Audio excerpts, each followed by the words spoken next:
Starting as a no-class failure, mocked as the server's only waste. Little did they know, he possessed a daily sign-in system, already mastering every skill of every class from the get-go, with zero mana cost and instant casting for all. While other geniuses were still celebrating a single S-rank class, he had been silently signing in for a whole year, transforming into a walking skill library. With a single 80th level awakening skill, Annihilation Black Hole, he flattened the entire newbie village. At Jinghai No. 1 High School's playground, the annual class transfer ceremony was underway. Xiao Yunlei, transfer successful. Class, Lightning Mage, talent, S-rank. The announcement caused an uproar. An S-rank Lightning Mage was destined for greatness. Amidst gazes of envy and jealousy, Xiao Yunlei basked in the feeling of being the center of attention. Only Gu Feng, at the end of the line, showed no interest. A year ago, he had been reincarnated into this world of all-people class transfer. He failed his own ceremony, becoming the server's only no-class player and a laughingstock. But at the same time, he awakened the daily sign-in system. By signing in every day, he could acquire a random skill. And today was his 365th day since reincarnation. Sign in. Ding. Sign in successful. You have obtained the Berserker's level 60 awakening skill, Mountain Shattering Earth Splitting Slash. Ding. Congratulations, you have signed in for all skills of all classes, including hidden and special classes. Future sign-ins for duplicate skills will automatically upgrade the skill level. You have a 1% chance to sign in for a forbidden spell. Gu Feng opened his panel. As a no-class, he possessed 3 heaven-defying, bug-level talents. Chosen 1, all attributes maxed out, max comprehension, maximum growth upon leveling up. All weapon proficiency, can use any class's weapon. Lawless, all skills have no cost, no casting time, and are instant. Having mastered all skills, with no mana cost, ready to cast as soon as the cooldown was up, Gu Feng knew he was already invincible. It's time to show them what real skill is. After the transfer ceremony, Gu Feng didn't join the crowds at the newbie training grounds. Instead, he took a taxi alone to the 5 to 10 level Beast Forest. At the dungeon entrance, he ran into Xiao Yunlei and his friends. Gu Feng, what are you doing here? The S-rank genius looked at him with a mix of arrogance and pity. Our team happens to have a spot. Why don't I carry you? I guarantee you'll graduate in 5 days. No need,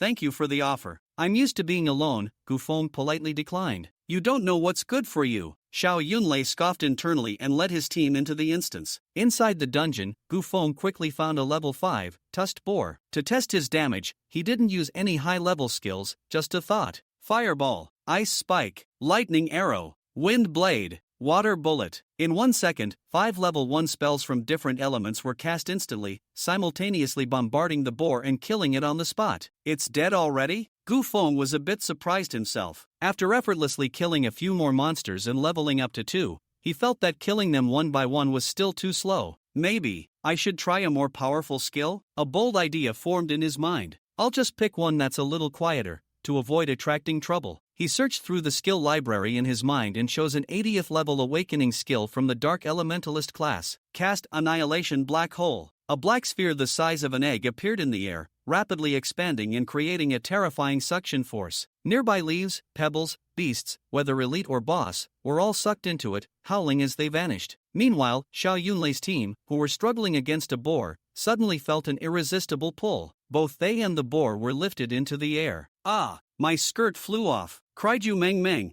the team's priest. A massive amount of experience points flooded into Gu Feng, his level soaring from 2 all the way to 10. Just as he was about to stop the spell, he sensed 4 humanoid creatures being pulled in, one of whom smelled faintly of the sea. Gu Feng was startled and quickly controlled the magic, releasing the suction on the 4 figures. The black hole, after devouring the last monster, quietly vanished, leaving behind a smooth, mirror-like crater the size of a football field, filled with dropped equipment and materials. Whoops, that might have been a bit too loud. Better slip away. Just as Gu Feng collected his loot, Xiao Yunlei's team appeared on the other side of the crater, looking relieved to be alive. Gu Feng, you got sucked over too? Xiao Yunlei called out. Gu Feng immediately played along, pretending to be a fellow victim, and successfully fooled them. He didn't know that his not-so-loud skill had triggered a massive magical fluctuation that alerted the entire city of Jinghai. The city lord, Ma Shoucheng, led a group of experts to the scene and was shocked by the raised dungeon and the lingering aura of Annihilation Black Hole. After some rigorous analysis and deduction, they unanimously concluded that this was the work of the world's only second awakened Dark Elementalist,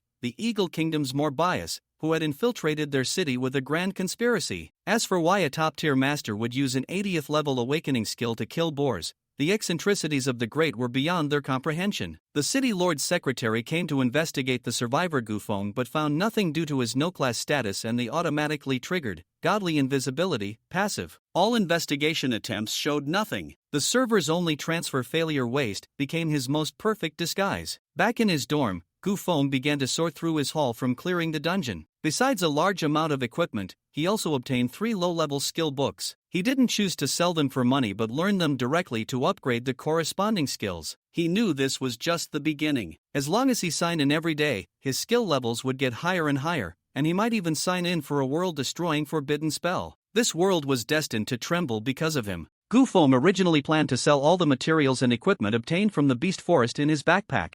However, considering that the entire city was investigating this matter, he decided not to take that risk and to lay low for a while. After resting for a night, Gufeng signed in the next day to learn the level 20 Fire Mage skill, Fire Rain, which automatically upgraded to level 2. He then set off to the principal's office to apply for graduation. Knock, knock, knock. Gufeng tapped on the principal's office door. Come in. Gufeng pushed the door open. Hello, principal. You are Gufeng, right? The principal quickly remembered his name upon seeing Gufeng. After all, he was the only jobless person in the world, and he was born in this school. Even if he wanted to forget, he couldn't. Principal, I am here too. Before Gufeng could finish, the principal interrupted him, saying, I know what you're here for. I've prepared everything for you in advance. Gufeng was taken aback. He prepared everything for me in advance? How could he know I leveled up to 10? Is there surveillance in the secret realm? That can't be. Electronic devices are not allowed in the secret realm. Just as Gufeng was pondering this, the principal took a dropout application from his drawer and placed it on the desk, feigning a look of regret as he said, Gufeng, I know you've worked very hard this past year, but fate is predetermined. Talent and effort are unrelated. Alas, just sign it. The principal had actually wanted Gufeng to drop out last year. After all, no matter how hard a jobless person tried, it was destined to be in vain. It would be better to drop out early and go work on a construction site. However, Gufeng refused to drop out and applied to repeat a year. Although no one chose to repeat a year after the awakening of high school seniors in the era of universal job changes, as it had no meaning, the option to repeat had not been cancelled and remained. Of course, it was also possible that the Education Bureau's leaders simply forgot. But in any case, since the school had the option to repeat, the principal had no reason to refuse Gufeng's request and could only agree. Now, seeing Gufeng, he thought he had finally come to his senses and was here to drop out. Drop out application? No. Principal, I am here too. The principal interrupted again, Gufeng, you don't need to say anything, I understand. The school doesn't want to part with you.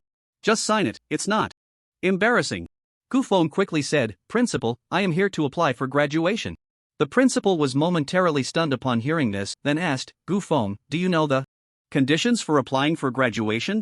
Gufeng nodded slightly. According to the school's regulations, as long as I level up to 10, I can apply for graduation. So I am here to apply for graduation. The principal took Gufeng's student card, swiped it, and soon Gufeng's information appeared on the computer. Name, Gufeng level, LV.10 occupation, jobless. Health? Magic power? Physique? Other than revealing his level, all other information was hidden. But the principal didn't care about those question marks. He just wanted this unfortunate student to graduate as soon as possible. You're level 10? When did that happen? I just leveled up to 10 yesterday. Yesterday, so that means. Gufeng suddenly felt like he had let something slip. But the principal said, so you've been busy leveling up quietly for over a year and finally reached level 10 yesterday? 1. Must admit, the principal's imagination was quite strong. Gufeng followed along with his words, yes. Nothing can escape your keen eyes, principal. Of course. As the head of the school, it's my duty to care for every student. What wild monsters did you grind to reach level 10? Was it slimes? Yes, it was slimes. I can't beat anything else. Well, not bad. Grinding slimes to level 10 shows your determination. Even if you end up doing manual labor, you'll carve out your own space. Then I'll take your good wishes. The principal took out a graduation certificate, wrote Gufeng's name on it, stamped it with the school's official seal, and then handed it to Gufeng. Gufeng, congratulations on your successful graduation. After receiving the diploma, Gufeng headed to the Adventurers Guild. The Adventurers Guild mainly posts bounty tasks, team bounties, or individual bounties. It's the best choice for adventurers to earn some extra cash. The minimum requirement to enter the Adventurers Guild is to have a high school diploma and to be in a Combat profession. Gu Feng handed his diploma to the staff member. She was a slightly plump young lady, and there was a large bag of chips on the side of the desk. She took it and began reviewing Gu Feng's information. Unemployed? You're the one who failed to change jobs? Gu Feng nodded, surprised to find he was somewhat famous. The plump lady looked a bit conflicted. After all, an unemployed person doesn't belong to either combat or life professions. Since this situation had never occurred before, the rules didn't clearly state whether an unemployed person could join the Adventurers Guild. It was all up to her discretion. Are you sure you want to join the Adventurers Guild? Yes. The plump lady didn't want to report to her superiors and wait for approval, as that would mean more work for her. She took out a form and said, "Sign this danger notification for the secret realm. If you encounter any danger, even death, in the secret realm, it will be a result of your own voluntary actions and has nothing to do with our Adventurers Guild." Understood. Gu Feng signed his name and pressed his handprint. The plump lady then began to register Gu Feng's information. Soon, Gu Feng's identity was registered, and he successfully received his task bracelet. The task bracelet is an important tool for accepting and recording tasks, and it also has some storage capabilities, making it standard equipment for adventurers. Let's see what tasks are available. Gu Feng clicked on the task bracelet, and a virtual panel immediately popped up, displaying various tasks posted in the surrounding area. Individual post, seeking experts to guide through the village of confusion. Materials will belong to me, price negotiable. Team post, high price for purchasing silver scale chest armor, 5 gold each. Buy as many as you have. Individual post, VME 50, a massive selection of high definition resources for you to choose from, 80g of unique seeds. What are you waiting for? Act now. Merchant post, hello everyone. I am Zazawi. Purple Moon Legend, critical hits with every strike. Drop rate 999. First recharge also gives a Dragon Slayer sword. Brothers, come chop me. Gu Feng was speechless. What is all this? Has the task bracelet been taken over by ads? At that moment, a pinned task caught Gu Feng's attention. Guild post, bounty task in the Zombie Kingdom. Recently, a zombie tide has erupted in the Zombie Kingdom. If left unchecked for too long, it could give rise to multiple king-level zombies, posing a serious threat to level 10 to 20 adventurers. We hope all level 10 to 20 adventurers will actively sign up to clear the zombie tide in advance. There was also a detailed bounty. Introduction below. Kill ordinary zombies, bounty 100. Kill zombie dogs, bounty 150. Kill mutated zombies, bounty 500. Kill zombie kings, 30,000. The Zombie Kingdom Secret Realm is recommended for levels 10 to 15, considered a relatively low-level secret realm. The combat power of a zombie is quite average, even a life-type practitioner can kill one as long as they wield a sharp weapon. However, the number of zombies is extremely large, and they appear in hordes. Once they detect human intrusion, all the zombies in the area will come rushing towards the sound. Newly awakened practitioners usually lack powerful area attack skills, making it difficult for them to escape unscathed from the onslaught of a zombie tide. A slight lapse in team coordination can lead to being overwhelmed by the horde, resulting in total annihilation. This is the main difficulty of this dungeon. The Zombie Kingdom is an incredibly disgusting and terrifying world. The air is filled with the stench of decay, and the streets are littered with severed limbs and tomato sauce. The appearance of the zombies resembles various large-scale disfigurement scenes. Many female practitioners, upon entering the dungeon, find themselves unable to fight not just because of the battle, but simply from seeing these repulsive zombies. Their legs go weak, and they collapse to the ground, a warm stream flowing down their thighs, lacking the courage to fight back. This aspect alone has deterred a large number of female practitioners with poor psychological resilience. Moreover, the most brutal aspect of the Zombie Kingdom is that once a practitioner dies, they will be infected by the virus and transformed into a zombie. No one wants to become a mindless, rotting corpse that survives on decaying flesh. This is the most unacceptable point. Thus, fewer people are willing to grind in the Zombie Kingdom, even though the government spends high salaries every year to encourage everyone to clear out the zombie hordes. Very few teams are willing to take on this task. They prefer to grind in other dungeons of the same level. But Gu Feng looked at this task and felt a surge of excitement. The reward for this task is not low. Gu Feng's eyes sparkled with greed. The reward for this task is not low. The main reason low-level practitioners struggle to withstand the impact of the zombie tide is their lack of area attack skills. But I don't lack area attack skills. Zombies generally have low health and no brains. Once they detect an intruder, they rush over mindlessly. As long as I find a favorable terrain and summon a few meat shields to block the zombie tide, I can output damage freely, killing one zombie Earns 100 bucks. Killing 100 is 10,000 bucks. Killing 1,000 is 100,000 bucks. Hee. I think I can grind the entire GDP of Jinghai City into my account this year. Gu Feng accepted the task without hesitation. He then immediately hailed a car and set off towards the Zombie Kingdom dungeon. Soon, Gu Feng arrived at the entrance of the Zombie Kingdom dungeon. A group of practitioners had already gathered, numbering around 40 to 50. However, there were pitifully few female practitioners, only 5 or 6 priests. They were probably also drawn by the high rewards. This shows just how unwelcoming the Zombie Kingdom dungeon is to women. Typically, groups of 5 or 10 would enter the dungeon for trials. Yet, these 40 to 50 people had no intention of entering the dungeon and were continuously recruiting more members. At this moment, someone spotted Gu Feng and approached him, asking, "Hey, little brother, are you teaming up to grind the zombie dungeon? Let's form a super team of 100 people, that way, the threat from the zombie tide will be very low. After we come out, we'll divide the rewards based on contribution. Those who contribute more will get more, and those who contribute less will get less. What do you think?" Gu Feng politely declined, saying, "Sorry, I don't plan on teaming up." After saying that, he walked alone into the dungeon's teleportation portal. Everyone on site was taken aback. Did he just enter the dungeon alone? It seems so. He dares to go to the zombie kingdom alone? Is he crazy? At this moment, someone slapped their forehead and remembered, "Oh, I think I recall that person. He's the only jobless person in the world who failed to change jobs. What's a jobless person doing here? Isn't that just looking for death? I heard he went to the beast forest to commit suicide yesterday, but then a foreign expert came and killed all the monsters in the secret realm, so he didn't die after all. Now he's back in the zombie realm looking for death." People suddenly realized, no wonder he dared to enter the secret realm alone. So that's what happened. Once he enters the zombie kingdom, he won't be so lucky. I estimate that after a wave of zombies, he'll be chewed down to nothing but bone dust. He'll definitely be dead for sure. I should have advised him earlier. Zombie kingdom, zombies +1. Gu Feng stepped into the secret realm and felt darkness envelop him. When he opened his eyes again, he found himself in the world of the zombie kingdom. Dilapidated buildings, blood-stained streets, and corpses everywhere. Even Gu Feng, who had seen countless apocalyptic films, was shocked by the scene before him. The sight of the apocalypse is truly despairing. If it weren't for my frequent browsing of some extreme videos, which have built up my strong tolerance, I would probably have thrown up by now. Gu Feng didn't rush to farm monsters, instead, he began to observe the terrain. Suddenly, an old 5-story residential building caught his attention.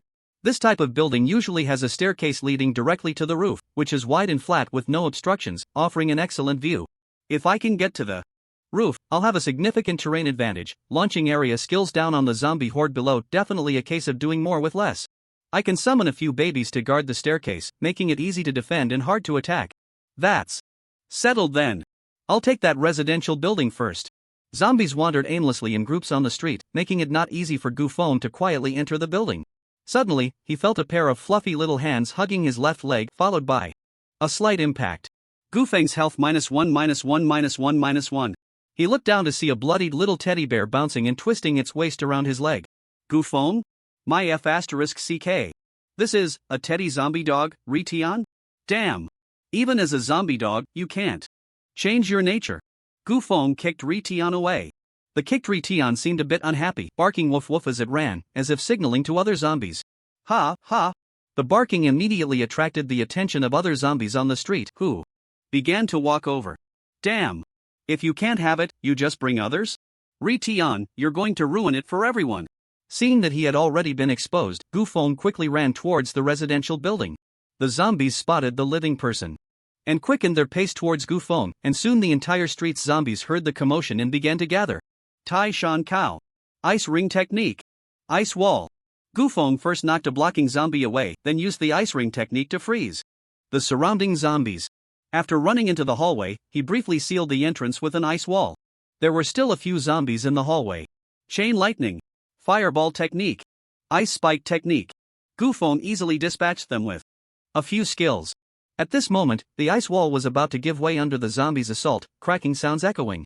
It's time to summon a few babies. There are many summoning skills, which one should I use? I'll use the hidden class undead mage's skeleton soldiers to help guard the entrance. Summon skeleton warrior. Skeleton archer. Skeleton mage. Corpse demon. Puff. Puff. Puff. With the explosion of a dozen corpses, 5 skeleton warriors, 5 skeleton mages, 5 skeleton archers, and a corpse demon were summoned. Skeleton warrior, LV.1, health, 500 attack, 50 defense, 20 skeleton archer, LV.10, health, 1500 attack, 200 defense, 40 skeleton mage, LV.20, health, 2000 magic attack, 250 defense, 60 corpse demon, LV.25, health, 6000. Attack, 500 defense, 100. Although the skeleton warrior with only level 1 skill has low attributes, the levels of the skeleton mage and skeleton archer are acceptable, and with the corpse demon's large frame and thick health, they can definitely hold. The entrance. This secret realm is not lacking in corpses. If the skeleton soldiers die, I can just summon them again. Crash. The ice wall finally couldn't withstand the onslaught of the zombies and shattered with a loud bang. A large number of zombies instantly surged into the stairwell, making the already narrow corridor feel even more crowded. The zombies and skeletons engaged in a fierce melee battle.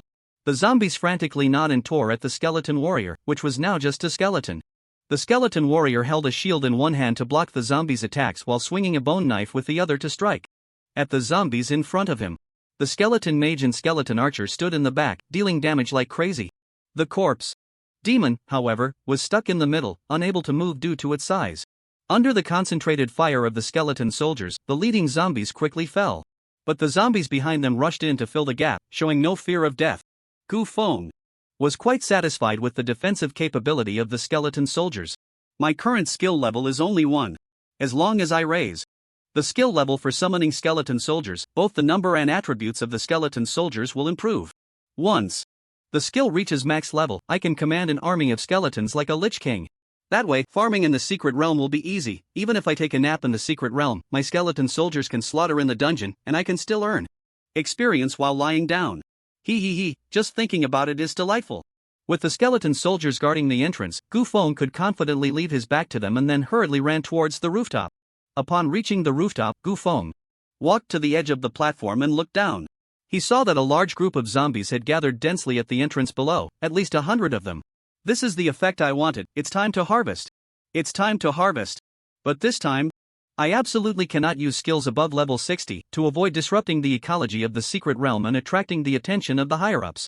I'll use area attack skills below level 60 instead. This morning, I signed in for the fire-type mages. Level 20 skill, Fire Rain, so let's test the power of Fire Rain first.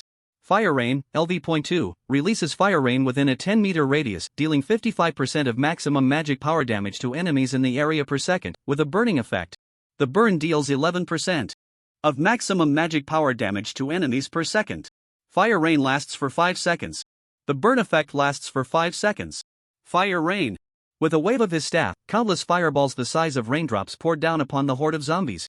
With his top-tier attributes and the magic power bonus from his golden quality staff, Gu Feng's magic power reached 480 points. Even though Fire Rain only dealt 55% magic damage, those zombies with over 1000 health couldn't withstand the flames for even 5 seconds before being burned to a crisp. Some of the zombies that didn't die were still engulfed in flames, and as the horde was tightly packed together, the fire spread to the nearby zombies. The zombie horde instantly turned into a writhing sea of fire. It was a large-scale cremation scene. The sounds of a cough cough echoed endlessly. You successfully killed a zombie, experience plus 100. You successfully killed a zombie, experience plus 100. You successfully killed a zombie dog, experience plus 120. On the other side, the skeleton soldiers firmly guarded the entrance, fighting hard to kill these walking corpses. Your skeleton soldier successfully killed a zombie, experience plus 100. Your skeleton soldier successfully killed a zombie, experience plus 100. The zombies were also frantically biting at these skeletal frames that had no flesh or blood. Soon, one skeleton soldier's health reached 0, and with a crash, the skeleton fell apart as if it had lost its soul. Your skeleton warrior has died. Feeling the death of his skeleton soldier, Gu Feng casually summoned another skeleton soldier to fill the gap. As long as there are corpses, my skeleton soldiers will never run out. And there are at least hundreds of corpses piled up here. I'm not worried about running out of bodies at all. Watching the zombies struggle in the sea of fire below, Gu Feng felt a twinge of sympathy. Then let me cool you down. Blizzard. Blizzard releases a blizzard that lasts for 5 seconds within a 10-meter radius, dealing 30% of maximum spell power damage to enemies within the area every second, and causing a 30% slow effect. The longer the target remains in the blizzard, the more likely they are to be frozen. After freezing, all attributes of the target decrease by 80%, and their body becomes extremely fragile. A cloud of extreme cold. Mist instantly condensed in the sky. Following that, icy winds fell upon the horde of zombies like ice picks. The flames of the fire rain technique were instantly extinguished.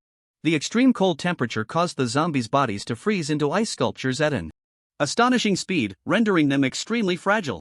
Under the pressure of the crowded zombies, those frozen into ice sculptures could not withstand it, and with a series of cracking sounds, the frozen zombies all turned into shattered ice. As the zombies fell one by one, Gu Feng's experience points and the task bracelets counter skyrocketed. Killed zombies, 103, bounty 10,300 killed zombie dogs, 19, bounty 2,850 killed mutated zombies, 0 in just a few minutes, I've made over 10,000. Awesome. As long as there are enough zombies, I can turn the finances of Qinghai City into a deficit. Let's keep going. Thunderstorm array. Boom. Boom. Boom. Countless thunderbolts struck the horde of zombies. You successfully killed a zombie, experience plus 100. You successfully killed a zombie, experience plus 100. In just over 10 minutes, the zombies in this street were basically wiped out. The bodies below had piled up into a mountain of corpses, towering 3 stories high. The zombies at the entrance of the stairs were also cleared out by the skeleton soldiers. This massive wave of zombies allowed Gu Feng to level up twice, directly reaching level 12. He checked his task bracelet. Killed zombies, 474, bounty 47,400 killed zombie dogs, 69, bounty 10,350 killed mutated zombies, 0 I finally found a favorable position, but I didn't expect it to lose its value so quickly. I'll have to find another advantageous terrain. Just then, Gu Feng felt a furry little hand hugging his left leg, accompanied by a sharp pain like needles. Gu Feng's health -1-1-1. He looked down and saw that the zombie Teddy was attacking his calf again. What the hell? You're still alive. Do you really like my beautiful legs that much? How did you survive so many area attack skills and the siege from the skeleton soldiers at the entrance? Looking at the tiny body of the zombie Teddy, Gu Feng began to piece it together. It must be because the size of Ri Tian is too small, and all the skill damage was absorbed by the tall zombies, allowing Ri Tian to survive by a stroke of luck. The skeleton soldier guarding the rooftop entrance also did not notice the small ball-sized creature slipping in under its feet. You little thing really have a charmed life. Gu Feng patted its little dog head and suddenly had an idea. Just now, it was the barking of this little teddy that attracted all the zombies from the nearby streets. Why not use Ri Tian to draw the monsters for me? This method is worth a try. Then let's use the hunter's taming skill to tame it. Taming skill can tame beasts with a level not higher than your own. Zombie dog Teddy level, pseudo level 10 health, 200 attack, 5 defense, 5. Even the official classification has you as a pseudo level 10, you really are a weakling. Race, beast, undead. Although Ri Tian has now turned into a zombie, it is still fundamentally a beast, and beasts should be tameable. Come on, become my battle pet. Ding. Detected that the target's health is full and not suitable for taming. The lower the target's health, the higher the success rate of taming. Do you want to forcefully tame it? No problem, if the taming fails, I can just crush its dog head, and that way I can still earn 150 bucks. Hearing Gu Feng's words, Ri Tian couldn't help but tremble. A sense of fear that it had never felt before surged within. Taming skill. Although Ri Tian was already a zombie dog that had died once, who would want to die a second time? Especially in such a cruel way as having its head crushed. Feeling the mental control effect of the taming skill, Ri Tian did not hesitate at all and immediately acknowledged its master. Ding! You have successfully tamed zombie dog Teddy, and you can now control it. Is that it? Taming succeeded just like that? It seems the success rate for taming at full health is quite high. Ri Tian happily circled around Gu Feng a few times, barking twice, then sat down with its little tongue out, waiting for Gu Feng's instructions. Gu Feng looked at its eager little eyes and said, "Since you are so eager to show off, I will assign you your first task." He picked up Ri Tian and then used the teleportation skill to transport them to a new street. Gu Feng stood on the rooftop and said to Ri Tian, "I am giving you your first task. In a moment, I will throw you off the rooftop, and once you land, you need to attract all the zombies within a 10-mile radius. Do you understand?" Ri Tian. Woof. What? Oh, you understand? Then go down. Gu Feng waved his hand and threw Ri Tian like a football into the distance. Woof woo woo. Ha? I really didn't understand. I want to go home. I want to go home. Accompanied by a series of wails, Ri Tian was thrown from the 6th floor. Hiss. Oh no. I forgot that. Ri Tian only has 200 health points. Throwing it from this height, it won't just land and die, will it? Ritian is blessed and has a charmed life, it should be fine. Woof woo woo. In the distance, a miserable dog bark echoed. And Gu Feng did not receive any notification of his pet's death. It seems Ritian landed safely. I knew this silly dog wouldn't die easily. Let's see how effective Ritian is at drawing monsters. Although Gu Feng could also use his skeleton soldier to draw monsters, the zombies appeared in groups, and if the distance was too far, once the skeleton soldier was killed by the horde, the zombies would have no way of knowing its exact location. The zombie horde would most likely not attack Ritian, who is also a zombie. The success rate of having Ritian draw monsters for him would definitely be much higher than that of the skeleton soldier. Gu Feng sat on the ground, closing his eyes to rest. Before long, a series of woof woof sounds accompanied by a chorus of haha came from not far away. Gu Feng slowly opened his eyes. They're here. He stood up and looked down, and sure enough, a large horde of zombies was surging towards him, following Ritian. Gu Feng prepared for battle. Soon, the zombie horde rushed to the entrance of the stairs, where the skeleton soldiers had already formed their formation, ready to meet the onslaught of the undead tide. At that moment, a creature the size of a basketball darted out from the back of the horde and ran towards another street. It was Ritian. This little guy is quite dedicated. I must give him a chicken leg tonight. As for how he eats it, that's up to him. Seeing Ritian run out, Gu Feng also let loose, unleashing various area attack skills all at once. Elemental Storm. Acid Rain Corrosion. Lava Explosion. You have successfully killed a zombie, experience plus 100. You have successfully killed a zombie, experience plus 100. Large groups of zombies quickly fell, and soon the area below was piled high with corpses. Just as this wave of zombies was about to be cleared, Ritian's woof woof sound echoed from not far away. Behind it, another large horde of zombies was drawn in. Good job, Ritian. I'll give you 2 chicken legs tonight. Countless area attack skills rained down again, turning this group of zombies into experience points. In less than half an hour, the zombies in several nearby streets were cleared out. Gu Feng also successfully leveled up to level 15. He could no longer earn experience from these ordinary zombies. You have successfully killed a zombie, experience plus 1. You have successfully killed a zombie, experience plus 1. I leveled up to 15 so quickly? It feels like I haven't even exerted myself yet. Gu Feng checked his task bracelet. Killed ordinary zombies, 3389, bounty 338,900 killed zombie dogs, 582, bounty 87,300 killed mutated zombies, 0 unknowingly, I've already killed over 3,000 zombies. The bounty I've earned is over 400,000. At this rate of making money, becoming the world's richest is just around the corner. He. But Gu Feng also felt a bit strange. I've killed so many zombies and not a single mutated zombie. Have all the mutated zombies been wiped out? The textbooks say that mutated zombies are not that rare. Usually, there will be one mutated zombie among dozens of regular zombies. If zombies survive for a long time, they may mutate and evolve into mutated zombies. These mutated zombies have higher health and mobility, and their attack power and virus infectivity are also stronger. Besides these self-evolving mutated zombies, there is also a special type of mutated zombie, which is the zombie that becomes a mutated form after a professional dies. This type of mutated zombie not only carries the weapons and equipment of the deceased but also uses the skills mastered by the deceased. Compared to ordinary mutated zombies, professional zombies are much trickier and more powerful. And I've killed over 3,000 zombies without encountering a single mutated one. This is clearly abnormal. Could it be that they are hiding because they see how strong I am? It's not impossible. Just then, Ritian ran back from not far away, and this time there were only a few scattered zombies behind it. It seems that the zombies in these nearby streets have been cleared out. Now that I'm level 15, killing monsters no longer gives me experience. Should I continue grinding?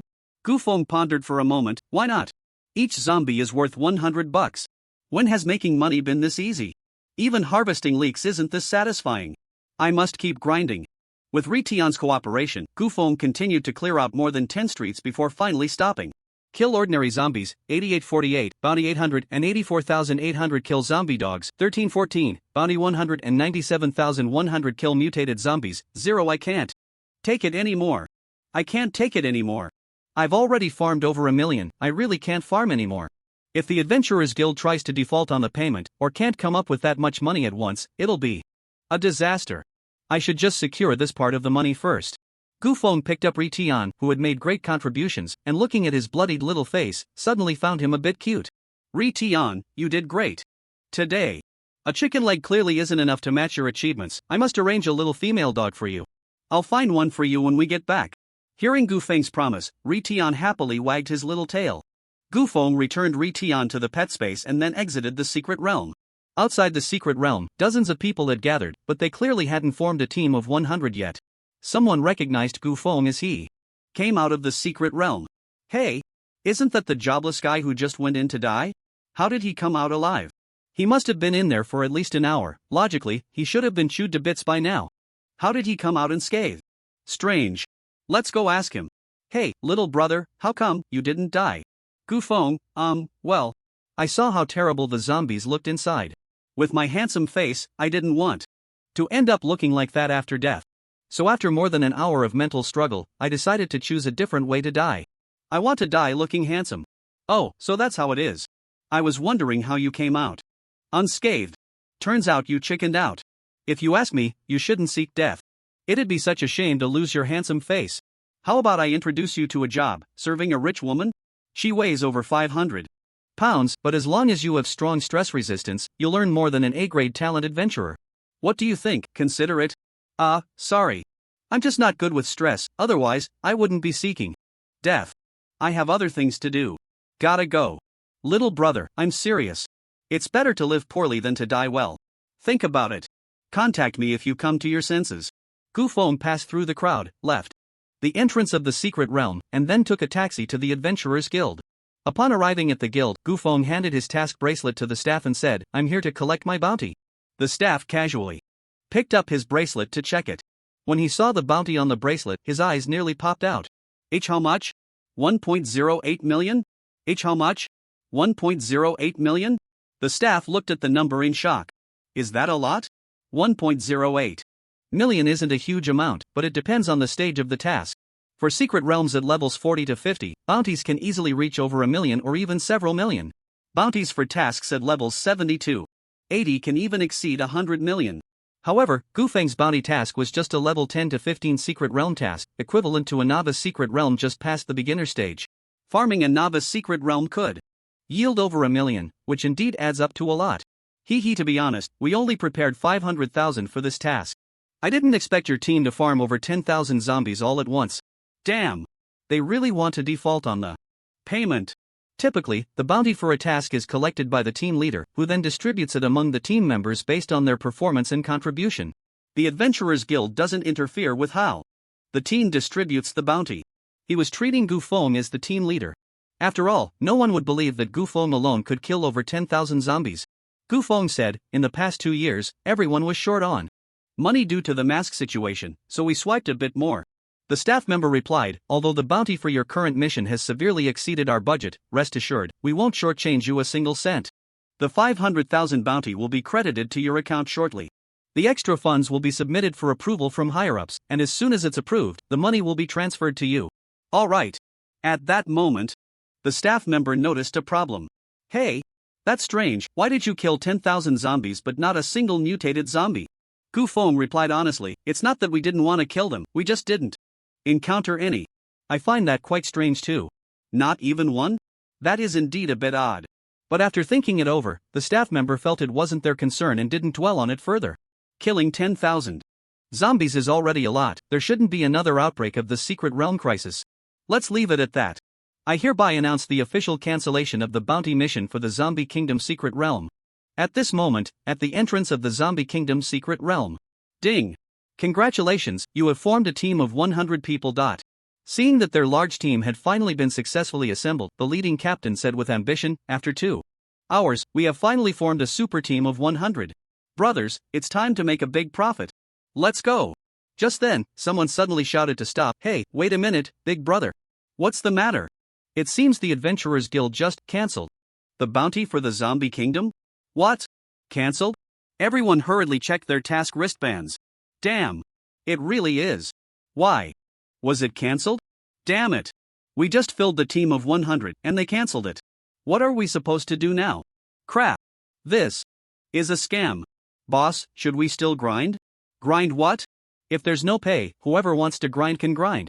Disband, disband. What a waste of my feelings. The team of 100 disbanded in less than 2 minutes, cursing and complaining. This is what you call charging for 2 hours and talking for 2 minutes. Achoo! Achoo! Achoo! After leaving the Adventurers Guild, Gufeng sneezed 3 times in a row. Damn! Who's cursing me from behind? At that moment, Gufeng's phone suddenly rang. Ding! 500,000 yuan has been credited to your WePay account. The speed of this 500,000 arriving is quite fast. I just wonder when the remaining 500,000 will come. But with this 500,000, it will last me a long time. The zombie secret realm no longer gives experience or money, it can't be farmed anymore. The next suitable secret realm for me is the 15 to 20 level Ogre territory. And that's over 60 kilometers away from our Jinghai city. If I go now, I won't arrive until the afternoon, and it will get dark before I can farm for long. Anyway, I leveled up 5 times today, reaching level 15 in just 2 days, which is definitely ahead of 99% of users nationwide. I'll just take the afternoon off and go farm the Ogre territory first thing tomorrow morning. Beep, beep, beep. In the afternoon, just as Gufeng was enjoying a rare nap, his task wristband suddenly emitted a sharp alarm. Is there a fire? Gufeng groggily sat up and checked the wristband. Red alert! Red alert! The zombie kingdom has detected multiple boss-level creatures. If left unchecked, there is a risk of a secret realm outbreak at any time. Emergency summons now. All adventurers at levels 10 to 20 are to gather immediately at the Adventurers Guild and await arrangements. This is a mandatory task concerning public safety. All eligible participants must attend. Those who refuse will be permanently blacklisted. Gufeng instantly became alert. It's actually the highest level red alert. Now this is getting interesting. Secret realm eruption. Usually, there is only one boss level creature in a secret realm. For example, the boss of the zombie kingdom is the zombie king, and the boss of the beast forest is the giant bear monster. Boss level creatures are naturally formed, mostly evolved from elite monsters. If the elite monsters in the secret realm are not cleared out for a long time, it is possible for multiple boss level creatures to emerge. The elite monsters in the zombie kingdom are mutated zombies. As the saying goes, 2 tigers cannot coexist on the same mountain. The same applies to secret realms. Once multiple boss level creatures appear in a secret realm, the portal to the secret realm becomes very unstable, and the monsters may rush out from the portal at any moment to wreak havoc on the world. This is what is known as a secret realm eruption. Although the government can organize personnel, even strong individuals, to eliminate the monsters that burst out at the entrance of the secret realm, the problem is that no one knows when the monsters will emerge. It could be at midnight that night, at 4 a.m. the day after tomorrow, or on some day a month later. However, the government cannot continuously deploy heavy troops to guard the entrance of the secret realm, as that would undoubtedly lead to a tremendous waste of manpower and resources. The stronger the individual, the more precious their time. No one is willing to stand guard at the entrance of the secret realm. Therefore, once a secret realm crisis occurs, the best approach is to organize personnel to enter the secret realm and eliminate the boss level creatures. Gufeng pondered, the zombie kingdom's secret realm eruption? Didn't I just kill 10,000 zombies this morning? How could it erupt in the afternoon? Although I killed over 10,000 zombies this morning, I didn't encounter a single mutated zombie. Could it be that the mutated zombies are hiding and secretly evolving, preparing for the secret realm crisis? If this were to happen in a high-level secret realm, I wouldn't find it surprising. But zombies have almost no intelligence. Even though the zombie king has some ability to lead zombies, it is only because of his strength that he possesses such dominance. It has nothing to do with intelligence. I just can't figure it out. Regardless, let's gather at the Adventurers Hall first. Gufeng immediately set off for the Adventurers Guild. Upon arriving at the Adventurers Guild, Gufeng found that quite a few people had already gathered, all adventurers between levels 10 and 20. Gufeng noticed that many of them had already reached level 20, but most were mediocre adventurers who had not completed their second job transfer. Anyone with decent talent wouldn't be stuck on the level 20 second transfer quest. Many among them had already given up on being adventurers, started slacking off, or switched to other professions. However, whether slacking off or engaging in other industries, any adventurer who met the recruitment requirements had to participate in this event. Otherwise, they would be blacklisted. Once blacklisted by the government, their lives would essentially be over. Not only would they be restricted in various consumptions, but they wouldn't even be able to find a proper job. Why am I just lying flat, yet I have to face a secret realm crisis? And it's the most disgusting zombie realm. Why is it so hard not to try? Are this year's graduates also trash? Is no one farming the zombie realm? Do we have to wait for a secret realm crisis to clean up after them? Ugh. I was just happy to find a big shot to help me reach level 10, but I didn't expect to run into a secret realm crisis right at that moment. This is like leading me into a fire pit. What a disaster. Everyone was complaining, except for Gu Feng, who remained calm and composed. At that moment, the president of the Adventurers Guild walked out of the meeting room. He was a man in his 60s, although his hair and beard were gray, he exuded a strong presence. His level and talent should not be low. After all, someone who could become the president of the Adventurers Guild was certainly not an ordinary person. Everyone, please remain calm and listen to me for a moment, the president said. As soon as the president appeared, the hall fell silent. The crisis in the Zombie Kingdom's secret realm is the first of its kind since this realm appeared. Although we issued a bounty this morning to clear the zombie tide, and one team performed well, eliminating over 10,000 zombies, we didn't expect a crisis to erupt in the afternoon. It was a lapse in our work. This task can be said to be extremely daunting. According to the secret realm monitoring device, there are a total of 5 bosses in the Zombie Kingdom's secret realm. As soon as these words were spoken, the professionals on site instantly became agitated. What? 5 bosses have appeared? Normally, a team of 100 struggles to take down one boss, and now there are 5 at once? With just over 100 of us, are you sending us to our deaths? This task is impossible, let's just go on the blacklist. At least we won't die. Yeah, it's impossible to survive here, I might as well go abroad to live stream begging. Mom, I want to go home.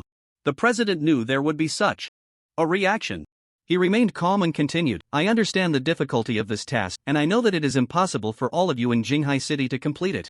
Therefore, I specifically requested support from higher-ups, and they approved it immediately. Soon, 1,500 professionals at levels 10 to 20 from the entire province will come to support us in Jinghai City. And most importantly, our province has produced 2 SS-level geniuses this year, and they have reached level 13 in just 2 days, showcasing their incredible abilities. They have also decided to come and support us in Jinghai City. Upon hearing this, the scene erupted in excitement once again. What? 2 SS-level geniuses are coming to support us. That's fantastic. Geniuses truly are geniuses. They reach level 13 in just 2 days. They'll definitely reach level 20 in less than a month. And it took me a whole year to reach level 20. A whole year. Do you know how I spent that year? Even though I'm level 20, I feel like those level 13s could easily beat me. With 1,500 people plus 2 SS-level geniuses, we're set. We're definitely set. The president continued, moreover, we will reopen the reward mechanism for the Zombie Kingdom. The more contributions you make, the more rewards you will receive. Just go all out. As long as there's money to be made. This time, I'm going to go on a killing spree and make a fortune. The president said, once those 2 geniuses arrive, just follow their commands. Please wait a moment. Hearing that 2 SS-level geniuses were coming, Gu Feng was also looking forward to their performance. As time passed, professionals from other cities arrived one after another, and 1 SS-level genius took their position. However, the other SS-level genius was nowhere to be seen. People began to complain. Is she coming or not? We've been waiting for over 2 hours, she's not chickening out, is she? That's quite possible. I heard the other genius is a girl, the best transmuter in our province this year, the provincial champion. But the Zombie Kingdom is no place for girls. 8 out of 10 girls would be scared to death if they entered. There. I bet she's backing out. Do we really need to wait for her? If we keep waiting, it'll be dark. Women just can't handle it. Their psychological endurance is weak. Hearing the constant complaints about the other genius, the SS-level genius who had already arrived wore a smile. His name was Chen Hui, another person from Xinghai province who had awakened an SS-level talent. He had awakened 2 extremely violent hidden professions, Dragon Slayer Warrior and Berserker. With 2 powerful hidden professions awakened, he was destined to grow into a top-tier combat force in the future. But he narrowly lost to another SS-level genius from the province, Bai Ningning, in the overall score. This left him unable to swallow his frustration, always wanting to find an opportunity to compete with her and prove that he was stronger. However, both of them had been well protected, so they had never had the chance to meet. This time, the crisis in the secret realm of Jinghai City brought them together, and it was the perfect opportunity for him to prove he was better than Bai Ningning. Now that he heard people complaining about Bai Ningning, he couldn't help but feel delighted. Bai Ningning. You can't be really too scared to come, can you? That would be quite embarrassing for the top student of our province. Even if you do come, can you handle the terrifying atmosphere of the zombie realm? Can you endure the disgusting appearance of the zombies?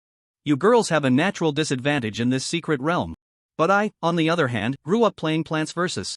Zombies. I've seen all kinds of zombies, Iron Barrel zombies, Signpost zombies, Dance King zombies, I've seen it all, and I can say I'm immune to zombies. Bai Ningning, this time, I'm definitely going to win this mission. It wasn't until night fell that the genius named by Ningning finally arrived. Someone, having lost patience, complained, "Why are you only just arriving? Do you know how long over 1,000 of us have waited for you? If one person waits a minute, 1,000 people wait 1,000 minutes, and we've waited for you." Hey! Wow, so cool! A female knight appeared. In the middle of the crowd, clad in bright silver patterned armor, holding a silver sword and a white round shield. She had delicate features, clear and determined eyes, smooth skin like jade, and her long black hair cascaded over her silver armor without looking out of place. She exuded a noble beauty. This beauty made those who had been complaining instantly fall silent. They would willingly wait for hours just to catch a glimpse of her. Wow! So beautiful. This natural beauty makes me feel like I'm basking in spring breezes, like I'm in autumn waters, like I'm starving for more. My brother and I both want to fall in love. She's actually a knight, and a female knight at that. Female knights are rare these days. She's so cool. Her equipment must be golden quality soft silver armor. And her weapons and shield are all golden quality gear. Just this set of equipment is worth 10 million. Meanwhile, my gear is only worth 1,000. I'm really crying from envy. Gu Feng couldn't help but take a few more glances. This girl looks so exquisite and cute, her skin is flawless, and she has no scars at all. Are you sure she's a knight charging into battle? Bye. Ningning walked through the crowd and approached the president, saying, "Hello, President, I'm sorry I'm late. Because the secret realm crisis carries certain risks, my teacher was worried about my safety, so he made me practice intensively for 3 hours, leveling me up to level 15, mastering level 15 skills, and putting on level 15 equipment before letting me come. I apologize for making everyone wait." The crowd began to murmur again. Oh my. She leveled up 2 levels in just 3 hours of extra practice. That leveling speed is too fast. I genuinely envy her. Although the president was already past his prime, seeing by Ningning made him feel rejuvenated. It's alright. This mission is exceptionally dangerous. Someone like you, no, someone with your talent, if anything were to happen, it would definitely be a huge loss for our Huaxia. Coming back at level 15 is not only responsible for yourself but also for this mission and for the country. All the waiting is worth it. Chen Hui was so angry his teeth itched. Damn. You leveled up to 15 before coming. So cunning. If I had known, I would have leveled up to 15 before coming too. What a mistake. Bai Ningning continued, my talent is double S rank, and my class is a dual hidden profession, Aura Knight and Holy Light Knight. The skills of my Aura Knight can continuously provide buffs to everyone, which is a tremendous benefit to the team. Meanwhile, my Holy Light Knight skills can both attack and support, adapting to various situations, making it convenient to command and lead the overall strategy. Therefore, I believe I am quite suitable to be the captain for this mission. Oh my! A double hidden profession, and it's an Aura Knight.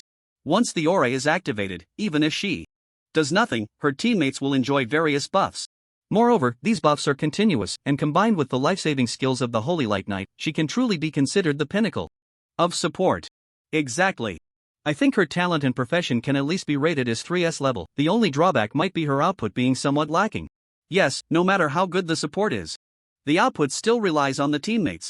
That's probably why she isn't rated as 3S. What a pity. Damn. You bunch of D and E ranked talent people shouldn't lament over someone with SS ranked talent. You should be lamenting your own situation instead. Hee, that's true. After a quiet discussion, the voting began. I agree with Comrade Bai Ningning as our captain. I agree too. Agreed. I disagree. At that moment, a loud voice came from the back of the crowd. Everyone turned to look, and the speaker was Chen Hui. He stepped out from the crowd and said, I think it would be more appropriate for me to be the captain. I am Chen Hui, also an SS ranked talent, and I have a dual hidden profession, Dragon Slayer Warrior and Berserker.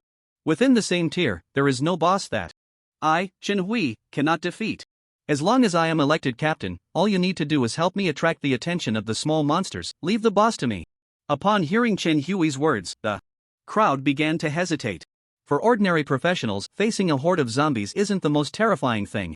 Although the horde is massive, as long as there are enough professionals, they can withstand the onslaught. What they fear most is facing a boss. The boss's attack power, defense, and mobility are all far superior to ordinary zombies. Ordinary professionals find it very difficult to withstand a boss's attacks. The most critical point is that bosses have high resistances, making them almost immune to control skills. Bosses can even bypass the frontline tanks to attack the backline squishy classes. This is what ordinary professionals fear most about bosses. Yet Chen Hui claims that he can handle the boss alone, which undoubtedly stirs the hearts of these ordinary professionals. Hiss another genius with a double hidden profession. This is getting hard to choose. The Berserkers class feature allows them to equip 2 weapons to maximize their attacks, while the Dragon Slayer Warriors class feature allows them to wield massive weapons, dealing extra damage to dragons and giant creatures.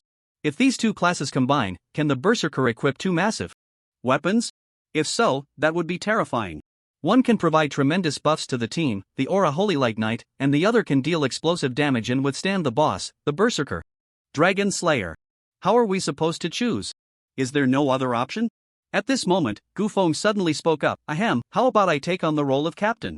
Gu Feng recommended himself, saying, I have had the fortune of visiting the zombie secret realm twice and have some understanding of the environment inside. If everyone has no objections, how about I become the captain? We have objections. We have plenty of objections. The people who came to support from other cities might not know Gu Feng, but Gu Feng is a celebrity in Jinghai City. What are you, an unclassed person, making a fuss about? 2 genius youths are competing for the captaincy. What are you butting in for? Yeah, the captaincy won't go to you no matter who it rotates to. Aren't you just afraid? Others don't know you're an awakened failure with no job? What are you showing off for? Can you not embarrass us in Jinghai City? Countless eyes instantly turned to Gu Feng. Bai Ningning also curiously asked, are you the one in a million who has no job? Hee, that's me. Bai Ningning did not show any disdain towards Gu Feng. Instead, she asked, then why don't you tell us why we aren't suitable to be the captain? The position of captain might not be that important for ordinary professionals, but for geniuses like Bai Ningning and Chen Hui, who don't need to prove their personal abilities, the quality of their leadership skills would determine the direction of their lives. For example, in the workplace, no matter how strong a person's work ability is, if they lack leadership skills and only work independently, they are destined to be just an elite among workers. Conversely, if someone is outstanding and possesses foresight and leadership, they can be promoted to manager, vice president, or even chairman. The same goes for professionals. If they are capable and have good leadership skills, they might become elders, vice presidents of a guild, or even establish their own guild as president. No matter how good one's abilities are, if their leadership skills are poor, they will only be able to follow others' commands for life or become a lone wolf. The current crisis in Jinghai City's secret realm is a great opportunity for them to hone their leadership skills. This is also the main reason the higher-ups allowed the 2 geniuses to take risks. Gu Feng initially had no intention of becoming the captain, but he didn't want to see others become stepping stones or sacrifices on the path of these 2. He didn't want the lives of thousands to turn into mere experience points for these 2 geniuses. So he had to fight for it. As for his abilities, he naturally had ways to keep them hidden. Gu Feng said, I wonder if you 2 have been to the Zombie Kingdom? Bai Ningning replied, I haven't been there, but I checked the information on the Zombie Kingdom's secret realm on the way here and have a general understanding. Chen Hui said, I haven't been to the zombie secret realm either, but I played Plants vs. Zombies no less than 10 times.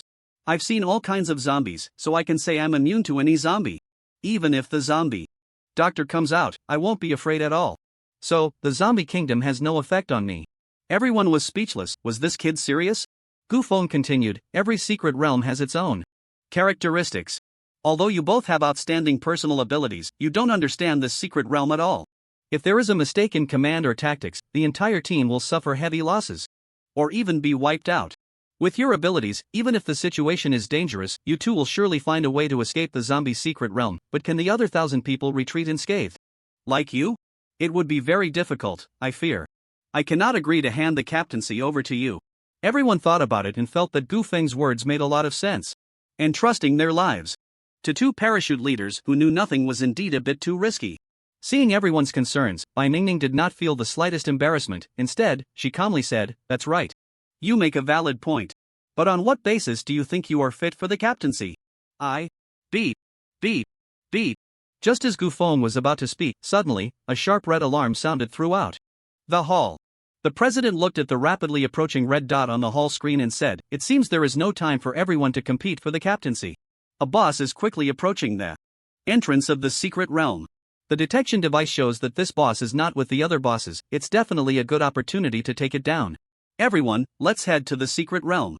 Immediately. Yes. The group quickly arrived at the entrance of the zombie secret realm. Chen Hui and Bai Ningning walked at the front of the line.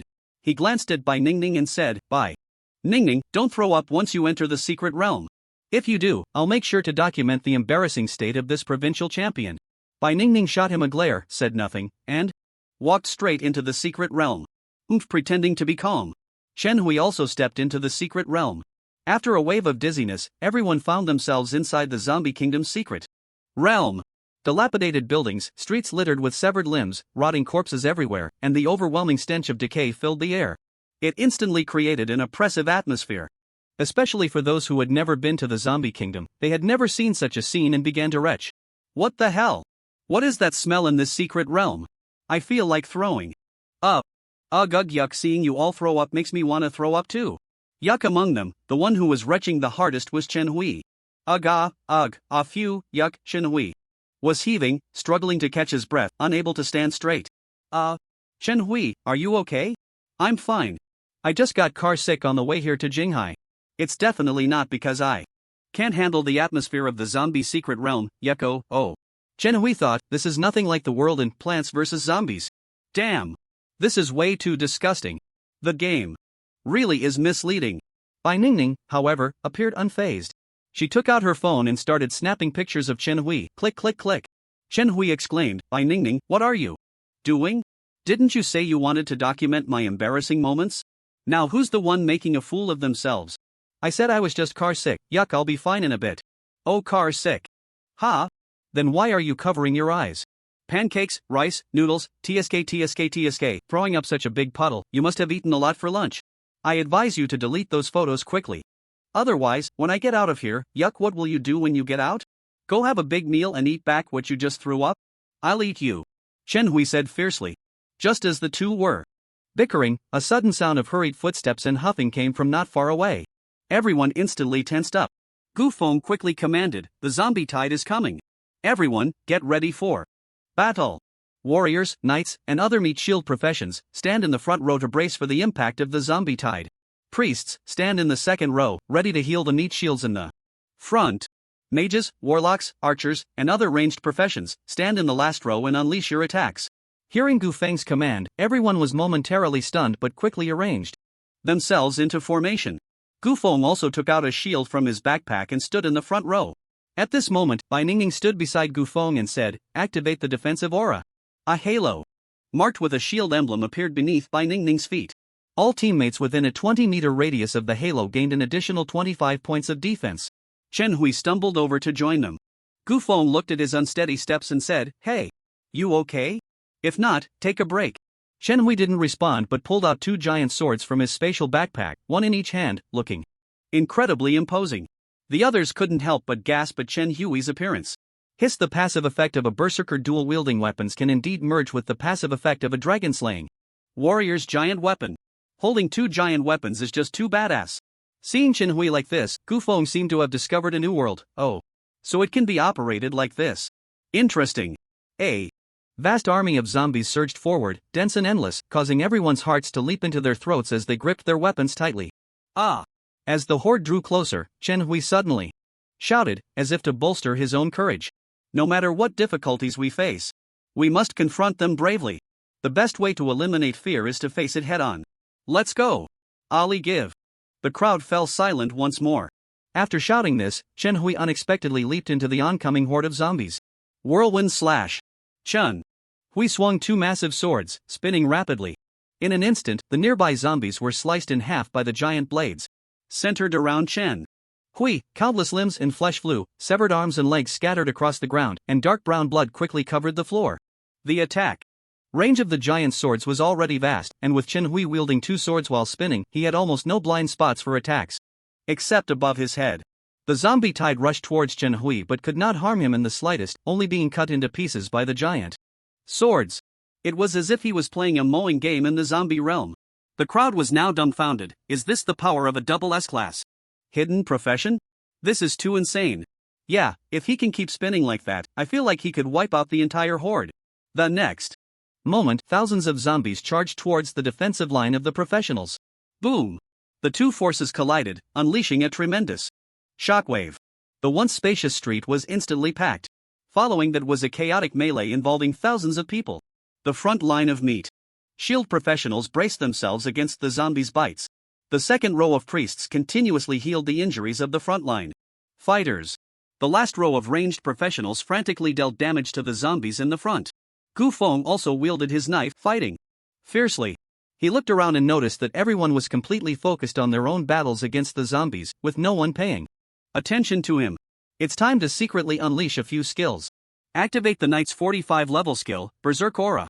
Berserk Aura provides 150 attack power, 150 spell power, 15% attack speed, and 15% casting speed to friendly units within a 20-meter radius. In an instant, a Berserk Aura appeared beneath Gu Feng's feet, but it was quickly submerged by the crowd in the zombie tide. Others clearly felt their status improve, but they all thought it was the effect of Bai Ningning's support aura. Only Bai Ningning, who was fighting calmly beside Gu Feng, sensed something unusual. Why has my attack power and attack speed suddenly increased? And by such a large margin, could there be other support experts among the crowd?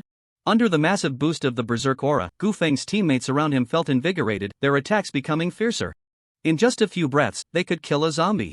The battlefield soon became piled high with the bodies of zombies. Gu Feng commanded again. Everyone maintain formation and retreat 5 meters to prevent the zombie bodies from stacking up and crossing over the front line. Received.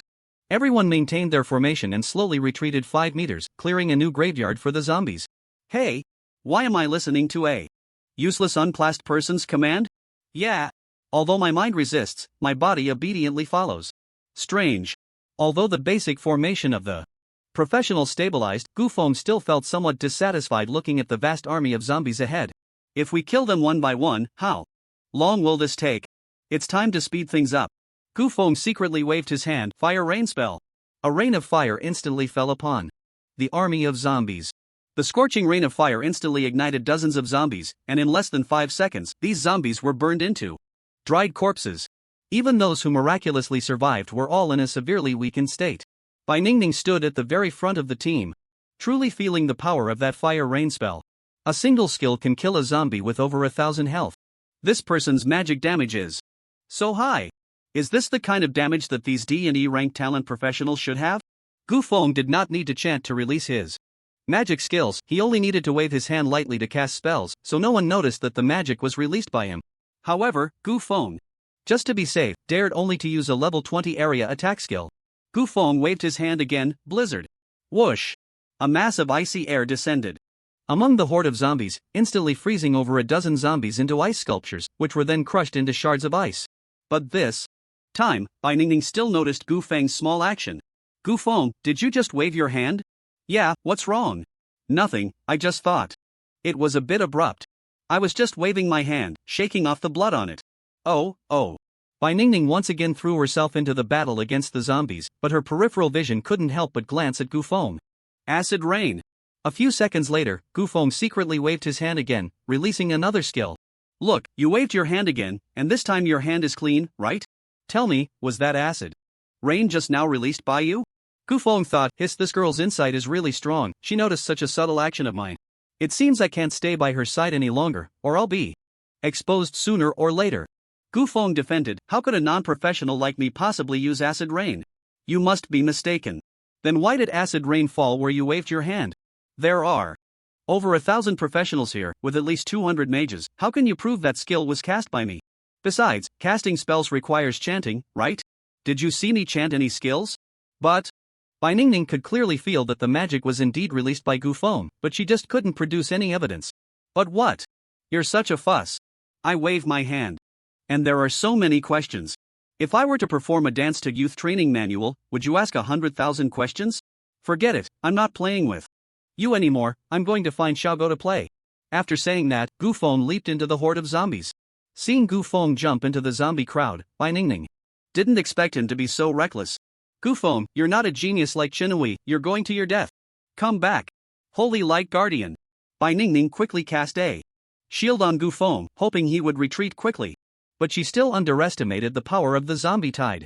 Gu Feng's body was instantly engulfed by the horde of zombies, with no sign of survival in sight.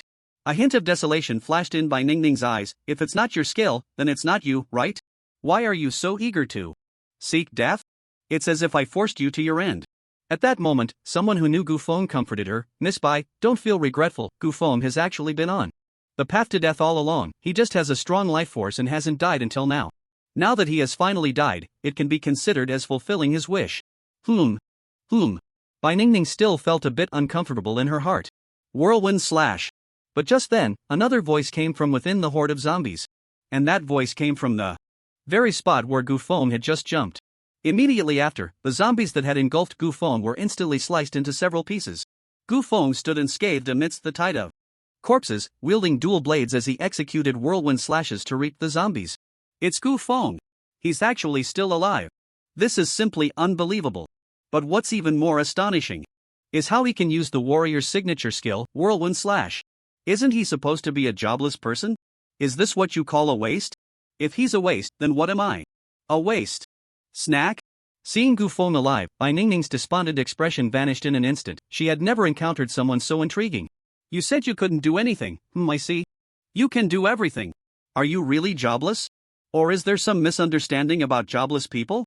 Bai Ningning shouted at Gufeng, Hey! Gufeng, didn't you say you couldn't do anything? How do you explain the warrior's exclusive skill, whirlwind slash, that you're using now? Gufeng spun around as he replied, Is this difficult? It's just holding a weapon in one hand and spinning in place. Isn't it something anyone can do? Do I really need to change jobs to a warrior to learn this? The warriors present fell silent instantly. Damn! Is the warrior's signature skill, whirlwind slash, really so worthless when you say it like that? Bai Ningning fell into thought. This seems to be the case, but it also feels like it's not. Gufeng continued, Oh? It seems I can also do this move. Shield bash, which is just hitting someone with a shield. Heavy strike, which is attacking with all your might once. Sweep, which is attacking sideways once. Charge, which is quickly thrusting at the target while holding a weapon. Wow! It seems I've suddenly grasped the essence of warrior skills. I'm so smart. The warriors present, please don't say anymore. Leave us warriors with at least a pair of pants to wear. If you keep stripping us down, we won't be able to face anyone anymore. What the hell did we change jobs for? Gufeng continued to use whirlwind slash to reap the zombies, with Chen Hui on his left and right, blocking at least 1/5 of the zombies. But what puzzled Gufeng was that Chen Hui had been unusually quiet. This wasn't quite like his usual boisterous personality. Gufeng glanced at Chen Hui out of the corner of his eye, only to find that the guy had been fighting zombies with his eyes closed. Although the action of whirlwind slash was relatively simple, just spinning in place, wouldn't he get dizzy with his eyes closed? Hey! Thin dog, using whirlwind slash like that is likely to make you dizzy. Open your eyes. Zombies aren't that scary. It's the same even with the lights off. Chen Hui replied with his eyes closed, Mind your own business. And I'm not called thin. Ugh you! Before Chen Hui could finish his sentence, he swayed and fell to the ground, then began to vomit profusely. Why is the whole world spinning? This guy really got dizzy. Chen Hui's attacks came to a halt, and several zombies immediately lunged at him. Ah! Thin dog, be careful. Holy light protection. Bai Ningning immediately cast a protective skill on him upon seeing this. I'm a double S-class elite warrior with dual hidden professions. I'm definitely not called Thin Dog. You Gufeng, you're called thin, yet you still won't admit it. You're even worse than the dry heaving guy you. You can't handle just a few spins. Get up and keep spinning. High-level purification.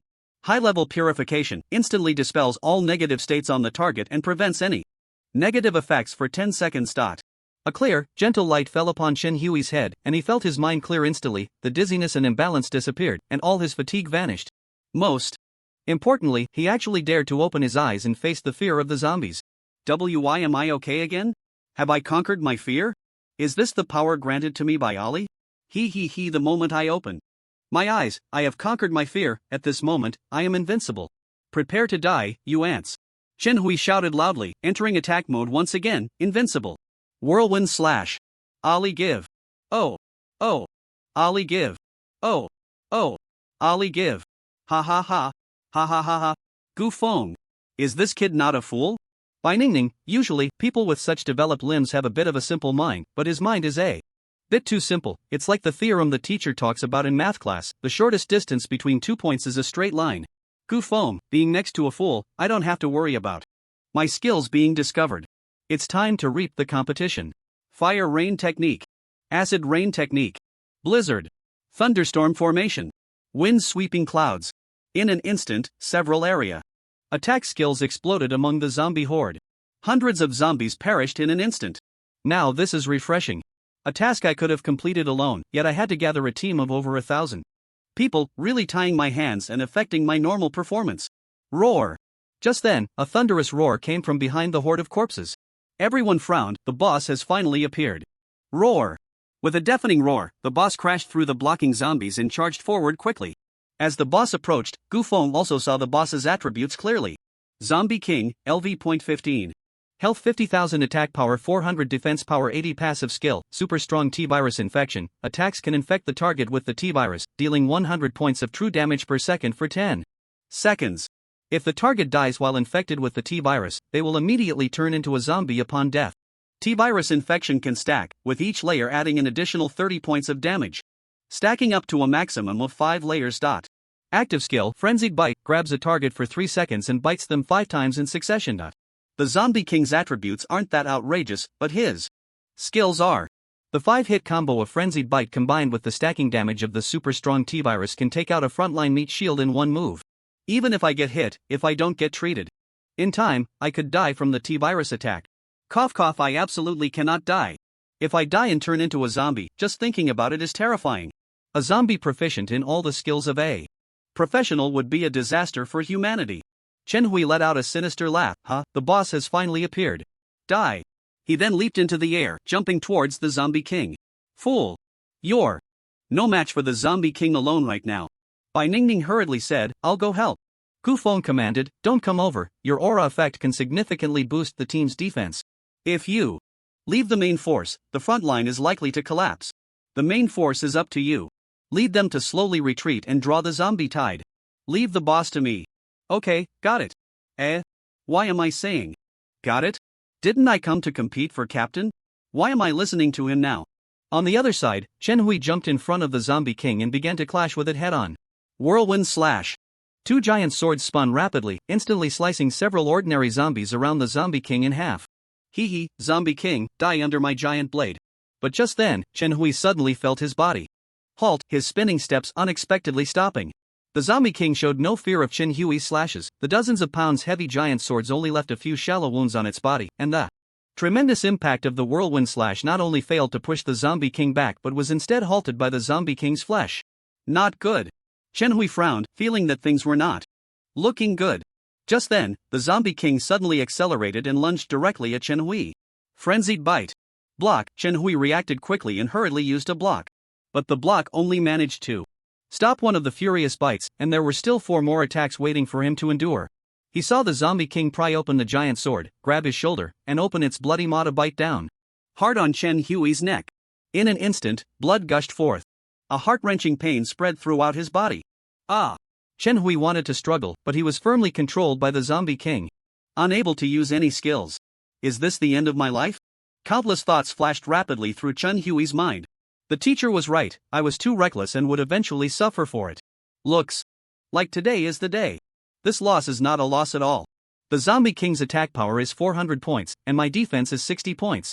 The remaining 4 furious bites from the Zombie King can deal 1360 points of damage to me, while the stacked 4 layers of T-virus will cause me 190 points of damage per second, totaling 1900 over 10 seconds. 1360 plus 1900, this one skill from the Zombie King can deal 3260 points of damage to me, while I only have 2800 health points. The others are too far away to provide me with timely healing. Although I am still alive, I am already a dead man. Hey! When did my math become so quick? I didn't expect that at the end of my life, my math would finally click. Mom, I'm sorry. Thank you for giving birth to such an excellent me, but your son is unfilial and is leaving first. Dad, while you're still young, hurry up and have another child with Mom. That way, there will be someone to take care of you too in your old age. Go for it, Dad. Ali give. Sweep. Just then, Gufeng swept away the zombies blocking the way and quickly rushed to the Zombie King's side, grabbing its waist and forcefully throwing it backward. Back throw. Both the Zombie King and Chen Hui were slammed down hard by Gufeng's back throw. Although the Zombie King ignored most control skills, it could not ignore the grappling skills of a fighter. After all, its size was not that large, just slightly bigger than an average male, and as long as the strength was sufficient, grappling skills could be effectively used against it. Chen Hui fell to dizzying spin, and then he found himself crashing to the ground, surprisingly realizing that he had escaped the Zombie King's control. Back throw, health minus 520, super T-virus infection, health minus 160, -160. How did I break free from control? Losing 160 health points per second means I only stacked 3 layers of super T-virus? So I'm still alive. Wait. Why did this back throw still deal 520 points of damage to me? Aren't we allies? Adding this 520 points of damage. Damn it, I'm still dead. At that moment, Gufeng said, Xiaogo, hurry back to heal, there might still be a chance. Just leave the Zombie King to me. Can you handle it alone? Just watch, Xiaogo. And my name is Chen Hui, not Xiaogo. Alright, Xiaogo. Damn. Chen Hui immediately ran towards the main force, shouting as he ran, brothers and sisters, I have 5 seconds left to live. Can someone please help me out? Urgent, urgent, urgent. Revival technique. Gufeng certainly wouldn't let this double S level genius die just like that. That would be a significant loss for Huaxia. So he quietly used a revival technique on him.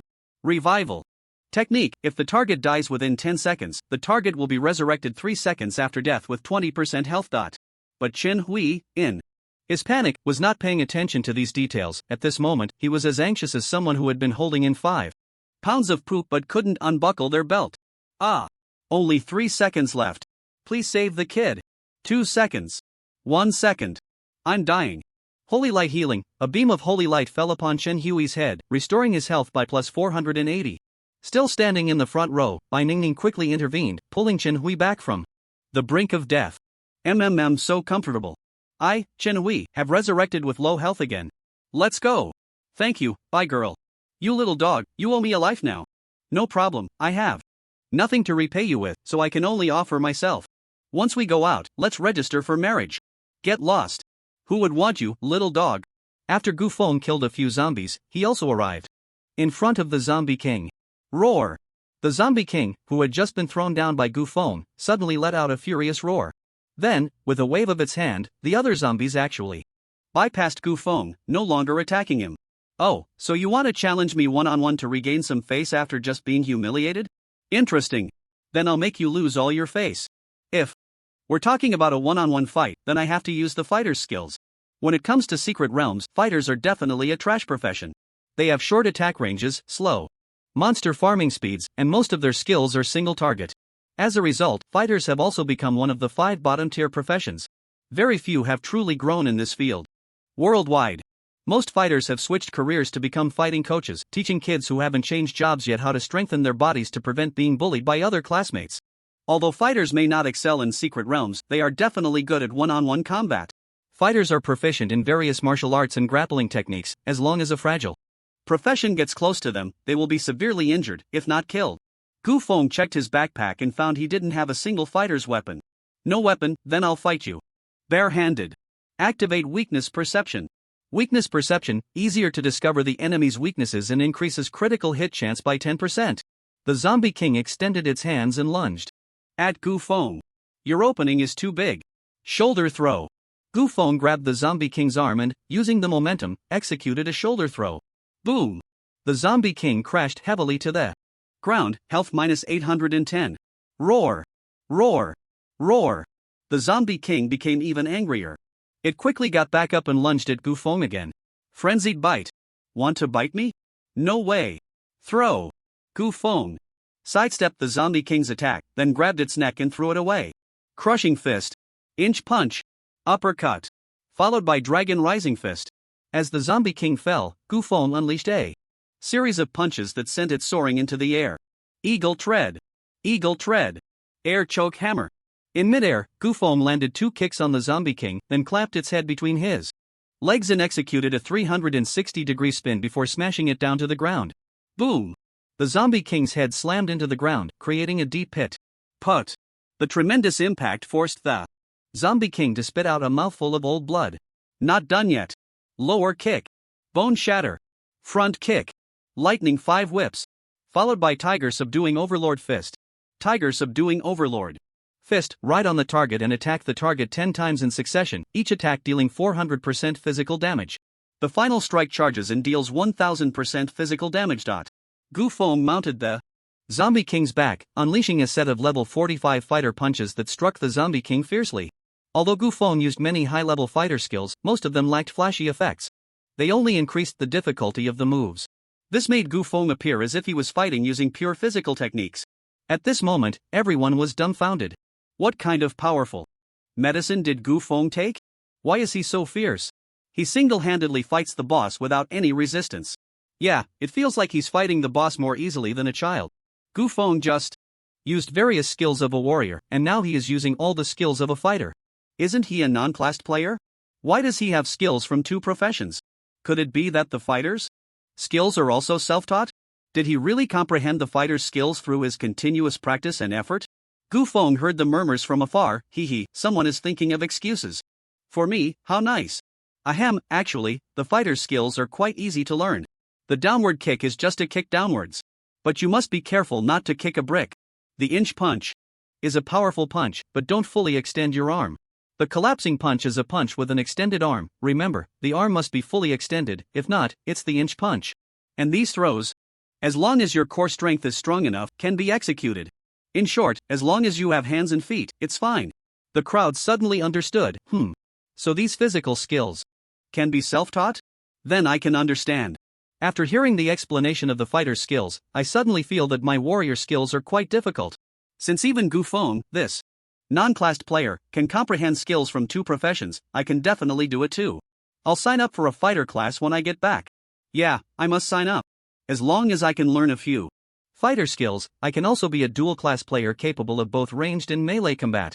Count me in for the class. Maybe there will be discounts for group sign-ups. Unintentionally, Gu Feng caused the income of the fighter training class to explode by 500%, and those fighters who were on the verge of being laid off welcomed a second spring in their careers. Zombie King HP. Minus 2140 minus 2120. Ah. Hey. Zombie King HP minus 5680. Gu Feng's combo directly dealt over 40,000 damage to the Zombie King. Originally with 50,000 HP, the Zombie King, full of confidence and wanting to challenge Gu Feng, was instantly left in a daze with low health. Ha. What's going on? This beating has left me with low health? What kind of duel is this? If I keep this up, I'll lose my life. Everyone, get him. Roar. With a furious roar, the Zombie King instantly commanded the horde of zombies attacking the players to pounce on Gu Feng. Bai Ningning saw the horde of zombies rushing towards Gu Feng and immediately commanded, Gu Feng, be careful. Everyone, follow me to rescue Gu Feng. But Gu Feng just smiled faintly. No more dueling? But don't you think it's too late? This move will send you to the afterlife. Spiral Comet Fall. Spiral Comet Fall, grab the target, leap high, and during the descent, spin rapidly and smash the target's head hard into the ground. Deals 2000% physical damage and creates a shockwave that deals 1000% physical damage. Gu Feng grabbed the Zombie King and leaped high, smashing down directly into the densest part of the zombies. Boom! With a loud crash, the Zombie King was slammed hard into the ground. Put! The ground was instantly engulfed in a large purple-black blood mist from the shockwave. The Zombie King, originally with over 8,000 HP, was instantly reduced to 0. Ding! Congratulations, you have successfully killed the Zombie King. The scene erupted in exclamations once again. Brutal. Simply too brutal. One skill directly took away 1/5 of the Zombie King's health. Is this the legendary health bar disappearance technique? If I remember correctly, this skill seems to be the fighter's level 55 skill, Spiral Comet Fall. Can he really comprehend such a high difficulty skill? No class restrictions, but are there really no level restrictions? This is what they call, as long as the effort is deep, an iron pestle can be ground into a needle. I'll start practicing Spiral Comet Fall when I get back. Ding! Congratulations, you have successfully killed the Zombie King. You gained 20,000 experience points. After the Zombie King died, a pile of items exploded onto the ground. Gu Feng didn't have time to think much and quickly gathered the items into his bag before continuing to engage in battle. With the death of the Zombie King, the remaining zombies began to attack chaotically, like a headless flock, biting and pouncing on anyone they saw. This, in turn, scattered their attacking power. Seeing that the situation was clear, Gu Feng decided to return to the main group of professionals to rest for a while, allowing the other professionals to feel a sense of participation. He then cut through the zombie horde like chopping vegetables and escaped from their encirclement. Gu Feng, are you okay? Are you okay? Are you okay? Bai Ningning asked anxiously, repeating the question 3 times. I'm fine, why? Do you have any Lulu Mei? No. Then why ask so many times? I'm just tired, I'll be fine after a rest. Okay. You hurry to the back of the team to rest, we'll handle the rest. Gu Feng walked to the back of the team, and along the way, he heard people praising him. Gu Feng! Well done. Gu Feng, you're simply amazing. Gu Feng, after we finish the secret realm, do you want to help me make monkeys? Gu Feng, did you learn all those fighter skills by yourself? Is it too late for me to practice now? Gu Feng, do you like the creamy white Dex Wheezy? I have two, I'll give them all to you. Gu Feng responded one by one, no. Need to make monkeys, I don't like cross species. Yeah, practice more when we get back, you'll definitely see results. What is Dex Wheezy? Is it a new hybrid fruit? Oh. Gu Feng arrived at the end of the team and began to count the loot dropped by the Zombie King. Venomous Claw, fighter equipment, golden quality, usable at level 15. Attack power plus 60, agility plus 15. Each attack can stack 30 points of poison damage, up to 5 stacks. The weapon effect is quite good. But isn't this fighter's weapon a bit late to arrive? Sturdy leather armor, silver quality. Usable at level 10. Defense plus 25, constitution plus 20, sturdy leather pants. The dropped equipment is a bit underwhelming. Just some silver quality gear. Let's see if there are any other treasures. Gu Feng continued to search. A skill book suddenly appeared before his eyes. Self-destruct zombie, revive a corpse and turn it into a self-destruct zombie. The self-destruct zombie will quickly rush towards enemies upon detection and explode itself, dealing 200% area magic damage. The self-destruct zombie can survive for up to 3 minutes and can summon up to 3. This skill book is nice, it's a core output skill for necromancers. Learn, upgrade. Self-destruct zombie LV.2, revive a corpse and turn it into a self-destruct zombie. The self-destruct zombie will quickly rush towards enemies upon detection and explode itself, dealing 230% area magic damage.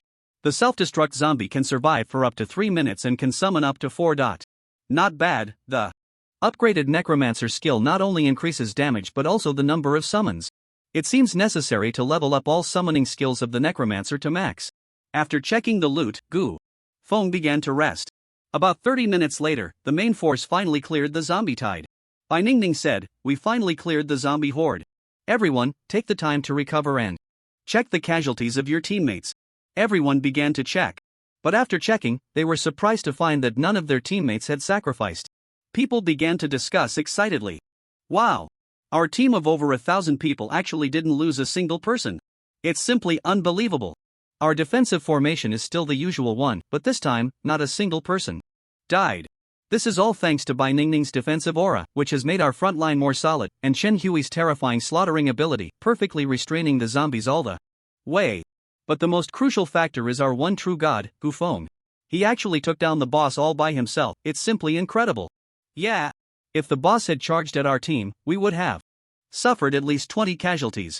If the Zombie King had broken our formation, the casualties would have been at least over 100. Having a great god with us makes all the difference. At this moment, Bai Ningning and Chen Hui also arrived at the back of the team to look for Gu Feng.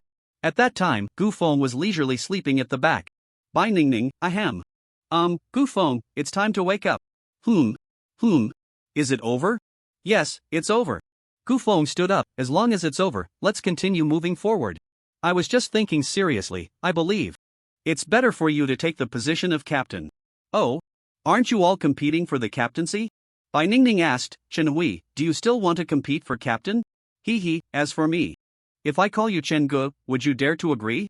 Everyone chimed in, Gu Feng, just take the captaincy. We all believe in you. Even the 2 SS level gods agree for you to be captain, what objections could we have? Yeah, Gu Feng, just agree. Since everyone believes in me, I'll reluctantly accept. Then, Gu Feng took on a leadership posture and said, although we perfectly resisted this wave of zombie tide, we cannot let our guard down. Has anyone noticed that among the thousands of zombies we killed, not a single mutated zombie appeared? Everyone recalled. It really seems like there isn't a single one. That's a bit strange. Mutated zombies are usually quite common, and there are always mutated zombies around the Zombie King, but this time there aren't any mutated zombies around the Zombie King. Strange. Gu Feng analyzed, so I suspect that this crisis in the Zombie Kingdom's secret realm must involve a conspiracy. Conspiracy? But who would these foolish zombies listen to? Even if there are mind control type professions.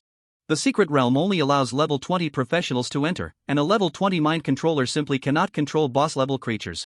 Gu Feng thought for a moment and couldn't make sense of it. It seems we can only take it one step at a time. There might be a tough battle ahead. After the team finished resting, Gu Feng also arranged a new tactic. Everyone, divide into 10 groups based on profession, with 5 groups ambushing in the 5 buildings on the left side of the street, and the other 5 groups ambushing in the buildings on the right side of the street. The tank-type professions will guard the entrances of the buildings, while the priests will stay behind to heal the front line. Other ranged professions will be stationed on each floor, but each floor must have at least one priest. By Ningning and Shigo, I now appoint you as vice-captains. By Ningning, you are responsible for the 5 teams on the left, and Shigo, you are responsible for the 5 teams on the right. Any questions? By Ningning, no problem. Chen Hui, woof. Absolutely will complete the task. Alright, everyone, let's move. At this moment, someone raised a question. Captain Gu, I have a question. Your defensive tactic is fine, as long as a horde of zombies passes by, we can definitely form a pincer attack against them. Moreover, the stairway is narrow, making it easy to defend but hard to attack. But the problem is, how long do we have to hold out? Although the crisis in the secret realm has appeared, no one can say when the real outbreak will happen. It could be tonight, in half a month, or even longer. We can wait a day or two, but we can't keep waiting indefinitely, right? Besides, our supplies and energy don't allow for that. There's no need to wait so long, I'll have the horde come over right away. I'm going to draw the monsters myself. Bai Ningning widened her beautiful eyes and said, Gu Feng, are you crazy? You want to go draw the monsters alone? I know you're strong, but you're not strong enough to face off against thousands, even tens of thousands of zombies on your own. If there are any mutated zombies in there, the chances of survival are even slimmer. I absolutely won't allow you to go to your death for nothing. That's right, Captain Gu. Even if you run fast, the zombie tide comes from all directions, and you'll eventually be surrounded. The idea of drawing a horde isn't untested, but so far, everyone has failed. You could say whoever goes, dies, with a 100% mortality rate. You really can't go. Gu Feng smiled faintly and said, Don't worry, everyone, I have my own way to draw the monsters. I won't be a martyr. But let's go. Before everyone could finish speaking, Gu Feng walked alone into the depths of the secret realm.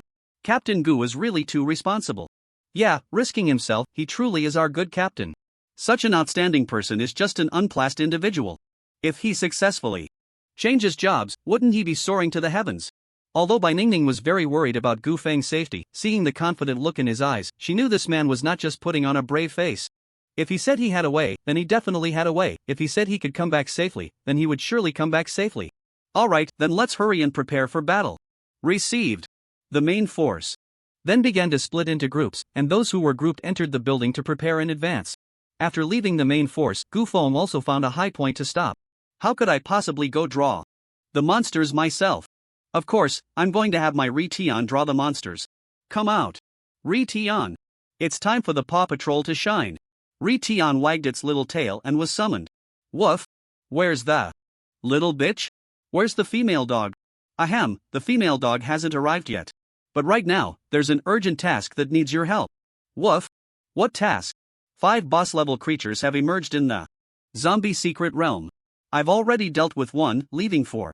Now I need you to lure those 4 bosses over to me, while drawing the zombie tide towards the entrance of the secret realm. Do you understand? Woof. I guarantee I'll complete the task. Then go. Ri Tian ran off with its little short legs towards the depths of the secret realm. Gu Feng summoned skeleton soldiers to guard the entrance of the building.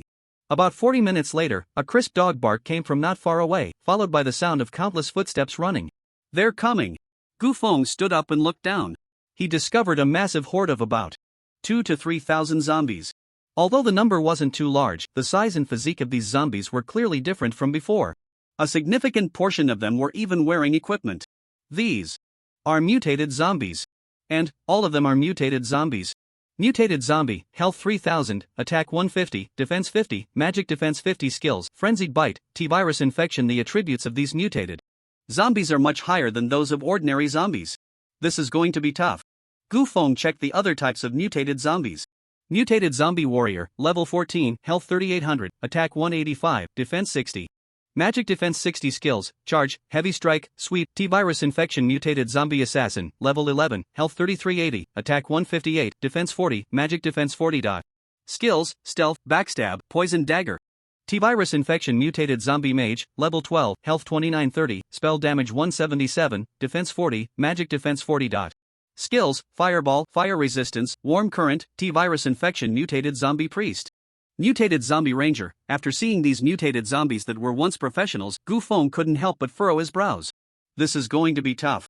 No, I should say absolutely unbeatable. Although the attributes of mutated zombies far exceed those of ordinary zombies, with our defensive tactics, we could still manage to fight them off under a pincer attack.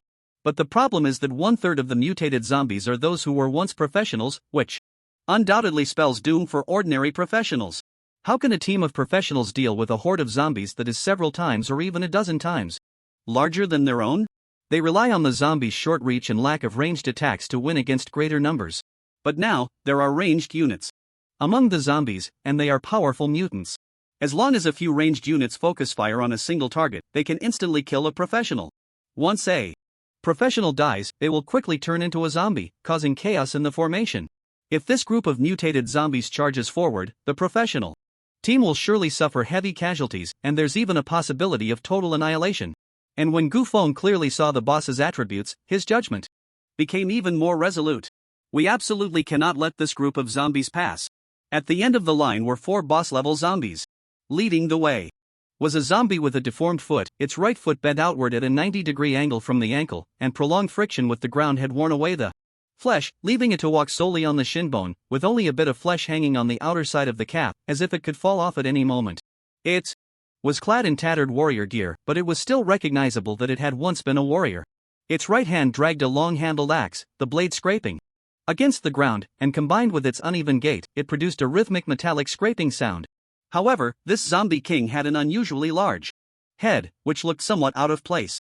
Mutated Zombie King Warrior, LV.20, Health 100,000, Attack 800, Defense 100, Magic Defense 100 Skills, Charge, Heavy Strike, Sweep, Leap Attack, Taunt, Whirlwind Slash, Super T-Virus Infection Hiss.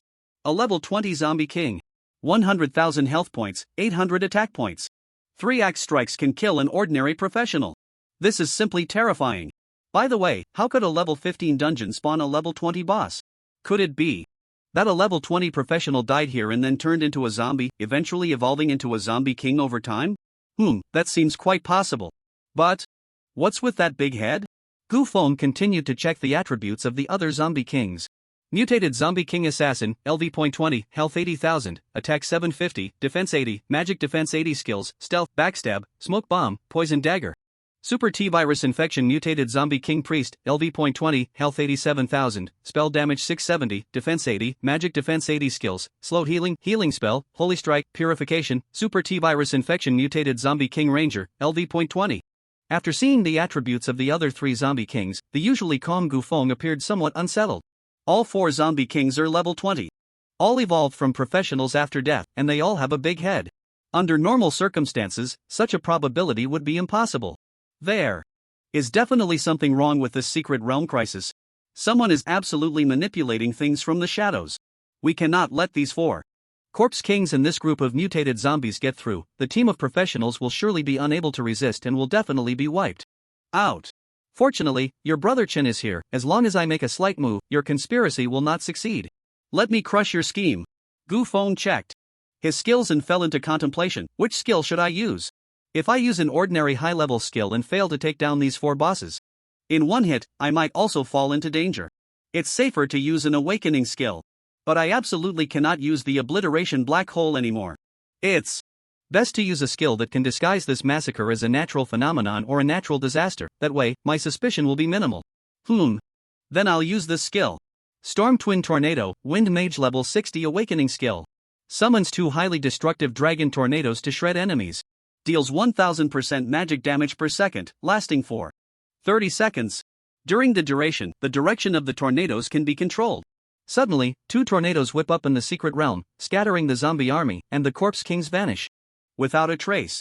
This reason isn't too far-fetched, right? I think it's fine. Moreover, I don't have to worry about the level 60 awakening skill destroying the secret realm. Let's go with it. Die. Ants. Storm Twin Tornado. The originally calm sky suddenly turned wild with wind, and then 2 S-shaped whirlwinds formed abruptly within the horde of zombies. The whirlwinds grew larger like coiling snakes, instantly merging into 2 black tornadoes dozens of meters high. Boom! The clear sky was instantly filled with dark clouds, and thunder rolled. Following that, a torrential downpour fell like a bucket being tipped over. At the top of the tornadoes, 2 furious dragon heads stirred the sky. The tornadoes spiraled upward like 2 dragon bodies intertwining. The zombie horde was swept up like flimsy scraps of paper into the tornadoes, and the force of the 2 tornadoes tore and rubbed against each other, instantly shredding the zombies caught within into pieces by the black wind blades. Mutated Zombie Death, gain 1000 experience points. Mutated Zombie Mage Death, gain 1200 experience points. Mutated Zombie Warrior Death, gain 1300 experience points. In an instant, countless kill notifications flooded into Gu Feng's mind. Then came the continuous sounds of leveling up. Ding! Congratulations, you have reached level 16. Ding! Congratulations, you have reached level 17. Ding! Congratulations, you have reached level 18. Gu Feng's leveling up only stopped when he no longer gained experience from killing mutated zombies. Mutated Zombie Death, gained 1 experience point. Mutated Zombie Death, gained 1 experience point. This side is done, and don't think you can escape from the other side. And you 4 Corpse Kings, come in too. Gu Feng commanded the 2 tornadoes to wreak havoc on the entire street of corpses. Not only the corpses but even the old cars on the roadside were caught up in the whirlwinds. The large trees on both sides of the street were uprooted, and those flimsy buildings collapsed with a crash, subsequently being sucked into the tornadoes. Gu Feng looked at the scene before him and couldn't help but feel a bit guilty. This natural disaster. Is it a bit too destructive? With 1000% magic damage per second, the mutated zombies with over 3000 health points couldn't withstand even a second before being torn to shreds. Even the Corpse Kings with 70 or 80,000 health points couldn't endure a complete skill.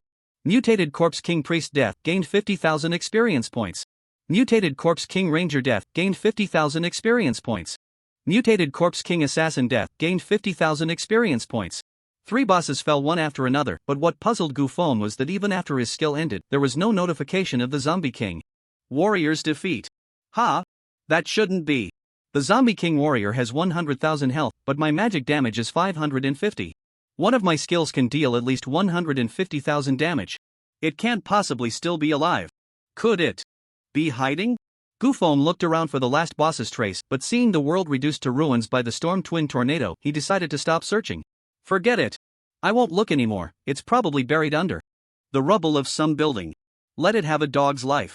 On the other side, the team of professionals was still ambushed in the buildings on both sides of the street, waiting for the horde to arrive. Suddenly, a fierce wind began to blow outside, followed by a torrential downpour that fell like buckets of water. Is it windy? Is it raining? Should we bring in the laundry? What a strong wind. This must be at least level 12. Everyone, look over there. It seems like there are 2 tornadoes. The crowd leaned out of the windows to check, discovering 2 tornadoes wreaking havoc several kilometers away. No wonder the wind suddenly picked up so much. It turns out there are 2 tornadoes over there. These tornadoes look incredibly powerful. I hope they don't come our way. From what I know about weather, the wind direction isn't moving towards us, so everyone can rest easy. Oh, then I'm relieved. It seems like the direction of these tornadoes is where Gu Feng is heading. I hope Captain Gu Feng doesn't run into any trouble. Shut your crow's mouth. Captain Gu Feng is so strong, how could anything happen to him? But Gu Feng has been out for 2 hours, and he hasn't brought back a single zombie, nor has he returned himself. I'm really a bit worried about him. The crowd also wore worried expressions, all looking in the direction Gu Feng had left. In the distance, the 2 terrifying tornadoes gradually dissipated, and as they did, the sky began to clear, with the fierce wind and rain stopping instantly. Is that it? The tornadoes didn't last long at all. Just like me. Bai Ningning brushed her disheveled hair and found the 2 tornadoes a bit strange. But since they were far away, she only felt it was odd. Bang! Bang! Bang! Just then, a zombie with only its upper body suddenly fell from the sky and landed heavily on the ground. Everyone looked over at the same time. Mutated Zombie King Warrior, LV.20. Remaining health 280, remaining attack power 378, remaining defense power 30, remaining magic defense power 30, skill, all ineffective. It's the Zombie King. And it's a level 20 mutated Zombie King. How did the Zombie King fall from the sky? Is this a new attack method? But why does it only have half a body? And its head seems noticeably larger than other zombies. That's not just a little bit bigger. I'm starting to suspect it's the big-headed son turned into a Zombie King. What? Did the big-headed son end up like this? Bai Ningning quickly commanded. The Zombie King has appeared. The zombie army is likely to come soon. Everyone, get into battle mode immediately. Everyone's nerves immediately tensed up, entering battle mode. Ha ha ha ha ha. Ha. But after waiting for a long time, not a single zombie appeared, only this half-bodied mutated Zombie King slowly crawling on the ground. Chen Hui, growing a bit impatient, said, I say, by the top. Scholar, this Zombie King only has a little over 200 health left. Shouldn't we kill it first? Bai Ningning calmly and confidently replied, let's not act rashly, this could very well be a trap. Think. About it, how could the incredibly powerful Zombie King appear so helpless in front of us? And it's a level 20 mutated Zombie King. Don't you find it strange to look at its attributes? All skills are ineffective. And both attack and defense are halved. Moreover, its head is clearly larger than that of an ordinary zombie. It's very likely that if we kill it, it will immediately mutate. It could turn into a giant zombie monster. Its 280 health points are just a facade. This is definitely a trap. We absolutely cannot act rashly. Well, you think things through. Then let's stay still while the enemy is still. Another 10 minutes passed, and over 1,000 people quietly watched the performance of the Zombie King. The Zombie King had already crawled out a blood trail over 100 meters long. Haha, why? Why isn't anyone killing me? Haha, what are you all staring at? Hurry up and take action. Ha ha. I'm in so much pain. I want to die. With so many of you staring at me, do you want me to socially die? Chen Hui, humph. Keep pretending. I want to see how long you can keep this up. Just then, a figure suddenly walked over from a nearby street. Everyone tensed up again. By Ningning, there's movement. Everyone, follow my lead and be ready to act at any moment. As the figure drew closer, people could see his true identity. It was Gu Feng. Gu Feng. It's Gu Feng. Great. Captain Gu is still alive. Bai Ningning immediately reminded him, Gu Feng, be careful. There's a mutated Zombie King over there. Gu Feng looked around. Is this the mutated Zombie King warrior? How did it end up here? Did I not control the strength of the tornado? Well enough and accidentally fling it away, causing it to fall here? It seems that's the case. Gu Feng walked up to the Zombie King and finally saw its large head. Why is its head so big? This is clearly not the size of a normal zombie. There are obvious surgical scars on its skull. It has clearly undergone a craniotomy. Did someone replace its brain? This secret realm crisis is full of doubts. There's definitely something wrong. Gu Feng checked the attributes of the Zombie King. All skills ineffective? Attack and defense halved. It seems it's too heavily injured to use any skills. But why are these people just quietly watching it, and no one is killing it? Gu Feng glanced around and found that not a single person had been injured. Could it be that they are specifically waiting for me to deal with the Zombie King? They intentionally left the experience for me? What kind-hearted people. Thank you. Without saying another word, Gu Feng raised his sword and struck down fiercely. Bai Ningning hurriedly exclaimed, Gu Feng, don't. Cut it, this is a trap. Thud. The Zombie King's head was severed, but nothing happened. Ding. A golden light suddenly appeared beneath Gu Feng. Gu Feng leveled up. Congratulations on killing the mutated Zombie King. You gained 50,000 experience points. Oh. Not bad. I actually leveled up. Gu Feng turned and asked, why can't we kill this low-health Zombie King? That's 50,000 experience. Also, what did you just say about a trap?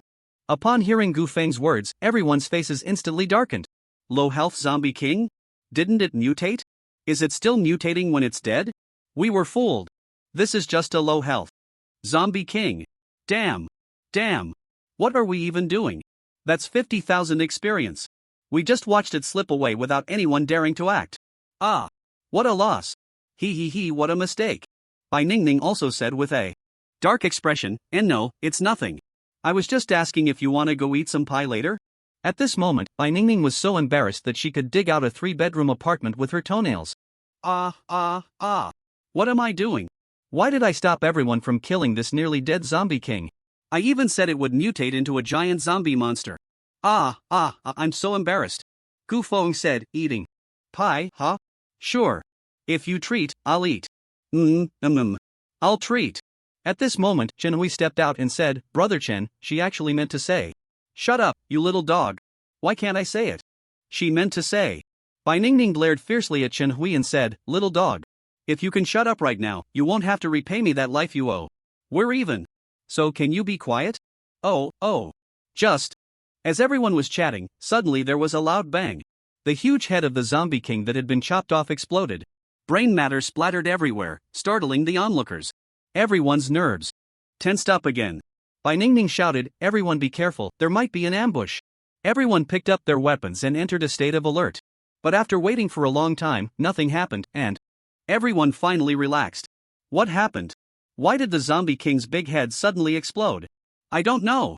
Could it be that its head was too big and the intracranial pressure was too high, causing it to self-destruct? Good thing it wasn't an ambush. I thought we were in for a tough battle. That scared me. This sudden self-detonation also plunged Gu Feng into thought. Why did the Zombie King's head suddenly self-destruct? Could it be that the mysterious person who modified its head installed a detonator in the Zombie King's head to avoid leaving clues? As soon as the mutated Zombie King dies, the head would immediately self-destruct? That's very likely. This further proves that someone is definitely pulling strings behind this secret realm crisis. We must report this situation to the professional guild. Ding! Ding! Ding! With the death of the last mutated Zombie King, everyone's task wristbands received a message. Ding! Detected that all boss-level creatures in the secret realm have been eliminated. The secret realm crisis has been resolved.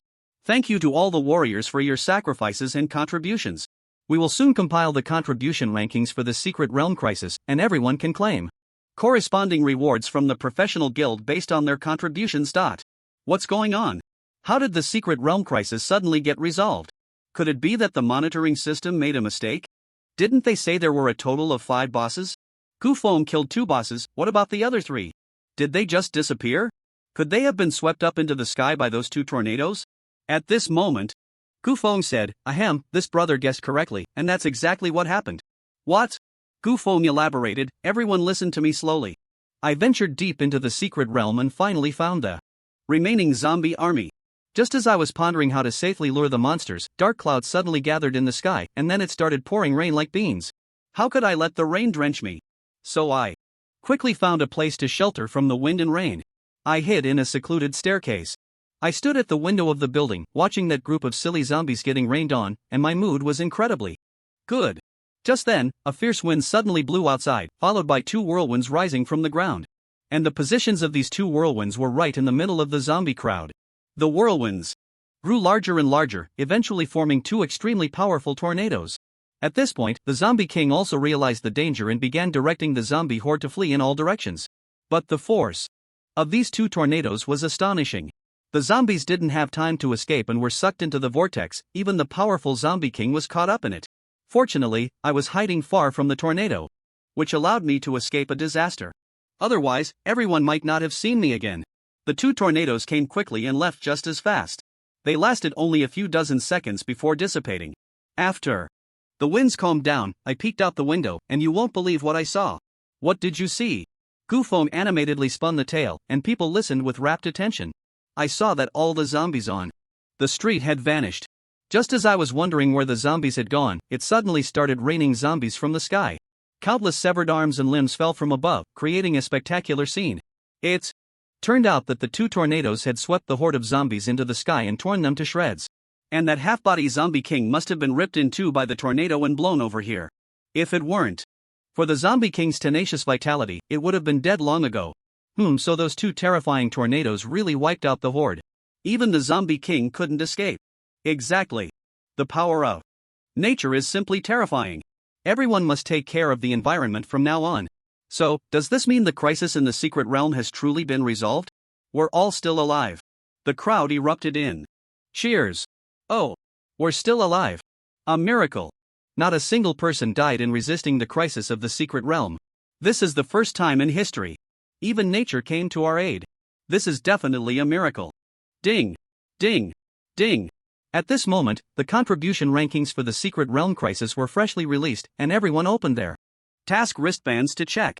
Secret realm crisis contribution ranking: first place, Gu Feng, overall contribution 90%. Second place, Bai Ningning, overall contribution 1.1%. Third place, Chen Hui, overall contribution 1.08%. Fourth place, Bai Jingtian, overall contribution 0.035%. Fifth place, Shang Chunshan, overall contribution 0.031%. Sixth place, Tai Ritian, overall contribution 0.024%.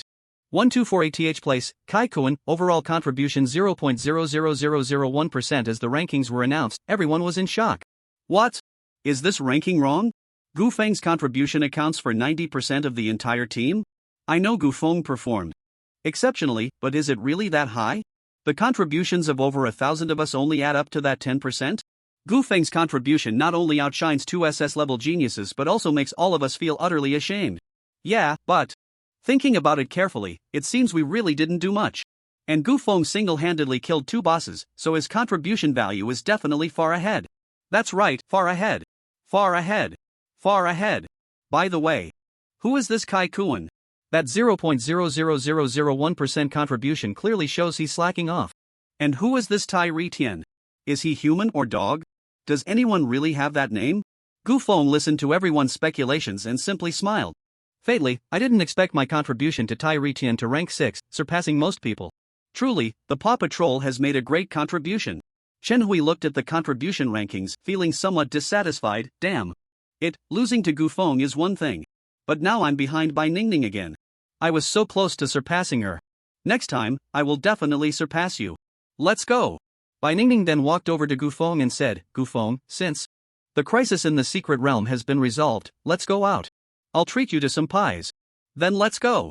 I'm hungry too.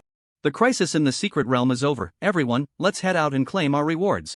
Let's go, let's go. I couldn't wait to leave this disgusting environment. Haha, rewards? What can we, who have contributions measured to 3 decimal places, possibly receive? Probably just a reward of 80 cents.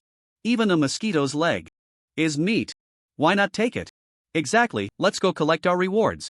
The team of professionals gradually left the zombie secret realm. Soon, all the professionals emerged from the secret realm unscathed. Seeing everyone come out safely, the president's face was filled with smiles, and he was overjoyed inside. Great, great. This time, not a single person sacrificed during the secret realm crisis. This is the first time since the invasion began. This is definitely a major event of the year. I might even get a promotion and a raise. The president excitedly searched the crowd. Gu Feng. Where is Gu Feng? I want to meet him in person. President, do you need something from me? The president looked Gu Feng up and down, nodding in approval. Not bad, not bad. Truly, heroes emerge from youth. Can you tell me how you achieved 90% contribution all by yourself? Just got lucky and picked up 2 zombie king heads. So my contribution shot up. Chen Hui said, President, actually my brother Chen is super amazing. Don't be fooled by the fact that he's an unclassed person. He has learned many combat skills through his own efforts. He can do warrior and fighter skills. He's simply a freak. Oh? You can learn skills from other professions through hard work? This is the first time I've heard of it. The president was also somewhat shocked. Maybe because I'm unclassed, I don't have the restrictions of other professions, so I can focus more and learn faster. After the invasion of the secret realm and the start of the era of class change, most class changers focused on developing the profession they switched to. Very few people bothered to study skills from other professions. The country's research institutions had also studied cross-profession skill learning, but all ended in failure. Even seemingly simple physical skills could only be grasped superficially, with almost no damage or skill effects. Over time, people gave up on the fantasy of learning skills from other professions. Only those who awakened dual professions could learn skills from 2 different professions. After listening to Gu Feng's explanation, the president nodded seriously. That makes sense. Although you failed to change classes and became the only unclassed person in the world, and the world has even given up on you, at least you haven't given up on yourself. Unclassed people may not be the useless ones everyone thinks. Keep discovering your potential, young man. Thank you for the encouragement, President. The president continued, for this secret realm crisis, our professional guild has prepared a total of 3 million in rewards and 2 million in compensation. Since no one died in this crisis, we will also distribute the 2 million in compensation as part of the rewards. Everyone can now collect their rewards based on their contribution percentage. 5 million in rewards, and Gu Feng alone takes 4.5 million. The rest of us, over 1,000 people, split the remaining 500,000. What's there to split? Stop complaining, money can be earned again, but life is only one. It's great that we made it out alive. We should really thank Gu Feng. Exactly. Do you still want to take compensation? Gu Feng had the highest contribution, so he was the first to collect his reward. Looking at the additional 4.5 million in his bank account, Gu Feng felt quite pleased. He then shared the strange occurrences in the secret realm and his speculations with the president.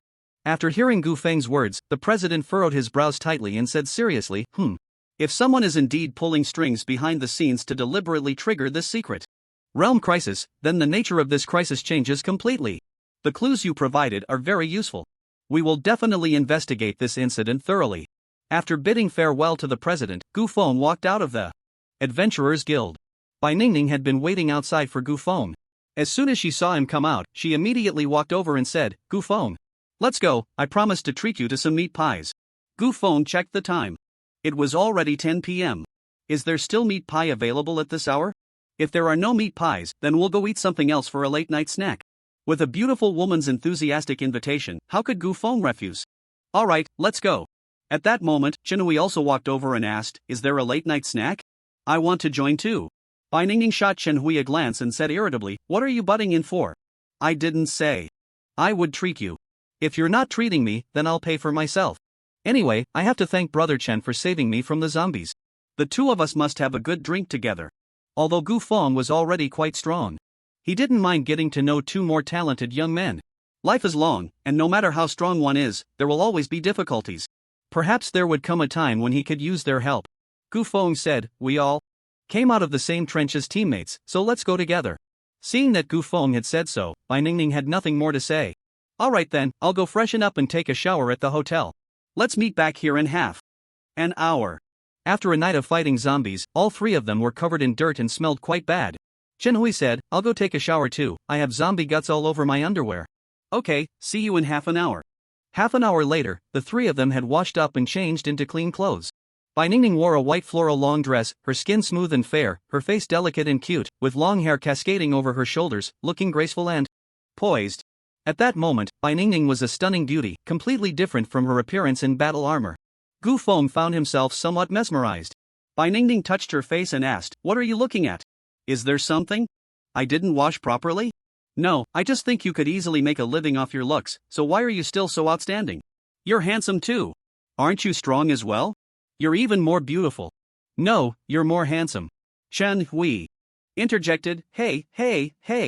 Can you two stop flattering each other? It's making me uncomfortable. The three of them then found a still open food stall and ordered some grilled meat to eat. They chatted while eating. Bai Ningning asked, Gu Feng, which university are you planning to attend? Ahem, actually, I haven't received any admission letters from any universities. What? You're so strong, universities should be fighting over you. How could no school want you? It can't be. Because of your unclassed status, right? Gu Feng nodded, that's right, it's because of my unclassed status. It's such a pity for an elite like you not to go to university. I'll call my mentor right now and get you to study at our school. Gu Feng waved his hand and said, no need. I actually have no plans to attend university. With my status, going to school would definitely bring me a lot of unnecessary trouble. Rather than constantly being misunderstood, I might as well develop quietly on my own. That's true, but as your level increases, the difficulty of the secret realms will also rise. No matter how strong you are, acting alone carries a lot of danger. The best way is to go to school and make a group of like-minded friends with similar strength to tackle secret realms together. That would be much safer. Gu Feng smiled and said, let's skip university, but I don't mind making friends.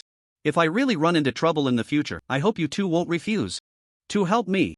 Well, if you have any difficulties, just come to me. I, Bai Ningning, will never back down. Brother Chen has saved my life. If Brother Chen encounters any difficulties, just speak up. I will definitely do my utmost to help. It's my duty. Come. Let's drink. Gu Feng and Chen Hui downed their beers in one go. At that moment, Chen Hui asked, hey? By the way, Bai Ningning, which university did you get accepted to? I got accepted to the elite class of Modu University. Oh? What a coincidence. I got accepted to the elite class of Modu University too. Who knows, we might even be deskmates. Bai Ningning replied, deskmates? Hee then I would truly be honored, unlucky. The three continued to enjoy their barbecue, and Bai Ningning asked again, Gu Feng, have you thought about joining any guild? I don't plan to join a guild. Bai Ningning asked in surprise, why not? The guild blessings can provide a lot of benefits to professionals. The higher the guild level, the greater the benefits. Almost all working professionals choose to join a guild. Not joining a guild is a loss for yourself. Gu Feng, why not join our Bai family's guild? Although it's not top tier, a level 6 guild is considered above average in our Qinghai province. With my double SS level abilities, we can definitely upgrade it to a level 7 guild in 2 years. Chen Hui also encouraged, yeah, Brother Chen. Don't turn down free blessings. If you don't mind, our Chen family's level 5 guild welcomes you. Although it's a bit lower in level, we brothers are united, and our strength is unbreakable. You and I can definitely turn it into a top-tier guild. The guild mentioned here is not a professional guild but a private guild created by individuals or families. The professional guild is a government organization where all professionals register their information, akin to a professional's record and household registration center. It also issues tasks, commissions, and advertisements. However, the professional guild does not provide any guild blessings. The guild by Ningning refers to as a privately created guild, which can be upgraded by completing trial tasks or using rare materials. Each time a guild levels up, it receives a guild blessing, and all members enjoy the benefits of the guild blessing. The higher the guild level, the more blessing effects are obtained. Joining a high-level guild can greatly enhance one's strength. There are 10 levels of guilds, but currently, no guild in the world has reached level 10. The highest is level 9. In Huashanota, there are only 3 level 9 guilds, indicating that upgrading a guild is not an easy task. The higher the guild level, the more difficult it becomes to level up. Bai Ningning's purpose in treating them to a meal was to recruit Gu Feng to join her family guild. Gu Feng, being an orphan without family ties, naturally became a target for recruitment. Gu Feng smiled and said, "I appreciate your kindness, but I really don't plan to join a guild because I want to create my own guild." Bai Ningning and Chen Hui widened their eyes in unison and looked at Gu Feng. "You want to create your own guild?" "That's right, isn't it good to be the president myself? Do you too want to join my guild?" Bai Ningning and Chen Hui both have their own family guilds and carry the mission of strengthening their family guilds, so they naturally cannot join another guild. Wheel, pass. Gu Feng, developing a guild is very difficult.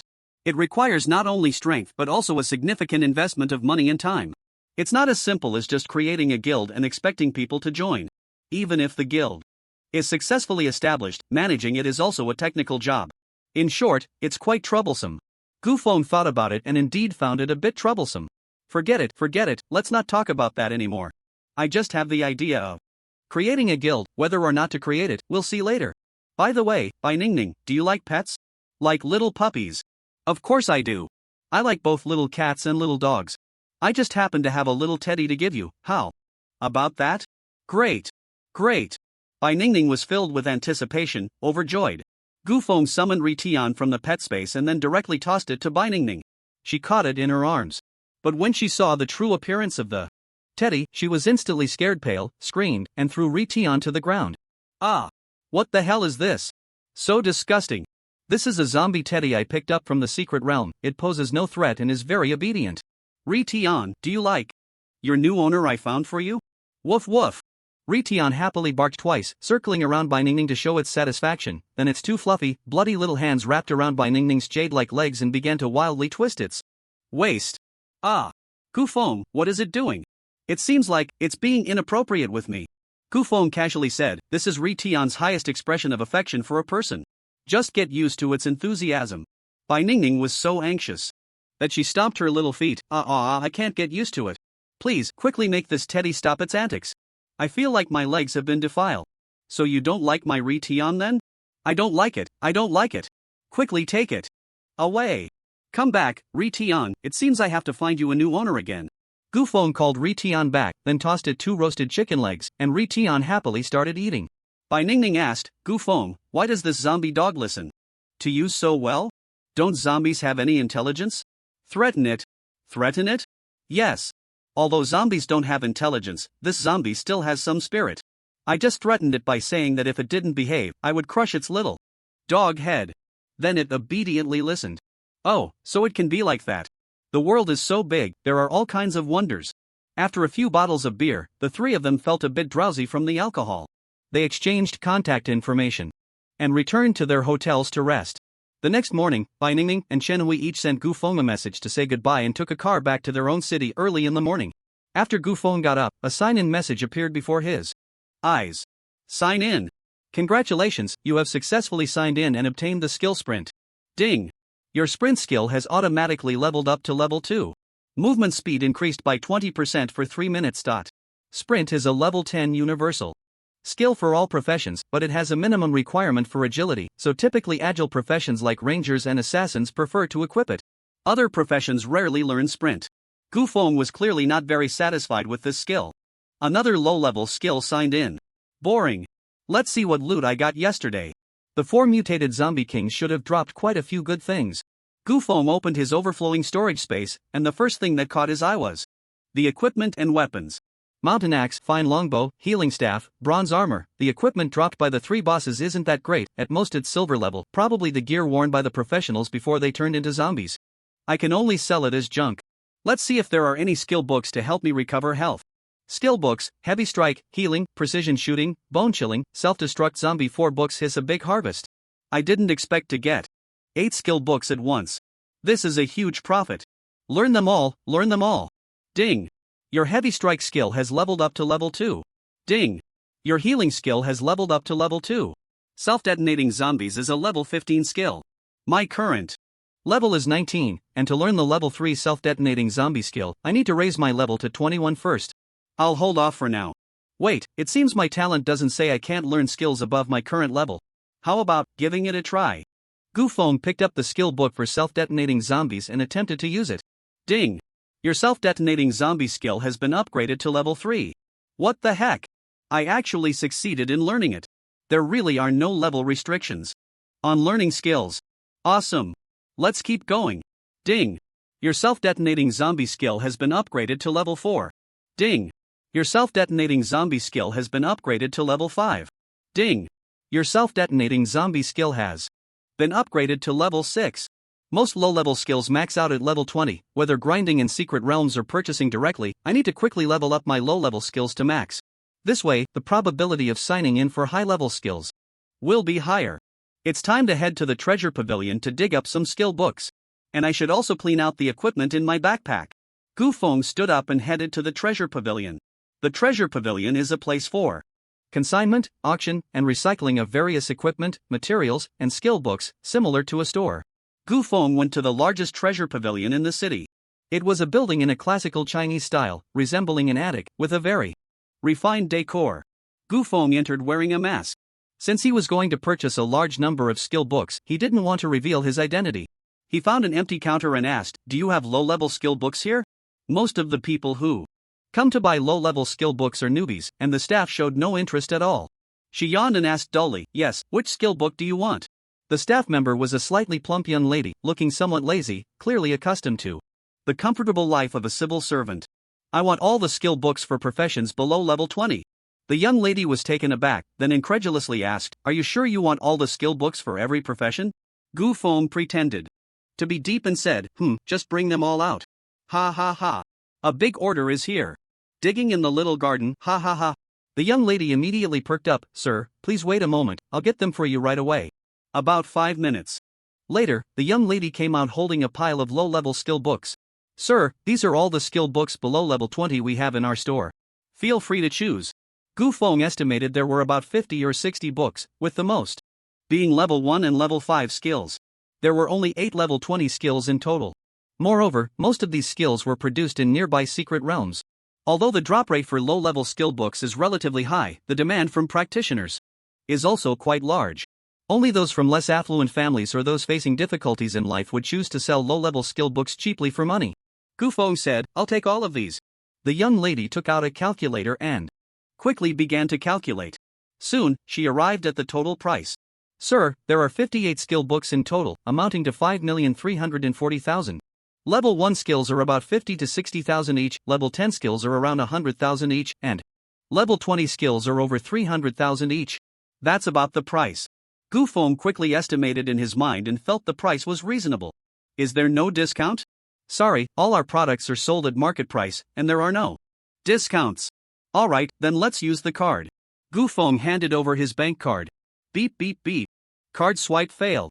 The young lady cautiously asked, fearing that this big client might run away, "Sir, it seems your balance is a bit insufficient." Feng had 4.5 million from the Secret Realm Crisis Rewards, plus 1.08 million from the Zombie Bounty, totaling 5.58 million. However, the professional association still owed him 580,000, so he currently had only 5 million in his account.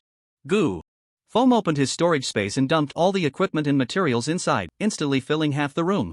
"You first process the 5 million, and then see if selling these is enough for the rest." Looking at the mountain of low-tier equipment and materials, the young lady's eyelids couldn't help but twitch. "This is going to kill me." It was like going to the bank with several bags of 1-cent coins. It seemed like a lot, but when you calculated it, it was hardly worth the effort.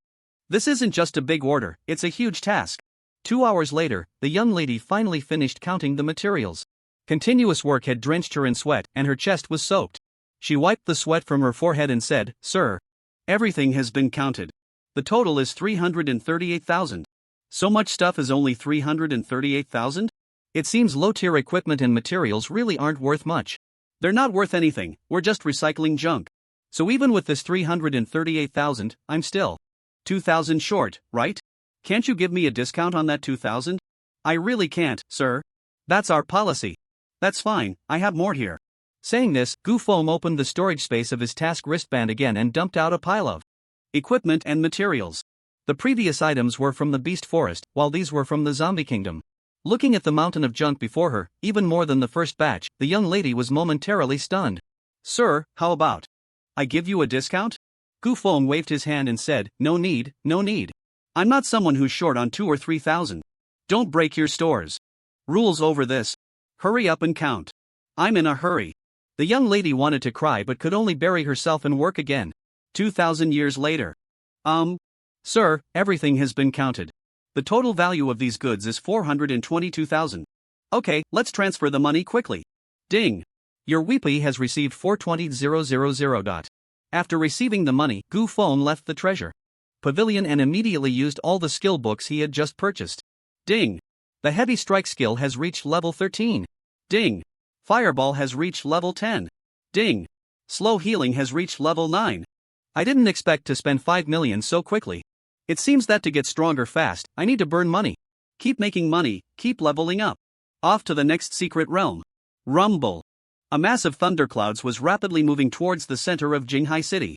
Sensing the arrival of the thunderclouds, the high-ranking leaders of Jinghai City hurriedly came out to greet it. Rumble. The thunderclouds stopped right above everyone, and then a fierce beast with blue-purple skin emerged from the clouds. This beast had a brutal face, blue hair, and tusks, its body as strong as a rhinoceros, with arcs of electricity flashing across it constantly, each breath seemingly containing boundless thunder. Power. Everyone looked up, feeling a terrifying sense of oppression. The usually prominent figures in Jinghai City were now trembling. Like newly promoted rookies. They believed that as long as this fierce beast was willing to strike, it could easily wipe them out. This is the Thunder Beast. That esteemed person has arrived. On the back of the Thunder Beast sat an old man. The old man had white hair and a youthful face, although he looked to be of advanced age, his demeanor surpassed that of a 30-year-old. Dressed in a blue and green thunder-patterned robe that highlighted his noble status, the powerful beast beneath him further showcased his formidable strength. The lord of Jinghai City, disregarding his age, hurriedly approached the feet of the Thunder Law King and respectfully said, I am Ma Shoucheng, the lord of Jinghai City, and I pay my respects to the Thunder Law King. The crowd also bowed their heads and said respectfully, we pay our respects to the Thunder Law King. As the old man lifted his leg, the two front hooves of the Thunder Beast immediately knelt on the ground, allowing him to dismount. The Thunder Beast, an 80-level mythical beast, not only possessed tremendous combat capabilities but could also fly, making it a highly convenient mount. Its powerful lightning attribute physique was particularly favored by Thunder Mages. However, the Thunder Beast was inherently violent and temperamental, making it difficult to tame. Yet, the old man had not only successfully tamed the beast but had also trained its naturally aggressive temperament to be so docile, demonstrating his immense strength. The old man dismounted and then walked in front of the crowd, saying, I am Ma Boyun, sent by the leadership to specifically investigate the matter of the awakened magic killing pigs. His expression was calm, yet he exuded an intimidating presence without anger. Ma Boyun, with an S-level talent, was a level 83 Thunder Mage and the third elder of the Tsangqiang Guild in Qinghai Province, one of the top powers among Thunder Mages, known as the Thunder Law King. The Tsangqiang Guild was the only level 8 guild in Qinghai Province and also the highest-ranked guild in the region. The fact that the upper echelons had invited the third elder of an 8-star guild to investigate this matter indicated the seriousness with which they regarded the incident. Ma Shoucheng and the others spoke in unison, we will definitely cooperate fully. Ma Boyun replied, Lord Ma and your secretary will accompany me to the scene of the incident, the rest of you can return to your work. The other high-ranking officials of Jinghai City exchanged glances, reluctant to leave but too intimidated to stay. They could only begrudgingly say, yes. Although these individuals held significant positions in Jinghai City, meeting the top figures of an 8-level guild was still quite challenging. Naturally, they wanted to take this opportunity to flatter Elder Ma, offer gifts, and build connections with the big shots. If they could also send their children to the Tsangqiang Guild through Elder Ma, that would be even better. However, their little schemes were clearly in vain. The big shots of the 8-star Guild had evidently seen through it all, perhaps having grown weary of such antics after experiencing too many similar situations. They completely denied these individuals any opportunity to approach them. Although these people felt reluctant, they could only obediently comply. Before long, Ma Boyun and Lord Ma arrived at the scene of the incident, the Beastly Forest. Looking at The half-moon-shaped pit in the center of the forest, which was the size of a football field, Ma Boyun couldn't help but furrow his brow.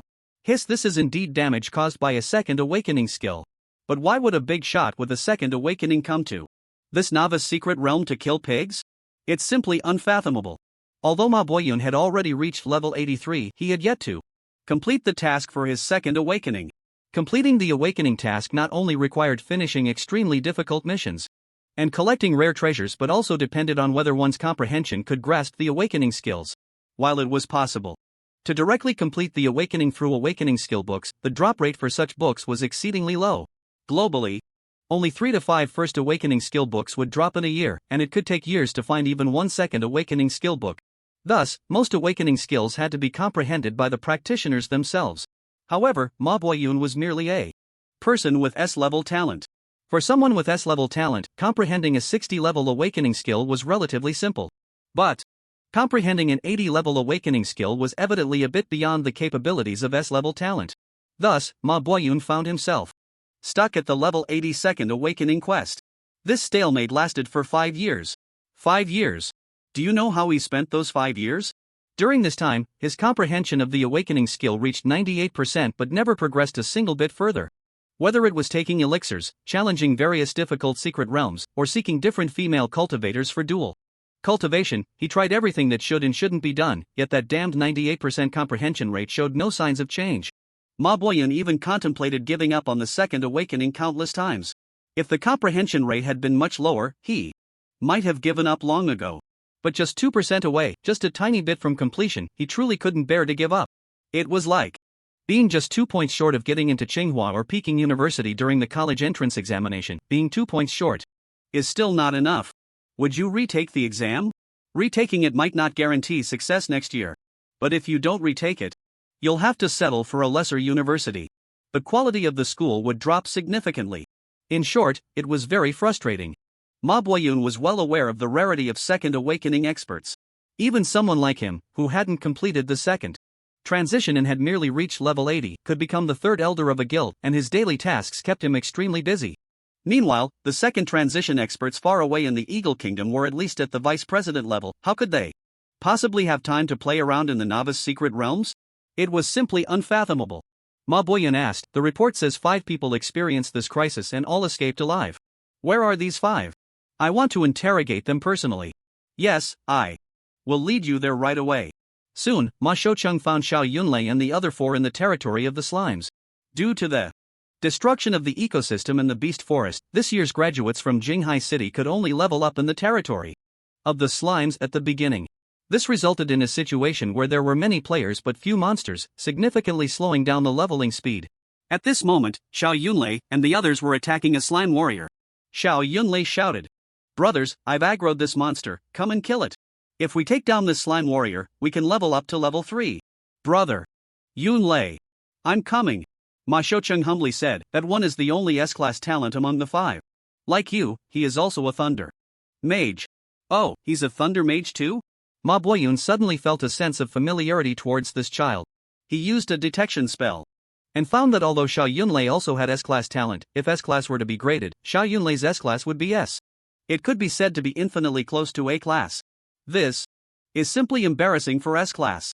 Ma Boyun quickly closed the detection spell, unable to bear to look, and the sense of familiarity in his heart vanished without a trace. "Then let's hurry up." "Okay, I'll go call them over." Ma Shoucheng quickly stepped forward and slapped the slime warrior dead. Xiao Yunlei angrily cursed, "Damn! Which turtle grandson stole my monster?" When Xiao Yunlei saw who it was, he couldn't help but shiver in fear. Mayor Ma? I wasn't cursing you as a turtle grandson, I was just saying. Why did you steal my wild monster?" Ma Shoucheng's face darkened, but he felt embarrassed to argue with a junior.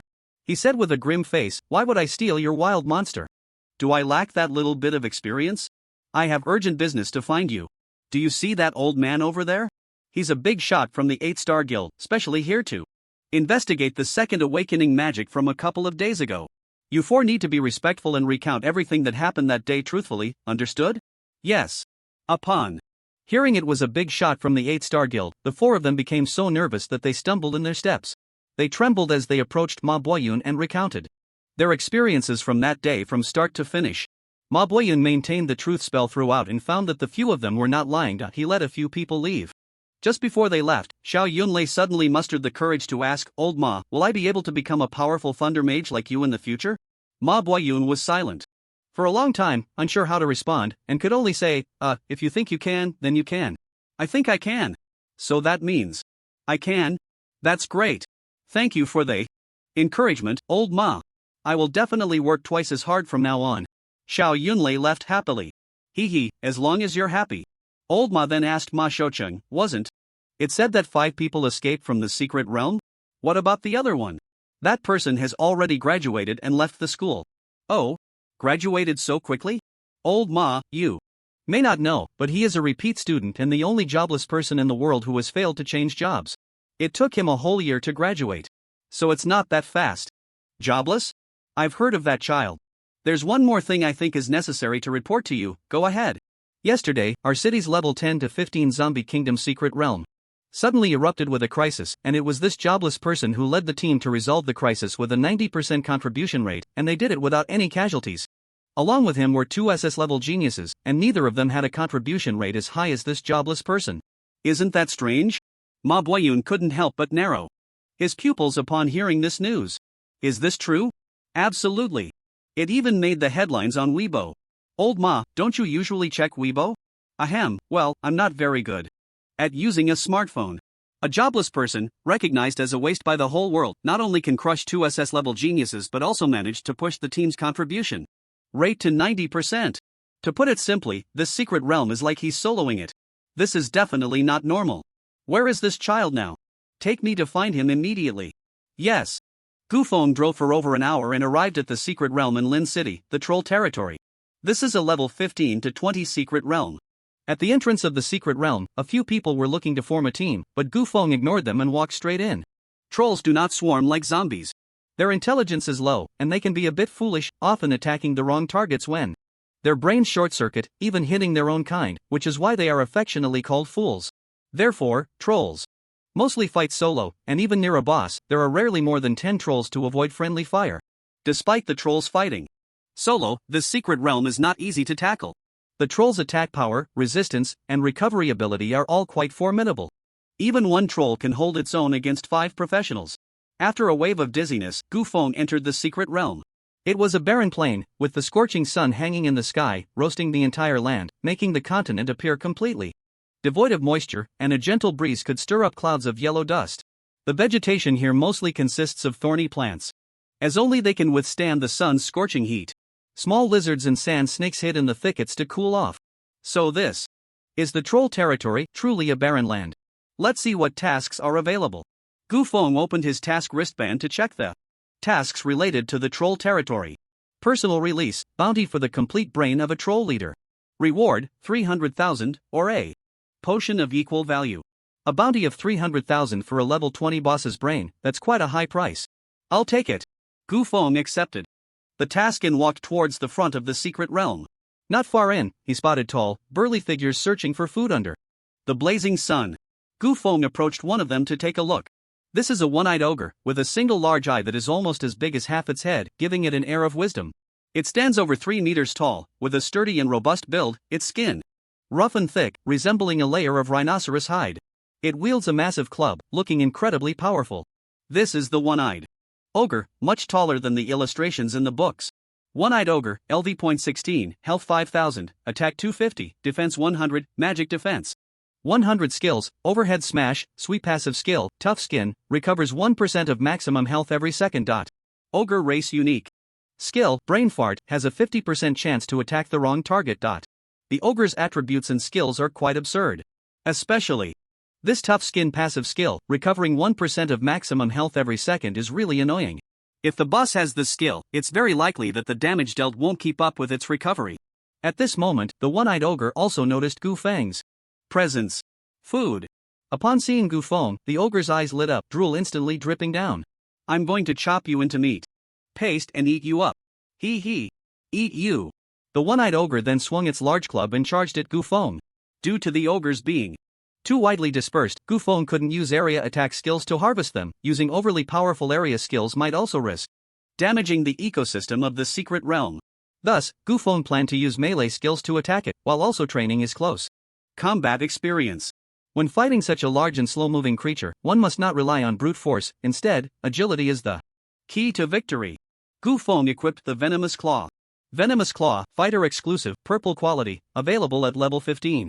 Attack plus 60 agility plus 15 each attack can stack 30 points of poison damage, up to 5 stacks. The one-eyed ogre swung its club down hard.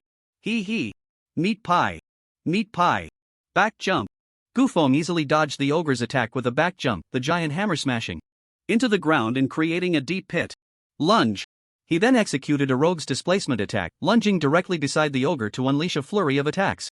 Heavy strike. Triple hit. Lightning 5-strike whip. One-eyed ogre health minus 477 minus 687-443. Poison minus 30-60, 150-150. This combo also fully stacked the poison effect of the Venomous Claw. Ow. It hurts. It hurts.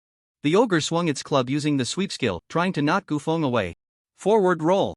Gufeng performed a forward roll, slipping under the ogre's legs and dodging the sweeping attack, then unleashed another series of violent strikes. Backstab.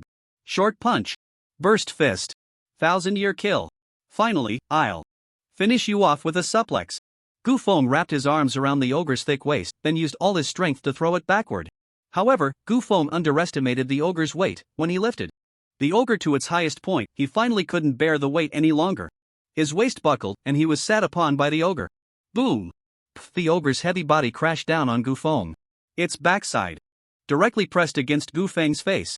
Gufeng health minus 250, but fortunately, the one-eyed ogre also died under Gufeng's violent output.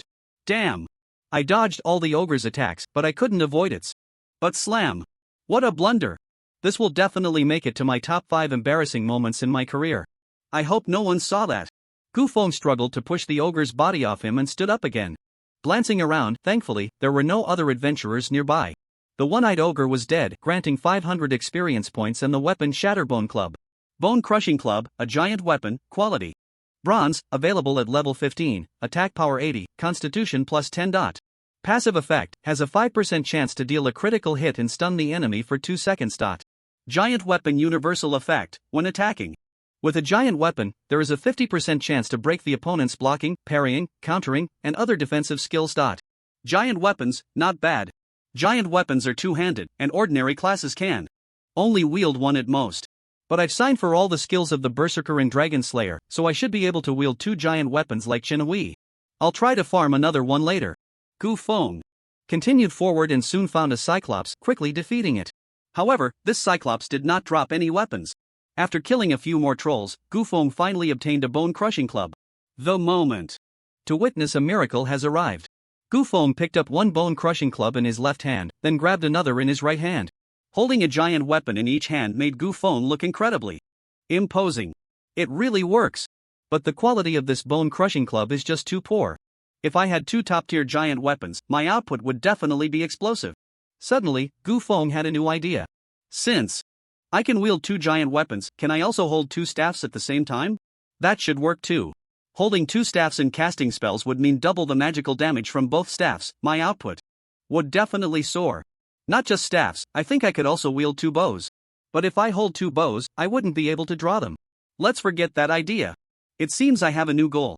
Not only do I need to collect various skill books to level up my skills, but I also need to gather all kinds of top-tier weapons. Gufeng stored the 2 clubs in his backpack and continued deeper into the secret realm. Meanwhile, Ma Boyun had also tracked Gufeng's whereabouts and arrived at the entrance of the Troll Territory's secret realm. Ma Shoucheng said, "Old Ma, since we've confirmed that Gufeng is in this secret realm, let's wait for him to come out here." Wait for him to come out? I don't have that kind of free time. With that, Old Ma took a bottle of secret medicine from his backpack and swallowed a few pills. Ma Shoucheng couldn't help but widen his eyes upon seeing the secret medicine. Is that a level suppression potion? High level practitioners are not allowed to enter a secret realm if their level exceeds the realm's level by 5. Low-level secret realms are not a big deal, as they usually don't drop anything good. But high-level secret realms can yield valuable items, such as class skill books, exclusive equipment, quest materials, and so on. However, high-level practitioners can't just stay in a secret realm forever for a skill book or piece of equipment without leveling up. Once their level exceeds the secret realm's level by 5, they can no longer enter, which is Unfortunate if their skills aren't maxed out and their gear isn't complete. In short, it's a dilemma. But human wisdom is boundless. A high-level alchemist discovered this opportunity. So, he organized a team to start developing a potion that could suppress levels. Level suppression? How is that different from rejuvenation? If this can be developed successfully, I'll live stream myself eating shit while standing on my head. Everyone thought this was a pipe dream, and many believed he had gone mad trying to make money. But unexpectedly, he succeeded in developing the level suppression potion in just 3 years.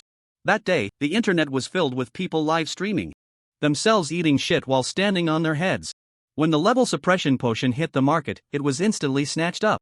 The price of the potion skyrocketed, going from tens of thousands to hundreds of thousands per pill. Sometimes, it even appeared at auction houses for bidding. There's no way around it, the use of the level suppressing elixir is simply too versatile. Whether it's for farming equipment, grinding skill books, or bringing others along, this kind of elixir can be utilized. Because it can suppress one's own level. People also refer to this elixir as pressure-reducing medicine. After over a decade of price regulation, the price of pressure-reducing medicine has stabilized, but the market price still stands at 100,000 per pill. It's definitely something only the wealthy can afford. 1 pill can suppress one's level by 5 levels. For Ma Boyun, who is at level 83, entering the 15 to 20 level secret realm requires consuming 12 pills to gain entry. 12 pills amount to a staggering 1.2 million. For an ordinary professional, 1.2 million is no small sum, but for a big shot like Ma Boyun, money is merely a number, time is far more valuable. After swallowing the pressure-reducing pills, Ma Boyun didn't linger and walked straight into the secret realm, leaving behind Ma Shoucheng, who was left in shock, unable to close his mouth. He just swallowed 1.2 million in one go? That's equivalent to my annual salary. You big shots really don't treat money as money. Can't you wait for 2 hours?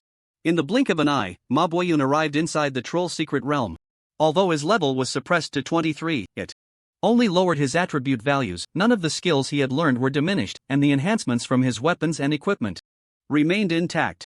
At level 23, Ma Boyun could be said to completely dominate in this secret realm. Thunder travels 1,000 miles. Ma Boyun's body flickered with lightning as he wielded the thunder technique, swiftly searching for Gu Feng's figure within the secret realm. Soon, he found a young man who was single-handedly challenging a troll, daring to take on a troll alone at just over 10 levels. It must be this young man. Ma Boyun did not reveal himself but instead hid at a distance to observe Gu Feng's abilities. Detection technique. Name, Gu Feng level, 19 profession, non-professional health, magic power, constitution, agility. What's going on? Why does my detection technique show all question marks for his information? Is it because I'm too far away? Then, let me get a bit closer to take a look. Ma Boyun moved in a little closer to check Gu Feng's information, but it still displayed nothing but question marks. Ha! How strange. Could it be that I've taken too many pressure-reducing pills and weakened my skills? That shouldn't be the case. Let me try again. Ma Boyun widened his eyes and continued to cast the detection technique on Gu Feng. Detection technique. Detection technique. Detection technique. Unbeknownst to him, Gu Feng had already sensed someone observing him. Ding! High-level perception skill triggered. Detected someone using detection technique on you. Gu Feng was engaged in a one-on-one battle with a two-headed troll when suddenly his passive skill, high-level perception, activated automatically, alerting him to someone spying on him. Is someone watching me? Although there are quite a few professionals in the troll secret realm, I've already ventured deep into the realm, there shouldn't be anyone around here. This person has continuously used the detection technique on me over a dozen times. So persistent?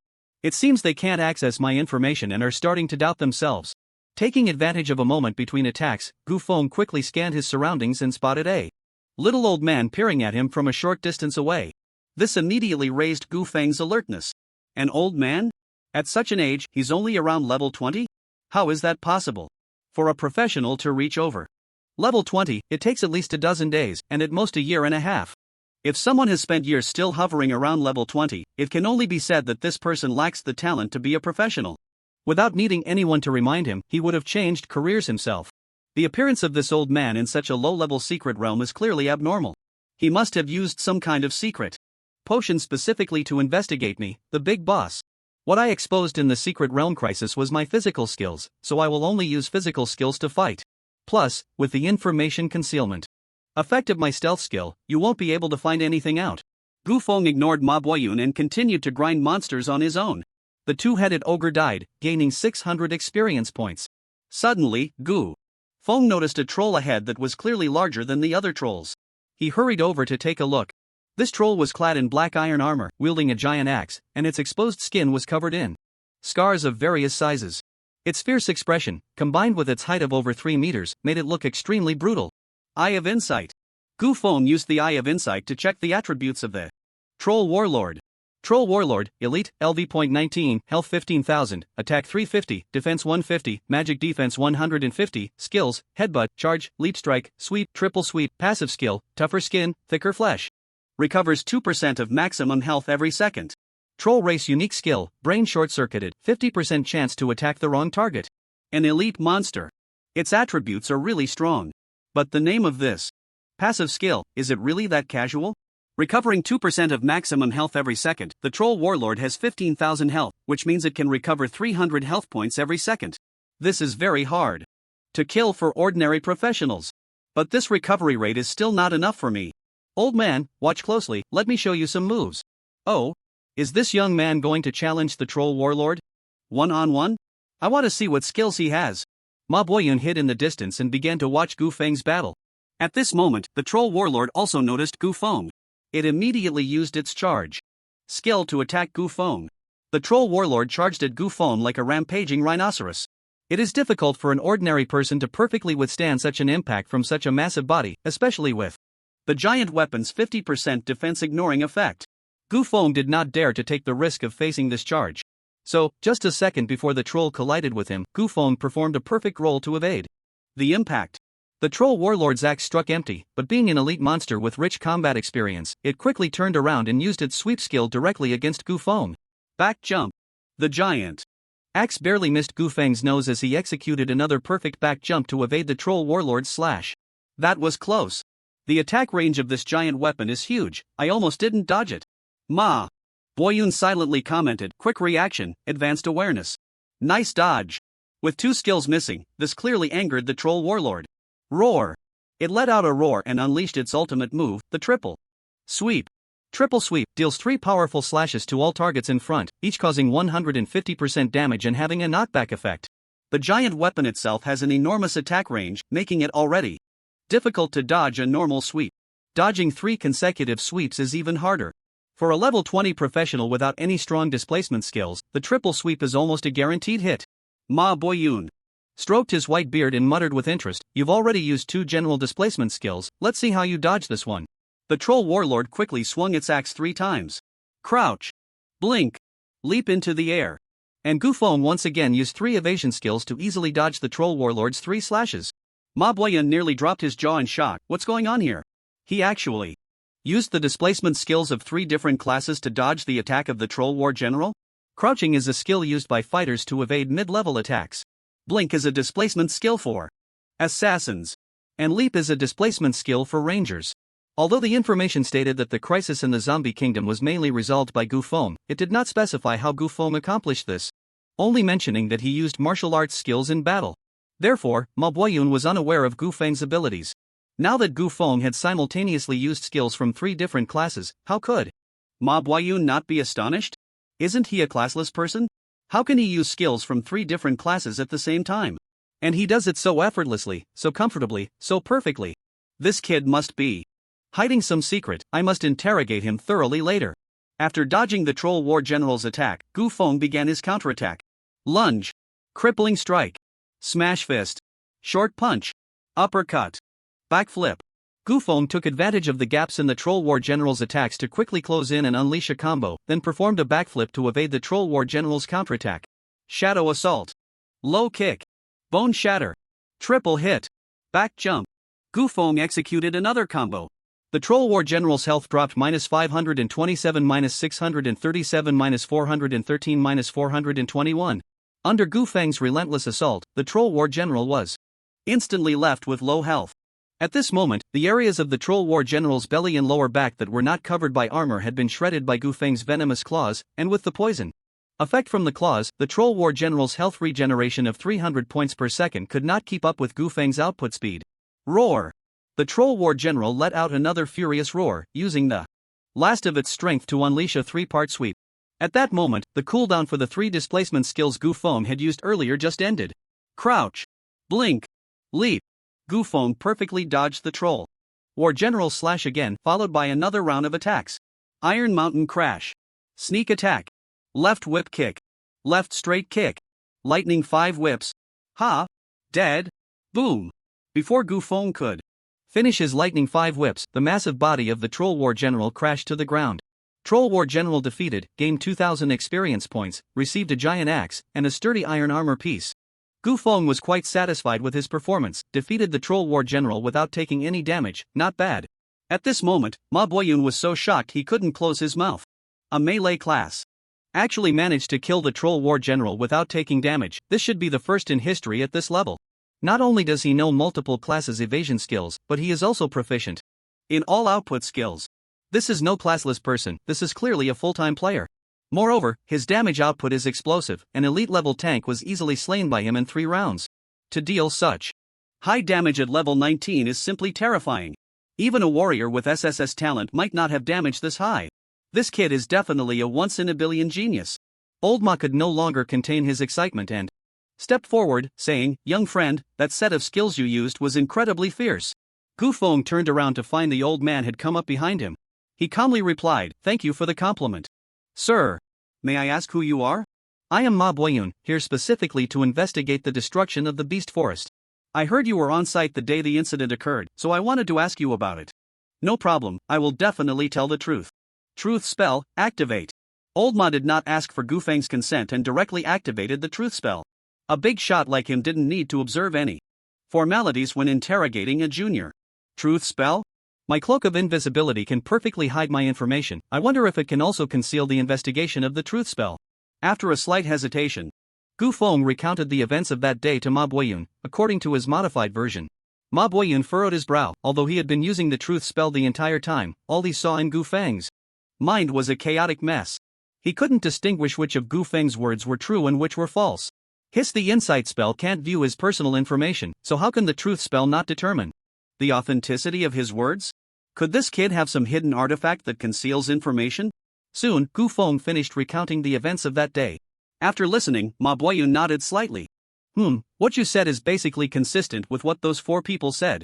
So, the truth spell can't penetrate divine-level skills to see through my thoughts. Gu Feng asked, "Old Ma, do you have anything else? If not, I'll take my leave.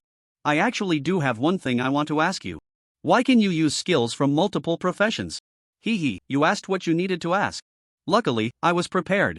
Gu Feng said, "Old Ma, I did fail my job change and became the only person in the world without a profession. I was once troubled, confused, and even had thoughts of ending it all. But I reflected deeply and decided to make a change. The whole world abandoned me. If I gave up on myself too, then I would truly be defeated. So, I calmed down and studied various skills and techniques carefully, discovering that these skills weren't that hard to learn. Crouching is just dodging an enemy's attack by squatting down when they come at you, right? It's easy to learn at a glance, not difficult at all. Forward roll, backward roll, it's just rolling on the ground. Play a few more rounds with Sun Shangxiang, and you'll learn it.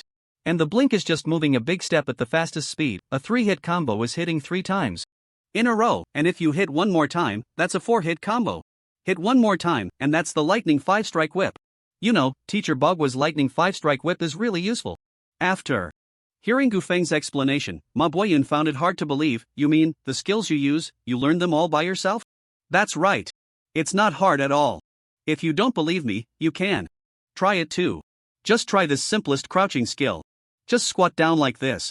Ma Boyun suddenly felt a thirst for knowledge. This level 83 big shot was now like an elementary school student, successfully completing a crouch under Gu Feng's guidance.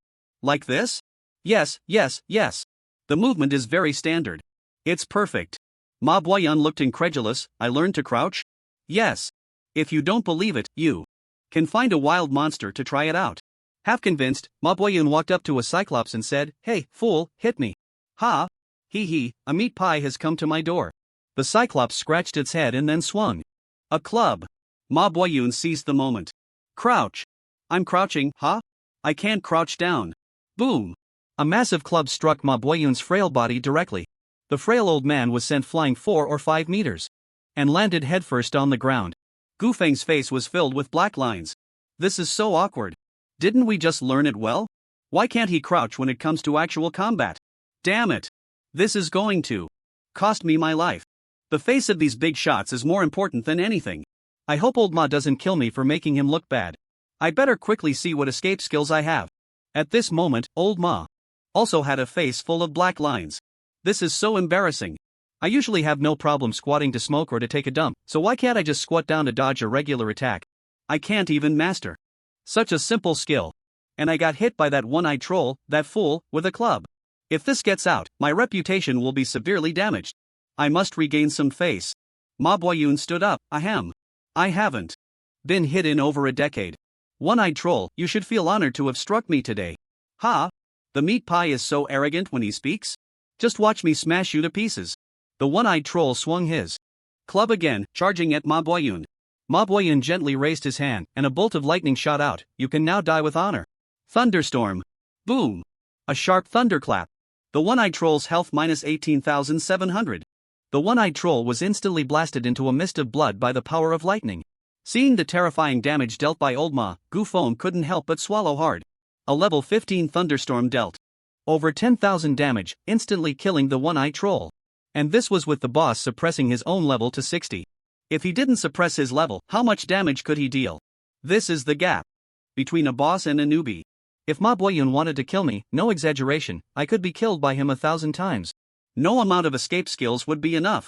Running is definitely out of the question. I can only face it calmly. At this moment, Ma Boyun slowly walked towards Gu Feng. He had no intention of killing Gu Feng but awkwardly said, ahem. Although crouching seems simple, it turns out I still can't overcome the skill learning limitations of my profession. I'm truly embarrassed in front of you. How could I dare to laugh at you, old Ma? It was my bad idea that made you look foolish. It's fine, it's fine. As long as you don't spread it around after you go out. Don't worry, old Ma, I will definitely keep my mouth shut. At this moment, Gu Feng felt like he had just saved his life. Old Ma stroked his beard and pondered for a moment before saying, I think I understand why you can learn skills across professions. Please enlighten me, old Ma. You are a jobless person, without a profession. You have no job restrictions. That's why you can learn skills across professions. Do you think what I said makes sense? Gu Feng showed an expression of sudden realization. Hearing your analysis, old Ma, I feel enlightened. The boss is indeed a boss, directly saying what I wanted to explain, saving me the trouble of explaining. Seemingly jobless, yet actually full-time, is that what a jobless person is? Old Ma asked, I saw that your damage just now was not low, may I ask what your attributes are? Attributes? I don't know what my attributes are, everything here shows as question marks. So that's it, no.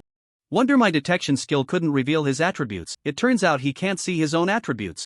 Then how did you deal such high damage? By exercising. Exercising? While exercising can indeed strengthen the body, it has almost zero effect on the attributes and damage of a professional. Is it really useful for you? Of course it's useful. There was once a bald man who said that if you do 100 push-ups, 100 sit-ups, 100 squats, and then run 10 kilometers every day, you can transform from a weakling into a formidable powerhouse that makes others tremble in fear. So I persevered. And the result of my training is that I became stronger. But thankfully, I didn't go bald. Old Ma silently nodded. Perhaps this is the unique growth method of a jobless person. Jobless, quite interesting. Suddenly, Old Ma thought of something. Hey? I noticed you were using physical skills just now. Have you ever tried to learn magical skills? Gu Feng had actually wanted to showcase his magical skills to the outside world for a long time, but he had never found a good excuse. Perhaps this time was a great opportunity. Magical skills? Those spells are obscure and difficult to understand. I haven't tried any so far. Old Ma suddenly became interested. Actually, magical skills aren't that hard. Let me teach you a try. Old Ma, is that appropriate? What's inappropriate about it? Didn't you just teach me how to crouch? Now I'm teaching you a skill, so we're even. I am a thunder mage, mastering thunder magic. First, you need to stretch out your hand and try to summon the thunder elements in the atmosphere, then I'll teach you the simplest thunder magic incantation. I'll say a line, and you repeat after me. Shan Dian Jian. Shan Dian Jian? Old Ma, did I say it right? A surge of thunderous power quickly gathered in Gu Feng's hand, and countless currents converged into a crackling lightning arrow in his palm. Ma Boyun's pupils constricted sharply. This kid actually learned it in one go. And he didn't use any skill book. Truly a genius. Just then, a voice that hadn't appeared in many years suddenly echoed in Ma Boyun's mind. Ding! Your secondary awakening skill comprehension rate has increased to 98.5%. What's going on? Ding! Your secondary awakening skill comprehension rate has increased to 98.5%. The long-lost voice rang out in his mind again, stirring up a storm within Ma Boyan. What? My secondary awakening comprehension rate actually increased by 0.5 percentage points? What's happening? My comprehension rate hasn't increased in 5 years. I was ready to give up. Why has it suddenly gone up now? What did I just do? Wasn't I just teaching Gufeng to cast lightning arrow? Gufeng! Could it be that this kid's extraordinary comprehension has enlightened me as well? That's the only explanation. All skills can be learned without skill books. With just a little guidance, they can be mastered. This is definitely a genius among geniuses, a prodigy among prodigies. Perhaps Gufeng is the key factor in whether I can comprehend the secondary awakening skills. I must establish a connection with this kid. Seeing Ma Boyun's expression change from joy to worry, Gufeng asked, "Old Ma, are you okay?" Old Ma returned to his senses, joyfully, slapping his thigh and saying, "Good, good, good. That's wonderful. You actually learned lightning arrow so quickly under my guidance. You're simply a one-in-a-million magical talent." Gufeng smiled faintly. "Thank you for the compliment, Old Ma. It's not that you taught well, I already knew. Come, let's try to learn a more advanced skill, Thunderstorm." Gufeng was somewhat surprised. Why? Is this old man suddenly so enthusiastic about me? What is this old geezer thinking? Gufeng wanted to refuse but felt hesitant. Do we really need to learn more? Why not? Strike while the iron is hot. Come, use your hand to summon the thunder elements in the atmosphere, and repeat after me, Lei Bao Shu.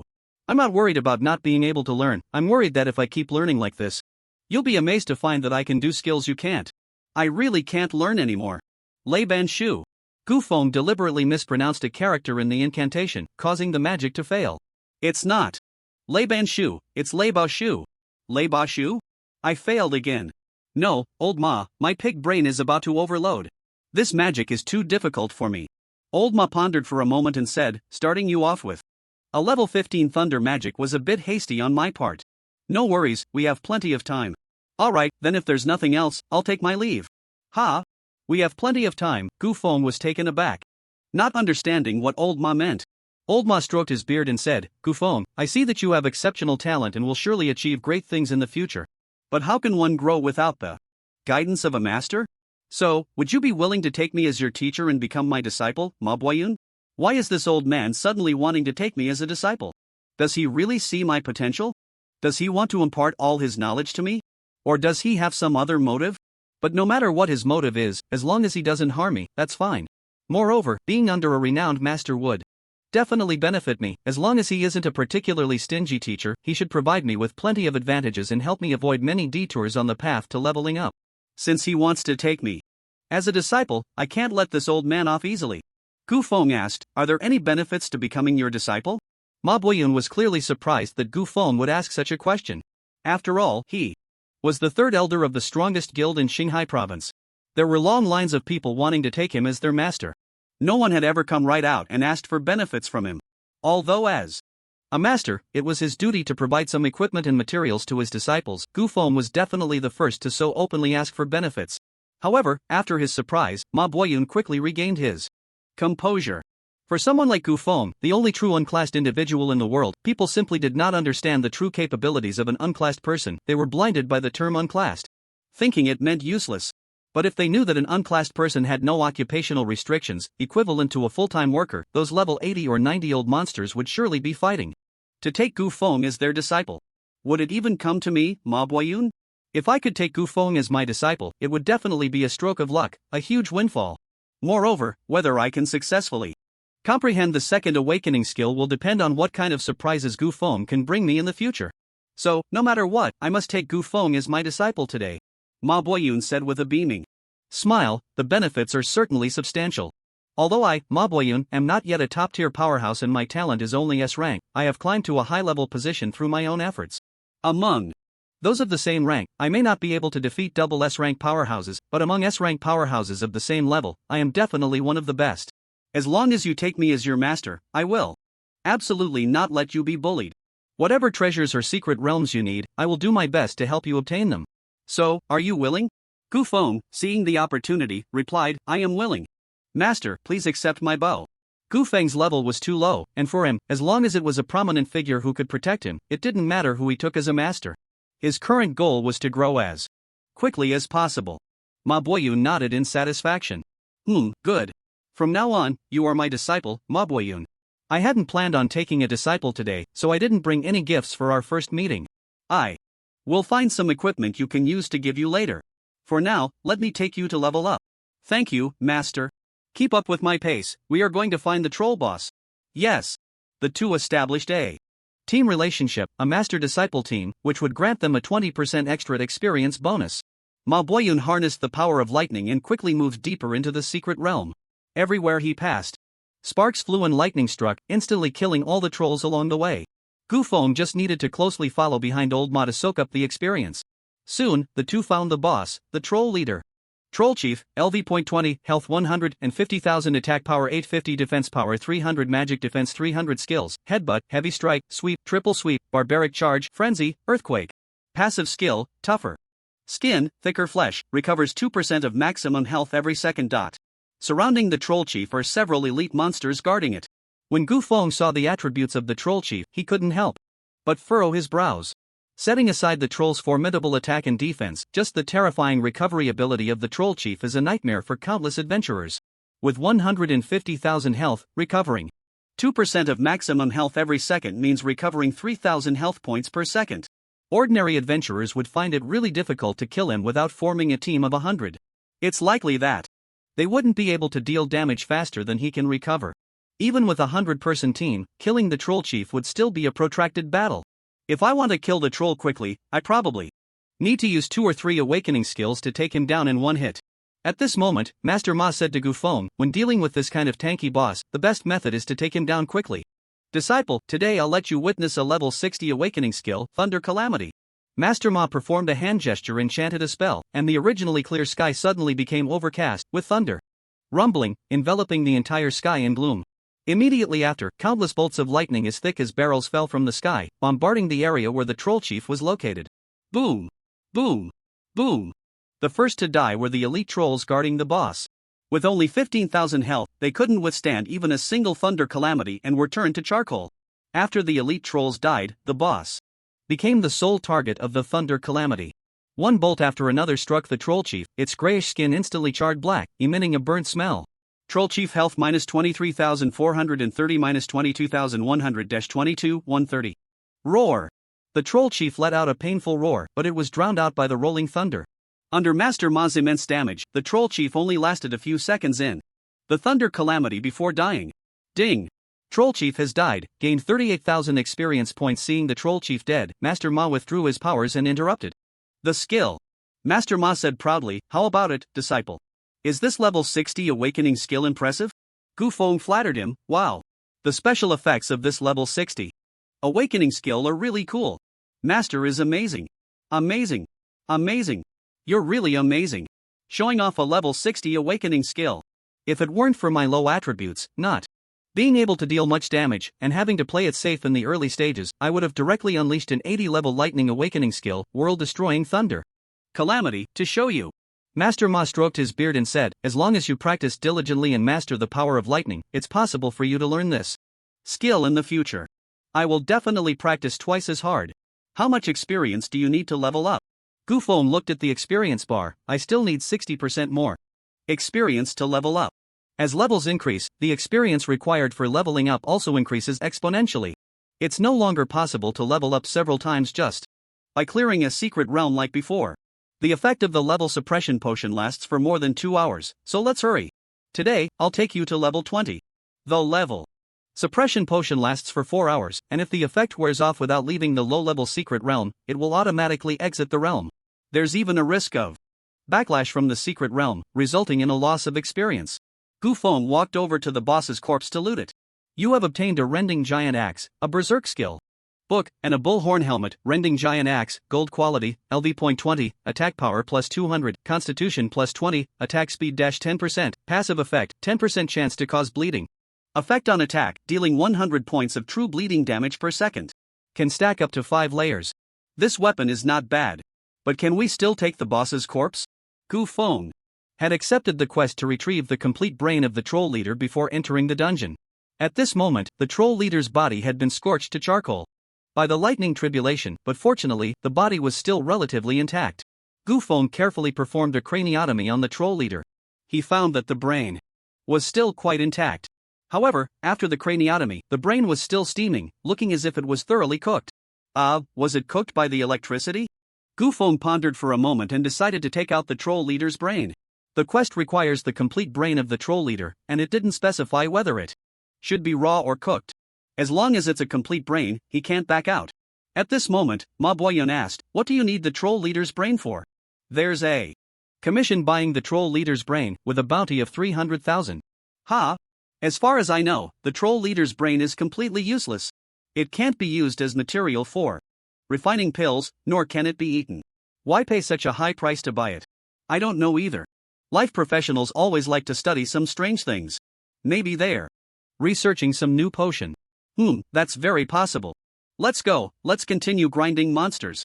Gufeng stored the leader's brain in his backpack and then continued to follow Ma Boyun to grind monsters. 2 hours later, Ma Boyun and Gufeng walked out of the secret realm together.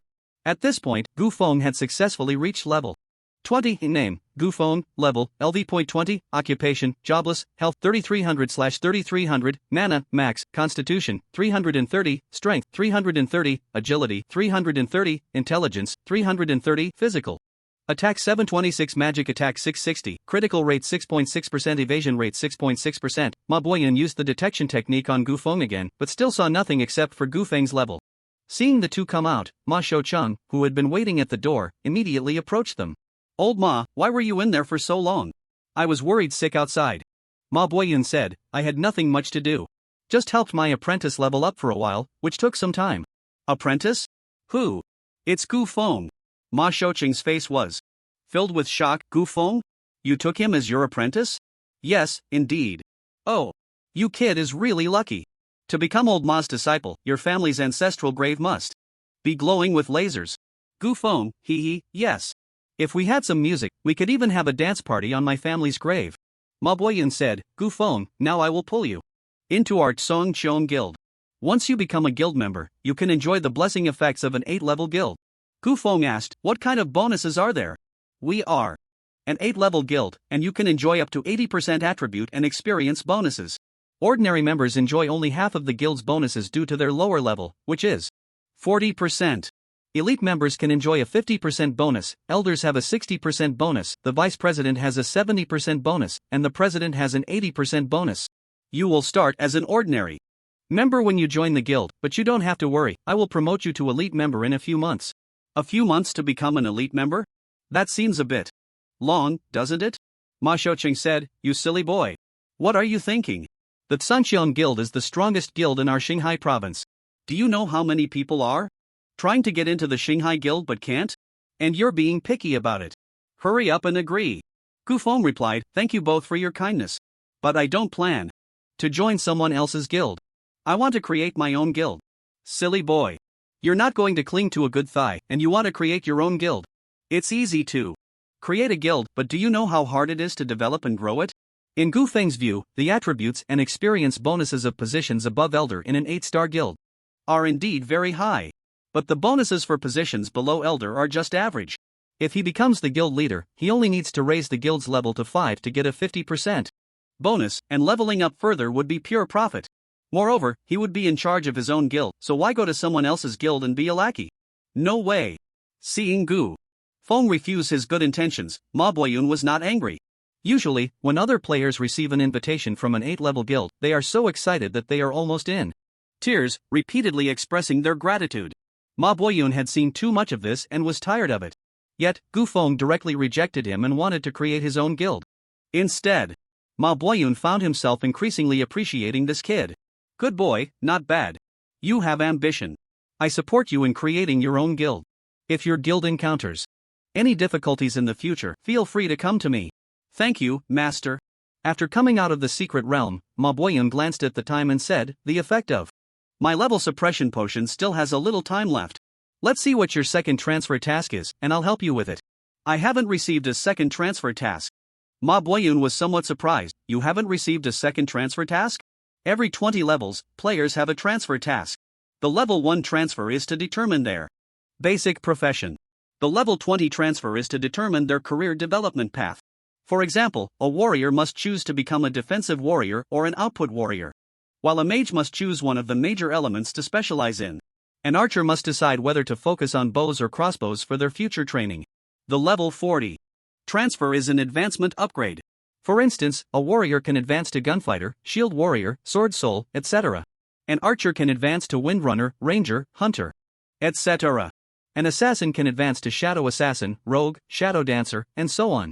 The level 60 transfer is the first awakening for players. Level 80 is the second awakening. Level 100 is the great perfection. Every successful transfer allows players to automatically comprehend a skill, while dual-class players comprehend two skills. At the same time, players' attribute values also receive a significant boost upon successful transfer. However, Gu Feng reached level 20 without receiving a transfer task, which, in Ma Lao's view, was undoubtedly a loss. Little did he know, Gu Feng had already mastered all the skills and his attribute values were all top-notch. Whether or not he had a transfer task was actually the same for Gu Feng. Ma Lao pondered for a moment and said, "It's quite normal for a non-class player not to receive a transfer task. After all, you have no profession, so where would the transfer task come from? You might be at a slight disadvantage in terms of attribute growth. But it doesn't matter, as long as you train hard and master a few lightning-type skills, your damage will definitely not be low. I have a few skill books on lightning magic here, take them and study. If you have any questions, feel free to ask me. I will do my best to help you." "Thank you, Master." "Well, you go ahead. I have other important matters to attend to." "Goodbye, Master." Gu Feng took the skill books and then left. Watching Gu Feng's departing figure, Ma Boyan fell into deep thought again. My task doesn't seem to be to take on a disciple, right? What was my task again? After leaving the entrance of the secret realm, Gu Feng first learned the several lightning skill books gifted by Ma Boyan. Ding! Thunderstorm technique upgraded to LV.2, ding! Lightning chain upgraded to LV.2, ding! Lightning arrow upgraded to LV.9. Having a master is great. He gave me several skill books at once, saving me quite a bit of money. I suddenly looked forward to what equipment he might give me. I also got the troll leader's brain, so next, I should go hand in the quest. Soon, Gu Feng arrived at the commercial street and followed the navigation to the quest submission location. It was a store named Curiosities Pavilion number 138. Curiosities Pavilion is a nationwide chain store that sells everything: equipment, potions, materials, health products. There's almost nothing they don't sell. Gu Feng walked in and found a salesperson, asking, "Excuse me, is this where the bounty for the troll leader's brain is posted?" The clerk replied enthusiastically, "Yes, sir. Do you have a troll brain to sell?" "That's right." Saying this, Gu Feng took the troll brain out of his storage space and placed it on the table. The clerk examined the troll brain carefully. It was indeed a proper brain, but he felt something was a bit off. He first poked it with his finger, then leaned in to smell it, catching a faint scent of brain. "Is this cooked?" "Yes, I accidentally roasted it while hunting." The clerk immediately pushed the troll brain back to Gu Feng. "I'm sorry, sir, but we don't accept cooked brains. The bounty task says it's for purchasing a complete troll leader's brain, but it doesn't say anything about not accepting cooked ones." "Sir, because the neural tissue in a cooked brain is completely destroyed, we can't use it at all." "I don't care if you can use it or not. Who told you to be unclear in your task description? Just tell me if this troll leader's brain is complete or not." "Complete." "Then that's settled. Hurry up and give me the money." The clerk, with an arrogant expression, said, "I can't give it. No money." "Hey! What kind of attitude is that, you little clerk? What's wrong with this attitude? Are you going to hit me? It's illegal for combat professionals to hit life professionals. If you want to go in and find Fan, just go ahead and hit me." "Hey! I'll curse your damn. I can't hold back my temper. I'll curse your three gorgeous damn too, but I still can't give it." The manager of Curiosities Pavilion also heard the argument downstairs and hurriedly came down from upstairs. "What's going on? Let's talk it out." The clerk explained the situation to the manager. The manager said, "Little brother, we really can't use a cooked brain. But it's indeed our oversight that caused this mix-up." Shaoli quickly revised the task bounty description. "Yes." Then the manager pulled Gu Feng aside and said privately, "Little brother, this clerk is the nephew of our store manager, so I can't really control him. As an apology, how about this, you give us another troll leader's brain, and I'll settle the payment for this damaged brain, totaling 600,000. I'll say that the brain was damaged during transport, so you can still get your money, and I can also report back. What do you think?" Gu Feng thought for a moment and found this solution acceptable. He wasn't just after the 300,000, mainly, he wanted to farm the troll leader again. To get a chance at the rending giant axe. He also wanted to wield 2 giant weapons for a thrill. I'm quite satisfied with this solution. But you can't back out on the payment. The manager chuckled, don't worry, I absolutely won't back out. Next time you come, just go to the 2nd floor to find me. But next time, definitely don't bring a cooked brain, it has to be fresh, the fresher the better. Rest assured, I won't make a mistake this time. Gu Feng left the Chiwu pavilion and set off again towards the troll territory. When Gu Feng arrived at the entrance of the secret realm, Old Ma was no longer there, probably busy with other matters. Gu Feng entered the secret realm alone. Now that I'm level 20, killing these little karamis won't give me any experience anymore, it would just waste my time. I should go directly to find the boss. There are many skills that can increase my movement speed. Which skill would allow me to find the boss more safely and quickly? Gu Feng checked his skill bar. Suddenly, Gu Feng's eyes lit up. I'll use that. I'll use it. Sword control technique. Sword control technique, use magic to control a flying sword, capable of attacking targets from a distance. Dealing 200% weapon attack damage, and can also be used as a flying mobility tool. The sword control technique consumes 100 magic points per second. The sword control technique is a flashy skill awakened by sword immortals at level 60. Because the damage dealt by the sword control attack is too low, most sword immortals use this skill to fly around in the sky, showing off and flirting. A skill that allows me to fly in the sky, it's incredibly convenient for finding the boss. The sword control technique consumes 100 magic points per second, and my magic points are infinite, which means I can fly for as long as I want. I could even travel around the world using the sword control technique. Gu Feng hadn't obtained any particularly good sword-type weapons, so he rummaged through his storage space and pulled out an iron sword, tossing it onto the ground. Sword control technique. Gu Feng activated his telekinetic power to control the iron sword, which obediently floated up. Following Gu Feng's guidance, it quickly moved through the air. Not bad, it's quite simple to operate. Now, I'll try flying with the sword. Gu Feng made the iron sword hover in the air and carefully stood on it. First gear, take off. Gu Feng steered the iron sword to move slowly in the air. With the enhancement of spiritual power, standing on the sword felt no different from standing on solid ground. After getting used to the feeling of flying with the sword, Gu Feng began to try accelerating. Second gear, accelerate. The speed of the iron sword clearly increased a notch. Ascend. Continue to accelerate. At this point, Gu Feng had risen to a height of over 10 meters, allowing him to overlook a large area. This feeling of seeing everything from above is truly amazing. It really is a great flashy skill. Keep ascending. Keep accelerating. After a few minutes of exploration, Gu Feng felt that aside from the iron sword being a bit narrow and uncomfortable to stand on for long periods, it was not much different from standing on solid ground.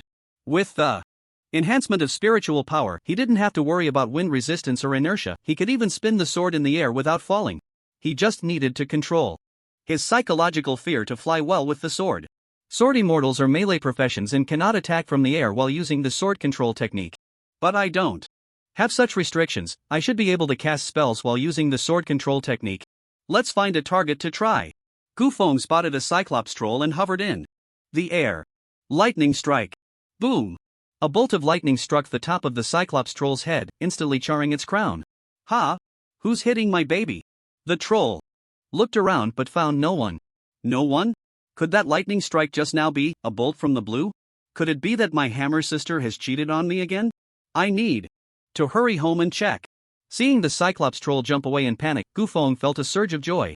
I can really cast spells while flying with the sword, although my swordsmanship would be interrupted the moment I cast a spell. Since I don't need to chant to cast spells and all my spells are instant, my swordsmanship is only interrupted for a moment. As long as I use my swordsmanship again in the next second, I can regain control of my flying sword to catch me, without any worry of falling from the sky. Early stage. Wild monsters, even bosses, rarely have the ability to attack airborne units.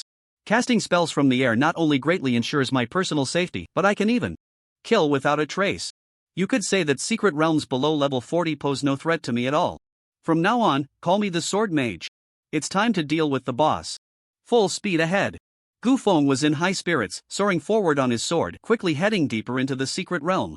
After a dozen minutes, Gu Feng finally spotted the figure of the boss, the Troll Chief.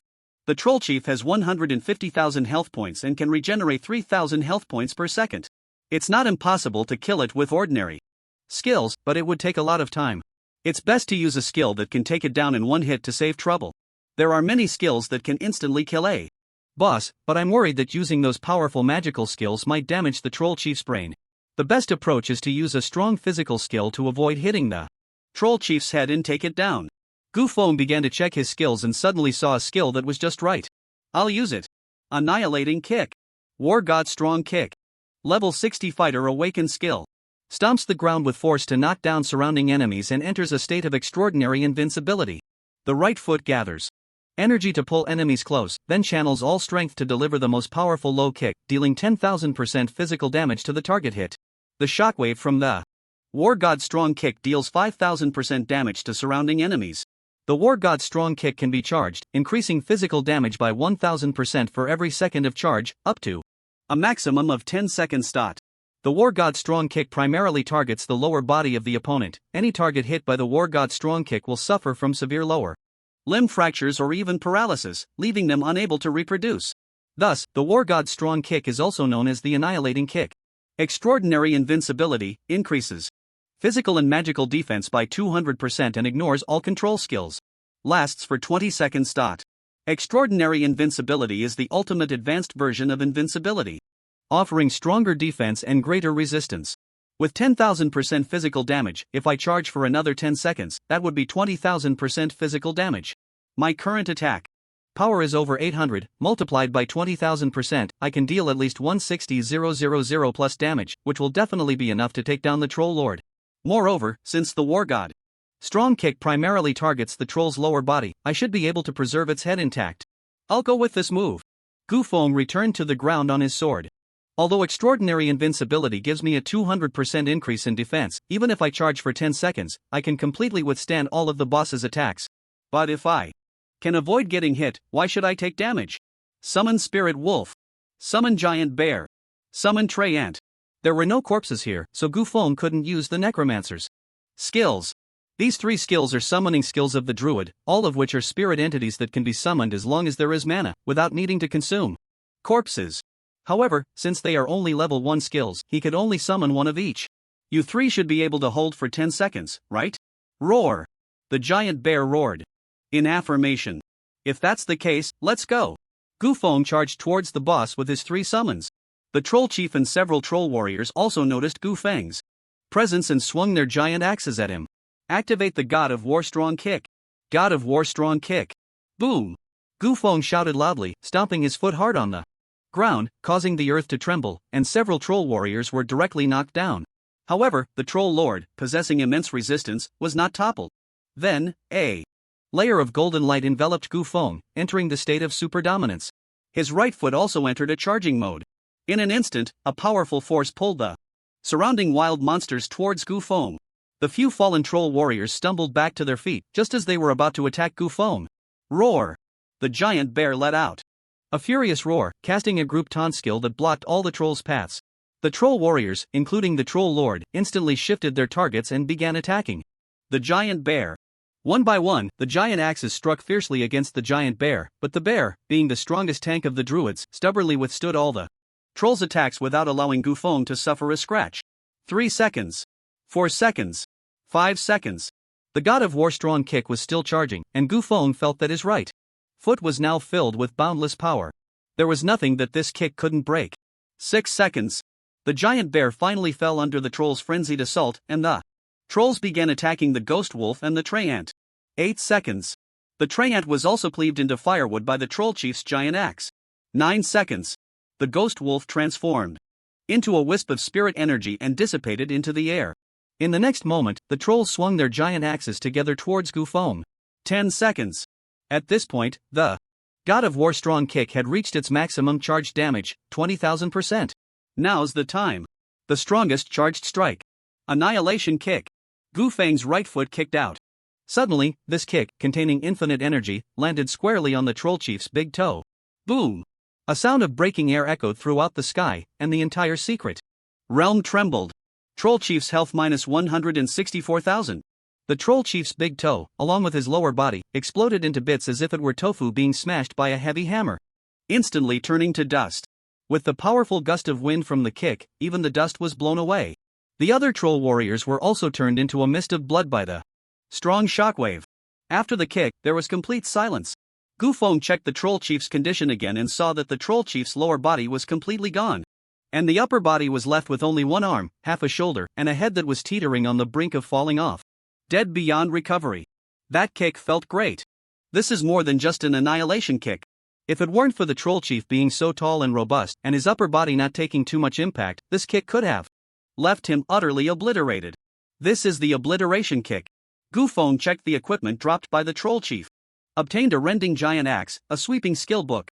20 gold coins, not a bad haul. Now I can wield 2 giant weapons to slay monsters. Then Gu Feng took out a small knife and performed a craniotomy on the troll chief, extracting the fresh and intact brain. This brain should be fresh enough. Let's go, time to claim my reward. Gu Feng flew away on his sword from the secret realm and then headed to the oddities pavilion. Upon arriving at the oddities pavilion, he ignored the clerk and walked straight to the manager's office on the second floor. The manager was somewhat surprised to see Gu Feng. Oh, little brother, you haven't set off yet? Is there something else? The manager thought Gu Feng hadn't left yet. After all, it had only been a little over an hour since Gu Feng left here to kill the boss and returned. No one would expect him to complete the task in such a short time, which also included the time for the round trip. Gu Feng said, I've completed the task and I'm back. This is the troll chief's brain you wanted, freshly delivered. Saying this, Gu Feng took out the brain and placed it on the table. The manager looked at Gu Feng in disbelief. You killed the troll chief that quickly? With my master guiding me, it was a bit faster. The first troll's brain was also killed with my master's help. I couldn't hold back at the time, so I ended up roasting the troll's brain. Oh, so that's how it is. Upon hearing that Gu Feng had a powerful mentor, the manager naturally wanted to befriend him. The troll chief is very difficult to kill for practitioners of the same level. Sometimes a team of 100 needs 2 to 3 hours to take it down. That's why we are willing to pay a high price of 300,000 for the troll chief's brain. And this young brother's master killed the troll chief in such a short time. It must have been a one-hit kill. Anyone who can one-shot the troll chief must be at least a level 60 awakened. This young brother's master is definitely not an ordinary person. It's necessary to make a connection. The manager said, it seems your master treats you quite well. May I ask which renowned master you are apprenticed to? Gu Feng naturally couldn't tell him. Sorry. No comment. The manager awkwardly smiled. Hee, I understand. Usually, big shots tend to be more low-key. He then began to inspect the troll's brain. Not bad. The brain is very intact and fresh, you could say it's perfect. According to our agreement, these 2 troll brains will total 600,000 for you. If you want to take on this task again, we are always welcome. I don't plan to farm the troll secret realm. For now. Sorry. That's fine, we had a pleasant cooperation. After receiving the money, Gu Feng felt something was off. What does their oddities pavilion need so many troll brains for? I can't shake the feeling that the size of the troll's brain is similar to that of the big-headed zombie king in the zombie secret realm. Could it be that the big-headed mutated zombie king is stitched together with the troll chief's brain? That would be too coincidental, right? Could it be that I've solved the case so quickly? So Gu Feng asked, my master said that the troll's brain is of no use, it can't be eaten or used as material. I wonder why you are acquiring so many troll brains? The manager replied honestly, I'm not very clear on the specifics either. Our big boss is an alchemist, and alchemists always like to study strange things, otherwise, they wouldn't be able to develop so many miraculous secret medicines. This troll chief's brain is a task he had as post for acquisition. Big boss? Are you talking about your store's owner or the big boss of the oddities pavilion? The manager proudly said, of course, it's the big boss of our oddities pavilion. You must have heard of his name. He is the one who developed the level suppression secret medicine, Dai Tianming. You mean the owner of your oddities pavilion is the richest man in Huaxia, Dai Tianming? That's right. The level suppression secret medicine was indeed developed by Dai Tianming. After its release, it quickly became a global sensation, with demand far exceeding supply. Dai Tianming immediately expanded his team to accelerate the production of the secret medicine. With continuous investments in factories, Dai Tianming's funds doubled every day, and 5 years later, he successfully reached the top position of the richest man in Huaxia, never to fall again. Gu Feng had a moment of doubt, thinking that the big boss of the oddities pavilion might be the mastermind behind the outbreak of the zombie secret realm, but upon hearing Dai Tianming's name, he immediately dispelled all his doubts. The richest man in Huaxia, the greatest philanthropist in Huaxia, an alchemist who benefits all humanity, how could he possibly do such a despicable thing? Most of the time, bad people do evil for profit, for money. But Dai Tianming is the richest man in Huaxia. He has endless wealth. He has no need to do evil, nor any reason to do so. He donates over 1 billion yuan to various welfare organizations every year. How could such a great philanthropist possibly harm others? How could he be the mastermind behind the scenes? Impossible, absolutely impossible. The identity of the richest man in Huaxia forced Gu Feng to dismiss his suspicions. He couldn't find any reason for Dai Tianming to commit evil acts. Even if it really is Dai Tianming's doing, with my current strength, trying to uncover the mastermind would be like an ant shaking a tree, a mantis trying to stop a chariot. I have no chance of shaking this massive business empire. Only by becoming a true powerhouse can one more easily understand deeper matters and have the absolute strength to solve various problems. Therefore, becoming stronger is my only goal right now. Other matters are not something I should worry about at this moment. Gu Feng then sold the materials and equipment he had obtained to the Chiwu Pavilion, earning over 200,000. With a bit of money in hand, Gu Feng found it hard to control his desire to spend. What skill books do you have here? Of course we have. Aside from those extremely rare high-level skill books, our Chiwu Pavilion has 80% of the skill books available on the market. Even if we don't have it in our store, I can get it from other Chiwu pavilions across the country. That's the benefit of being a chain store. Take a look at which one you want. The manager handed Gu Feng a tablet, which detailed the existing skill books at Chiwu Pavilion, their usage levels, locations, and prices. I must say, Chiwu Pavilion does this quite professionally. Gu Feng browsed through and found that most low-level skill books were available, but there was a notable absence of summoning skill books. He only found one for summoning ghost wolves for druids, and there were none for necromancers. Not only that, but the price for the one summoning ghost wolf skill book was also far higher than other skill books of the same level. A level 5 skill book was priced at an astonishing 280,000. Gu Feng voiced his doubts. The manager explained, actually, it's quite normal for summoning skill books to be rare. Unlike other professions, summoning classes themselves don't have much output capability. Most rely on their summons to deal damage and take hits. If their summons are too low level and get instantly killed by small monsters in secret realms, what's the point of playing? So they must level up their summoning skills to the max. But 280,000 for a level 5 summoning ghost wolf is way too expensive, right? What you may not know, little brother, is that the druid summoning skill book is actually one of the cheapest.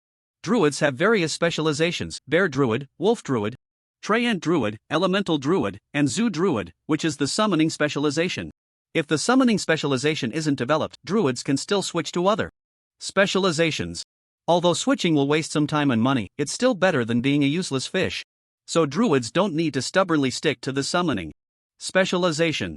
As for professions like necromancers and summoners, which rely almost entirely on their summons to deal damage, their skill books are the truly expensive ones. Their skill books usually don't enter regular stores, they go straight to the auction house. Just last week, a summoning skeleton skill book was auctioned off. Guess how much? It went for. How much? 990,000. 990,000. Gu Feng was also shocked by this number. Although summoning skeletons is a core skill for necromancers, as a low-level skill book, this could truly be considered a sky-high price. Buying it is definitely out of the question. I wouldn't make such a losing deal. Since you won't buy it, you'll have to farm it yourself. Gu Feng asked the manager, where can I farm the summoning skeleton skill book? In Huaxia, there are two places where you can farm the summoning skeleton skill book. One is the cemetery, and the other is the Death Canyon. The closest place to us is the Death Canyon, located in the capital of our Xinghai province, Luo Chang. This secret realm is currently managed by the Bai family's guild. Each person must pay a ticket fee of 5,000 yuan to enter the secret realm. Secret realms like the Death Canyon, which can produce valuable resources, are generally managed by major private guilds. The guilds take over the management rights of the secret realms from the government through a bidding process. For the government, allowing private guilds to manage the secret realms can effectively control the ecology of the realms and prevent crises from arising. On the other hand, the guilds can increase their financial income by collecting ticket fees, and the government can receive stable tax revenue from the guilds, while also alleviating the pressure of directly managing the secret realms. Why not?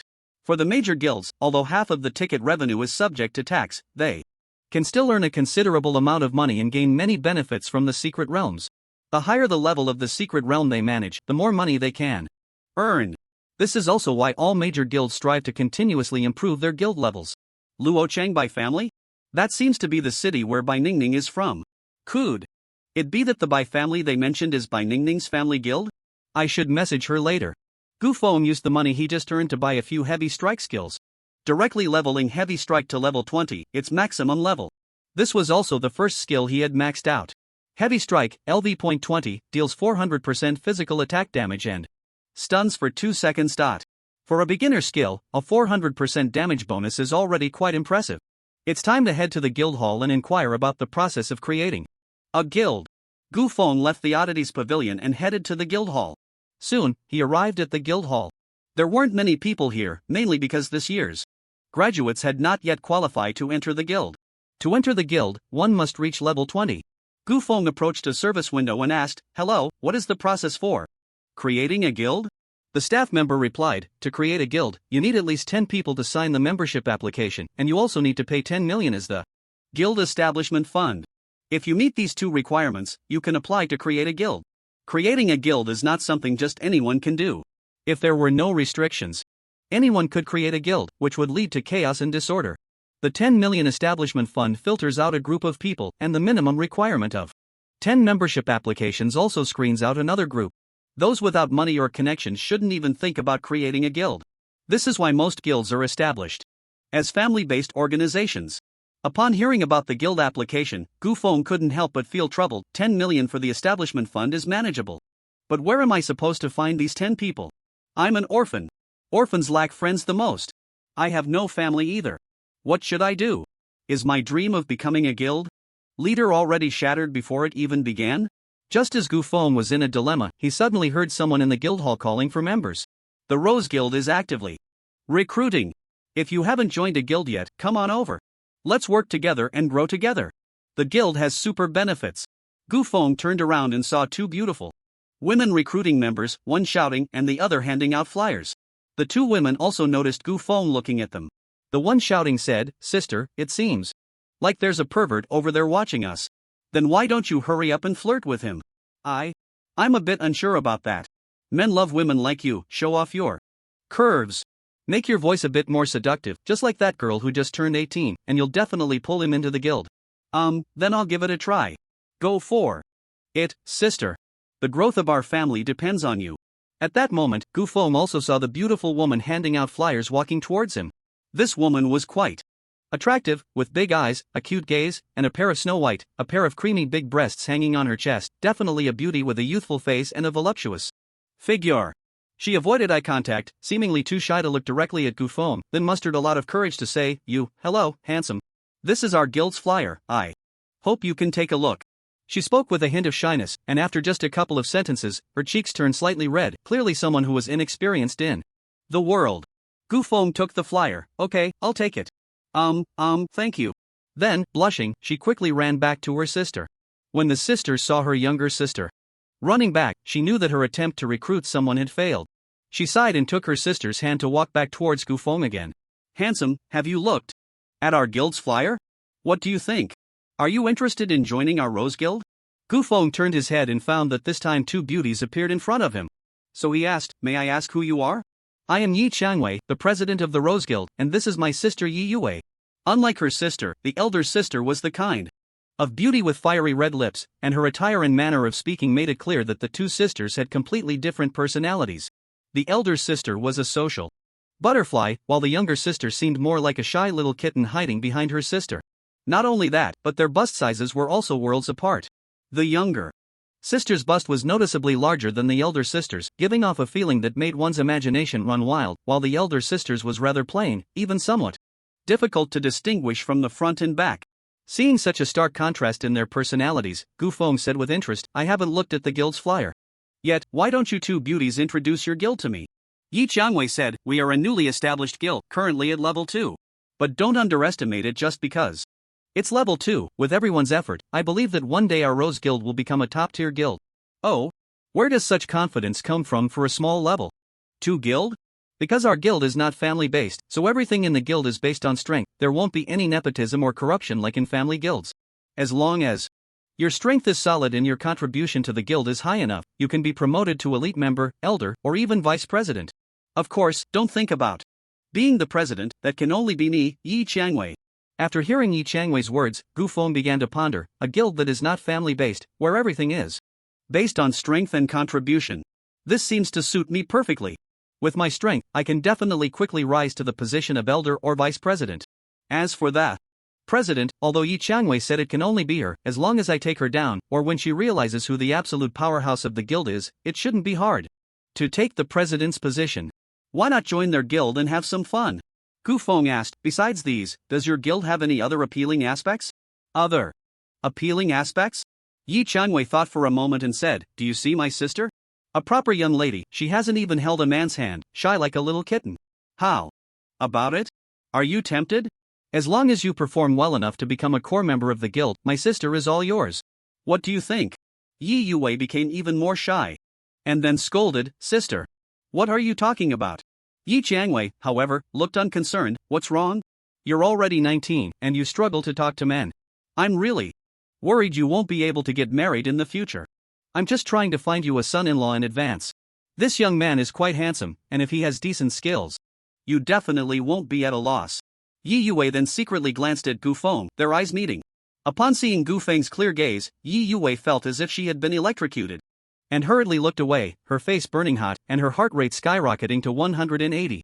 Oh no, this girl really took it seriously. Meanwhile, Gu Feng was captivated by Yi Yue's beauty, lost in his fantasies. With my strength, this little sister is definitely within my grasp. The feeling of going for a big snowball must be particularly great. He. Hey. Handsome. What are you thinking about? Have you made up your mind? Yi Changwei suddenly interrupted Gu Feng's daydream. Oh. I've made up my mind. Since your guild has so many benefits, I'll join your guild. Benefits? Ah, right, our guild has amazing benefits. I'll pull you in right now. Ding. You have received an invitation to join the Changwei Guild. Do you agree? Note, you cannot voluntarily leave the guild within 7 days of joining, unless kicked out by the president. You cannot join another guild within 30 days after voluntarily leaving. Yes. Ding. Congratulations, you have successfully joined the Changwei Guild. The guild level is 2, and your current guild status is ordinary member, enjoying a 10% guild blessing. Gu Feng checked the guild information and found that there were only about 20 members, far from the 200 needed for a level 2 guild, which is why they were actively recruiting. Among these 20 members, most were at levels 30 to 40, with the lowest just over level 20, and the majority were male. It seemed that most of the male members who joined the guild were attracted by the beauty of the sisters. As the president, Yi Changwei was at level 45, the second highest in the guild. Her sister, Yi Yue, was only at level 27, holding the position of elite member.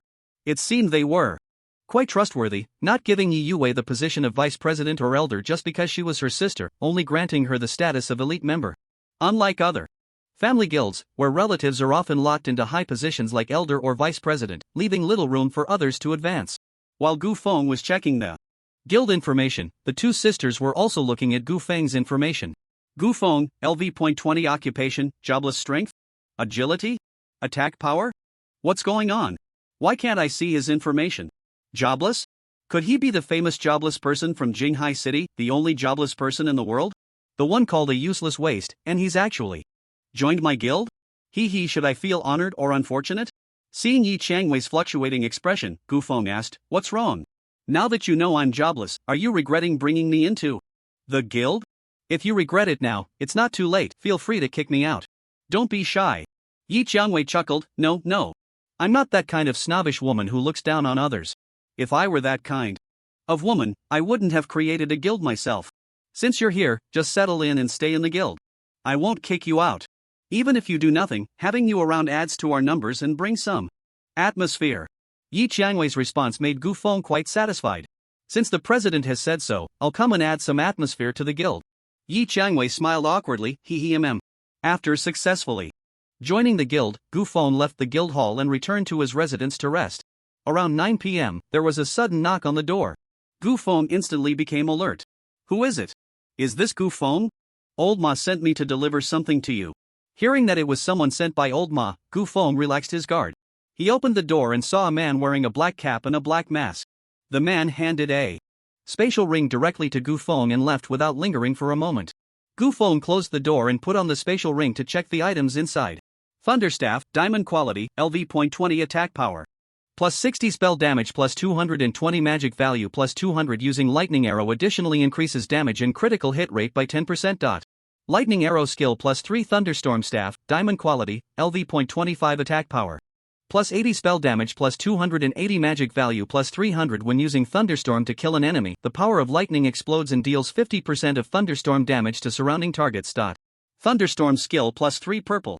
Lightning staff, diamond quality, LV.30 attack power plus 100 spell damage plus 400 magic value plus 500 transforms the blue lightning of the lightning strike into purple lightning, which increases critical hit rate, critical damage, electric shock rate, and electric shock damage by 20%.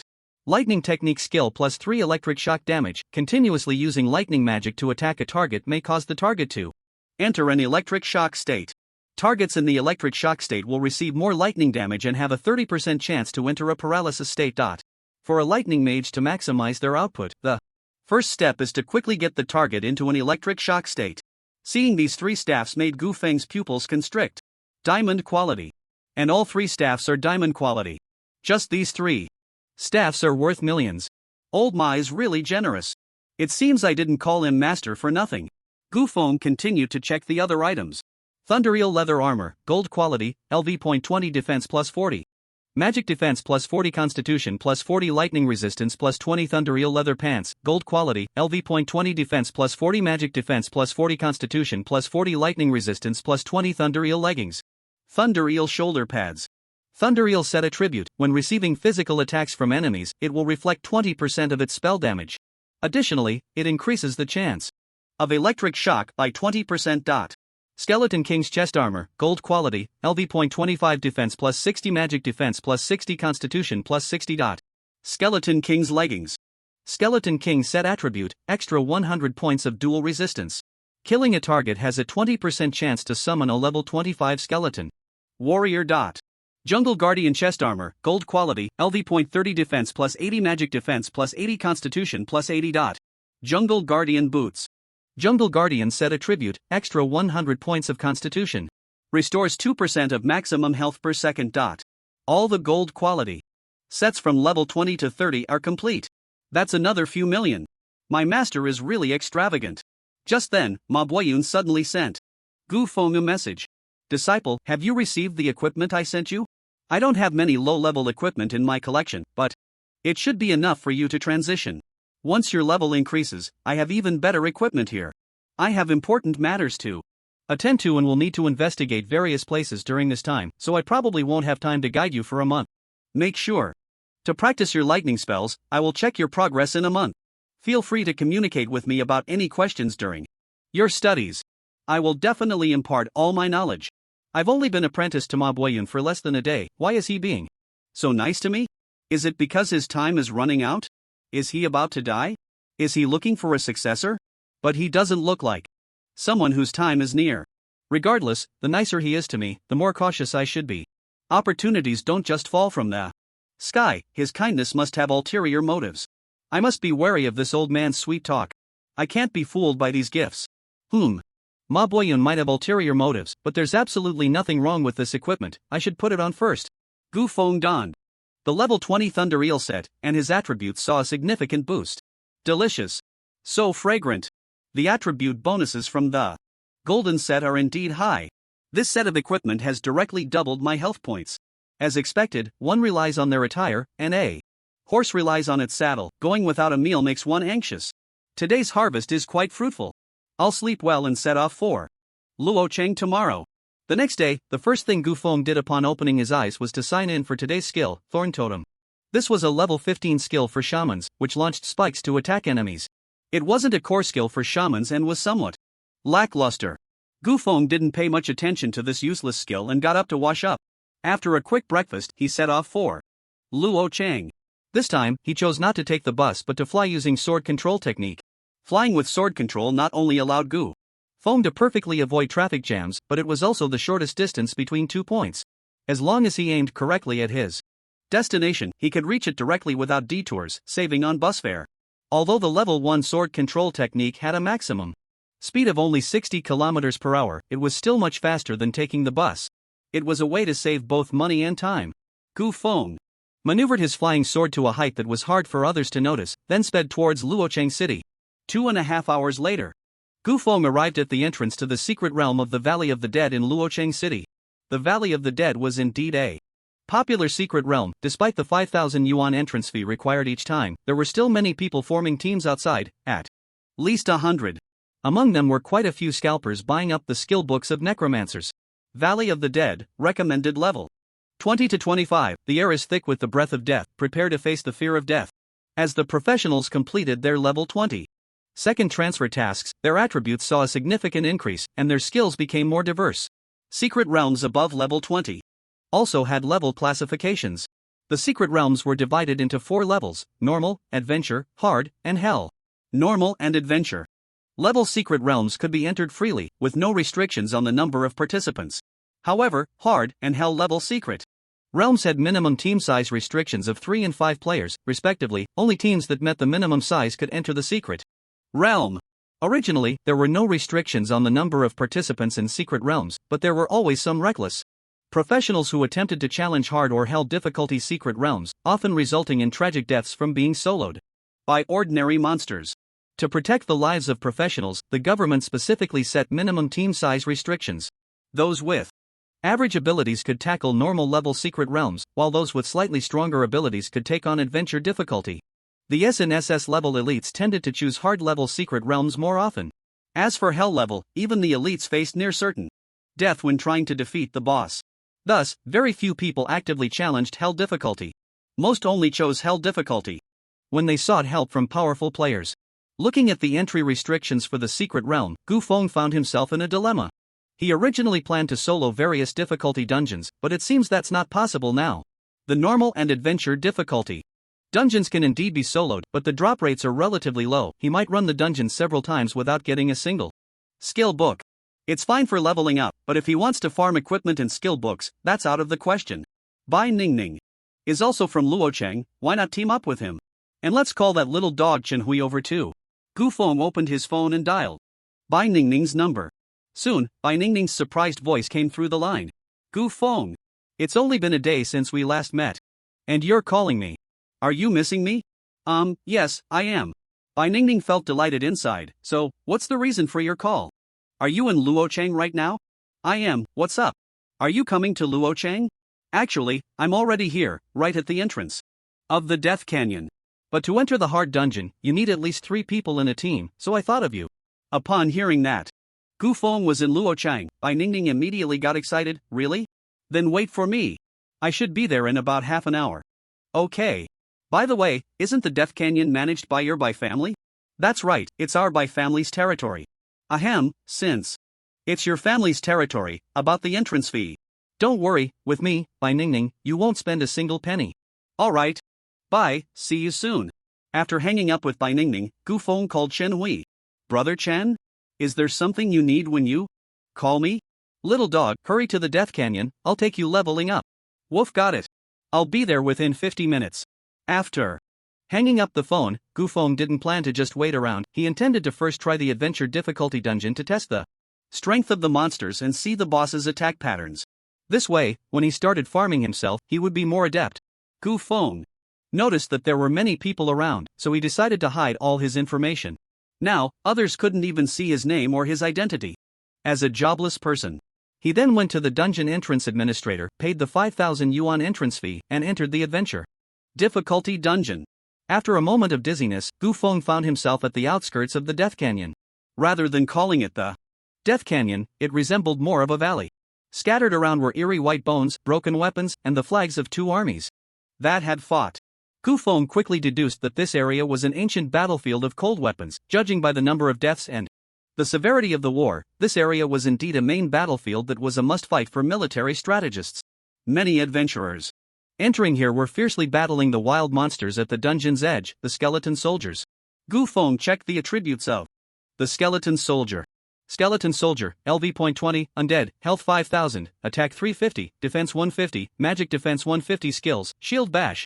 Charge, heavy strike, leap passive skill, undead resurrection. After death, there is a 50% chance to resurrect after 10 seconds. The resurrected skeleton soldier's health is halved, but its attributes remain unchanged, and it can resurrect a maximum of 2 times. If the attacking skill or attack severely damages the undead's body, the passive effect of undead resurrection becomes invalid. The skeleton soldier's health isn't high, it has the same 5000 health as a level 16 Cyclops. The skills aren't strong either, just a few common warrior skills. But the skeleton soldier is annoying because of its passive skill, undead resurrection. If the skeleton soldier had a 50% chance to resurrect immediately after death, or if it resurrected after 3 seconds, that would be acceptable, he could just kill it again. But 10 seconds is indeed a bit long. If one were to stand still for 10 seconds to see if the skeleton soldier would revive, it would greatly slow down the progress in the secret realm.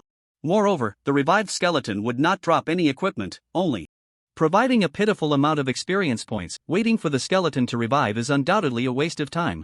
However, if one kills the skeleton soldier and then pushes forward, the skeleton soldier behind could very likely rise again after 10 seconds, forming a pincer attack on the adventurer. This is especially threatening to the fragile backline of the team. This is the most annoying aspect of the undead secret realm. Although the skeleton soldier's body can be destroyed by powerful attacks and skills, adventurers around level 20 do not possess particularly strong destructive skills, and very few classes can actually destroy the body. Thus, most classes can only wait for the skeleton soldiers to revive time and again. But the necromancer is an exception. The necromancer's ability to summon skeletons and the corpse explosion skill can effectively consume the corpses.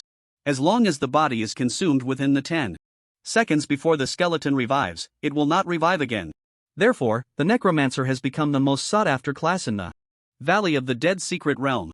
Gufeng, Undead Revival. It seems every secret realm has its own characteristics. Quite interesting. Gufeng took out 2 giant axes from his space, one in each hand, preparing to test the strength of wielding giant weapons simultaneously. Other adventurers, seeing Gufeng's imposing demeanor, all turned to look at him in unison, gasping in surprise. Wow! What kind of style is this? He's actually holding 2 giant axes? How did he do that? Wow! So domineering, so majestic. Hey! Why can't I see any of his information? Not even his name, just question marks. The big shot must be wearing some kind of gear that hides his information. That's why we can't see it. As far as I know, only one person can wield 2 giant weapons at the same time, and that's our star of the year from Qinghai province, the dual S-class genius who awakened as a dragon slayer and berserker, Chen Hui.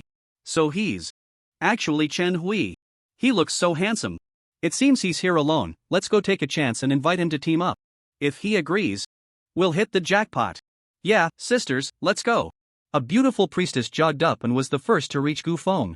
She bent down intentionally to show off her curves, then sweetly said, "Brother Chen Hui, you're really so handsome. Want to team up? My healing will definitely keep you full. If you're still thirsty, I can let you drink more tonight." Gufeng was taken aback. Chen Hui? Me? Oh, it turns out they mistook me for Chen Hui because I'm holding 2 giant weapons.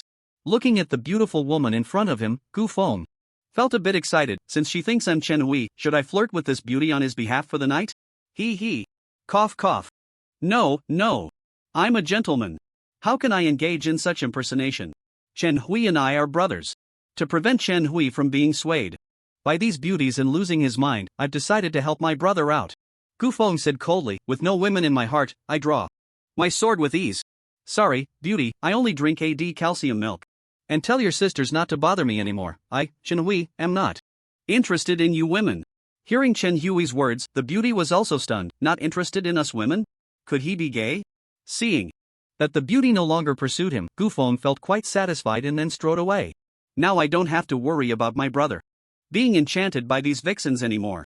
Brothers should help each other. No need to thank me, brother. At this moment, other women also came over to inquire about Chen Hui's situation. How is it? Is Chen Hui easy to deal with? The beautiful woman sighed and said, "Sigh sisters, don't think about it, he's a gay." Everyone was taken aback. Gay? No way? Really, he told me himself he doesn't like women. Ew, that's disgusting. I can't believe it, such a handsome and masculine guy actually likes to play with knives. What a pity. Oof men, not a single good one. Gufeng found a lone skeleton soldier and then used a charge skill to get in front of it. He then delivered a full-level heavy strike skill on the skeleton soldier. Skeleton soldier's health minus 3,750. Gufeng followed up with 2 normal attacks, and with 3 axe strikes, he instantly killed the 5,000 health skeleton soldier.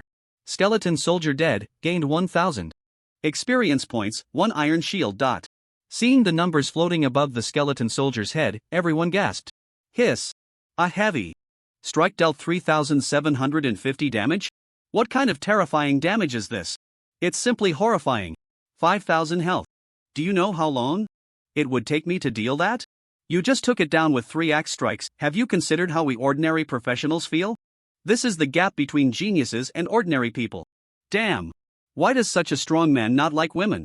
I really want to experience Chen Hui's fierce assault. Chen Hui. Since you don't like women, how about teaming up with me? I'm a real man. Gu Feng was also very satisfied with his output. Not bad, the full level heavy strike is indeed powerful, 400% physical damage plus the high attack power provided by the tearing giant axe. It's just brutal to chop these little monsters. But I can't stay here any longer. Looking at the swarm of men, Gu Feng suddenly felt that his earlier words seemed to have led Chen Hui's life down a wrong path. Chen Hui, you're so strong. My top-notch male priest seeks your guidance. Little Hui, want to join Big Brother's team? I can attack and defend. Absolutely guarantee your satisfaction. Little Hui, do you like Uncle's stubble? Uncle can rub it on you. When men get excited, women really have nothing to do with it. Gu Feng had never seen such a scene. He hurriedly put away his giant axe, then took out his flying sword and used sword control to escape from there. Ah! Little Hui, why did you run away? What are you running for? What type of man do you like? I can change my appearance. Can Chen Hui fly too? The genius boy truly deserves to be a genius. He knows so much. Gu Feng flew towards the depths of the secret realm. After flying for about 10 minutes, suddenly, the sound of whoosh, whoosh whoosh pierced the air from below. He saw arrows flying up from below.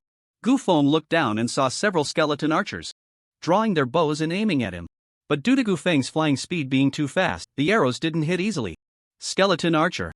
LV.22, Undead, Health 5000, Attack 400, Defense 150, Magic Defense 150 Skills, Precision Shot, Fire Arrow, Charged Shot, Aerial Shot. Passive skill, Undead Resurrection. After death, there is a 50% chance to resurrect after 10 seconds, health halved upon resurrection. Attributes unchanged, can resurrect a maximum of 2 times. Skeleton archers. Just what I need. I'll borrow your bows and arrows to play with. Gu Feng dove straight down on his flying sword. At a distance of 10 meters from the ground, Gu Feng leaped off the flying sword, wielding 2 giant axes and heavily struck right in the center of the monster group. Mountain collapse and earth split. Slash. Mountain collapse and earth split slash, a level 50 skill of the warrior, capable of dealing 300% physical area damage in a knockdown effect, and spewing out scorching magma to burn enemies for the next 5 seconds. Boom. 2 massive axes struck the ground fiercely, causing the entire land to tremble. The nearby skeleton archers were instantly knocked to the ground. The earth was cleaved open by the giant axes, creating a deep crack that rapidly radiated outward. Following that, boiling lava erupted from the crack in the ground, scorching those skeleton archers who had just attempted to rise. Puff puff puff. Countless streams of lava splashed onto the skeleton archers' frames, firmly adhering to them. Skeleton archer HP -2880 -2790, dead.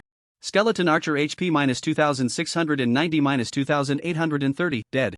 These skeleton archers didn't even last 3 seconds before they perished.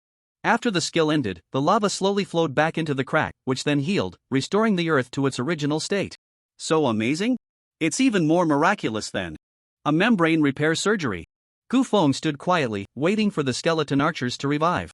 But after 10 seconds, not a single one had come back to life. Why hasn't a single one revived? Don't these skeleton soldiers have a 50% chance to come back? Could it be that these few skeletons hit that 50% death rate? It's not impossible. Although the probability is low, it still exists. Just like how someone always wins the lottery. Well, let's pick up the equipment first. Gu Feng walked to the corpse of a skeleton archer, crouched down, and picked up the longbow from its hands. But the moment Gu Feng grabbed the longbow, the skeleton frame crumbled into a pile of dust due to the vibration.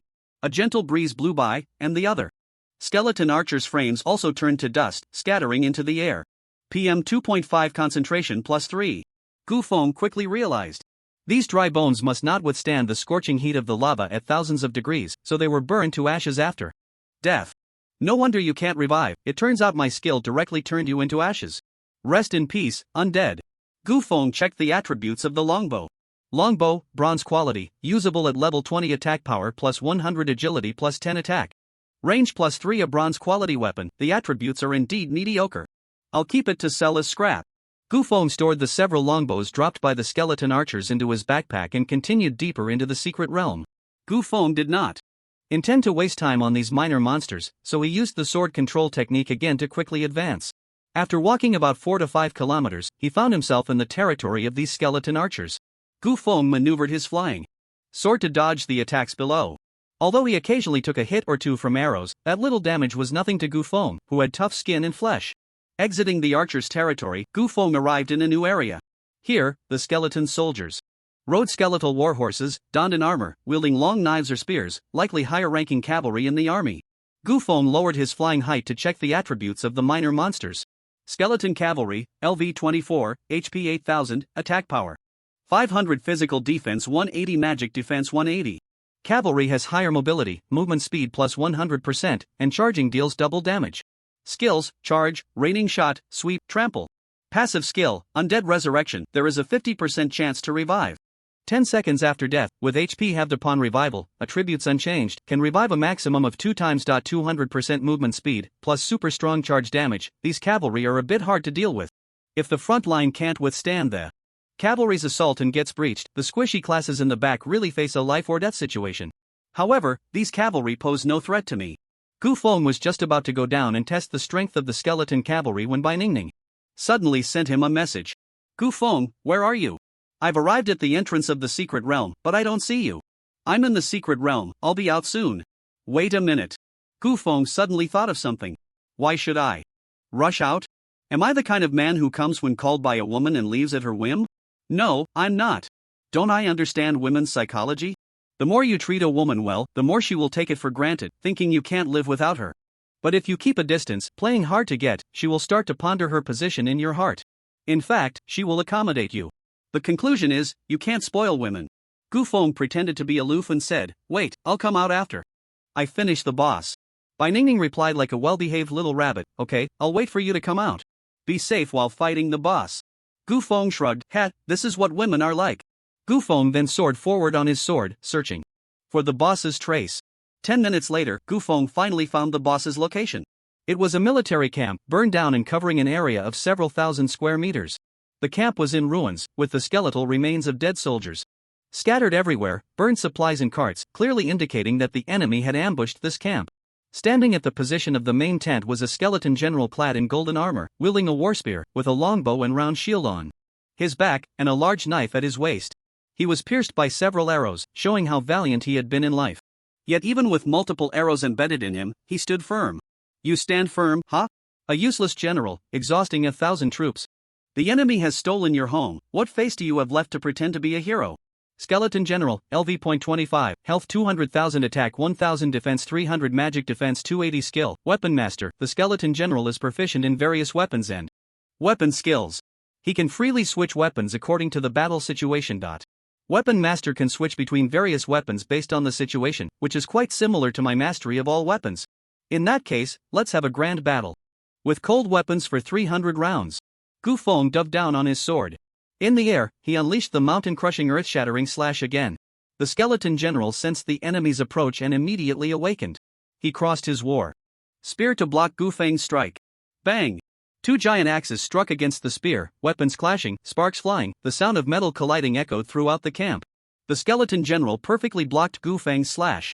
But in the next second, the skeleton general's feet suddenly sank into the ground cracked open, and fissures rapidly spread out, followed by lava gushing from the cracks, instantly engulfing the skeleton general. Skeleton General Health -2,680 -2,770. Gufeng performed a backflip, escaping the range of the lava eruption. Although you blocked my slash, you didn't block the effect of my skill. Round 1, I win. Roar. A thunderous roar. The skeleton general charged out from the scorching lava, wielding his spear. He held the end of the spear with one hand and then swung it down with great force. Seeing the skeleton general's grip on the spear, Gufeng immediately deduced the skill he was using. This is the warrior's level 30 skill, sweeping through the army. Sweeping through the army seems very similar to sweeping, but there is actually a significant difference between the two skills that are 20 levels apart. The sweep is applicable to all weapons, with only one additional effect, knockback. In contrast, the sweep of thousands only applies to polearm-type weapons, with additional effects of 50% bleeding and knockback. Not only that, but the attack range of the two skills is also vastly different. The sweep of thousands requires the use of a polearm and necessitates holding the weapon at its very end, which greatly increases the skill's attack range. Therefore, ordinary displacement skills like back jumps and rolls are hard to evade the attack range of the sweep of thousands. Many people often suffer losses or even lose their lives because they cannot distinguish between the two skills. Gu Feng grinned. Although the sweep of thousands is strong, it, like the sweep, belongs to mid-range attacks. The best skill to dodge mid-range attacks is to crouch. Hey! I'm crouching! The long spear flashed like lightning above Gu Feng's head, the powerful force seeming capable of tearing space apart, yet it didn't even touch a single hair on Gu Feng. Heavy strike! Gu Feng stood up and swung his giant axe at the skeleton general. However, the skeleton general nimbly jumped back, dodging Gu Feng's slash. Oh, not bad.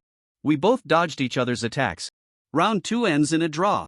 Seeing that his spear's killer skill couldn't inflict any damage on Gu Feng, the skeleton general sheathed the spear and switched to a longsword and round shield. You change, I change. I will defeat you using the method you excel at. Gu Feng sheathed one giant axe and equipped a shield. The skeleton general charged at Gu Feng with his sword. The giant axe clashed with the long sword, and the shields collided. Block. Devastating strike. Block and counter. Follow up with a tendon break strike. Crouch. Heavy strike. Gu Feng countered each move, effortlessly neutralizing the skeleton general's attacks while delivering heavy counterattacks in return. This caused the skeleton general's health to drop rapidly. After dodging one of Gu Feng's attacks, the skeleton general did not rush to retaliate. Hud exhaled a thick, murky breath, having to reassess the young man before it. At that moment, it sheathed the spear and drew a longbow from its back, beginning to retreat while using ranged shots against Gu Feng. Can't win in close combat, so you're going for long range? Just in time, I picked up a bow and arrow too, let's have some fun. Gu Feng also drew his bow and began to exchange shots with the skeleton general. Rapid fire. Flame arrow. Precision shot. Aerial shot. Deadly shot. Explosive arrow. Whoosh, whoosh, whoosh. Arrows flew out, but most of the attacks were dodged by both with precise movements. An archer's attack is easy to evade if there are no teammates to distract the opponent, as the opponent can easily dodge based on the direction of the drawn bow. Suddenly, the skeleton general stood firm, drawing 5 arrows from the quiver and knocking them on the bowstring simultaneously, shooting them all at once. Rain of arrows. Swish. 5 arrows came at Gu Feng in a fan-shaped attack range. Had, you think this skill can hit me? Side dodge. Gu Feng sidestepped, perfectly slipping between 2 arrows. 5 arrows can be called a rain of arrows? Let me show you what a real rain of arrows looks like. Gu Feng pulled the bowstring back fully and shot into the sky. Storm of arrows. Storm of arrows, level 60 archer awakening skill. Shoots a magical arrow into the sky, which then splits into hundreds of feathered arrows, dealing continuous damage to all targets within range for 5 seconds. Each feathered arrow deals 200% physical damage and adds its own critical hit chance. The feathered arrow, upon reaching its highest point, suddenly began to split rapidly, soon becoming dense and blocking out the sun. Then the arrows came pouring down like a torrential rain. This move, let's see how you dodge it. With such a wide-ranging skill, the skeleton general had no way to evade, he could only raise his shield to block as much as possible, trying to reduce his damage. Whoosh, whoosh, whoosh. Countless sharp arrows rained down, piercing deeply into the ground. Clang, clang, clang. One by one, the arrows were pinned to the skeleton general's shield, armor, helmet, and bones. Skeleton general HP -1380 -1490 critical hit -2670 -1440. Countless numbers rapidly floated above the skeleton general's head. 5 seconds later, all the arrows fell, and the ground was densely covered with them. The skeleton general was shot full of arrows like a hedgehog. Yet, he did not die. After all, Gu Feng's longbow was merely a bronze-level weapon. The skeleton general stood up, cut the arrows off his body with his long knife, and then roared. Undead soldiers, rise! Crack! Crack, crack! Instantly, the sound of countless skeletons assembling and reconfiguring echoed from the barracks. Soon, dozens of fallen skeleton soldiers stood up again, surrounding Gu Feng. The skeleton general also summoned his undead warhorse and mounted it, entering his strongest form. Gu Feng, however, remained unfazed. Oh? Can't win, so you call for help? You boss types really have no sense of martial ethics. Since you don't uphold martial ethics first, don't blame me for unleashing my ultimate move. The skeleton general roared again. Roar, roar, roar. Who the hell was the first to disregard martial ethics? And wasn't your previous storm of arrows an ultimate move? Gu Feng used his sword technique to fly into the air, evading the encirclement of the skeleton soldiers. Standing on his flying sword, Gu Feng looked down at the skeleton soldiers below with disdain. My master told me to practice lightning magic more, so I'll use lightning magic to deal with you. I'll use my master's most proud skill. Thunder tribulation. Boom. After a storm of thunder, the ground returned to calm. Boom. After a rumble of thunder, the ground was once again peaceful. Skeleton warrior death, experience gained 1000 skeleton. Archer death, experience gained 1200 skeleton cavalry death, experience gained 1500. The skeleton general, with 200,000 HP, also fell under the 2 level 60 awakened skills. Skeleton general death, experience gained 200,000. Obtained a fine longbow, a slashing saber, and a fine bronze shield. Fine longbow, silver quality, usable at level 20, attack power plus 150, agility plus 15, critical rate plus 5%, attack range plus 4 meters. Fine bronze shield, silver quality, usable at level 20, defense plus 60, constitution plus 30, shield bash skill plus 1. Slashing saber, silver quality, only 3 silver level weapons dropped? And not a single skill book. The drop rate in this adventure level secret realm is really disappointing. Gu Feng picked up the equipment and then teleported out of the secret realm. Ding! Ding! Ding! At this moment, all the adventurers still in the secret realm received a message simultaneously. Detected that the boss skeleton general has died, this secret realm will automatically close at midnight, and no new boss will appear. Please choose whether to stay in the secret realm or open a new one. In a popular secret realm like the Valley of the Dead, only one boss can appear in a secret realm, and a crisis like that of the secret realm will never happen. Therefore, teams wanting to kill the boss must race against time to reach the boss's territory to have a chance to defeat it. Although Gu Feng entered the secret realm slightly later than the first batch of professionals, his sword flight allowed him to soar over the entanglements of the majority of skeleton soldiers, making him the fastest to find the boss. After the boss was defeated, this secret realm held no value for other teams wanting to kill the boss. If they still wished to fight it, they would have to open a new secret realm. As for whether the boss was dead or alive, it had little impact on those professionals looking to grind small monsters for experience, as they could now farm them more comfortably. Upon seeing this news, all the professionals were taken aback. What? Someone has already killed the boss? It's only just past 9 o'clock. Usually, teams don't reach the boss area until around 11 o'clock, right? It takes about an hour to kill the boss. How could someone have killed it so early today? Yeah. Our team had just reached the area of the skeleton archers when the boss died. Is there any point in us continuing? Damn. We didn't even get to fight the boss and wasted $5,000 on the ticket. Could it be that a big shot is leading newcomers, which is why the boss was killed so quickly? A big shot wouldn't take newcomers to the difficult or held difficulty secret realms. The experience and drop rates there are so high. What's the point of showing off in an adventure secret realm? Then it's not a big shot, it's probably a mid-level player or a newbie. I think it could also be a micro player. Is that even still called a player? A flash of light appeared, and Gu Feng materialized at the entrance of the secret realm. Upon seeing Gu Feng, Bai Ningning immediately jogged over to check on him. Gu Feng, how are you? Are you hurt? If you are, I can heal you. Gu Feng waved his hand, indicating he was fine. At this moment, Chen Hui also arrived at the entrance of the secret realm, running over to say, Brother Chen, I'm here. Upon seeing Chen Hui, Bai Ningning's smile immediately faded. Gu Feng, why did you have to bring this annoying person along? Gu Feng shrugged, there's no helping it, I only know you two around Luochang. Let him join us. Hey, is it appropriate to say that? I'm an SS level talent, you know. What level are you? Now. Chen Hui replied, I'm level 15. Bai Ningning, what about you? I'm level 16, almost 17. I'm level 20. Among the three of us, you're the lowest level, and you say you're not just here to make up the numbers. Both of them exclaimed in surprise, what? You're level 20 already? What? Is that fast? Fast? You're leveling up at an incredible speed. I have a big shot helping me, so I've leveled up a bit faster. A big shot helping you? Did you become his apprentice? I didn't want to become an apprentice at first. But that old man insisted on taking me in as a disciple, helping me level up, teaching me lightning skills, and giving me equipment and weapons. I couldn't resist the temptation of the sweet talk, so I became his apprentice. So who is your master? Gu Feng then shared the information about Ma Boyun with the two. It's this old man. Ma Boyun? Your master is the Lightning King Ma Boyun?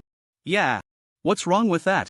Are you saying that the level 83 big shot personally took you to level up while using a level suppression potion to lower his level to the 60s? Yeah. What's wrong with that?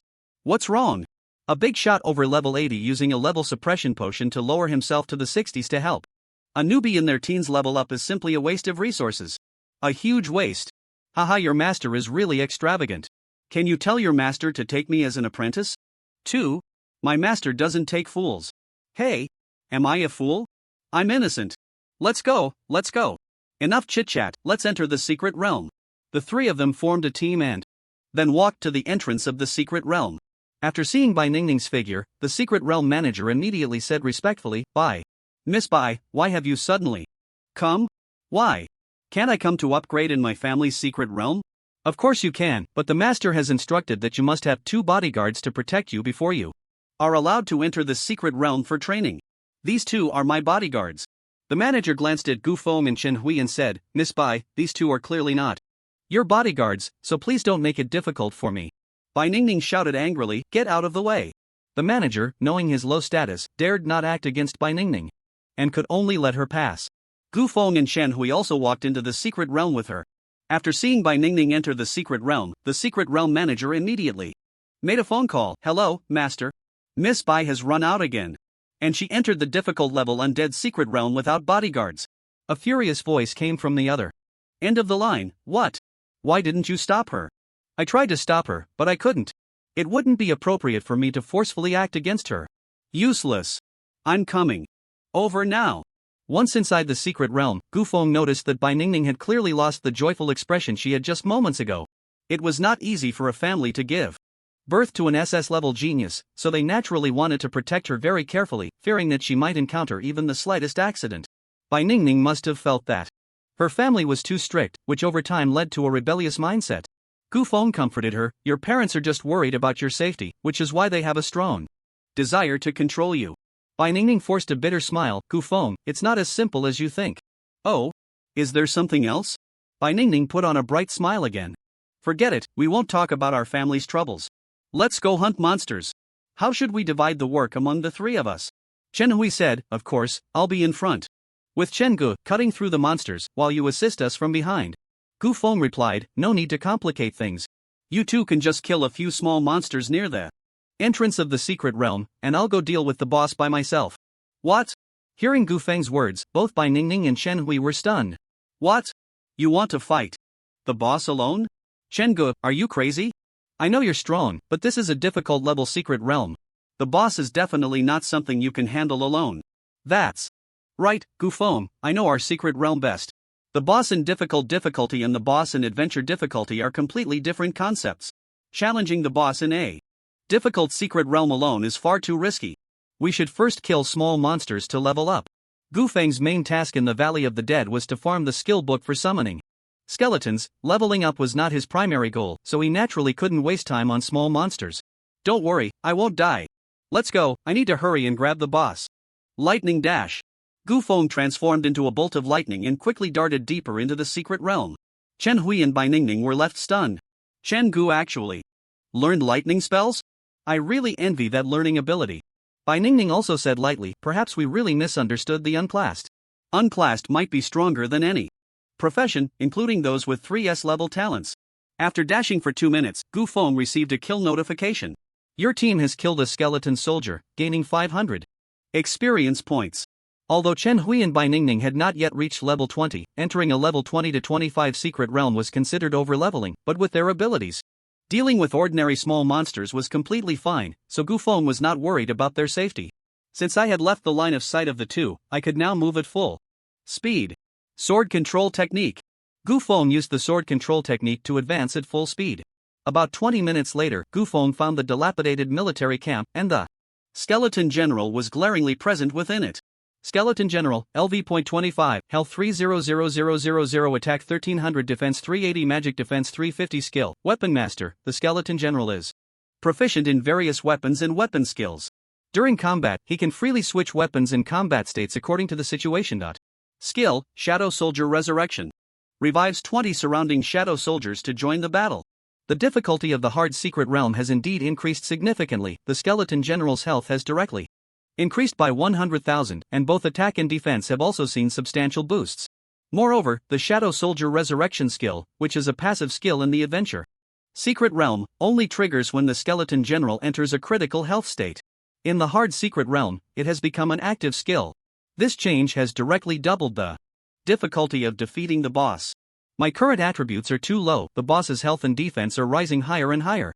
It's already difficult for a level 60 awakened skill to take down the boss in one hit. Even the maximum charged God of War kick is hard to use to finish off the boss without a critical hit. Since one awakened skill can't take it down, then let's use 2, if 2 don't work, then 3. What I have the most of is skills. Gu Feng jumped down from the air, activating the slumbering Skeleton General. Upon seeing the intruder, the Skeleton General immediately awakened the Skeleton Shadow Soldiers. Crack, crack, crack. One skeleton after another rose from the ground and quickly surrounded Gu Feng. Gu Feng calmly pulled out 2 giant axes, lowered his stance, and prepared to strike. Blade Storm, no, it's Axe Storm. Blade Storm, Sword Saint level 60. Awaken skill, spin rapidly while holding a sword, creating a highly destructive blade storm that deals 1000% physical damage per second to targets around oneself, with a critical hit effect.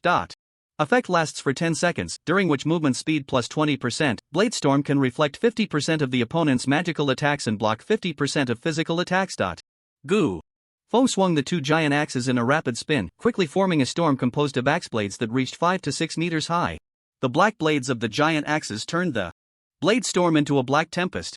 With the massive attack range of the giant weapon, the Blade Storm's area of effect was even larger and more destructive. Swish, swish, swish.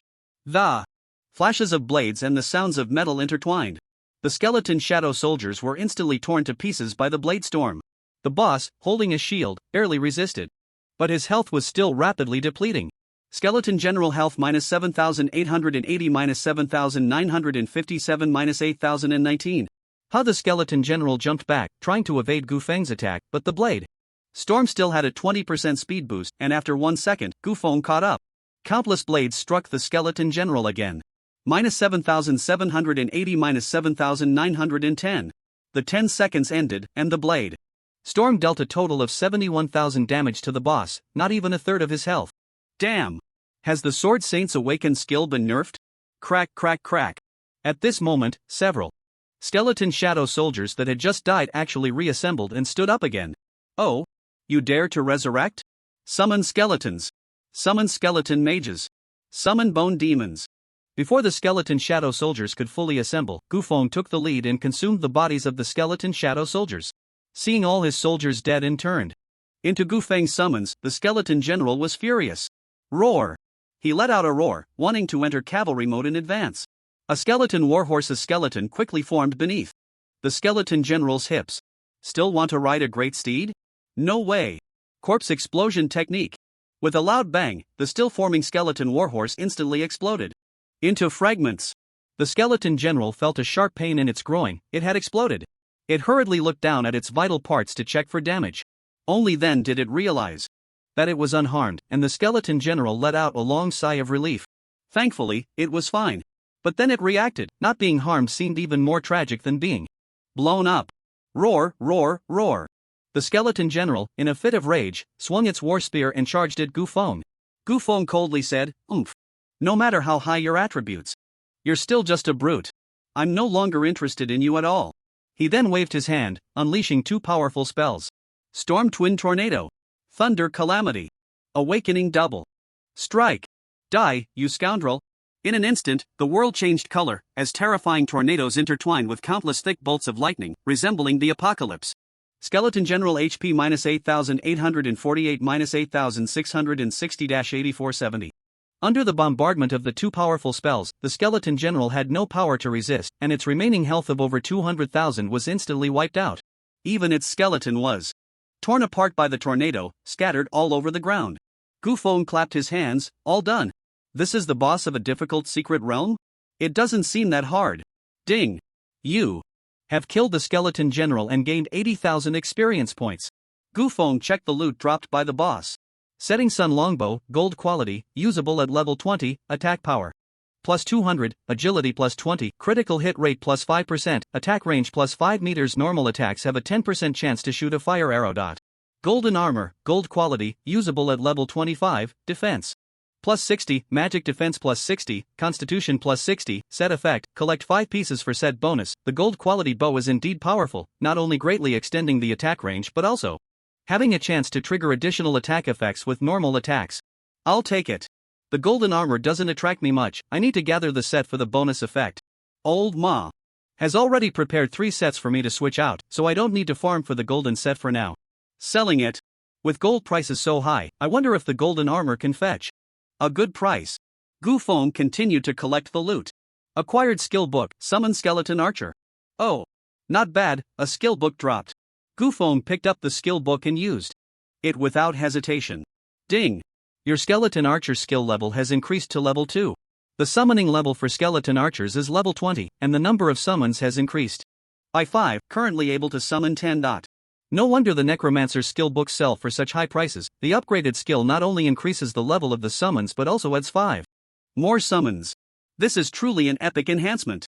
I must max out the summon skeleton skill in this secret realm. At this moment, Bai Ningning and Chen Hui also sent messages to Chen Hui. Damn. Brother Chen, you actually killed the boss by yourself. So awesome, Brother Chen. The skeleton general at the difficult level is incredibly powerful. How did you manage to solo the boss so quickly? Or did you discover some bug in this secret realm? What bug? I'm just plain strong. Of course, you can also call me Boss Ba. TCH keeping secrets from us, stingy. It's not that I'm not telling you, it's just that the time isn't right. Let's go, we continue to the next secret realm. The 3 of them simultaneously teleported out of the secret realm. But just as they teleported out, several magical chains instantly sealed off the entrance to the secret realm. Chen Hui, this is the secret realm chain. Someone doesn't want us to enter the secret realm? Secret realm chain, a temporary magic that seals off the secret realm. Once sealed, professionals cannot enter the secret realm. But those inside can come out freely. They will not be trapped inside the secret realm. Bai Ningning frowned tightly, what was meant to come had finally arrived.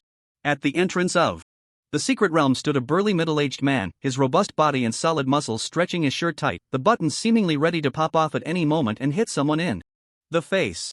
His arms were even more muscular, covered in tattoos of fierce tigers, cheelants, and venomous snakes. Just one punch from him would surely result in an easy claim of 80,000. He crossed his arms over his chest, with several bodyguards in black suits standing behind him, giving off a domineering vibe. He was Bai Ningning's father, the president of the Bai family guild. My father glared angrily and said, "Who let you sneak out again? Didn't I tell you I would find someone to help you level up? What if something happens to you?" Bai Ningning replied, "I have my own freedom, I have my own friends, I don't need you to find someone to take me. These 2 little kids are your friends? They just want to use you. Don't forget you are an SS level genius, they just want to cling to your leg." At this moment, Chen Hui said discontentedly, "Hey? Who do you think you are looking down on? Aren't we all SS level geniuses? What's there to show off about?" My father didn't expect Bai Ningning to team up with another SS level genius, so he asked, "Who are you?" "My name is Chen Hui, SS level talent, dual class as a dragon slayer and berserker." "Am I showing off? So you are the one who has always been overshadowed by my Ningning. And you say you're not here to cling to my Ningning's leg. Who wants to cling to your Ningning's leg?" "I'm here to cling to my brother Chen's leg." My father asked, "Then who are you?" Chen Hui proudly answered, "This is my brother Chen, the only jobless person in the world. Call him Brother Chen." "Brother Chen?" My father almost blurted out. Cough cough, "You are the only one in the world who has failed to change jobs, a waste. Ningning, how can you team up with such a waste?" Bai Ningning explained, "Dad, you don't understand jobless people at all. Gu Feng is actually very strong. He is not only the strongest among the 3 of us, but he can even kill a difficult level skeleton general by himself." But my father completely did not believe Bai Ningning's words. A universally recognized waste can kill a difficult level skeleton general by himself? Do you think I'm a fool? Or have you been deceived by this kid's sweet talk? It's true. I'm not lying to you. Ningning, your talent is meant to match with strong people, not to waste time with these wastes. Dad has already planned the perfect life path for you. Come home with me. I won't go. If you don't go, I'll seal this secret realm. None of you will be able to enter. Dad, you're going too far. You forced me to do this. Even if I go back with you today, I absolutely will not marry into the Chu family. Oh, Gu Feng and Shen Hui both exclaimed, "So there's a story. Let's hear it." Then Shen Hui took a handful of sunflower seeds from his pocket and shared some with Gu Feng, and the 2 became the onlookers. My father said, "You are still young, you don't understand. Resources are more important to us professionals than anything else. As long as you marry into the Chu family, you can say you will have endless resources.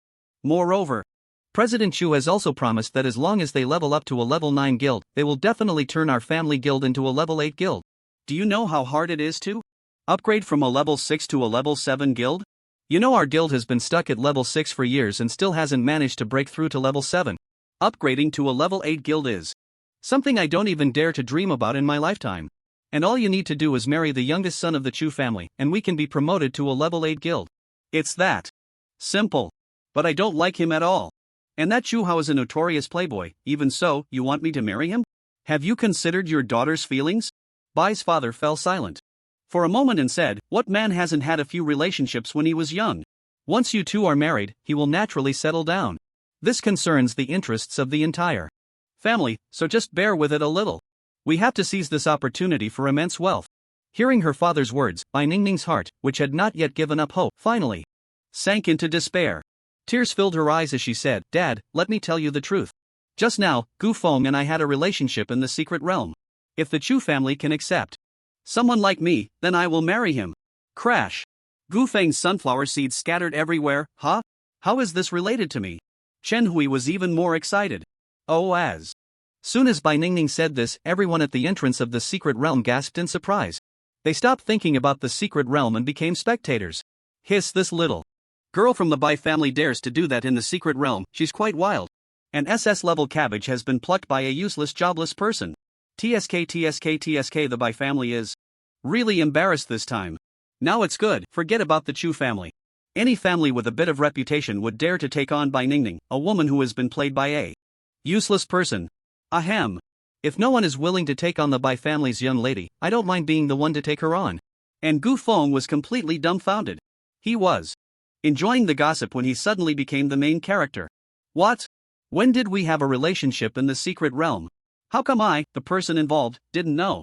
Bai Ningning looked at Gu Feng with tearful eyes, appearing pitiful. You, how can you deny it after pulling up your pants?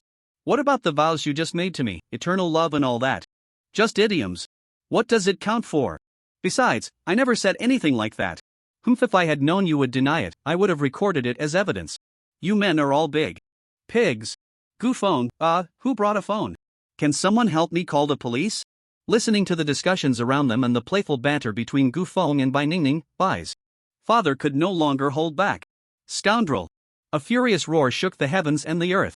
He was radiating red anger, and the tattoos on his arms began to move slowly, as if they could jump out at any moment. The change in his arms immediately caught everyone's attention, and they began to discuss. Did you see that? His tattoos are actually moving. Could this be the legendary weapon of a level 60 fist master, the Beast Soul Arm? A legendary weapon is actually a tattoo. That's so cool. I want a moving tattoo too. Bai's father was burning with rage, and his large hand grabbed Bai Ningning's slender arm. Bai Ningning's smooth, jade-like arm instantly bulged with veins, rapidly filling with blood and turning purple. Do you think I would believe such a story you made up? Bai Ningning coldly smiled, then glanced at the people around the secret realm. It doesn't matter if you believe it or not. As long as they believe it, that's enough. Squeak, squeak, squeak. Bai Fu's palm tightened a bit more, causing Bai Ningning's arm to emit a squeak sound, like a final cry for help from her muscles and bones. If this man exerted just a little more force, he could easily crush Bai Ningning's entire arm. Yet, there was not a hint of submission on Bai Ningning's face. She gritted her teeth against the excruciating pain radiating from her arm, her gaze fixed defiantly on her father, embodying a spirit that seemed ready to face death. Bai Fu trembled with rage. Suddenly, he forcefully flung Bai Ningning to the bodyguard behind him. He commanded, "You all take her to the hospital for an examination. Find out if she is still intact." The bodyguards replied in unison, "Yes." Upon hearing her father's words, tears instantly streamed down Bai Ningning's face. She struggled to escape, but her strength was no match for the power of these big men, and she was helplessly dragged away. Bai Ningning glared at her father and shouted, "Bai Dianfeng, I hate you." But she was pulled further and further away. After seeing Bai Ningning taken away, Bai Fu walked up to Gu Feng and coldly said, "Kid, I hope you haven't touched my daughter. If you have, even if you hide to the ends of the earth, I will personally kill you." Gu Feng replied nonchalantly, "I'm always ready." Bai Fu snorted coldly and then turned to leave. Although Bai Ningning's father was indeed excessive, this was ultimately Bai Ningning's family matter. Gu Feng was just an outsider, and there was no way for him to help. How could he help? Beat down all the bodyguards, rescue Bai Ningning, and then give her father a beating? Then tell him that Bai Ningning has the right to choose her own love, and he has no right to interfere? That would only complicate things further and could lead to even more serious consequences. If Gu Feng beat Bai Ningning's father, would she not be heartbroken? Families may argue, but they are still a family. When family members are bullied by outsiders, they will instantly set aside all conflicts and unite against the outsider. By then, Gu Feng would not only be at odds with the Bai family but also with Bai Ningning, and even with that Chu family. So, Gu Feng could not help with this matter, nor could he. Even a fair official finds it hard to resolve family disputes, let alone an outsider like Gu Feng. As the Bai family left, the mystical chains were also unlocked again. The onlookers dispersed, returning to their own affairs. At this moment, Chen Hui was still standing there in a daze, as if savoring something. Gu Feng poked Chen Hui with his arm. "Hey, fool, what are you thinking about?" Chen Hui scratched his head and asked, "Brother Chen, why did Bai Ningning shout that she hates Bai Dapeng when she left? Could it be that she has vitiligo?" Gu Feng also didn't understand why Bai Ningning shouted that. Although Bai Ningning is indeed very fair, she doesn't look like she has vitiligo. Then why did she randomly shout that she hates vitiligo? It makes no sense. It's making my little brain almost shrink. Gu Feng pondered. Vitiligo. Bai family. Hiss, I suddenly have a bold guess, not sure if I should say it. Say it. Is it possible that Bai Ningning's dad is named Bai Dianfeng? What? Is there really someone named Bai Dapeng with such a cursed name? No way. No way. No way. Dianfeng is the peak of climbing a mountain, not the disease vitiligo. Bai Dianfeng? Oh, that does sound like a name. But it still feels awkward. Who's the genius that gave his dad this punny? Cursed name? I don't know, and we don't dare to ask. The two fell silent for a moment, and then Chen Hui asked, "Now it's just the two of us left. With one person missing, how are we going to clear this difficult secret realm?" Gu Feng suddenly thought of Xiao Yunlei, Yu Meng Meng, and a few others. At first, when I used a move to obliterate the black hole, I destroyed the secret realm of the beast forest, which greatly slowed down the leveling progress of a few people. Gu Feng always felt a bit indebted to these good classmates of his. So, feeling guilty, he wanted to help them level up a bit, as a way to make up for their losses and ease his own sense of guilt. How about I call a few people?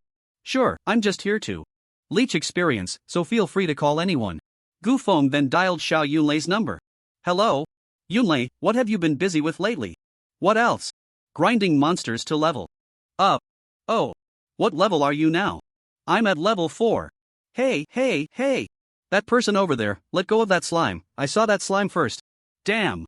My wild monster got stolen again. So? What's up? Hee, nothing now. Gu Feng silently hung up the phone, unable to bear imagining Xiao Yunlei stealing slimes. The more he imagined, the more he felt he owed them, and his guilt only doubled. It felt like he could never repay it in this lifetime. Beep. Listening to the busy tone on the phone, Xiao Yunlei grumbled, "Damn. Why are you calling me for no reason, just wasting my leveling time? Meng, heal me." "Okay, brother Yunlei." Chen Hui asked, "So, how is it, Xingu? Did you manage to gather people?" Cough. "No, I couldn't gather anyone, they're all a bit busy." "Then what do we do? We can't enter the hard secret realm without enough people. Should we add some random players?" "Looks like we have no choice but to add randoms. But I won't just take them along for free. I'll pretend to be a big shot and charge them for leveling." "How will you pretend?" "Just watch." Gu Feng opened his space backpack and pulled out a few monster pelts, then plucked some grayish-white fur from them and smeared a bit of water on his face. After this disguise, Gu Feng looked like a man in his 50s or 60s. Although the fake beard was a bit haphazard, it was still easy to pass off if one didn't look closely. How does it look? Not bad, right? Not bad, very good. Whether it's one person or three, it's still a group, so let's form a 5-person team and directly challenge the Hell Difficulty Secret Realm. Challenge the Hell Difficulty Secret Realm. Shengu is mighty. Quick, go gather people. Since I only fight bosses, each person just needs to pay 10,000 as a symbolic fee. Understood. Chen Hui went into the crowd and shouted, "Level 60 awakened big shot is recruiting. Hell level difficulty is open, guaranteed to pass. However, there's a 10x refund. 5-person team, only 3 spots left, don't miss out." Ha! A level 60 big shot is leading, and it's hell level difficulty. Everyone must experience the thrill of clearing hell difficulty at least once in their life. Count me in. Woo, finally, I've been waiting. My second transfer quest, clear the hell difficulty of the Valley of the Dead, can finally be completed. Big shot, add me. Add me too, I'll pay 20,000. Paying 10,000 for a big shot to lead is already a bargain, especially for those with quests. Seeing the business booming, Chen Hui quietly asked Gu Feng, Jingu, I didn't expect so many people wanted to be led. Should we raise the price? No need to raise the price, because I only fight bosses, so. The experience shared after this secret realm won't be much, and some people might be dissatisfied. But if the price is cheap, these people will just consider it a visit to the hell level. Secret realm and won't complain. They might even promote us. It won't be hard to gather a team next time. My goal is to farm the boss a few more times and get more skill books. Selling a skill book can fetch around 100,000, so there's no need to worry about these small amounts. Got it. Then I'll just add 3 random people. Chen Hui casually added 3 people, forming a team of 5. The other professionals who wanted to team up all let out a disappointed sound. At that moment, someone unwillingly asked, will the boss continue to take people after he comes out? Of course. Today my master is going to take me for a whole day. If it weren't for the participant limit in the Hell Secret Realm, I wouldn't even bother to team up with you. You guys are just lucky to be with me. Thank you. Brothers, those who want the boss to take them should line up automatically. This way, everyone has a chance to experience the Hell Difficulty Secret Realm. Right. Civility is up to us all, let's line up. A group of people instantly formed a long line. Then, Gu Feng and the others entered the Hell Level Secret Realm. As soon as they entered, Gu Feng felt a wave of deathly aura rushing towards him. When a place is filled with numerous souls, it forms a kind of malevolent energy. The deathly aura in the Valley of the Dead is this kind of malevolent energy. Chilling winds blew into the hollow eye sockets of the skulls, producing a mournful woo-woo sound, as if countless wronged souls were crying out for justice. Chen Hui and the others couldn't help but shiver, the hair on their bodies standing on end. The small monsters at Hell difficulty were all level 25, and their attributes had significantly increased. Skeleton Soldier, LV.25, Undead, Health 10,000. Attack 3450, Defense 200, Magic Defense 200 skills, Shield Bash, Charge, Heavy Strike, Leap passive skill, Undead Resurrection, after death there is a 50% chance to resurrect. After 10 seconds. The resurrected skeleton soldier has half health, attributes remain unchanged, can resurrect infinitely until health drops below 1 point. If it were just an increase in attributes, everyone could barely accept it, as long as they proceeded steadily, they could still advance slowly. But the enhancement of the passive skill, Undead Resurrection, was simply despairing. The skeleton soldier could resurrect infinitely after death, although each time there was only a 50% chance. It was quite common for a skeleton soldier to resurrect 4 or 5 times. If they encountered a particularly lucky skeleton soldier that kept resurrecting, it would be pure torture. Killing it yielded no experience and wasted time. Ignoring it was also not an option, as its attack power was quite strong, posing a significant threat to the team. Especially when they reached the skeleton archers, they could hardly advance at all. This was also the reason why no one farmed in the Valley of the Dead at Hell difficulty. Gu Feng glanced at the levels of the others. Apart from Chen Hui, who was only level 16, the others were all around level 23 or 24. Dealing with 1 or 2 small monsters shouldn't be a problem, but once they exceeded 3, they could find themselves in danger. Gu Feng said to the others, you guys stay at the edge of the secret realm, I'll go take down the boss directly, it should take about 30 minutes. If you're really bored, you can kill a few small monsters for fun, but don't pull more than 2 at most. Okay, boss. We won't go anywhere. We'll just take some pictures and check in at the edge of the secret realm. Take care, boss. Gu Feng then transformed into a flash of lightning and left the others. 3 minutes later, he switched to sword control and sped deep into the secret realm. After more than 20 minutes, Gu Feng arrived at the boss's lair again. He saw the skeleton general riding a skeletal warhorse standing in the camp, with a dozen skeletal soldiers armed and on guard around. Skeleton General, LV.25, Health 400000, Attack 1500, Defense 400, Magic Defense 400 skill, Weapon Mastery. The Skeleton General is proficient in various weapons and weapon skills. During battle, he can freely switch weapons and combat states according to the situation. Skill, Resurrection of the Een Soldiers, revive 20 Een Soldiers around to join the battle. Ha! The Hell level difficulty Skeleton General has directly entered its strongest form, the mounted form. I can't mess this up now. Can't mess it up. How boring. Then I'll just blast you out of the sky. With 400,000 health, it only takes 4 level 60 awakened skills to take you down. Here it comes. Awakening 4 combo. Meteor. Strike. Extreme Cold Storm. Storm Twin Tornadoes. Thunder Calamity. Awakening 4 combo. Meteor Strike. Extreme Cold Storm.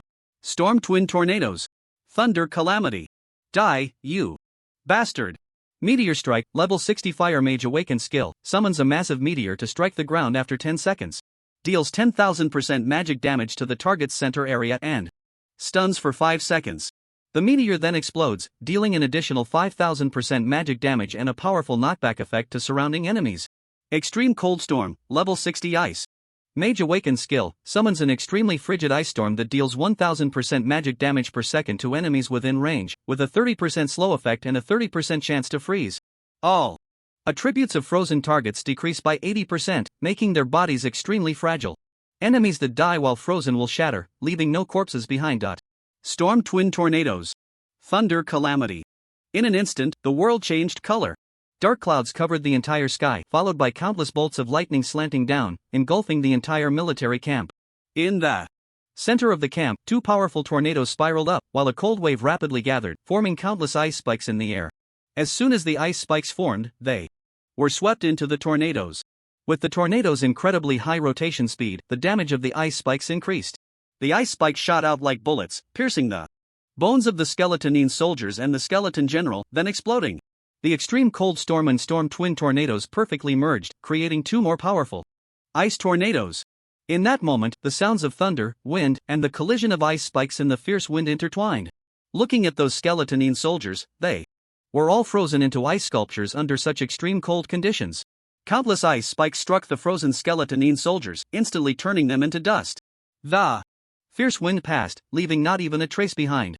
Resurrection? The undeading soldiers were reduced to nothing, making resurrection impossible.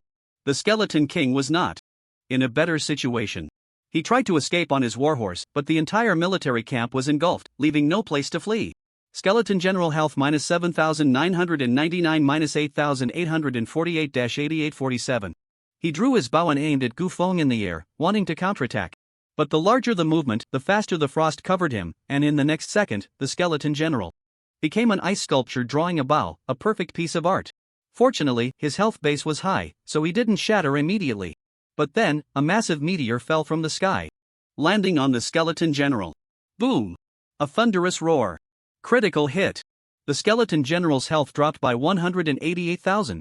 That fragile artistic ice sculpture was instantly blasted to powder and, under the scorching heat, turned into a cloud of water vapor, evaporating into the air. Boom! Another loud bang. The meteor exploded after 5 seconds, and the massive shockwave flattened the entire military camp to the ground. This is the art of explosion. But the Skeleton General had no chance to experience this art of explosion anymore. He had already logged off early. Skeleton General died, gained 80,000 experience. Gained 1 pair of golden leg guards, 1 golden shoulder guard, and 1 Fall Tianhua halberd. Gained 1 skill book for summoning skeletons. Nice. Another skill book dropped. Learning. Your summoned skeleton has leveled up to level 2, skeleton soldier summoning level is level 10. The number of summons has increased by 5, and the current summonable quantity is 10. Not bad. Let's keep grinding. Gu Feng then called a few teammates to teleport out of the secret realm. Whoosh, whoosh, whoosh. 5 figures emerged from the secret realm. This immediately caught the attention of other adventurers outside the secret realm. The big shot is out, someone asked. How was it? Did you clear the hell difficulty secret realm? Can you please drop the did from that question? The big shot took only half an hour to run the map and kill the boss. It's simply astonishing speed. Big shot. It's time to take me along. I'm counting on you for my second job quest. Big shot, I'll pay 20,000 yuan, can you take me again? Jinhui said, no, my master isn't short of that 10,000 or 20,000. My master is giving out benefits. It was agreed that each person gets 1 turn, so it's 1 turn per person. If you want to continue, you have to line up at the back. Who's next in line? Hurry up. Time is of the essence. Then, Gu Feng's team recruited 3 more people and re-entered the secret realm. Half an hour later, ding. Skeleton General has died, gained 80,000 experience points. The news of the boss kill echoed in every teammate's mind. And Gu Feng, as he wished, dropped another summoning skeleton skill book. The drop rate in this hell difficulty secret realm is indeed high. Killing the boss in half an hour, at this rate. I only need 2 days to max out the summoning skeleton and summoning skeleton archer skills. Tomorrow will be the moment a new Lich King is born. Let's keep grinding. Gu Feng spent the entire day either fighting bosses or on the way to fight bosses. Meanwhile, other adventurers wanting to join the group were orderly lining up, and after exiting the secret realm, they directly pulled in 3 people according to the team order and entered the secret realm.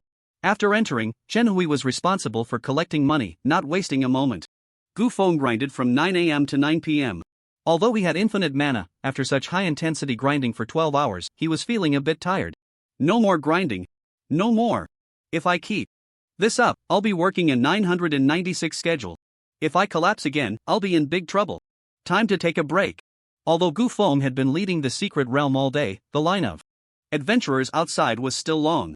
Some people heard that there was a big shot leading hell-level secret realms and traveled from other cities, and the line not only didn't shorten but grew longer. Chen Hui said, Ahem. My master is a bit tired today, so let's call it a day. Everyone, please disperse. Ha? We're done already? I waited in line all day just to get to my turn. Big shot, please take me one more time. Yeah, big shot. I came from another city just for you to help me with this quest. You can't let me come all this way for nothing. Is it that you're out of blue potions, big shot? I have some, take them all. Just a little longer. Please, just a little longer, big shot. We have enough level suppression potions here too. Seeing such enthusiastic people, Chen Hui didn't know what to do. Brother Chen, what should we do? Gu Feng stepped forward and said, I am indeed a bit tired today. But my disciple hasn't reached the desired level yet. I will come back tomorrow to help my disciple level up. If anyone still needs assistance, you can line up here again tomorrow. Just as Gu Feng was speaking, a few strands of his fake beard slowly fell from his lips. Everyone saw it clearly. Big shot, your beard fell off. Gu Feng had hardly spoken all day, fearing that his fake beard would fall off while talking, but unexpectedly, it happened at the last moment. Oh no! Am I going to be exposed? But fortunately, it was already late, and no one had seen Gu Feng's true appearance clearly. At that moment, Chen Hui picked up the beard on the ground, his eyes filled with heartache as he said, Look! My master has exhausted himself to bring you all here. While others are losing hair, my master is losing his beard. He then knelt on one knee, clasped his fists with both hands, and tearfully said, Master, you've worked too hard. What? The big shot is so tired he's losing his beard. This is really too much. Yeah. A whole day in the hellish secret realm. Even an Iron Man can't take it. Seeing Chen Hui's realistic little performance, everyone was moved and shouted in unison, Big shot, you've worked hard. Gu Feng turned his back, pressed down the few remaining strands of beard with his hand, and said, Ahem. Tomorrow I will lead you for the last day. I will be here on time at 9 o'clock. Disciple, hurry up and leave. He then tugged at the half-kneeling Chen Hui. Let's go. Let's go. Oh. After leaving the secret realm, Gu Feng and Chen Hui booked 2 rooms and checked into a hotel. They then went out to find something to eat.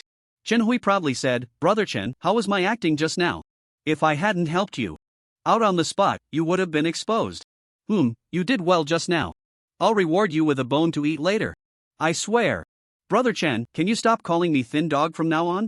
I'm really not thin. Alright, thin dog. Fine, forget I said anything. As long as you understand. By the way, thin dog, what level are you now? Level 18, I leveled up twice today. The leveling speed is not bad. Gu Feng had also successfully leveled up to level 21 after a day of fighting bosses. Although Gu Feng had not triggered the second job transfer quest, he was pleasantly surprised to find that his attribute values had increased according to the values after the second job transfer. Before level 20, every time he leveled up, all his attribute values would increase by 10 points. However, after leveling from 20 to 21, all of Gu Feng's attribute values actually increased by 20 points, which was exactly the growth value after the second job transfer. This truly surprised Gu Feng. As for the third job transfer at level 40 and awakening at levels 60 and 80, the attribute values would increase exponentially. This is also why everyone wanted to complete their job transfers and awakenings, not just for that awakening skill, but also for the enhancement of their own attribute values. With the basic attributes improved, all their skill damage would also be comprehensively enhanced. Gu Feng and Chen Hui found a late-night diner, went in, and ordered a few dishes to eat. While eating, Chen Hui asked, Brother Chen, can you tell me how you defeated the hell difficulty boss? I also have SS level talent, and I want to be a strong one-on-one boss fighter too. Gu Feng smiled and said, I can't tell you that yet, you just need to know that I'm very strong. TCH, I knew you wouldn't say. You're hiding things from your brother. Gu Feng ignored his complaints and asked, by the way, when does your school start? Next Monday, which is 2 days from now. Professionals don't have summer vacations. After graduating from high school, they take a short break of a week before immediately entering society or university. 2 days from now? Gufeng took out a set of golden armor from his backpack and handed it to Chenhui. Today I also got a few sets of golden armor from the boss. You've helped me quite a bit, so take a set and wear it. Wow! A level 25 golden armor set. This set is worth over 3 million. Are you really giving it to me? Yes, I'm really giving it to you. Consider it a reward for the bone I promised you. Damn! Now that you say that, should I take it or not? Damn! If it's free, I won't be polite with you. Chenhui happily accepted the golden armor. Hey! Brother Chen, do you think Bai Ningning will enroll on time in 2 days? Gufeng thought for a moment and said, it should be. Although I don't know who the Chu family is, they must be a prestigious family. Otherwise, Bai Dianfeng wouldn't have betrothed his SS-level daughter to the youngest son of the Chu family. Families like these value social status and compatibility the most. If Bai Ningning were someone who hadn't even attended a prestigious university, even if she had SS-level talent, it's very likely that the other party would tear up the engagement. Moreover, Bai Ningning's strong personality isn't the type to easily give up on her studies. Yeah, that makes sense. After finishing their meal, the two returned to their hotel to rest. Gufeng summarized the gains of the day.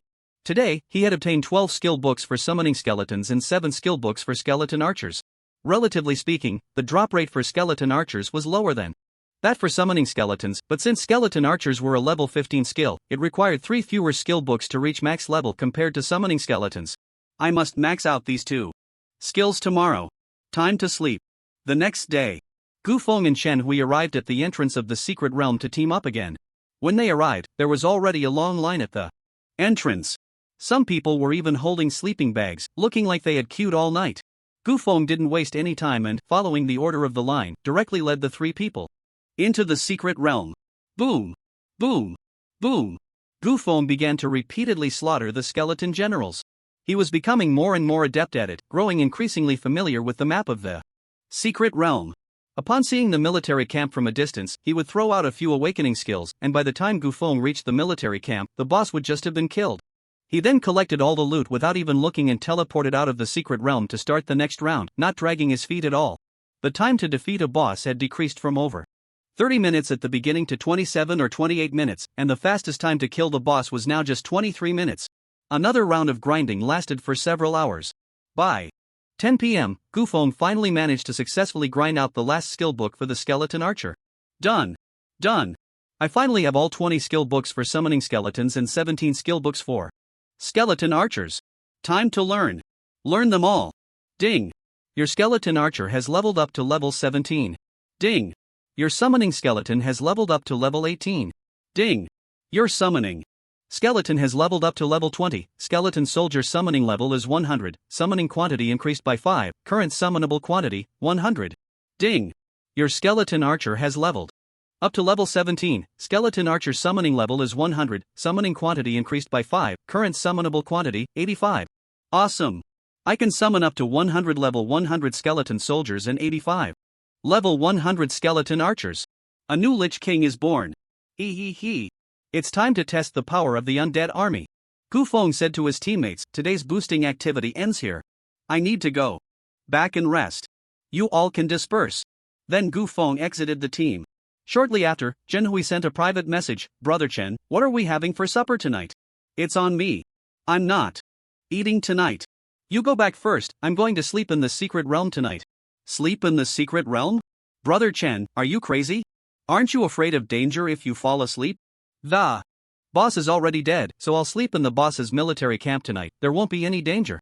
Besides, are you worried about danger? I'm the most dangerous existence. Hee hee, suit yourself. I'm going back to sleep on my mattress. I won't keep you company. Go ahead. Go ahead. Chenhui also exited the secret realm.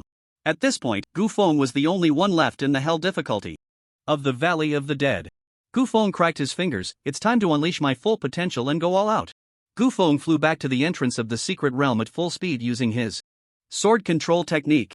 Then, with a single strike of lightning, he obliterated all the skeleton soldiers at the entrance. Summon skeletons. Summon skeleton archers. Crack, crack, crack. One by one, the skeleton soldiers rose from the ground. Before the skeleton soldiers could resurrect, Gufeng converted all their corpses into his own skeleton soldiers, amounting to dozens. Gu Feng checked the attributes of the skeleton soldiers. Skeleton soldier, LV.100 health 120,000 attack 9,000 defense 5,000 magic defense 5000 skeleton archer, LV.100 health 100,000 attack 10,000 defense 4,000 magic defense 4000 hiss. These stats are simply outrageous.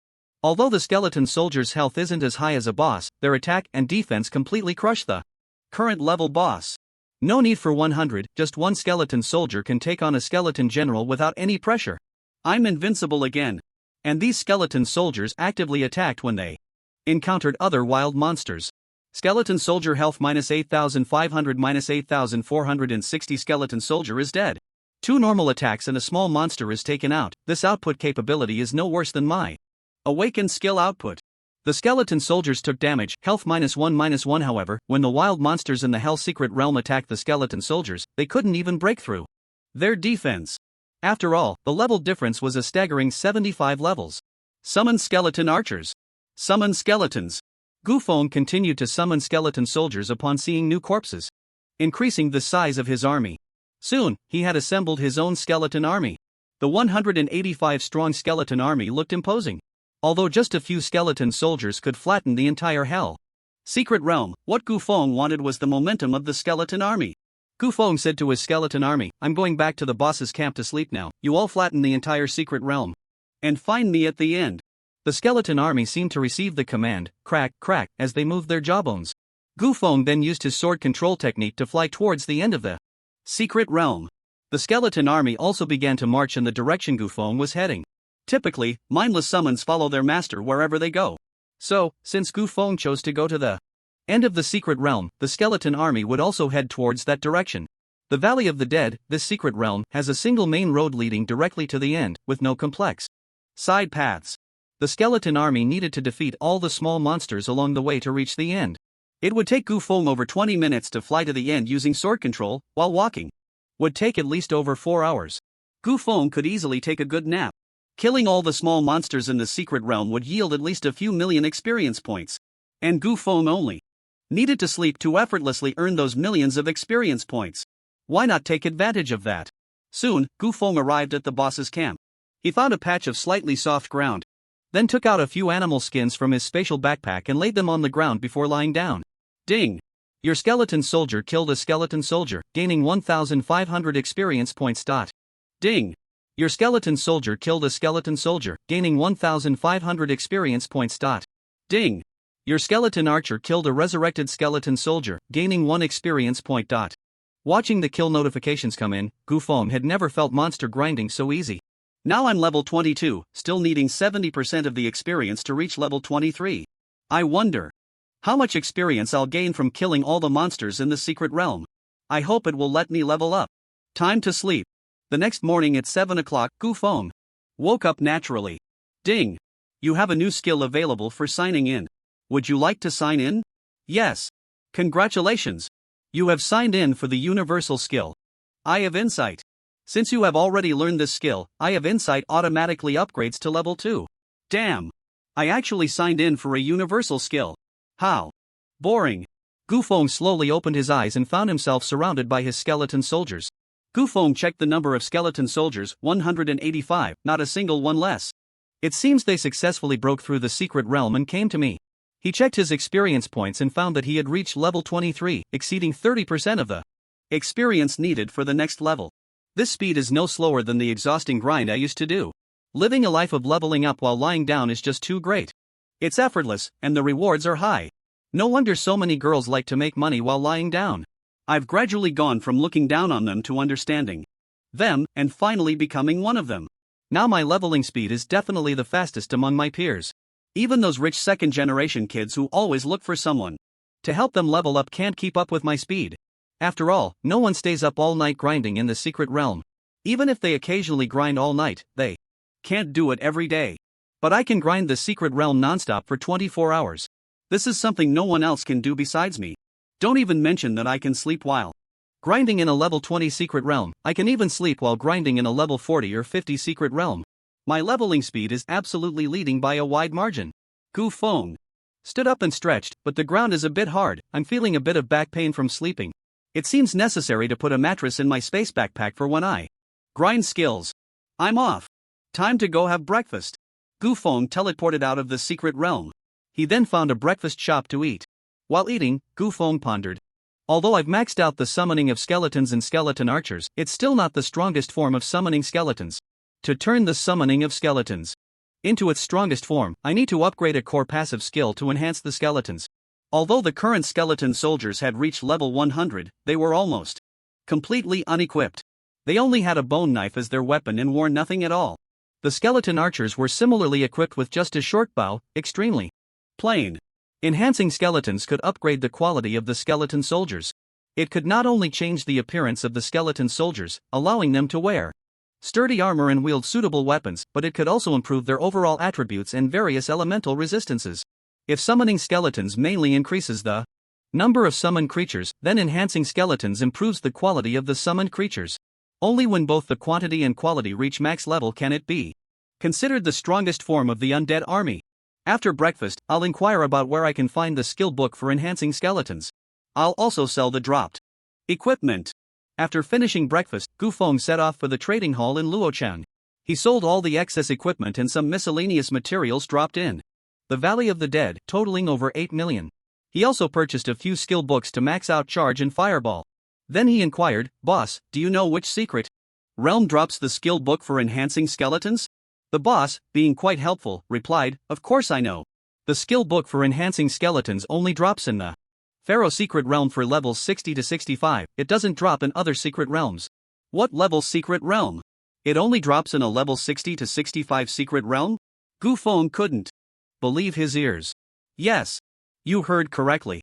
But enhancing skeletons is just a level 20 skill. How can it drop in a secret realm for over level 60?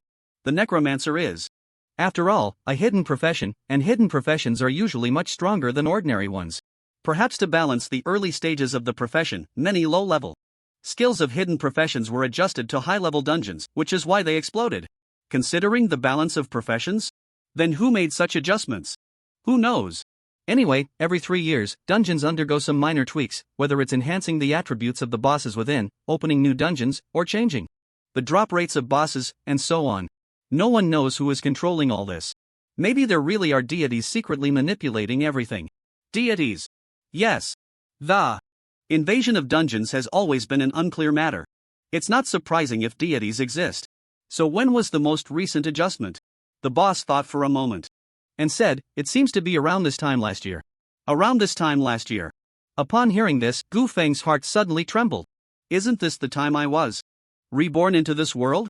Could my rebirth be related to the last adjustment? Gu Feng thought rapidly, if deities really exist, then I must be careful. My existence, like a bug, might attract the attention of the deities during the next adjustment, leading to my weakening. No, it would be best to say that weakening me is the best outcome. I was reborn from another world, and I'm afraid that as a person who crossed over from another world, I won't be under the control of the deities here. That would be the beginning of my nightmare. The deities will definitely find ways to eliminate me, this aberration. I'm doomed. Regardless of whether deities exist or not, I must act as if they do. I need to establish this hypothetical enemy and prepare early. If the deities make adjustments every 3 years, there is less than 2 years until the next adjustment. I must use this less than 2 years to strengthen myself to the maximum extent. At least I need to reach level 100 to have a chance to resist the deities. Leveling up to 100 in 2 years? Is that possible? If I follow my current leveling speed, it's not impossible. But I must go all out to reach level 100, I can't waste any more time. And the biggest obstacle delaying my leveling speed isn't that the bosses are too strong for me to defeat. It's that I can't enter the dungeons on hard or hell difficulty. I need to gather a certain number of people to be allowed in. Isn't that just a waste of time? Gu Feng asked again, "Boss, is there any way to enter hard or hell level dungeons without forming a team?" Of course. The permissions to enter dungeons are, to put it simply, controlled by people. Some privileged departments can enter freely. For example, the National Special Forces. Gu Feng had naturally heard of the National Special Forces, which are the strongest combat force of the country. Those who can enter the National Special Forces have talents no lower than SS level. Each person is incredibly powerful. They can freely enter various difficulty dungeons to execute special missions. Although Gu Feng's strength completely qualifies him to enter the National Special Forces, it requires layers of selection to get in, and once he joins, his life will be entirely managed by the military. That is not the life of freedom and wildness that Gu Feng desires. Therefore, Gu Feng would not consider joining the National Special Forces. Then what other special departments can enter dungeons freely? Besides the National Special Forces, only dungeon investigators can enter dungeons freely. Dungeon investigators? Boss, please elaborate. Dungeon investigators mainly investigate accidents that occur within dungeons. For example, when practitioners intentionally kill other practitioners to seize bosses or equipment. When a professional unexpectedly dies, it becomes necessary for a secret realm investigator to go into the secret realm to investigate the crime scene and then track down the murderer, bringing them to justice. Alternatively, if certain boss creatures mutate, secret realm investigators are also needed to determine the cause of the mutation. Oh, by the way, have you heard about the zombie kingdom secret realm crisis that broke out in Jinghai City a few days ago? It's said that there were significant issues with that secret realm crisis. The government organized 10 high-level secret realm investigators to investigate, but it seems they haven't found any results yet. Secret realm investigators are akin to detectives, primarily focused on solving cases. And detectives have few restrictions when it comes to gathering evidence. They can go wherever they want and investigate whomever they choose, as long as they can solve the case. The most crucial part is that they can freely enter any difficulty level of secret realm, making this job perfect for me. Gu Feng suddenly felt a surge of excitement. So how can one become a secret realm investigator? The boss continued to explain. To become a secret realm investigator, one must possess exceptionally high mental strength, as only with mental strength reaching a certain standard can one learn the core skill of investigation, inside eye. As long as you master the inside eye skill, whether you are a combat professional or a life professional, you meet the most basic requirements to become a secret realm investigator. If you can pass the upcoming assessment, you will become a secret realm investigator. Inside eye? I'm familiar with that skill. Didn't I just sign in for that skill today? Inside eye, LV.2 investigate people, objects, or the surrounding environment to discover clues. There may be unexpected gains. Inside eye is influenced by mental strength. The higher the mental strength, the greater the chance of discovering clues. Not only do I know this skill, but my mental strength is also maxed out, absolutely needing the requirements to become a secret realm investigator. Boss, where do I sign up to become a secret realm investigator? Secret realm investigators are also public servants, so of course, you sign up at the Government Affairs Hall. Gu Feng clasped his fists. Thank you, boss. Once I become a secret realm investigator, I will come back to thank you properly. Hee. Oh, that won't be necessary. Just don't investigate me when the time comes, and I'll be grateful. Gu Feng set off for the Government Affairs Hall. At that moment, Chen Hui also sent a message to Gu Feng. He must have just woken up. Brother Chen, are we still grinding today? Not today during the day. I have some other things to take care of. Okay, good. Tomorrow I will report to school, and I need to go home to pack and prepare for my enrollment tomorrow.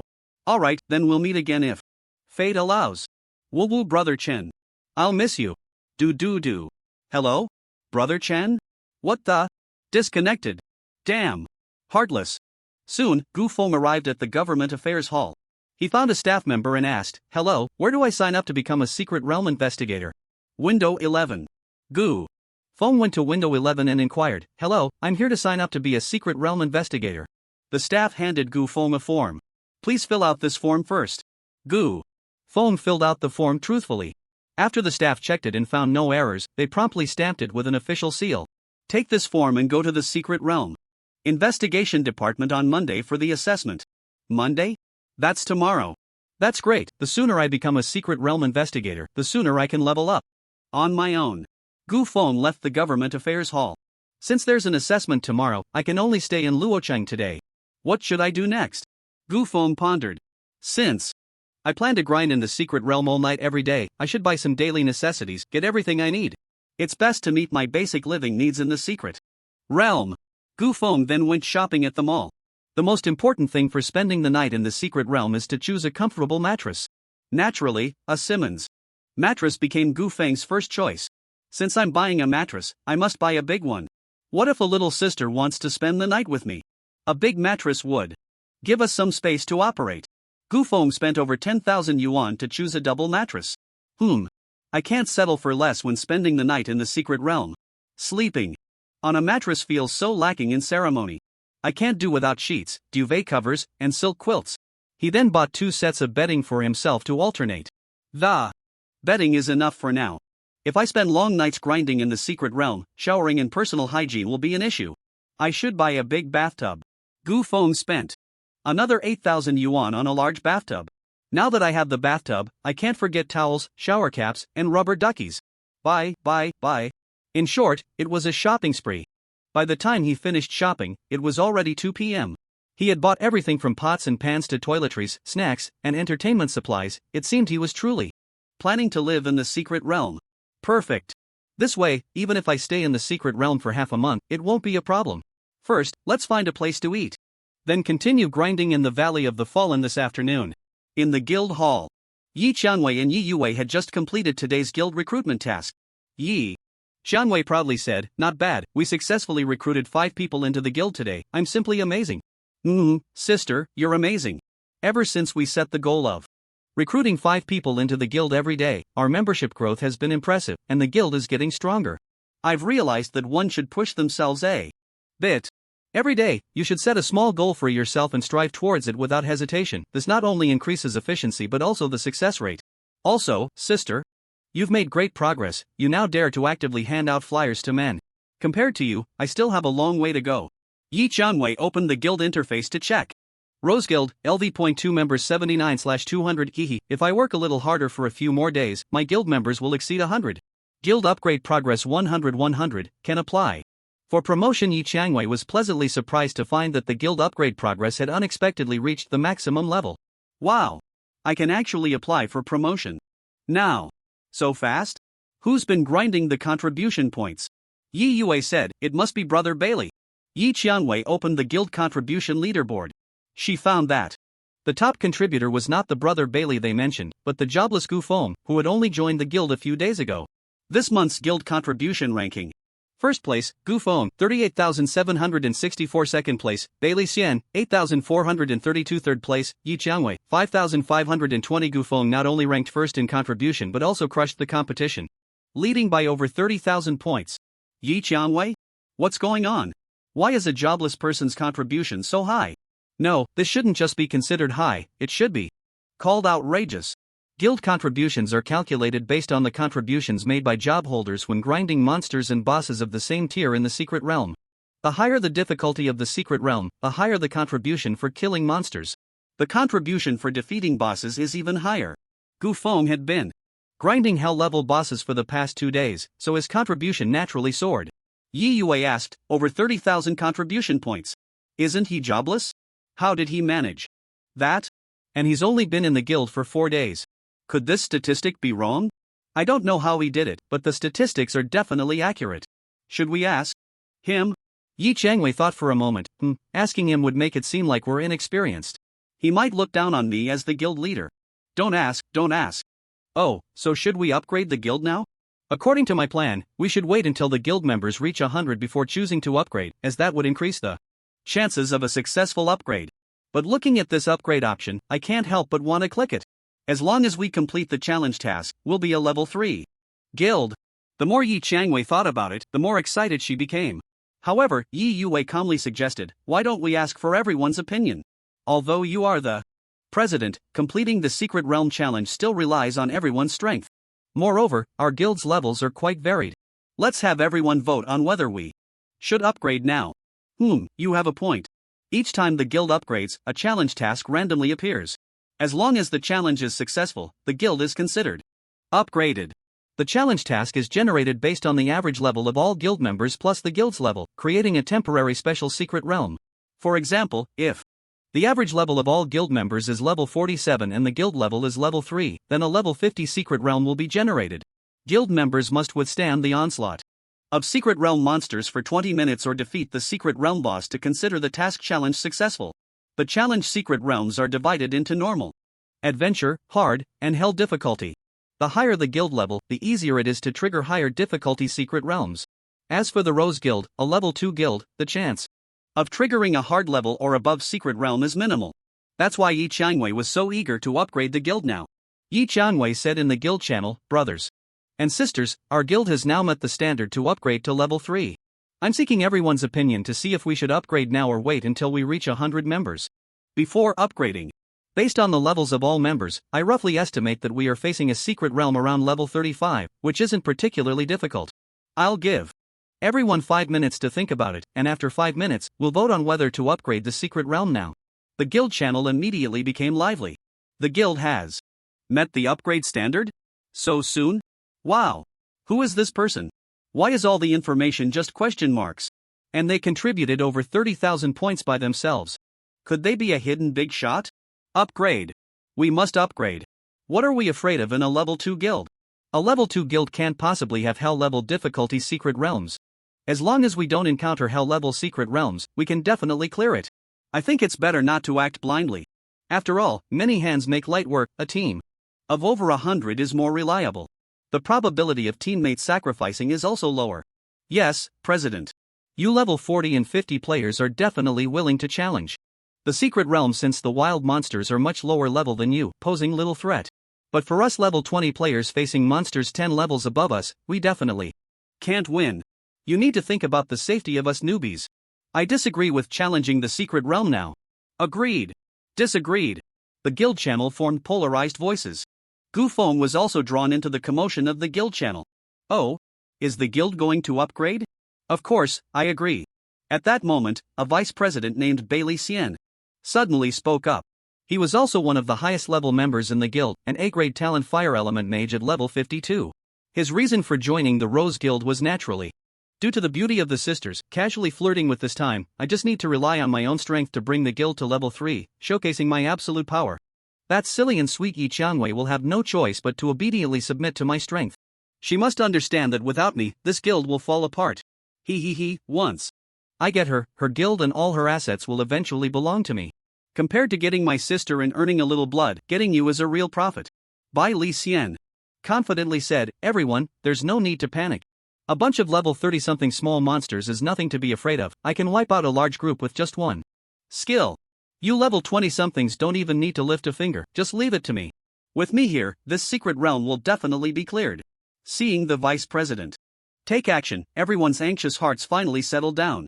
With the vice president stepping in, this guild upgrade is secure. Level 52 against level 35 monsters?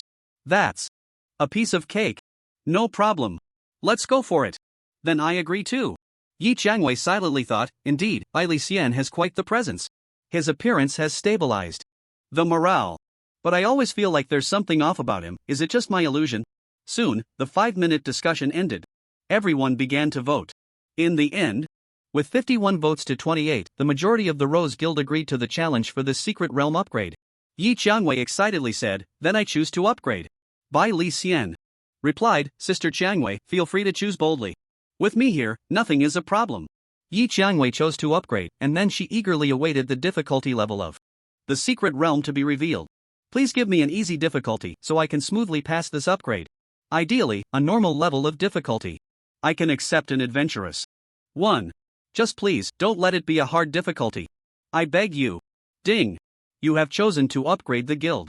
The secret realm you need to challenge for this upgrade is the level 35 secret realm, Naga's Lair.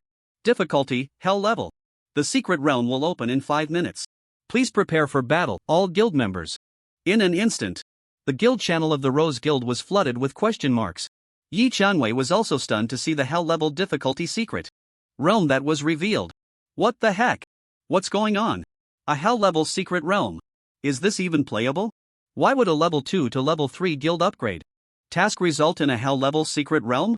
Isn't it usually only level 6 and above guilds that get hell level secret realms? Although the probability of a low-level guild encountering a hell level secret realm is low, it's not completely impossible. We can only say we're unlucky to have hit it. If it were a hell level secret realm on land, we might still have a chance. But the Naga's Lair is underwater. We can't even showcase our true strength. This task is impossible. Now even our vice president Bai Li Xian can't be relied on. Water attributes counter fire attributes.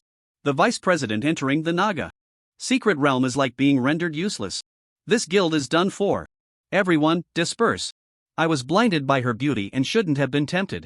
Now I'm getting screwed over. It seems women aren't fit to be guild leaders. Disband, disband. Ding. Mao Yibei has exited the guild.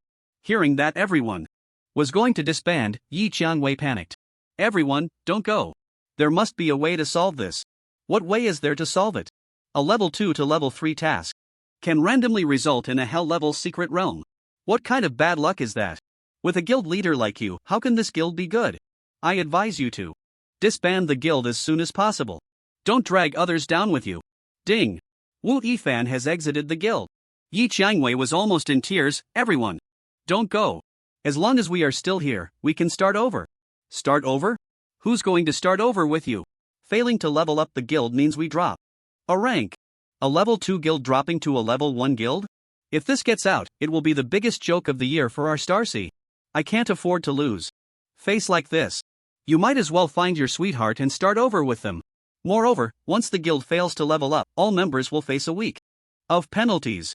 Attribute values and experience gain will be significantly reduced. For us ordinary players, leveling up is already slow, and with this setback, it will be even harder. While the hell level tasks haven't started yet, I better make a quick exit. Ding! Fan Erbying has left the guild. Ding! Ding! Ding! Watching more and more people leave the guild, Yi Qiangwei felt her heart sink.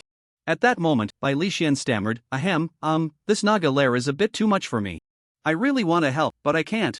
Bai Li Gij, are you leaving too? Bai Lixian fell silent for a second, then said nothing and also left the guild. He wasn't foolish enough to risk his life for a woman. Without that goal, there would be countless others less capable than him starting their own guilds. He just needed to keep looking for the next target. Ding! Bai Lixian has left the guild. In less than 5 minutes, nearly all 79 members of the guild had left. Yi Qiangwei was now crying in despair. Everyone's gone. Why? Whoa, why is it so hard to develop a guild? I even tried to attract them with my looks, but why can't I keep a single person? If I had known, I wouldn't have gone against my dad and would have obediently inherited the family's billions. Whoa, men are all worthless. Totally unreliable. At that moment, Yi Yue quietly said, Sister, don't scold yet. It seems like there's still one man left. Sister, it seems like there's still one man left. Yi Qiangwei opened her eyes to take a look, then cried even harder. What use is it for a jobless person to stay? He was just here to make up the numbers. His staying means that only useless people are willing to remain in my guild. Sister, don't forget he managed to earn over 30,000 contribution points in just 4 days. I don't think that's something a useless person can do. What good does it do to discuss whether he's useless or not now? Our Rose guild only has 3 people left. Do you think the 3 of us can pass the trials of the hellish secret realm? What a joke. At that moment, Yi Qiangwei suddenly received a message from the guild hall. Ding! Your guild's member count has dropped below 10, failing to meet the minimum requirement. If you cannot gather 10 members within 3 days, the guild will automatically disband. Yi Qiangwei was even more devastated. Even the officials are kicking me while I'm down. My guild is completely finished. Even if we start over, no one will come back to our guild. I might as well disband it now instead of waiting for 3 days. Yi Yue hurriedly stopped her. Wait, sister. That jobless person, it seems he entered the secret realm alone. What? He entered the secret realm alone? Isn't that asking for death? Does this foolish boy not know the horrors of a hell-level secret realm? A level 20 jobless person could be torn to shreds by just a small monster. Yi Yue anxiously asked, should we go in and rescue him? You can go if you want, but I'm not going to die for him. Yi Yue hesitated for a moment, then finally decided, no, I can't. Just watch him die for nothing. I have to save him.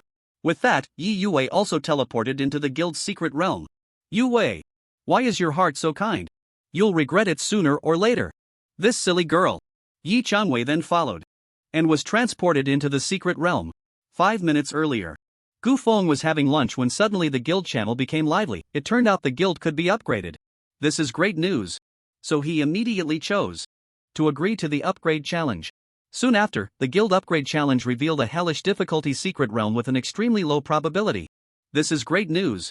A level 2 guild encountering a hellish difficulty secret realm for a level 3 upgrade. The odds are less than 1 in 10,000. The president's luck is off the charts. Gu Feng, not even bothering to finish his meal, was the first to enter the guild's secret realm to prepare. But an unexpected event occurred. All the guild members, terrified of the hellish difficulty secret realm, withdrew from the guild, leaving only 3 people. Well, this is also good news. I was worried there would be too many guild members, and someone would steal my spotlight. Now it's perfect. I don't have to worry about others overshadowing me. As long as I help the guild successfully complete the secret realm upgrade challenge, I'll be a great contributor. and can quickly level up to elite member or elder. The Naga's Lair is an underwater secret realm where practitioners can hold their breath for about 10 minutes, exceeding that requires using a breath-holding pill to continue moving in the water, or they will drown. Due to the significant resistance in the water, all physical attack speed, and the movement speed of practitioners will be reduced by 30%. Affected by the water attribute. Most fire-type magic will be ineffective or greatly weakened. Not only fire-type magic, but other professions' skills will also be somewhat affected. For example, the sandstorm spell of wind mages and the lightning strike spell of thunder mages can hardly be used normally. Summoning professions will also be greatly impacted. The sea witches of the Naga tribe may not be very strong, but the annoyance of this secret realm lies in its numerous restrictions as an underwater realm. After arriving in the secret realm, Gu Feng adapted to the underwater environment alone. The water is cold. It's a bit piercing. I'll adapt in a few seconds. You have such high-speed machinery entering China. Remember the principles I gave you from childhood. Speaking isn't affected, so communication between teammates is fine. Gu Feng looked around and found himself deep within a circular barrier emitting a blue glow. He could freely enter and exit the barrier without any hindrance. The barrier had a total of 100,000 health points, which should be what needed to be protected in this secret realm task. I basically understand this secret realm. But these restrictions are nothing to me. There are two ways to clear the secret realm. One is to hold your defense line and successfully withstand the Naga tribe's attack for 20 minutes without letting the barrier be completely damaged, which counts as victory. The second is to kill the boss to clear the secret realm. I don't have any breath-holding pills, which means I have a maximum of 10 minutes to clear this secret realm. It seems I can only kill the boss and finish it quickly. The enemy will reach the battlefield in 30 seconds. Please prepare for battle. Come on. Let me first test the strength of a level 35 hell-level monster. Just then, a blue portal appeared behind Gu Feng, and a large wave of beautiful women emerged from it. It was Yi Yue. Upon seeing Gu Feng, she anxiously said, "You are Gu Feng, right? Hurry and leave the secret realm, it's too dangerous here, and you can't handle it alone." In her urgency, Yi Yue surprisingly showed no signs of shyness about talking to a boy. Gu Feng replied, "I'm fine, if it really gets too tough, I can leave later. You have no idea how terrifying hell difficulty is. By the time you want to run, you might not be able to. Come out with me right now. I won't allow your young life to be wasted here." After saying this, Yi Yue grabbed Gu Feng's hand and started walking out. Hey, don't pull me. Men and women shouldn't be so close. If you're this proactive, it's hard for me to refuse. Men and women shouldn't be so close?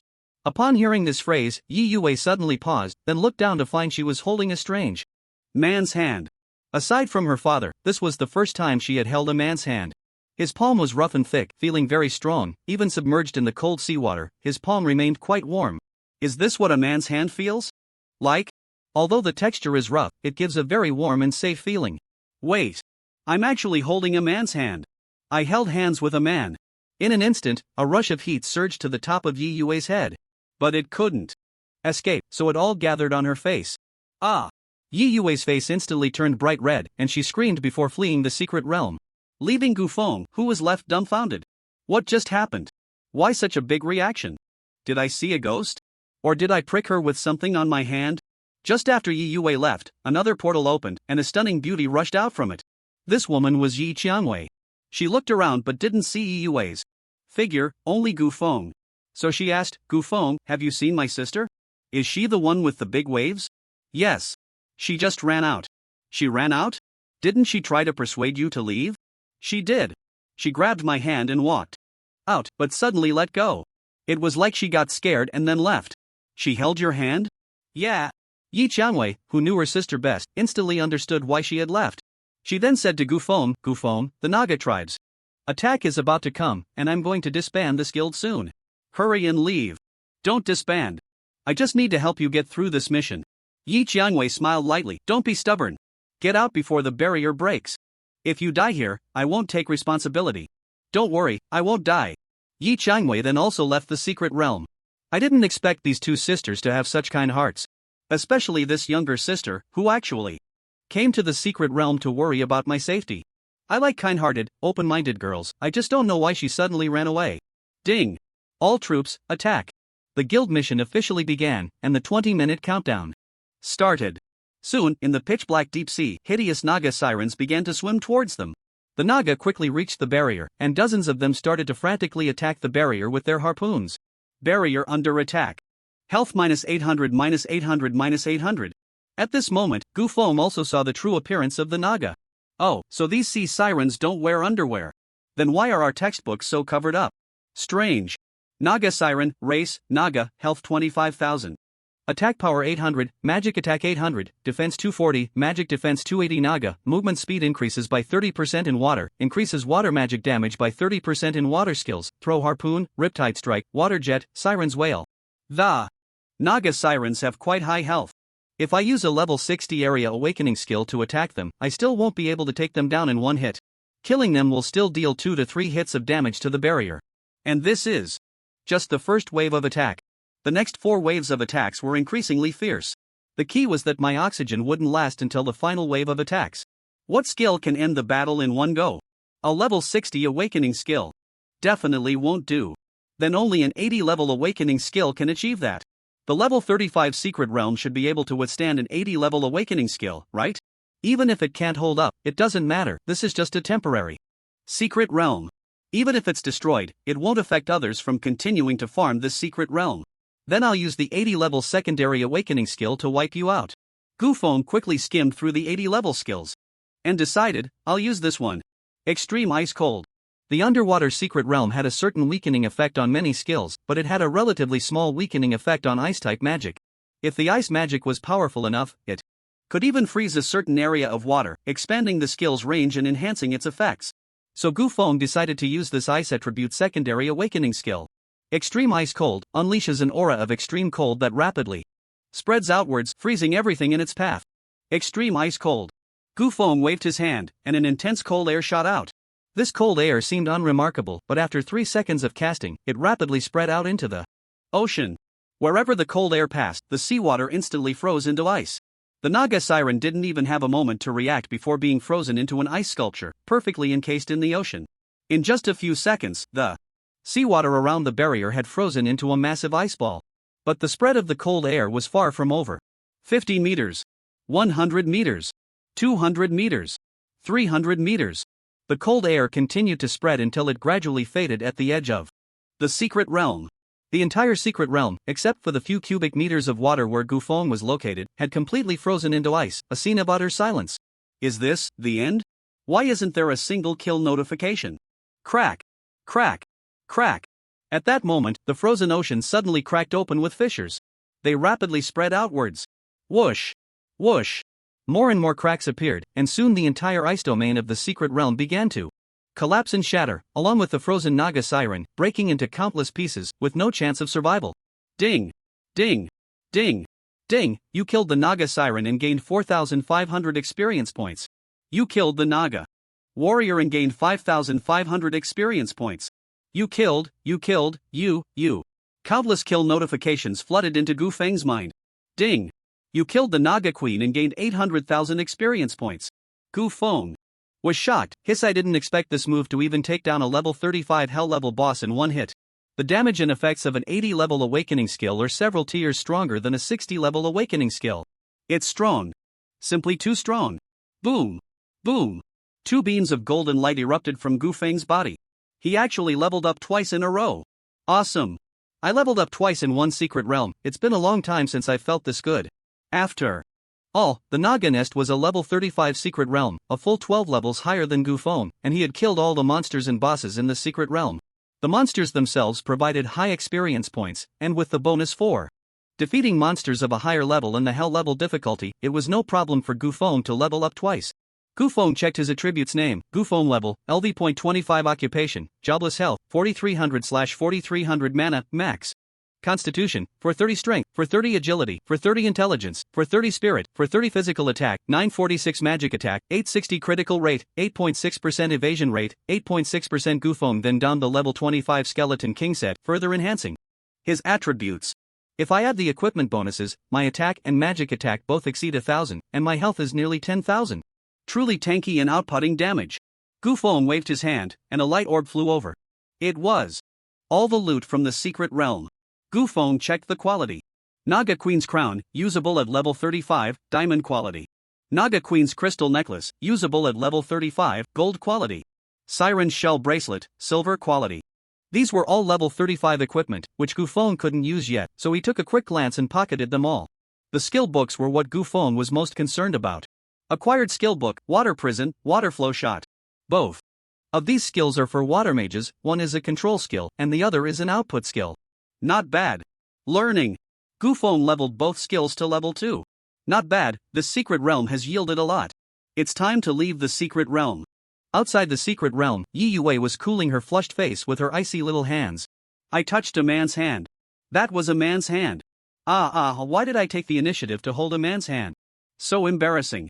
Yi Yue secretly glanced at Gufeng, only to find that Gufeng was nowhere to be seen. Where's Gufeng? Didn't I pull him out? Where is he? Shouldn't we all be teleported to the same place if we came out of the same portal? Where did he go? At that moment, a portal lit up, and Yi Qianwei stepped out of it. She looked at the confused Yi Yue and asked, "What are you thinking about, my silly sister?" "I'm looking for Gufeng. I clearly remember pulling him out of the secret realm, but now I can't find him." "Gufeng? He's still in the secret realm. Didn't you let go in the end? He didn't come out at all, how could you possibly find him?" I let go? Why did I let go? You usually struggle to talk to men, and now you took the initiative to hold a man's hand. You must have let go as soon as you got shy." Yi Yue looked shocked. "Huh? Did I let go?" "Yes, you let go. Please don't doubt it." "How could I let go?" "No, I must go back and rescue Gufeng." Yi Qianwei hurriedly stopped her. "No, the Naga tribe's attack has already begun. The barrier could collapse at any moment, it's too dangerous to go in now. There's still time, the attack has just started, and the barrier can hold for a while longer. I can't just stand by and watch Gufeng sacrifice himself for our guild without doing anything." "Silly girl. You need to consider your own safety too. Besides, Gufeng isn't foolish, if he sees he's no match for the Naga tribe, he might have run out by himself. You don't need to go back in." But just then, 2 notification sounds echoed in their minds simultaneously. Ding! Congratulations to the guild team for successfully completing the trial and fulfilling the guild's promotion task. Ding! Congratulations to the Rose Guild for successfully upgrading to a level 3 guild. The guild blessing maximum benefit has increased to 30%. Yi Qianwei was momentarily taken aback. The Rose Guild upgraded to level 3? Whose guild is that? Why is it notifying me? Sister, it seems our guild is called the Rose Guild. Right? Yi Yue was also half convinced. After all, their guild only had 3 members left, and everyone had given up on the guild promotion task, making it completely impossible to complete the trial. We must have heard it wrong. The news just now should have been about our guild being demoted, not promoted. Just look. Yi Qianwei opened the guild interface to check. Rose Guild President, Yi Qianwei Guild level 3 guild members, 3/300. Yi Qianwei widened her eyes in disbelief at the fact before her. My guild actually leveled up to level 3. Sister, you quickly check if my guild has really leveled up to level 3. Yi Yue also said excitedly. It's true, sister. The Rose Guild has really leveled up to level 3. That's great. Now we don't have to disband the guild. The 2 cheered for a while, then calmed down and asked, "Hey? Strange, none of us participated in the promotion challenge, so how did it suddenly get completed?" They couldn't help but think of one person at the same time. Could it be Gufeng? I didn't go, you didn't go, and at that time, only Gufeng was in the secret realm. Who else could it be? How did he, a non-classed player, clear the secret realm? And he finished in less than 3 minutes, even a level 70 expert couldn't do it that fast. Then let's quickly ask him. At that moment, Gufeng had also left the secret realm and returned to the restaurant where he had just been, continuing to eat his unfinished lunch. The food is still warm. In ancient times, you warmed his wine to slay Hua Xiong. Today, we have Gufeng enjoying hot food while clearing the secret realm. Ha ha ha. Oops. Not rhyming at all. Just then, Gufeng suddenly received a private message from Yi Qianwei. Gufeng, can you tell me how you cleared the secret realm? Gufeng had long anticipated that the other party would ask him this, and he had already thought of an explanation. Oh, it's the guild leader. Here's the thing, I just killed a Naga Siren, and then I completed the guild promotion task. You just killed one Naga Siren and completed it? The Naga tribe didn't swarm out? The Naga queen didn't appear? No. I thought it was a bit strange at the time too. But then I figured it out. Could it be that the number of wild monsters in the secret realm is proportional to the number of guild members participating? The more guild members that participate, the more wild monsters there are. The fewer guild members that participate, the fewer wild monsters there are. Since I was the only one from our guild participating, only one wild monster showed up. At that time, Gufeng was the only one in the secret realm, so he could say whatever he wanted. After all, no one could prove whether it was true or false. The number of wild monsters is proportional to the number of guild members participating? There's such a setting? Regardless of which guild it was, almost all members participated during guild promotions, and some guilds even wished they could temporarily add a few more people to counter the guild promotion challenge. After all, more people mean more strength. With the same number of monsters, having one more person is one more share of power. No one had ever thought about the issue of the number of monsters being proportional to the number of participants. If the number of monsters is really proportional to the number of participants, this is an astonishing discovery. Seeing that Yi Changwei seemed to take it seriously, Gufeng hurriedly said, "Of course, this is just my hypothesis. Don't take it seriously. It could also just be an accidental situation. In any case, don't spread my speculation widely. If it's wrong, wouldn't that harm others? That makes sense. But don't worry, whether it's true or not, I won't tell anyone. Why would I reveal our guild's promotion secret to others? I'll just let those who left our guild and those who look down on us regret it. The three of us can still level up to a level 3 guild. As for how we did it, I won't tell you." Hearing Yi Changwei's words, Gufeng felt relieved. He no longer had to worry about his fabricated theories causing harm. Yi Changwei was in high spirits. "Gufeng, you've made a great contribution this time. I must reward you with something. How about promoting you to the position of elder?" Is it just elder? Gufeng wasn't dissatisfied with the elder position, he was more interested in some benefits. But Yi Changwei thought Gufeng was unhappy with the low rank she offered him. "Ahem. Your contribution this time deserves a vice president position. However, your level is too low right now, only level 25, and our guild is about to start recruiting a large number of new members. I'm afraid giving you the vice president position now might not be convincing enough. But don't worry, I will always keep one of the 2 vice president positions for you. Once your level increases, I will immediately give you a vice president position. Ding! You have been appointed as an elder of the Rose Guild. There really are no benefits. Stingy. Thank you, President. You're welcome. Once the guild stabilizes, I'll treat you to a meal. But right now, I need to hurry and recruit people. Otherwise, the guild will automatically disband." Okay. After that, Yi Changwei stopped talking.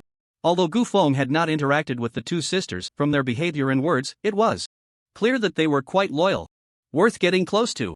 After lunch, Gufeng began to ponder which secret realm to level up in next.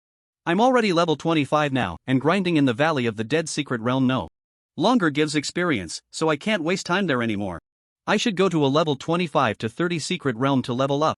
According to the map, the nearest level 25 to 30 secret realm to Luochang is the Spirit Chi Forest, which is 130 kilometers away.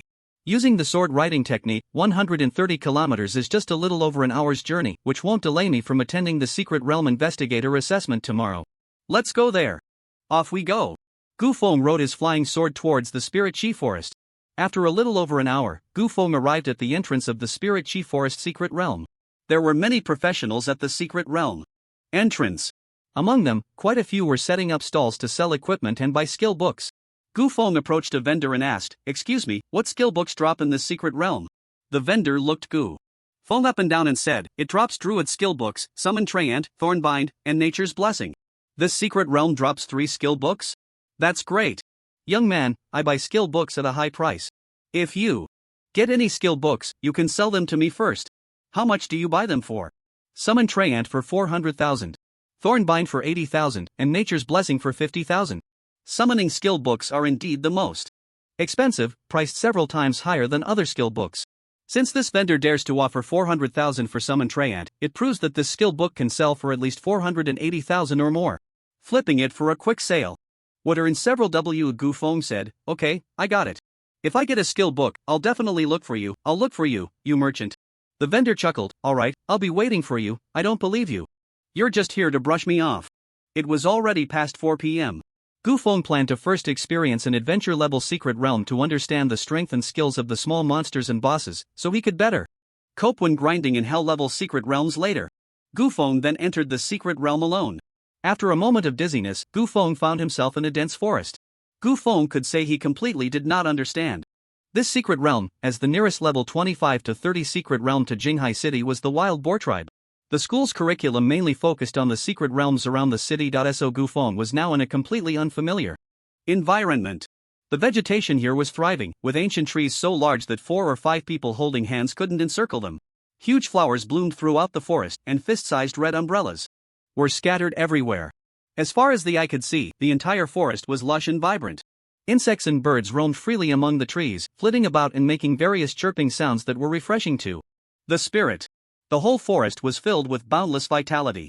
Gu Feng took a deep breath, instantly feeling invigorated, as if the air itself contained spiritual energy. Indeed, this is the spirit period forest. I can feel the spiritual energy everywhere. The flowers, grasses, and trees are all nourished so robustly. Look at this giant flower, it's taller than a person, and it could even hold an adult. If I picked one to give to Bai Ningning, I can't imagine how happy she would be. Just then, a rustling sound suddenly came from the nearby bushes. Gu Feng focused his gaze and discovered a mischievous little tail playing in the grass. Gu Feng chuckled, so it's a little deer. How playful. Suddenly, the little deer jumped out of the bushes as if startled and quickly ran towards Gu Feng.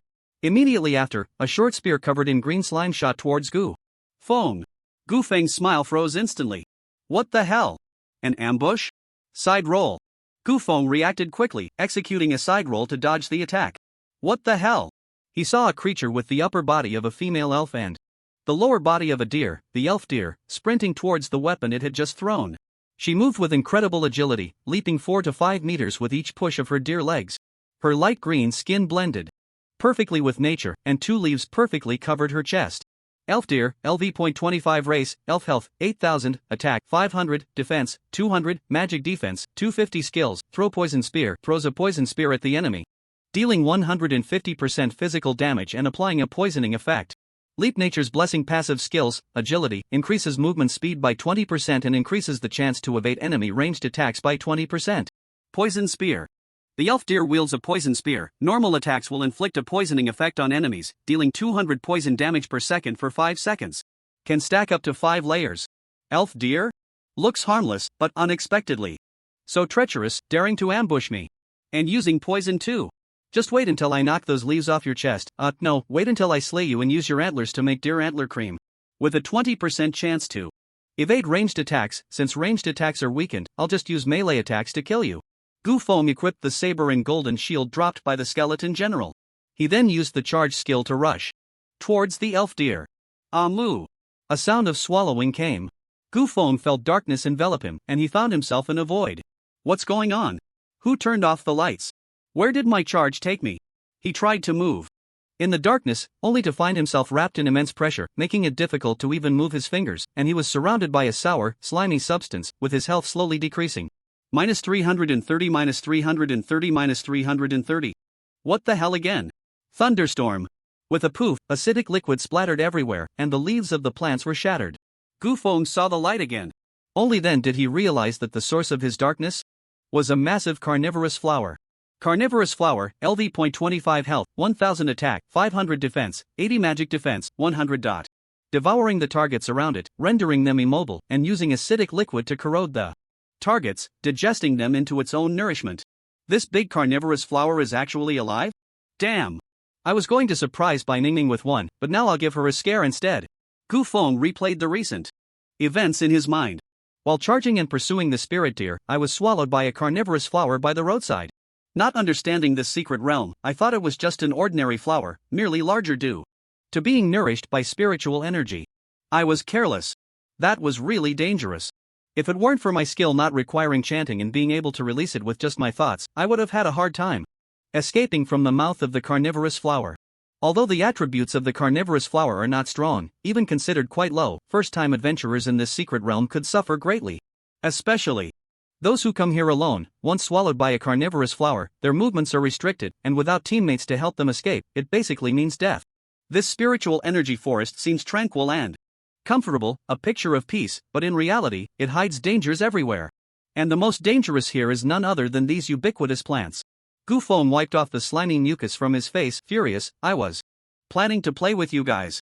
But I didn't expect you to be so dishonorable, attacking me twice in a row. Since you started with dishonor, don't blame me for going on a killing spree. Gu Feng equipped his level 25 purple lightning staff and waved his hand. Flames of the Inferno. Flames of the Inferno, Fire Elemental Mage level 55 skill. Releases a powerful fire spell that turns the surrounding area into a sea of flames. The sea of flames randomly shoots up pillars of fire beneath enemies every few moments, burning them. Enemies in the Sea of Flames take 400% magic damage per second, while the fire pillars deal 1000% magic damage. Boom! A burst of flames descended. The area in front of Gu Feng instantly ignited into a raging fire. The plant-type carnivorous flower let out a pig-like scream in the Sea of Flames, frantically twisting its branches and leaves, trying to escape, but its roots, firmly anchored in the soil, held it in place. It could only endure the burning of the flames. Under the high temperature, the carnivorous flower twisted rapidly, began to dehydrate, wither, burn, and ultimately turned into combustible material, completely merging into the Sea of Flames. Carnivorous flower killed, gained 500 experience points. Carnivorous flower killed, gained 500 experience points. Meanwhile, the mischievous spirit deer was desperately trying to escape in the Sea of Flames. Just as it was about to flee the inferno, a towering pillar of fire suddenly erupted from beneath its feet. A massive wave of flames instantly engulfed its entire body. Spirit deer health minus 11,300. Spirit deer killed, gained 2,000 experience points, obtained a poisonous spear. As the flames gradually extinguished, the area of several dozen square meters ahead was left charred black. Due to the high humidity of the spiritual energy forest, the fire did not spread. Although flames of the inferno only killed one spirit deer and a few carnivorous flowers, Gu Feng truly vented his anger. Dare to ambush me? Now everyone is satisfied, right? The vegetation in the spiritual energy forest was lush, greatly obstructing Gu Feng's vision. For this unfamiliar secret realm, it's best to be cautious. Summon skeletons. Crack, crack, crack. Gu Feng turned the spirit deer's corpse into his own skeleton soldier. The carnivorous flower's corpse, being purely plant-based, had no bones and could not be used. Little skeleton, go ahead and scout. The skeleton soldier obeyed and walked in front of Gu Feng. After just a few steps, a spirit deer suddenly jumped out from the bushes and directly threw a poisonous spear at the skeleton soldier in front. Skeleton soldier HP -1 poisoned, HP -180 -180. Although the attack of the elven deer can't break through my max level skeleton soldier's defense, my skeleton soldier has almost no resistance to poison damage. Especially in high level secret realms, various monsters' attacks carry different elemental damages. If I don't enhance the skeleton's resistance, it will be hard for them to hold their ground. This is the importance of the skeleton enhancement skill book. The skeleton soldier swung its bone knife at the elven deer, but the elven deer leaped into the air, not only dodging the skeleton soldier's attack but also pulling out the poison spear lodged in the skeleton soldier and striking it once. Skeleton soldier HP -1 poison 2 layers, HP -360 -360. Gu Feng couldn't help but exclaim, wow! That dodge was impressive. He then took out the setting sun bow from his backpack and equipped it. Let's see how you dodge this. Tracking arrow. Without aiming, Gu Feng casually shot an arrow behind him. The arrow made a sharp turn and shot straight at the elven deer. Whoosh! Thud! Perfect hit. Elven deer HP -1888. Dodge. Why aren't you dodging now? Elven deer. You sly one. You said it was a tracking arrow, what do you expect me to dodge? Rain of arrows. Barrage arrow. Elven deer HP -998 miss -1021 -1007. Gu Feng drew his bow and continued shooting. At this moment, the skeleton soldier seized the opportunity, and a bone knife struck the elven deer perfectly. HP -8800. The elven deer instantly died. Elven deer killed, gained 2000 experience. Summon skeleton archer. Thud. The elven deer's corpse exploded, and a skeleton archer was summoned. Gu Feng continued forward. With the skeleton soldier clearing the path, Gu Feng avoided many dangers. Sudden poison spears and carnivorous flowers with gaping mouths were all blocked by the skeleton soldier. Along the way, Gu Feng encountered quite a few other adventurers, most of whom were in teams of 10 or more. In the city of Luo, not many people recognized Gu Feng, and all his information displayed as question marks, so he wasn't worried about exposing his true identity. Moreover, his skeleton soldiers were too high level, and these adventurers in their 20s had no authority to view the skeleton soldier's information, which also showed as question marks. Gu Feng summoned a total of 5 skeleton soldiers and 5 skeleton archers. Although other adventurers couldn't see Gu Feng's information, he still decided to keep a low profile. If he really summoned over 100 skeletons, it would definitely attract attention. Besides, 10 level 100 skeleton soldiers were more than enough to deal with these level 20 wild monsters. The skeleton soldiers cut through the enemies like chopping vegetables, and Gu Feng quickly left the outskirts of the secret realm, arriving at a place filled with towering trees. These trees were incredibly tall, and the dense leaves almost completely blocked out the sunlight, with only specks of light filtering through the gaps in the leaves. Gufeng looked up and felt that something was slowly wriggling on the thick tree trunks. But the trunks were too high for him to see clearly. He rubbed his eyes and found that these things had stopped moving. Could it be an illusion? I should be cautious. I don't want to fall into any traps. Eagle Eye. Gufeng used Eagle Eye to check the situation at the top of the tree trunk. This check was alarming, and Gufeng instantly broke out in a cold sweat. He saw several giant pythons, each 7 to 8 meters long and 3 to 4 decimeters thick, coiling around the tree trunk. And the giant pythons seemed to have noticed Gufeng's presence. They wriggled their bodies and jumped directly down from the dozens of meters high tree trunk, at least 6 or 7 of them, opening their massive mouths to bite at Gufeng and the skeleton soldiers. Ice barrier. Gufeng did not dare to move widely, he was worried it would attract the attention of other giant pythons in the trees, so he used his refrigerator skill to protect himself. Boom! Boom! Boom! Several massive bodies crashed to the ground. 3 skeleton soldiers were even swallowed whole by a giant python. The other pythons quickly coiled around, tightly wrapping the skeleton soldiers. Only then did Gufeng see the attributes of the giant pythons. Forest Python, LV.26 Health 10,000 Attack 550 Defense 240 Magic Defense 240 Skill. Death Coil, wraps the enemy with its body, immobilizing them, draining -5 breath per second. When breath reaches 0, death. Devour, opens its massive mouth to swallow a target no larger than itself. Completely immobilizes the target and slowly digests it. The skills of the Forest Python are all control skills, and they can even directly lead to death. Are these really just minor monsters? With a crash, the duration of the ice barrier ended and shattered automatically. Gufeng quickly surveyed the battlefield. A total of 6 forest pythons had fallen, with 3 already completely entangled around 3 skeleton soldiers, their bones creaking under the immense pressure. 2 pythons had directly devoured 2 skeleton archers as they fell, and 1 python was quickly crawling, searching for a target to attack. 6 pythons instantly completely locked down the mobility of 5 summoned creatures. If this were a 5-person adventurer team, they would likely have been wiped out by now. No wonder the adventurers here are all in teams of 10 or more. It's really difficult to deal with these minor monsters with fewer people. We must leave enough manpower to quickly rescue our trapped companions. Exploring dungeons comes with risks, one must be cautious. Gufeng did not take action but let the skeleton soldiers save themselves. The damage capability of the pythons was not very strong, the most deadly aspect was their control skills. However, skeleton soldiers, being undead creatures, had no breath.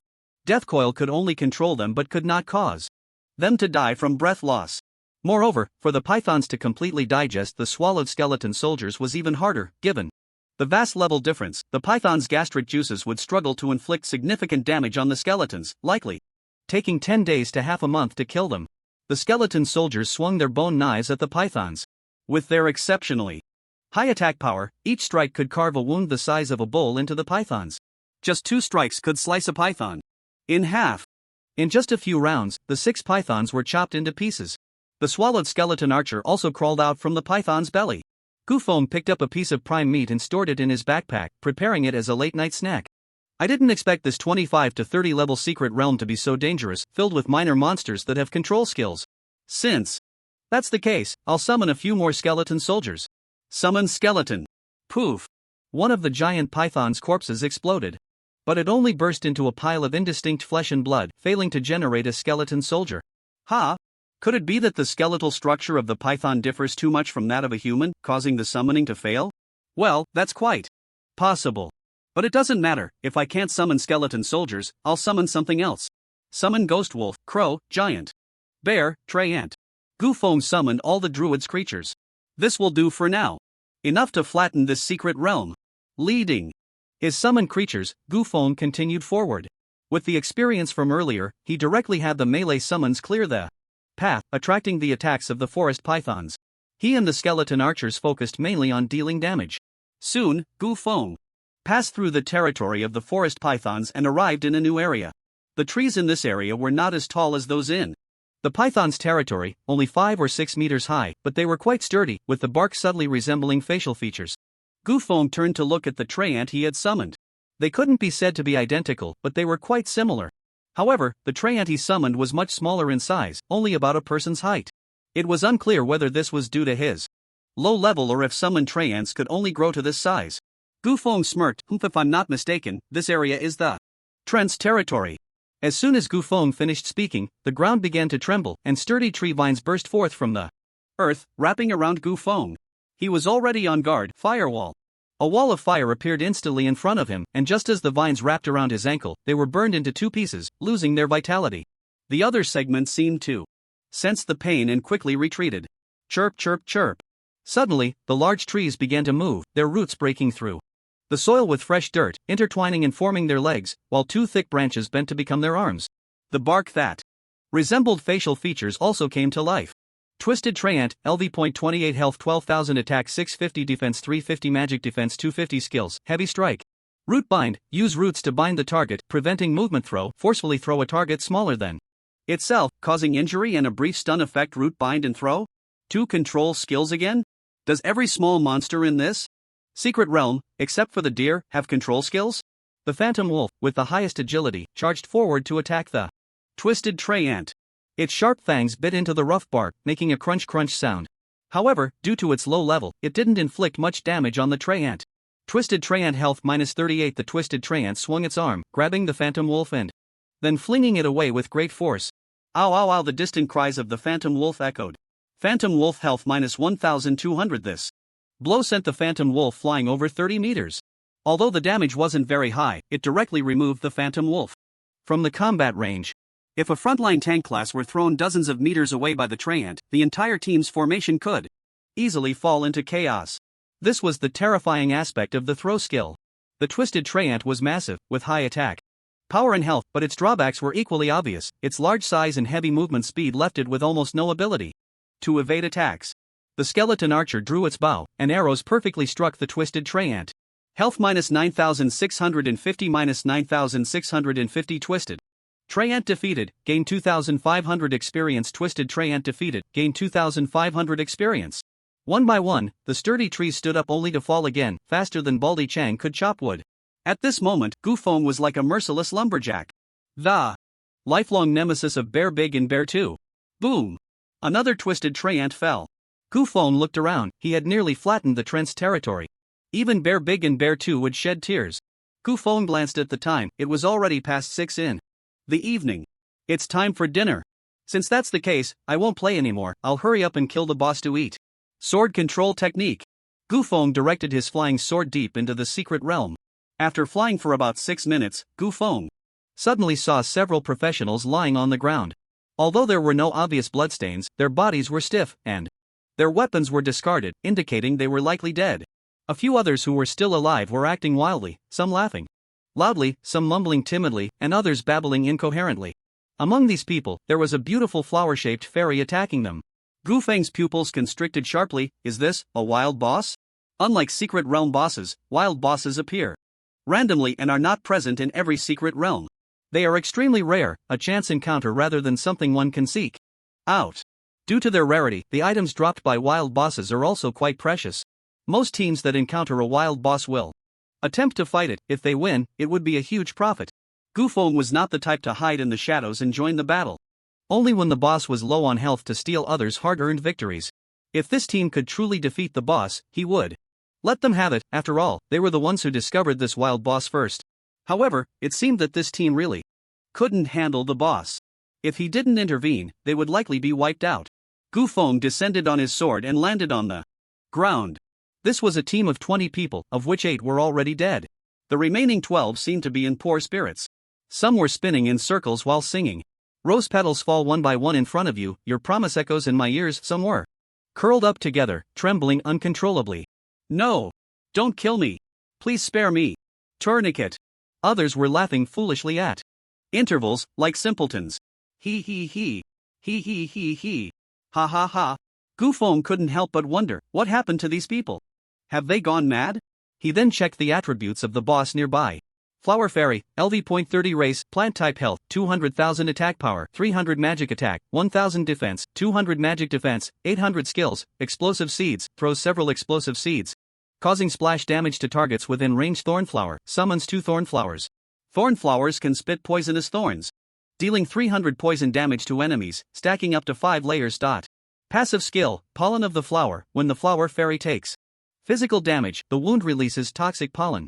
Inhaling a large amount of pollen can cause confusion, fear, and madness, resulting in random hallucinations that vary from person to person. When the pollen reaches a certain concentration, any magic can ignite it, causing an explosion that deals massive damage. After understanding the boss's attributes and skills, Gu Feng realized why these people had gone insane. The flower fairy's health is not high, 200,000 health for a level 30 boss is quite low. Moreover, the flower fairy doesn't have high damage skills, and its physical defense is a pitiful 200, which is even lower than that of an ordinary warrior professional. This makes it appear even weaker. Any team that sees the flower fairy would likely try to kill it, especially using physical attacks. The only thing to be cautious about with physical attacks is the flower fairy's passive skill, pollen of the flower. Physical attacks on the flower fairy will release pollen, and when the pollen concentration reaches a certain level, it can easily trigger a massive explosion. But if one only uses physical attacks without magic skills, wouldn't that mean there's no need to worry about a big explosion? Although the team members may experience hallucinations due to excessive pollen inhalation, as long as the priest uses purification spells in time, the negative status can be easily lifted. They can then continue to engage in battle. But is it really that simple? Gu Feng looked at the current dire situation of the team, with some dead and others gone mad, which clearly indicated that their strategy was fundamentally flawed. The physical defense of the flower demon is only 200 points, while its magical defense is as high as 800 points, a difference of 4 times. Most people would think to use physical attacks to quickly slay the flower demon. After all, magical attacks simply don't deal much damage. As a boss, such a disparity between physical and magical defenses is obviously abnormal. Gu Feng pondered, is it possible that the flower demon's low physical defense is a deliberate lure to tempt enemies into using physical attacks against it? Although the priest has purification skills to remove negative statuses from teammates, the priest's resistance is also among the lowest of all classes. What if the priest falls into hallucinations first due to inhaling a large amount of pollen? Without support from the team, the outcome is predictable. If the entire team falls into hallucinations, it's only a matter of time. This could be the reason for this team's failure. The safest method is to use magical attacks to gradually wear down the flower demon. Although it will take a lot of time, it is definitely the most reliable approach. A riskier tactic would be to actively use magical skills to detonate the pollen when its concentration reaches a certain level, causing a small explosion. As long as the frontline classes aren't killed in the blast, the priest can quickly heal their wounds and rejoin the fight. Simply using physical attacks to kill the flower demon is, in fact, the most dangerous method. Having figured out the reason for this team's failure, Gu Feng also knew how to safely kill this wild boss. Resist Fire Ring. Gu Feng used the Resist Fire Ring to save the surviving class members from the flower demon's attacks, pushing them to a safe area. He then approached the flower demon. This flower demon was incredibly beautiful, her lower body wrapped in a pink flower, with roots growing beneath it, not anchored in the soil but able to move freely like tentacles. Her upper body resembled a delicate, pitiful plant girl. She looked harmless. At this moment, the flower demon had only over 30,000 health left, having taken over 160,000 damage from this team. It seemed this team still had some strength. Meanwhile, the skeleton soldier Gu Feng summoned had not yet arrived and was of no help. Upon seeing Gu Feng, the awake man, the flower demon began to attack him. She picked up 2 seeds from beneath her and threw them at her feet. The seeds quickly sprouted, growing into 2 thorny thorn flowers. The thorn flowers retracted their buds, appearing to inhale, then suddenly shot out a thorn towards Gu Feng. Gu Feng easily dodged the 2 thorns with a quick step. Is that it? This flower demon really doesn't seem to have any combat power. In that case, it's time for me to take you down. With over 30,000 health and being a plant type, I'll use this move to slay this little plant person. Blazing flames from heaven. With a wave of his staff, a raging fire erupted beneath the flower demon's feet. Fire-type skills deal an additional 20% damage to plant-type monsters. Immediately, pillars of fire shot up from beneath the flower demon, reaching for the sky. Flower demon health minus 10,800 minus 4,420. Minus 9,970. Over 30,000 health was instantly wiped out. The blazing flames from heaven skill ended, and the flames slowly receded. At this moment, the beautiful little plant person had turned into a small blackened figure, charred all over. Job done.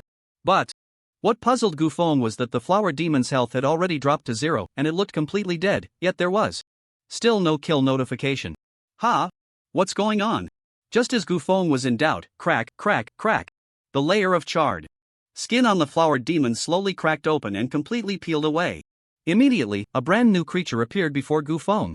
She was covered in green vines, holding two thorny whips in her hands, her figure sexy and enchanting, simply the favorite of masochists.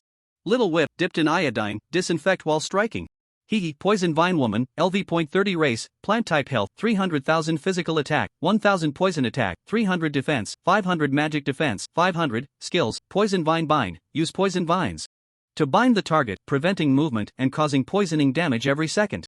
Wild whip dance, use poison whips to fiercely strike surrounding enemies, causing physical damage and poisoning effects. Thorn flower, summon 2 thorn flowers. Thorn flowers can spit poison thorns to inflict poisoning damage on enemies. That seemingly harmless flower demon was just the first form of the boss. The poison vine woman is the true face of the boss. Without a second thought, Gufeng launched an attack on the poison vine woman. Fireball, fire rain, fire wall, flame storm. Gufeng unleashed 4 fire skills in an instant, dealing tons of damage to the poison vine woman. But the poison vine woman was not to be underestimated. She charged out of the sea of fire, first summoning 2 thorn flowers to spray poison thorns at Gufeng, while also disrupting his movements. Then, with a wave of her hand, 2 thorny vines burst from the ground and quickly swept towards Gufeng. Ice wall. Gufeng perfectly blocked the path of the vines with an ice wall. The poison vine bind skill failed to activate. The poison vine woman threw out her poison whip, hooking onto the ice wall, and with a strong pull, she instantly crossed the ice wall and appeared beside Gufeng. She then swung her long whip wildly, launching an attack on Gufeng. The sound of pa, pa, pa echoed all around. Sorry, I don't have a tendency for masochism. Back jump. Aerial shot. While back jumping, Gufeng quickly switched to his bow and arrow, then executed an aerial shot that perfectly dodged the poison vine woman's wild whip dance. Ice arrow. Fire arrow. Arrow rain. Tracking arrow. As the poison vine woman attacked, Gufeng fired several arrows that perfectly hit the enemy. With his attacks continuously dodged, the poison vine woman screamed in anger and then charged at Gufeng with even more ferocity. The poison whip swung rapidly in the air, making a whoosh sound, and every strike on the ground created deep trenches. But despite such fierce attacks, she couldn't hit Gufeng. Side roll. Instant step. Blink. Back jump. Gufeng skillfully dodged the poison vine woman's attacks, using various displacement skills, and in the gaps of his dodging, he casually unleashed 2 skills. The poison vine woman's health was gradually being depleted by Gufeng. Since there were still those poison and going mad behind Gufeng, he refrained from using his powerful awakening skills to obliterate the boss, to avoid harming innocents. But even with just ordinary skills, the poison vine woman was starting to struggle, her health reaching Gufeng's kill line. One last move to send you on your way. Flame burst. Gufeng launched a large fireball directly at the poison vine woman. With no way to dodge, the fireball exploded directly upon her. Boom. A loud sound. Poison vine woman's health minus 8,888. Poison vine woman is dead. Gained 400,000 experience. As the poison vine woman died, her body gradually lost vitality and quickly withered, ultimately turning into a pile of dead branches and leaves. Another day of effortlessly defeating the boss without taking damage. So happy. Let's see what treasures this wild boss dropped. Obtained a skill book for summoning flower spirits, a whip skill book, a thorn entanglement skill book, and a thorn flower skill book, each 1 dot. 4 skill books dropped at once. And most of them are for summoning mages. This is a huge profit. The drop rate for wild bosses is indeed very high. Let's learn. Gufeng continued to check the loot and found a long dress radiating with colorful light that was incredibly beautiful. Flower spirits long dress, quality, starry. Starry. Quality equipment. A wild boss actually dropped starry quality gear. This is my first piece of starry quality equipment. Gu. Feng hurriedly checked the attributes of the dress. Flower spirits long dress, usable at level 30 for females only. Physical. Defense plus 100, magic defense plus 200, constitution plus 100. Active skill, thorn flower, can summon a level 30 thorn flower. The thorn flower's attack can deal 200 points of poison damage, stacking up to 5 layers. Equipment skills are not restricted by class. Passive attribute, when the wearer is attacked physically, there is a 20% chance to release hallucinogenic pollen, causing the attacker to randomly fall into a state of hallucination. The hallucination effect lasts for 10 seconds. When Gufeng saw the words, "For females only," he instantly felt unhappy. For females only? Damn. What a scam. Who says men can't wear skirts? Can't I be a cross-dressing master? It's such a waste to sell such good equipment. I'll keep it for now. Gufeng disappointedly stored the flower spirit's long dress in his backpack. At that moment, Gu Feng's few skeleton soldiers also walked out from the dense forest, but the druid's summoned beasts did not survive. Summoning skeletons requires consuming corpses, while druid summons only consume magic, making them much more convenient to use. It seems necessary to upgrade the druid's summoning skills. Gu Feng then looked at the few professionals who were still in a frenzy. What should I do with these people? If I leave them be, they might be attacked by other wild monsters and perish here. I could use a group purification spell to help them dispel the effects. But I like to do good deeds without leaving a name, to avoid trouble.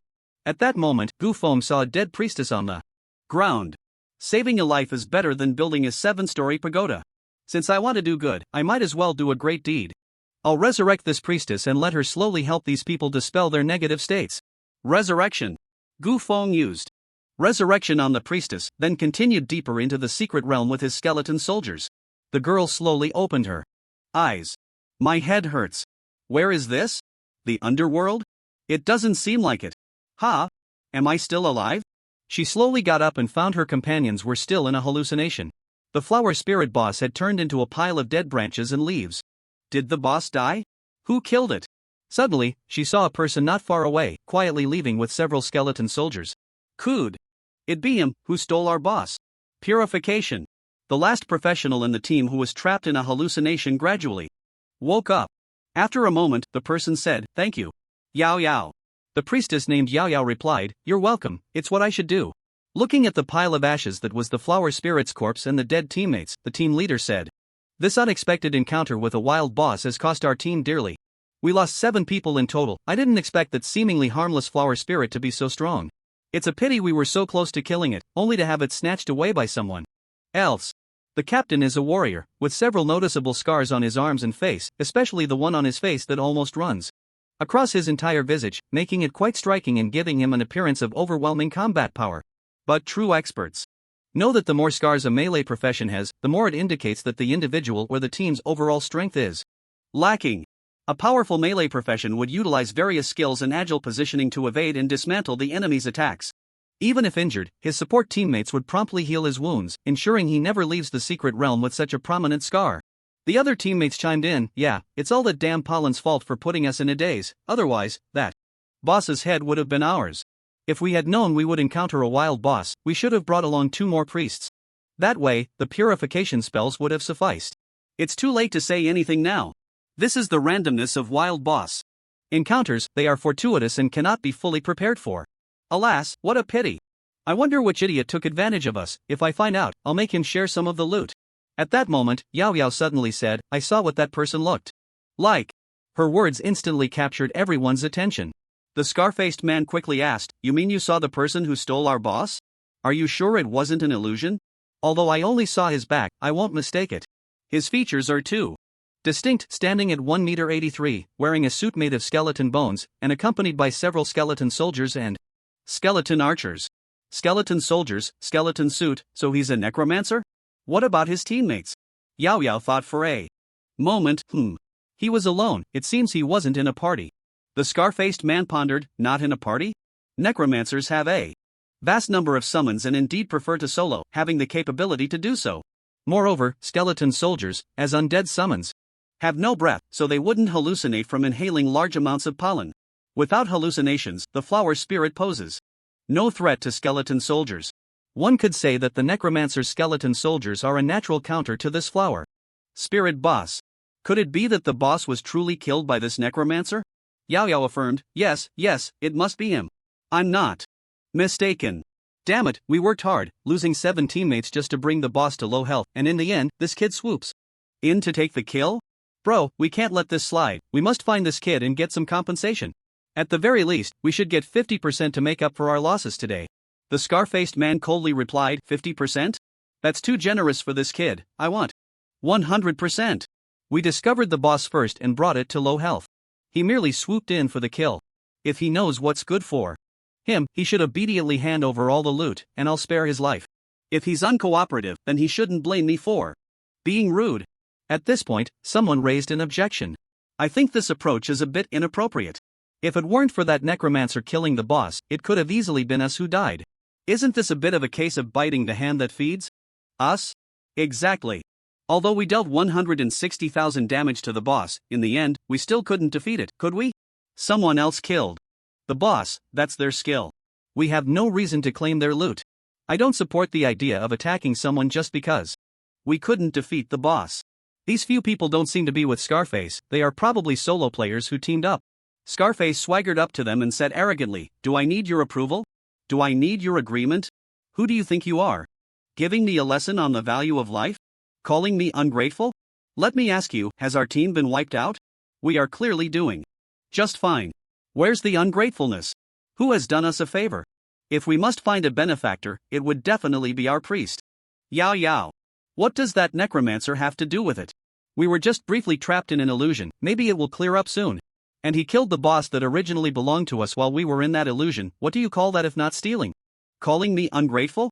I see you all as a bunch of worthless cowards who only dare to swallow their anger." You, the person, was about to retort but, seeing Scarface's fierce expression, held back. "What's wrong? Calling you worthless upset you? If you have the guts, come at me. Humph. I doubt you dare. Ha, get lost, worthless." The professional, unable to contain his anger, turned and left the group. Scarface wore a victorious expression and continued, "Anyone who doesn't like what I'm doing can leave. Right now. Don't come here lecturing me about some grand principles. I don't understand. I don't want to hear it." At this moment, Yao Yao also stepped forward and said, "Exactly, if you want to leave, hurry up. With one less person, we get to share the loot." Less. Hearing Scarface's words, the other solo players gradually left the group. The team of 13 was suddenly reduced to just 5, all of whom were Scarface's crew. Scarface sneered, "Humph, lucky for you all to leave quickly. Even if you hadn't, we wouldn't share any loot with you. Humph, just a bunch of small fries. Don't be angry, Scarface." "Scarface, what do we do now? Should we find that kid or continue leveling up in the secret realm?" "Level up?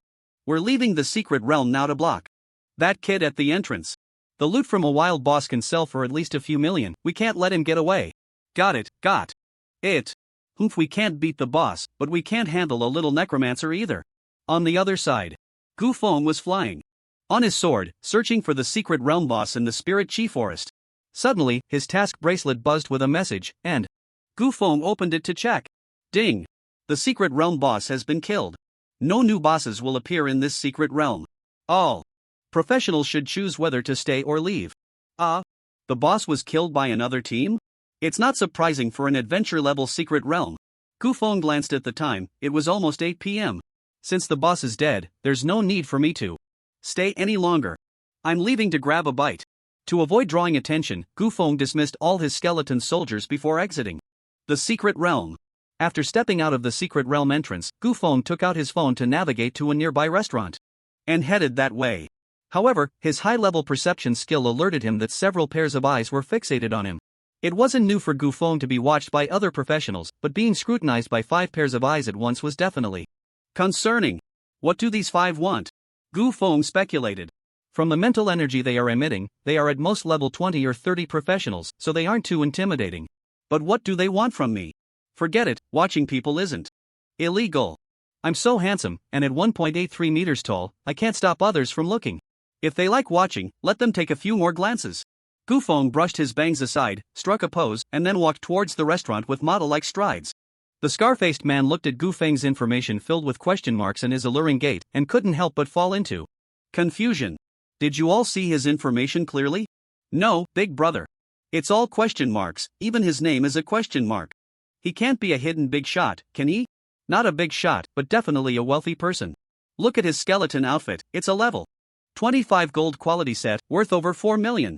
The reason we can't see his information is probably because he's equipped with some special gear that hides his details. A level 25 gold quality set. Damn! I want it so badly. Big brother, can the 5 of us take him on? The scar-faced man was uncertain, this is tricky. At that moment, the scar-faced man asked Yao Yao again, are you sure? This is the person who stole our boss? You're not mistaken, are you? Height of 1.83 meters, a handsome silhouette, and his signature skeleton outfit, there's no mistake. It's definitely him. The scar-faced man hesitated for a moment and said, the bigger the storm, the more valuable the fish. Although his gear does crush us, 5 of us against 1 still gives us a significant advantage. Plus, he made a fatal mistake. What fatal mistake? As a necromancer, he actually doesn't have his summons with him.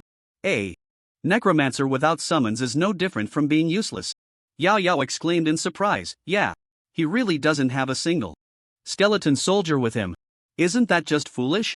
The scar-faced man smirked coldly, and what's more fatal is that in our real world, there are no monster corpses for him to summon skeleton soldiers. A level 30 and below necromancer can only use that bone spear skill that doesn't consume corpses. Aside from that, he has no other offensive means. So, this battle is one we five will definitely win. The scar-faced man's words greatly boosted the team's confidence. So what are we waiting for? Let's take him down.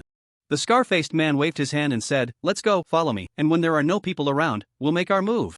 Gu Feng had left the vicinity of the secret realm, but he noticed that the 5 people who had just been spying on him were not only still following him but were actually tailing him closely. What do these people want? Are they trying to harm this handsome guy? Looks like I can only let them say it themselves. Gu Feng turned a corner and headed down a secluded path. He actually took the small road? Haha, truly, when there's a path to heaven, you don't take it, when there's no door to hell, you come on your own. The scar-faced man and his group quickly followed. After walking a distance and seeing that there was no one around, the scar-faced man said, let's make our move here. Okay, big brother. But just then, Gu Feng stopped and turned around to ask, I wonder why you all have been following me? Is there something you need? The scar-faced man was taken aback but then sneered, haha, didn't expect you to notice? We actually do have something to discuss with you. Gu Feng replied calmly, please. Go ahead. Tell me, did you kill that injured flower fairy boss? Flower fairy boss? At that moment, Gu Feng noticed the female priest standing behind the scar-faced man and suddenly understood the origin of this group. Isn't this female priest the one I resurrected? So this group is the crazy team. I didn't expect to be exposed. So, they came specifically to thank me. Sai, why is it so hard to do good deeds without leaving a name? Gu Feng waved his hand and said, that's right, I did kill the flower fairy boss. But you don't have to be too polite, it's just a small effort. No need to thank me. Scarface said. What the hell am I being polite to you for? Are you out of your mind? You stole our boss, and we're here to reclaim our loot. Gu Feng then realized that the few people before him were not friendly, and he felt a bit awkward. Ahem. Oh, so that's how it is. Let me explain, although that flower demon boss was indeed brought to low health by you, that was just her first form. After I killed her, she transformed into a poison ivy woman, which is the final form of the flower demon. The damage and skills of the poison ivy woman are incredibly powerful, far beyond what you few can handle. Even if you killed the flower demon, you would still be killed by the poison ivy woman. After killing the poison ivy woman, I saw that you were still under an illusion, so out of my kind heart, I revived that priestess to dispel the illusion for you. So, I didn't steal your boss, I saved your lives. Lies. Keep lying. I almost believed your script.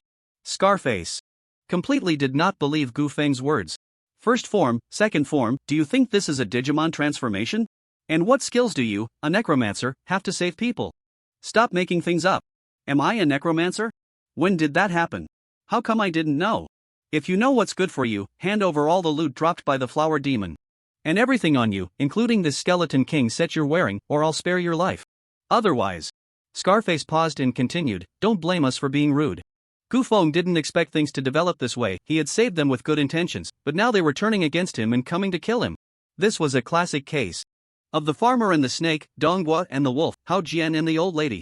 Since you have murderous intentions towards me, don't blame me for being merciless. Brothers, attack! Today, I'll turn you, this necromancer, into a dead ghost. With Scarface's command, the four instantly entered combat mode, leaving only the priestess Yao Yao in place, ready to heal her teammates at any moment. Gu Feng quickly observed the four's professions. The leader, Scarface, was a warrior wielding a long knife. The second was an assassin with 2 daggers. There was also an archer drawing a bow and a mage chanting spells. The team's configuration was quite balanced. This is my first time fighting against other professionals. Let's see how big the gap is between me and ordinary professionals. Since you think I'm a necromancer, I'll use necromancer skills to play with you. Bone Spear. Gu Feng took out his staff, waved it lightly, and quickly condensed a bone spear that shot towards Scarface. Scarface disdainfully said, "TCH, what damage can a small bone spear do? I don't even bother to dodge." Wow! Before Scarface could finish his sentence, the bone spear pierced through his chest, and blood gushed out. Scarface's health minus 1280. This strike stunned the others. What? A single hit dealt 1380 points of damage? That directly took a quarter of our boss's health. And our boss is the warrior with the highest dual resistances. If that hit us, wouldn't it take away half our health in one blow? What kind of terrifying damage is this? Scarface spat blood and said, Yao Yao, hurry, heal. Me. Oh. Healing spell. Slow heal. Yao Yao finally came back to her senses from the shock. Scarface, receiving the healing, felt his wounds rapidly healing. He pulled out the bone spear and then threw it harshly to the ground. Your gear is indeed top-notch. The damage is surprisingly high. But a level 30 necromancer only has this one damage skill. Right? Without skeletons to fight for you, you're no match for us. Brothers, don't be afraid, he has no trump cards left. Charge. Ice spike. Fire arrow. Blade dance. Charge. The four of them unleashed their skills simultaneously, attacking Gufeng. Gufeng smiled slightly. I have no trump cards? To be precise, my deck has no bottom at all. Blink. Backstab. Throat slash. Gufeng instantly blinked away from the four attacks and appeared behind the mage. He quickly switched to his dagger, stabbing it into the mage's heart, followed by another slash across the opponent's neck. In an instant, 2 streams of blood gushed out. Critical hit. Mage HP -2470 -1880 death. The mage collapsed instantly, his knees giving way as he fell to the ground. Gufeng casually remarked, easier to kill than small monsters. Gufeng's move was incredibly fast, and the other three had their backs turned to him, completely unaware of what had just happened. Only the priestess at the back of the team witnessed the scene. Thud. With a soft thud, she sank to the ground, her legs giving way, her lips trembling uncontrollably, but she was too scared to utter a word. Boom. Boom. Boom. The three skills missed, and they finally realized that Gufeng had already vanished from his original spot. They turned around to find that one of their teammates was dead, and another was paralyzed with fear on the ground. Scarface asked, what just happened? Why did he suddenly disappear? How did Lu Tian die? Lu Tian was the name of the deceased mage. I don't know, big brother, I didn't see anything. Yao Yao, did you see anything?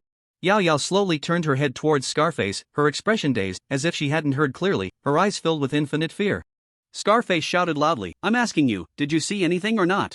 I saw it. He suddenly appeared behind Lu Tian and then used the assassin's backstab and throat slash skills to take him out in one hit. Assassin skills? Aren't you a necromancer? How could you use assassin skills? Gufeng replied, I never said I was a necromancer, you just assumed I was. What exactly is your profession?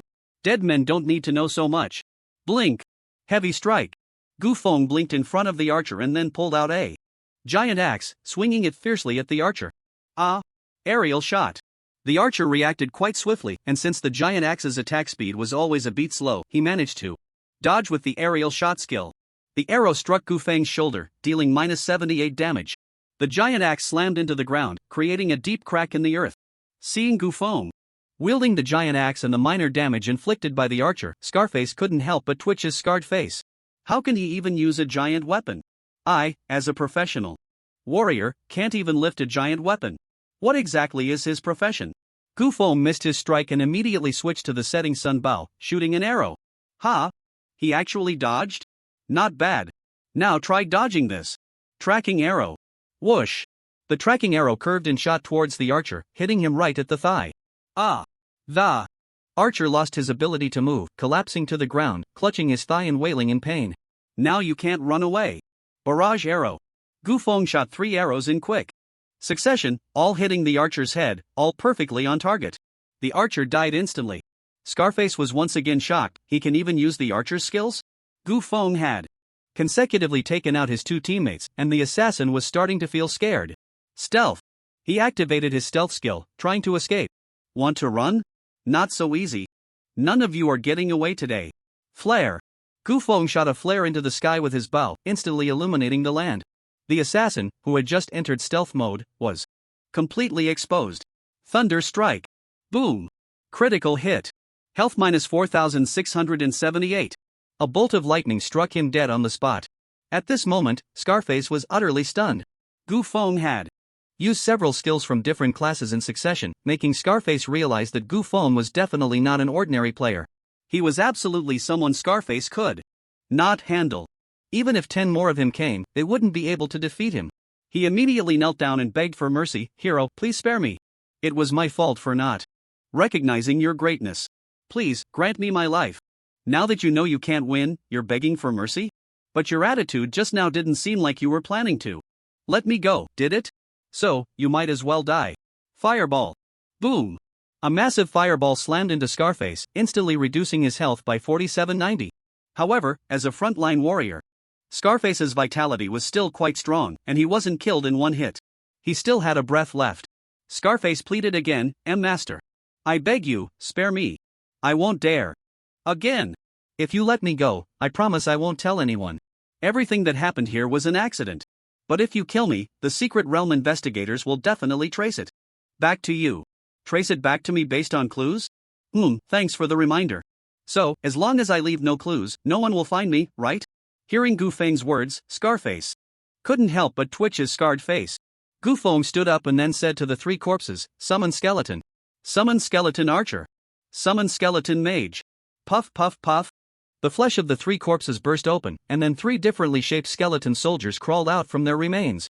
Destroy the evidence? Seeing Gu Feng's brutal actions, Scarface's heart sank completely. Before Scarface could finish, Gu Feng shot an arrow straight through his throat. You're too ugly. You don't qualify to be my skeleton soldier. Corpse explosion. Puff. Scarface's body instantly exploded into a cloud of blood mist. At this moment, Gu Feng turned to look at the only remaining priestess. The priestess was now so frightened that her face had lost all color, and the ground was soaked in a large puddle. Brother, please spare me. I will do anything if you let me go. Gu Feng asked with interest. Anything? Does that include naughty things? Naughty things? I can include. Then if I don't kill you, can you keep today's events a secret? Yaya crawled to Gu Feng's feet, saying, I can keep it a secret. I will definitely keep it a secret. Gu Feng gently patted her head and comforted her. Yao. Yao is so good. But I'm sorry, I only trust the dead to keep secrets. Thunderstorm. Puff. A muffled sound. The priestess also exploded into a cloud of blood mist. Looking at the pools of shattered flesh on the ground, Gu Feng felt a mix of emotions. I initially saved them out of goodwill, but I didn't expect it to lead to such a tragedy. However, it's fortunate that these 5 people had ill intentions. Living would only harm others, so I can consider it as Gu Feng eliminating 5 pests. Sigh, it's not easy being a saint. If I'm not careful, I might end up like Chang Xin, leading humanity to total annihilation. I absolutely can't be a saint anymore. Flame of destruction. Boom. Gu Feng was worried that the fragments of the bodies would leave any traces, so he set the entire crime scene ablaze, turning it to ashes. Now I can go eat in peace. After finishing his meal, Gu Feng bought an old man mask from the night market and then headed back to the Spirit Energy Forest secret realm. It was already past 9 p.m., and there were very few professionals at the entrance of the secret realm. Most were coming out of the realm, preparing to go home. Humans had poor vision at night, and the forest was even more dangerous after dark. No one was willing to grind in the Spirit Energy Forest secret realm at night. It seems that at this time, I can only gather a team by offering free rides. Gu Feng put on the mask and began to speak in an old, shaky voice to attract people. Cough cough, this old man has nothing to do today and happened to pass by the Spirit Energy Forest secret realm. Instantly, memories of my youth fighting here flooded back, and I thought I'd take a stroll inside to reminisce about the past. But I can't enter this king-level secret realm alone, so today I'm offering everyone a benefit. Free rides to grind the king-level Spirit Energy Forest. 5 people per group, and we'll set off when we're full. Gu Feng's words clearly caught the attention of several professionals who were preparing to leave. A few of them approached Gu Feng and asked, Big Shot, are you really offering free rides to the king-level secret realm? That's right, free rides. Wow. Such a good deal. Count me in. Add me too. It was already rare for a big shot to lead a group, and even rarer for them to do it for free. In an instant, Gu Feng formed a 5-person team. They then headed into the secret realm. Gu Feng said, You guys just stay at the entrance of the secret realm, I'll go kill the boss by myself. After I kill the boss, you don't have to wait for me, just leave on your own. Understood. Sword control. Technique. Gu Feng took out a level 10 iron sword and flew directly into the depths of the secret realm. Wow. The big shot is actually a sword immortal. This sword control technique is so convenient. Yeah, but this flying sword of the big shot looks not very valuable. It looks just like an iron sword. What do you know? These legendary weapons might just look plain and unadorned. It's called returning to simplicity. Oh, I see, I was being shallow. After flying a distance, Gu Feng first opened a teleportation portal at the edge of the secret realm. This was the mage skill 2-way teleportation.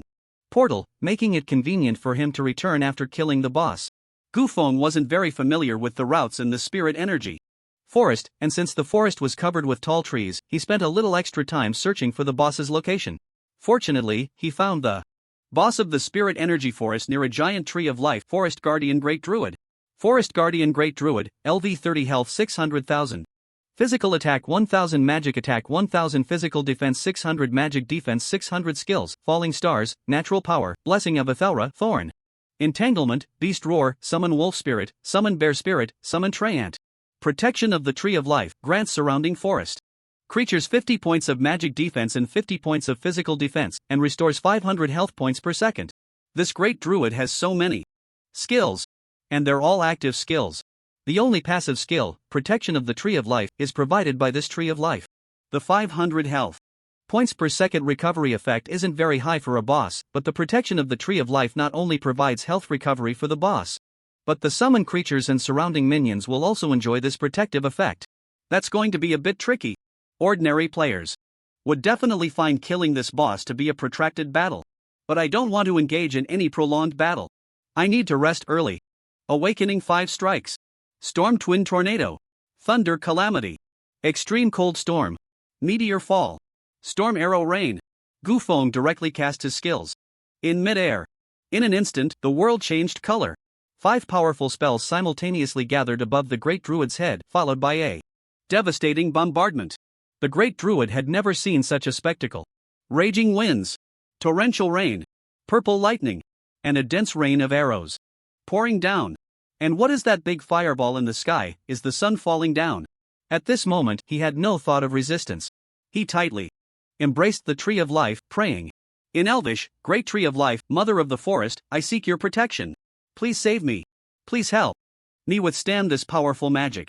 The tree of life, speaking in tree language, "Child, let me show you a clear path. Stay away from me, run far away. The farther, the better. Great druid, but if I do that, I won't be able to enjoy your protection." "That's right. So please stay away from me. Don't let this powerful magic harm me." "Great druid? But you are the mother of the forest. I have no ungrateful children like you. You can't withstand it. Do you think I can? Get lost. Stay far away from me. The farther, the better. Far, far away." In Elvish, Ashiba. Of course, Gufeng had no idea about their conversation. Boom, boom, boom. Countless terrifying spells struck the great druid. His health was rapidly depleting. Minus 9,450, minus 9,380, minus 9,430. Ah! The great druid was painfully resisting. Summon wolf spirit, summon bear spirit, summon treant. All of you come out and share the damage. A few level 30 summoned beasts couldn't even last a second under the bombardment of 5 awakening skills and instantly died. In the end, it was still the great druid who bore all the damage alone. Boom! With the explosion of the fire meteor, all 5 awakening skills were cast. Immediately after, a voice echoed in his mind announcing the boss's death. Great druid has died, gain 100,000 experience points. There's no boss that can't be dealt with by 5 awakening skills. If it doesn't work, then let's do it again with 5 more. Gufeng jumped down from the air to check the loot dropped by the boss. Obtained a piece of Jungle Guardian chestplate, obtained a nature's power staff. Jungle Guardian chestplate, gold quality, LV.30 defense plus 80 magic defense plus 80 constitution plus 80. Nature's power staff, gold quality. LV.30 attack plus 100 spell damage plus 400 magic value plus 400, Ithala's blessing skill plus 2 summon Treant skill plus 1, Jungle Guardian chestplate? Isn't this the set my master gave me at level 30? So it came from here. This nature's power staff can only be said to have average attributes, not as good as the purple lightning staff my master gave me. I can only sell it. Obtained a summon wolf spirit skill book, Ithala's blessing skill book. 2 skill books dropped, not bad. Learn them all. Ding. Your teammate Lu Ringjia has left the team. Ding. Your teammate Lu Rini has left the team. As the boss was defeated, Gufeng's teammates consciously left the team. It's time for my skeleton army to sweep through the secret realm. Gufeng opened a 2-way portal and directly arrived at the outskirts of the secret realm. He then killed dozens of elven deer, turning their corpses into his skeleton soldiers. 20 skeleton soldiers and 20 skeleton archers are enough to flatten the entire secret realm. Let's go. Meet me at the end of the secret realm. Gu Feng immediately stepped into the teleportation portal and arrived in the boss's territory. To prevent the skeleton soldiers from following him through the portal, Gu Feng closed that portal as well. Ding! Your skeleton soldier killed a spirit deer and gained 2,500 experience points. Ding! Your skeleton archer killed a spirit deer and gained 2,500 experience points. Watching the continuous kill notifications come in, Gu Feng knew his skeleton soldiers had already started working. Not bad. Having someone else work for you is really nice. Time for a bath and then sleep. Gu Feng took out his large bathtub from his spatial backpack. Rain technique. Fire technique. He then used the rain technique to fill the bathtub with water and the fire technique to heat the water to a suitable temperature. After that, he stripped off his clothes and jumped into the tub. This feels great. The water temperature is just right. Leveling up while soaking in the bath, this is the life. Just then, Gu Feng's phone suddenly rang. He opened his phone to check and found a message from Bai. Ning Ning. Gu Feng, I'm really sorry about what happened that day. I said that just to get back at my dad. I hope you don't mind. I'm not that petty. How about you? I'm fine. My dad is counting on me to marry into another family, so he can't do much to me. I was just grounded for 2 days. Oh. So what's the deal with the Chu family wanting to marry you? Bai Ningning said, you must be familiar with the Sky Horizon Guild. Right? It's the #1 guild in Qinghai province, the one your master is in. This guild belongs to the Chu family. My dad wants to marry me off to the youngest son of the Chu family, Chu Jiahao, a playboy with an A-level talent. Hearing the talent level, Gu Feng couldn't help but frown. After all, Bai Ningning had an SS-level talent. Marrying someone with an A-level talent would definitely be a downgrade. He only has A-level talent? Your dad agreed to this? But for the development of his guild and the interests of the family, he agreed. Hey, are you missing something? What am I missing? How come you didn't mention that he's a playboy? Are you also a playboy? Of course not. I just think that compared to your talent, this matter is hardly worth mentioning. I'll take your word for it. Gu Feng asked, I heard from Xiaogo that your school starts tomorrow. Are you going to school? Of course. How could I give up my education? Plus, the Chu family wants me to go. Not only do I have to go, but I also want to become stronger. I want to prove to my dad that Chu Jiahao is not worthy of me. I want to show my dad that even through my own efforts, I can make the family stronger. Nice, that's the spirit. Looking forward to your growth. I will definitely become as strong as you. Hee, you really think too much. The next morning, Gu Feng woke up from the secret realm. Ding! You have new skills available. For sign in. Do you want to sign in? Sign in. Ding! Congratulations, you have signed in for the Berserker's level 40 skill, Soul Devouring Seal. / Since you have already mastered this skill, it will automatically upgrade to level 2. The skill I signed in for today is pretty good. Gu Feng sat up from the bed and found that his skeleton army had already arrived, and not a single one was missing. His level had also increased from level 25 to level 26. Farming bosses during the day and grinding small monsters at night, not wasting a single moment. I really am a master of time management. Let's go. It's time to participate in the Secret Realm Investigator's assessment.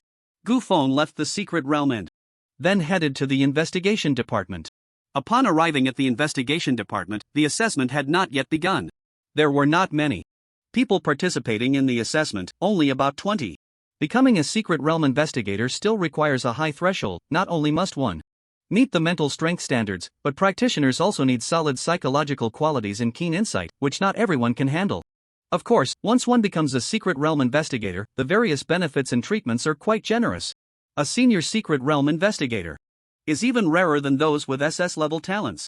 Gu Feng found a seat and sat down, waiting for the assessment to begin. At 9 o'clock, the assessment teacher walked out of the examination room on time. He held a list in his hand and said, the assessment for Secret Realm Investigators for the second half of this year is now officially starting. The 10 people whose names I call will come in with me for the first basic evaluation. Those who meet the standards will wait for the next test. Those who do not meet the standards can leave after completing the test. Yang Wei, Chen Bo, Shun Lian. The first batch of people was called in.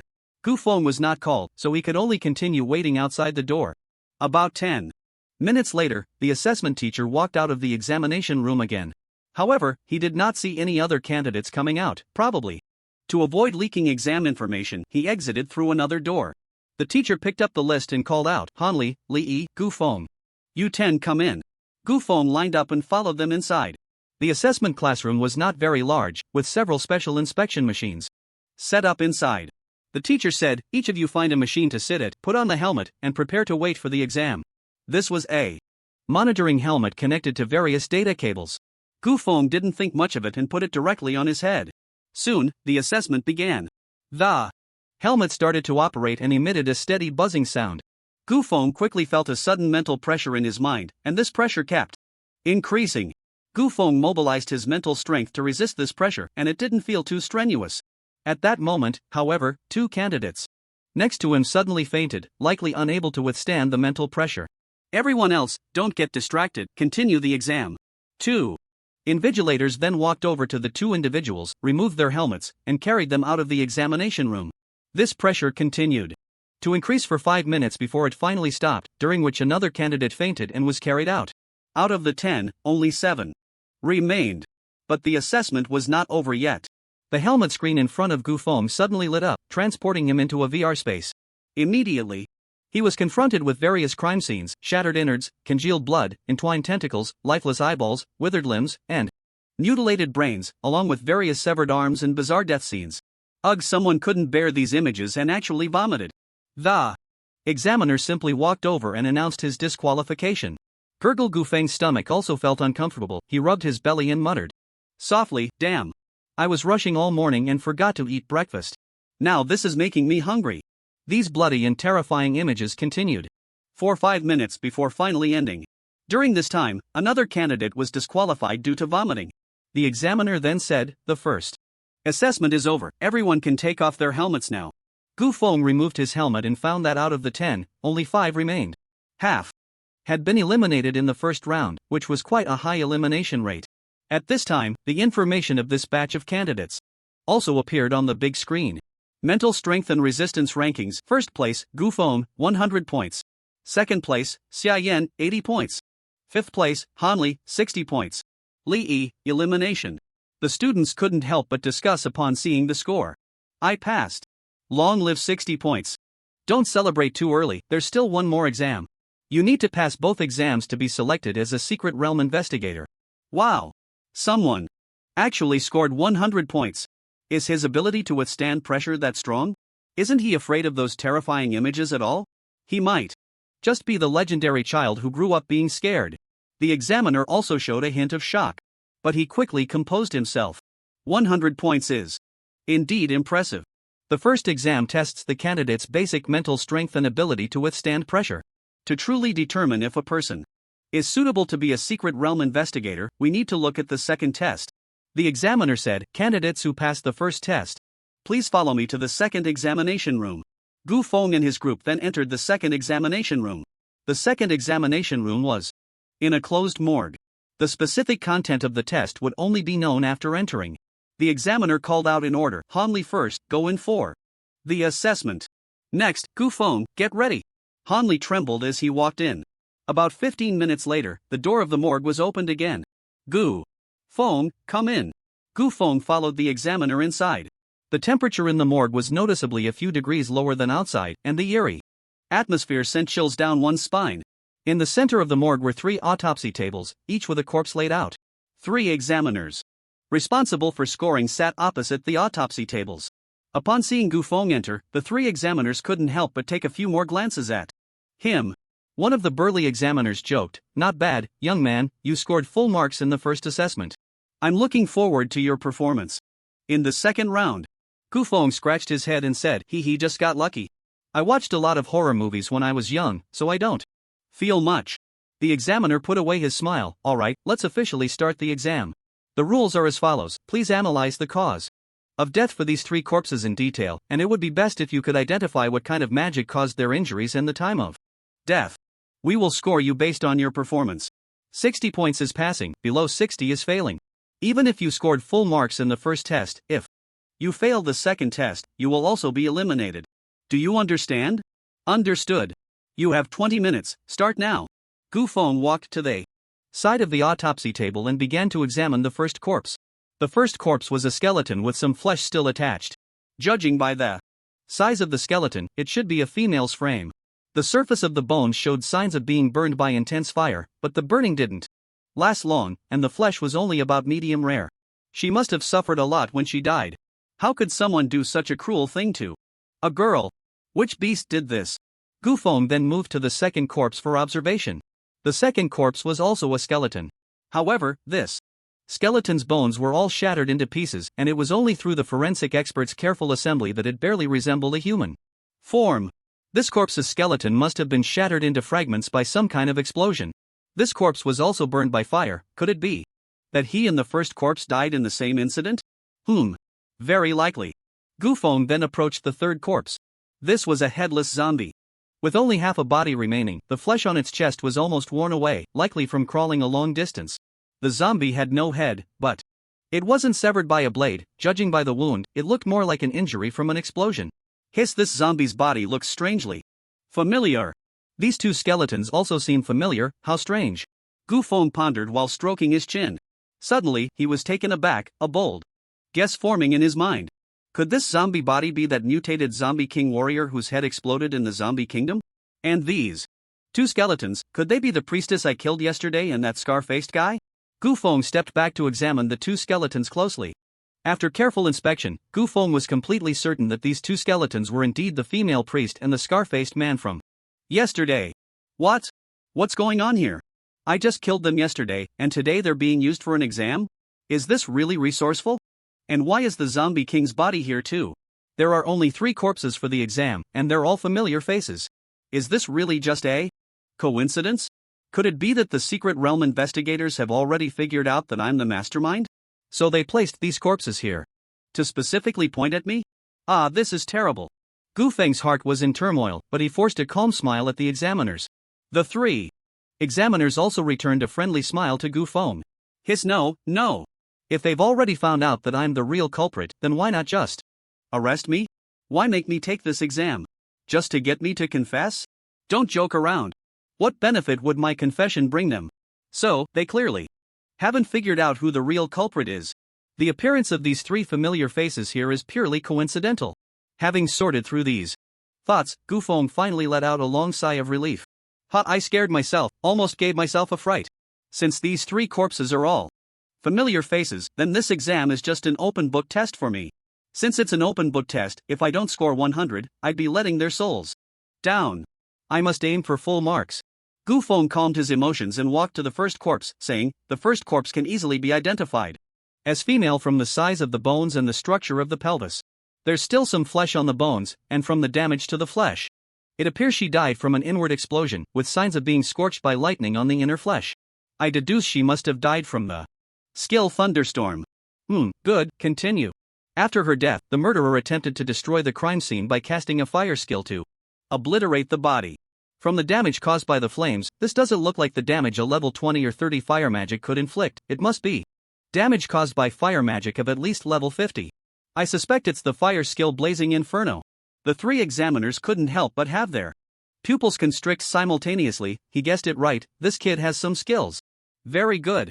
Continue. Although this female's flesh has been charred, there are no signs that she was preserved in formaldehyde, nor any indications of being frozen. From the freshness of the meat, no. From the freshness of the flesh, she must have died just yesterday, probably around 8 p.m. The 3 examiners were shaken. This is incredible. He has deduced not only the skill that caused the death, but also the time of death with complete accuracy. There's not a single error. This kid is practically the reincarnation of Detective Conan. His reasoning ability is probably stronger than that of some intermediate secret realm investigators. The examiner suppressed the tremors in his heart and said, let's start analyzing the second corpse. Gufeng walked to the second corpse and said, the second corpse also clearly shows signs of being burned, evidently having died in the same incident as the first corpse. However, he was killed by another person. From the extent of his shattered bones, he must have died from the corpse explosion technique of a necromancer. And this third corpse should be the zombie king from the zombie secret realm, and it's a mutated zombie king. From his broad skeletal frame, I speculate that he must have been a warrior in life. Because he has no lower body, he can only move by crawling, which is why there is significant wear on his chest. His lower body must have been torn in half by 2 powerful wind spells. Ordinary wind spells cannot inflict Such severe damage on a boss, it requires immense power and the simultaneous casting of 2 spells, which can only be achieved by the level 60. Wind Awakening skill, Storm Twin Tornado. The examiner was once again shocked. Genius.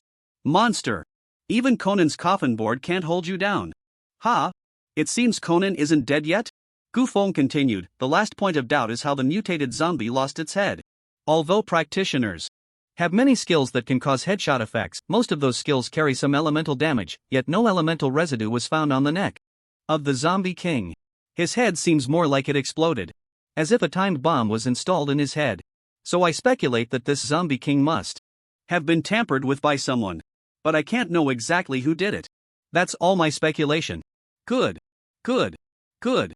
The burly examiner excitedly slammed the table and repeated good 3 times. Your reasoning is simply brilliant. A prodigy, you are a 1 in a million reasoning. Genius. Thank you for the compliment, teacher. What I did isn't reasoning, it's restoring the facts of the crime. Just short of taking you to identify the crime scene. In all my years as the chief examiner, I have never encountered anyone who could accurately describe all the details of a murder. If it weren't for the fact that these murderers have already been determined to be a group of experts above level 50, I would suspect that you were the one who killed them. Gu Feng, he. How could I kill someone? It's impossible for me to kill anyone in this lifetime. You really know how to joke, examiner. Based on your performance, I have decided to give you full marks. The other 2 examiners also said, full marks. It must be full marks. Gu Feng successfully completed the assessment with double full marks. He then walked out of the examination room to fill out his employment information. After completing the paperwork, he sat aside waiting for the other candidates to finish their assessments, waiting for the examiners to explain the various precautions for becoming a secret realm investigator. It wasn't until around 11 a.m. that all the candidates completed their assessments. In the end, including Gu Feng, a total of 4 candidates successfully passed the test and became junior secret realm investigators. The 3 examiners then came before the 4 candidates. The burly examiner said, first, let me introduce myself. My name is Leijin, and I am a senior secret realm investigator. From today onwards, you will be excellent junior secret realm investigators. This is your junior badge, which has your identification number on it, so keep it safe. Gu Feng took the badge and checked his number 89757? From this moment on, this is the name you have given me. A machine that mimics humans. Woo, this number makes me want to sing. Leijin continued, with this badge, you can freely enter and exit all secret realms within Huaxia without having to pay for tickets. Even without a task, you can come and go as you please. This is the privilege of our secret realm investigators. But when entering secret realms of difficulty level or above, you must pay attention to personal safety. There are 4 levels of secret realm investigators: junior, intermediate, senior, and special. Junior investigators can receive 1 level suppression secret medicine each month, intermediates 2, seniors 3, and special levels 5. The higher the investigator's level, the better the benefits. If you want to level up, you need to work hard on your tasks. Hearing about the benefits for investigators, the team members were quite surprised. Wow! Getting 1 level suppression secret medicine every month, just this medicine can sell for over 100,000. Does that mean I'm also earning over 100,000 a month? I won't have to eat steamed buns and instant noodles every day anymore. Yeah, and we won't have to pay for entrance tickets to any secret realms in the future, which saves us a lot of expenses. Leijin also heard their discussion and said, the level suppression secret medicine distributed every month is just one of your benefits. You will also have a fixed salary and bonuses for completing tasks, so you won't be short on money. Therefore, I don't recommend selling the level suppression secret medicine for cash. You will often need it when you go on missions. Got it. We were just joking. We promise we won't sell it. Leijin continued, secret realm investigators are semi-freelancers. When there are no tasks, you can do whatever you want, the organization won't interfere. But when there are tasks, you must prioritize your duties as investigators. Otherwise, it will affect your promotions. Especially when encountering urgent tasks, whether you are fighting a boss, sleeping at 3:30 a.m., or handling other matters, you must immediately drop what you are doing and engage in the urgent task. Otherwise, you will be demoted directly. Junior investigators will be expelled immediately. Do you understand? Understood. Of course, you don't need to be too nervous. The probability of urgent tasks appearing is still quite low. Sometimes it can take years to encounter one. So don't worry too much. Secret realm investigators use a method of pairing the old with the new to bring you in. So, Gu Feng, Xin Lian, you two will stick with me from now on. The two senior investigators instantly became unhappy. Hey, Leijin, why do you get to take both the best students? You took both geniuses, leaving us with two useless ones. What's that about? Xin Lian, being the only female who passed the test, naturally caught Gu Feng's attention. Her total score for the two tests was 174, the second highest among the four. This score would have been considered genius level in the past, but now it seems somewhat overshadowed by Gu Feng's perfect score. With Leijin taking both the first place Gu Feng and the second place Xin Lian, how could the two examiners not be angry? Leijin then raised his fist, which was as big as a sandbag, and gestured at the two. Why? Just because of this? What? You don't accept it? Come at me. You brute. Just because you think we, as lifestyle investigators, can't fight, right? I should have known you would pull this trick, damn. I shouldn't have come. If I had known, I would have let that fool Wangmang come. Then you two could have had a good fight over the recruits. Although the two complained, their words clearly indicated they had given up on competing with Leijin for Gu Feng. They were also senior investigators, but they were lifestyle investigators. The investigative abilities of lifestyle professionals were not inferior to those of combat professionals, but lifestyle professionals had no combat capabilities at all. Once they entered a secret realm, they were like fish on a chopping board, completely at the mercy of others. Therefore, lifestyle investigators usually went into secret realm investigations accompanied by a combat investigator, needing their protection to successfully complete tasks. Leijin had also assisted the two multiple times in completing tasks, so he couldn't let this matter sour their relationship too much. He could only give up on competing for the rare genius that was Gu Feng. Leijin chuckled, don't be angry, my two brothers. To make up for your losses, I'll arrange everything tonight. Food, drinks, and all your needs, I'll cover it all, just order whatever you want. If I run out of money, I'll sell the level suppression potion to make sure you have a great time. Gu Feng thought, hey? Didn't you just say we shouldn't sell potions for money? Why are you selling them now? This is classic double standards. The two lifestyle profession investigators nodded in satisfaction, saying, that sounds good. We'll reluctantly agree then. Hearing their conversation, Gu Feng and Xin Lian exchanged glances, both feeling as if they had been sold off cheaply. The two brothers felt even more awkward. They weren't even worth being sold, they were just unwanted freebies. After reaching an agreement with the two lifestyle profession investigators, Leijin cleared his throat and continued, ahem. I forgot to mention earlier. The realm investigators are divided into combat profession investigators and lifestyle profession investigators, but regardless of the profession, we are all equal. Usually, we should help each other, support one another, and complete tasks together.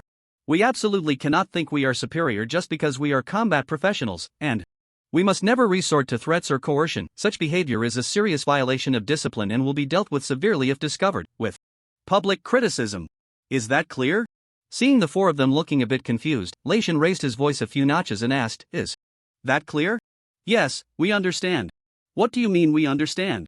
Didn't you just use threats to get us here? The company's rules are just to restrict employees. So, the realm investigators' rules are just to restrict us junior investigators? After taking Gu Feng and Xin Lian out of the investigation department, Leijin headed straight to a restaurant for a meal. The three ordered a table full of dishes and chatted while eating.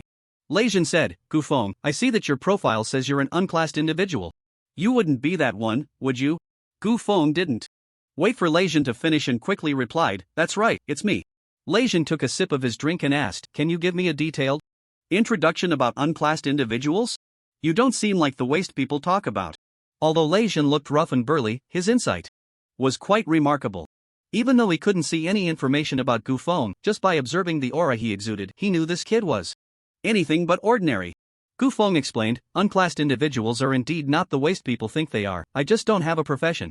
Because I lack a profession, I also have no professional restrictions. As long as my talent is good enough, I can even learn any skill from any profession. My attribute points are also quite flexible. To enhance my comprehension, I've raised my mental power a bit. Leijin didn't seem overly shocked. Oh? So unclassed individuals have no professional restrictions and can learn any skill. That's interesting. But why can't I see any of your information? That's mainly because I'm wearing a special item given to me by my master, so it's not visible. Oh? Who is your master? My master is the third elder of the Zhangqiong Guild, Ma Boyun. So you're a disciple of Elder Ma. Elder Ma is famous for being good. To his disciples, you're quite lucky. By the way, Elder Ma is also a senior realm investigator and he's currently investigating the case of the secondary awakening skill, pig slaughtering bot. Is that so? I wasn't aware of that. Leijin asked, so why do you want to be a realm investigator? Did Elder Ma recommend you? Ahem, it's not Elder Ma who sent me here. Ultimately, it's because I'm poor. After all, I'm an orphan. With no family support, so I really need money. I understand. Living alone is indeed not easy. Now let's talk about you, Xinlian. You study at Magic City University, have an S-level talent, and your profession is summoner. Why are you here as a secret realm investigator instead of focusing on your studies? Xinlian took a sip of her milk tea and said, because it doesn't delay anything. What do you mean it doesn't delay anything? When others are carrying out investigation tasks, they might not be able to grind monsters and level up, but I am hardly affected. I am a summoner, and I level up by using my summon creatures to kill monsters. Even if I participate in investigation tasks in the secret realm, it doesn't affect my summon creatures helping me grind and level up at all. Plus, I can earn a little extra as an investigator. Why not? That's why I say it doesn't delay anything. I see. Another day of envying summoners. But you need to be careful, make sure your summon creatures don't destroy the crime scene, or it won't be worth it. Understood. Xinlian is a bright-looking girl, and she's very pretty. She gives off a mischievous and cute vibe. From now on, the three of us will be team members. You can call me master or instructor, but I prefer you call me Brother Lei, it feels friendlier. We also think calling you Brother Lei sounds better. I will guide you for 6 months, assisting you in solving cases and helping you through your beginner phase. After 6 months, you'll need to solve cases on your own. Of course, if you both advance to intermediate investigators within that time, it means you've passed your beginner phase early and won't need my help anymore. You two are exceptionally talented kids. I estimate you won't need 6 months to become intermediate investigators. Good luck. We'll work hard. Alright. That's enough for today. I have a case to attend to this afternoon. You should go do what you need to do. Keep an eye on the tasks released by the organization, take on suitable ones, and feel free to communicate with me if you encounter difficulties. Understood. Gu Feng then asked. The case you mentioned, is it the murder case from yesterday? That's right. Although we've deduced that the murderer is 3 professionals above level 50, we haven't found any trace of them. It's as if they've evaporated from the world. It looks like it will become a cold case. But fortunately, these victims weren't good people, they often engaged in acts of robbery and extortion. Their deaths aren't much to lament. Gu Feng thought, no need to look, the murderer is right in front of you, eating. Leijin downed his drink in one gulp and sighed, there are more. And more cold cases lately, with the second awakening skill slaughtering pigs, the secret realm crisis in the zombie kingdom, and this bizarre murder case. It's getting harder to work. I'm off to work. Leijin settled the bill and left. Gu Feng and Xinlian weren't very familiar yet. So after a brief exchange of pleasantries, they each went their separate ways. Gu Feng then arrived at the entrance of the Spirit Energy Forest. He approached the Secret Realm Administrator and displayed his Junior Investigator badge. I need to go to the Hell Difficulty Spirit Energy Forest to investigate a case. The administrator curiously leaned in and asked, is it about yesterday's murder case? Don't ask what you shouldn't. And don't pry into what you shouldn't. The more you know, the more dangerous it becomes. Understood. Please go in. Gu Feng then walked through the Hell-level Secret Realm portal alone.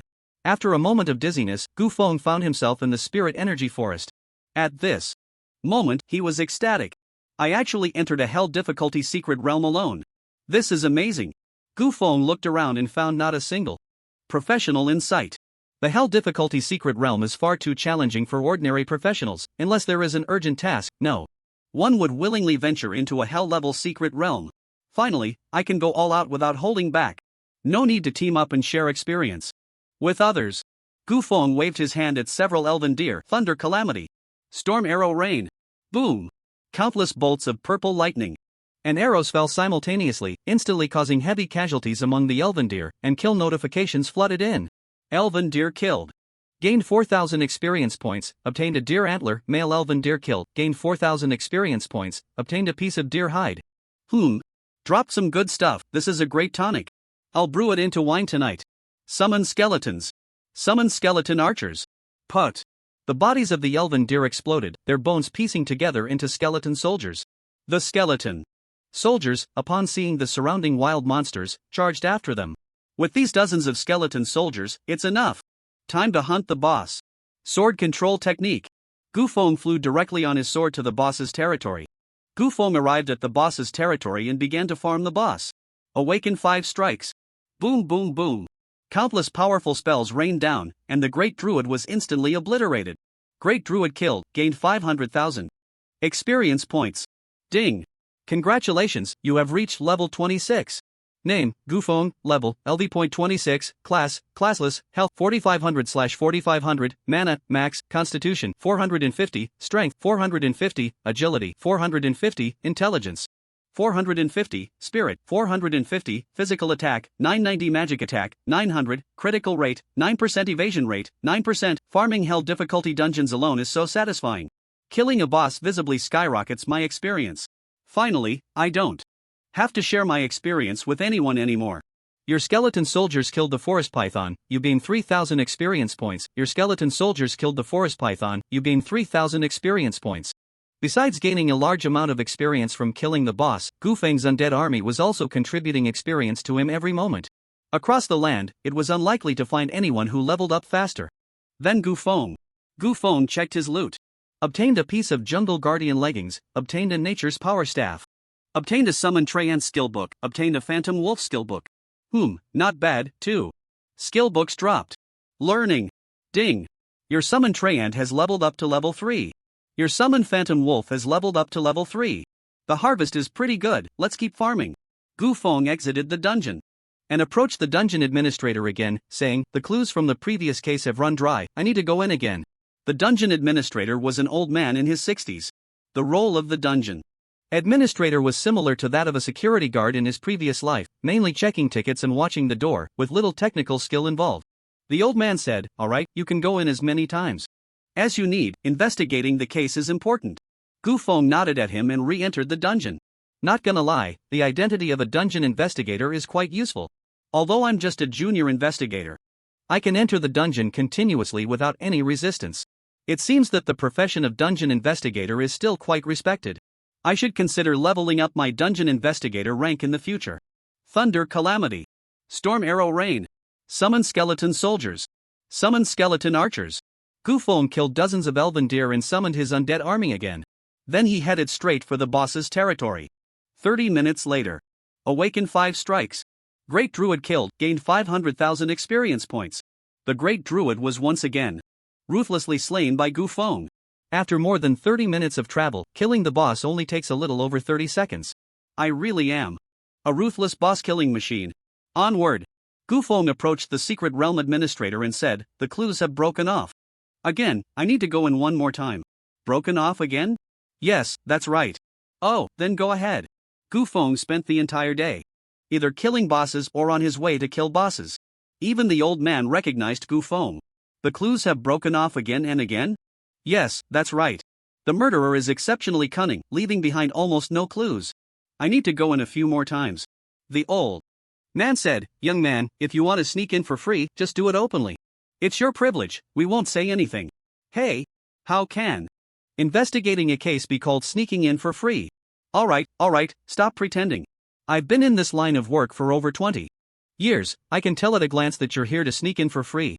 You say you've gone in and out of the hellish secret realm over 20 times today, and besides you, no one else has gone in, nor have I seen any suspicious individuals. In fact, your constant entry and exit from the hellish secret realm is quite suspicious. What are you doing entering the hellish secret realm alone? It's dangerous. You could lose your life. I said I'm here to investigate, but you don't believe me and insist I'm sneaking in for free. It's precisely because the little monsters in the hellish secret realm are too strong that they keep interrupting my investigation progress. Which is why my clues keep breaking off. Do you think I want to risk my life to investigate in the hellish secret realm? It's all out of necessity. So, I really misunderstood you? Gu Feng replied confidently, yes. You definitely misunderstood me. The old man sighed and said, alas, you young people are just too reckless, willing to risk your lives for resources and upgrades. In the end, if you lose your life, it all amounts to nothing. Let's not even talk about other secret realms, just in this spirit forest secret realm, how many people die in a year? 2 to 3,000. You awaken as a warrior, he awakens as a mage. You have S-level talent, he has A-level talent. What good does it do? If you're meant to die, you'll die anyway. It's even more dangerous for you secret realm investigators.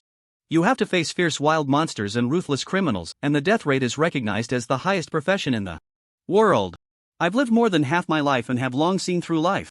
A good death is not as good as living poorly. The old man truly can't bear to see you kids die in vain. I advise you to quit your investigator job as soon as possible, no matter how much they pay. Don't sell your life for it. Come work as a secret realm administrator instead. Although the salary is a bit low, only 2,500 a month, it's safe.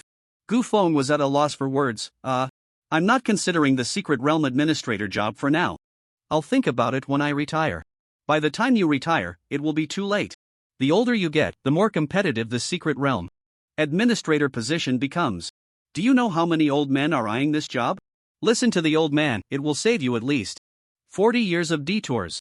Seeing the old man so enthusiastic, Gu Feng quickly found an excuse to leave. Old man, I appreciate your kindness.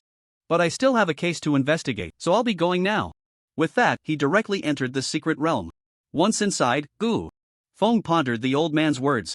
Is the secret realm investigator really recognized as the profession with the highest death rate in the world? I really didn't know that. No wonder this profession offers such flexible working hours and high benefits, it turns out. There's a reason for it.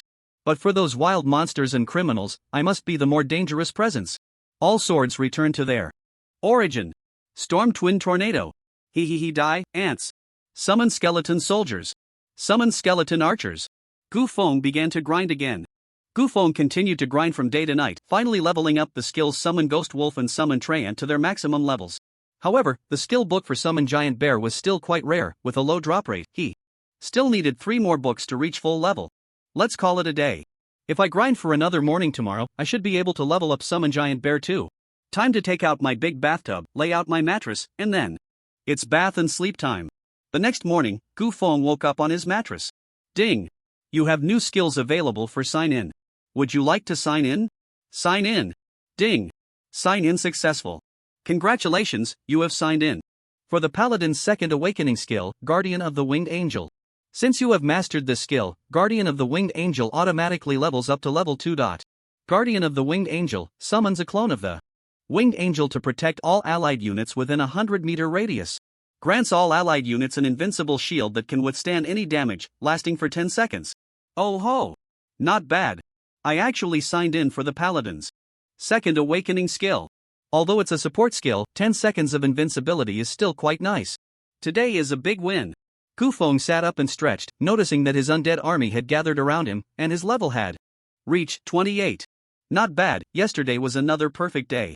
After a quick wash, Gu Feng decided to continue grinding in the secret realm. Suddenly, a gentle breeze blew through, rustling the dense leaves of the Tree of Life. Gu Feng looked up and saw that the tree was at least 200 to 300 meters tall, with branches covering an area of over 10,000 square meters. Gu Feng couldn't help but marvel at the incredible creatures found in the secret realm. He walked up to the tree and kicked it. Tree of Life HP minus 127. Tree of Life HP plus 127. Then, Gu Feng stared at the tree, seemingly lost in thought.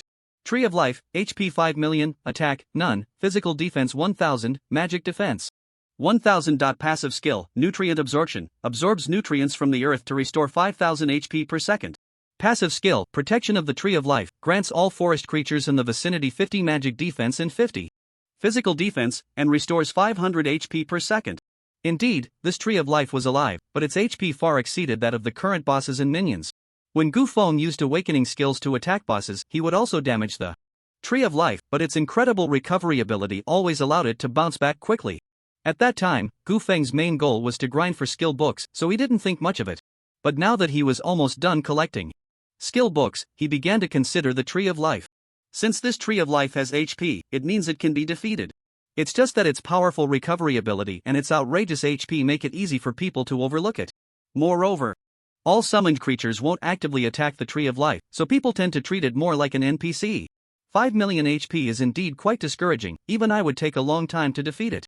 Perhaps even using all awakening skills at level 60 wouldn't guarantee a kill. But Gu Feng glanced back at his skeleton army. But now I have helpers. Although I don't know whether chopping down this Tree of Life will lead to good or bad outcomes, I must Do it today to satisfy my curiosity. Skeletons. Chop it down. Gufeng commanded the skeleton army to start the lumberjack work. Dozens of skeleton soldiers instantly surrounded the Tree of Life, swinging their bone blades to begin chopping.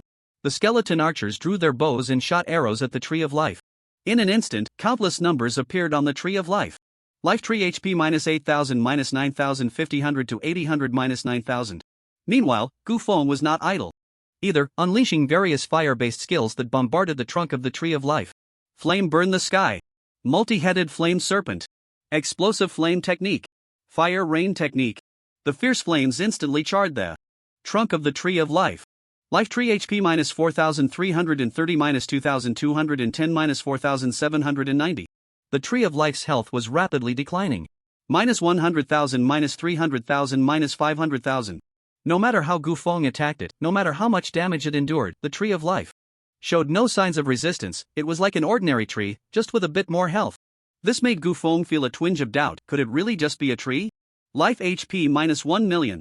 -1,200,000. Creak. Crack. Boom. Under Gu Feng's relentless assault, the dense leaves of the Tree of Life caught fire, and the thick trunk was burned through, with countless ashes from the plants filling the entire forest. In this scene, Gufeng felt a pang of guilt.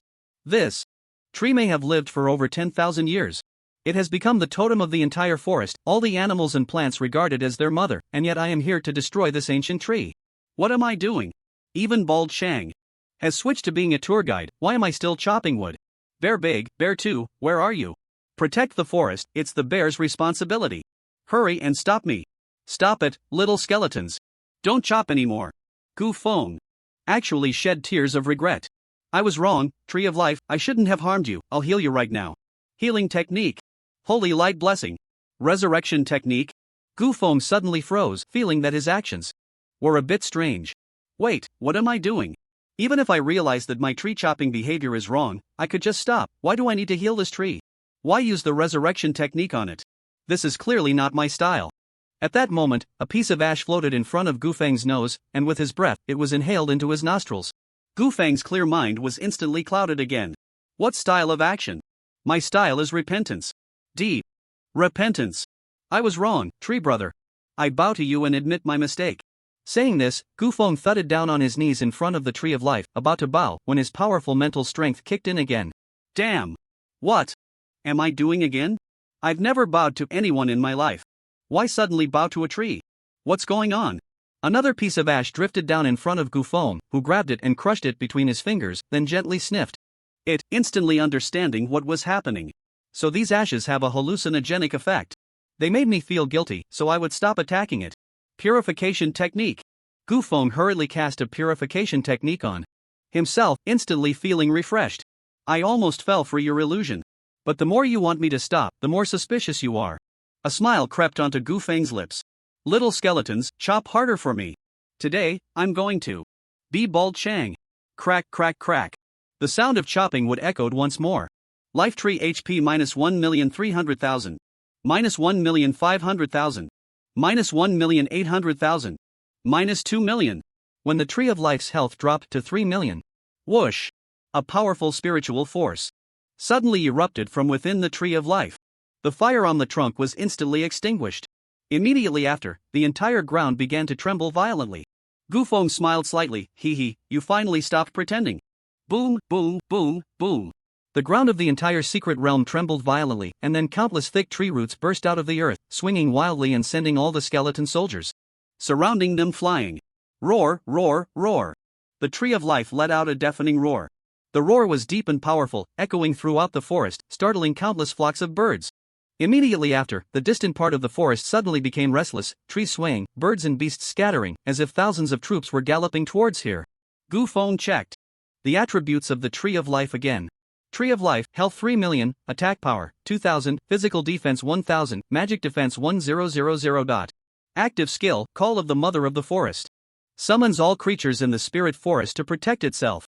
Active skill, Root Entanglement, Root Sweep, summons saplings. Passive skill, Nutrient Absorption, absorbs nutrients from the earth to restore 5,000 health points per second.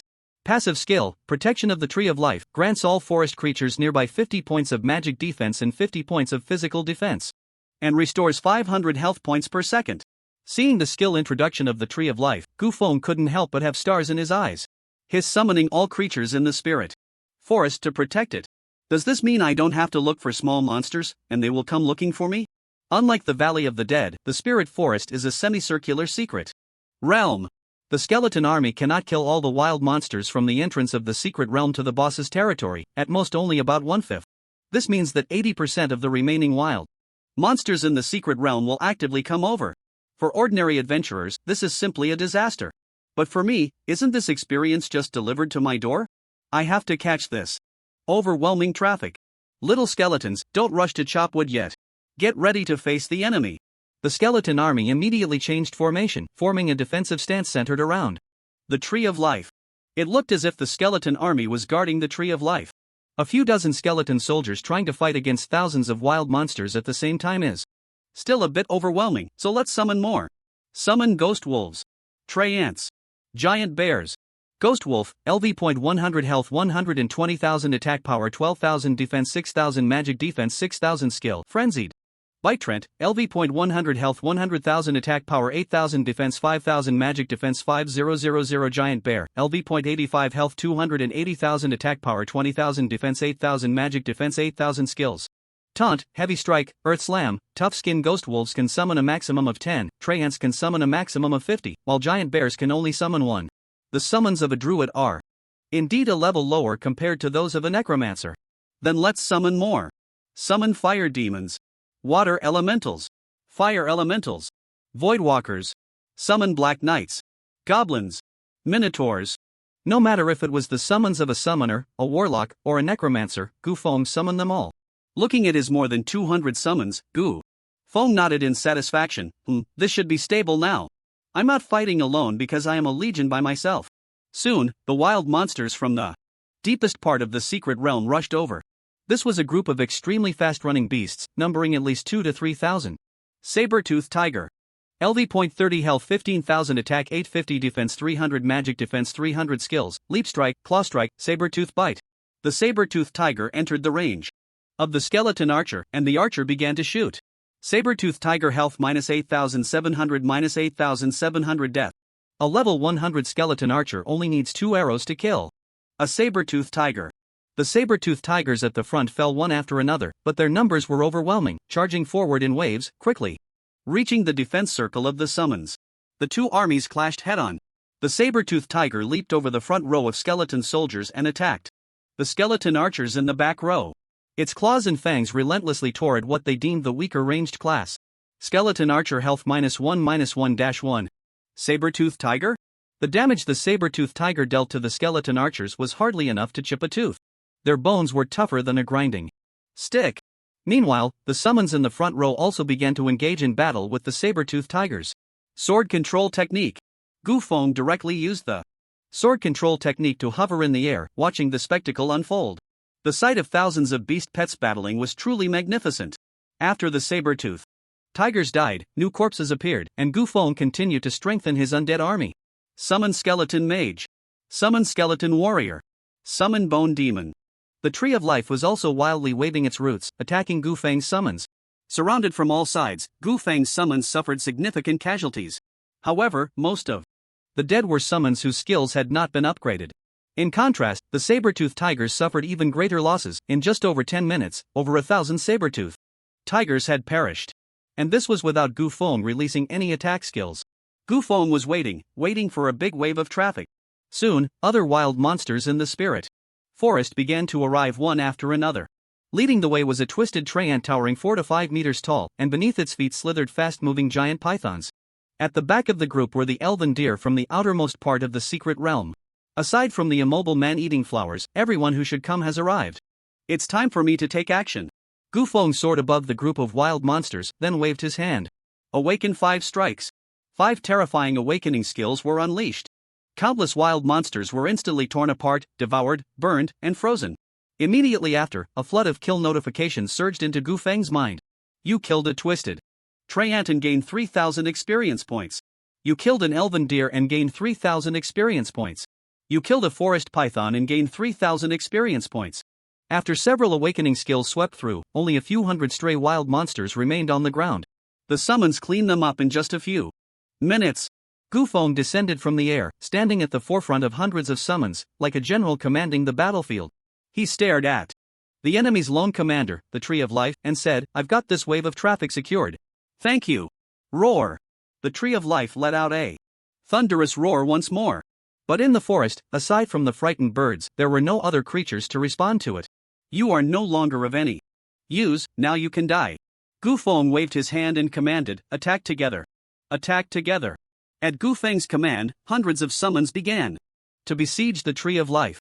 The Tree of Life scattered dozens of seeds, summoning dozens of saplings to resist. But how could the fragile little saplings withstand the assault of hundreds of level 100 summons? They were split in half in an instant. The army of summon creatures arrived at the foot of the Tree of Life and began a frenzied assault on it. The health of the Tree of Life plummeted rapidly. Health minus 100,000. Minus 300,000. Minus 500,000. Although the Tree of Life was also swinging its thick roots in resistance, continuously unleashing skills to entangle and block the advancing summoned creatures, all resistance was futile against their onslaught. Health minus 800,000. Minus 1,500,000. Minus 2 million. Minus 2,500,000. The health of the Tree of Life was already in a precarious state, and all its trump cards had been played. There was no further evolution or use of any hidden skills, only a powerless defense. Health minus 3 million. Crack, crack, crack. As the last bit of health was exhausted, its massive body crashed down. The trunk, hundreds of meters tall and several dozen meters in diameter, weighing hundreds of tons, fell heavily to the ground. Boom! The entire land trembled. Ding! Congratulations, you have defeated the unique hidden boss, the Tree of Life, and gained 3 million experience points. A golden light flashed beneath Gufeng's feet, and he directly leveled up to 29. Wow! Killing a boss gave 3 million experience. Awesome! Let's see what good stuff the Tree of Life dropped. Obtained Seed of Life Pendant. Obtained 5 skill books for summoning Trance, 5 skill books for root entanglement, 5 skill books for nature's power, 5 skill books for wild roar, and 5 sets of the jungle Guardian set. Mission. 5 skill books each? This is too generous. The Jungle Guardian set also directly gave 5 sets. This is simply amazing. Gufeng picked up the Seed of Life pendant to examine it. It was a necklace made of crystal, with a seed radiating green light embedded inside. It seemed to contain boundless vitality. Seed of Life pendant, a spiritual seed left behind after the death of the Tree of Life. It contains powerful spiritual energy, which can make the wearer feel invigorated, refreshed, and immune to pests. Long-term wear also has the effects of nourishing yin and supplementing yang, prolonging life. Legendary quality, usable at level 30, health plus 3000, mana plus 3000, increases health recovery effect and magic recovery effect by 30%. Unique passive skill, Rebirth. When the wearer dies unnaturally, the Seed of Life will consume all its spiritual power to revive the wearer after they escape danger. After the rebirth effect is triggered, the Seed of Life will wither, and the pendant will lose all attribute bonuses. Gufeng's eyes sparkled. Hiss, a legendary quality pendant. This is the highest quality level. It adds 3000 health points and 3000 mana points. This attribute boost is incredible. Even a mage can become a tank with this. And this unique passive skill, Rebirth. This is like having an extra life. The key point is that it only revives the wearer after they escape danger. This is simply a divine skill. If the wearer is killed by an enemy, the Seed of Life pendant would immediately revive them. But what awaits the wearer could very well be another death. Experiencing the pain of being killed again is not ideal. To be honest, sometimes it's better not to revive. But if it revives after escaping danger, the value of that revival skyrockets. Only a revival that allows the wearer to survive is valuable. Just this point makes this pendant worthy of its legendary quality. Although it's just a level 30 pendant, it can definitely be worn for a long time. Gufeng put on the Seed of Life pendant without hesitation. At that moment, another message reached Gufeng's mind. Ding! Because you killed the only hidden boss, the Tree of Life, you severely damaged the ecosystem of the Spirit Forest. The spiritual energy in the Spirit Forest will become thin, all wild monster attributes will drop by 30%, and the experience gained from wild monsters will also decrease by 30%. It won't be until 3 years later, when the Tree of Life is reborn, that the ecosystem will return to normal. Gufeng? What's going on? Did I damage the ecosystem again? Is this ecosystem really that fragile? The experience from wild monsters in the secret realm has directly dropped by 30%, and the ticket revenue will undoubtedly shrink significantly as well. If the family managing this secret realm finds out that I'm the culprit, won't they hunt me down all over the world? I'm doomed. Hey! Wait! The guild is hunting me? The life seed pendant revives me? So this pendant's revival skill is meant for this? Damn! Then why did I have to die that time? Gu Feng calmed down and thought. It didn't seem that serious. It seems that no one knows the Tree of Life is a hidden boss, not even the family managing this secret realm. This life seed pendant is a good thing. If this guild knew about it, how could they let such a good item fall into the hands of outsiders? They would have taken it for themselves long ago. Even if the profits drop significantly 5 years after killing the Tree of Life, it would definitely be worth it. Legendary equipment isn't something you can just buy with money. If this family really finds out that I killed the Tree of Life, I can just tell them the secret that it's a hidden boss. That should be enough to avoid a death sentence. That said, it's still better to keep a low profile. So how? Should I leave the secret realm? Is it better to sneak out or to leave boldly? Gu Feng thought for a moment and felt that it would be better to leave boldly. The more sneaky he was, the more likely he would raise suspicion. Leaving openly would actually make him less suspicious. Gu Feng then teleported out of the secret realm. When he arrived at the entrance, he found that everyone still didn't know what had happened inside the secret realm. After all, he was in a hell-level secret realm, and very few people had gone in. So for now, people were unaware of what had occurred inside. Once all levels of the secret realm refreshed, they would discover that the Tree of Life was dead. Upon seeing Gu Feng come out, the old man, the administrator of the secret realm, said, "Did the clues break again?" Gu Feng put on a helpless expression and said, "Don't mention it. It broke again. This hell-level difficulty secret realm is not something normal people can handle. I struggle to kill a single small monster, and with 2 small monsters, I have to make a quick escape, or I'll lose my life in there. Without a big shot to carry me through, this hell-level secret realm is simply impassable. No more investigation, this case can't be solved. It's really better to be a secret realm administrator and live a comfortable life." The old man also said, "Right. Listening to the old man is definitely the right choice, at least it'll save you 40 years of detours." Gu Feng took out 2 packs of cigarettes and 2 bottles of liquor from his space backpack and handed them to the old man. "Old man, I've been bothering you these past few days while entering and exiting the secret realm, please accept this small gift." The old man understood immediately and tucked them into his pocket. "You kid know how to play the game. Let me secretly tell you some inside information. We're currently recruiting people. I get along quite well with you, so hurry up and sign up. You'll be in the same class as me, and we can have a couple of drinks together." "Okay, I'll think about it tonight. You must come." Gu Feng then left.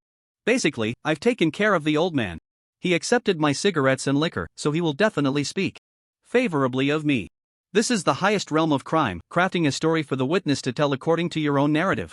After leaving the entrance of the secret realm, Gu Feng found a curio shop and sold all the excess equipment and materials on him, earning over 16 million. He then asked the shop assistant, "Do you know which family manages the Spirit Chi Forest secret realm?" "Of course. It's managed by the largest guild in our Xinghai province, the Tsangxiang Guild." "Again with the Tsangxiang Guild. Why is everything related to the Tsangxiang Guild?" "My master is from the Tsangxiang Guild. My Ningning has a marriage contract with the Tsangxiang Guild, and this secret realm is also under their jurisdiction." The influence of the Tsangxiang Guild really spreads throughout the entire Xinghai province. It seems I need to keep my distance from people associated with the Tsangxiang Guild in the future. The Spirit Chi Forest secret realm can no longer be farmed. Leveling up 4 times in 3 days has already far exceeded my leveling plan. I think I'll just take it easy and rest today. Gu Feng left the curio shop and then went to the mall to buy daily necessities, making it convenient for future overnight stays in the secret realm. In the afternoon, the high-ranking officials responsible for managing the Spirit Chi Forest secret realm gathered within it. Looking at the fallen Tree of Life, their faces were all ashen. The man at the forefront said, "Who the hell chopped down the Tree of Life? What business was it of theirs?" The man leading them was named Shu Tianba, a stout man with a shiny face, clearly someone who had benefited greatly from this secret realm. He was also the second elder of the Tsangxiang Guild, holding a slightly higher position than Ma Boyun in the guild. However, his level was only 71, highlighting the unfairness of family guild connections. The other management members echoed, "The experience from wild monsters has dropped by 30%. Who would still come back to our secret realm to farm monsters? Unless we drastically reduce the ticket prices. If I find out who did this, I'll make sure to break their bones. No. I'll smash them to pieces. The Tree of Life has 5 million health points. Moreover, it can recover 5,000 health points every second. Unless it's a top-tier boss, it's hard to deal fatal damage to the Tree of Life. But who would come to a level 30 secret realm just to chop down a big tree? Isn't that a pure waste of time? I can't make sense of it. Could it be that an enemy deliberately sent someone to cause destruction? Don't say that, it really is a possibility. Chu Tianba roared, "Old Sun! Come here!" Who did this? Old Sun was the elderly administrator. He trembled as he approached, stammering, "Elder Chu, I don't know. I didn't notice any suspicious individuals entering the secret realm yesterday." Don't know? What good are you then? Get me the list of all personnel who entered and exited the secret realm in the past 2 days. Yes. Soon, a complete list was brought over. Chu Tianba quickly scanned it and found that they were all around level 20. With no suspicious individuals. At that moment, a character marked with question marks caught his attention, and this character had entered and exited the Hell Secret Realm no less than 30 times in 2 days. Definitely suspicious. Old Sun. Who is this? Old Sun looked at the screen full of question marks, equally confused. I don't know who this is. Could it be a problem? With the input method? What the hell, do you even understand input methods? Even if the input method had a problem, it would show squares, not question marks. You have no impression of someone entering and exiting the Hell Secret Realm over 30 times? Old Sun suddenly remembered Gu Feng. Oh, I remember now. He is a secret realm investigator, someone who enters Hell-level secret realms to investigate cases. Secret realm investigator? Investigating what case? Although he didn't say, I suspect it's related to the multiple homicide case from the day before yesterday. But you can completely rule him out as a suspect. He can't even defeat hell-level minions, so there's no way he could reach the deepest part of the secret realm. He can't handle the minions in the secret realm? How do you know that? He told me. The reason he keeps going in and out of the secret realm is that he was interrupted by the minions while investigating. That's why he was forced to come out. If you don't believe me, look at the time he spent in the secret realm. It's always under 30 minutes. What can you do in 30 minutes? Even flying to the deepest part of the secret realm would take at least 30 minutes, right? He had no opportunity to commit any crime. At this moment, Gu Feng's last entry record caught Chu Tianba's attention again. What's the deal with this last record? He entered the secret realm at 9:30 p.m. and didn't come out until 8:30 a.m. the next day. You call that 30 minutes? This. Old Sun was momentarily speechless. But he went in alone, what could he possibly do by himself? Chu Tianba thought for a moment and agreed. One person simply cannot fell the Tree of Life. Moreover, from the wounds on the Tree of Life, there are signs of various powerful magical attacks. Clearly, this is not something one person could accomplish. But with so many experts entering the secret realm and causing such a commotion, how could no one have noticed? Could it be that these people had premeditated plans? They might have already infiltrated the hell-level secret realm and started attacking the Tree of Life? Perhaps they began their assault days ago, or even weeks ago? But since hell-level secret realms are rarely visited, even when they are, few can reach the boss area. That's why no one discovered them. Yes, that's very likely. But what about this question mark kid who spent the night in the secret realm? Could he be in cahoots with them? We need to investigate this thoroughly. Chu Tianba said, get me the list of all the professionals who have entered and exited the Spirit Chi Forest in the past month. I want to check each one of them to see who is deliberately sabotaging our secret realm. Yes. And immediately look into this question mark secret realm investigator. I want all his information. At this moment, Old Sun said, Elder Chu, I remember Elder Ma seems to be a senior secret realm investigator. Why not ask him first? Old Ma? How could I forget him? Chu Tianba quickly dialed Ma Boyun's number. Soon, an impatient voice came from the other end of the line. In terms of strength and contributions, Ma Boyun was far above Chu Tianba. However, his position in the guild was still lower than Chu Tianba's. After all, Chu Tianba was the president's cousin, and the Zhangqiong guild belonged to the Chu family. Although Ma Boyun was also quite resentful of such nepotism, he had finally managed to reach the elder position and could only endure it. Tianba? Needs something? Old Ma. Something big has happened. Our secret realm has been destroyed. You need to come back quickly. A shocked voice came from the phone. What? Who dares to touch our Zhangqiong guilds? Secret realm? Chu Tianba explained the whole situation to Ma Boyun. Ma Boyun immediately replied, this incident is extremely serious, I'll head back right away. Chu Tianba suddenly remembered something and said, oh, by the way, can you help me check on a person whose information is all question marks? I heard he's also a secret realm investigator. Quite young. Probably around 20 years old. See if your investigation department has anyone like that. A person whose information is all question marks? Ma Boyun immediately thought of Gu Feng. Could it really be my disciple? Ma Boyun quickly checked the investigation department's records. As a senior investigator, he had considerable authority. He found that indeed, someone named Gu Feng had become a junior secret realm investigator just yesterday. It really is my disciple. Ma Boyun immediately contacted Gu Feng. Chenner, I heard you've recently become a secret realm investigator? Gu Feng was currently procuring supplies and didn't expect the investigation to come so quickly. Yes, I passed the exam yesterday. Gu Feng didn't elaborate. Further, he wanted to see what Ma Lao would ask next. Have you been to the Spirit Chi Forest secret realm in the past 2 days? I have. I'm investigating a case, so I've been there a few times. But the wild monsters in the Hell secret realm are too strong, so I didn't gain anything. Oh? What case? It's the murder case my instructor Lei Jin is investigating. I suspect that the murderers might have entered the Spirit Chi Forest secret realm. Then why didn't you leave the secret realm all night? Because I didn't gain anything after investigating all day, so I felt a bit unwilling. I decided to stay overnight at the entrance of the secret realm to see if I could catch something by waiting. But unfortunately, I still didn't gain anything. Gu Feng's reasoning was sound, and Ma Boyun couldn't detect any issues. I understand. Gu Feng felt the timing was right, so he knowingly asked, Did Master ask me these questions because something happened in the Spirit Chi Forest? Yes. The Tree of Life has been cut down. What? Such a big tree was cut down? Who has nothing better to do than to cut it down? That's also the strange part of this case. It can't be, never mind. It shouldn't be that coincidental. Gu Feng hesitated, piquing Ma Boyun's curiosity.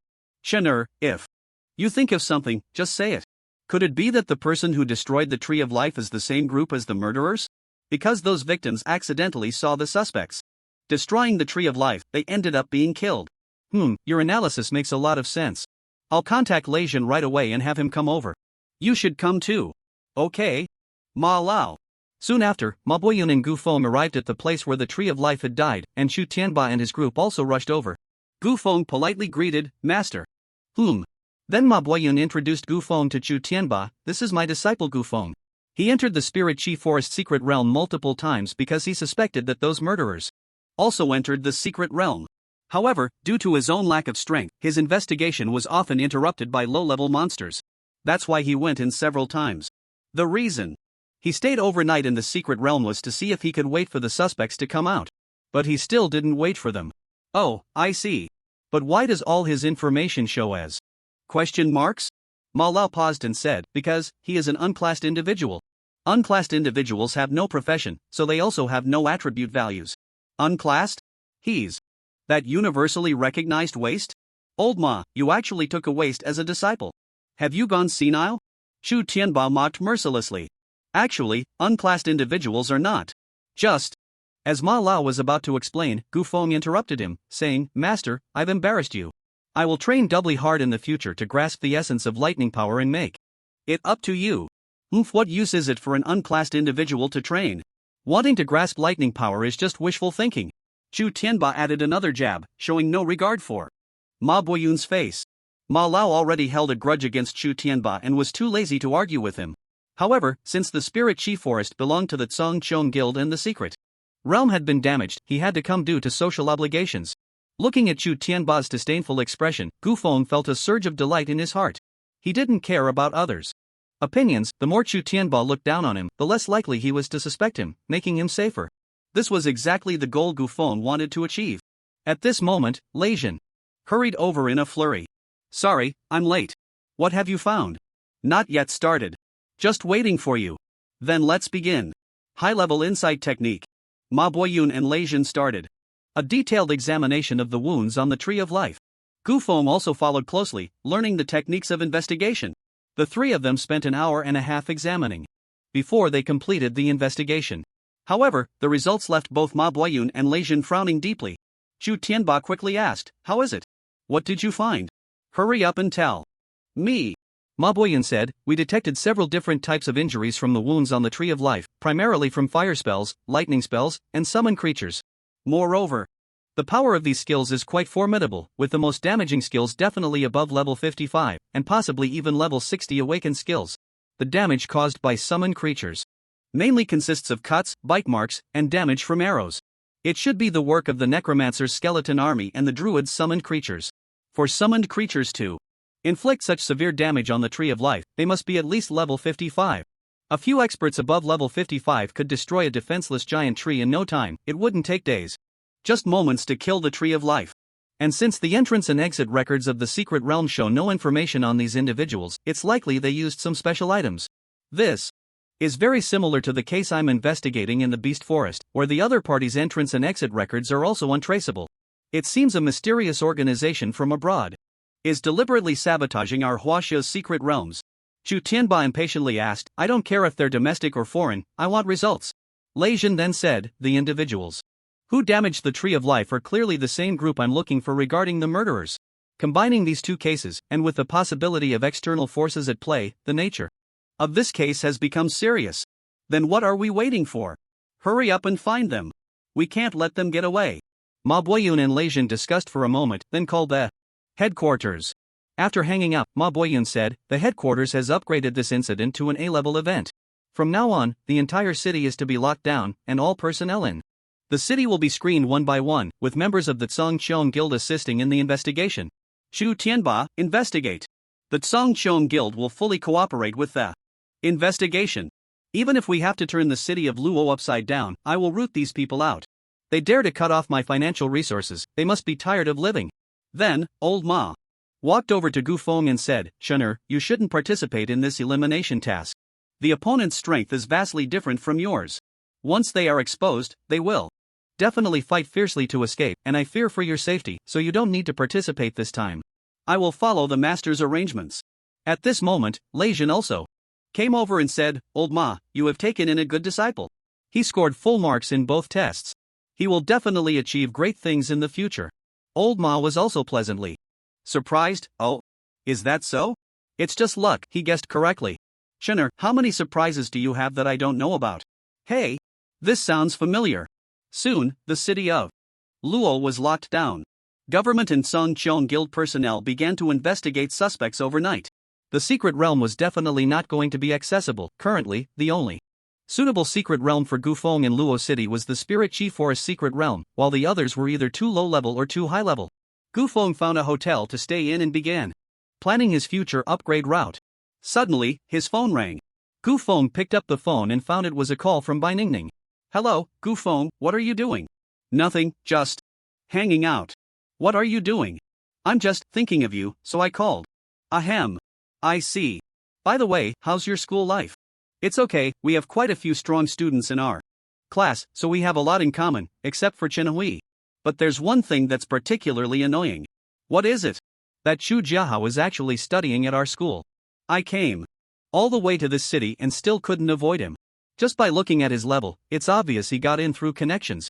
How lucky you are to have your future husband at the same school. He's not my husband. Even though he's not in my class, he bothers me several times a day, it's driving me crazy. I can't even face people anymore.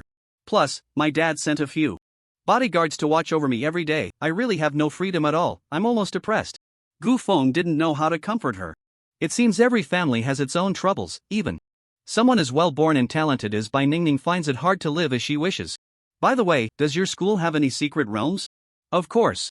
Our school has secret realms from level 20 to 40, and all students can enter for free. Secret realms from level 20 to 40. It seems the government really provides rich resources to prestigious schools. What secret realms are there? If there's one I want to grind, I might come to your school to visit you. Upon hearing that Gu Feng might come to her school, Bai Ningning immediately began to introduce them enthusiastically. Our school's secret realms are great. The 20 to 25 level secret realm is the Goblin's Nest, which drops skill books for the Hunter's Explosive Trap, the Necromancer's Corpse Explosion, and the Archer's Explosive Arrow. The equipment mainly consists of jewelry like necklaces and rings. It's well known that secret realms that drop jewelry are good ones. I happen to need a few rings. It's worth a trip. The 25 to 30 level secret realm is the Spider Cave. It drops skill books for the Hunter's Beast Trap, the Assassin's Poison Dagger, and the Summoner's Summon Spider Demon. The equipment is a golden quality spider set. Beast Trap, Poison Dagger, and Summon Spider Demon, these are core skills for my profession. It's worth going. Bai Ningning continued, the 30 to 35 level secret realm is the Malicious Swamp. It drops skills like Curse, Plague Arrival, Summon Skeleton Mage, and my signature skill, Poison Resistance Aura. Gu Feng suddenly got excited. You mean this secret realm drops the skill book for summon skeleton mage? Yeah. But you can't use it, so why are you so excited? Ahem. Even though I can't use it, the skill book for necromancer is valuable. I can sell it for money. I see you're just after money. What about the last secret realm? The last one, the 35 to 40 level secret realm, is the Tauren tribe. It drops skill books for Earthquake, Healing Totem, War Totem, Group Taunt, Barbaric Charge, and Whirlwind Slash. Most of the equipment is for warriors and shamans. The secret realm is really a bargain for Chen Hui. These 4 secret realms seem pretty good. It's worth taking a trip. Of course, this is the treatment of the 4 prestigious schools in Huaxia. Come on over. By the way, what level are you now? I'm level 19. What about you? I'm a bit higher than you. You should hurry and level up to 20 in the next couple of days. Once I'm free, I'll come to the city to find you. Bai Ningning said excitedly. Really? That's great, I'll be waiting for you. You must come. The lockdown in Luochang was announced to be lifted only the next evening. But the results of the investigation were disappointing. They didn't find a single suspect. This also made Lei Jin a bit disheartened. Old Ma, do you think these people might have already escaped from our city of Luo? There's a possibility. It seems our actions were a step too late. Should we apply for a province-wide lockdown and search? Although these 2 cases are quite severe, we can only speculate that external forces are causing the disruption, and we don't have accurate information.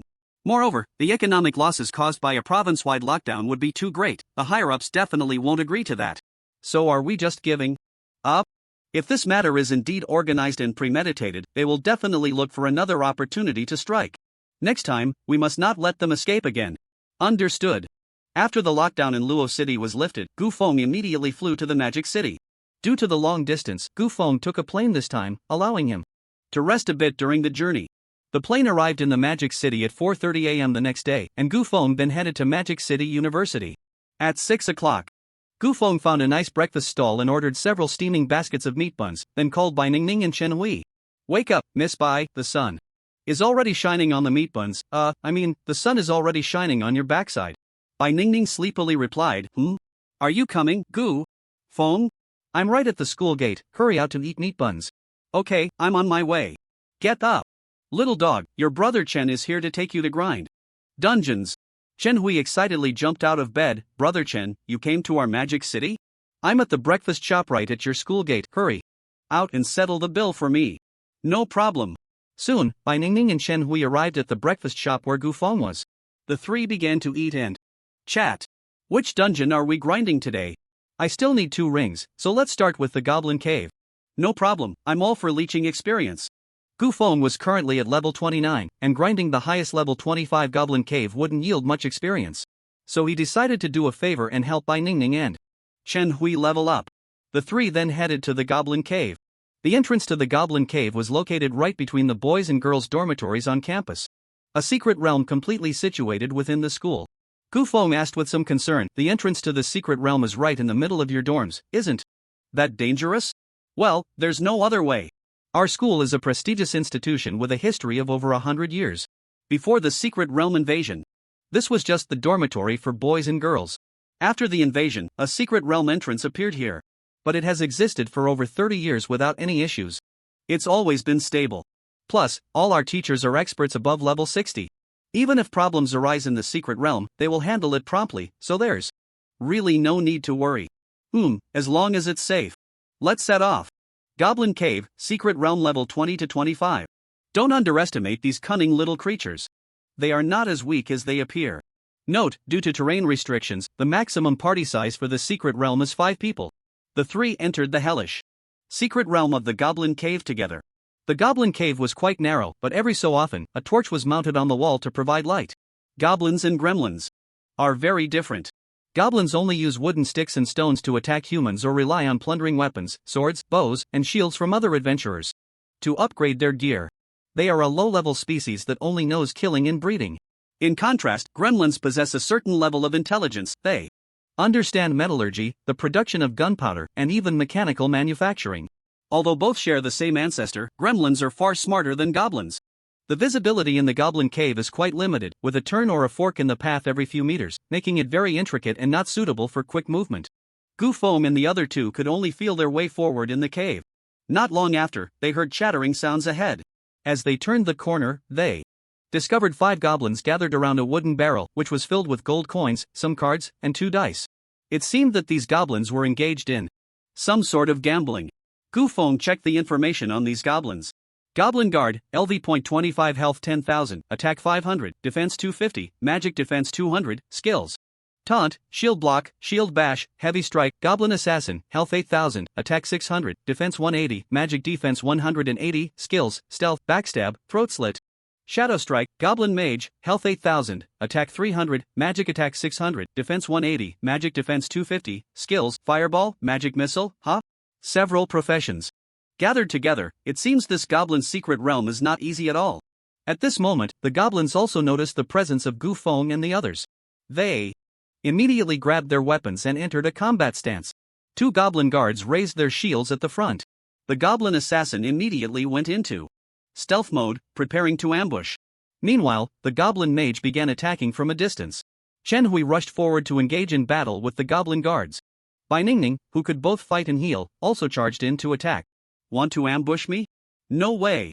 Chain lightning. Gu Feng unleashed his lightning skills from a distance. A chain of lightning struck the goblin guard, then transferred to another goblin guard, and then to the goblin assassin who had just entered stealth mode. Goblin's Guard health minus 1,315 minus 998 minus 545. The injured goblin assassin immediately revealed its true form. Seeing Gu Feng's terrifying damage, Chen Hui exclaimed, "Wow! Brother Chen, your damage is explosive. Even I, with my double SS level talents, feel inferior. Compared to you, I feel embarrassed. Shit. Lightning. Arrow. Thunderstorm. Lightning strike." Gu Feng switched back and forth between lightning spells and quickly killed all the goblins. Goblin Mage killed, gained 1 experience point. Goblin Guard killed, gained 1 experience point. Gu Feng felt, slow down. This is just too slow. I have to hide 99% of my strength to grind monsters with these 2, it's just too slow. Frustrating. Meanwhile, Bai Ningning and Chen Hui felt, quick. This is just too fast. Teaming up with Gu Feng to kill monsters is incredibly fast. It's simply exhilarating. The 3 continued deeper into the secret realm when suddenly a fork in the road appeared before them. We can't waste time playing house here anymore. I need to hurry and kill the boss. Gu Feng said, I'm not gaining experience from these small monsters anymore, so I'm going to look for the boss directly. You 2 can take your time with the small monsters. Let's split up at this fork. Okay. You said you're not gaining experience from small monsters anymore? What level are you now? Not high, just level 29. Bai Ningning and Chen Hui exclaimed. In shock, what? Only level 29. Gu Feng, did you activate triple experience? Brother Chen, I know you're strong enough to solo the boss, but this leveling speed is just insane. Even if you grind monsters non-stop for 24 hours, it wouldn't be this fast, right? In fact, I have been grinding monsters non-stop for 24 hours. I've been spending the night in the secret realm. Bai Ningning curiously asked, spending the night in the secret realm? Don't you sleep? If you want to know, come spend the night with me. I see you just want to trick a little girl into spending the night with you. I won't fall for it. Chen Gu, if he doesn't go, I will. You get lost. Damn. Chen Gu, you're seriously double standard here. Alright, enough banter, I'm going to find the boss. Bai Ningning still said with some concern, Gu Feng, there are many goblins guarding the boss, it's hard to fight them, be careful. Don't worry. Gu Feng then walked towards one side of the cave fort, while Chen Hui and Bai Ningning went towards the other side. The number of goblins isn't very large, with each encountered group having about 5 or 6, and at most 7 or 8. If there were too many, this narrow cave wouldn't be able to accommodate them. Even the small-sized goblins can only fit 7 or 8 at most. Humans, who are twice their size, would feel cramped. In a single row, at most 2 people can stand, and while a third could squeeze in, it would make fighting impossible, as even slightly larger movements could hit teammates. Thus, the challenge of this secret realm is that you can only form a team of 5. Classes like necromancers and summoners can hardly exert any advantage in this secret realm, as they would be completely hindered by their own summons. 5. People can handle small monsters relatively easily, but defeating the boss with just 5 people is quite difficult without some real strength. Goblins appear in groups, with a balanced lineup. But for Gu Feng, this is actually a good thing. He only needs a high-level area attack skill above level 45 to wipe them all out.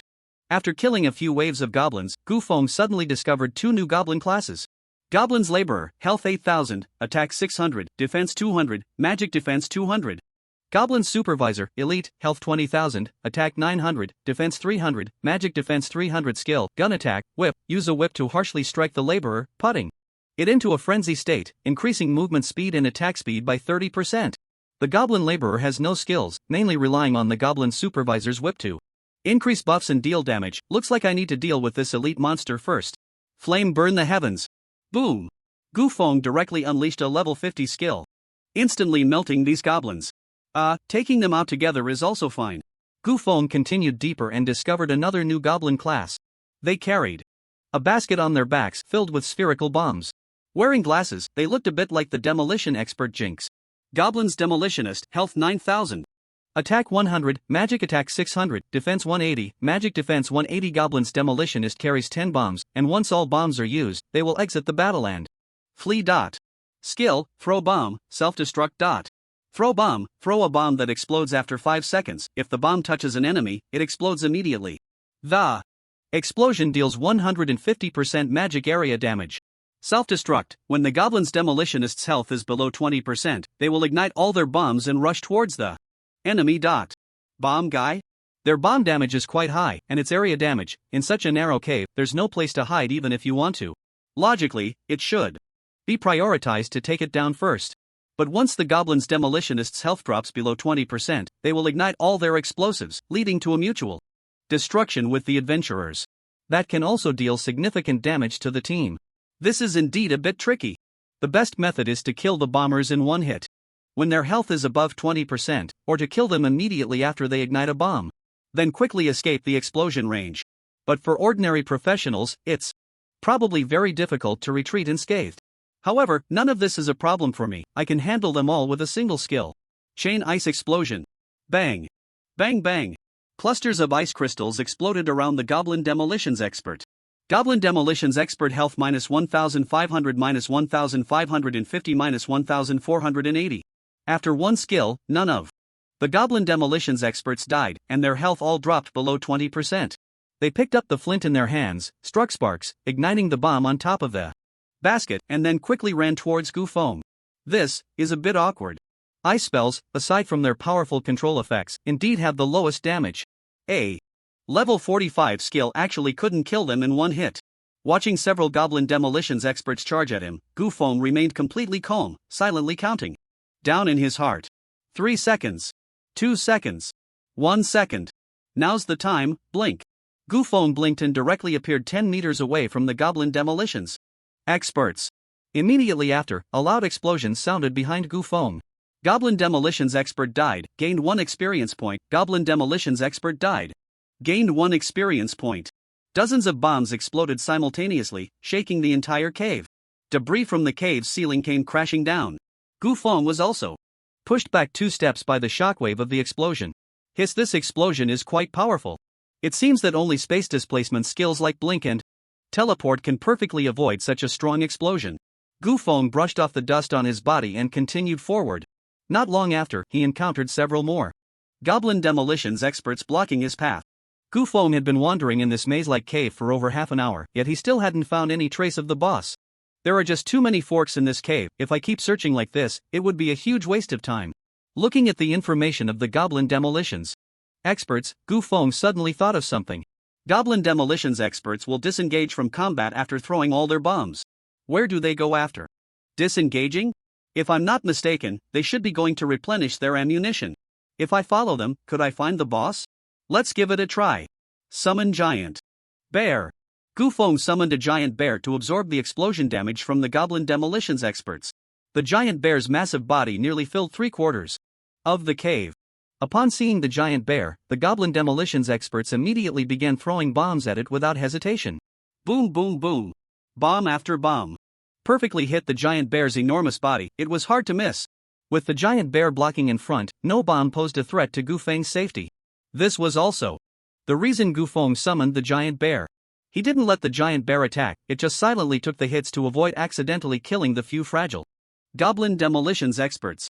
Soon, the Goblin Demolitions Experts threw their last bomb. They then turned and ran deeper into the secret realm. Gufeng recalled the giant bear and directly chased after them. Chain Lightning. He also occasionally cast a skill to give the goblin demolitions experts a sense of urgency to escape, making them run faster. Soon, several goblin demolitions experts appeared ahead, blocking the way. After waiting for those without ammunition to pass safely, Gu Feng casually threw a skill to eliminate those goblin demolitions experts. The goblins that blocked his path met the same fate. The fleeing goblin demolitions experts twisted and turned, finally leading Gu Feng to a spacious area. This was an underground world with ample space, capable of accommodating tens of thousands of people without any problem. Hundreds of goblins were tirelessly hammering away at the walls with pickaxes, creating a clanging sound. Dozens of goblin overseers were responsible for supervising their work. In the very center of the underground world, bombs were piled up like small mountains. Gu Feng roughly estimated that these bombs weighed several tons. There were also a dozen goblins that looked like engineers manufacturing the bombs. Goblin Engineer, Elite, LV.25, Health 20,000, Attack 900, Defense 300, Magic Defense 300 Skill, Summon Self-Destructing Robot. The boss Goblin Lord looked on with satisfaction at the production progress of the bombs. So many bombs, if they were to explode, the entire secret realm could be destroyed. And there are hundreds of goblins in this area. Can a 5-person team really handle this? Soon, a few fleeing goblin demolitionists arrived beside the Goblin Lord, anxiously speaking in goblin language and then pointing at Gu Feng. The Goblin Lord turned to look at Gu Feng, cackling. It let out a sharp screech, seemingly very angry, and then pulled out its firearm, firing a shot that actually blew away the goblin demolitionist who had come to report. This action clearly left Gu Feng stunned. What's going on? Are you that afraid of your lair being exposed? The Goblin Lord was about the same height as the other goblins, wielding a curved knife and carrying a firearm at its waist, indicating it could fight both up close and at a distance. It had a rocket launcher strapped to its back. Gu Feng checked the boss's attributes. Goblin Lord, LV.25, Health 200,000. Attack 1000, Magic Attack 1000, Defense 300, Magic Defense 300 Skills, Firearm Shooting, Rocket Charge, Tier, Triple Strike, Rocket Jump, Rocket Missile A. Level 25 Boss Goblin Lord only has 200,000 health? Its attributes are this weak? How is that possible? It must be hiding as second form. Cackling. The Goblin Lord screeched again, and with a wave of its hand, the working goblin laborers immediately dropped their tools and charged at Gu Feng. The goblin overseers lashed their long whips, igniting the fighting spirit of the laborers. The goblin demolitionists were also loading their ammunition, ready to throw at Gu Feng at any moment. Gu Feng calmly analyzed, if I use my skills recklessly, I might ignite those bombs. If dozens of tons of bombs explode simultaneously, the entire secret realm could collapse. Although I could escape unscathed, Bai Ningning and Shen Hui are still in the secret realm, and there might be others who have entered during this time. If the secret realm collapses, they could all be buried here. If I'm the only one who survives the collapse, I will definitely be investigated. I really don't want to be investigated again, it's so annoying. So I can't use my skills recklessly. Especially fire-type skills. Since I'm worried about the bombs exploding. If I use water-type skills, I won't have to worry about the bombs exploding, right? Not only will they not explode, but they won't even catch fire. I'm really clever. Then I'll use this technique, Water Release, Washing Machine. Great Vortex Technique, Level 60 Water Mage Awakening Skill. Summons a powerful water flow to strike the enemy. When the water flow reaches its maximum, it will rapidly spin and form a large vortex. Enemies caught in the vortex take 800% magic damage per second. The skill lasts for 20 seconds. Gu Feng waved his staff, and a massive torrent of water erupted from a magic circle. The goblin laborers who had just rushed in front of Gu Feng were instantly swept away. Even the strong elite goblin overseers couldn't withstand the tremendous force of the spray and were also blown away. The magic circle was like an oversized high-pressure water gun, continuously spraying the rushing goblins. Water was poured into the goblin's lair. In an instant, the goblin lair transformed into a large swimming pool, with hundreds of goblins struggling to swim towards the shore. Suddenly, a small whirlpool appeared in the center of the pool, causing the surrounding water to swirl rapidly. The water flow spun faster and faster, and those goblins swimming towards the shore quickly became uncontrollable, spiraling along with the current. The mountain made of countless bombs collapsed with a loud crash, and numerous bombs began to spin rapidly in the turbulent water. The hard iron shells of the bombs collided with each other, producing heavy crashing sounds in the water. At the same time, they collided with the goblins' heads and bodies. However, the fuses of the bombs had been completely soaked by the water, and even with such violent collisions, not a single bomb exploded. At this moment, the goblin lair was like being inside a giant washing machine. The hundreds of goblins were like clothes being constantly stirred. Soon, the effect of the great whirlpool technique came to an end. The goblin lair was in complete disarray. Hundreds of goblins drowned or were crushed to death. Not a single one survived. Only the goblin lord managed to escape this great whirlpool technique using a flamethrower. Oh, I didn't expect you to get away. But what can a lone commander do? Prepare to die. The goblin lord flew in the air, looking at the tragic state of his subordinates, and couldn't help but roar as he flew towards Gufeng. Sister, call me brother. Block and counterattack. Gufeng perfectly blocked the goblin lord's rocket charge with his shield and long knife, and then stabbed it fiercely. The goblin lord cried out in pain, using a rocket jump to escape back into the air. He then pulled out a firearm and began to attack Gufeng from a distance. Can't win in close combat, so you want to fight from afar? My firepower is stronger at range. Gufeng immediately switched to a bow and arrow, starting to unleash a barrage of attacks. Rocket, ice arrow, tracking arrow, rain of arrows, storm of arrows. In an instant, countless arrows shot towards the goblin lord. He wanted to escape, but there was nowhere to run, and he could only endure the rain of arrows. Whoosh, whoosh, whoosh. Goblin lord's health minus 3,880 minus 4,200 minus 3,990. Hundreds of arrows instantly turned him into a pincushion. He had borrowed more arrows than the grass boat could carry. The goblin lord fell heavily to the ground from the air, appearing lifeless. Suddenly, he stood up as if resurrected, then shook off the arrows stuck in him, unfastened. The flamethrower strapped to his body, aimed at Gufeng, and pressed the ignition button of the flamethrower. Flames erupted, and the flamethrower shot towards Gufeng like a cannonball. Ice barrier. An ice shield instantly enveloped Gufeng tightly. The flamethrower collided with the ice barrier and exploded instantly. Boom! A loud noise erupted, and a small mushroom cloud rose beside Gufeng. As the mushroom cloud dissipated, Gufeng was completely unharmed. At this moment, the goblin lord ran to a nearby rock and pressed a red button. Rumbling. The ground beneath the goblin lord suddenly cracked open, and a steam robot slowly rose from below. This robot stood a towering 4 meters tall, with a massive chainsaw for a left hand and a flamethrower for a right hand, all made from scrap metal, giving it a post-apocalyptic mech vibe. The goblin lord jumped into the cockpit, then activated the robot, and the chainsaw's teeth began to spin rapidly, while the goblin lord let out his eerie keek-keek laughter once again. Ultimate Weapon Goblin Lord, LV.25, Health 300000, Attack 1500, Magic Attack 1500, Defense 600, Magic Defense 600 Skills, Flamethrower, Chainsaw Tier, Chainsaw Sweep, Mecha Charge, Flame Missile Robots? While we humans learn magic, you play with technology? If technology were better than magic, we'd be rolling in tanks to fight in the secret realms. Flame burns the heavens. A massive fireball instantly engulfed the ultimate weapon. But the next second, the ultimate weapon activated the gears beneath its feet and charged straight out of the flames, swinging its chainsaw at Gufeng. Then let's exchange a few moves. Gufeng pulled out a giant axe from his backpack and met the chainsaw's strike. The chainsaw's chain spun rapidly, creating scorching sparks as it clashed with the giant axe. The next moment, the ultimate weapon's right hand suddenly aimed at Gufeng, and a fierce flame shot out.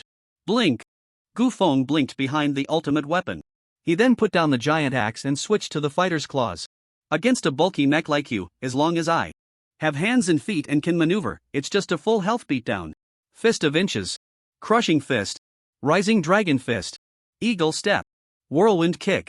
I dodge. Hey! After landing, Gufeng stomped the ground, unexpectedly unleashing a godly strong kick. However, the distance was a bit too far for the godly strong kicks. Aggro effect to reach the goblin lord. Seeing Gufeng leave its attack range, the ultimate weapon suddenly bent down, and several openings on its shoulder fired off flame missiles, bombarding Gufeng. But Gufeng remained unfazed. Let me show you what technical play looks like. Blink. At the moment the godly strong kick was executed, Gufeng used the blink skill to appear next to the ultimate weapon. Ha! This kick landed solidly on the ultimate weapon's steel plate. But the steel plate couldn't withstand such a devastating blow. Boom! The ultimate weapon instantly shattered into pieces, and the goblin lord inside the mech was blown apart into a mist of blood by the shockwave. Critical hit. Goblin lord health minus 223,570. Boom! The flame missiles finally exploded at Gufeng's original position. Let me ask you, was that operation impressive or what? Ding! Ultimate Weapon Goblin Lord has died. Gained 1 experience point. Damn! If I had known it would only give 1 experience point, what was the point of showing off? Gufeng checked the loot. Obtained emerald ring, ruby necklace, musket, explosive arrow skill. Book emerald ring, golden quality, LV.25 strength plus 10 agility plus 30 evasion rate plus 3% ruby necklace, golden quality, constitution plus 30 strength plus 10 health recovery. Plus 5% musket, golden quality, LV.25 attack power plus 220 agility plus 20 hit rate plus 5% critical rate plus 5% range. 30 meters can be used as a secondary weapon. The attributes of this necklace can't compare to my life seed necklace. This ring is pretty good, I'll wear it. The musket can serve as a secondary weapon with decent attack power. Overall, not bad. Gu Feng then said to Bai Ningning and Chen Hui, let's go, we're leaving the secret realm. The three of them teleported out of the secret realm, back to the area between the two dormitory buildings. Bai Ningning, seeing Gu Feng safe and sound, happily said, Gu Feng, you soloed the boss again, that's amazing. It's just average skill, really. By the way, was the Goblin Lord in a huge underground world? Bai Ningning thought for a moment and said, it's not that big, but compared to a narrow cave, the Goblin Lord's room is indeed quite spacious. Then there are hundreds of goblins digging in its territory. I don't know about the Hell difficulty dungeons, but in other difficulty dungeons, the boss only has a dozen goblin minions. There are definitely no explosives. What? Does the boss in the Hell difficulty dungeon have hundreds of minions? How could a team of 5 possibly deal with a goblin army of hundreds? This Hell difficulty is just too terrifying. Did you kill all those hundreds of goblins at once, Shingu? I was wondering why my experience suddenly shot up. Gu Feng was also a bit puzzled. Aren't there hundreds of goblin minions? Then are there dozens of tons of bombs piled up in the boss's room? Definitely not. Although goblin demolitionists need to replenish their ammunition, they all have dedicated ammunition depots. I even took on a mission to destroy an ammunition depot this time. But I didn't find a single one. So they were all stored in the boss's room? If the bombs were ignited, wouldn't that threaten the life safety of the Goblin Lord? Gu Feng. It's not just a threat to the boss's life safety. The entire cave could be flattened. So you think this dungeon is abnormal? Even though it's my first time in a goblin cave dungeon, this dungeon feels extremely abnormal to me. It's as if this group of goblins is organizing a shocking conspiracy. Bai Ningning also began to feel a bit worried. Should we inform the school about this situation? I think it's very necessary. If these goblins are really organizing some kind of conspiracy, it would be too dangerous for you. After all, the entrance to the dungeon is right between your two dormitory buildings, and if something happens, you will definitely be the first to be harmed. I'll go find our teacher to report the situation right away. Just as Bai Ningning was about to run to find her teacher, a blue barrier suddenly unfolded in the sky. Gu Feng couldn't help but furrow his brows. Is this a protective barrier? Soon, the barrier completely enveloped the two dormitory buildings. Many students also noticed this phenomenon and rushed over to check it out. What's going on? Why did the protective barrier suddenly activate? Are we going to war? Oh my! Has the S3 season really started? Why do I suddenly feel a bit nervous? The protective barrier is a shield used to resist external enemies. When setting up a protective barrier, a level restriction is established. For example, if the protective level is set to level 20, then practitioners at level 20 and below cannot leave the barrier. Only practitioners above level 20 can exit the barrier. Similarly, if the protective barrier is set to level 20, then practitioners outside the barrier above level 20 cannot enter. Only practitioners at level 20 and below can enter. In short, the protective barrier is a shield designed to protect weaker practitioners from attacks by stronger enemies. If the barrier has been set up in advance, it will automatically activate once certain conditions are triggered. However, lifting the protective barrier is more complicated. It requires a barrier master to break each activation point to the barrier. The larger the range of the barrier, the more activation points are needed. The barrier Gu Feng is in is a small barrier, requiring about 5 activation points. If one wants to break the protective barrier with external force, it is no easy task. The protective barrier is a national defense resource. It will only activate when the country is in a state of war, during a major disaster, or in an emergency situation with prior warning. All protective barrier shields are connected to the national defense energy supply. This means that as long as there is energy in the national energy reserve, the protective barrier will not be shattered. Unless the damage output from outsiders far exceeds the energy transmission speed of the national energy reserve, it is only possible to break the barrier with external force. However, aside from forbidden spells, there is probably no magic capable of achieving such terrifying damage output. If a dozen or so second awakening powerhouses were to gather and simultaneously cast their second awakening skills, it might be possible to shatter the protective barrier. But there are only a few second awakening powerhouses in Huaxia, which is equivalent to gathering the pinnacle of national combat power. Attacking a single barrier simultaneously is clearly unrealistic. Therefore, it can be said that one is almost absolutely safe within the protective barrier. At the top of the barrier where Gufeng was located, a number 30 was prominently displayed. This meant that it was a protective barrier for level 30 and below practitioners. Gufeng walked to the edge of the barrier and knocked on it with his hand, producing a crisp sound like that of tapping on a glass dome. Then he pushed hard against it, only to find that he could not get out at all. Is this the protective barrier? But how could the national defense resources suddenly activate? Gufeng glanced back at the calm entrance of the secret realm, and couldn't help but speculate, could it be related to the secret realm?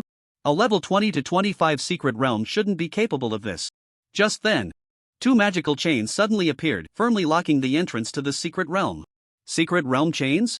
Secret realm chains, practitioners outside the secret realm are not allowed to enter, but those inside can exit. What's going on? The secret realm is locked too? Is this a chain reaction after the protective barrier was activated? Who knows? This is the first time we've encountered such a situation. Bai Ningning, a bit worried, tugged at Gufeng's sleeve and asked, Gufeng, something serious isn't really happening, is it? I don't know. At this moment, the school's teachers, directors, and vice principal also noticed the unusual situation and immediately rushed over. They were just as confused. Vice principal, what's going on? Why did the protective barrier suddenly activate? I don't know. It seems like we haven't been fighting. Immediately contact the Ministry of Defense in Magic City and find out what's going on. Yes. The head of the school security department quickly dialed the Ministry of Defense. Soon, the call was connected. After a brief communication, the head of security hung up the phone. Principal, I found out that the country is not in a state of war, everything is peaceful. The principal, stroking his flowing Mediterranean hairstyle, wondered, then what is going on? The Ministry of Defense said it's likely a problem with the setting point. They will send a few technicians, barrier masters over to investigate the cause. They should arrive in about half an hour, and we just need to calm the students down. The principal then let out a long sigh of relief. Well, as long as there's no problem. Go get me that loudspeaker. Yes. The head of security quickly brought a loudspeaker to the vice principal. The vice principal turned it on and said, Ahem, students, please quiet down and listen to me for a moment.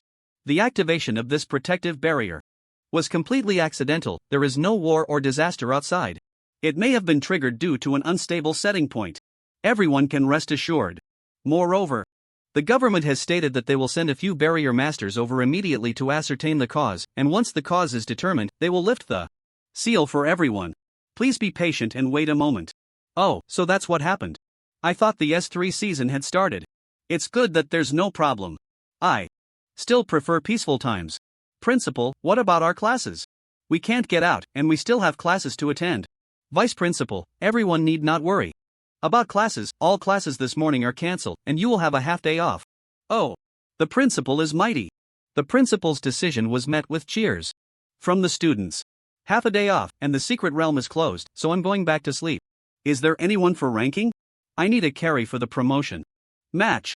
The students immediately relaxed and went about their business. My lady? Suddenly, a voice calling out my lady came from behind Gufeng and Bai Ningning. Upon hearing this voice, Bai Ningning's body stiffened, then she released Gufeng's sleeve and whispered, This is the Chujiahao I was talking about. Gu Feng turned around and saw a flashy young man with dyed yellow hair, wearing a big gold chain around his neck and a tattoo on his index finger. He looked decent enough, but somewhat unrefined. Beside him was a sultry woman with a disheveled appearance, looking as if she had just woken up. Chu Jiahao glanced at Gufeng and was struck by his stunning looks, feeling a surge of jealousy. My lady, who is this handsome guy? He doesn't look like he's from our school, does he? Introduce us. Bai Ningning replied irritably, Who is your lady? I will never marry you. Just give up on that. Chu Jiahao smirked mockingly and said, By the orders of our parents and the matchmaker's words, we have a marriage contract. Some things are not up to you. Bai Ningning ignored him and said to Gufeng, don't mind him, let's go. But Chu Jiahao clearly didn't want to let Gufeng off easily. Hey, kid, my lady can leave, but did I let you go? I'm asking you a question. What is your relationship with our Ningning? Gufeng was a very rational person, he wasn't the type to resort to violence over a disagreement. He didn't want to interfere in Bai Ningning's family matters, even though he knew she felt wronged by this situation. However, he wasn't foolish enough to offend a super wealthy family just to help a woman. Besides, he wasn't even studying at Magic City University and might leave this city in a few days, so there was no need to deal with this arrogant rich second generation. Gu Feng simply replied calmly, I think you misunderstood. Bai Ningning and I are just ordinary friends. There's nothing else. Nothing else? Then why did I just see you holding my lady's hand? Gu Feng was about to explain, but Chen Hui stepped forward and said, Hey! I'm telling you. Shu, you better show some respect to Brother Chen. Do you know who he is? You dare to act tough? Gu Feng felt speechless. Xiaogou, don't butt in. The argument attracted a crowd of students, and more gathered around. Seeing Chen Hui's imposing demeanor, Zhu Jiahao trembled. This aura. Could he be the son of some big family in Magic City? Although the Sky Dome Guild was the largest guild in Qinghai Province, this was Magic City, the second largest metropolis in China. There were countless powerful and influential people here. Moreover, there was a 9-star guild in Magic City. If he offended the son of that guild, even if he was the son of the president of the Qinghai Guild, he would still be in deep trouble. Zhu Jiahao weakly asked, Who is he? I'm afraid to tell you. He is the only jobless person in the world. Gu Feng, damn. I told you to stop talking, didn't you hear me? Zhu Jiahao was taken aback, and then a mocking smile appeared on his slightly terrified face. Jobless? Gu Feng? You're the only one in the world who failed to change jobs, huh? Oh wow, you really scared me. Chen Hui smugly said, Scared you, huh? And Gu Feng? Xiaogou, what else do you want to say? Are you done yet? Please, stop. Just shut your mouth. Don't stir up hatred for me anymore. But Chen Hui continued as if he hadn't heard Gu Feng's words, and so what if my brother Chen held Bai Ningning's hand? You, a scummy man, clearly have an engagement with Bai Ningning, yet you're still dating other women. You can date other women, but my brother Chen can't. Even hold a little hand? Hey! This needs to be clarified. It was Bai Ningning who pulled me, and she only tugged at my sleeve. I didn't even touch her hand. I'm being wronged. Zhu Jiahao, you really did hold her. You've got some nerve. Damn. Are you two even listening to me? Chen Hui struck back. Yeah, so? What if I did? What are you going to do about it? Gu Feng, nice. Although you're not a tank warrior, when it comes to taunting, you're truly invincible. Brother Chen, don't be afraid of him, he's just a trash loser with an A-level talent. I've wanted to teach him a lesson for a long time. You can go teach him a lesson if you want. Why drag me into this? Zhu Jiahao said furiously, You trash, how dare you even touch my woman? I see you're tired of living. Bai Ningning hurriedly explained, Zhu Jiahao, Gu Feng didn't hold my hand, you saw it wrong. I warn you not to go too far. He admitted it himself. Ningning, don't cover for him. Gu Feng? When did I admit that? Whose mouth did I kiss? Can't you hear what I'm saying? This isn't my inner thoughts, is it? Ningning, I know you don't like me. But are you with this trash to humiliate me, to humiliate our Chu family? If that's the case, then don't blame me for being ruthless. I'm going to take this kid down. Saying this, Zhu Jiahao took out a longbow from his spatial backpack, then drew the bow and aimed at Gu Feng. At that moment, the vice principal shouted with a loudspeaker, Hey! What are you doing, student? Don't you know fighting is prohibited in school? Once the protective barrier is lifted, you come with me to the office, and I'll make sure you memorize the school rules. Zhu Jiahao's fierce aura was instantly extinguished by the principal's words, and his face darkened. With a scowl, Zhu Jiahao said to Gu Feng, Consider yourself lucky today. Just wait, I won't let you leave Magic City in one piece. Let's go. He then dragged the flamboyant woman away. Chen Hui added one last jab, My brother Chen can take on bosses alone, what are you afraid of? I want to see what tricks you can pull. Gu Feng could no longer hold back and kicked Chen Hui in the mouth. Shut the hell up. What are you mocking for? Adults are talking, what's it to you? Chen Hui covered his mouth, looking aggrieved. Brother Chen, don't you want to be the great hero who punishes evil and saves the beauty? I don't want to. If you want to, go ahead and do it. Please don't drag me into this again. I want to be a great hero, but unfortunately, I don't have that strength. Watching Zhu Jiahao leave in a huff, Bai Ningning felt a twinge of worry in her heart. Gu Feng, I'm sorry, my issues have caused you trouble again. Gu Feng didn't want to cause trouble, but he wasn't afraid of it either. Seeing Zhu Jiahao's arrogant demeanor, even if Chen Hui didn't provoke him, he wouldn't let Gu Feng off easily. This isn't your fault. Since Zhu Jiahao doesn't want to let me go, then I'll be a great hero this time. Chen Hui stood up from the ground and said, That's right. A certain hero once said, the greater the ability, the greater the responsibility. This is what my brother Chen should do.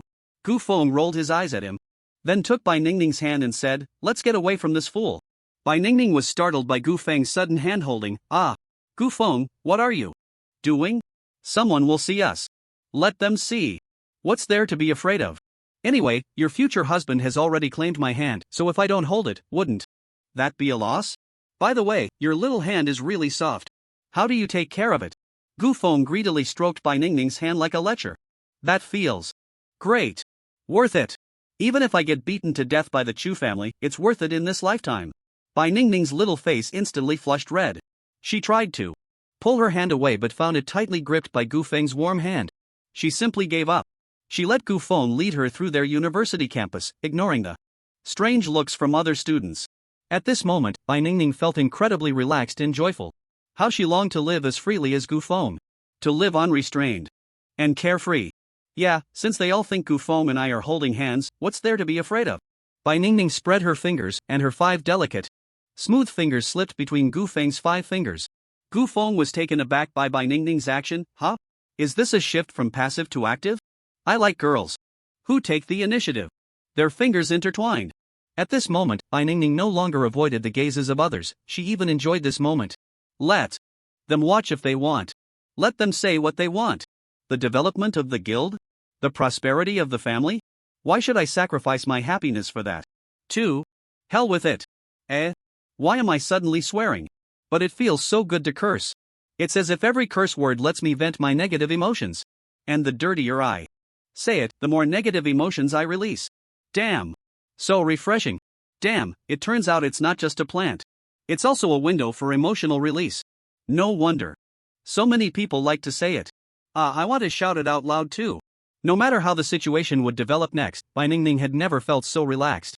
Outside the protective barrier, several men in suits witnessed this scene. These men were Bai Ningning's bodyguards. One of them took out his phone and immediately dialed Bai Ningning's father's number.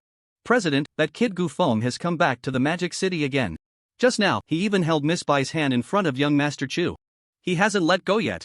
On the other end of the line, Bai Dianfeng's furious voice came through. What?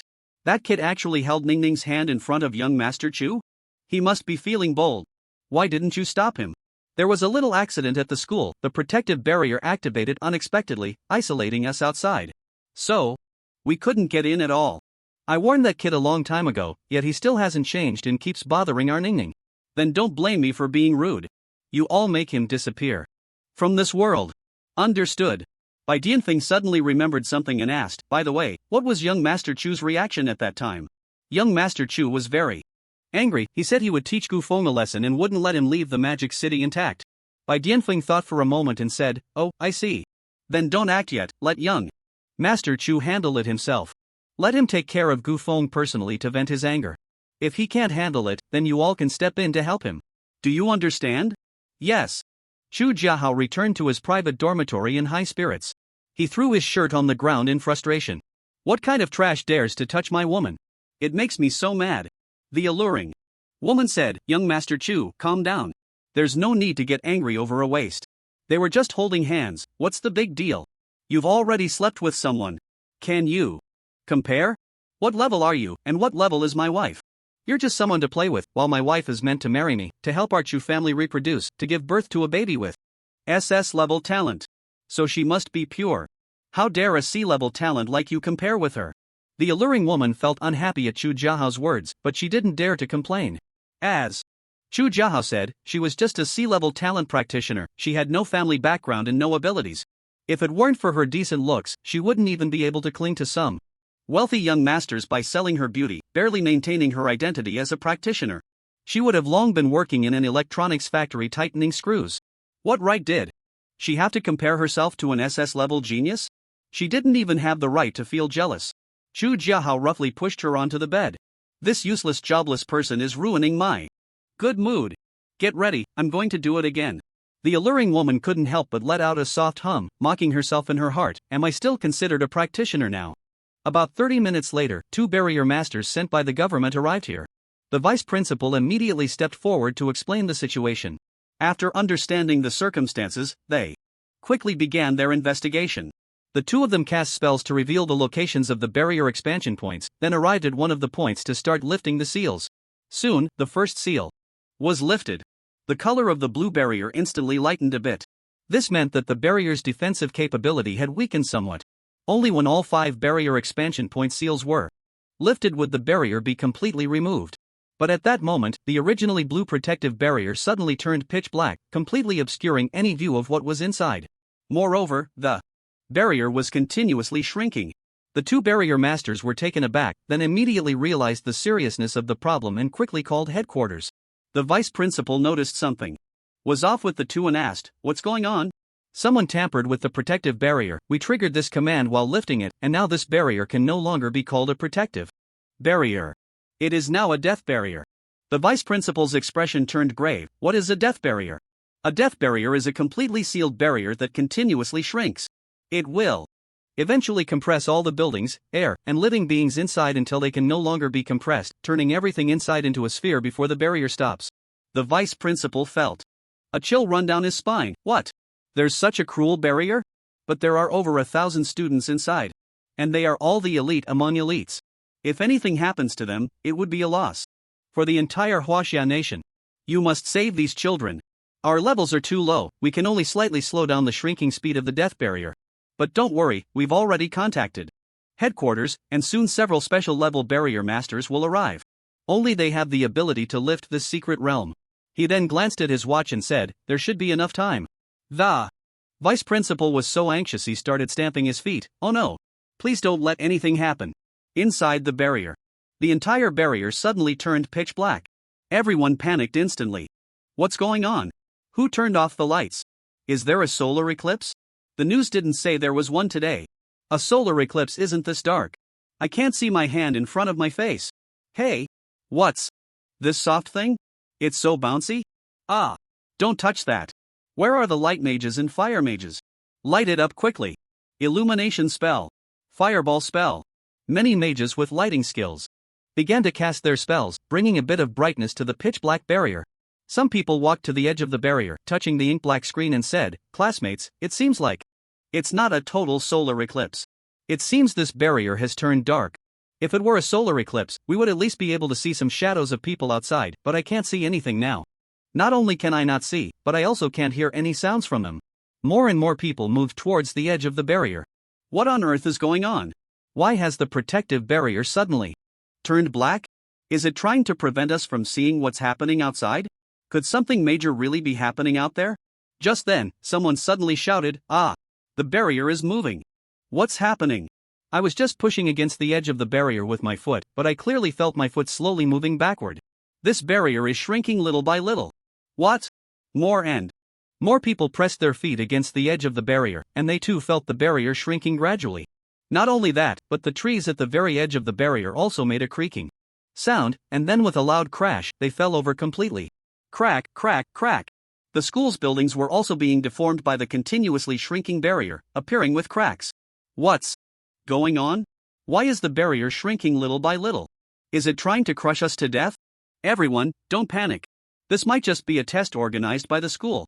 It's testing our ability to remain calm in a crisis. Test my ass. Can't you see the dormitory building is about to collapse? If this continues, we'll lose our lives. What are the people outside doing? Hurry and save us. Help! Hey! Can you hear me? Classmates, we can't just sit here and wait. Since we can't rely on the people outside, let's break this barrier ourselves and escape. Fireball spell. Explosive flame spell. Exactly, relying on others is not as good as relying on ourselves. Let's save ourselves. Whirlwind slash, chop for me. Ice arrow. Barrage arrow. Rain of arrows. I'm a necromancer, could someone please die for a moment and lend me their corpse? I'll return it to you later. The trapped classmates all began to cast spells in an attempt to shatter the barrier. Countless spells instantly illuminated the dark space in a riot of colors. But these spells hitting the ink-black barrier stirred not a ripple. Classmates, let's not attack blindly, let's concentrate our fire on one point. As long as we break through one exit, we can escape. All the classmates began to attack the same area. Magic Capital University truly deserves its reputation as a top institution. The students' reaction, speed and ability to adapt were incredibly swift. Shenhui pulled out 2 giant swords and eagerly charged forward. Watch how I smash this little glass dome. Bai Ningning was just about to join the fight when she was stopped by Gu Feng. Don't waste your effort, it's useless. If the barrier could be shattered so easily, it wouldn't deserve to be called a barrier. Then what should we do? Gu Feng had been pondering this question as well. Using the second awakening skill consecutively to break the barrier? It's not impossible. Although my damage is a bit low, I have a lot of skills. But if I do that, my identity will definitely be exposed. I can't do that unless it's absolutely necessary. Gu Feng said calmly, let's wait for rescue first.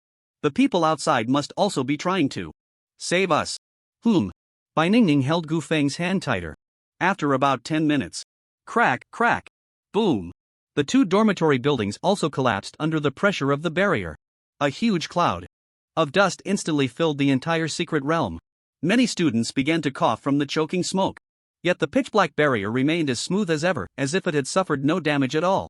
Many magic users had exhausted their mana and given up on attacking, with only a few sporadic spells occasionally striking the barrier. Most of those still attacking were physical combatants, but their stamina was clearly running low, and each strike seemed feeble and lacking strength. It was not just a physical weakness, but a psychological one as well. It was a sense of despair. I can't hit it. It's impossible to break through. After bombarding the same area for over 10 minutes, the barrier hasn't taken a scratch. What's the point of this? I give up. Thinking about it, we're just a bunch of level 20-somethings. How could we possibly shatter a barrier that withstands warfare? We really overestimated ourselves. I give up too. Let fate decide. Teacher. Principal. I give up on this assessment. Let me out. I'll take a failing grade. Expulsion is fine. I don't want to die. Fool. I told you this isn't an assessment. Stop whining. Why, I don't want to die. What are the people outside doing? It's been so long, why haven't they come to rescue us? Most of the students were crying out in despair. At this moment, everyone had given up resisting, and the spells used for illumination were dwindling, plunging them back into darkness. In the dark, they were pushed toward the center area by the shrinking barrier, moving toward the teleportation portal that emitted a blue light but was firmly sealed. Damn! Why is the entrance to the secret realm still locked by the chains? If the secret realm weren't locked, we could have hidden there. Now there's truly no hope left. Jia jia jia. Suddenly, a sinister laugh came from the teleportation portal. Then, a goblin burst out from the portal, carrying a basket full of bombs on its back and holding 2 bombs in its hands. This unexpected situation clearly alerted everyone. Is that a goblin demolitions expert? How did it come rushing out of the secret realm? But before anyone could react, more and more goblin demolitions experts poured out of the secret realm. Once the demolitions experts couldn't fit through, they began hauling out basket after basket of bombs, quickly piling them into a small mountain. This made the already crowded barrier feel even more cramped. Damn! What are these little things doing here now? Just watch me take them down. Everyone, don't act rashly. The space is too small. If so, many bombs explode at once, we'll all be blown to bits. Magic users, don't engage, let the physical fighters handle them. Easier said than done. We physical fighters can't even lift our weapons in this crowd. There's no room to strike. What is happening? Are we really going to die here? God, please save us. We don't want to die. Jesus, Buddha, Allah, any god will do, please save us. Gu Feng watched the scene, feeling a sense of déjà vu. Are those the bombs from the hellish secret realm? Now they've all been brought here. Are these goblins plotting this attack? And who is behind this barrier? Jie, Jie, Jie. Before Gu Feng could react, a goblin demolitions expert let out a chilling laugh, then struck a flint to ignite the bombs behind it. One goblin demolitions expert stood atop the mountain of bombs, lighting the bomb in its hand. Soon, the other goblin demolitions experts followed suit, igniting the bombs they held. The faint blow of the fuses was like a countdown to the lives of these students. Dozens of tons of bombs, and if even one bomb explodes, it will surely ignite the others. In such a confined space, everyone would be blown to smithereens in an instant, with no one able to escape. This is damage that not even a level 20 professional could withstand. Everyone once again let out desperate cries. It's over. All over. We're doomed. We'll either be crushed by the barrier or blown up by the bombs. Either way, we're dead. It would be better to die in the explosion. Where are the water attribute mages? Hurry and douse the bomb fuses. Damn. I'm out of mana. I used it all up attacking the barrier earlier, and I've drunk all my mana potions. I can't squeeze out a drop of water now. Fuck. Are we just going to wait to die with so many elites here? Chu Jiahao, I don't want to die. I still have so many girls I haven't had my fun with. God, please save us. But the countdown of life still came to an end, and the bomb fuses were finally burned out. Jia Jia Jia. Die. Just then, a holy light illuminated the entire space. Following that, an angel with white feathered wings, flawless white skin, a golden halo above its head, and radiating a sacred glow suddenly descended into the barrier. Many students gasped, "Is this an angel? So beautiful. Is it here to take us to heaven? If heaven is filled with such beautiful angel sisters, then death doesn't seem so bad." This was the second awakening skill of the paladin that Gu Feng had just signed in 2 days ago, the Guardian of the Winged Angel. Guardian of the Winged Angel summons a doppelganger of the Winged Angel to protect all allied units within the range. Grants all allied units an invincible shield that can withstand any damage, lasting for 10 seconds. Although the Guardian of the Winged Angel has a skill range, the barrier had now shrunk to a very small space, and all the students had gathered in this open area at the entrance of the secret realm. The Guardian of the Winged Angel could cover all the students. The Winged Angel waved its wings, and countless stars began to fall, showering down on each student. Instantly, a transparent holy light shield appeared around these students. At the same time, a loud explosion echoed within the barrier.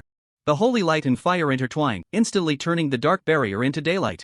Dozens of tons of bombs exploded simultaneously, turning the collapsed buildings within the barrier into dust. But the massive explosion caused no harm to the students. Ineffective! Ineffective! Ineffective! Lines of ineffective messages appeared above their heads. Everyone was unharmed. The Guardian of the Winged Angel protected all the classmates, and even the sound of the massive explosion was filtered out by the shield. Moments later, the angel flashed and vanished without a trace. The students looked at each other in disbelief and said, "We survived?" It seems so. Was it the barrier the angel placed on us that protected us? That's right. It was the angel who saved us. We all survived. Hooray! A miracle, this is simply a miracle. It must be that my prayers worked. The angel must have descended. Everyone, don't celebrate too early, we're not out of danger yet. Although we dodged the explosion, the barrier is still shrinking. Don't say such gloomy things, a miracle has happened, and the people outside will definitely rescue us. Gu Feng was also very satisfied with this skill. The second awakening skill truly lives up to its name. The skill effect is indeed extraordinary. 1. Skill actually saved over 1,000 people. I really am a great hero who punishes evil and promotes good. The massive shockwave within the barrier caused those outside to clearly see the black sphere tremble. The vice principal anxiously asked, "What's going on? Why does it look like there was an explosion inside the barrier? When will the barrier be lifted?" Several special grade barrier masters replied, "Just a little more." At this moment, a crowd had gathered outside the barrier, including teachers, parents of students, but more notably, various media reporters and police maintaining order at the scene. A freshman from the top university in Huaxia was trapped in a deadly barrier, and this was big news. If these children were to perish inside, it would send shockwaves around the world. Half an hour had already passed since the special grade barrier masters began to dismantle the barrier. Everyone was waiting for the moment the barrier seal would be broken. The barrier master shouted excitedly, "It's undone!" About half a minute later, the barrier was finally lifted. The pitch-black sphere gradually dimmed and eventually disappeared completely. Boom! With the disappearance of the barrier, the shattered building debris, along with a large cloud of dust, instantly scattered everywhere. As the dust settled, students covered in dirt appeared in everyone's view. Are we saved? The barrier has been lifted? The rescue team rushed forward to assist, only to find that these students were mostly uninjured. Even those who were hurt had only minor abrasions and looked a bit dirty. The vice principal and the class teachers also rushed forward to check on the students' conditions and count the numbers. After counting, they found that none of the students were missing, they were all alive. They finally breathed a sigh of relief. The vice principal excitedly grasped the hand of the special grade barrier master and thanked him. "Thank you. If you hadn't arrived in time, we don't know what would have happened to these students. We are so grateful. As long as the students are fine, that's what we should do. We must investigate this unexpected incident with the barrier thoroughly." At that moment, a student happened to pass by and overheard their conversation, saying, "It's not that simple." The vice principal asked, "Oh? Is there something else?" The student recounted everything that had happened inside the barrier. The vice principal was shocked upon hearing this. "Is everything you said true?" "Of course it's true. If you don't believe me, you can ask others." The vice principal asked several other students, and everyone's answers were almost unanimous. He fell into deep thought. Goblins, bombs, and the unexpected activation of the barrier, these three things connected together can't be just a coincidence, it's a shocking conspiracy? But what about the angel who saved all the students? Could there really be a divine presence? These aren't things I should be considering. I should report this to the Secret Realm investigators for them to look into. The vice principal gazed at the ruins before him, thinking, right now, I should focus on how to comfort the students and rebuild their dormitory.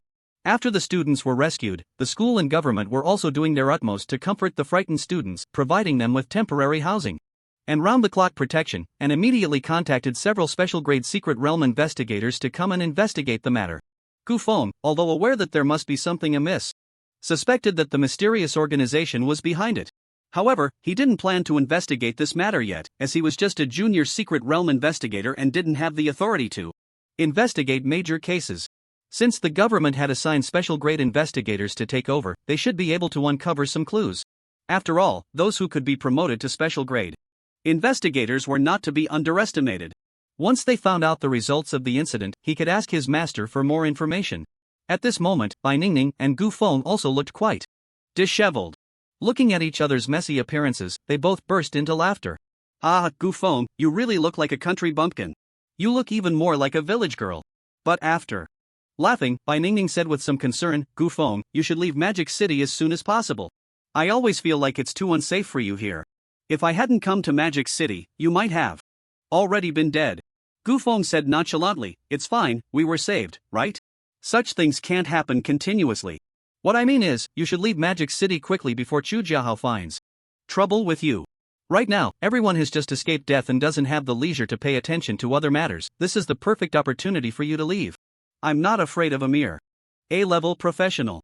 Don't worry, he can't do anything to me. He may not be able to do anything to you, but his family is not to be trifled with. Plus, Chu Jiahao has an older brother who is a senior at Magic City University.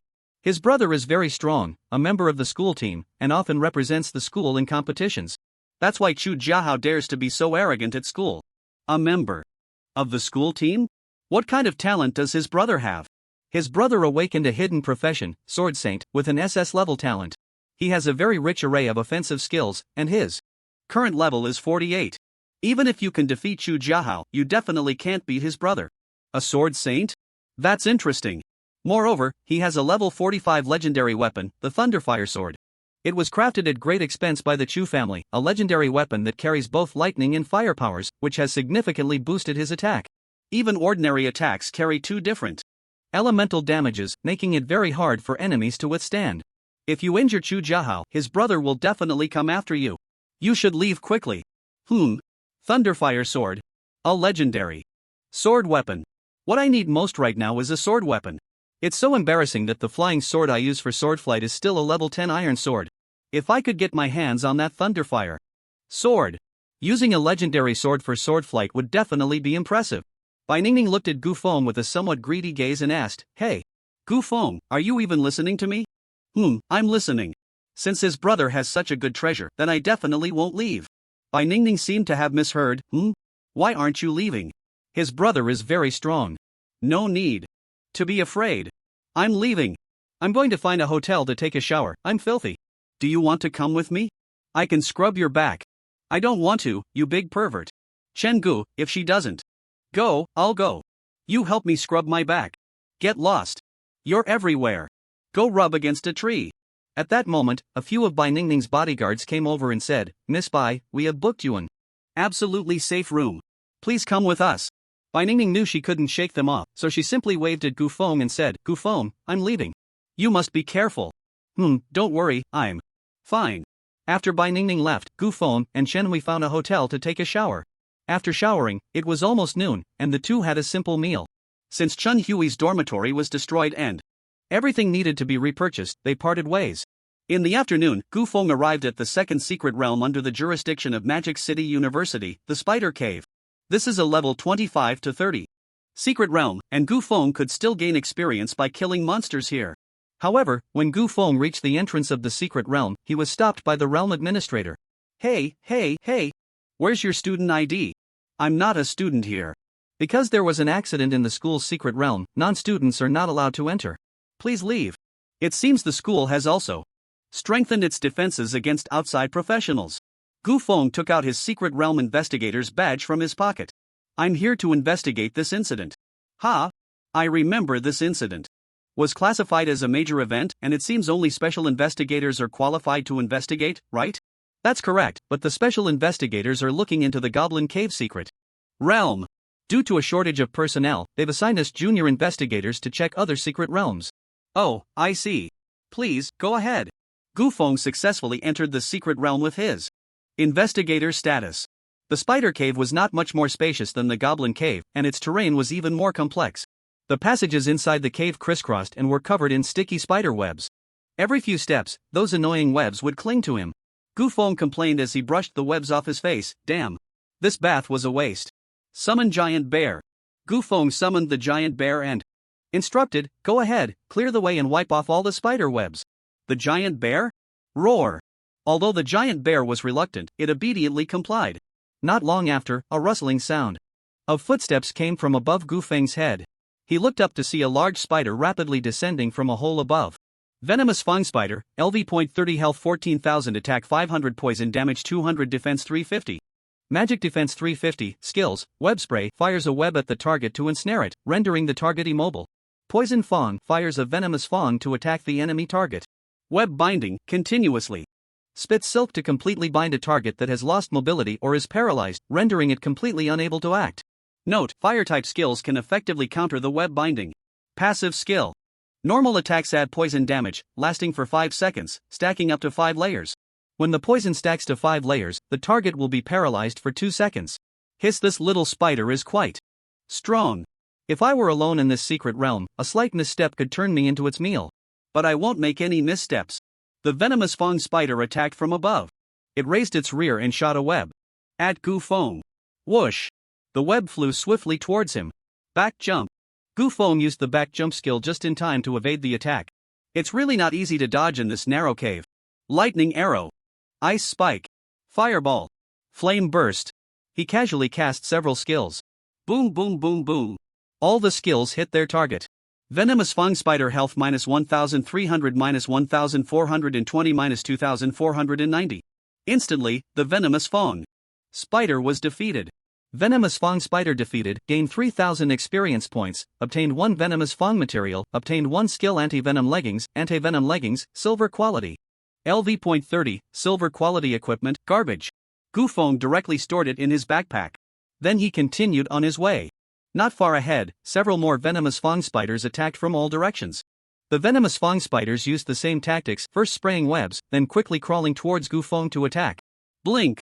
Gu Feng used Blink to dodge the web spray, but when he landed, he felt something soft underfoot. Looking down, he saw a swollen spider egg sac. But the next second, with a pop, the sac suddenly caved in, and dozens of tiny spiders swarmed out, instantly crawling up Gu Feng's calves and starting to bite frantically. Spider Hatchling, health 1 attack 1 defense 1 magic defense 1 poison damage 50 poison effect can stack up to 5 layers. Gu Feng's health minus 1 minus 1 minus 1-1. Poisoned, health minus 50 poison 2 layers, health minus 100. Poison 5 layers, health minus 250-250. Slap. Gu Feng directly slapped all those disgusting little bugs to death. Spider Hatchling died, gained 1 experience point. Spider Hatchling died, gained 1 experience point. Just then, a few large spiders raised their sharp forelimbs and attacked Gu Feng from behind. Want to sneak attack me? You're overestimating yourselves. Soul Devouring Ceiling Slash. Soul Devouring Ceiling Slash, Berserker level. 45 skill, condenses the power of vitality to pull enemies in front of you closer, then delivers a fatal slash, dealing 5000% damage. Each second of charging increases damage by 500%, up to a maximum of 5 seconds. Gu Feng raised his hand, and a blood-red vortex formed in front of him. The few large spiders that had just rushed over were trapped in the vortex and unable to move. Gu Feng then charged to the maximum and unleashed his strongest strike.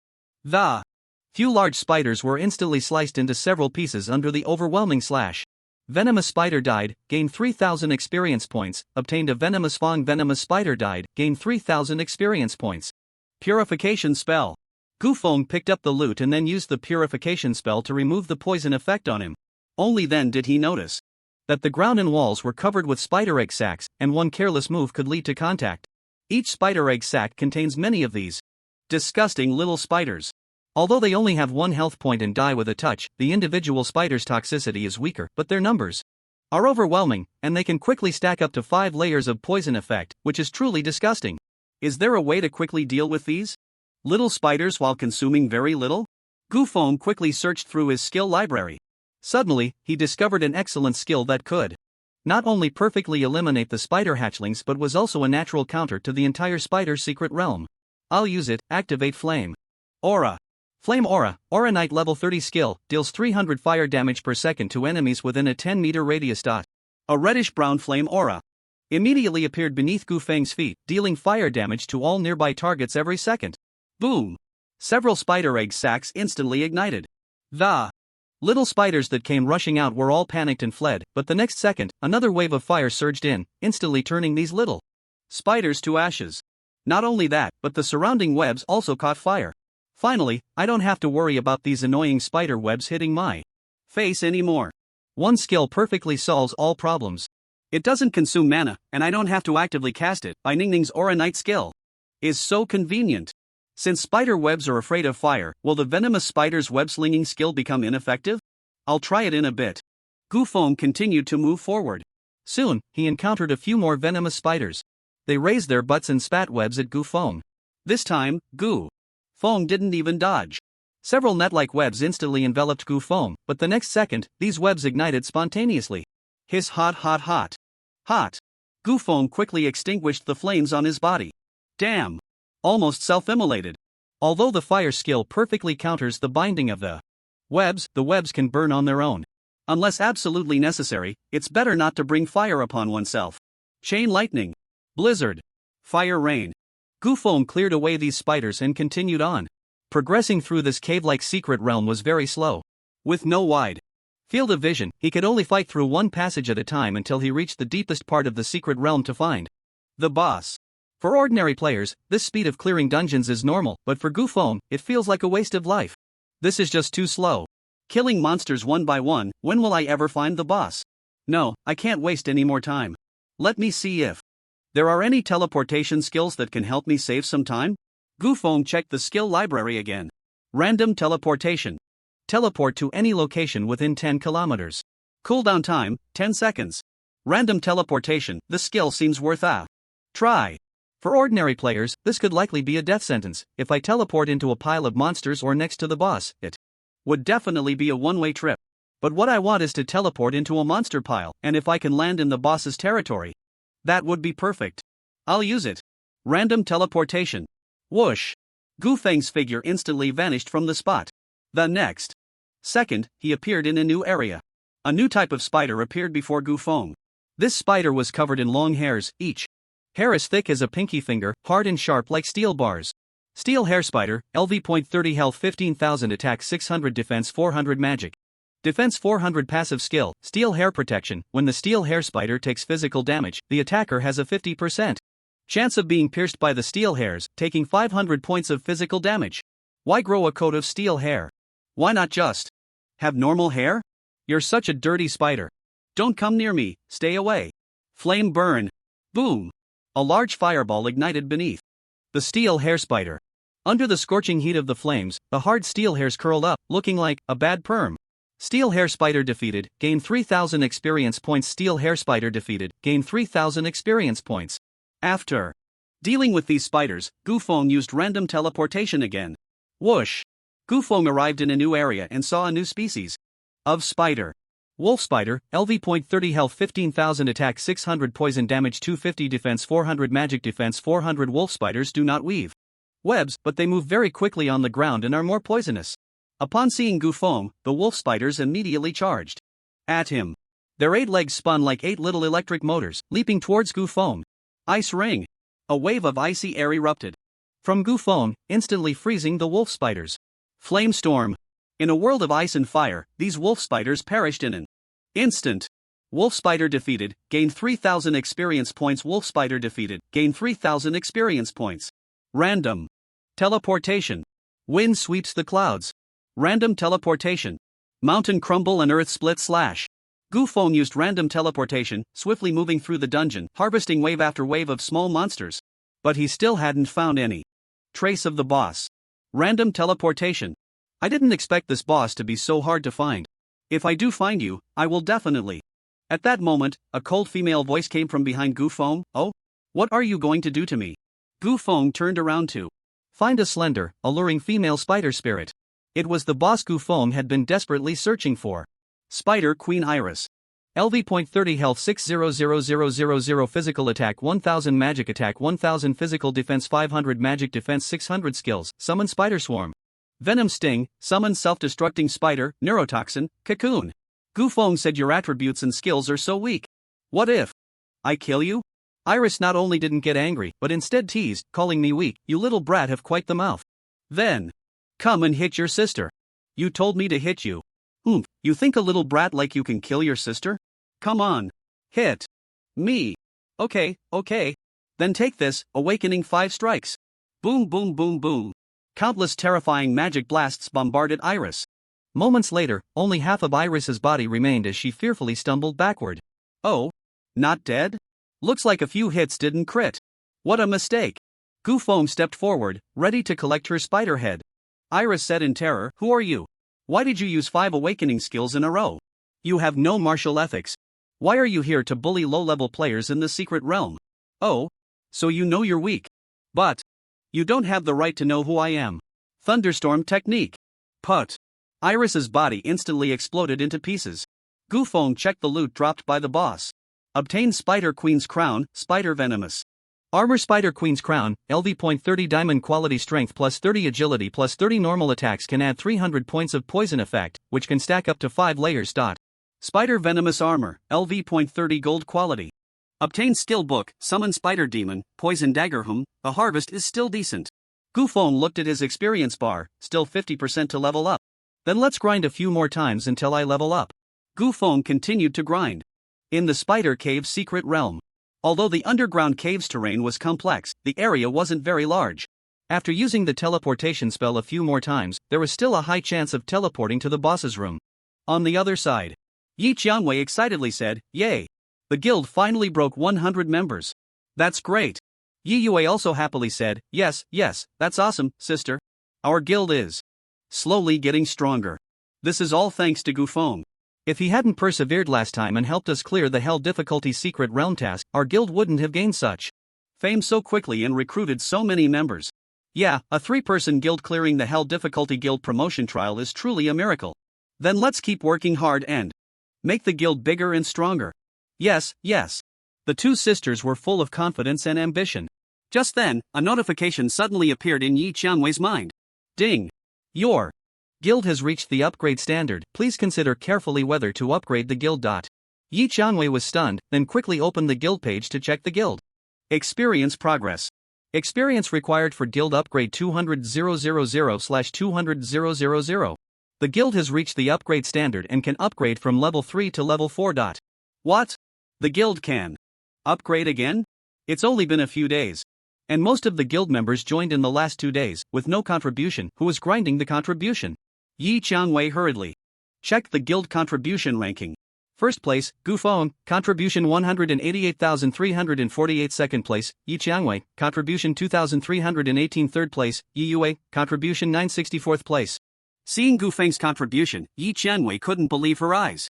How much? He contributed 188,000 by himself? How is that possible? Is there a problem with the AI algorithm? Yi Yue was also shocked by Gu Feng's performance, but she remained relatively calm. Sister, do you remember how Gu Feng's contribution was also incredibly high when the guild upgraded last time? Could it be that the algorithm isn't the problem, but that Gu Feng is just that strong? But this is too fake, right? Even top experts can't possibly achieve such a freakish contribution level. Yi Yue suddenly had a bold guess.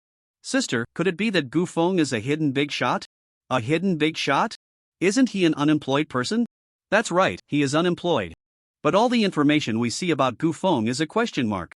Could it be that he deliberately hid his information to prevent us from seeing it?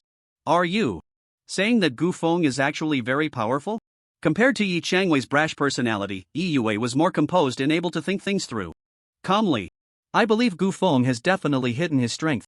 If he had a normal profession, who could achieve such a terrifying contribution level in such a short time? Even a level 70 or 80 expert might not be able to reach such a high contribution level. So, Gu Feng is either a hidden powerhouse or his identity as an unemployed person is very strong. He is definitely not the useless person that the world perceives him to be. After hearing her sister's analysis, Yi Qiangwei couldn't help but gasp. Hiss, there is indeed such a possibility. So what should we do? Pretend we don't know?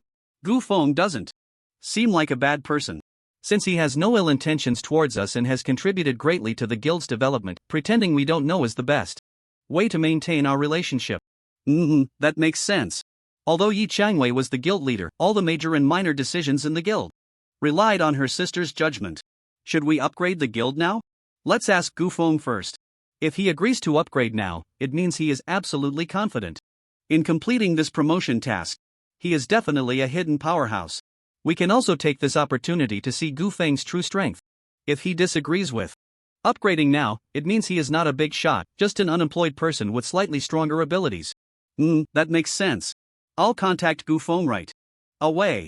Yi Qiangwei immediately sent a message to Gu Feng. Gu Feng, our guild can upgrade again now. Should we upgrade now or wait until the guild grows a bit more before upgrading? Oh, we can upgrade again? So soon? Since we can upgrade, of course, we should do it now. After all, the sooner we upgrade, the sooner we enjoy it. Then I'll click to upgrade. 90% of the guild's contribution is from you, and you're pretending not to know?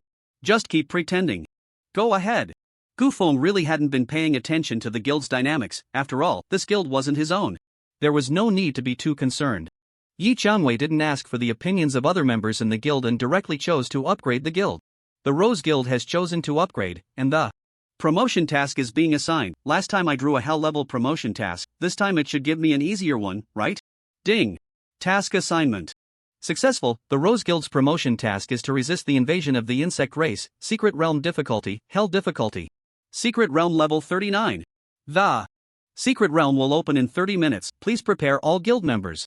Task completion conditions: successfully resist the invasion of the insect race within 30 minutes, or kill the insect mother in advance.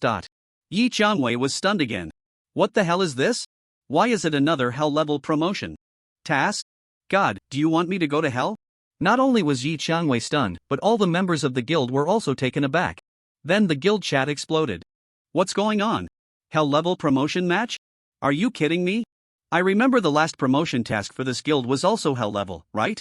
Why is it coming again? President, what kind of bad luck is this? Are you really trying to drag us into hell? Should we withdraw from the guild too? Let's see what the president says. If there's no satisfactory solution, then we have no choice but to withdraw. I don't want to go to hell this early. Where's the president? Come out and say something. At this moment, Yi Qiangwei was completely at a loss. Her mind was almost shadowed. What should we do? Hell. Difficulty. Why is my luck so terrible? Is my hand infected with athlete's foot? Are all my guild members going to withdraw again, and am I going to start from scratch? I don't want to start from zero again. Yi Yue said, Sister, don't panic. We still have Gu Feng. He should be able to help us through this tough time, right? At this moment, the two sisters could only rely on Gu Feng. Yi Qiangwei immediately contacted Gu Feng. Gu Feng, it's another hell difficulty task. What should we do? The members are starting to argue and want to withdraw again. Can you help me? Gu Feng replied calmly, Don't worry, just say that this task has a big shot helping us, and it's 100% pass. Let everyone feel at ease entering the secret realm. Hearing Gu Feng's nonchalant words, Yi Qiangwei concluded that Gu Feng was indeed a hidden big shot. She tentatively asked, Is this big shot you? Gu Feng did not answer. His meaning was clear. He saw through it but chose not to say it. Although last time he used the excuse of fewer participants leading to fewer monsters in the secret realm to get by. What excuse would he come up with this time? He couldn't let all the members withdraw again, could he? Even if everyone else withdrew, Yi Qiangwei, as the president, couldn't withdraw. If Yi Qiangwei went in, she would still expose him. His strength would always be noticed by those who frequently interacted with him, so Gu Feng was too lazy to come up with various excuses. Only by seeing through it without revealing it could they coexist for a long time. Yi Qiangwei saw that Gu Feng was also silent and instantly understood his meaning, so she didn't press further. Then, Yi Qiangwei said in the guild channel, Please don't worry, our hell difficulty secret realm has a big shot helping us. It's 100% pass, so everyone can rest assured. A big shot helping us? Is it That person whose information is all question marks? Wow! This person is indeed a big shot. His contribution alone is as high as 188,000. He can be said to be dragging the entire guild forward by himself. This strength is definitely that of a big shot. Yi Qiangwei suddenly had a flash of inspiration and came up with a new idea. That's right. Since everyone can't see any information about Gu Feng, why not make Gu Feng the mysterious big shot of the guild? That way, it can effectively calm the morale. I really am clever. Yi Qiangwei said, that's right, he is our guild's mysterious big shot. Last time when our guild only had 3 members left, it was this big shot who completed the hell level task by himself. So everyone can rest assured, just leave everything to this big shot. With a big shot helping us, we can relax. Then we can just wait for the guild to level up to level 4. After Gu Feng decapitated Illis, he also began preparing for the guild's leveling task. The bug invasion secret realm task should be waves of bugs attacking the guild's barrier, right? To be honest, the strength of level 39 wild monsters is a bit hard to deal with using ordinary skills. But if we use awakening skills, the noise would be too loud. In that case, it's safer to go with a summoning route. Summon corpse demons. Summon skeleton soldiers. Summon skeleton archers. Poof. Poof. Poof. One by one, the corpses exploded, and Gu Feng transformed all the bodies in the spider cave into his skeleton soldiers. Random teleportation spell. After the area was cleared of corpses, Gu Feng teleported to a new zone, continuing his slaughter and summoning. The 30-minute preparation time quickly came to an end. Gu Feng successfully assembled his own undead army, consisting of 75 skeleton soldiers and 57 skeleton archers, along with 1 corpse demon. Gu Feng disguised himself as an old man and then teleported into the secret realm. At this moment, all the members of the guild had arrived in the secret realm and were lined up, ready to fend off the invasion of the insect race. Yi Qiangwei commanded, although the big shot can slay the majority of the swarm, there will always be some that slip through the cracks. Our task is to eliminate these stragglers and protect our guild's barrier. Does everyone understand? Understood. Suddenly, a portal opened at the front of the team. Immediately, an old man stepped out from within. Upon seeing this old man, the crowd began to murmur, is this the big shot from the guild? He looks old, but I don't feel any sense of pressure from him. Yeah, other big shots exude an overwhelming presence the moment they appear, but this one seems so approachable, is that why? But in the next second, skeleton soldiers began to pour out from the portal. They instantly formed 2 lines. The number of people in the Rose Guild had just surpassed 100, while Gu Feng's skeleton soldiers totaled 132, which was 30 more than the total number of guild members. The appearance of the skeleton army shocked everyone. Heavens! The big shot is actually a necromancer. No wonder he has the ability to take on 100 by himself. I counted, the big shot has 75 skeleton warriors and 57 skeleton archers. Based on the number of skeletons, he must be at least a level 75 necromancer. How could our level 3 guild possibly invite a level 75 grand necromancer to oversee us? Who says the big shot lacks presence? The moment the undead army appeared, that sense of pressure instantly filled the air. It's settled. It's settled. This hell level mission will definitely be a breeze. Yi Qiangwei and Yi Yue exchanged glances, realizing that Gu Feng might be a big shot, but they never expected him to be a level 75 or higher necromancer. To be honest, they felt their little level 3 guild was somewhat out of its league. Sister, what do you think Gu Feng sees in our guild that made him join us? It can't be my body, right? I don't know. At that moment, a prompt echoed in everyone's minds. The enemy will arrive on the battlefield in 30 seconds, please prepare for battle. Soon, a cloud of dust accompanied by chaotic footsteps and the sounds of roaring came sweeping from the distance. Although Gu Feng's skeleton soldiers were guarding the front, most of the people were facing hell-level monsters for the first time and couldn't help but feel nervous. They're coming. They're coming. Gu Feng used his detection skill from afar to check the attributes of the monsters. He saw terrifying alien insects swarming towards them. Insect race. Self-destructors, LV.39 health 10,000, attack 1,000, defense 100, magic defense 100 skills, charge. Self-destruct. Insect race rippers, LV.39 health 40,000, attack 1,500, defense 450, magic defense 400 skills, tier. Stab. Sweep. Insect. Race devourers, LV.39 health 45,000, attack 1,600, defense 500, magic defense 400 skills, devour. Burrow. Earth devour. Insect swarm guardians, LV.39 health 50,000, attack 1,200, defense 60, magic defense 600 skills, guardian aura, tough. Barrier. Gu Feng waved his hand and commanded the skeleton army, all troops, attack. All troops, attack. The skeleton soldiers charged fearlessly into the swarm, forming their ranks. Over 100 skeleton soldiers collided with hundreds of insect warriors in an instant. The scene instantly turned chaotic. The skeleton soldiers swung their bone knives at the pests. The skeleton archers drew their bows and unleashed a barrage from the backline. Insect Reaver health -8400-9400. Tier. Sweep. The insect reaver swung its side-like forearm and struck fiercely against the skeleton soldier's bones. The skeleton soldier took damage, health -1-1-1. The insect self-destructors curled up like balls and rolled under the skeleton soldier's feet, gnawing at the skeleton soldier's fibulae. With their sharp teeth, the skeleton soldiers also swung their bone knives, stabbing them. Insect self-destructor health -8900 9900 insect self-destructor dead. Squeak. Bang. With a painful shriek, the insect self-destructor exploded. The massive explosion instantly shattered the self-destructor's body, splattering green slime everywhere, dealing 1 point of damage to the surrounding skeleton soldiers. Meanwhile, the insect devourers opened their abyss-like mouths, devouring one skeleton soldier after another. But within seconds, the skeleton soldiers swung their bone knives and ripped open the devourers, emerging from within. The insect guardians played more of a supportive role, providing defense and shields to other insects, posing no threat to the skeleton army. Insect self-destructor dead. Gained 1500 experience. Insect Reaver dead. Gained 6000 experience. Insect Devourer dead. Gained 6000 experience. Insect Guardian dead. Gained 6000 experience. A stream of kill notifications quickly flooded Gu Feng's mind. Killing monsters above my level feels great. Experience points are skyrocketing. In that case, I'll wipe out every last one of these little monsters. Corpse explosion technique. Summon skeleton mage. Summon self-destructing zombie. But the number of insects was far greater than that of the skeleton soldiers, and some insects broke through the skeleton soldiers' defensive line and charged from the sides. Do you think you can escape with those experience points? No way. Bone wall. Bone prison.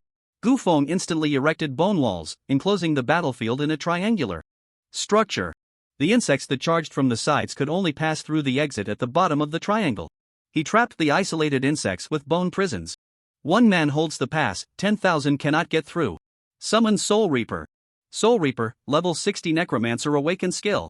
Summons a powerful underworld spirit to assist you in battle.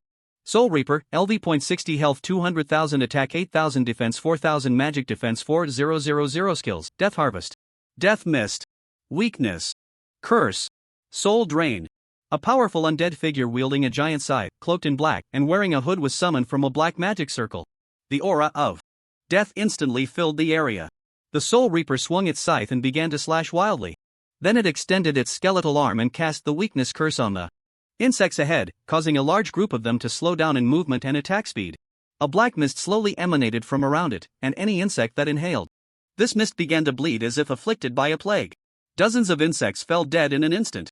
Although the level 60 Soul Reaper's attributes were not as powerful as the level 100 skeleton soldiers, its skills were incredibly strong, mostly area of effect attacks, making it more than capable of holding this exit on its own.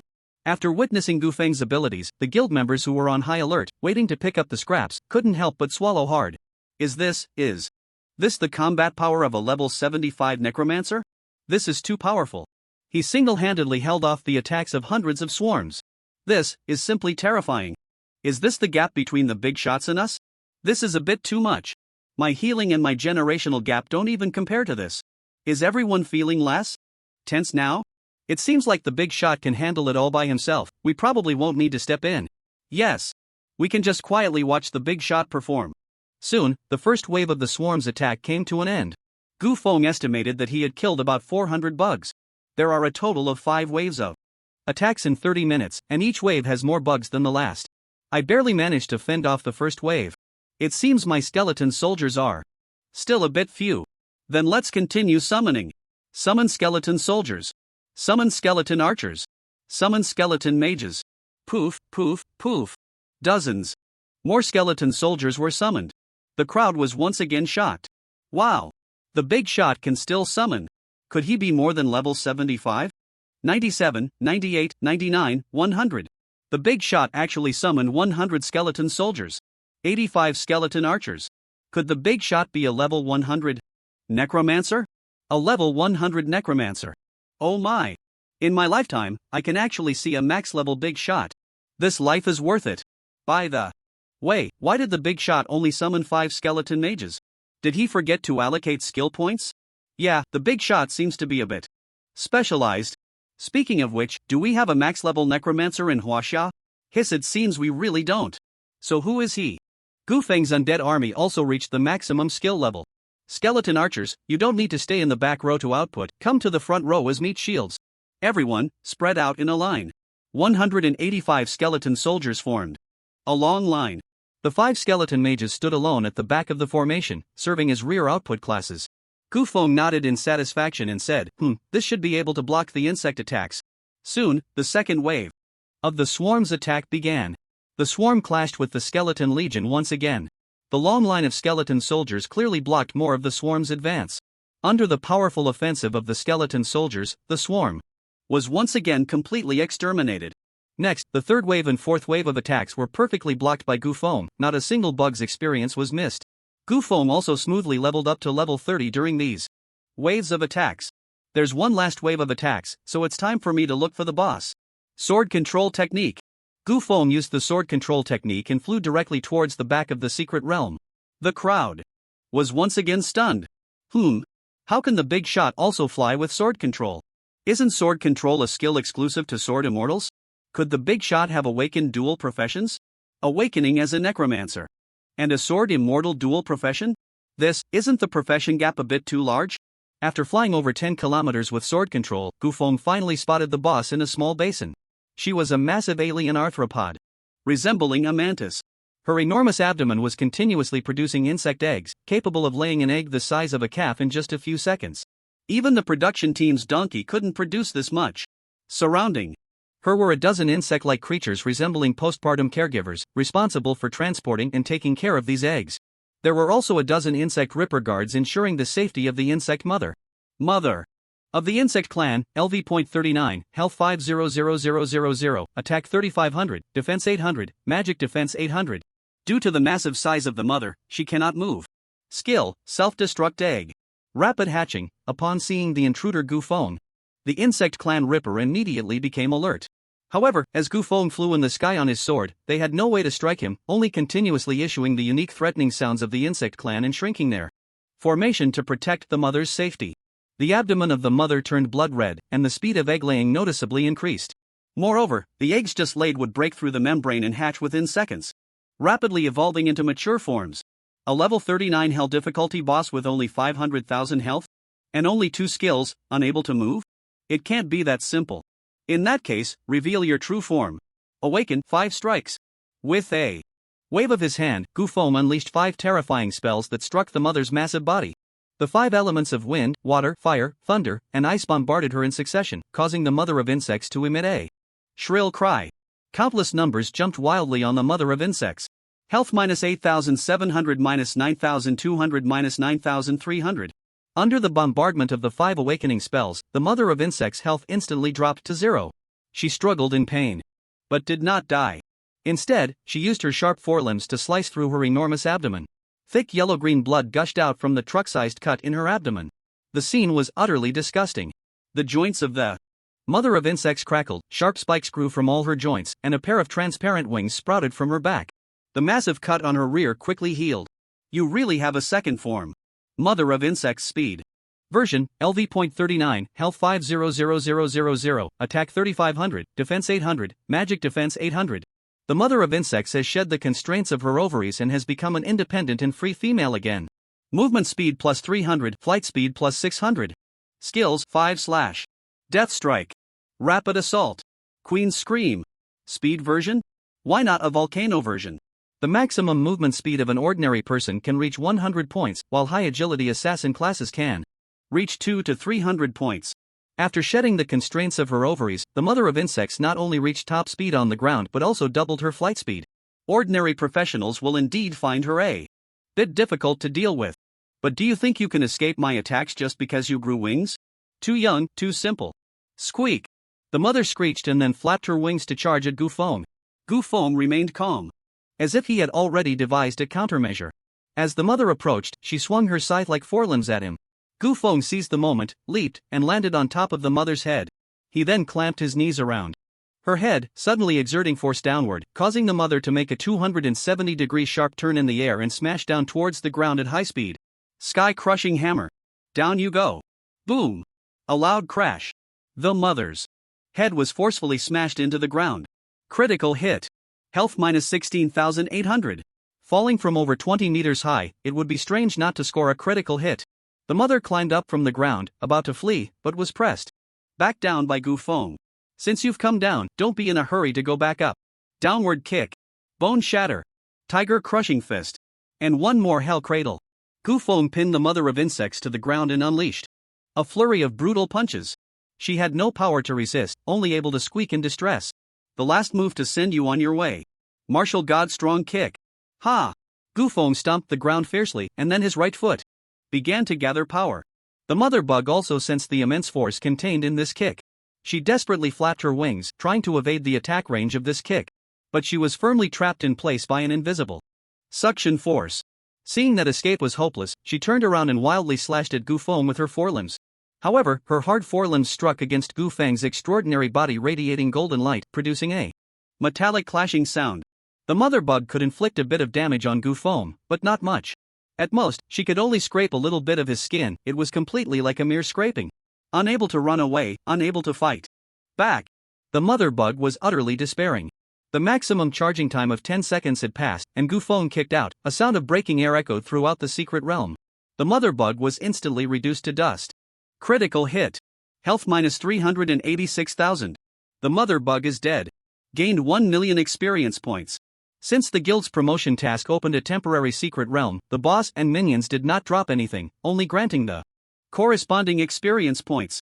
After killing the boss, Gu Feng did not linger for a moment and immediately flew back. He sent a private message to Yi Changwei saying, "Tell everyone to wait for me. I have something to say." At this moment, all members of the Rose Guild were still watching the battle between the skeleton soldiers and the last wave of bugs. Suddenly, a message echoed in everyone's minds. Ding! The mother bug has been eliminated. Congratulations to the Rose Guild for successfully completing the guild promotion task, officially upgrading from a level 3 guild to a level 4 guild. The secret realm will close in 20 minutes, please leave on your own. After seeing this message, everyone was stunned.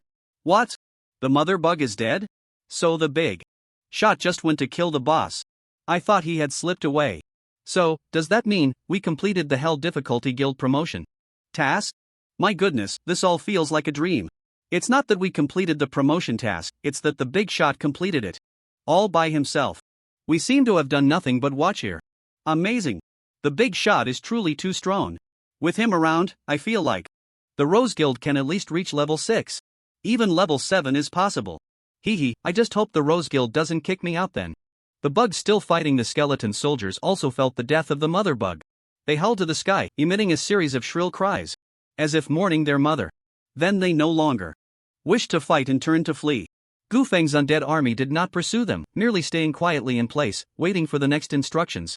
Seeing that the bug army had all fled, everyone knew that this secret realm task had completely come to an end.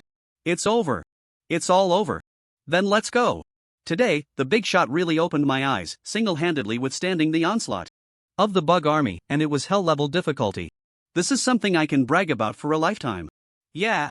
Just afraid that if it gets out, no one will believe it. A level 100 big shot. In a level 3 guild, if this gets out, this guild might be more attractive than those high-level guilds. Are we just leaving like this? It seems a bit impolite, right? I think we should wait for the big shot to come back before leaving.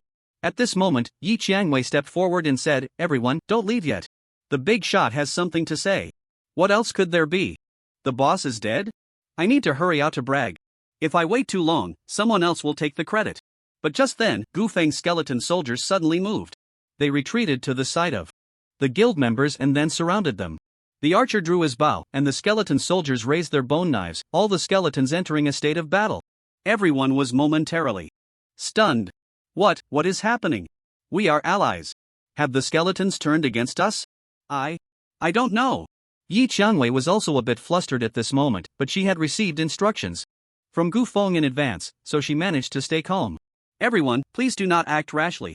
The boss must have something important to say, which is why the skeletons are in this formation. Let's wait patiently for the boss to return, and I assure you that there will be no danger. No one dared to act recklessly, they had witnessed the power of the skeleton soldiers. Level 39. Hell-level monsters could only deal 1 point of damage to them, while they could only inflict damage on those hell-level creatures with 3 to 5 normal attacks. If these skeletons wanted to kill them, they would have done so long ago. After all, killing them would be much easier than killing those bugs. Even if they used teleportation to escape the secret realm, it would require 5 seconds of chanting time. If the skeletons attacked, those 5 seconds might not wipe them out completely, but there would definitely be heavy casualties, and no one dared to take that risk. Everyone remained motionless, waiting for Gu Feng's return. A few minutes later, Gu Feng arrived on his flying sword before everyone. Seeing that everyone was present, Gu Feng knew his intimidation had worked well. He stood on the flying sword, looking down at the crowd, and then said, "Today, you have witnessed my abilities. I believe you have a rough idea of my power. But I am an extremely low-key person who enjoys peace and does not wish to be disturbed by worldly matters. This is also why I came to a low-level guild. Therefore, if anyone dares to spread what you saw in the secret realm today, thunder tribulation." Gu Feng hooked his finger behind him, releasing a level 60 lightning awakening skill. Instantly, the sky darkened, clouds covered the heavens, and thunder roared. The atmosphere was set. Gu Feng then said, "If anyone reveals my identity today, that person will die." Crack! A bolt of lightning struck a large tree, splitting it in half and igniting a fierce fire. Everyone's hearts trembled. Someone stammered, "BBB boss, why you can rest assured, I definitely won't say a word to anyone. If I do, I'll be struck by lightning." Crack! Another bolt of lightning fell. Everyone chimed in, "BBB boss, you can rest assured, we will absolutely keep our mouths shut." At this moment, everyone's mouths turned into machine guns. Seeing the crowd's terrified reaction, Gu Feng nodded in satisfaction and then waved his hand. With a whoosh, over 100 skeleton soldiers instantly lost their souls, scattering into a pile of bones. "Everyone, disperse. Thank you, boss. What are you waiting for? Hurry up and leave. I'll leave once my pants dry a bit." Teleportation. The guild members then began to leave one after another. Gu Feng also teleported out of the secret realm, returning to the spider cave and magic city. Now I shouldn't have to worry about my identity being exposed. Indeed, the threat of force is the most effective. I'll do this again next time. After the recent wave of slaughter, Gu Feng successfully leveled up to 31. He checked his basic attributes. Name, Gu Feng, level, LV.31, occupation, unemployed, health 5500/5500, magic power, max, constitution 550, strength 550, agility 550, intelligence 550, spirit 550, physical attack 1210, magic attack 1100, critical rate 10.1%, evasion rate 10.1%, very good. So powerful. These attributes should be a bit stronger than those of a level 40 expert with top-tier talents. I really am terrifying. Since I've reached level 31, I won't gain experience from grinding in the spider cave anymore, although I haven't maxed out the skill to summon spider demons yet. But I still need to focus on leveling up. I'll find a way to get that skill book later. Gu Feng glanced at his space backpack, which was almost full again. It's time to clean out the backpack. Gu Feng teleported out of the secret realm and then went to a Chiwu pavilion in the magic city to sell his goods. Including materials and excess equipment, he sold over 7 million in total. After that, Gu Feng used all the money he had to buy low-level skill books and chose to upgrade them all. Ding! Your fireball has reached max level. Ding! Your charge has reached max level. Ding! Your precision shot has reached max level. Ding! Your lightning arrow has reached max level. Ding! Your magic missile has reached max level. I'm out of money again. Why does money disappear so quickly? At this moment, Gu Feng noticed that there was still a piece of starry equipment in his backpack that he hadn't sold, the flower fairy's dress. He didn't know how much this dress was worth, so he tentatively asked, "Do you know about the flower fairy dress?" "Of course. This is a starry level equipment. How much can this equipment sell for?" "This equipment is quite valuable. That big star Angela little baby wore one when she married President Ming, and it was said to have cost 100 million. Moreover, it was bought through connections with President Ming. Ordinary people can't buy it even if they have the money." Gu Feng was shocked, unable to close his mouth. How much? 100 million? But this is just a level 30 equipment. What makes it worth 100 million? And its attribute bonuses aren't even that. "Hi." The shop assistant said, "You don't understand. Who cares about how much attributes it adds when you're rich? It's beautiful, that's all that matters. The flower fairy dress is a pure plant dress that blooms different seasonal flowers each season and has a natural floral fragrance. Wherever you go wearing it, you'll become the absolute center of attention. It's one of the favorite pieces of equipment for women. No woman can resist the temptation of this dress. Oh, I was being a typical guy. I don't get it. Although Gu Feng really wanted to sell the dress for money, he thought better of it. What if one day I meet a girl I like and give her this dress? That would definitely win her over. He. Bah. I don't want to be a pure-hearted simp. What woman is worth 100 million? Is it encrusted with diamonds? Gu Feng thought for a moment and decided to keep it. I'll keep it, I'm not someone who lacks small goals. What if there's something that money can't buy? Maybe I can trade this dress for it? Gu Feng successfully leveled up the Rose Guild to level 4 all by himself, leaving sisters Yi Changwei and Yi Yue feeling as if they were still in a dream. Heavens! Gu Feng is actually a level 100 big shot? This is too unrealistic. I can't believe my eyes. But he did summon over 100 skeleton soldiers. But he looks so young, how could he possibly reach level 100 at this age? This completely contradicts Einstein's theory of relativity. Yi Yue speculated, could it be that Gu Feng used disguise techniques? Deliberately making himself look so young? Sister, we are in a world of secret realm invasion, not a cultivation world. Where would there be any disguise techniques? It's easy to pretend to be an old person, but pretending to be a young person is not so simple. The vitality radiating from Gu Feng and the tone in which he speaks clearly show that he is not an elderly person. Then could it be related to his identity as a jobless person? Yi Changwei quickly interrupted her sister's speculation. My clever silly sister, don't guess anymore. Didn't you see Gu Feng's attitude just now? If anyone leaks his identity, they will die. The more we know, the more dangerous it becomes. We absolutely cannot speculate on Gu Feng's identity anymore. He can do whatever he wants, as long as he helps the guild and doesn't harm us. Not only did the Yi Changwei sisters keep Gu Feng's information under wraps, but all the members of the guild also kept quiet about Gu Feng's information and how the guild managed to complete hell-level tasks. A level 100 big shot was far from someone they could afford to offend. Just a few threatening words from the big shot could summon thunderous wrath. Their strength was simply terrifying. If the identity of the big shot were to be leaked, they firmly believed that the big shot would have at least 10,000 ways to find out who leaked it and kill them. So no one dared to take the risk. There was no need to gamble their lives just to boast a little. Ding! Congratulations, you have been promoted to Vice President of the Rose Guild. You can enjoy up to 32% of the guild blessing effect. Gu Feng had not yet left the oddities pavilion when suddenly a message about his promotion to Vice President echoed in his mind. Ha! Promoted to Vice President so quickly. It seems these two little girls were indeed intimidated by me. Not bad. As Vice President, I have a 32% guild blessing effect, which means my attributes and experience points will receive a 32% boost. That's quite a significant increase. I should continue to upgrade the guild and strive to become the president as soon as possible. It was already 6 p.m. when Gu Feng left the oddities pavilion. He then found a restaurant to eat. After dinner, it was already dark, so Gu Feng decided to spend the night in the secret realm. But just then, 4 young thugs with dyed yellow hair blocked Gu Feng's path. One of the thugs, holding a curved knife, said, "Little brother, where are you off to so late?" Gu Feng quickly used a high-level detection technique to check the information of the few people. The highest level among them was 37, and the lowest was 32, with professions being warrior, assassin, rogue, and ranger.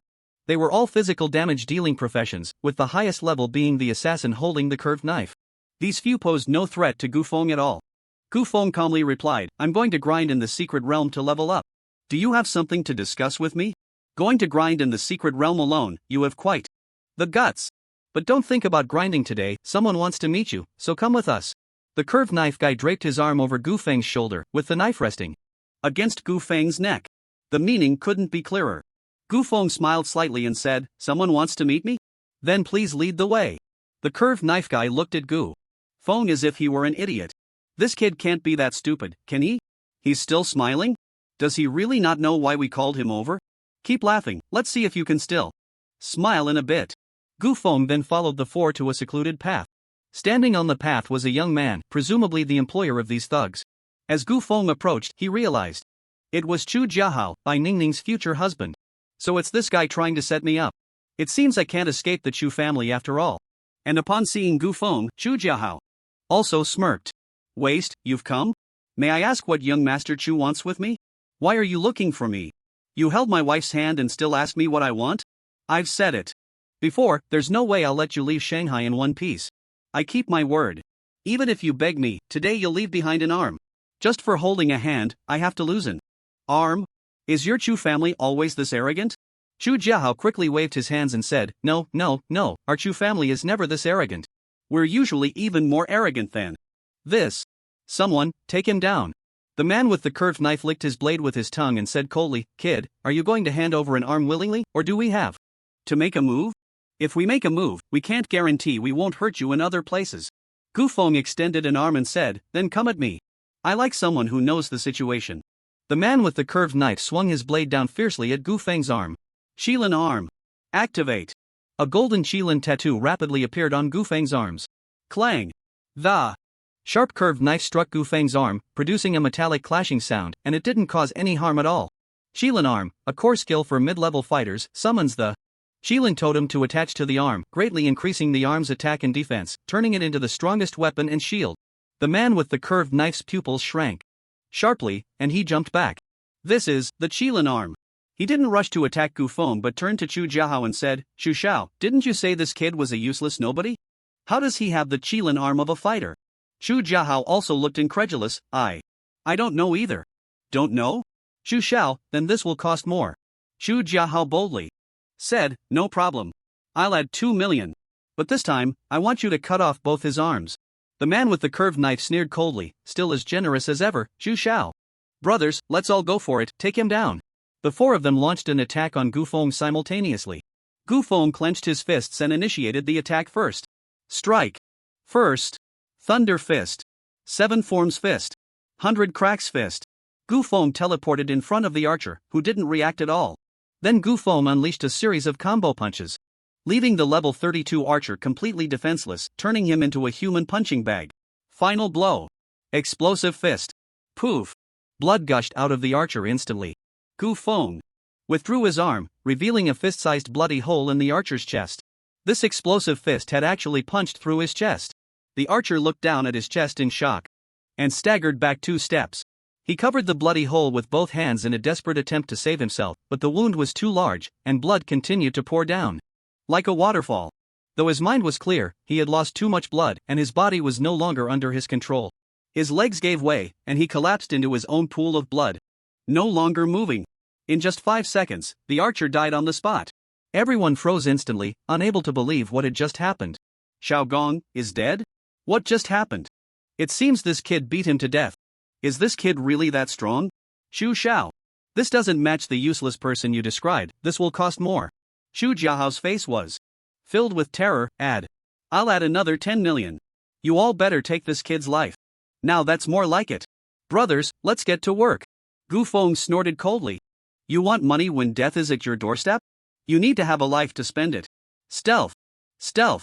The man with the curved knife and another assassin immediately entered stealth mode. The warrior held a shield in one hand and a longsword in the other, ready to fend off Gu Feng's attacks at any moment. Gu Feng vigilantly observed the movements around him. Suddenly, a cold glint flashed past his throat. Gu Feng raised his arm, perfectly blocking the throat-cutting attack from the curved dagger man.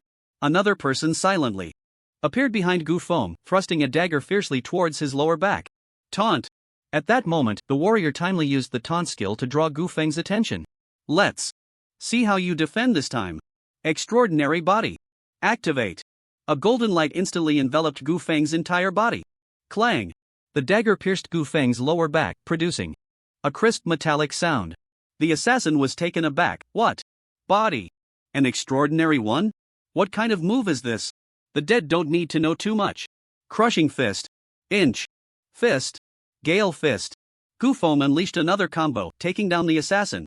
With 2 sets of skills, Gu Feng eliminated 2 people in quick succession, and seeing the situation turn against him, Chu Jiahao turned to flee. Damn! Why is Gu Feng so strong? Isn't he supposed to be a useless, jobless person? Where's the uselessness? If I had known he was this capable, I would have called some real experts instead of sending these small-time thugs to their deaths. Damn! What a waste of time. At this moment, the remaining 2 also realized that Gu Feng's strength was beyond their capability to defeat. Seeing Chu Jiahao escape, the curved dagger man turned around and cursed, "Damn it! Chu, you actually betrayed us. This is the so-called useless person. This is clearly the strength of a big shot." But in the next second, the scene before the curved dagger man spun a full 180 degrees. He saw Gu Feng twist his head around, facing backward, his cervical spine snapped, and he died instantly. When fighting me, you need to focus. At this point, only the warrior remained. Seeing his companions brutally killed by Gu Feng, he immediately dropped his weapon and shield, kneeling before Gu Feng and bowing his head repeatedly. "Big shot, please. Spare my life. I was blind and offended you. I beg you for mercy." Gu Feng coldly replied, "Sorry, everyone has to die today." Thunderstorm. Puff. The warrior exploded into a mist of blood. Summon skeletons. Summon skeleton archers. Summon skeleton mages. Flame burn the heavens. Gu Feng used the same method as before to obliterate the bodies. Sword. Control. After dealing with the corpses, Gu Feng flew on his sword in the direction Chu Jiahao had fled. After flying about a kilometer, Gu Feng spotted Chu Jiahao fleeing in a panic. Gu Feng directed his sword straight towards Chu Jiahao's heart.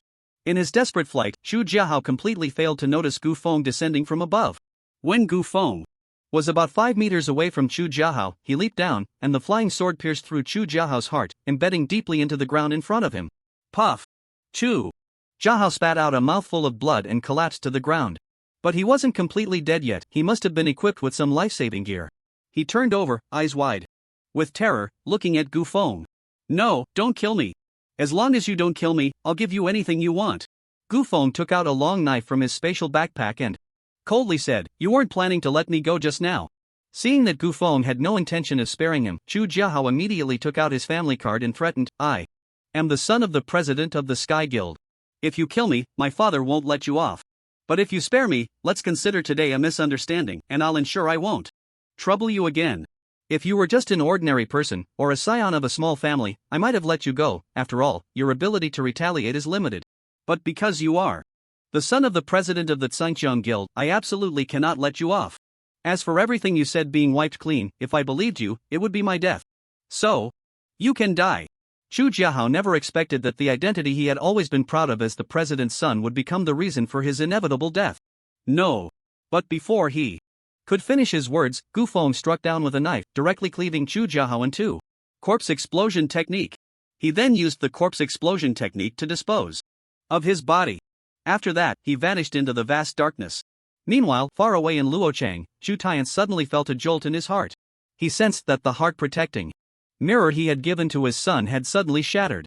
He hurriedly stood up and dialed his son's number. Beep beep beep. But what came through was endless static. A sense of ominous premonition suddenly arose in Chu Tian's heart. Could it be that my son has been harmed? He immediately dialed his eldest son Chu Jiaxing's number. The other side quickly connected. "Hello? Dad, what's up? I'm currently grinding in the secret realm." Chu Tian anxiously said, "What is your brother doing? What can he be doing? He's definitely out chasing girls." Then why did his heart-protecting mirror shatter? His heart-protecting mirror shattered? Chu Jiaxing also felt a twinge of unease. "Jiaxing, you need to go find your brother right away. He mustn't come to any harm." Chu Jiaxing reassured him. Jiahao has always been playful. He probably just broke the heart-protecting mirror while having fun. "Dad, don't worry, I'll go find him right now. Make sure to let me know he's safe as soon as you find him." "Don't worry. Jiahao will be fine. I'm off." After hanging up, Chu Jiaxing's expression instantly turned serious. The heart-protecting mirror only activates its passive effect when the wearer suffers a fatal injury, helping the wearer block a lethal blow before shattering. Although the heart-protecting mirror can help the wearer evade a fatal strike, everyone knows that once the mirror shatters, it usually means the wearer is dead. If someone wanted to kill him, they certainly wouldn't let him off easily. While one could try to feign death to escape a calamity, in such life and death moments, pretending to be dead requires an extremely strong psychological endurance and exceptional acting skills. Those who frequently kill should know that after killing someone, they must check to see if that person is truly dead. Even if they are dead, disposing of the body is a very normal occurrence, so very few can escape a calamity by pretending to be dead. Of course, the heart-protecting mirror is not entirely without effect. If there are teammates nearby, there is still a great chance of survival after receiving their protection. At this moment, Chu Jiaxing's teammates noticed his pale face and asked, "Jiaxing, is something wrong?" "My brother's heart-protecting mirror shattered. I have to exit the secret realm to find him." Everyone was shocked. "What? This is a big deal. Why are you rushing in the secret realm? Your brother's safety is more important. Guys, let's all exit the secret realm and help Jiaxing find his brother. We'll split up to make the search more efficient. No problem. Chu Jiaxing said, thank you all. What are you being polite for? Let's hurry up and set off. The group immediately exited the secret realm and began searching for Chu Jiahao's whereabouts. On the other side, after dealing with the crime scene, Gu Feng directly entered a level 30 to 35 secret realm. Malicious swamp, LV.30-35 toxicity and foul odors permeate the entire secret realm, but you must be especially cautious of the witch's curse. As soon as I entered the secret realm, a foul stench assaulted my senses. It was a smell composed of rotting corpses mixed with filthy mud, combined with the odor of murky, putrid water. It was overwhelming. What a fragrant secret realm! This smell is even worse than stuffing a pair of old, stinky socks up my nose. But right now, this is the only secret realm in Magic City suitable for me to grind. If I leave Magic City now, it will definitely attract the attention of the Chu family. So I have to grind in this secret realm, whether I want to or not. Gu Feng took out 2 tissues, crumpled them into balls, and stuffed them into his nostrils. It felt a bit better. But I have no regrets about killing Chu Jiahao just now. If I were afraid of offending the Chu family and let Chu Jiahao go this time, he, who has been spoiled and arrogant since childhood, would definitely not swallow this anger. The answer is certainly no. He will find a way to take revenge on me. This time he brought over some level 30 thugs. Next time he might bring level 50 goons to trouble me. The time after that, he might even hire awakened experts to assassinate me. It's even possible that he could bring his guild leader father along. So for the young scions of such big families, it's best to eliminate them early to prevent future troubles. If the Chu family really traces this back to me, in the end, then I can only take down their entire family. Gu Feng opened Baidu and checked the information on the Celestial Guild. President, Chu Tian's profession, sword. Immortal, second awakening, level, 90 talent, S Vice President, Chu Tianxian profession, elemental mage, second awakening, level, 84 talent, S Vice President, Chu Ningxiu profession. Shadow Assassin, First Awakening, level, 86 talent, S Grand Elder, Lin Shuang profession, Wilderness Hunter, First Awakening, level, 84 talent, S Second Elder, Chu Tianba profession. Dragon Slayer Warrior, First Awakening, level, 74 talent, a Third Elder, Maboyan profession, Thunder Mage, First Awakening, level, 83 talent, S Fourth Elder, Chu Jiaxing. Profession, Thunder and Fire Dual System Mage, not awakened, level, 45 talent, SS. Seeing the roster of the Celestial Guild, Gu Feng fell silent. How can I take them all down?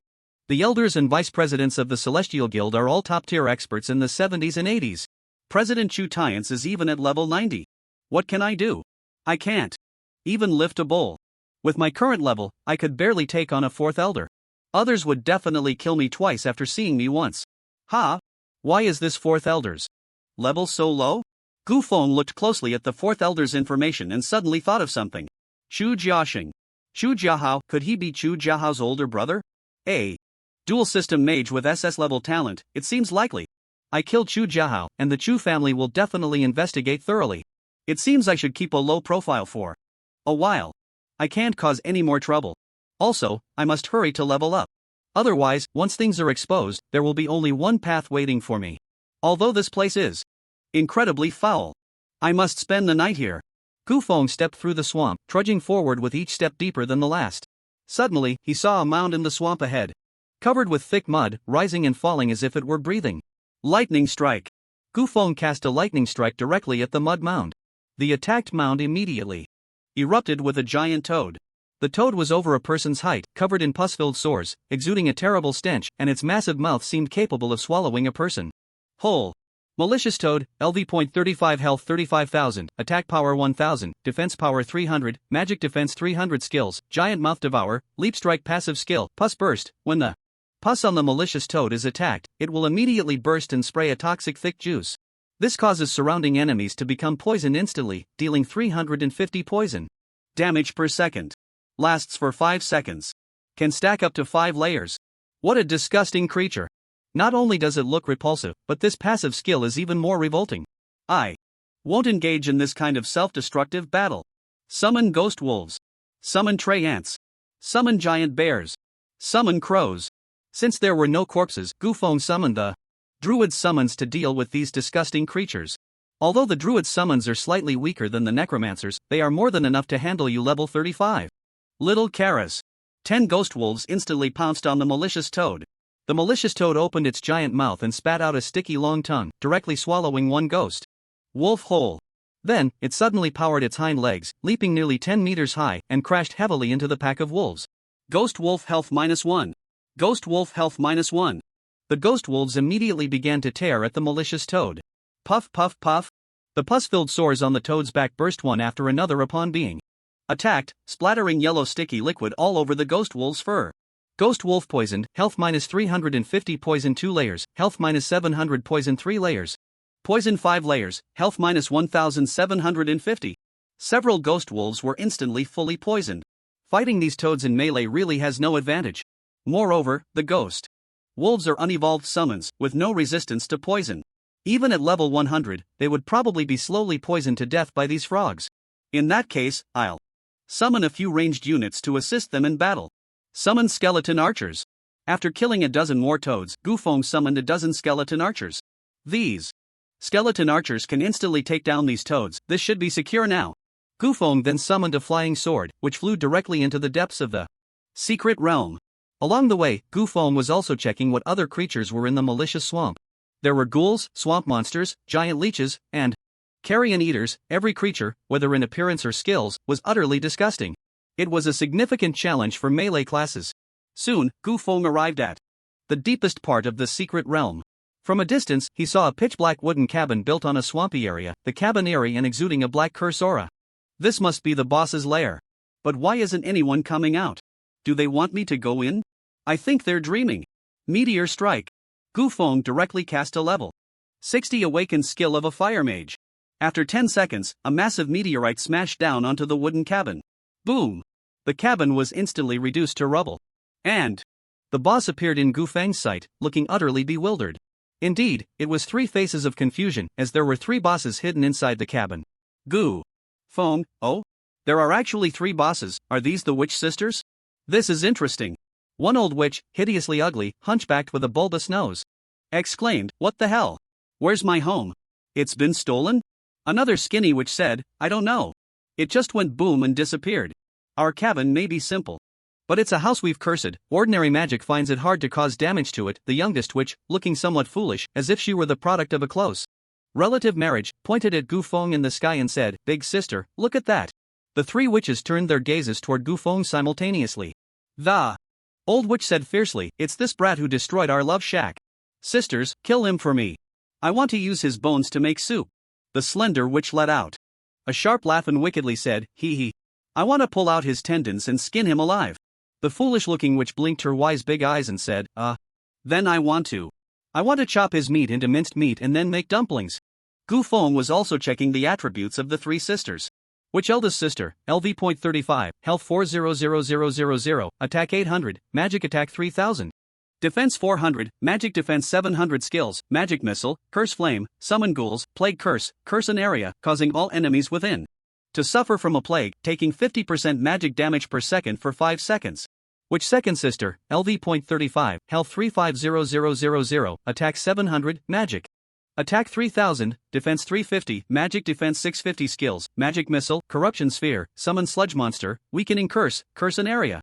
Reducing all enemies' health recovery effects, magic recovery effects, and healing effects by 50%, while increasing poison and bleeding effects by 50%. Which third sister, LV.35, health 350000, attack 600, magic attack 2800, defense 350, magic defense 600 skills, magic missile. Summon malicious toad, weakening curse an area, slowing all enemies' attack speed, movement speed, and casting speed by 30%. The health points of the 3 sisters don't seem very high, but combined they have 1.1 million, which is quite substantial. Moreover, the 3 bosses attacking and casting spells simultaneously is the real challenge of this boss battle. The eldest witch chanted an evil spell, instantly summoning 10 rotting ghouls. Ghoul, LV.35, health 30,000, attack 1,000, defense 300, magic defense 300 skills, bite, tear, carrion eater passive. Skill, corrupting claw. The ghoul's claws contain a large number of bacteria and viruses, with a 30% chance to inflict the target with both poison and bleeding effects. 30% chance to inflict the target with both poison and bleeding effects. How dirty are your nails? This isn't corrupting claw, it's practically tetanus claw. The second sister summoned 5 sludge monsters. Sludge Monster, Health 35,000, Attack 800. Defense 400, Magic Defense 400 Skills, Sludge Spray, Sludge Devour. Passive skill, Sludge Attachment. When a sludge monster is physically attacked, there is a 10% to 50% chance to trap the enemy's weapon inside its body, making it hard to pull out. The higher the enemy's damage, the greater the chance of getting stuck inside the sludge monster. What a disgusting creature. The sludge monster has a 10% to 50% chance to trap the enemy's weapon inside its body, which means physical classes spend half their time attacking and the other half trying to pull their weapons out. Isn't that just useless? Disgusting. Disgusting. So disgusting. The third sister summoned a giant malicious toad as her mount. I really don't want to hit you guys in this secret realm. I'm afraid of getting my hands dirty. You should just hurry up and die. Awaken 5 strikes. 5 powerful spells were unleashed, instantly changing the color of the heavens and the earth. Lightning, hurricanes, and flames intertwined, instantly turning those disgusting creatures to ashes. But at that moment, 2 figures suddenly flew out from the magical frenzy. It was the elder sister and the second sister of the witches. Each rode a broomstick, soaring to the same height as Gu Feng. Only the third sister, riding a giant toad, had perished in the awakening 5-hit combo. Which third sister has died, gaining 300,000 experience points. Oh, you can actually fly on broomsticks. But why can my broom only clean up garbage piles? Hiss. The 2 witches bared their yellow teeth and threatened Gu Feng before launching an attack. Although the 2 witches had used their flying skills to escape, they still endured a lot of magical damage in the process, leaving them with only half their health. Curse Flame. The elder sister cast a green flame at Gu Feng, slowly drifting towards him. Curse Flame. Cast a curse flame that automatically seeks the nearest enemy target, burning 500 health points and 300 mana points per second. The curse flame lasts for 10 seconds. Oh, this skill is interesting. Since I can't dodge it, there's no need to hide. Prism. Prism, reflect 1 spell attack. A smooth prism appeared in front of Gu Feng, and the curse flame hit the mirror and was directly reflected back, flying towards the elder sister. The elder sister wasn't foolish, she knew her own skill well. If it couldn't hit the target, the flame would keep chasing, unless the caster died. So, the elder sister flew directly towards the second sister. Second sister? The second sister couldn't dodge in time and was hit by the curse flame, immediately igniting with a green evil fire. Health -500 -500-500. Mana -300 -300-300. The second sister instantly flew into a rage, chanting a spell to cast a curse. The elder sister also began to chant a curse spell simultaneously. Grew. Silence. Gu Feng instantly interrupted the 2 witches' casting. All their signature skills were broken, and they could only use the most basic magic missile to attack Gu Feng. I'm too lazy to play house with you. Summon skeleton archers. Gu Feng transformed all the corpses of the ghouls on the ground into skeleton archers. Jia Jia Jia. You think these few skeletons can harm us? I can take them down in 2 moves. Magic missile. Skeleton archer health -1. Ga. Whoosh. An arrow shot from below and struck the elder sister in the thigh. Health -9,600. The elder sister was in shock. Wang Defa? Is this the attack power of summoned creatures? I could take on 100 of them without a problem. Shibaya. Under the attack of 10 skeleton archers, although the 2 witches were flying in the air, they could only exhaust themselves dodging, with no opportunity to attack. Even while fully dodging, a slight mistake could result in getting hit by an arrow. Watching the 2 witches struggling, Gu Feng ignored them and let the skeleton archers play with them. Gu Feng flew back to land to check the loot dropped by the third sister. Gained a weakness curse skill book, gained a magic robe. I won't wear clothes dropped by you disgusting witches. By rags. At that moment, another witch was shot down by an archer, directly falling into the swamp. Witch second sister has died, gaining 300,000 experience points. Gu Feng walked over to loot the corpse. Gained a summon skeleton mage skill book, gained a magic hood. Oh ho! Not bad. I actually got a summon skeleton mage skill book. Learning. Since the summon skeleton mage skill book dropped here, I must level this skill up to the max. The strongest undead army is just around the corner. Soon after, the death message of the last witch came through. Which elder sister has died, gaining 350,000 experience points. Gu Feng walked over to her side to collect the loot. Gained 1 plague curse skill book. Gained 1 pair of magical pants. Not bad. The 3 witches dropped 3 pieces of equipment and 3 skill books. The yield from this secret realm is quite impressive. Let's keep grinding. After exiting the secret realm, Gu Feng re-entered the hellish difficulty of the malicious swamp secret realm. On the other side, after more than 40 minutes of searching, Shen Lian, a teammate of Chu Jiaxing, found a murder scene. Shen Lian was the summoner who became a secret realm investigator alongside Gu Feng. She was also a classmate of Chu Jiaxing and deeply admired him. She used her summon creatures to spread out a search net and was the first to find these corpses. She immediately called Chu Jiaxing. Hello? Shen Lian, did you find any clues? I found a few corpses. Chu Jiaxing's heart jolted and he anxiously asked. Is my brother's body among them?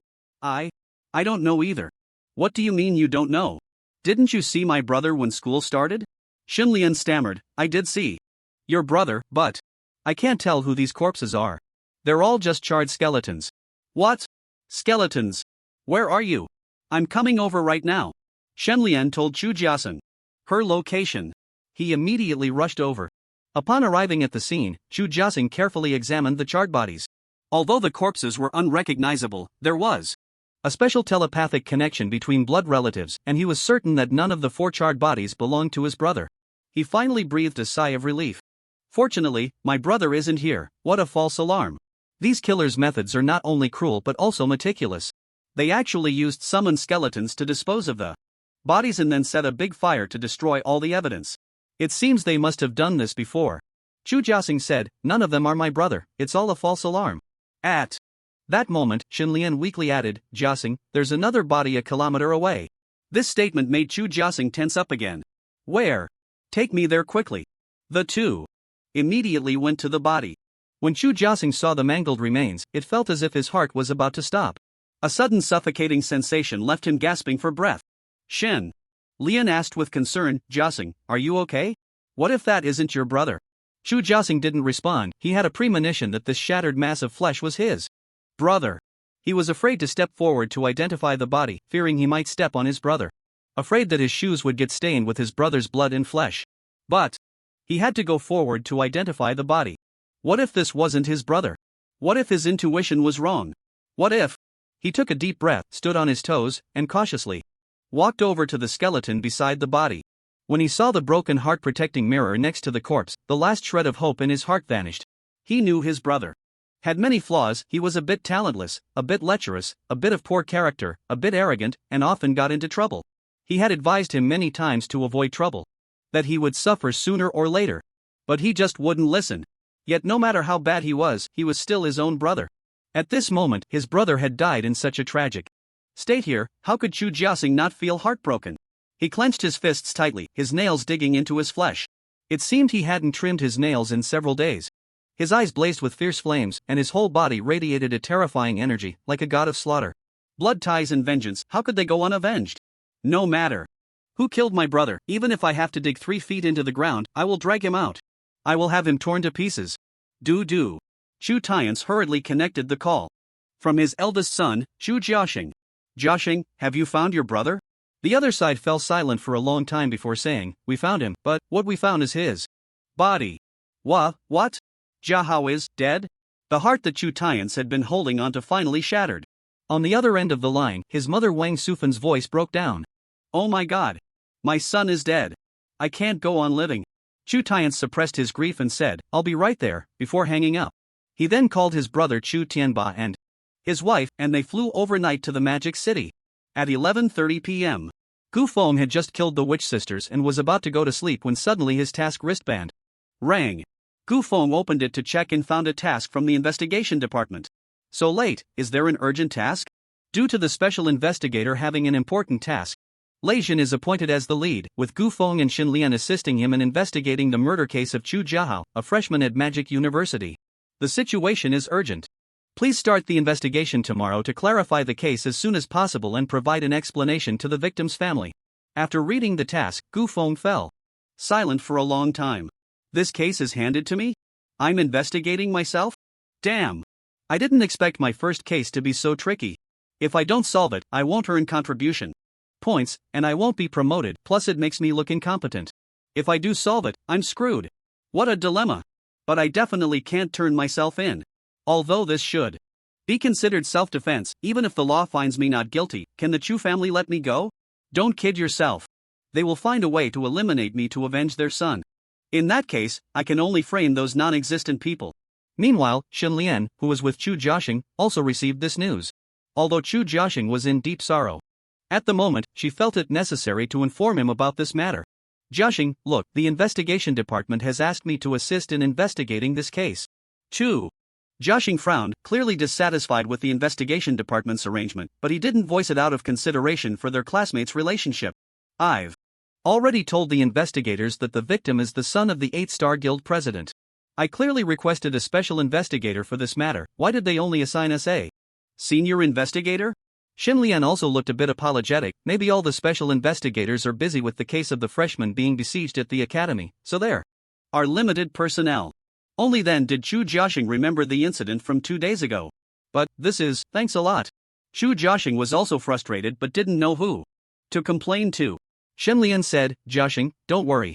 Although I just became a junior investigator, I promise I will help you find the murderer of your brother. Chu Jiaxing looked at the cheerful and beautiful girl in front of him but felt nothing for her, only silently nodding.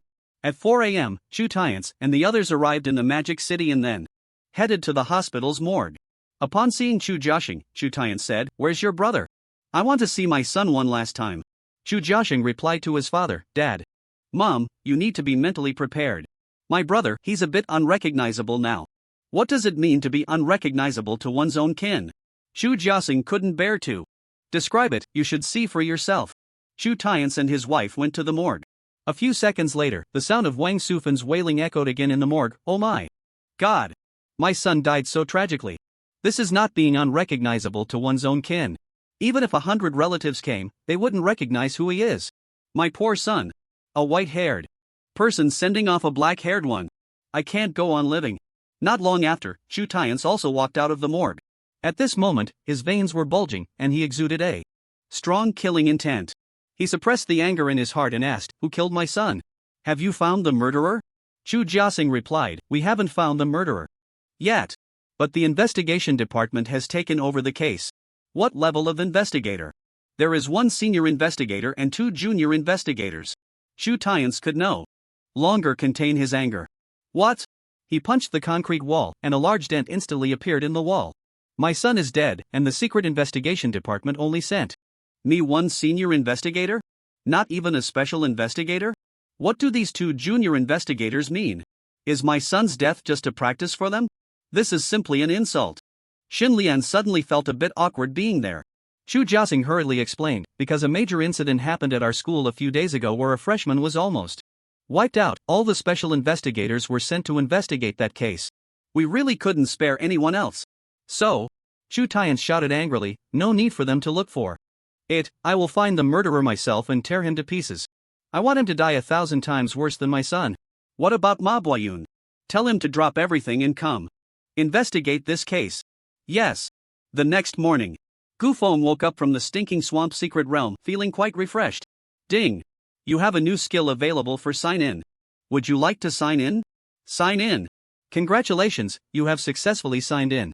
The skill you signed in for today is the Thunder Mage Forbidden Spell, Thunder God Descends. Gu Feng couldn't believe his eyes. I signed in for a forbidden spell? He hurriedly opened his skill bar to check. Thunder God Descends, summon the power of the Thunder God to possess you. At this moment, you are the Thunder God. All your thunder-related skills will be enhanced and deal 100 times damage.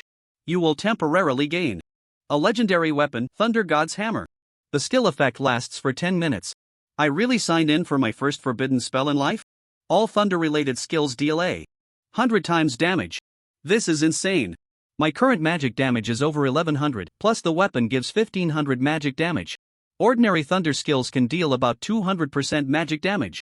High-level skills average around 400%, and awakened skills are about 1000. If these skills multiply by 100 times damage, even the most ordinary lightning arrow could deal over 300,000 damage. That's terrifying. And this skill also temporarily provides a legendary weapon, the Thunder God's Hammer. So there are legendary weapons beyond the legendary level. Although I still don't know the attributes of this weapon, it definitely won't be bad. Since the forbidden spell is so powerful, does that mean I no longer have to fear the Chu family? Even if they trace it back to me, I now have the strength to fight against those level 70 or 80 big shots. But it's best not to be traced by them. After all, I don't want to cause too much bloodshed. After leaving the secret realm, Gu Feng headed towards the hospital's morgue. When he arrived at the morgue, Lei Jin and Xin Lian were already there. Sorry, I got stuck in traffic and arrived a bit late. Sniff sniff sniff sniff. Xin Lian followed the foul smell in the air and approached Gu Feng. Suddenly, she pinched her nose and complained, "Ah, why do you smell so bad? It's like you fell into a sewer." Gu Feng had spent the whole night in the malicious swamp and his nose was nearly desensitized, so he didn't realize he had any odor. Gu Feng replied honestly, "Actually, I just came out of the malicious swamp secret realm, so I smell a bit. That's my least favorite secret realm. No wonder you smell like a sewer. Stay away from me." Lei Jin said, "Then let's hurry up and go in." The three of them then entered the morgue to examine the victim's body. When they pulled out the cold storage cabinet, both Lei Jin and Xin Lian were stunned. Gu Feng pretended to be shocked and said, "Brother Lei, the way these people died is exactly the same as those we encountered during the exam. Could it be the same group did this? Have they come to Magic City again? From the method of killing, it does seem to be the same group. No wonder I couldn't find any trace of them in Qinghai province. They had already come to Magic City. Damn it! More innocent lives have perished at their hands. I feel so powerless." Gu Feng comforted him, "Brother Lei, you really don't need to blame yourself too much. These people are just too cunning." Although they had already guessed that the murderer was that group, the three still seriously examined the bodies and the victims' information. Chu Jiahao, age 19. Profession, sorcerer, talent, a grade, level 21. Wu Hongxi, age 27, profession, thief, talent, B grade, level 37. Wen Yangbiao, age 26, profession, assassin, talent, B grade, level 35. There are 4 deceased thugs in their 30s, and the other is the youngest son of the president of the Tsangqiang Guild. Could it be that the president's youngest son hired these thugs to teach someone a lesson, but accidentally ran into these assassins? Who was it that Chu Jiahao wanted to teach a lesson to? Could it be the key to the case? Hearing Lei Jin's analysis, Gu Feng felt uneasy. Damn! Brother Lei, you've hit the nail on the head. Can we still have fun together in the future? Gu Feng deliberately shifted Lei Jin's thoughts. Brother Lei, I don't think so, I believe quite the opposite. Oh? Share your viewpoint with me. The last time these people killed and chopped down the Tree of Life in the Spirit Energy Forest was related to the Tsangqiang Guild. I suspect these assassins might have come to Magic City specifically to assassinate Chu Jiahao. Not only is Chu Jiahao a target, but his brother Chu Jiaxing is also on the assassination list. It's just that because Chu Jiaxing has a stronger talent and a higher level, it's harder for them to act against him, so they first killed the weaker Chu Jiahao. Your analysis makes a lot of sense. But what about the deaths of these thugs? Gu Feng knew some things couldn't be hidden, so he said, Ahem, to be honest, these thugs might have been hired by him to teach me a lesson. Oh? What happened? Actually, I've been in Magic City for 2 days. Just yesterday, I had a misunderstanding with Chu Jiahao. He threatened to beat me up and said I wouldn't be able to leave Magic City in one piece. I was so scared. So I hid in the malicious swamp secret realm day and night, not daring to come out. It wasn't until I received a task arranged by the organization that I risked coming out. That's why I smell so bad. Shen Lian asked in shock, "You mean you stayed in the malicious swamp all night?" "Yeah. You're really something." Gu Feng continued. But unexpectedly, these thugs unfortunately ran into the assassins who were there to kill Chu Jiahao, so they became the most innocent victims. Lei Jin patted Gu Feng's shoulder and praised, "Not bad. Not bad. After hearing your analysis, the whole case became clear in an instant. It's all thanks to you. Xin Lian, you should learn more from Gu Feng." Xin Lian tilted her head proudly and said, I don't care about that." But deep down, she felt that this matter was not so simple. Did Gu Feng really guess the whole case again? That's too uncanny. Could he really be the reincarnation of Detective Conan? Or is he? Lei Jin suddenly remembered something and said, "By the way, Xin Lian, you and Chu Jiaxing are classmates, right?" This question interrupted Xin Lian's train of thought. Yes. Then please inform Chu Jiaxing to be careful, the killer might strike at any moment. Understood. After leaving the morgue, the three hurried to the crime scene to investigate evidence. Not long after Lei Jin and the others left, an old man also arrived here. It was Gu Feng's master, Ma Boyun, the third elder of the Tsangqiang Guild. Ma Boyun opened the cold storage and carefully examined the bodies one by one. Flame burning heaven. Summon skeleton. Corpse explosion technique. Thunderstorm technique. It seems they are the same group as those who destroyed the Tree of Life. Which major family has the Tsangqiang Guild offended to repeatedly invite disaster? Or did the Chu family offend some major family? Ma Boyun looked at the remains of Chu Jiahua and fell into deep thought.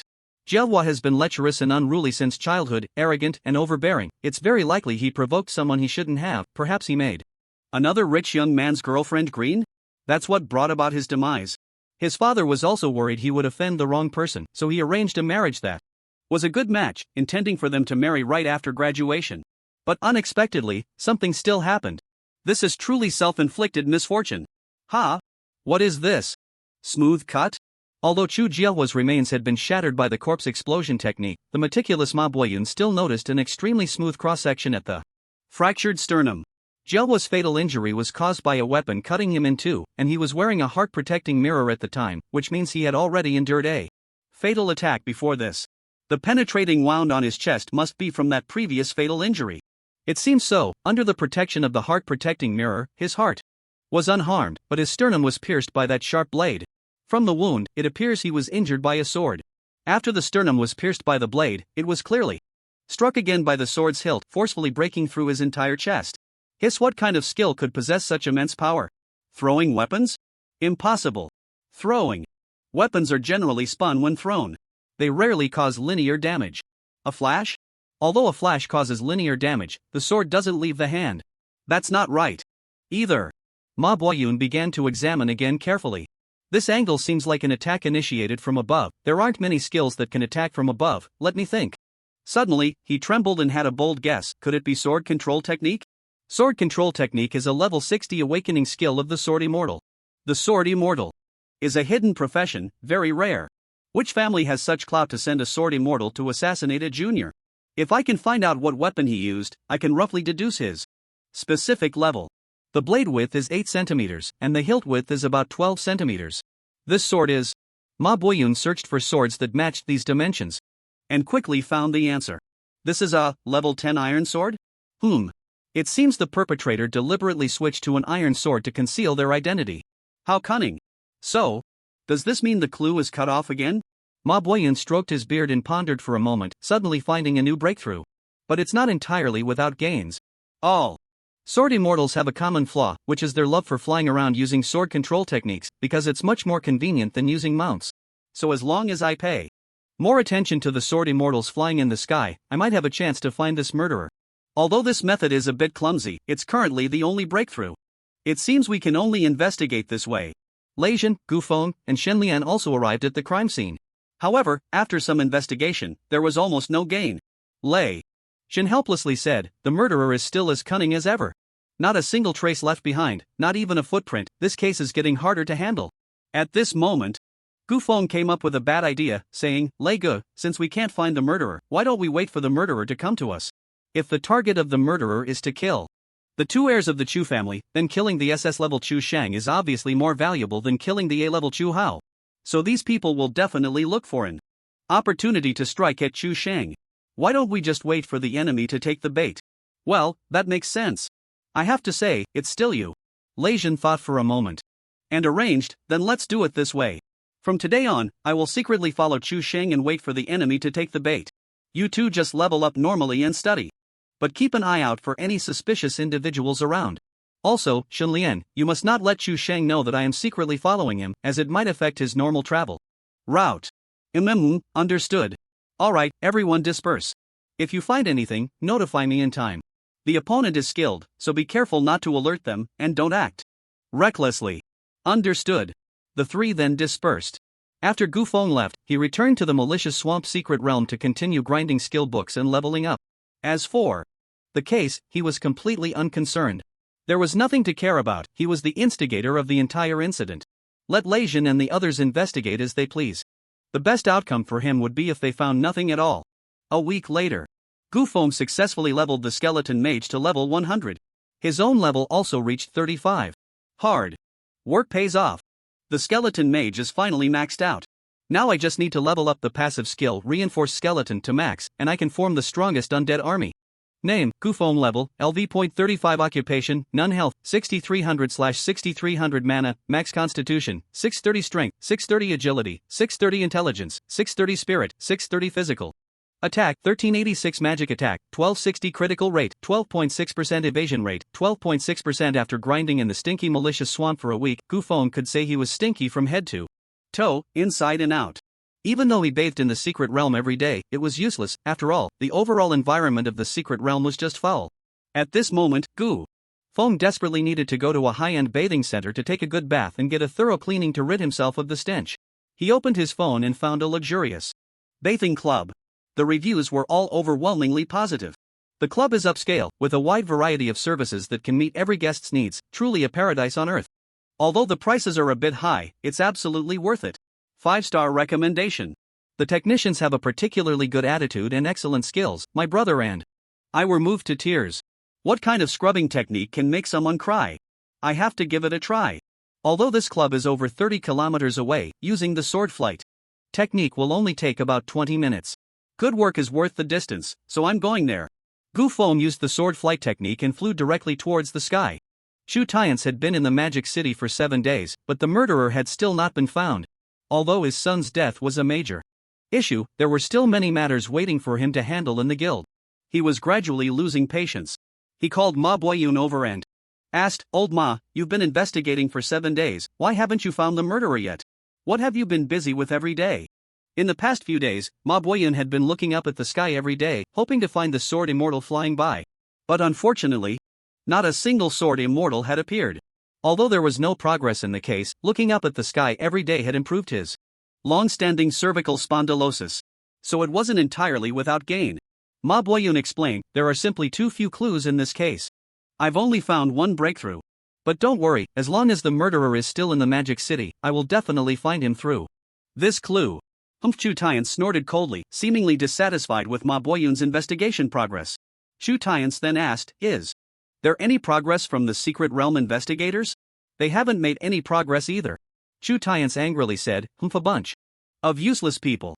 Ma Boyun's eyelids twitched, unsure if he was included in this group of useless people mentioned by the president. "There are still many matters in the guild waiting for me to handle, so I'll be returning to Luocheng this afternoon. Old Ma, you stay in the Magic City to find the murderer who killed my son. If you can't find him, don't come back to see me." Hearing the president's words, Ma Boyun couldn't help but frown. He felt very dissatisfied, but he still replied, "Yes. I will follow the president's instructions." After leaving the president, Ma Boyun walked alone on the street, feeling emo. At this moment, he felt like a beast of burden working for the Chu family. Summoned at will, working overtime without extra pay, how could he still feel like an elder of the guild? Ma Boyun couldn't help but let out a long sigh. Whoosh! A figure flashed through the air on a flying sword. "Sigh, my life as a beast of burden is so tragic." Ha! Wait, what just zipped past? Sword flight? Damn! Why am I still feeling emo? I need to chase after it. Thunder Beast! Rumble!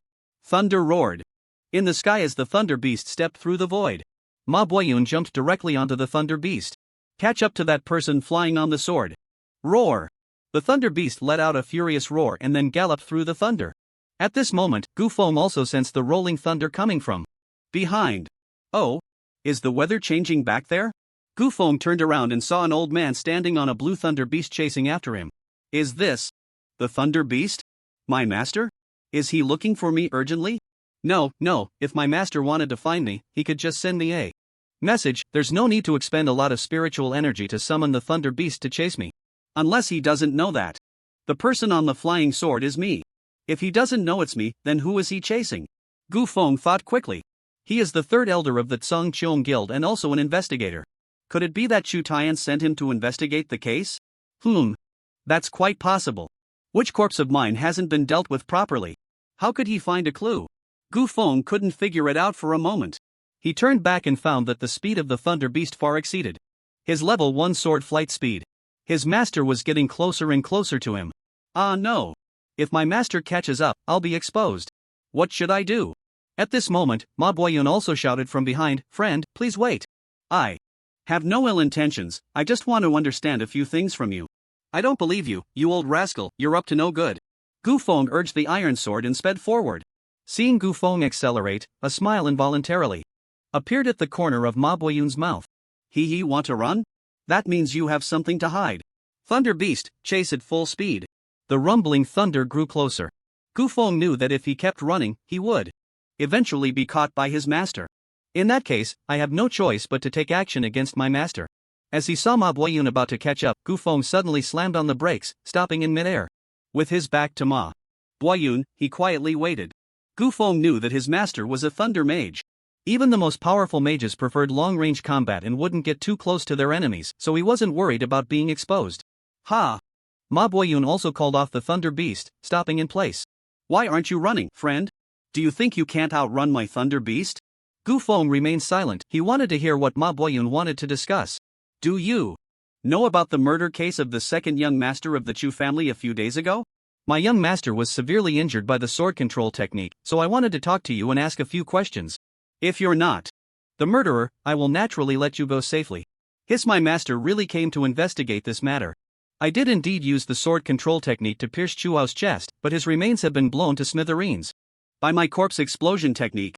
I didn't expect this old man could still find clues from it. I must say, the old are indeed more cunning. Ma Boyun deliberately glanced at the flying sword under Gu Feng's feet, which was indeed an iron sword. Confirmed. Confirmed. This sword immortal seems a bit slow-witted. He's still using the murder weapon to fly around. Does he really think we high-level investigators are fools? It wasn't that Gu Feng didn't want to change the iron sword, he simply didn't have another one.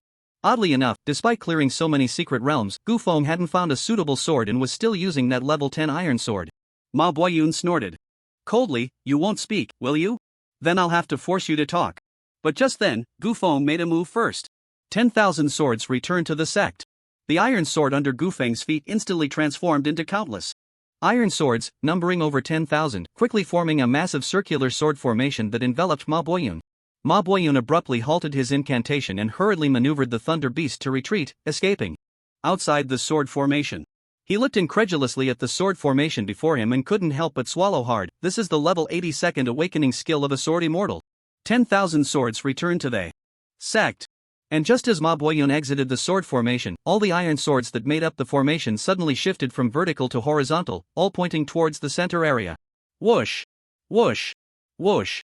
Following that, each iron sword quickly thrust towards the opposite direction, stopping when they reached the outermost edge of the sword formation, then turning back to stab at their original positions. Moreover, the speed of the flying swords increased, and the number of swords joining the fray grew. What started as a few flying swords weaving through the formation turned into dozens, then hundreds, and eventually thousands of flying swords moving simultaneously within the formation. The scene was truly spectacular. Whoosh whoosh whoosh whoosh whoosh. Thousands of sword lights darted through the formation, making it impossible to defend against or evade. In just a few seconds, all 10,000 sword energies were unleashed, and the 10,000 iron sword clones merged back into the original iron sword under Gu Feng's feet. 10,000 swords returned to their origin. Ma Boyun stood dazed in place, speechless for a long time. Seeing that Ma Laolu was silent and showed no further action, Gu Feng felt it was time to leave. Just as Gu Feng was about to leave on his iron sword, Ma Boyun suddenly spoke up. Dao. Dao. Friend. Gu Feng stopped in his tracks again, thinking, could it be that this old man wasn't intimidated by my second awakening skill? That shouldn't be the case. He heard Ma Boyun tremblingly say, Dao. Dao friend. Please take care. That's more like it. Only then did Gu Feng leisurely depart on his iron sword. After Gu Feng left, Ma Boyun slumped down on the back of the thunder beast. The aura of immortality he had just exuded instantly vanished.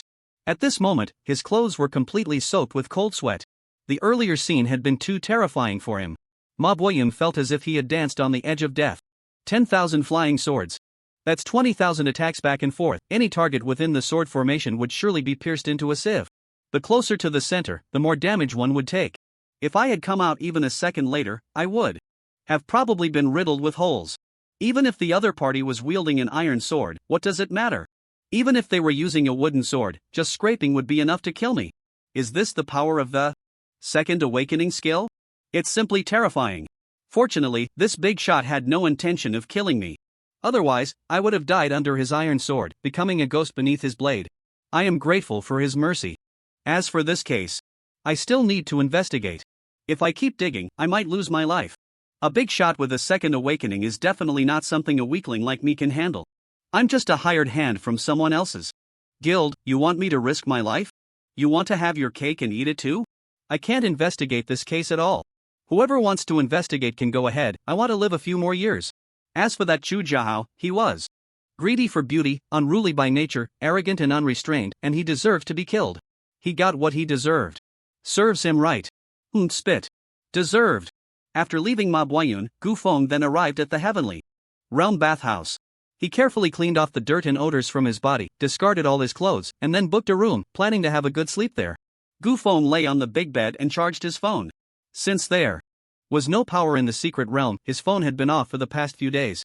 As soon as he turned it on, dozens of messages popped up. By Ningning, Gu Feng, big news. Did you know Chu Jiahao is dead? I heard he died. A terrible death. Great, I finally don't have to marry him. Tell me secretly, did you kill Chu Jiahao? Why aren't you replying? Can't get through on the phone? You didn't get into trouble too, did you? Gu Feng, stop messing around. I'm worried sick, hurry and call me back. Gu Feng, you didn't go down with Chu Jiahao, did you? Gu Feng, are you there? In 7 days, Bai Ningning sent Gu Feng over 30 messages. Almost every few hours, she would send him a message. I didn't expect this girl to care about me so much. But I don't have time to deal with her tonight, I'll talk to her tomorrow. Gu Feng then checked other people's messages. Chen Hui, Brother Chen. Do you have plans tomorrow? Take me to level up? Brother Chen, why aren't you replying? Bai Ningning said you're missing and is looking for you everywhere. Chu Jiahao is dead. Are you dead too? This won't do. Brother Chen, I'm your father. Hurry and reply to me. Son, Dad misses you. Reply quickly. This silly guy actually dared to take advantage of me while I was away. Just wait until I get back, I'll deal with him. Leijin, Gu Feng, do you have any news over there? Hurry and cover for me at work, I can't hold on much longer. It's been several days, and I haven't even seen a shadow of a suspect. Why aren't you responding? This foolish kid can't be tailing me nonstop for 24 hours, right? Forget it, I'll just ignore him and let him keep watching for another night. Just then, Gu Feng suddenly received a new message. It was from his master, Ma Boyun. Disciple, I want to see you. When do you have time? What does my master want to talk to me about? Did I slip up earlier? That shouldn't be. My master was almost scared to death at that moment, there shouldn't have been any slip up. Gu Feng thought for a moment, it must be that my master was shocked by my second awakening skill earlier, so he's feeling a bit emo and wants to chat. I guess I'll just talk to this old man. Gu Feng replied, Master, I'm taking a bath at Tianshang Renjian. Do you want to come over? How can someone your age go to such a place? And, why didn't you call me when you went to such a place? Wait for me, I'll be there shortly. Before long, Ma Boyun arrived at Tianshang Renjian and found Gu Feng. The two chatted while soaking in the bath. Did you call me for something? Actually, it's nothing much, just feeling a bit down, but I didn't know who to talk to, so I thought of you. Master, you're already one of the strongest of the strong. What could possibly make you unhappy? I hardly consider myself a strong person. Perhaps in your eyes, this old man at level 80 is indeed strong, but in the eyes of true strong individuals, I'm nothing. Whether I exist or not depends on their mood. Master, you're being too humble. This isn't humility, it's the truth. Just earlier, Ma Boyun recounted everything that had just happened to Gu Feng without holding anything back. Gu Feng was quite surprised. Typically, experts like Ma Boyun are very concerned about their image, especially in front of their disciples, as they want to maintain a grand persona to avoid being looked down upon. Yet, Ma Boyun shared his most embarrassing moment with Gu Feng, indicating that the earlier incident had quite an impact on him. Gu Feng knowingly asked, is the gap between the first and second awakenings really that big? Yes. It's huge. It's like the difference between heaven and earth. I, Ma Boyun, am also a notable figure among first awakening practitioners. Although I haven't fought against any second awakening big shots, I thought I could hold my own for a few rounds. But I was wrong, and I was terribly wrong. The damage and effects of second awakening skills are enough to wipe out us first awakening practitioners. If that big shot hadn't had any intent to kill me, I might have already died under his iron sword. Gu Feng thought to himself, no need to thank me. I won't betray my master. Seeing that Master Ma had opened up to him, Gu Feng also asked a question that had been on his mind for a long time. Master, I've always wondered, why did you suddenly take me as your disciple? And why have you been so good to me? Ma Boyun was silent for a moment before saying, to be honest, the reason I took you as my disciple is because I have my own little thoughts. I've been stuck at the second awakening progress for several years, always stuck at 90% comprehension with no progress at all. Just when I was about to give up on the second awakening, you suddenly appeared. Your rapid comprehension shocked me, and it even increased my own comprehension by 1%, which reignited my hope for the second awakening. So, I took you as my disciple, hoping to reignite my second awakening skill comprehension through your growth. That's why I only gave you lightning magic skills and weapons, wanting you to learn lightning magic quickly. To stimulate my comprehension. To outsiders, it seems like I'm giving you skill books, equipment, and weapons, treating you well. But my true thoughts are quite selfish. Master, you really don't need to blame yourself too much. I'm actually quite satisfied with the equipment and skill books you gave me. Ma Boyun smiled, thinking that Gu Feng was just being polite, so he didn't say much. The two fell silent for a moment, and Ma Boyun asked again. By the way, how many of the skill books I gave you have you comprehended? Have you learned any new lightning skills? I've learned them all. That's good. Wait. What did you say? You mean you've learned them all? You've even mastered the level 30 lightning strike? Yes. I've learned them all.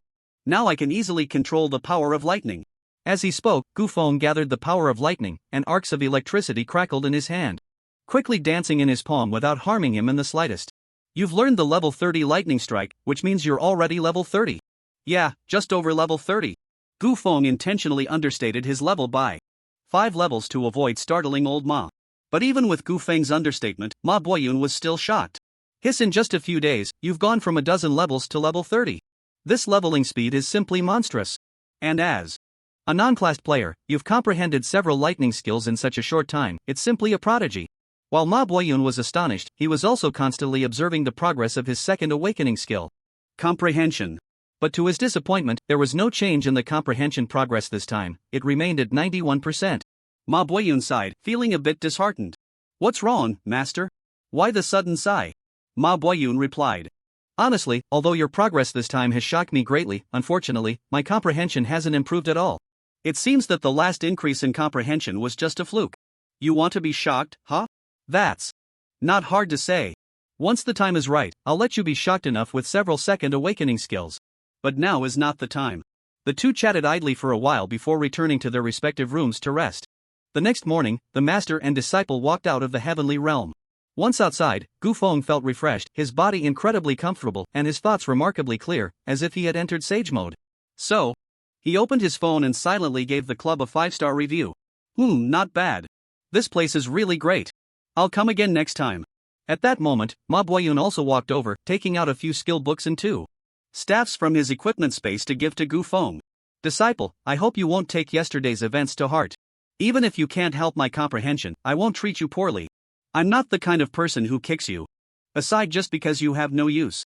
I will still fulfill my duty as a master. Take these skill books and staffs. If you need anything in the future, just ask me. Thank you, master. Then I'll take my leave.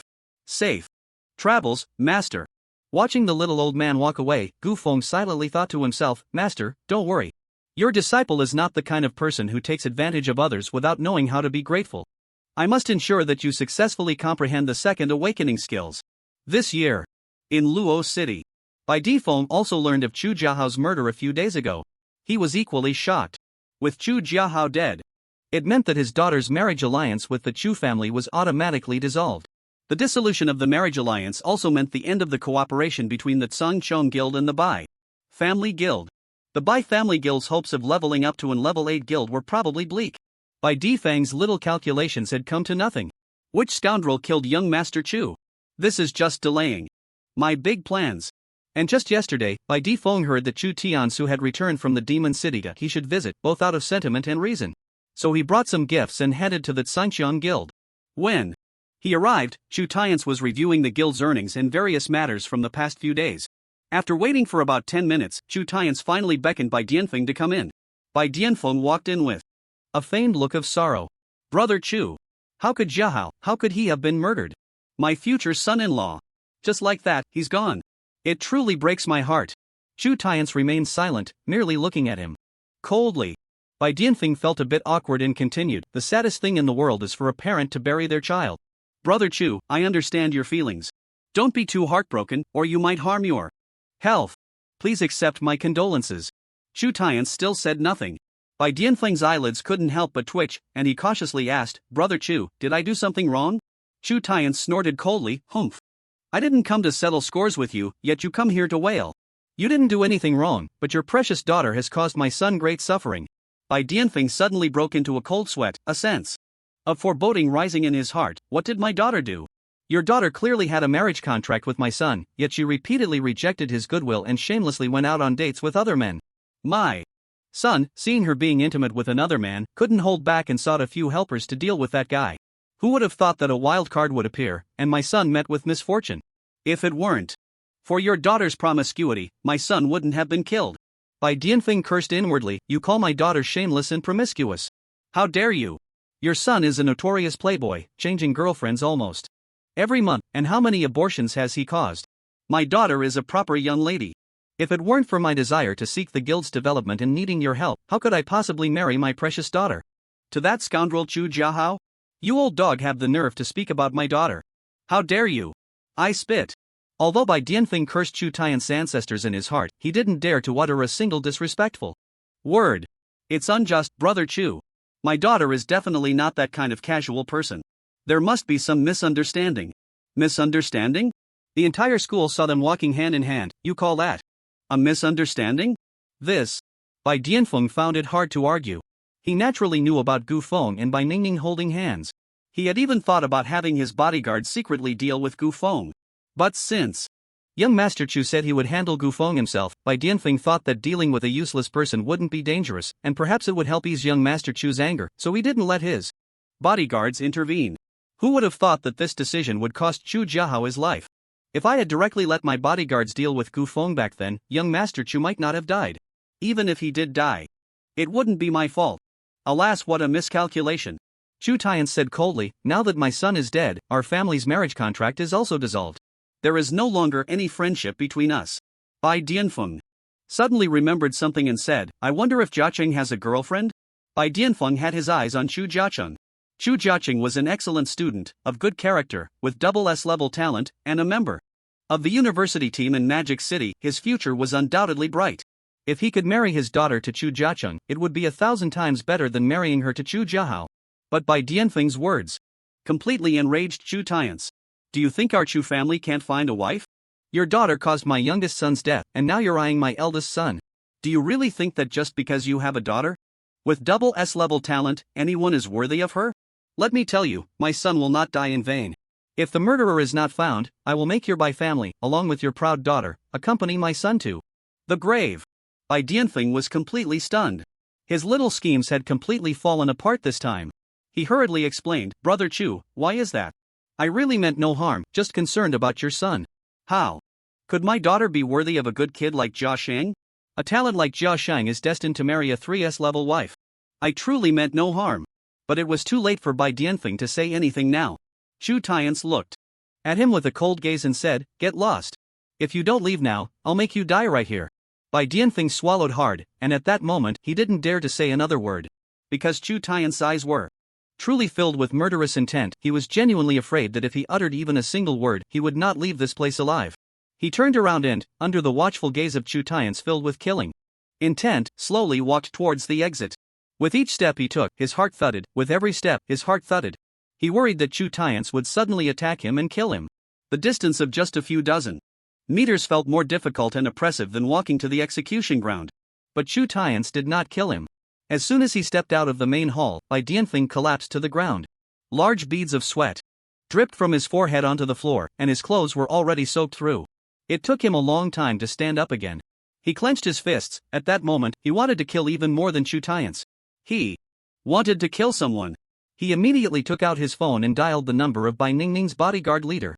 You need to make Gu Feng disappear from this world immediately. Do you hear me? At that moment, Bai Dianfeng transferred all his hatred onto Gu Feng. But the bodyguard hesitated and said, President, this might be a bit difficult. That kid Gu Feng is actually a secret realm investigator, and the case regarding young Master Chu's death is being investigated by him. Moreover, there have been a series of violent incidents in Magic City recently, and the atmosphere here is particularly tense. Special investigators can be seen everywhere. On the streets. If I kill an investigator at this time, it will definitely attract a lot of attention. I'm afraid I won't be able to escape. It doesn't matter. Kill him, and I'll let you hide for 2 years. When you come back, you won't have to do low-end work like being a bodyguard anymore. I'll find someone to directly promote you to level 60 and make you an elder. The saying goes that fortune favors the bold, and it was hard for the bodyguard to refuse such a huge temptation. Alright. I'll kill Gu Feng within 3 days. After Gu Feng came out from the heavenly realm, he went to the senior male dormitory of Magic City University to find Lei Zhen. Brother Lei, I'm here. Is there any progress on the case? At that moment, Lei Zhen had dark circles under his eyes, his face was oily, and his cheeks had thinned considerably. It was clear he had Been staying up late or had been, cough cough, in this state for a while. When Lei Jin saw Gu Feng, he was also taken aback. You actually care about the case? Where have you been for the past week? You didn't reply. And I thought you had been killed too. I was grinding in the secret realm. A whole week, and you were grinding in the secret realm every day? Yeah. I was very diligent. Well, you should at least reply. I was spending the nights in the secret realm, so my phone ran out of battery and turned off. Alright, you always have an excuse. I'm the only one suffering. What about Xin Lian? Why isn't she covering for you? Because she and Jia Sheng are classmates, and we can't expose that we are secretly tracking him, so she can't cover for me. Oh. Alright, enough chit-chat. You need to cover for me for 2 days. You have to follow Jia Sheng wherever he goes, not leaving your sight for a moment. Notify me immediately if you find any suspicious individuals. I need to go back and catch up on sleep. If I don't sleep soon, I'm really going to drop dead. Gu Feng patted his chest and assured, you can rest easy, Brother Lei. With me around, the Chu family won't run into any trouble. Just go ahead and sleep without worries. But Lei Jin still seemed a bit uneasy and said, call me if anything happens. Understood. Lei Jin yawned and walked back to the hotel. Gu Feng lay back on the school bench, leisurely crossing his legs. Since there's nothing to do, I might as well send a message to Bai Ningning to check on her.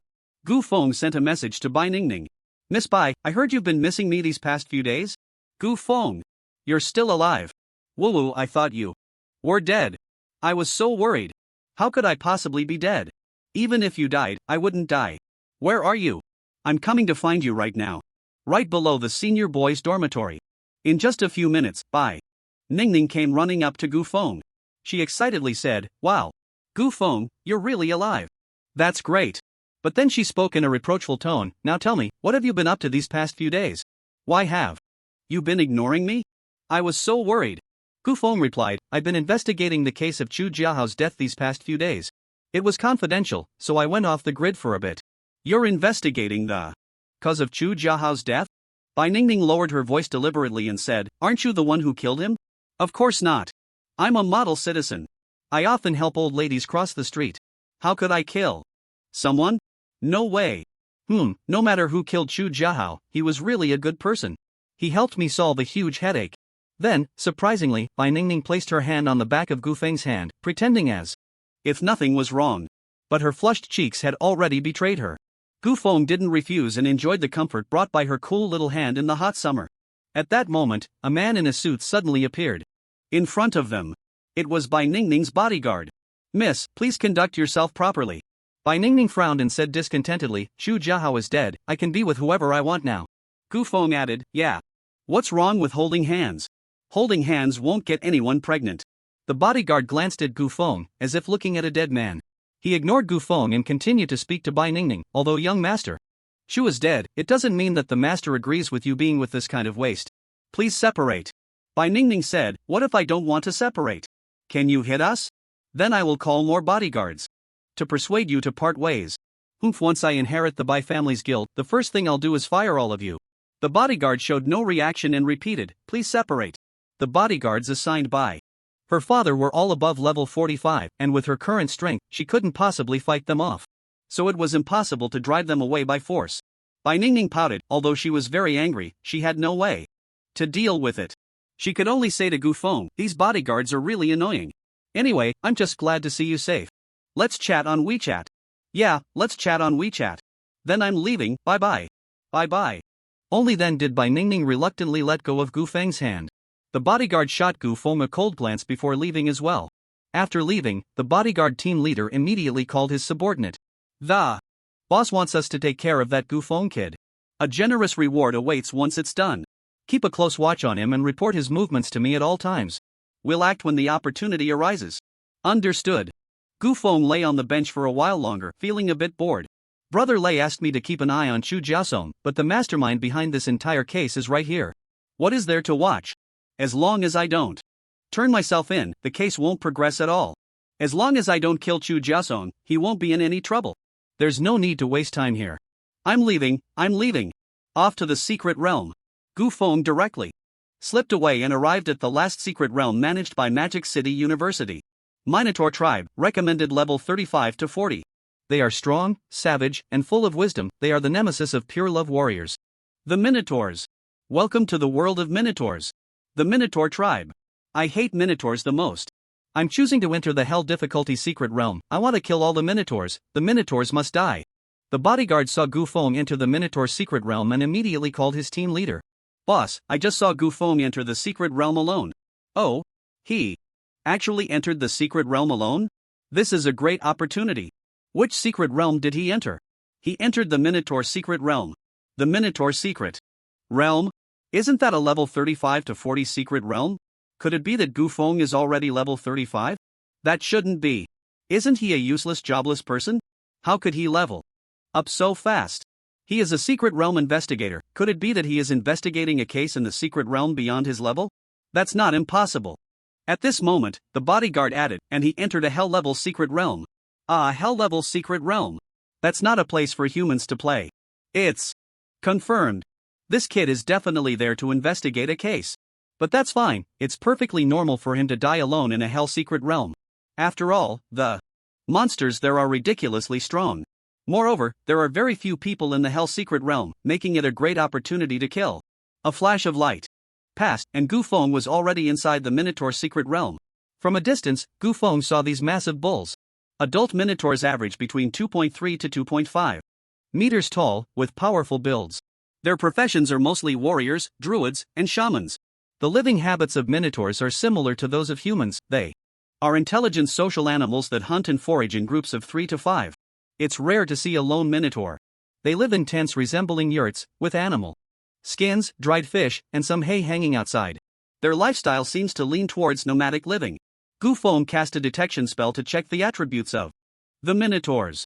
Minotaur Warrior, LV.40 Health 40,000, Attack 1,800, Defense 800, Magic Defense 600 Skills, Charge, Earthquake, Sweep, Tendon Sever, Heavy Strike, Cleave, Shield Bash, Block Counter. Minotaur Shaman, LV.40 Health 40,000, Attack 1,500, Magic Attack 1,500, Defense 600, Magic Defense 800 Skills. Healing Totem, Thorn Totem, Strength Totem, Fire Serpent Totem, Healing Wave, Lightning Arrow, Wind Fury, Frost Shock Minotaur Druid, LV.40 Health 40,000, Attack 1,600, Magic Attack 1,400, Defense 700, Magic Defense 700 Skills, Moonfire, Slow Heal, Root Entanglement, Leopard Form, Tear, Claw Sweep, Bear Form, Ferocious Bite. Heavy Strike. These bulls have quite a few skills. And their lineup is balanced, with healing and damage output. An ordinary professional would need at least a 5-person team to defeat these Minotaurs. It's hard for one person to survive in this secret realm. But I'm not an ordinary professional. I want a 1v5. As Gu Feng was about to launch an attack on the Minotaurs, he suddenly felt someone approaching from behind. He turned around to find 2 men in suits and ties, dressed in black. They were none other than Bai Ningning's bodyguards. Are these 2 here for me? Gu Feng paused his movements, waiting for their arrival. Soon, the 2 stopped in front of Gu Feng. May I ask what brings you 2 to me? The captain of the bodyguards wasted no time and directly stated the reason. Sorry, brother, it's not us who want to kill you, it's our boss who wants your life. You're no match for us, so you might as well accept your fate. Gu Feng knew that Bai Dianfeng had always held a grudge against him, but he never expected him to actually want him dead. Bai Ningning really drew the short straw with a father who has such a strong desire for control. Gu Feng quickly checked the attributes of the 2 and found that they were both in their 40s as martial artists, one at level 47 with A-grade talent, and the other at level 45 with B-grade talent, posing no significant threat to him. Gu Feng assumed a fighting stance. So you both are martial artists? Then I'll play with you. Consider it a warm-up before hunting monsters. Hoof not very old, but quite the mouth. I'll kill you in 3 moves. Exploding clothes. Sizzle. The captain of the bodyguards unleashed a powerful aura that shattered his suit, revealing the armor hidden beneath. Wow. We haven't even fought yet, and you've already ruined your suit. That's a bit extravagant for a fight. Die. The captain donned a pair of golden fist spikes and launched the first attack on Gu Feng. Thunder Fist. The captain's body was enveloped in lightning, and in an instant, he appeared in front of Gu Feng, striking fiercely at his abdomen. Back jump. Gu Feng executed a simple back jump, easily dodging the attack. 1 move down. Hoof quick on the reaction. Dragon Tail. Sweep. The captain performed a beautiful spinning kick aimed at Gu Feng's temple. Block. Gu Feng extended his arm and perfectly blocked the captain's kick. 2 moves down. Just 1 more to go. This move will take your life. Gale Fist. The captain unleashed a flurry of punches towards Gu Feng. Let's see how you dodge this. If I can't dodge, then I won't. Golden Bell Shield. A shimmering golden bell instantly enveloped Gu Feng. The captain's fist struck the golden bell, producing a series of metallic clangs. Golden Bell Shield. Cast a golden bell to protect oneself. The golden bell can withstand 10,000 points of damage plus 200% of the caster's physical defense converted into a golden bell shield. After the captain finished his barrage of punches, he barely shattered Gu Feng's golden bell shield, but it inflicted no damage on Gu Feng whatsoever. 3 moves down. Ha! Why am I still alive? Seeing that Gu Feng could use martial artist skills, the captain's pupils constricted. How do you know the 40-level skill Golden Bell Shield? What's so special about knowing the Golden Bell Shield? I know plenty more. I can even do iron underpants. That's called iron cloth. Don't insult our martial artist skills. Everyone, attack together and take him down. Exploding clothes. Sizzle. The other bodyguard also tore through his suit and joined the fight. 2 against 1? In that case, warm-up's over. You can both go die now. 18 Arhats. 18 Arhats, a level 60 awakened skill for martial artists, summoning 18 Arhat clones to join the battle. The clones last for 10 seconds. 18 beams of golden light flashed, and 18 golden Arhats appeared beside Gu Feng. The 2 bodyguards were completely dumbfounded. How do you also know the awakened skill of a martial artist? I told you, I know plenty more. Surround them and beat them to death. The 18 beams of golden light charged forward. Each Arhat possessed a unique martial art or palm technique. 18 people represent 18 different martial arts. There's no way these 2 bodyguards could handle it. 10 seconds later, 18 golden lights soared back into the sky. The 2 bodyguards were covered in fist and foot imprints, their faces bruised and swollen, clearly beaten to death. Become my summon. Summon the skeleton mage. Gu Feng directly turned the 2 corpses into his summons. This was a hellish difficulty secret realm, and very few people came here. The death of 2 inconsequential individuals would go unnoticed. I wonder if Bai Ningning will be sad or happy when she finds out she's down 2 bodyguards. What if one day Bai Ningning's father comes to kill me? Should I kill him myself? Gu Feng thought. For a moment, although his relationship with Bai Ningning was somewhat ambiguous, he wouldn't change his principles for a woman. No matter who it is. Anyone who wants to kill me must die. Gu Feng set a great fire, burning all the belongings of the 2 bodyguards, then refocused his attention on the minotaurs. Die. Nyo nyo. Mountain-crushing earth-rending slash. Boom boom boom. 5 minotaurs instantly perished. Minotaur warrior died, gained 4,000 experience points, received. A fine hand axe Minotaur shaman died, gained 4,000 experience points, received. A Minotaur staff Minotaur druid died, gained 4,000 experience points, received. Minotaur chest armor. Gu Feng looked at the bronze quality junk equipment and directly tossed it into his backpack to sell later. After killing dozens of minotaurs, Gu Feng's undead army began to take shape. Especially now that he had the skeleton mage assisting him, their output capability was even stronger. The skeleton mage had 3 types of elemental mages: Thunder Mage, who could cast Lightning Arrow; Ice Mage, who could cast Frost Arrow; and Fire Mage, who could cast Fireball.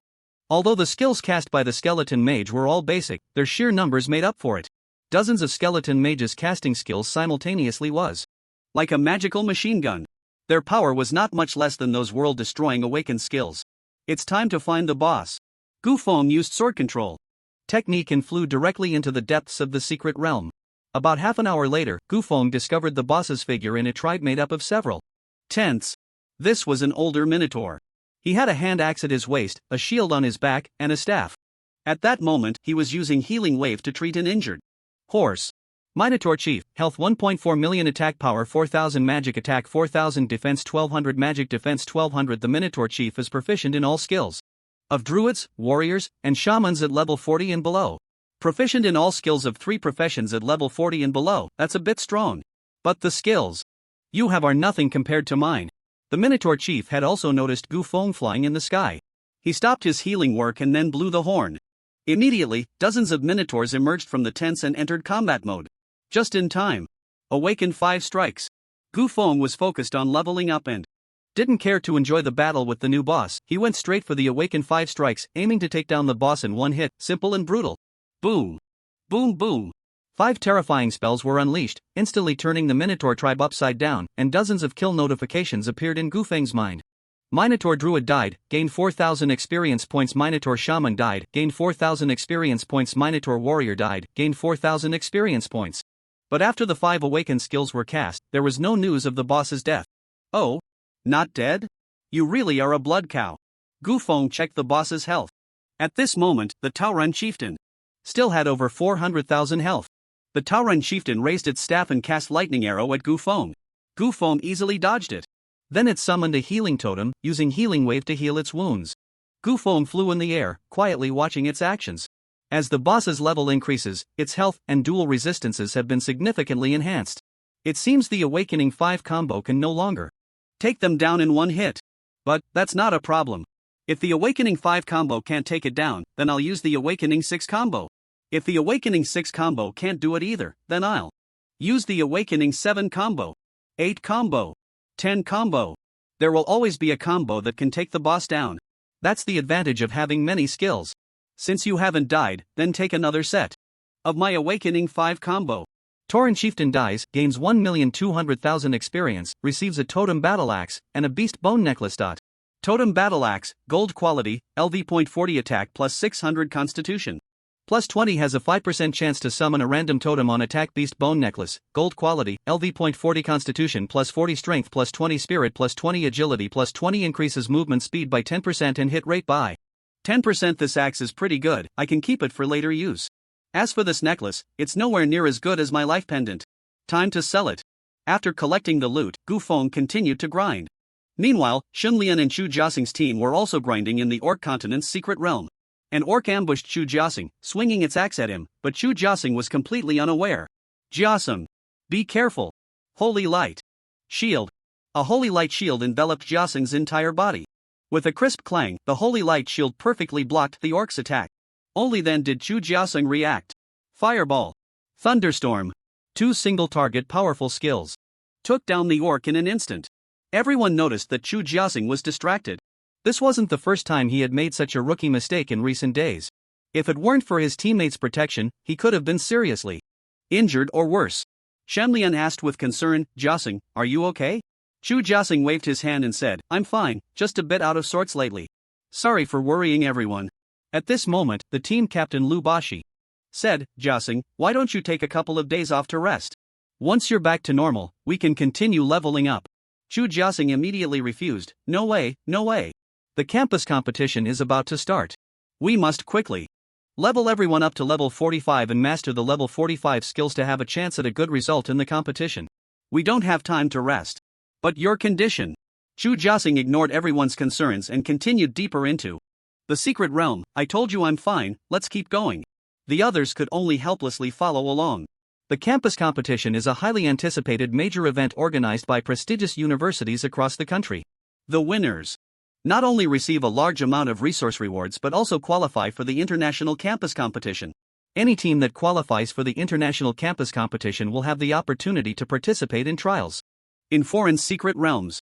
Achieving a good ranking in the international campus competition will yield extremely generous rewards. That's why Chu Jiaxing didn't want to miss this opportunity. Shenlian watched with concern, feeling pained.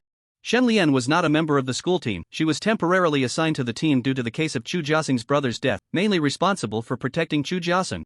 Shenlian did not like Chu Jiahao, in fact, she could say she despised him. If Chu Jiahao were not the younger brother of Jia Shang, she might even think that his death was a great relief. But she liked Jia Shang.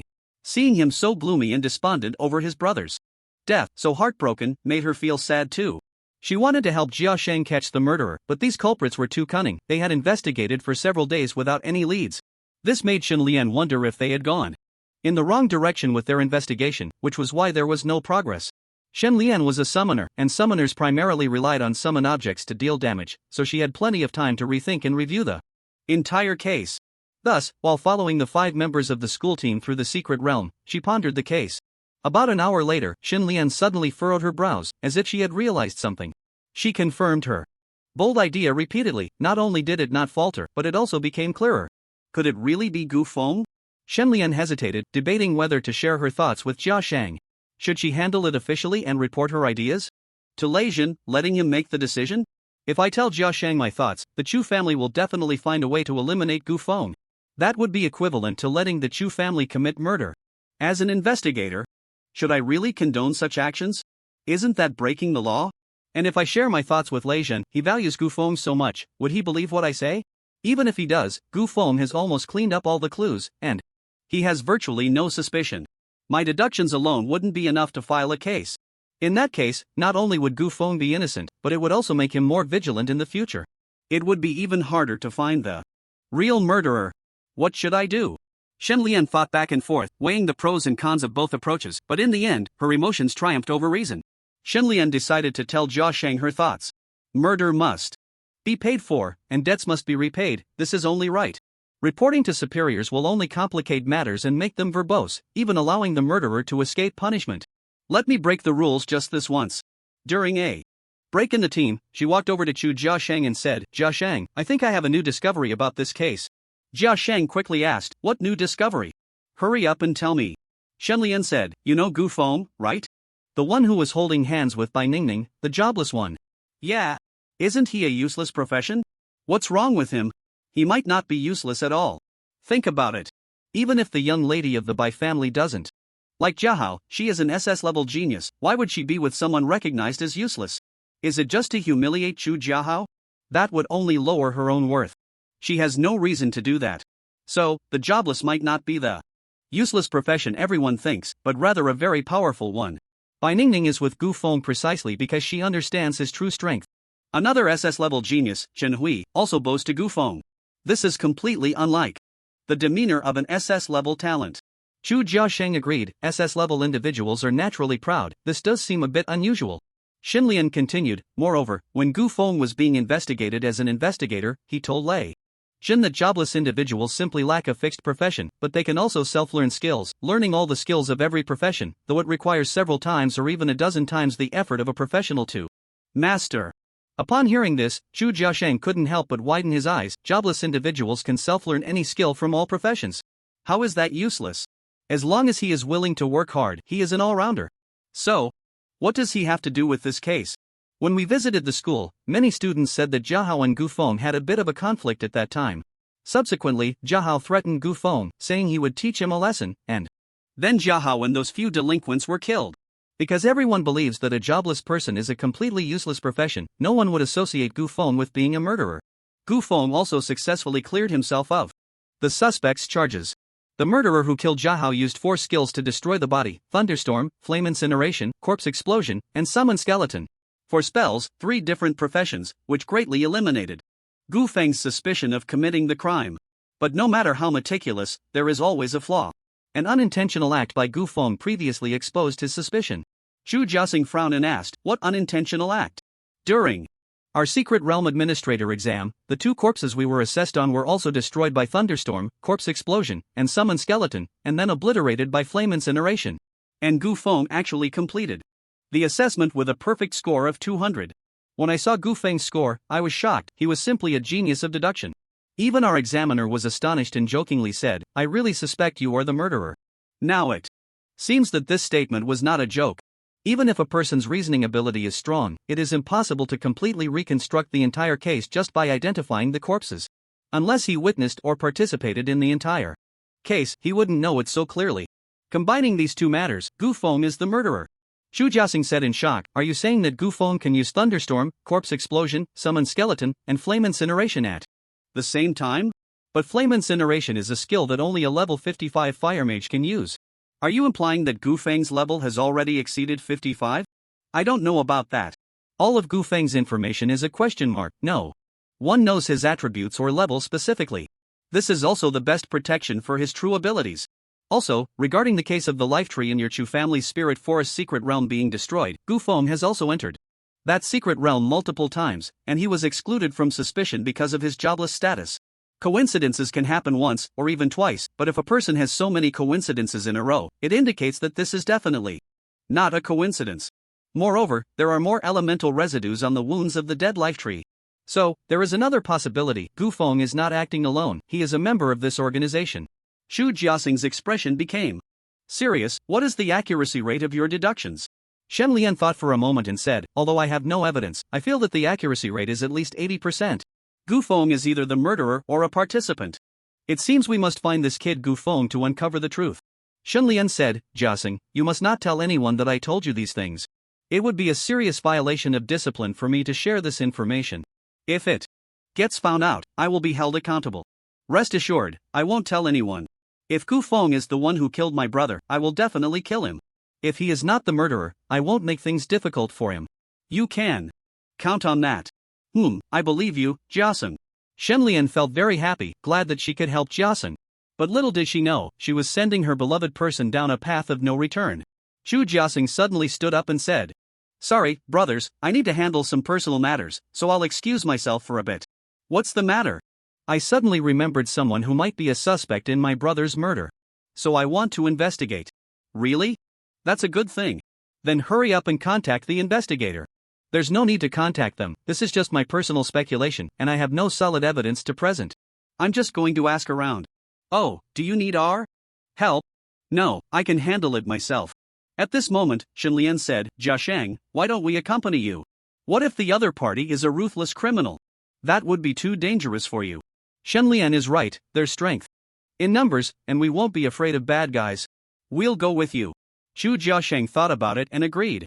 If it were just Gu Feng alone, he could manage, but if there really was a level 55 or higher fire mage, he might struggle a bit. So he said, then thank you, brothers. We're all brothers, no need to be polite. Let's go. Together. The 6 of them left the Orc continent. Lei Jin had tasked Gu Feng with keeping watch at the entrance of the secret realm. However, after searching around, Xinlian did not find any trace of Gu Feng. Xinlian said, Gu Feng isn't around, he might be off doing something else, but he definitely hasn't gone far. Let's investigate a bit. Okay. Then the group split up to search for Gu Feng's whereabouts. After about 10 minutes, Lu Baxi sent a message. I found Gu Feng's whereabouts. He went alone to the Taoran tribe's hellish secret realm. Everyone, gather at the entrance of the secret realm. The group arrived at the entrance of the Taoran secret realm. Chu Jiashang asked, Are you sure he entered the hellish secret realm alone?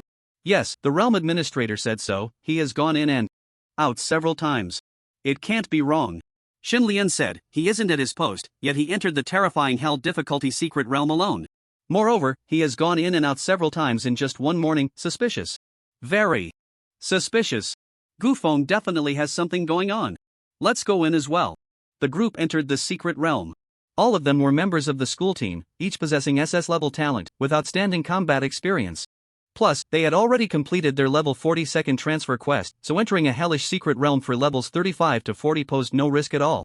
However, when they entered the secret realm, the scene before them left them utterly shocked. Everywhere they looked, there were Taoran corpses scattered on the ground, not a single living Taoran in sight. The Taoran bodies at the edge of the secret realm had all exploded outward, as if their bones had burst there. Bodies apart, leaving only a puddle of soft flesh and blood. Lu Baxi looked at the tragic state of the Taurans and said, It seems that only summoning skeletons could achieve such perfect separation of bones and flesh. Shen Lian exclaimed in delight, Found it. The murderer is indeed Gu Feng. Chu Jiashang clenched his fists, his eyes filled with murderous intent. Gu Feng, I will kill you. Lu Baxi looked at the corpses of the Taurans and said, If all these Taurans were killed by him alone, with his abilities, he must be far beyond us. Otherwise, we should report this to the authorities. At that moment, Shenlian said, There's no time, Gu Feng is very cunning. Think about why. He has gone in and out of the secret realm several times in just one morning? He's doing this to evade people's investigation. If we notify the investigators and wait for them to arrive, Gu Feng might have already exited the secret realm. We would just be wasting our time. So we must take the initiative and capture Gu Feng. Everyone need not fear Gu Feng. Since he was here grinding monsters, it meant his level was between 35 and 40. The summoned creatures of a necromancer can indeed overwhelm small monsters by sheer numbers. Even I, as a summoner, can't compare to that. But he hasn't completed his second transfer yet, so his attributes are definitely not as strong as ours, and the self-preservation ability of a necromancer is quite poor. I can use my summoned creatures to hold back Gu Feng's skeleton army. As long as 2 out of the 5 of you can rush in front of him, we can take him down. And Gu Feng's skilled companions are not in this secret realm, this is our perfect opportunity to capture him. We absolutely cannot miss it. Lu Baxi said, Alright. Then let's go. The 6 of them quickly pursued deeper into the secret realm, following the corpses on the ground. After about 10 minutes of chasing, they finally spotted those who were hunting the Minotaur skeletons. There were about 50 or 60 of them. We found the skeleton army, but where is Gu Feng? At this moment, Gu Feng had just located the boss's territory. He was about to make his move when he suddenly sensed that 6 people were approaching his summoned creatures. Ha! Has someone come to the Hell Secret Realm? Teammates who come to the Hell Secret Realm are definitely not ordinary professionals. Let me see who has arrived. Eye technique, visual transfer. Gu Feng shifted his gaze to one of his skeleton soldiers. Through this skeleton soldier, he clearly saw the newcomers. Shen Lian, Chu Jiaseng. And these 4 must be teammates from Chu Jiaseng's school team. Haven't they already reached over level 40? What are they doing here? Have they discovered that I killed Chu Jiahao? That shouldn't be. I've been very careful. But looking at their expressions, they seem to be up to no good. To be cautious, I should investigate a bit. Dismiss skeleton summon. Invisibility. Gu Feng then activated his invisibility and moved towards the direction of the group. Just as Chu Jiaseng and the others were about to check the information on these skeleton soldiers, suddenly, with a crash, all the skeleton soldiers collapsed into a pile of bones, instantly dying. Everyone was taken aback. What's going on? All the skeleton soldiers are dead? Could it be that Gu Feng is dead? Shen Lian stepped forward to take a look, then sighed and said, Gu Feng should not be dead, he just released the control over these skeleton soldiers. It seems we have been exposed. Exposed? But we haven't done anything. How could we be exposed? Shen Lian shook her head helplessly. I don't know, that's the cunning part of Gu Feng. If he were that easy to catch, we would have captured him long ago. At this moment, Chu Jiaseng coldly said, he can't escape. Now that we know he is the murderer of my brother, I will hunt him down to the ends of the earth and kill him. Ha! Who's there? Flare. Lu Bashi suddenly sensed some movement not far away and directly launched a flare in that direction. Lu Bashi awakened. As a dual-class assassin and hunter, so he was very sensitive to the assassin's invisibility skill. A flare exploded in the air, and Gu Feng revealed himself from the shadows. He smiled and said, oh. Nice. Insight. No wonder you are a member of the university team in Magic City, truly elite. Shen Lian exclaimed in shock, Gu Feng. You can actually turn invisible. Have you been eavesdropping on our conversation? In fact, Gu Feng had just arrived. He accidentally stepped on a twig while walking, making a slight noise that Lu Bashi detected, but he hadn't heard a single word of their conversation. Yet he pretended to know everything and said, that's right, I've been here all along. I've heard what I should and shouldn't hear. What do you want to do with me? At this point, Chu Jiaseng stepped forward and said, Gu Feng. I just want to ask you, did you kill my brother? So they really came for this matter. Did Shen Lian uncover the truth? If it were Lei Jin who found out, he would definitely come with a formal arrest warrant to catch me. But Shen Lian brought Chu Jiaseng and the others to catch me. It seems she only suspects I might be the murderer, but she has no evidence at all. But I have to say, this girl Shen Lian really has some skills.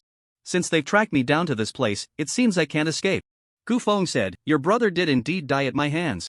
But don't you want to hear why I killed him? Shen Lian replied, then tell me why you killed him. However, at this moment, Chu Jiaseng had already lost his reason. He drew his legendary weapon, the Thunderfire Sword, and pointed it at Gu Feng, saying, you killed him and still want to find so many excuses?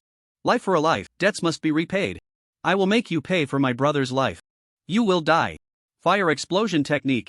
Gu Feng snorted coldly, you people from the Chu family really are something. Fire explosion technique. Gu Feng also cast a fire explosion technique. Boom! The 2 fire explosion techniques collided, producing a tremendous explosion and magical fluctuations. Seeing the 2 fighting, Chu Jiaseng's teammates naturally wanted to help him. Lu Bashi said, kid, I advise you to surrender obediently. We don't want to kill you. If you surrender, we can plead for you with Jiaseng and let the law handle you. But if you don't behave, once we start fighting, you might really lose your life. Gu Feng smiled faintly, I want to experience the strength of the Magic City University team, you can all come at me. What an arrogant tone. Brothers, let's show this kid some color. At this moment, Chu Jiaseng said, no one is allowed to interfere, I want to kill this kid myself to avenge my brother. The others could only stop their attacks. Chu Jiaseng raised the Thunderfire Sword towards the sky, lightning strike. A thick bolt of fire attribute lightning struck directly at Gu Feng. Magic Shield. Activate. A blue magical shield instantly enveloped Gu Feng's entire body. Magic Shield. After activating the Magic Shield, 80% of the magical damage received will be converted from life points to mana points. When mana points fall below 10%, the Magic Shield will automatically deactivate. Humph. You dare to activate a Magic Shield. Truly seeking your own death. For a mage, mana points are sometimes more important than life points. When life points are low, if there is enough mana, there is still a chance to cast spells and counterattack. As a mage, if mana runs out early, the only fate awaiting them is death. Therefore, very few mages use the magic shield skill. Some are even too lazy to learn it. But what Chu Jiaxing didn't know was that Gu Feng's mana was infinite. Boom! A lightning strike hit Gu Feng's head. Gu Feng's life points minus 370, burning, life points minus 35, minus 35, minus 35. Ha! The lightning strike actually adds fire damage. This weapon has a nice effect. Gu Feng examined Chu Jiaxing's weapon. Thunderfire Sword, legendary quality, LV.45 applicable professions, mage, warrior. Attack power plus 1000, spell damage plus 1000 normal attacks and skills at 500 points of fire damage or lightning damage. This weapon is simple and brutal. Truly worthy of being a legendary weapon. Not bad, it's mine now. Still have the mood to check my weapon. Die. Fire rain technique. Flame impact. Thunderstorm technique. Chain lightning. Chu Jiaxing cast several spells at Gu Feng again. Gu Feng didn't even dodge, allowing his magic to bombard his magic shield. Life points minus 220, minus 430, minus 450, minus 380. Although the magic shield helped him withstand most of the damage, Gu Feng still lost some life points, but healing technique. Slow recovery. Life points plus 2000 plus 800 plus 800. But with just a couple of healing spells, Gu Feng was back to full health. Chu Jiaxing's eyelids twitched with anger. Let's see just how much mana you have left to expend. Flame Storm. I have more mana than you can imagine. But I no longer want to play with you. Silence. Silence causes the target to immediately fall into a silent state for 5 seconds, during which they cannot cast spell-type skills. Physical skills are excluded. Gu Feng's silence skill directly interrupted Chu Jiaxing's spellcasting. He then used a blink to appear right in front of Chu Jiaxing and began a frenzied assault. Crushing fist. Inch fist. Low kick. Front kick. Heavy strike. Triple hit. Gu Feng's combo left Chu Jiaxing completely defenseless. Blink. Fortunately, the 5 seconds of silence had ended, and Chu Jiaxing blinked away from Gu Feng's attack range. Put. Chu Jiaxing spat out a mouthful of blood. Gu Feng's combo had left him severely injured. Healing spell. Jiaxing, are you okay? Gu Feng's teammate, the priest, immediately cast a healing spell on him. I'm fine. I won't die. Chu Jiaxing thought Gu Feng might have some skills, but he never expected him to have so many. The others were also shocked by Gu Feng's performance. He actually mastered so many skills. Is this the true power of a non-classed player? Chu Jiaxing wiped the blood from the corner of his mouth and said, "Brothers, quickly help me kill this murderer." Just as a few hesitated whether to act, Xinlian took the initiative to attack. Jiaxing, I'll help you. Summon Goblin. Summon Black Knight. Summon Minotaur Warrior. Summon Flame Sprite. Frost Sprite. Several summoned creatures appeared instantly and launched an attack on Gu Feng. A bunch of little Karas. Flame Devastation. Boom! A ball of flame instantly engulfed those summoned creatures. Gu Feng used a single flame devastation to clear the field of all the summoned creatures Xinlian had just called forth, leaving not a single one. Xinlian was completely stunned. How do you even know a level 50 fire mage skill? Aren't you only in your 30s? That's right. But who said you can't learn level 50 skills at over 30? You've mastered skills like Summon Skeleton, Corpse Explosion, Thunderstorm, and Flame Devastation. Could it be everything was done by you alone? Gu Feng smiled slightly. That's right, everything was done by me alone, there is no second person. Xinlian suddenly shouted to the team members, "Everyone, don't have any more doubts. This person is a ruthless criminal who has killed countless people. Everyone, quickly kill him. Otherwise, he will kill us too." Hearing Xinlian's words, the others felt a sense of urgency and all took up fighting stances, launching an attack on Gu Feng. Then let me experience the strength of the school team. Dance of Lightning. Dance of Lightning, level 50 skill of the fighter. Launches a powerful kick at the enemy in front and uses lightning speed to swiftly move between multiple enemies to attack. Each hit deals 400% physical damage, with a maximum of 8 attacks. During the execution, the user is in a state of being unselected. Swish, swish, swish. Gu Feng swiftly moved between the group. Each time he dealt over 2000 damage to them. Meanwhile, they completely lost track of Gu Feng's movements. Damn! I can't keep up with his speed at all. Dance of Lightning. This is the most practical skill of the fighter. Why does he know every skill? Priest, hurry and give us group healing. Okay. Gu Feng suddenly interrupted the Dance of Lightning and stopped in front of the priest, back suplex. Ha! Blink. The priest was startled, and just as she was about to use blink to dodge Gu Feng, it was too late. Gu Feng wrapped his arms around the priest's waist and executed a big back suplex.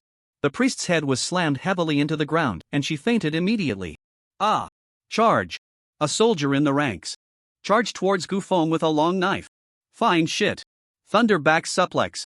Gu Feng seized the moment and directly embraced the soldier, delivering a powerful back suplex. Boom! The soldier's head slammed heavily against the ground, but fortunately, his resistance was strong enough that he didn't lose consciousness immediately. Just then, a bolt of lightning suddenly struck down from the clear sky, precisely hitting the flower between his legs. A sensation that was both exhilarating and painful instantly spread throughout his body. Ah, what a painful realization that was once my everything, the chrysanthemum.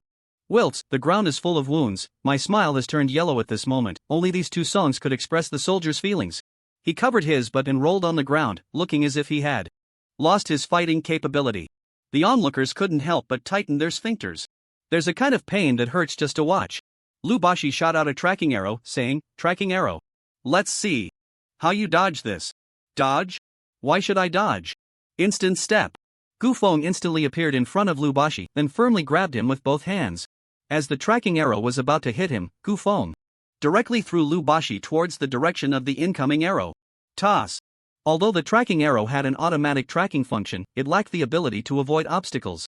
And at that moment, Lu Bashi was that obstacle. Puff. A sharp arrow pierced directly into his rear. Lu Bashi instantly cried out in pain. The remaining two were also knocked down by Gu Feng using martial artist skills, losing their combat ability. These few were all gifted with SS-level talents, the pride of heaven, destined to be top combat forces in Huaxia. Killing them would be a significant loss for Huaxia. Therefore, Gu Feng only incapacitated them without killing them. At this point, only Chu Jiaxing was left. He was starting to panic. Gu Feng, why are you so strong? Is this really strong? I've been holding back. Alright? Do you still want to avenge your brother? Chu Jiaxing screamed hysterically. Ah! Flame explosion technique. Obstinate. Prism. Gu Feng directly used the prism skill to reflect Chu Jiaxing's attack back. Chu Jiaxing watched helplessly as the fireball he cast flew back towards him, a sense of despair washing over him. Boom! Chu Jiaxing's clothes were instantly shredded, and the flesh on his chest was scorched. But fortunately, he still had a breath left. At this moment, the 5 strongest combatants of Magic City University were all knocked down by Gu Feng. And it was a complete defeat in a 1v5 situation, utterly overwhelming.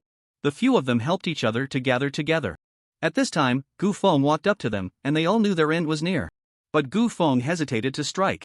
Suddenly, Captain Lu Bashi said, "We lost. Do whatever you want. Kill you? What benefit would it bring me besides adding a few more lives to my conscience? Then what do you want? I told you, the reason I killed Chu Jiahao was justified, but Chu Jiaxing wouldn't listen. So, I had to deal with you all. Do you want to hear it now?" They exchanged glances and said, "It seems we have no other choice." "Oh, so you want to hear it? Then let me tell you." Gu Feng recounted the events of that day to them. "So, do you think this is self-defense? If what you said is true, then it should be considered self-defense. Even if you killed Chu Jiahao, it should be innocent. Article 21 states it clearly. I also believe you acted in self-defense." The members of the school team all supported Gu Feng's act of killing Chu Jiahao as legitimate self-defense, except for Chu Jiansheng, who remained silent. At that moment, his face turned ashen. All of his good friends had turned against him, aligning themselves with Gu Feng, which filled him with immense shame. Xin Lian weakly asked, "So, now that we know the truth and that you are innocent, will you let us go?" "Let you go? It's not that simple. I have always been cautious, and now that you know my true strength, it means you know my secret. I can't just let you go so easily." "What do you want then? Do you want us to write a guarantee?" "A guarantee? That childish thing? Who would believe it? If you want me to let you go, it's simple, all of you must sign a contract with me before I can feel at ease letting you go." "What kind of contract?" "A soul contract." "A soul contract." Everyone was taken aback. A soul contract, as the name suggests, means signing one's soul into the contract. It essentially means that they would be handing over their souls to Gu Feng. Gu Feng could check their thoughts, their locations, monitor what they were doing at any time, and even crush their souls at will. Moreover, if Gu Feng died, their souls would also perish alongside him. This meant they were essentially giving their lives to Gu Feng, and in his eyes, they would have no privacy left. Shen Lian expressed her dissatisfaction. "Making us sign a soul contract is worse than letting us die." Gu Feng smiled and said, "Exactly. Those who refuse to sign are on a dead end. Hearing Gu Feng's words, everyone's faces turned extremely grim.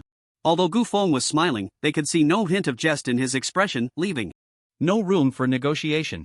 After a moment of silence, Lu Bashi was the first to speak. If I sign, will I be let go? That's right. I will set a red line in the contract. As long as you don't speak of today's events and don't cross that red line, I guarantee your lives will not be threatened. Alright. Then I'll sign. Gu Feng took out a contract filled with incantations and tossed Lu Bashi a small knife. Lu Bashi used the knife to cut his finger and then pressed his bloody handprint onto the contract. Immediately, a blood-red mark appeared on his forehead, but it only lasted for 3 seconds before disappearing. This meant the contract was successfully signed. Seeing their captain sign the soul contract, the other team members also picked up the knife and cut their fingers, placing their bloody handprints on the soul contract. Although Shun Lian was unwilling, faced with the choice between privacy and survival, she had no choice but to choose the latter. At this moment, only Chu Jianxing had yet to sign the soul contract. Watching him hesitate, the others urged him on. Jiansheng, think it through. A good death is not as good as a bad life. Yeah, Jiansheng, although Gu Feng did kill your brother was indeed a bit too arrogant. You shouldn't risk your life for him. Jiansheng, just sign. It's not shameful. Under the persuasion of the others, Jiansheng finally agreed. Alright. I'll sign. He slowly walked in front of Gu Feng, knelt on one knee, and then picked up the knife to cut his finger. Just as he was about to press his finger onto the contract, he suddenly drew the Thunderfire sword from his back and fiercely stabbed it towards Gu Feng's heart. I'll sign it right now. Die, Gu Feng. Chu Jianxing thrust the knife towards Gu Feng's heart. Die, Gu Feng. No. Jiansheng. Chu Jianxing's teammates gasped in shock. They had already signed a soul contract with Gu Feng. If Gu Feng died, they would die along with him. At this moment, they cherished Gu Feng's life even more than he did. This move was unexpected, launching a surprise attack when Gu Feng was least prepared. Even if an ordinary practitioner realized what was happening, their body might not keep up with their mind, and they could very well end up with a dagger from Chu Jiaxing piercing their heart. Even if they didn't die, they would be severely injured. But Gu Feng was not an ordinary practitioner. He quickly brought his palms together, tightly clamping down on the incoming Thunderfire sword. Chu Jiaxing's eyelids twitched violently. This is catching a blade with bare hands. But do you really think you can catch my sword? Thunderfire sword, unleash the power of flames. In an instant, a powerful flame erupted from the blade of the Thunderfire sword. The flames scorched Gu Feng's palms, making a sizzling sound like meat on a grill. But Gu Feng didn't even blink.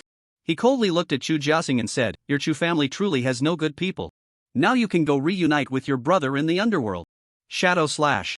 With the Thunderfire sword clamped between his palms, Gu Feng executed a shadow slash and appeared behind Chu Jiaxing. Chu Jiaxing didn't feel any harm. He only noticed that the Thunderfire sword in his hand had been snatched away by Gu Feng. Just as he was about to say something, his gaze suddenly fell to the ground. He clearly saw a headless male corpse kneeling before him. And that headless corpse was his own body. Ha! Am I dead? Brother, I'm here to find. Before Chu Jiaxing could finish his sentence, his eyelids could no longer withstand the overwhelming drowsiness and slowly closed. Ah! Seeing Chu Jiaxing's head roll to the ground, Xin Lian screamed in fright. She hurriedly covered her mouth with trembling hands. The fear brought by Jiaxing's death and the terror from Gu Feng made her dare not make a sound. Silent tears streamed down her face uncontrollably. She could hardly imagine that the Jiaxing she had secretly admired had died just like that. The spirited and one of the best students at Magic City University, Chu Jiaxing, would die in such a tragic manner before her eyes. The other four silently lowered their heads. Their hearts were filled with mixed emotions. Some felt regret, some sympathy, but more were filled with anger. They were furious that Jiaxing disregarded their safety to assassinate their master. This was simply a blatant disregard for their lives. Their impression of Gu Feng was now tinged with even more fear. They were even relieved that they had just signed a soul contract with Gu Feng. If they hadn't signed, it could very well have been them who died. Gu Feng, not yet at level 45, could not use the Thunderfire sword at this moment. So he stored the sword in his backpack for future use. He then used a healing spell to treat the burns on his hands. Gu Feng then looked at the others and said, You five, create a scene to fake Jiaxing's death. Don't let anyone find out that I killed him. Do you understand? The five of them were like puppets to Gu Feng. Even if they didn't want to do it or didn't know how, they had to force themselves to comply. Why yes, we understand. Alright, you can get to work. Remember, not a word about today's events to outsiders. Otherwise, you know the consequences. Yes, we won't dare. Gu Feng said no more and turned to head deeper into the secret realm to hunt the boss, leaving the 5 of them staring at each other in confusion. It was the first time the 5 had faked a crime scene. They had no experience whatsoever. Among the 5, the smartest, Shenlian, was in a state of mental collapse and was completely unreliable. The 4 stared blankly at each other, not knowing where to start. The priest, while treating their wounds, asked, "Captain, how should we handle Jia Xing's body?" Lu Baxi thought for a moment and said, "It seems we can only make it look like Jia Shang was killed by a hell-level boss. That would still have some credibility." The others pondered and replied, "It seems that's the only way." Lu Baxi continued, Shenlian, stop crying for now. Next, you will take Jia Shang's student ID and impersonate him to enter a hell-level secret realm with us." At this moment, Shenlian's expression was blank, as if she hadn't heard Lu Baxi's arrangement at all. Seeing her breakdown, Lu Baxi became somewhat worried that he might slip up, so he said, "Forget it, let the priest take Jia Shang's place. Because you had a sudden bout of diarrhea, you didn't follow us into the secret realm trial, which caused your recovery ability to lag behind. Plus, Jia Shang has been distracted lately due to his brother's death, so he didn't dodge the boss's fatal attack and unfortunately died. How does that reason sound?" I think it's perfect." Then it's settled. The group stored Jia Shang's body in a spatial backpack and then pulled Shenlian out of the secret realm. After exiting the secret realm, the 4 of them followed their original plan to enter the hell-level Orc continent's secret realm. Shenlian returned to her dormitory alone. The 4 weren't worried that Shenlian would betray them, after all, she had also signed a soul contract. Gu Feng would never let her reveal a word. After more than 4 hours of battle, they finally reached the boss's territory. They then tossed Chu Jia Shang's 2 severed body parts into the boss's territory. This should be fine, right? Yeah, it should be okay.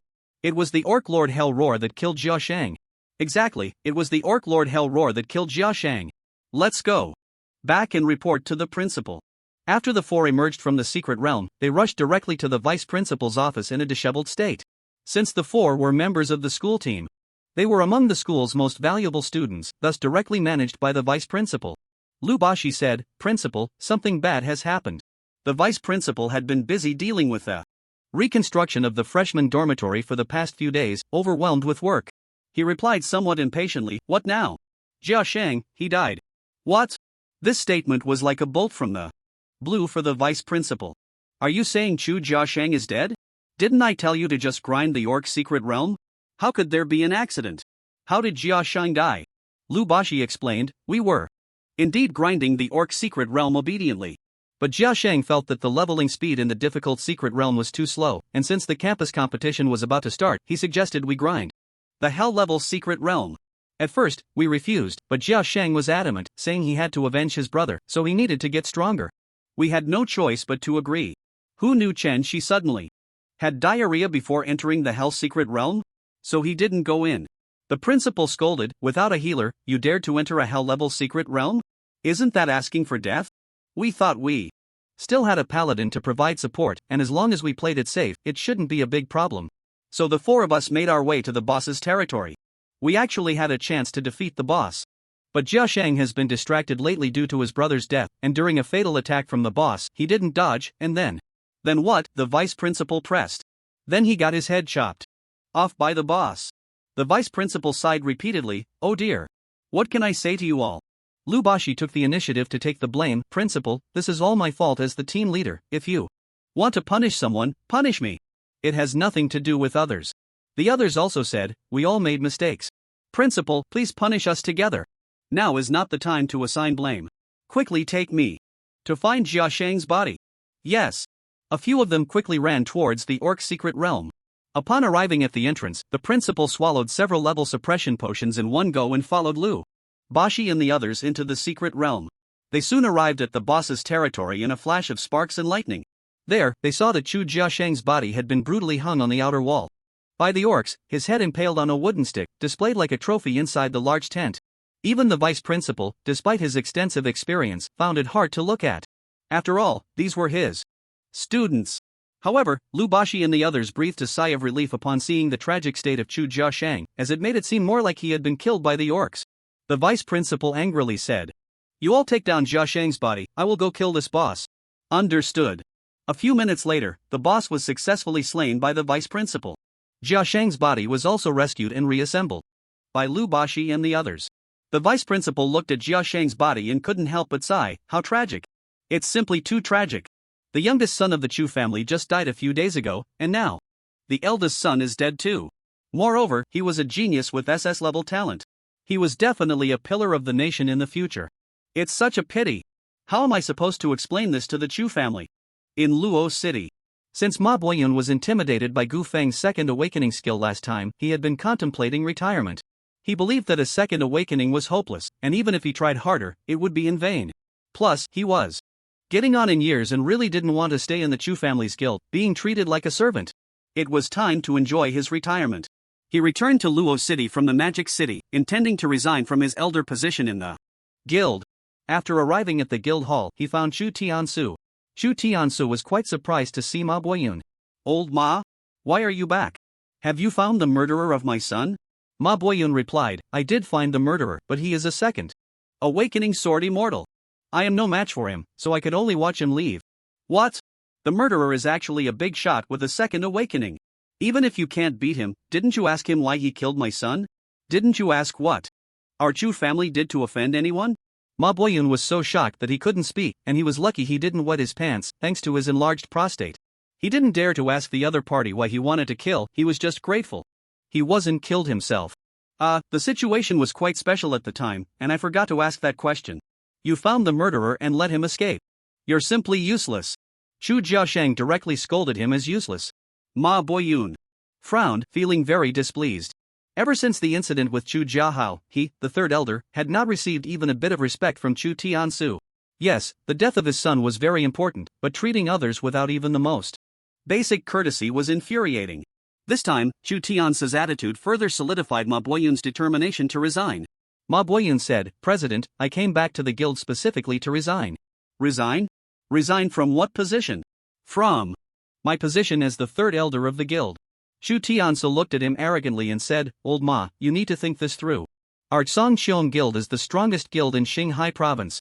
Once you resign, there will be hundreds or thousands of people eyeing your position.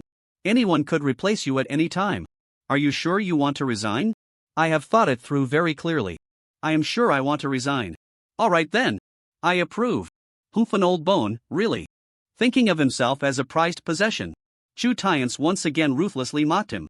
But after hearing Chu Tiansu's words, Ma Boyun merely smiled faintly, showing no signs of anger. At that moment, he felt an overwhelming sense of relief. The third elder of the Zhangqiong Guild, just a higher class cattle and horse. All these years, I have ultimately misplaced my trust. Just then, Chu Tiansu's phone suddenly rang. He picked up the phone impatiently and said, Hello? Who is it? I am the vice president of Magic City University.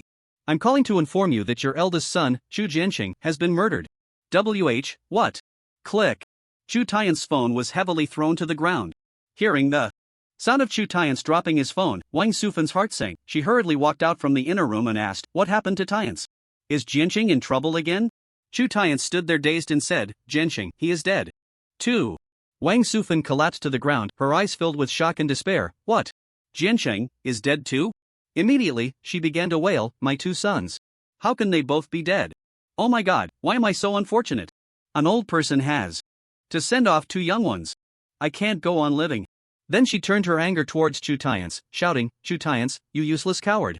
Jiaowa's body is still warm, and now Jianqing is dead too. Just wait for the enemies to come and kill us all, you just keep being a turtle. Ah! Puff! Chu Tiansu roared, and then, with a single punch, he smashed his wife's head. Wang Sufan's body fell heavily into a pool of blood. At that moment, Chu Tiansu's veins bulged, exuding an extremely terrifying killing intent. Since I can't find the murderer, then I'll kill them all. The death of Chu Jiahua was not a significant blow to the family, it could be said to be inconsequential. After all, Chu Jiahua had mediocre talent and was not diligent. Chu Tiansu had not expected much from him, just hoping he would cause fewer troubles. But the death of Chu Jianqing was undoubtedly a heavy blow to the entire family. Chu Tiansu had originally planned to hand over the position of president to Jianqing once he became strong, allowing him to continue to strengthen the family and grow the guild. The upper limit of double S-level abilities was far higher than his single S-level. With Jianqing as president, the Zhangqiong Guild would definitely have a chance to be promoted to a level 10 guild. Now that Jianqing was dead, it meant that the Chu family had completely lost hope. When Chu Tiansu's generation grew old, the Chu family and the Zhangqiong Guild would completely decline. Chu Tiansu shouted, Come here. Then Chu Tianba walked in. When he saw his sister-in-law's body on the ground, he knew something big had happened. Brother, what happened? Jiansheng has also been killed. What? Chu Tianba was equally shocked. Who the hell did this? I will make him pay in pieces. Chu Tian's coldly said, I don't know who did it. But I will kill all the suspects.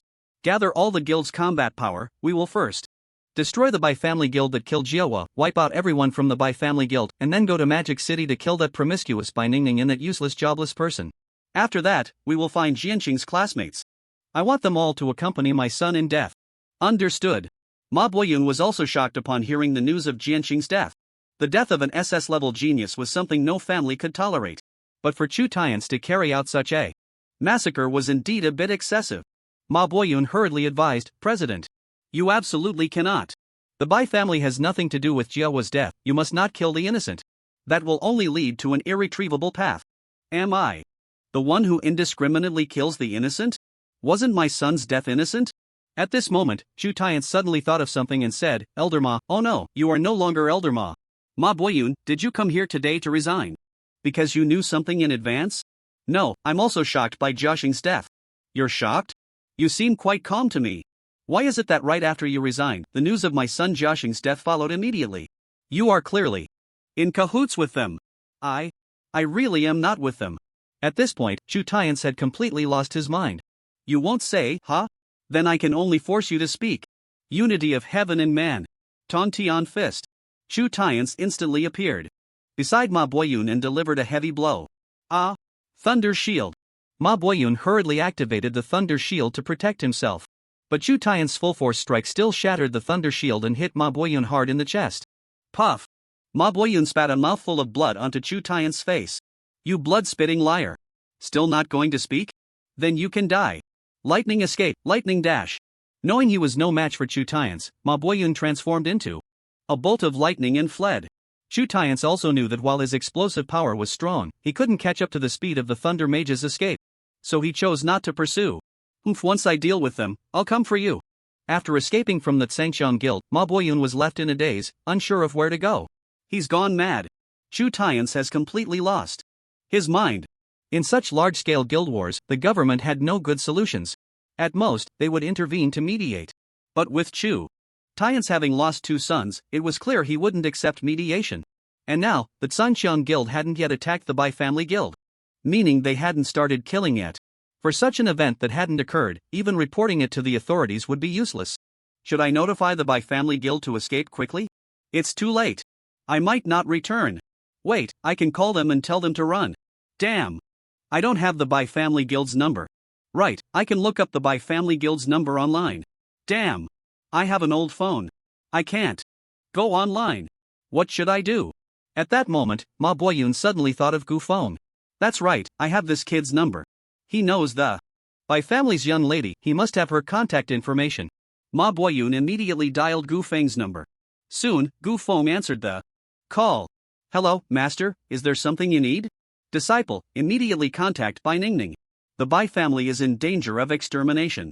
Chu Tian's from the Tsangxiang guild has gone mad after losing 2 sons, he wants to destroy the Bai family guild. Gu Feng shuddered. What? Alright, I'll notify Bai Ningning right away. By the way, Chu Tian's also said that after they destroy the Bai family, they will come to Magic City to kill you. You and the young lady of the Bai family need to be careful. It's best to find a place to hide. Understood. Thank you for your concern, master. Hurry up and prepare, I'm hanging up. Gu Feng thought, I didn't expect Chu Tian's to go to such extremes, killing his 2 sons and then slaughtering another guild. Is it really necessary? But it's good, if he dares to come to Magic City. Then it's time to settle things with the Chu family. I need to call Bai Ningning right away. After hanging up, Ma Boyun still felt uneasy about Gu Feng's safety. Forget it, I'll go to Magic City too. If I can save one, it's worth it. And so he flew towards Magic City.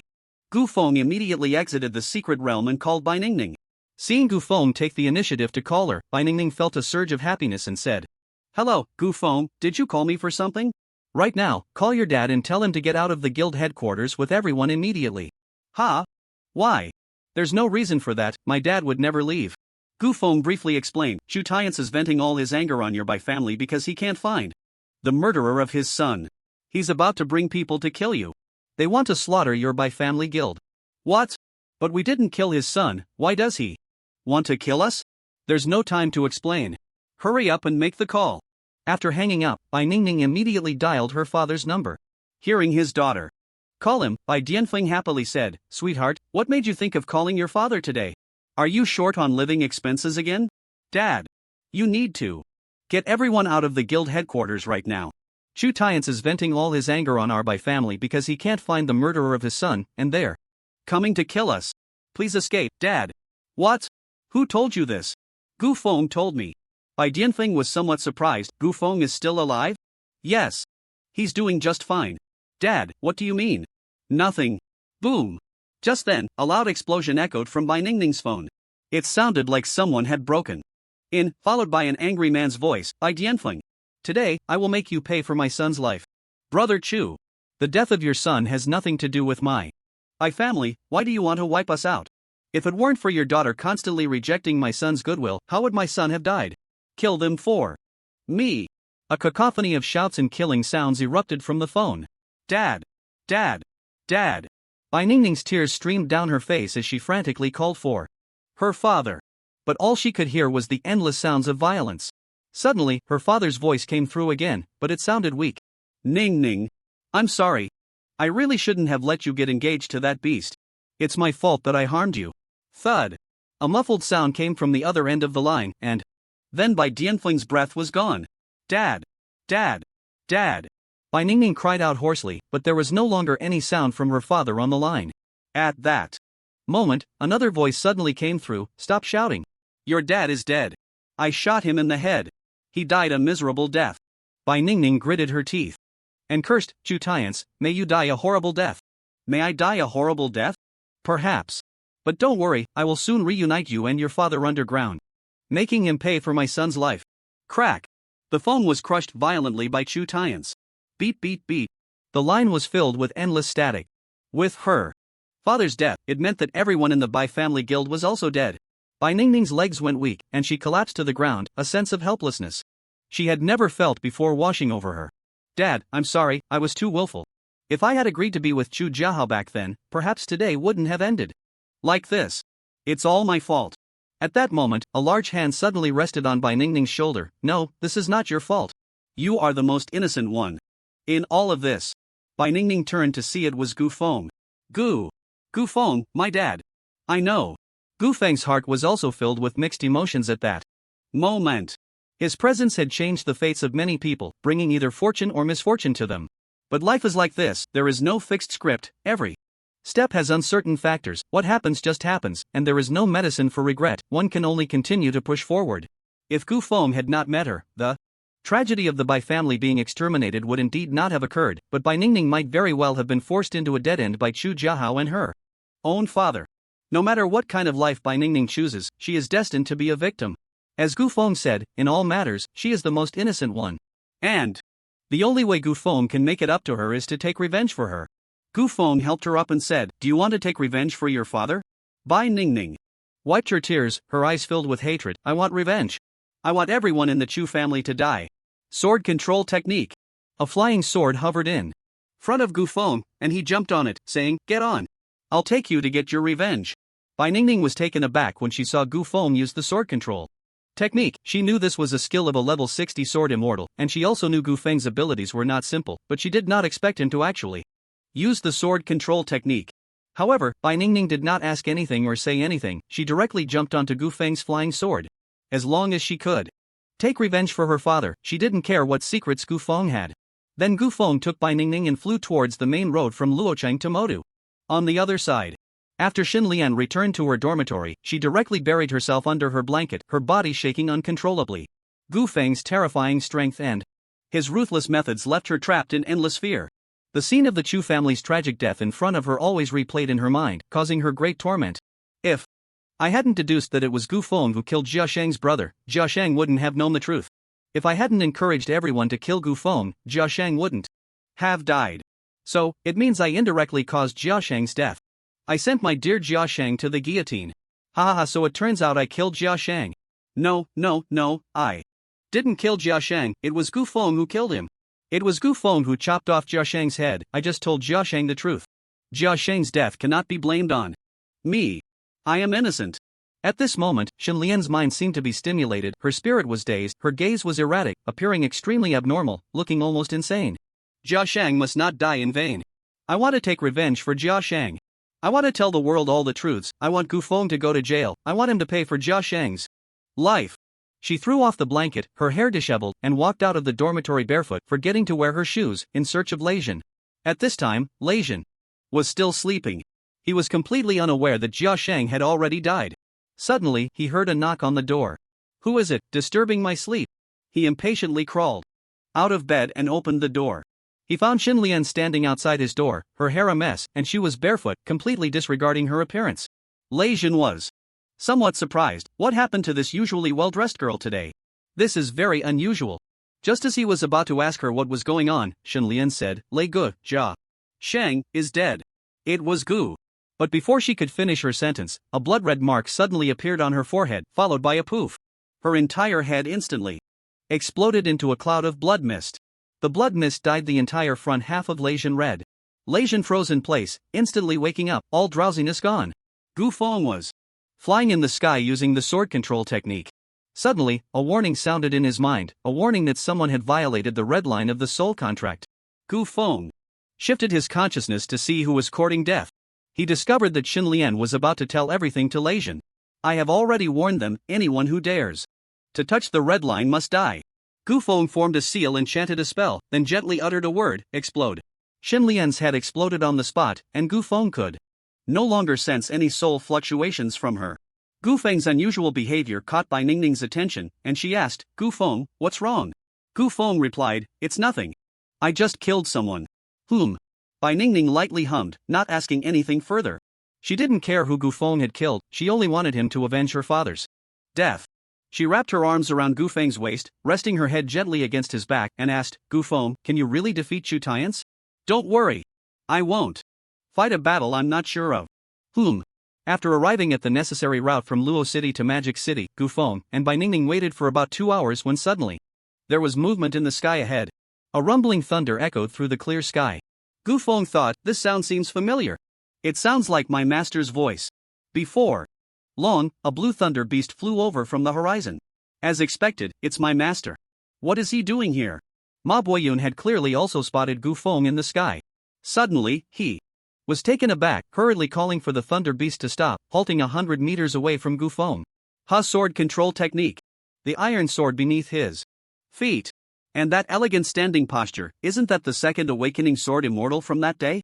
Could it be Gu Feng? Gu Feng shouted from afar, Master, what are you doing here?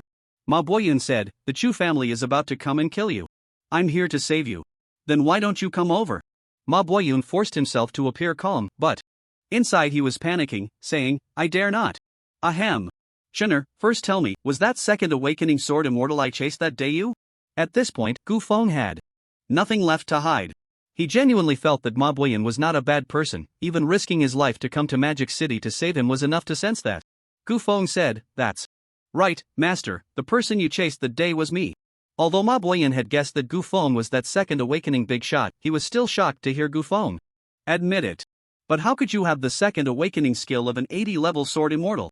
Your level clearly hasn't reached 80, yet you mastered an 80-level skill. This is unscientific.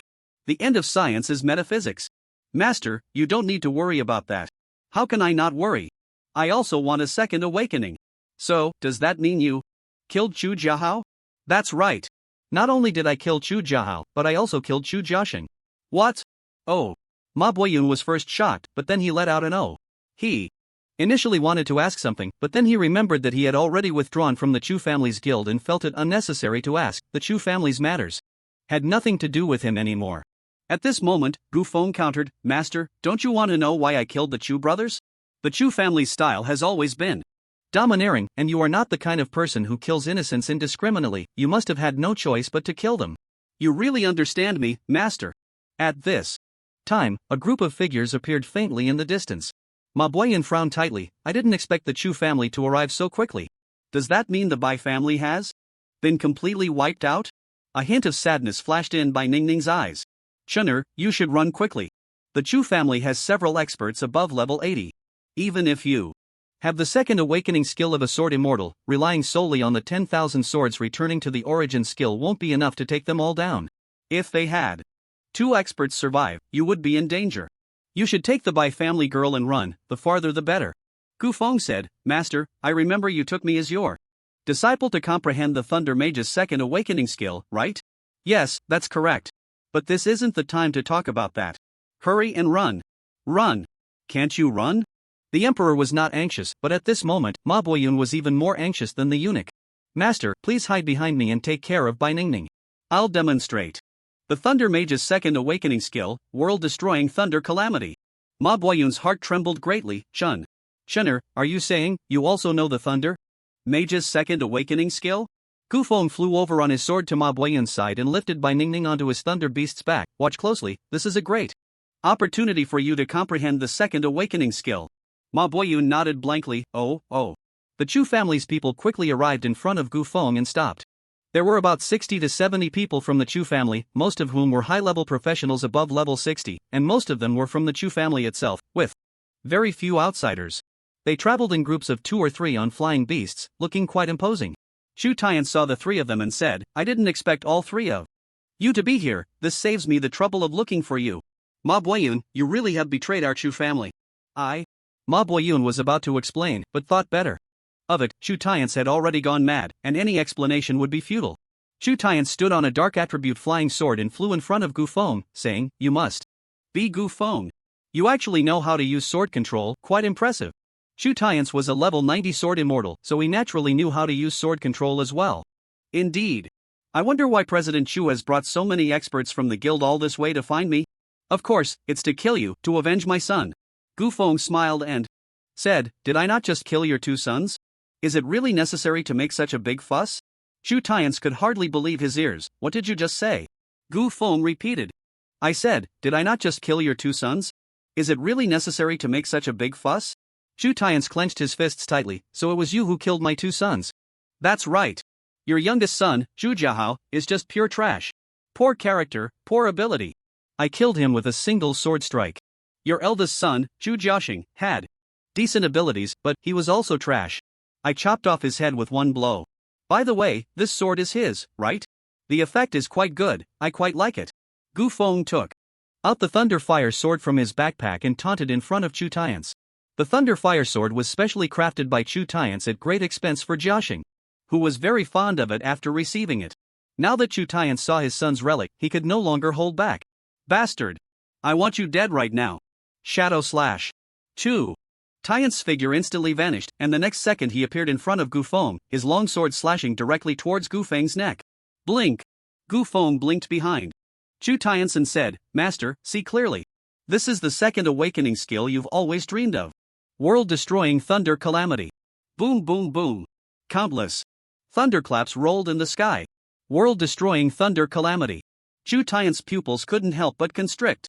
But he didn't run away immediately, instead, he controlled his flying sword to attack Gu Feng again, wanting to kill him before he could unleash his skill. However, Gu Feng was not the least bit flustered, as all his skills were instant cast, including awakening skills. Suddenly, several thick bolts of lightning fell from the sky, perfectly surrounding Gu Feng and protecting him. Chu Tian's figure suddenly halted. At this moment, if he wanted to attack Gu Feng, he could only pass through this lightning barrier to kill Gu Feng. But this was the second awakening skill of the Thunder Mage. Annihilation Thunder Calamity. The name of this skill says it all. Chu Tian couldn't guarantee whether he could withstand this world-destroying thunder calamity. The characteristic of Thunder-type skills is their high explosive power and extreme speed, but their duration is also very short. For example, the Lightning Strike spell can complete an attack in just 0.1 seconds, after which the power of the lightning disappears without a trace. It's as fast as the lightning that streaks across the sky. However, the power of the Annihilation Thunder Calamity continuously pours down from the sky, like a waterfall of lightning. This left Chu Tian with no opportunity to attack at all. Just then, the lightning barrier around Gu Feng suddenly expanded outward rapidly, like a giant electric net expanding at high speed, and it was a net with no blind spots. Chu Tian hurriedly flew backward, but the speed of his sword control technique was clearly not as fast as the expansion of the Annihilation Thunder Calamity. Watching the rapidly approaching Annihilation Thunder Calamity, Chu Tian despairingly stopped his escape. Jiaha! Jiaxing! Su Fen! I'm coming to find you too! Boom! The thick electric net swept past Chu Tian's, and his entire body instantly turned blackened. Ma Boyan looked at the scene before him in shock. Is this the second awakening skill of the Thunder Mage? This is simply too shocking. The level 60 awakening skill, Thunder Calamity, is a large-scale random attack, while the level 80 Annihilation Thunder Calamity is a 360-degree all-encompassing attack with no blind spots. No one can escape, as long as the damage is high enough. This skill is truly capable of destroying the world. It's simply terrifying. Ding! Your comprehension of the second awakening skill has increased by 2%, current progress is 93%. Ma Boyun was filled with surprise, but after the surprise came a wave of desolation. My comprehension of the second awakening skill has indeed increased again. But it only increased by 2%. I still need 7% to successfully comprehend the Annihilation Thunder Calamity. But I have seen the Annihilation Thunder Calamity, and those who should be shocked have been shocked. Yet I still couldn't successfully comprehend the second awakening skill. It seems my talent is still too dull. It looks like I won't be able to comprehend the second awakening skill in this lifetime. After the Annihilation Thunder Calamity, the dark clouds dissipated, and the ground was charred black. Chu Tian's was also emitting black smoke all over. Chu Tianba called out loudly to his elder brother, "Elder brother." Chu Tian's opened his eyes and looked towards the voice. "Who is calling me?" "Oh, it's Tianba. Has Tianba been electrocuted?" "2. Our family is finally reunited. A family should be together." No, wait. Tianba doesn't seem to be injured, and the people from the Chu family guild are all standing there neatly, and Gu Feng is also there. Could it be that I didn't die? Chu Tian's looked at himself, although his whole body was charred black from the thunder calamity, it was just some black carbon ash clinging to the surface of his body. He patted the carbon ash on his body, and the black carbon ash fell off. His skin and flesh were intact, completely unharmed. He checked his health points and found that his hundreds of thousands of health points had only dropped by 830 points. I'm not dead? But why am I not dead? Wasn't I hit by the Annihilation Thunder Calamity? Could it be that the Annihilation Thunder Calamity just now was an illusion? No, if it were an illusion, it wouldn't be possible for me to take 830 points of damage. Could it be that this kid Gu Feng really cast the Annihilation Thunder Calamity, but because his level is too low, even as a second awakening skill, it could only deal a few hundred points of damage to me? It seems that's the case. That scared the hell out of me. Chu Tian's mouth curled into a wicked smile. Since I'm not dead, Gu Feng, your time of death has come. After seeing Gu Feng's damage, Ma Boyun couldn't help but twitch his eyelids. A second awakening skill so magnificent and high-end actually only dealt over 800 damage. This is really a fierce operation like a tiger, but the damage is only 250. The level gap between the two is just too great. Gu Feng might have decent talent, but being at such a low level really can't deal much damage. Dealing over 800 damage to a level 90 powerhouse at just over level 30 is already quite impressive. If I were to cast this world-destroying Thunder Calamity, I could definitely take down Chu Tian's in one hit. Alas, there are no ifs now. It's all over. Bai Ningning was feeling a bit desperate at this moment. Gu Feng is indeed invincible among practitioners of the same level, but level 90 Chu Tian's is just too strong. But it's okay, Gu Feng, you've already done so much for me, I'll go accompany you in death soon. But Gu Feng then said, Master, did you see clearly this world-destroying Thunder Calamity?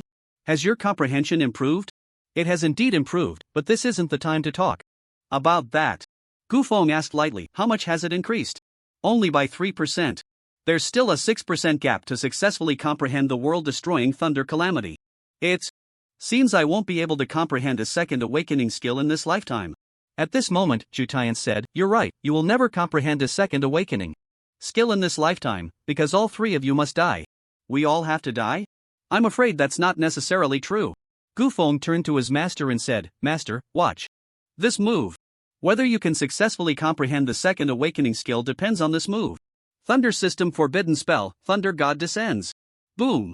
As Gu Feng uttered those forbidden spell words, a thick bolt of lightning descended from the sky, striking Gu Feng and enveloping his entire body. However, it did not cause any damage to Gu Feng. Instead, it continuously supplied him with lightning power. Chu Tian's frowned tightly. Thunder System Forbidden Spell. He actually knows forbidden spells. But you won't be able to use it. Chu Tian's activated his flying sword and directly stabbed towards Gu Feng. But before the flying sword could touch the lightning barrier, it was directly repelled by the powerful high pressure. This lightning power was much stronger than the previous world-destroying thunder calamity. Chu Tian's felt a hint of unease in his heart. 5 seconds later, the lightning disappeared, and Gu Feng reappeared in everyone's sight. He was dressed in a Nordic mythological-style thunder god battlesuit, holding a thunder god hammer in his hand. His whole body was surrounded by currents of electricity, his eyes radiating golden lightning, and his hair standing on end. At this moment, Gu Feng resembled a celestial deity. Thunder God descends, summon the power of the Thunder God to possess you. At this moment, you are the Thunder God. All your thunder system skills will receive enhancement effects and increase damage by 100 times. You will temporarily gain a divine weapon, Thunder God Hammer, and a divine equipment set, Thunder God Battlesuit. Skill effect lasts for 10 minutes. Cooldown time, 7 days. Thunder God Hammer, Divine Quality, LV.100, Attack Power plus 100,000, additional 100000. Lightning damage on attacks and skills. Can be thrown, and can be recalled after being thrown. Other than those recognized by the Thunder God, no one else can equip the Thunder God Hammer. Thunder God Battlesuit Set, Divine Quality, LV.100, Defense plus 100,000, Magic Defense plus 100,000, provides a 1,000,000 point Thunder Shield. During the duration of the Thunder Shield, when receiving melee physical damage, the attacker will receive 100,000 points of lightning damage. When Gu Feng saw the attributes of the Thunder God Hammer and Thunder God Battlesuit, he couldn't help but gasp. This divine weapon's attributes are simply explosive. The Thunder God Hammer has an attack power of 100,000 lightning damage, plus the 100-fold increase from Thunder System skills. This means it can take down anyone in one hit. And this God-level equipment, with 100,000 defense and 1,000,000 armor, is this the kind of defense a Thunder Mage should have? It's simply absurdly tanky. Even if a professional really reaches level 100, is there really 100,000 plus damage and defense? Perhaps not. Is this the terror of forbidden spells? At this moment, Ma Boyun's eyes widened. Forbidden spell. Gu Feng can actually use forbidden spells. The God of Thunder descends. The supreme deity who controls the power of thunder and lightning has actually descended upon Gu Feng. Is this the level 100 forbidden spell? But can a forbidden spell really bridge such a huge level gap? A big question mark loomed in Ma Boyun's mind. Ding! Your comprehension of the secondary awakening skill has increased by 2%, current progress is 95%. Ha! My comprehension has increased by another 2%? But the highest level forbidden spell only increased my comprehension by 2%, I really am too dull. Just then, Chu Tianba suddenly mocked. Hey! You little brat, what tricks are you playing again? That world-destroying thunder calamity just now seemed devastating, but it only dealt over 800 damage. Now you're pulling out this God of Thunder descent, how much damage can it do? 998. Your flashy skills are all show and no substance. Gu Feng replied calmly, show and no substance? Then dare to take one of my moves. What's there to be afraid of? With that little hammer in your hand, I won't even defend. If you can take away 1,000 of my health, I'll admit defeat. Alright. Then prepare to take my attack. Gu Feng casually threw the God of Thunder's hammer at Chu Tianba, looking light and soft. It's all just for show. If you can deal 1,000 damage to me, I'd say that's too much. But just as the God of Thunder's hammer left his hand, it suddenly accelerated. The speed was so fast that it reached Chu Tianba's chest in an instant, and Chu Tianba couldn't react at all. Immediately after, with a thud sound, a large hole appeared in Chu Tianba's chest. This scene shocked everyone present. They stared wide-eyed at the bloody hole in Chu Tianba's chest, speechless in shock. But Chu Tianba had not yet reacted, not even feeling the pain in his brain. Chu Tianba asked, what are you all staring at? Did I lose a piece of meat? Ha! Did you see the hammer Gu Feng threw just now? Why can't I find it? Although Chu Tianba was only level 74, he was still a level 74 Dragon Slayer warrior, with at least over 100,000 health. How could a warrior with over 100,000 health be instantly killed by a level 30 unclassed player? This was truly shocking. The crowd stammered, brother. Bah, you're missing a piece of meat from your chest. The hammer, it was that hammer that pierced through your chest. I'm missing a piece of meat from my chest? I'm missing a piece of meat from my chest?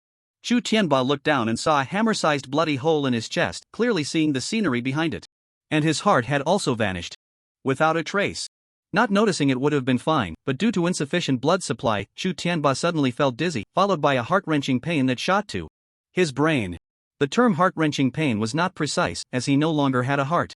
Quickly heal me. Healing spell. Rapid healing. Holy light healing. The priests and paladins beside Chu Tianba immediately began to heal his wounds, but no matter how they healed, they couldn't repair the shattered heart of Chu Tianba. The blood that had just been restored quickly drained away completely. Yet, Chu Tianba did not die immediately, still clinging to life, likely having triggered the warrior's passive skill, Last Stand.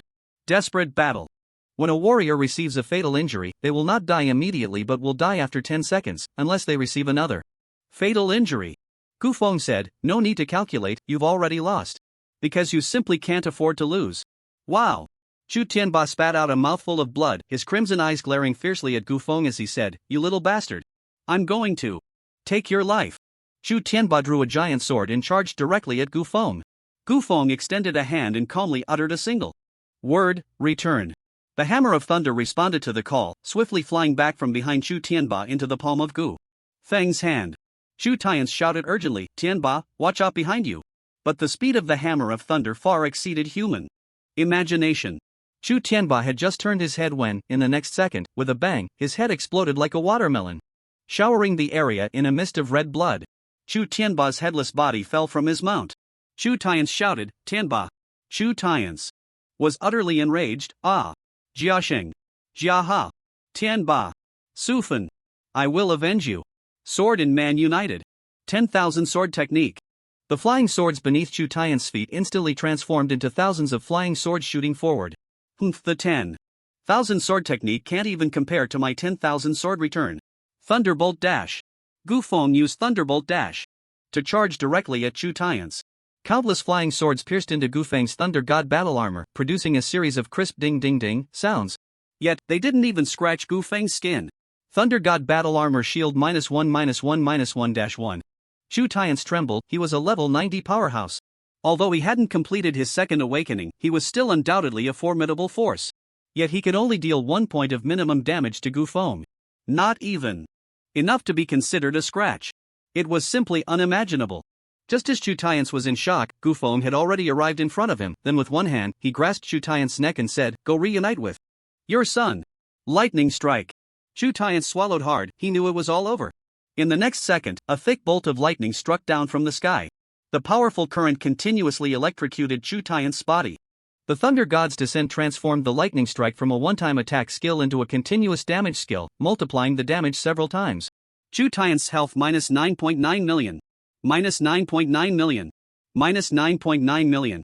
One shocking number after another floated above Chu Tian's head. What does 9.9 million even mean? This single strike could kill Chu Tians 30 times over. And this electrocuting process lasted a full 5 seconds before it ended. As the power of lightning faded, all that remained of Chu Tians was a charred skeleton, dead beyond recovery. Gu Feng casually tossed aside his skeleton and then turned to look at everyone from the Chu family. At this moment, everyone from the Chu family was in a panic. Chu Tians was undoubtedly the strongest combat force of the Chu family. If the strongest force was so easily defeated by Gu Feng, then what chance did they have to overcome him? What kind of monster had they provoked? In an instant, the Chu family members scattered in all directions. Want to escape? Not a single one of you will get away today. Chain lightning. Gu Feng cast a chain lightning spell. But it was just a single chain lightning, looking no different from the usual. Gu Feng was a bit surprised. This skill didn't evolve? But Gu Feng underestimated this seemingly ordinary chain lightning. As soon as the chain lightning struck the first person, it split into 2 chains. After hitting 2 people, the 2 chains split into 4. 4 became 8, 8 became 16. And so it continued to split. Every lightning chain, after striking a person, without exception, resulted in instant explosion and death. Even the mounts beneath them exploded alongside. Blood mist rapidly spread through the crowd until it annihilated the last member of the Chu family. Only then did the lightning chains cease to split. At this moment, all the elites of the Chu family were wiped out. Gu Feng was also in shock. Is this the power of forbidden spells? Strong. Strong to the point of being perverse. No wonder you were forbidden. This skill is simply against the laws of nature. But then Gu Feng suddenly thought of something. The reason forbidden spells are forbidden is that they shouldn't exist in this world. Could it be that these forbidden spells are the skills of those legendary deities? My forbidden spell is the arrival of the Thunder God. Thunder God. Perhaps in a higher dimension, there really are deities, but we mortals have never encountered them.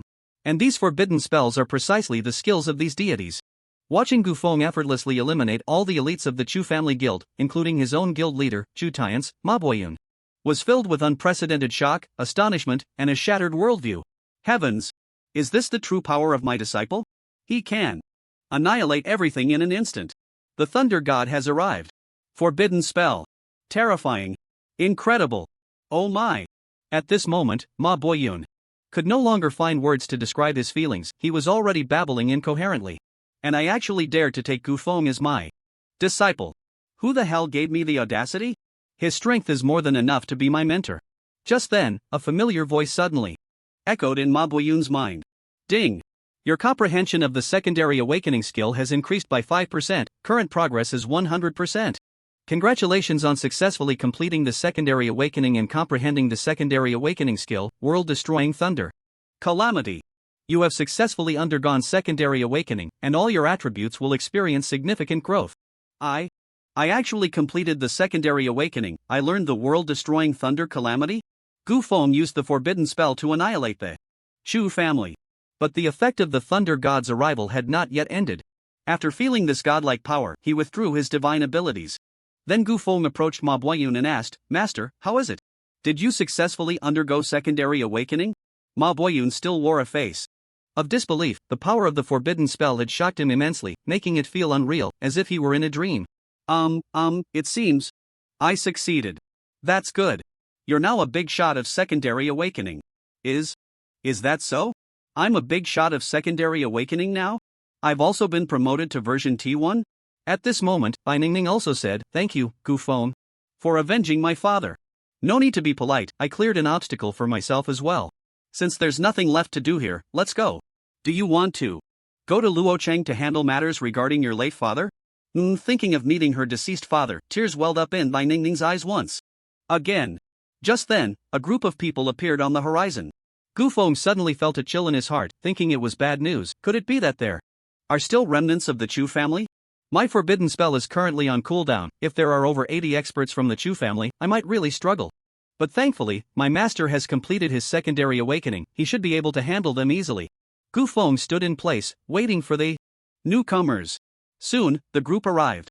They saw the corpses of the Chu family scattered all over the ground, and their hearts trembled. The leader said, I am Wang Peng, the sheriff of Xinghai province. May I ask who killed all the members of the Chu family? Gufeng thought, the sheriff of Xinghai province. The Chu family slaughtered the Bai family's guild. These people must be here to hold the Chu family accountable. So there's nothing to worry about, since my master has completed his second awakening. Let him be the one to eliminate the Chu family. That seems more reasonable. Gufeng said, It was my master who single-handedly killed all the members of the Chu family. Wang Peng exclaimed in shock, Your master killed all the members of the Chu family by himself? May I ask for your esteemed name, senior? At this moment, Ma Boyun also recovered from the shock of the forbidden spell skill. He understood Gufeng's meaning and said, I am Ma Boyun. Wang Peng had naturally heard of the name Ma Boyun. Ma Boyun? I remember you are also a member of the Tsung Cheon Guild, and you are one of the 3 elders in the guild. How could it be? Indeed, I am one of the 3 elders of the Tsung Cheon Guild, but I just withdrew from the guild today. The reason is that Chu Tian's has gone completely mad due to the death of his 2 sons. He wants to destroy the Bai family and kill my disciple. Since we disagreed, I left the guild. After that, I came to the Demon City to protect my disciple and the Bai family's only heir. Wang Peng looked at the 2 young people who were indeed Bai Dingfeng's daughter Bai Ningning and the jobless Gufeng. The information Ma Boyun provided was completely accurate. Wang Peng continued, The Chu family slaughtered the Bai family. They indeed deserve to die. We also came to stop the Chu family's indiscriminate killings, and you have indeed helped us greatly. However, there are some details we still need to understand for reporting purposes. Feel free to ask. As far as I know, your level is not higher than the guild leader Chu Tian's. How did you manage to wipe out the Chu family's elites by yourself? Originally, I was not a match for Chu Tian's, but at the moment of life and death, my adrenaline surged, and various dopamine, male hormones, and prostatic fluid were released wildly, allowing me to successfully break through to the second awakening and comprehend the second awakening skill, Annihilation Thunder Calamity. Then I used this skill to annihilate all the members of the Chu family. Wang Peng's pupils constricted sharply. You mean you completed the second awakening? Exactly. Wang Peng immediately said. Respectfully, congratulations, Elder Ma. Congratulations, Elder Ma. Our Huaxia has gained another top-tier combat power. How delightful, how delightful. Ma Boyun stroked his beard, satisfied, and said, I was just lucky. No wonder there was thunder just now. It turns out it was you, Elder Ma, releasing your second awakening skill. Not. Being able to witness you unleash the annihilation thunder calamity is truly a great loss for us. Those who can complete the second awakening are few and far between. Among the billions of people worldwide, only a few hundred have completed the second awakening, most of whom are SS or SSS level geniuses. For S-level professionals, completing the second awakening is even rarer. Without certain strength, opportunities, or fortuitous encounters, it is incredibly difficult for S-level professionals to achieve the second awakening. And with Ma Boyun's successful second awakening, he has undoubtedly become one of Huaxia's top combat powers. Since everything has been clarified, and the Chu family members are all dead, let's wrap up. Ma Boyun was somewhat surprised. Oh? Is the investigation over just like that? It's over. You acted on behalf of heaven and eliminated the Chu family. You have helped us greatly, and there is nothing more to investigate. Case closed. Gu Feng also did not expect the case to be closed. So simply, even if the Chu family deserved to die, this is a bit too hasty, isn't it? Just a couple of questions and it's done? Perhaps this is the privilege of a second turn big shot. Elder Ma, we won't disturb you any longer. Take care, we are leaving. At this moment, Ma Boyun also pretended to be a big shot and slightly nodded. After Wang Peng left, Gu Feng said to Ma Boyun, Master, I will take Ningning to Luocheng to handle the aftermath. You can go about your own business. All right. Then, I will take my leave. Gu Feng took Bai Ningning onto his flying sword. Master, take care. Although Gu Feng was still calling Master Ma Boyun, there was always a sense of obedience in Ma Boyun's demeanor when speaking to Gu Feng, making him seem less like a master and more like a subordinate. Soon, Gu Feng took Bai Ningning and flew to Luocheng. Ma Boyun stood in place for a long time without moving. What had just happened felt unreal, like a dream. The second awakening he had struggled for years to achieve had suddenly been accomplished today. He pinched his thigh hard, and a sharp pain shot through him. That meant it wasn't a dream. A smile gradually spread across Ma Boyun's face, a smile harder to suppress than an AK-47. I succeeded in my second awakening. Ha ha! I succeeded in my second awakening. Ma Boyun roared to the sky. I, Ma Boyun, am also a second awakening powerhouse now. About 3 hours later, Gu Feng and Bai Ningning arrived at the Bai Family Guild headquarters in Luocheng. By this time, the bodies had mostly been cleared away by medical personnel. However, the pools of blood on the ground still revealed the ferocity of the battle that had taken place here. As soon as Bai Ningning entered the house, tears streamed down her face uncontrollably. She then ran frantically towards her father's office. When she saw the body covered with a blood-red cloth in the office, she knew it was her father. She immediately collapsed on top of it, overwhelmed with grief. Dad! When she tried to lift the cloth to see her father's face, Gu Feng stopped her. Don't look. Doing so will engrave the horrific image of your father's death in your mind forever. Every time you think of him, you won't remember his tall and strong figure first, but rather the tragic scene of his death. So, don't look. Let the best image of your father remain in your mind. Bai Ningning hesitated for a moment and suddenly understood Gu Feng's meaning. The most painful thing in the world is the loss of a loved one. And the most excruciating pain is when that loved one meets an unfortunate end.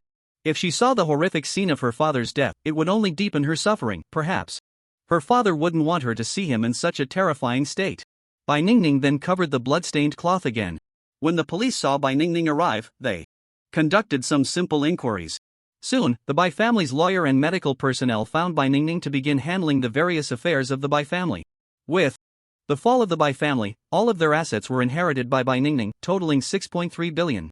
Bai Ningning then distributed most of the assets to the families of other fallen guild members, keeping only 6 billion for her basic living expenses. Gu Feng. Bai Ningning leaned her head on Gu Feng's shoulder, bewildered, and said, Gu Feng, what should I do in the future? In the future, you support me. No, in the future, I will support you. After accompanying Bai Ningning to handle all the affairs, 3 days had passed. The two then returned to Modu. During these 3 days, Ma Boyun's reputation had completely spread across the land of Huaxia. The story of Ma Boyun single-handedly annihilating a group became widely circulated in the martial world. To protect his beloved disciple, he faced numerous experts from the Chu family alone, successfully awakening his second awakening skills during the battle, ultimately killing Chu Tiants and wiping out all the experts from the Chu family without leaving a single one alive. As a result, Ma Boyun was imagined by people as cold-blooded, cruel, and decisive in killing. Thus, Ma Boyun gained a new title. changing from the Thunder Law King to the ruthless, thunder-killing god. As an S-rank talent practitioner, Ma Boyun successfully awakened his second awakening skills. This reignited hope for countless S-rank practitioners above level 80 regarding their own second awakening. They traveled from afar to Luochang, seeking Ma Boyun's guidance on the methods of second awakening. Ma Boyun's second awakening was only completed with Gu Feng's help. He had no methods of his own. Thus, he turned away all the visitors. People could only come with excitement and leave in disappointment. With the fall of the Chu family, the Xanxiang Guild also completely declined. The major guilds in Qinghai province underwent a major reshuffle. Many guilds had their eyes on Ma Boyun, the second-turn powerhouse, wanting to recruit him into their ranks, offering positions as either elder or vice president. Even a 9-star guild wanted to bring Ma Boyun on as an elder. The Xanxiang Guild even offered him the position of president, hoping he would take the helm and revive the guild. But Ma Boyun turned them all down. Now that he had completed his second awakening, his lifespan had increased by 50 years. As long as he reached level 100, his life would be complete, and there was no need to serve others in another guild. He wanted a simpler, freer life, without being bound by too many obligations. As for the forbidden spell, Thunder God's Descent, that Gu Feng had cast, he thought about it but knew he could never learn it in this life. Or the next, or the one after that. There was no need to take it seriously. After returning to Magic City, Bai Ningning went to school while Gu Feng went to find Lei Jin. At that moment, Lei Jin was packing his bags. Upon seeing Gu Feng, he continued his work and said, "Back already?" Gu Feng asked, "Yeah, I'm back." "Where are you going?" "Lei Gu?" "To Luochang." "Back to Luochang? Aren't you investigating the case anymore?" "What's there to investigate now that the case is closed?" "Closed? Did they find the murderer?" "Just because they haven't found him doesn't mean the case can't be closed. Didn't your master wipe out the Chu family? So, whether it's the death of Chu Jiahao or Chu Jiashen, no one will pursue it any further. Although it's a pity that an SS-level genius died, your master successfully completed his second awakening, and compared to the death of an SS-level genius, having a second-turn powerhouse is far more significant. As for the few murderers we've been tracking, they're actually all one person. One person? One person can have skills from multiple professions? Exactly, and your master said that it was with this person's help that he successfully completed his second awakening. This big shot has always kept a low profile, and the reason he killed those people was that they were foolish enough to provoke him. So, it's all over. Gu Feng suddenly understood. "I told my master about killing Chu Jiashing, and he used the advantage of just awakening as a second-turn powerhouse to help me resolve everything. It seems this old man really knows how to repay kindness. This saves me a lot of trouble." Awakening dual professions already counts as a genius, and while there are those who awaken 3 professions, there are only a handful globally, and none of them are from our Huaxia. But this big shot has awakened at least 4 professions, which is truly a once-in-a-billion talent. Moreover, he is also from Huaxia. How could the higher-ups of Huaxia not take him seriously? Therefore, they are also protecting this big shot's privacy and have halted all investigations regarding him. Oh, so that's how it is. By the way, aren't you, a non-professional, also able to learn skills from other professions? You're quite similar to this big shot. Gu Feng hurriedly said, cough cough. Don't joke around, Lei Gu. My meager skills can't compare to this mysterious big shot. I'm not even worthy to be his apprentice. Well, that's true. Also, what I just told you is state secret, so don't mention it to anyone else. Understood, understood. I'll keep it under wraps. Damn. You're telling me state secrets. At that moment, Lei Jin remembered something and said, "Oh, and one more thing. Xinlian is dead." Ji Yufeng pretended to be shocked and said, "What? How did Xinlian die?" At that time, her mental state seemed unstable, as if she had been stimulated by something. She came to me as if she had something to say, but just as she was about to speak, a red mark appeared on her forehead, and then her entire head exploded. That red mark was the mark of the soul contract. Soul contract? That's a high-level contract that can monitor all of a person's actions. Was that the work of that mysterious big shot? Even your master doesn't know that.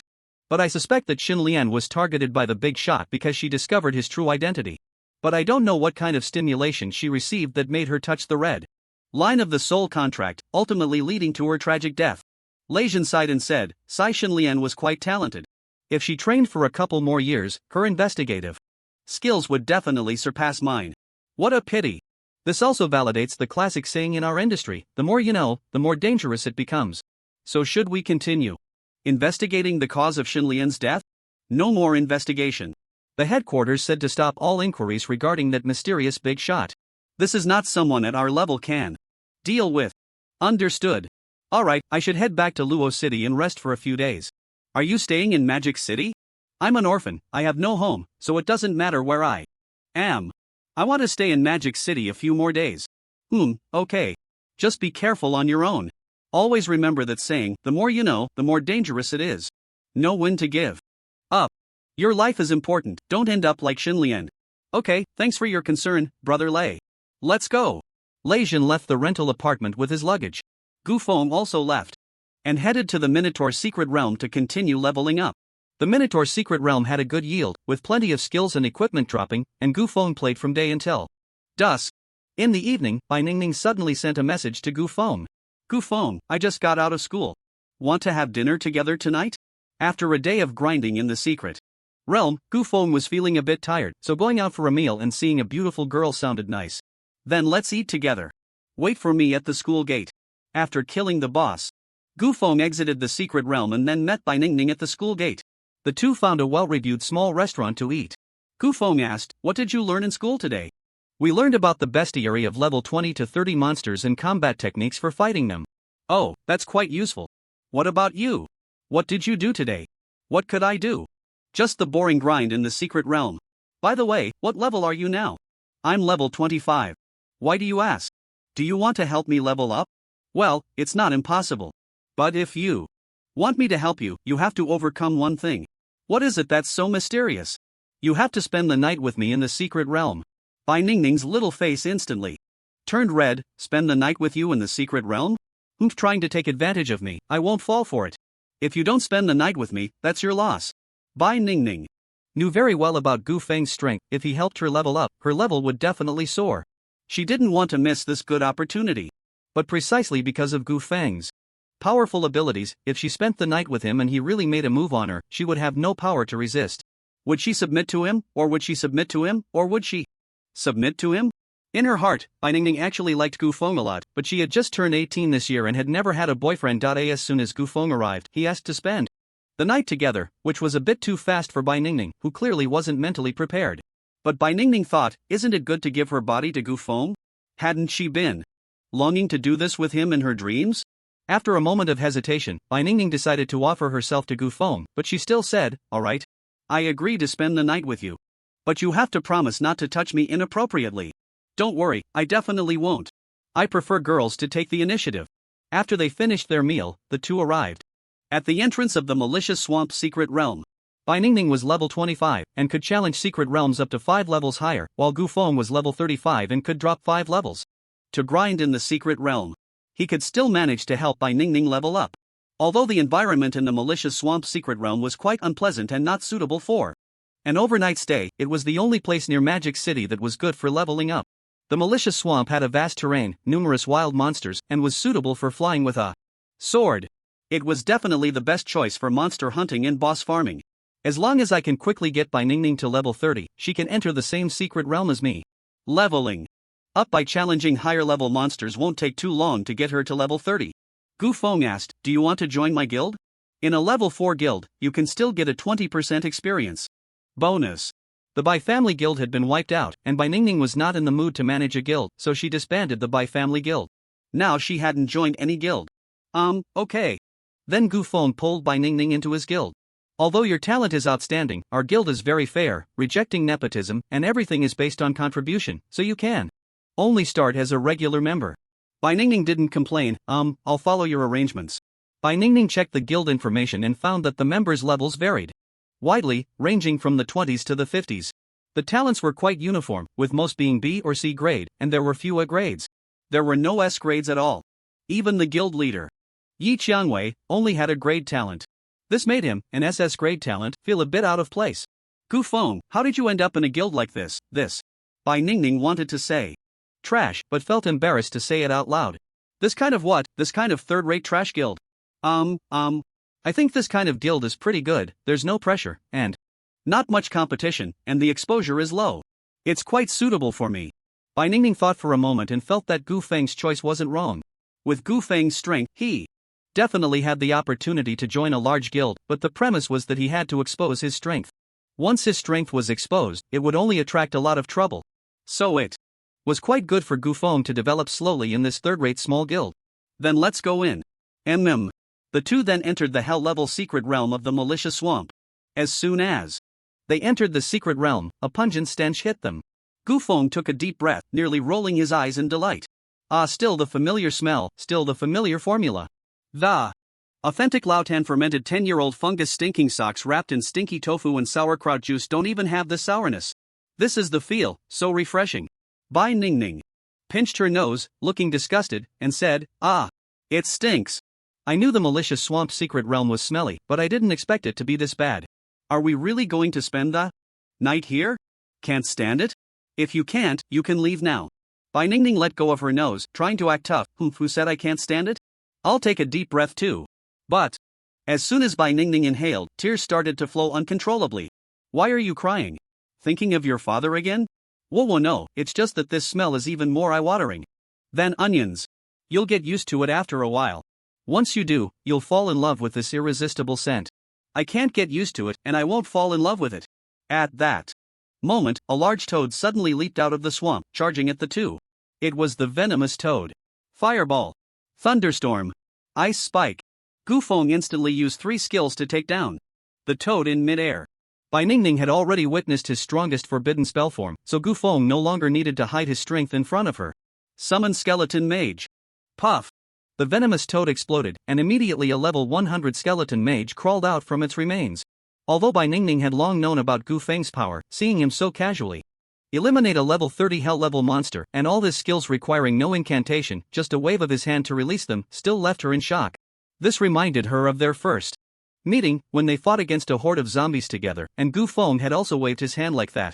So those area attack skills that suddenly appeared during the zombie wave were indeed all cast by him. He lied to me back then. He had been secretly protecting us all along. At this moment, Gu Feng asked, how much experience did you gain? Gained 3,800 experience. Not bad. You should be able to reach level 27 by the end of the night. Let's continue. Gu Feng continued to slay the venomous toads. Then summon skeleton mages or archers to fight. Against these low-level monsters, there was no need to summon skeleton soldiers to tank damage. Summoning these ranged classes provided better vision and longer range, allowing them to kill more wild monsters. They were much more useful than skeleton soldiers. When Gu Feng felt he had summoned enough skeletons, he used sword control again, flying with Bai Ningning towards the boss's direction. Gu Feng flew ahead, with the skeletons chasing behind, and the experience kept pouring in. Bai Ningning was astonished by Gu Feng's slick maneuver. Wow! There's actually such a move? Isn't this almost like auto-farming? Not wasting any time at all. Now you know why I level up so quickly. Impressive. There's even more impressive stuff coming up. Soon, Gu Feng arrived at the boss's territory. Looking at the cursed little cabin before him, Gu Feng directly unleashed a meteor strike. The cursed cabin was smashed to pieces by the massive meteorite. Immediately, the 3 witch sisters stumbled out of the ruins. They bared their yellowed teeth at Gu Feng, hissing threats. Awaken 5-hit combo. Gu Feng ignored their threats and directly cast 5 level 60 awakening skills. The 3 witches were instantly engulfed by various powerful elements. Then came the sounds of the 3 witches dying. Bai Ningning looked at the 5 intertwined awakening skills in shock and said, awakening. And a 5-hit combo. This awakening skill even lets you chain combos? Gu Feng, just how many skills do you know? Who knows? I've never counted. I should have about a year's worth of skills. Bai Ningning was taken aback. What do you mean by a year's worth of skills? I know about Yi Shuang, Yi Wei, Yi Bing, and Yi Huashibi, but what's this year referring to? Gu Feng countered, how many days are there in a year? There are 365 days, and 366 in a leap year. Then I probably have about 365 skills. There are 365 sunrises in a year, and I have 365 skills. What? Are you saying you have a year's worth of skills? Gu Feng laughed. Oh, aren't you picking this up pretty quickly? After killing the 3 witch sisters, Gu Feng asked, how much experience did these 3 boss give you? A total of 1.5 million experience. That's quite a considerable amount of experience. Let's hurry and do it a few more times. Then Gu Feng continued to lead Bai Ningning in frantically grinding the malicious swamp secret realm.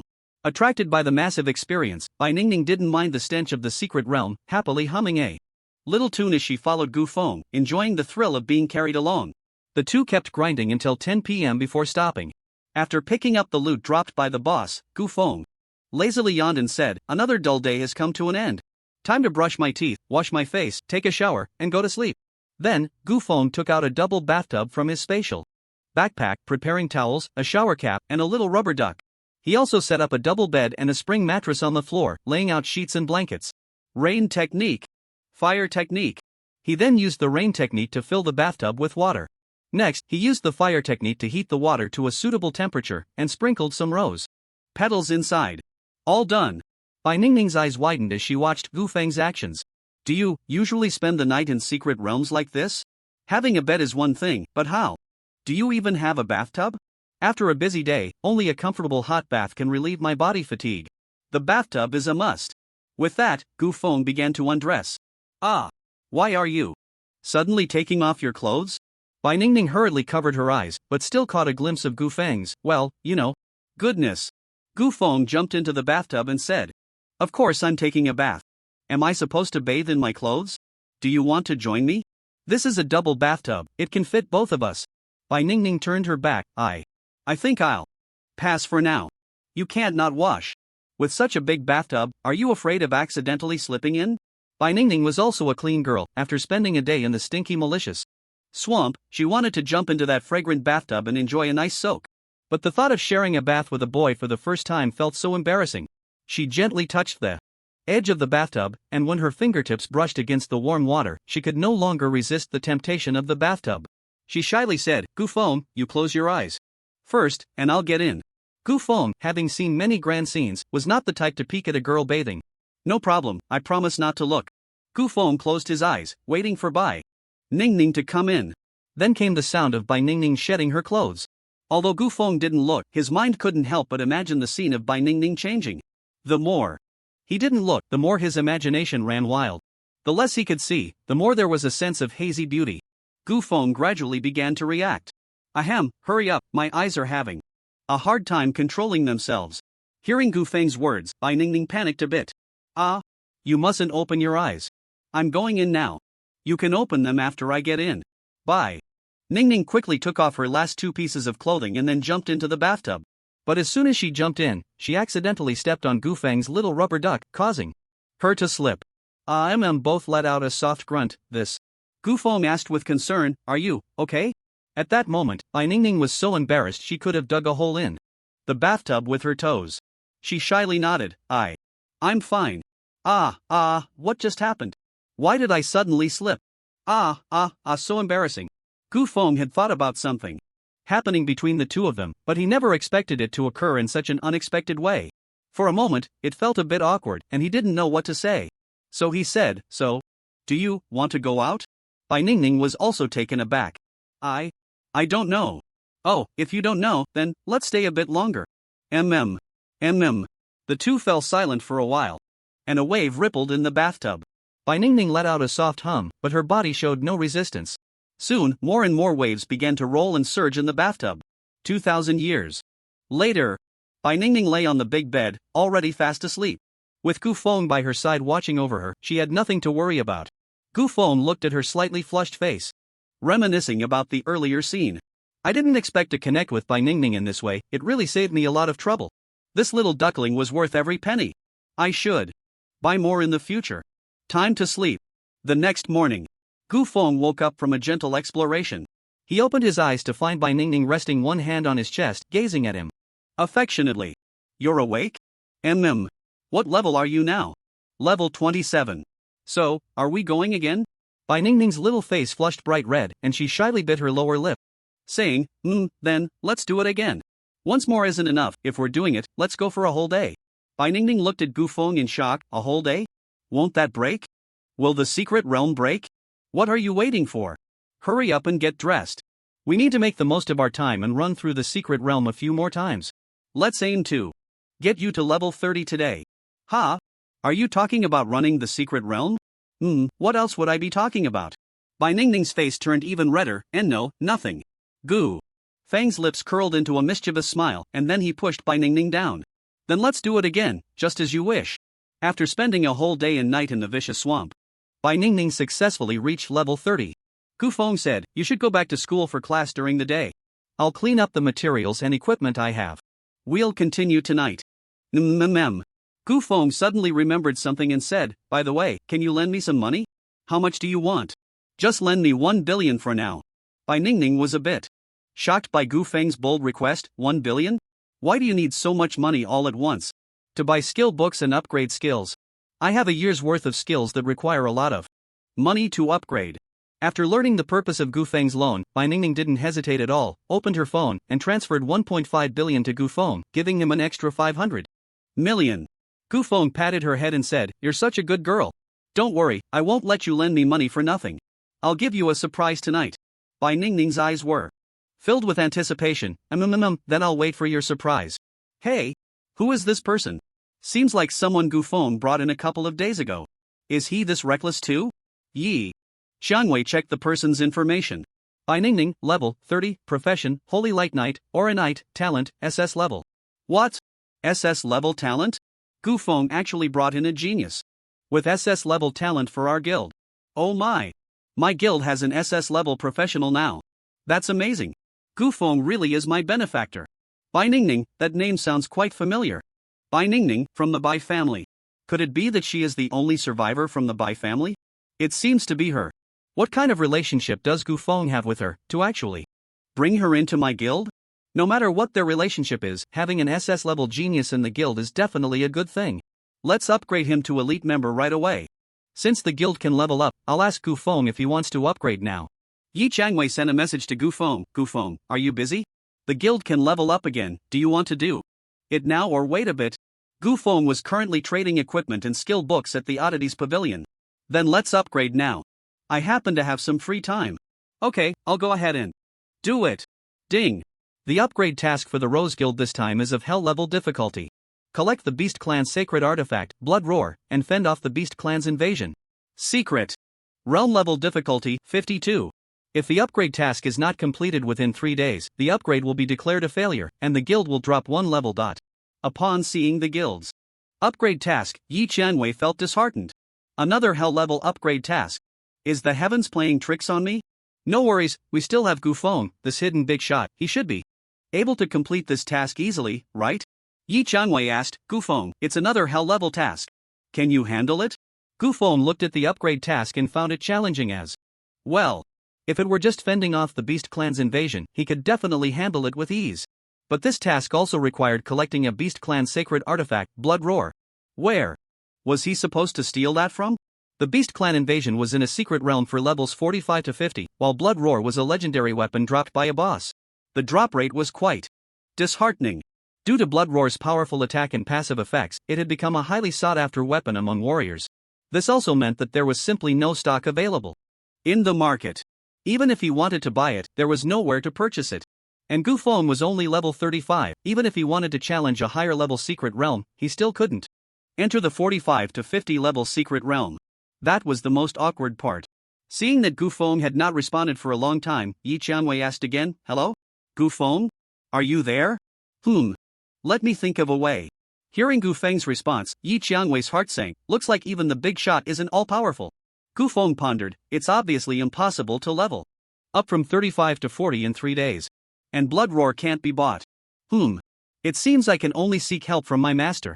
Gu Feng called Ma Boyun. The call connected quickly. Disciple. Is there something you need from me? Ma Boyun called out to Gu Feng somewhat nervously. Although he had completed his second awakening, he still felt quite apprehensive about Gu Feng's strength. The shock of Gu Feng's forbidden spell, Thunder God's Descent, was too great. Even though he had completed his second awakening, he believed Gu Feng could easily kill him with that move. Just like squashing an ant. He even thought about severing their master-disciple relationship or becoming Gu Feng's disciple. But high-level players were not allowed to take low-level players as their masters. Who set this ridiculous rule? Gu Feng said, Master, our guild is currently stuck on the upgrade task, lacking a Beast Clan sacred artifact, Blood Roar. I wonder if you have one. Blood Roar? That's a warrior's weapon. I really don't have one here. Can you think of a way? No problem, give me half a day, and I'll get one for you. Then I'll trouble you, Master. Disciple, you don't need to say that. If it weren't for your help, I wouldn't have completed this second awakening in my lifetime. Compared to the second awakening, a small Blood Roar is nothing. If you encounter difficulties in the future, just let me know, I will definitely help you. Gu Feng also noticed that Ma Boyun's tone was Overly polite, which was completely unlike how a master should treat a disciple. Master, you really don't need to be so formal with me. Perhaps you've seen my true strength and think I'm a bit over the top, a bit invincible. But once a master, always a master. You are still my master, and I am still your disciple. That won't change, so please don't overthink it. Although he said this, strength determined everything. In front of someone whose power far exceeded his own, one couldn't help but lower their stance. If Ma Boyun didn't know Gu Feng's true strength, it would be fine, but once he did, it would be too difficult to go back. Oh, I wasn't overthinking it. I'm going to grind for blood roar now. Then you go ahead. After hanging up, Gu Feng continued with his transactions. After buying up all the useless equipment on him, Gu Feng made over 10 million. Now he was also a wealthy person. With 1.5 billion in his pocket, so naturally, he had to splurge on skill books. Boss, bring me all the skill books you have here. Got it. In just one morning, Gu Feng spent all 1.5 billion. But the gains were also visibly substantial. For skills below level 40, aside from those extremely sought-after core skills, 80% of the skills had reached max level. He also picked up a few cheap skill books for skills from level 40 to 55. As for skills above level 60, even the cheaper skill books cost several million, while the expensive ones were over 100 million. Gu Feng exclaimed that he couldn't afford them. This 1.5 billion was simply not enough to spend. I've learned most of the low-tier skills, which means my chances of signing in for high-tier skills in the future will greatly increase. But I just signed in for a forbidden spell, and its cooldown time is 7 days. If I encounter a big shot like Chu Tian's, who is above level 80, during the 7-day cooldown, I still have no chance of winning. No. It seems I need to continue buying skill books. I need to sign in for a second, third forbidden spell as soon as possible. Ideally, I could pull off a 5-hit or 6-hit combo with forbidden spells to feel secure. Bai Ningning still has 4.5 billion, it looks like I need to find a way to get some money from her. Turns out, clinging to a rich woman really is addictive. In the afternoon, Ma Boyun called Gu Feng. Disciple, I've ground blood roar for you. Should I mail it to you? Gu Feng thought for a moment and said, Master, are you still in Luochang? Yes, I am. Then just give this equipment directly to the president of the Rose Guild, Yi Qianwei. She usually recruits near the guild hall, so you should be able to find her there. Okay, no problem. Gu Feng suddenly remembered something and asked, by the way, Master, do you have any plans to join other guilds? Not for now. But if there's a suitable guild, I would consider joining. Why, do you have a suitable guild to recommend?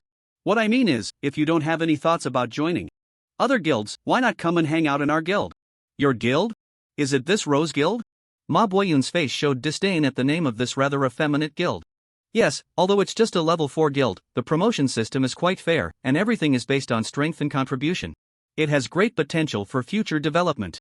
Although I helped the guild quickly level up to level 4 in a short time, which gained some reputation, the talents of the members recruited are too mediocre, mostly B-level or C-level talents.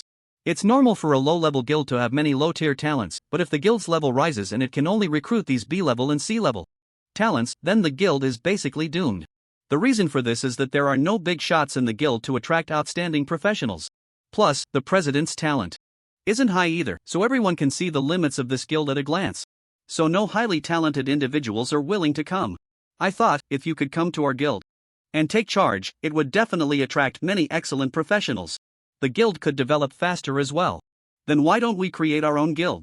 Why should we be subordinate to others?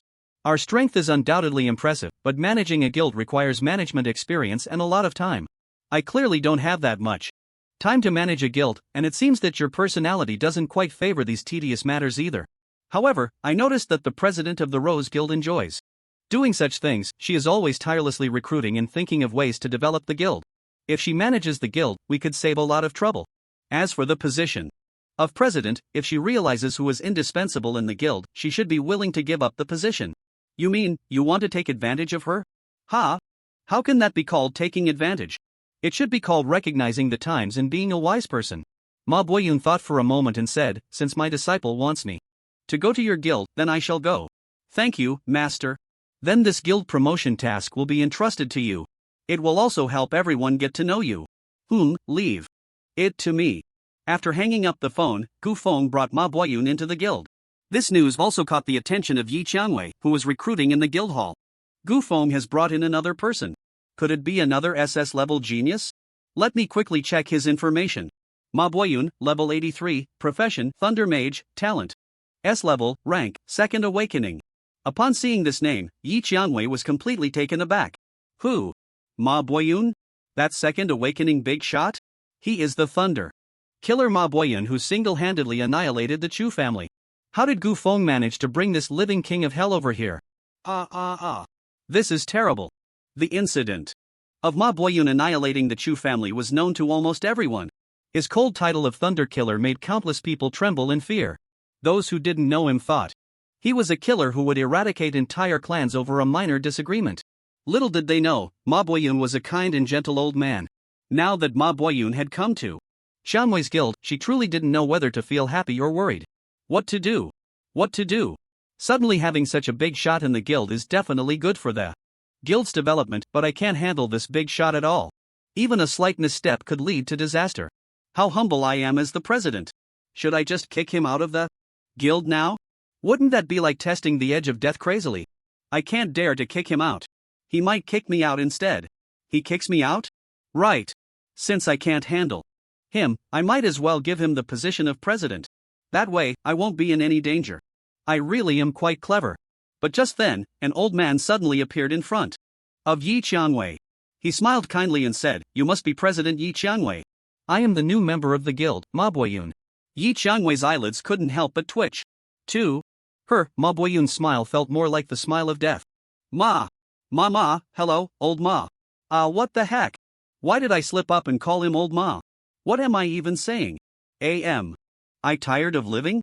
Ma Boyun's eyebrows twitched but quickly returned to normal, not paying much attention. My disciple said that the guild promotion task encountered a bit of difficulty and needs to collect a blood howl to complete the task.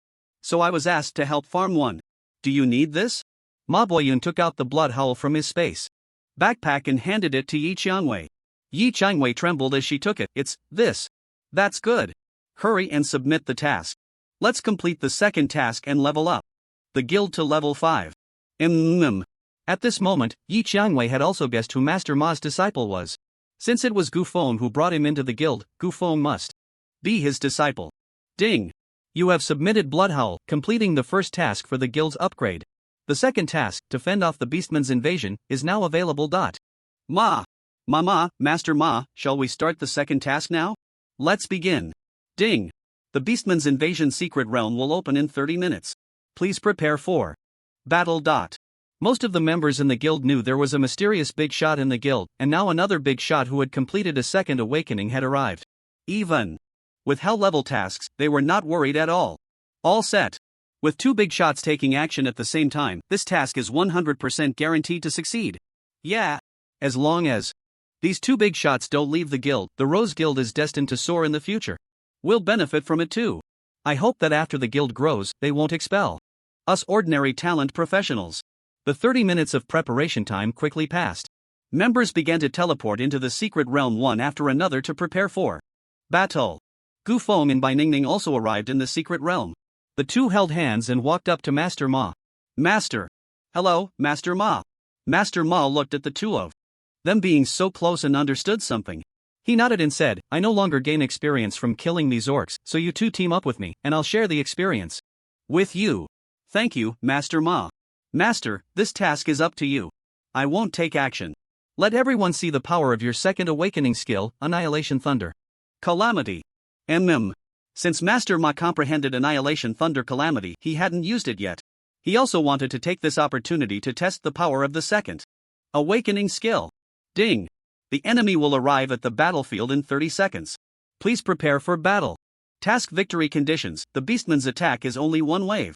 Successfully kill the Beastman leader Grum Hellhowl, or kill over 80% of the Beastman army to complete the task.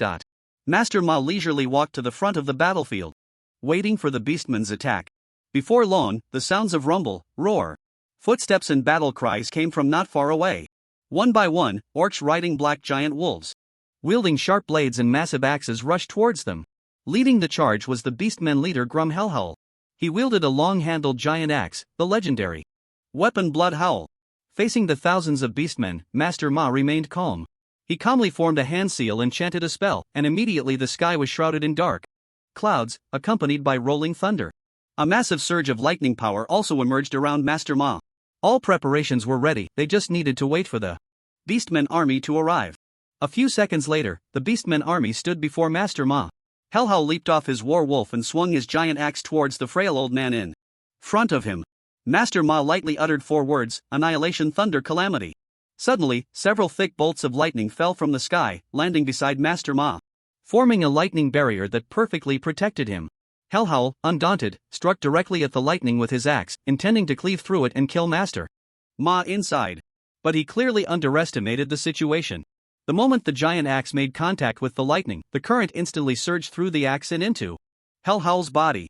Under such high-pressure electric shocks, even the orc boss with physical qualities far exceeding those of humans instantly fell into a state of paralysis. The lightning, pouring down like a waterfall, struck it to the ground and continuously infused it with electric currents. From Hellhowl's health -880,000, -900,000, -850,000. The health of Hellhowl was rapidly depleting by hundreds of thousands. Roar, it let out a painful howl. But its body curled up under the powerful current, leaving no room for resistance at all. Just then, the lightning barrier beside Ma Boyun suddenly expanded outward at a rapid pace, like a giant electric net quickly spreading. Wherever the net passed, the orc soldiers and giant wolves were turned to ashes by the high voltage. Orc soldier health -920,000. Orc shaman health -950,000. Giant wolf health -930,000.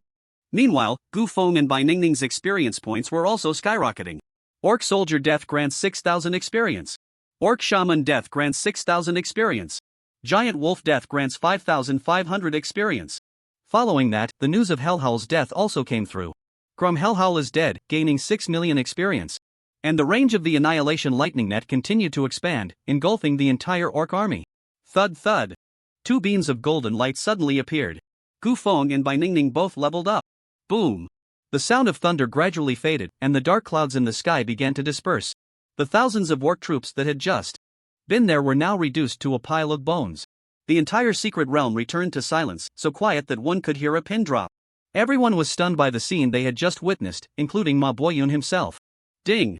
Congratulations to the Rose Guild for successfully completing the promotion task and leveling up to a level 5 guild.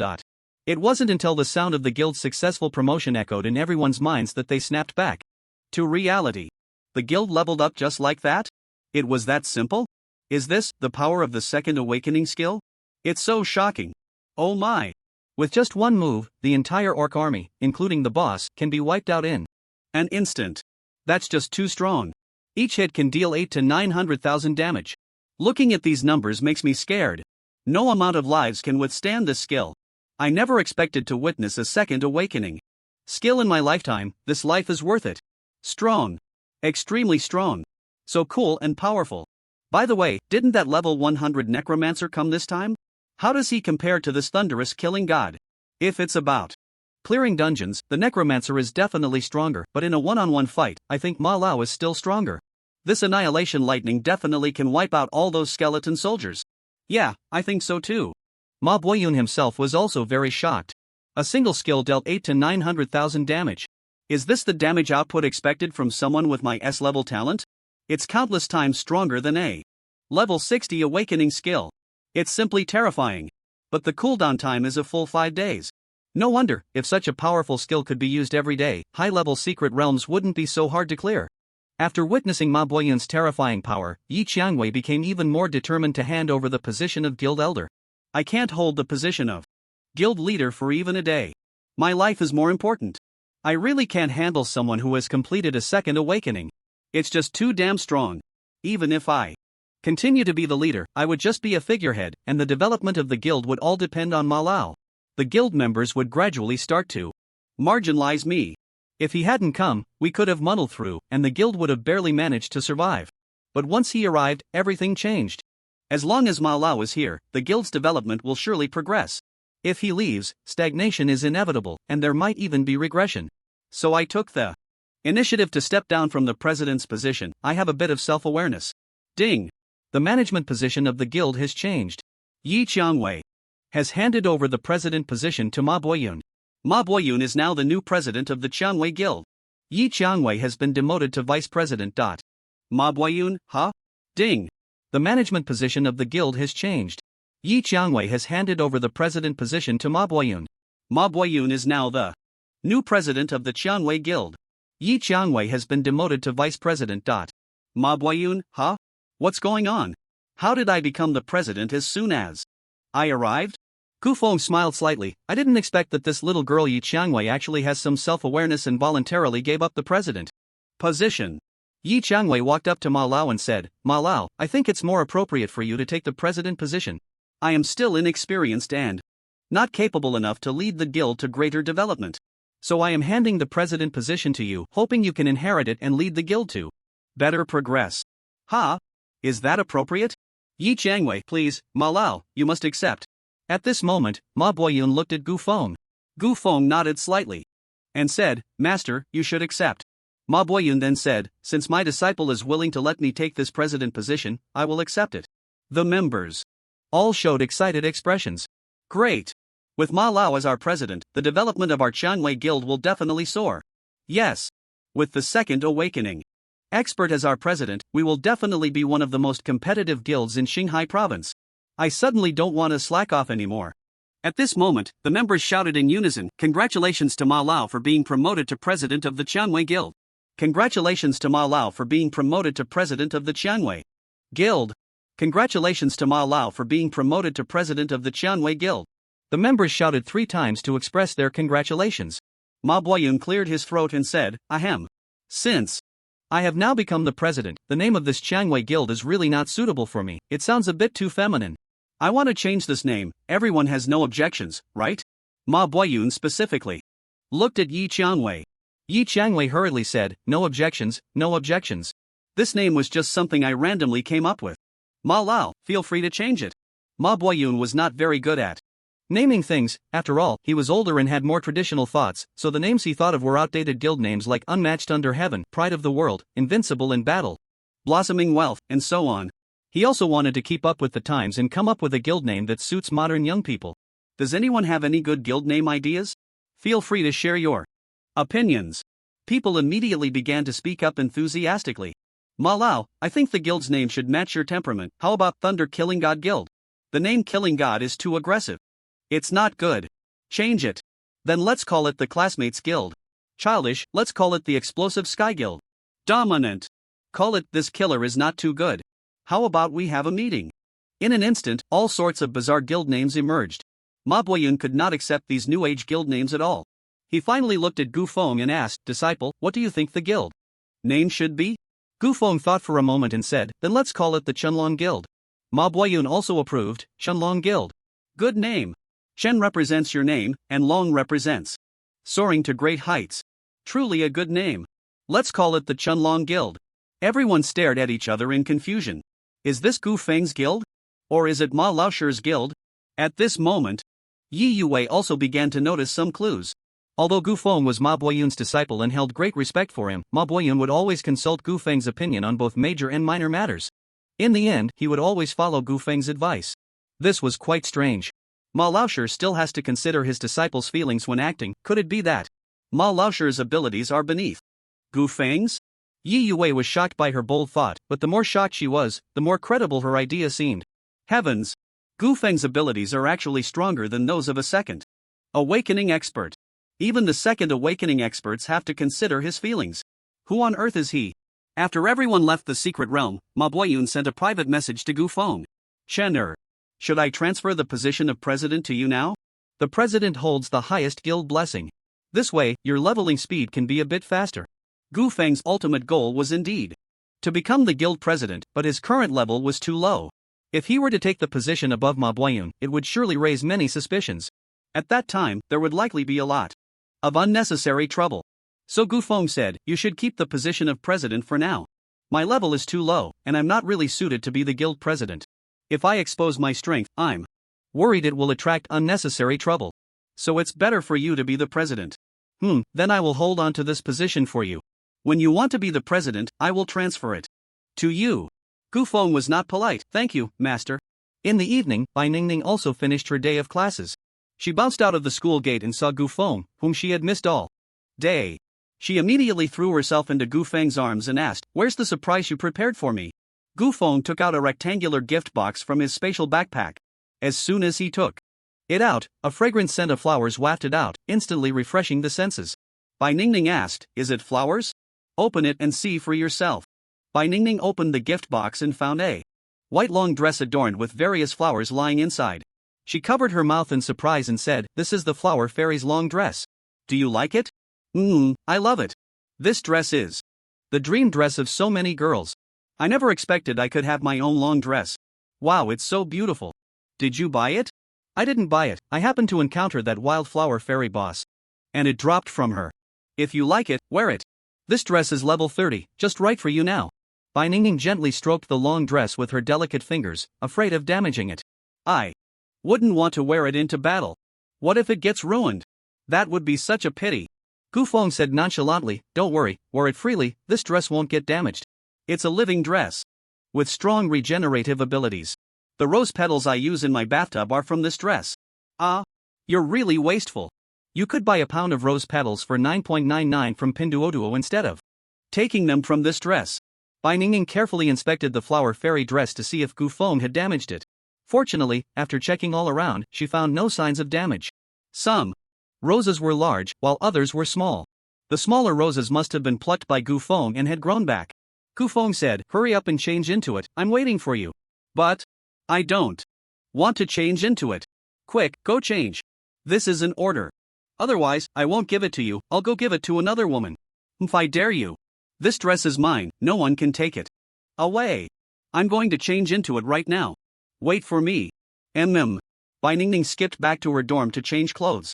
In the darkness, 3 pairs of eyes greedily watched the long dress in Bai Ningning's hands. Gu Feng had already waited for 30 minutes, but Bai Ningning still hadn't come out. Although he knew that girls love to look good, and after putting on new clothes, it was inevitable they would admire themselves, do their makeup, check the mirror, and pick out a new pair of shoes or hair accessories. But 30 minutes was really a bit long. Gu Feng was starting to feel a bit impatient. 30 minutes.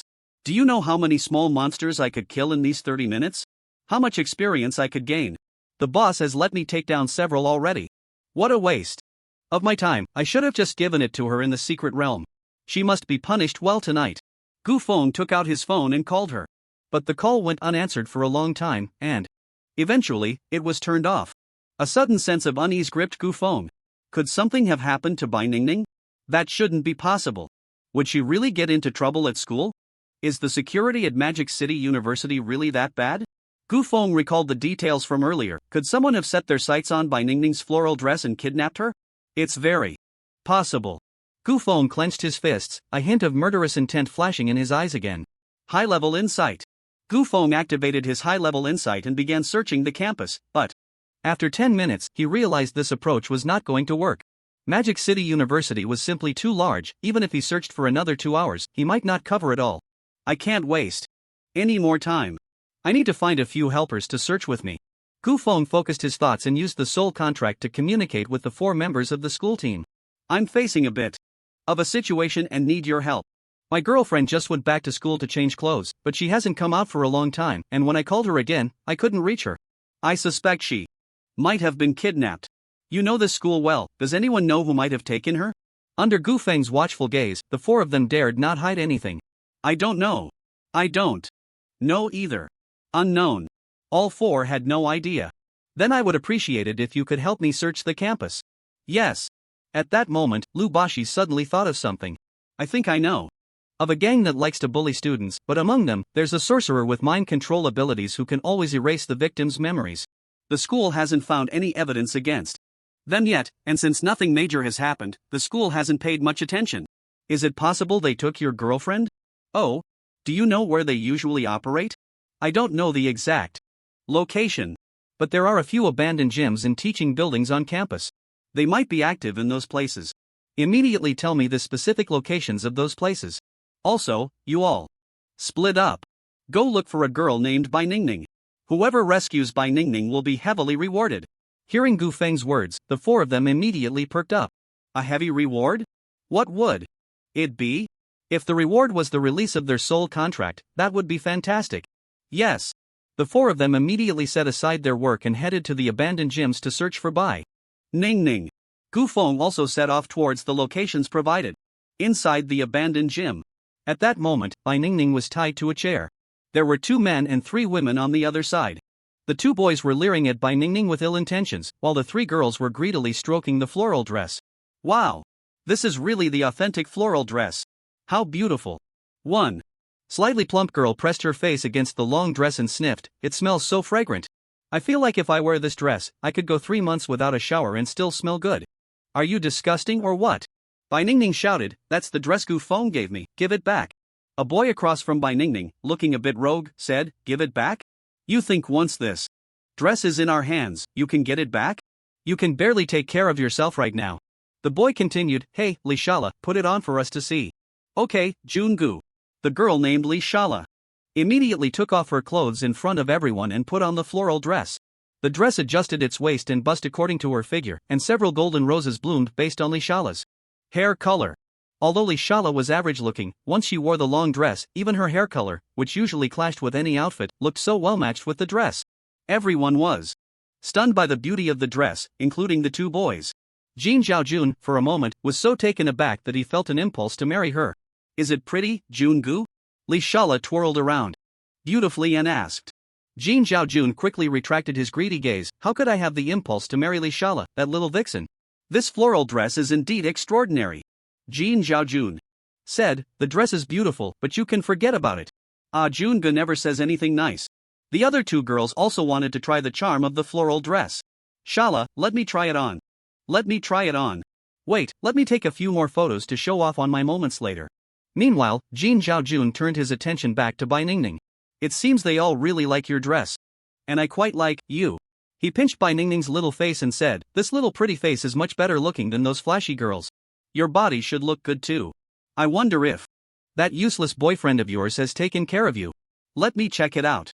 Bai Ningning hurriedly shouted. "I am a student with SS level talent, and if I get harmed in any way, the school won't let you off. Plus, my boyfriend Gu Feng won't let you off either. Help!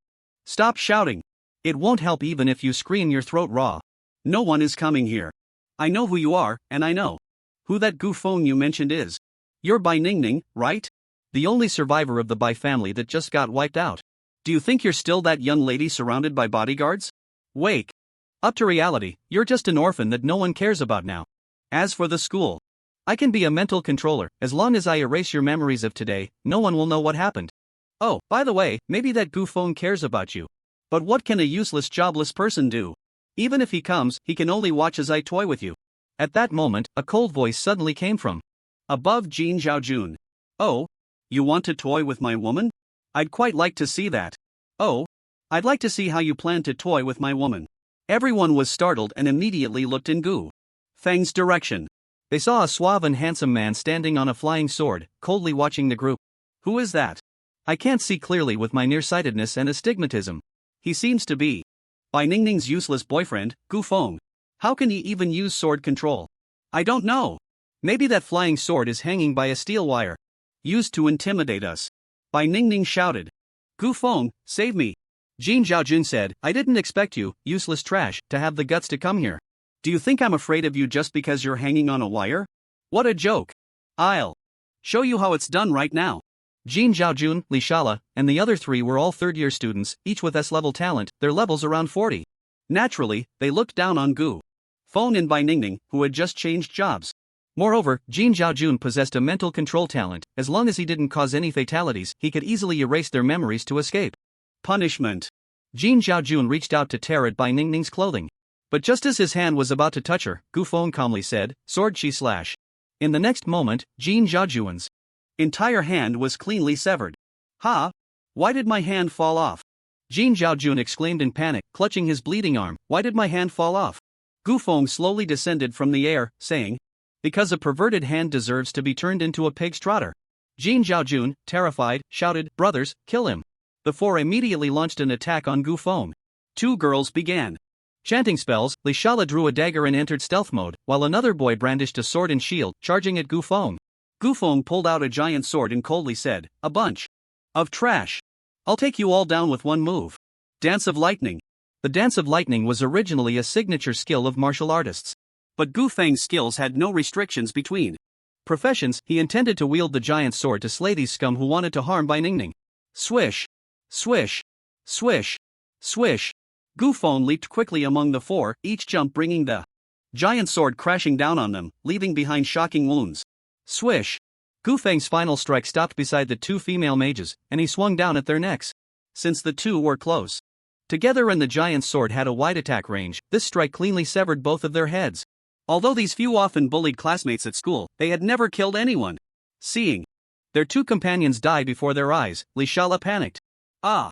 Murder! Help! Gu Feng mimicked their earlier words, saying, "Scream all you want, it won't help. No one is coming here." Li Shala suddenly remembered that this was an abandoned gymnasium, a place they often used to bully other students, and no one would come. Tears of regret instantly filled her eyes. "Handsome, please. Don't kill me. I shouldn't have had my eyes on your girlfriend. A hideous person like me doesn't deserve to wear her dress. I'll take it off right now. As long as you don't kill me, I'll do anything. I can be your servant." Gu Feng looked at her coldly, then swung his sword down. "I don't need trash like you." Another head fell. Seeing that three of his classmates were dead, the warrior with a huge gash on his back turned to flee. "None of you can escape." Throwing weapon, Gu Feng forcefully hurled the giant sword. Thud! The giant sword plunged deep into the gash on his back. The warrior, dead. At this moment, only Jin Zhaojun, who had lost a hand, remained. Just as Gu Feng was about to turn around and deal with him, Bai Ningning suddenly shouted, "Gu Feng, be careful." Jin Zhaojun smirked wickedly, "Careful? Too late." Mental control. Jin Zhaojun cast his mental control skill on Gu Feng just as he turned around, catching him completely off guard. Once a person is mentally controlled, it means they are completely under control. The spellcaster can make the control do anything, including suicide. So, this is also Jin Zhaojun's best opportunity to counterattack Gu Feng.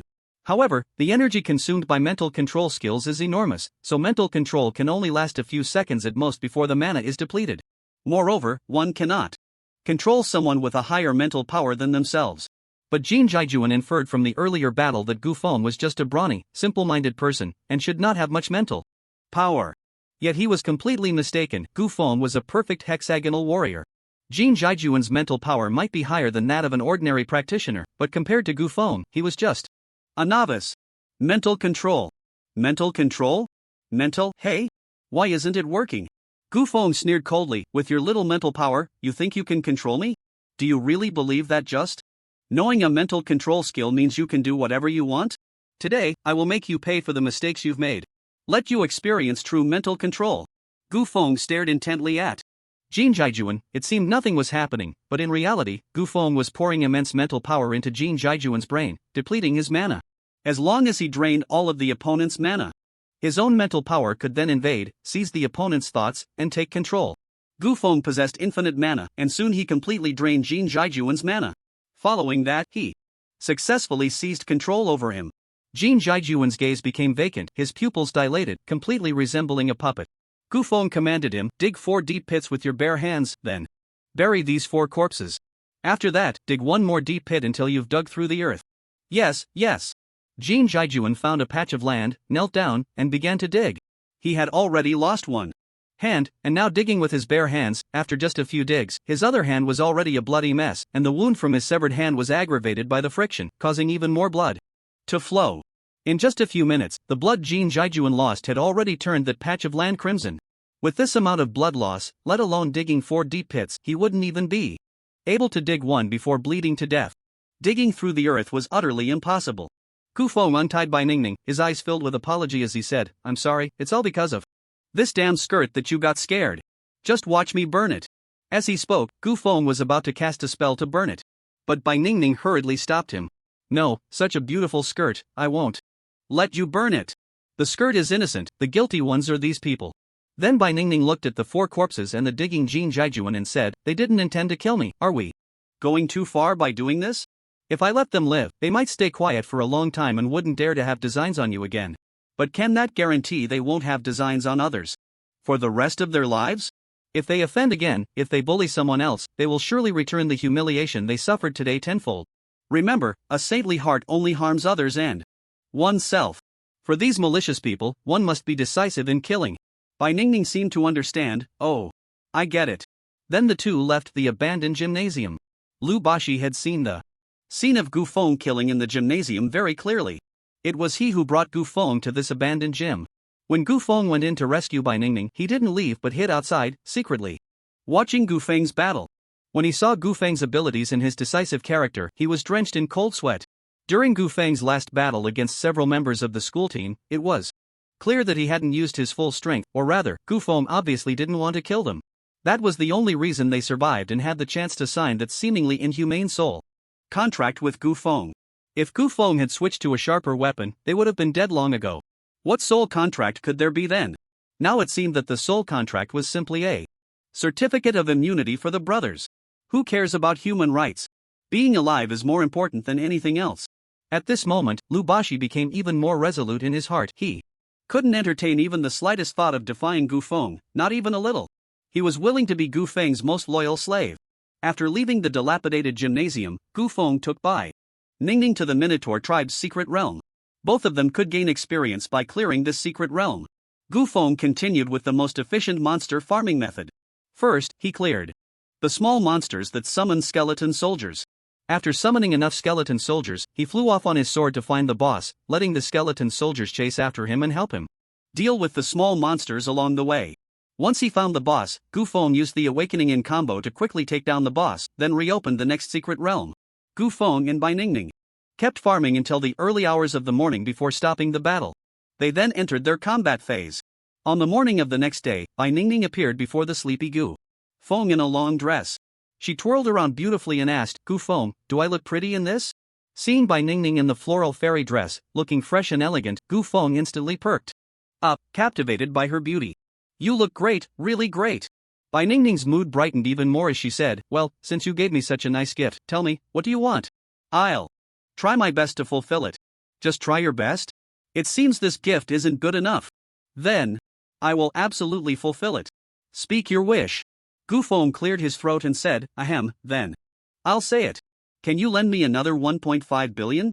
Bai Ningning was taken aback. "Didn't I just give you 1.5 billion the day before yesterday? Have you spent it all?" "Yeah, spent it all." "Big brother, that's 1.5 billion. Not 15. Can you please spend a little more carefully?" I'll definitely be careful this time." Bai Ningning took out her phone and transferred another 1.5 billion to Gu Feng. "My money isn't much either, so you really have to be careful with your spending this time." I know how much you have." No. I know how much I have, and I won't waste it." "Then take me to class." "Got it." After leaving the secret realm, Gu Feng dropped Bai Ningning off at the classroom before leaving with peace of mind. He then went to acquire skill books and trade equipment. In the office of the Vice President of Magic City University, Vice President Wang Lianpeng was anxiously pacing back and forth. "What should we do? The campus championship is starting next week, and we still haven't found a suitable candidate. What are we going to do?" Lu Baxi and 3 other team members were also there. Due to the death of Chu Jiaxing, the starting members of the Magic City University team had been in a state of vacancy. Although there were substitute players, they all had SS-level talent. None of the substitutes were as strong as Chu Jiaxing. If Chu Jiaxing's position had been a support role, it would have been easier to find a replacement. But he was the core damage dealer of the team.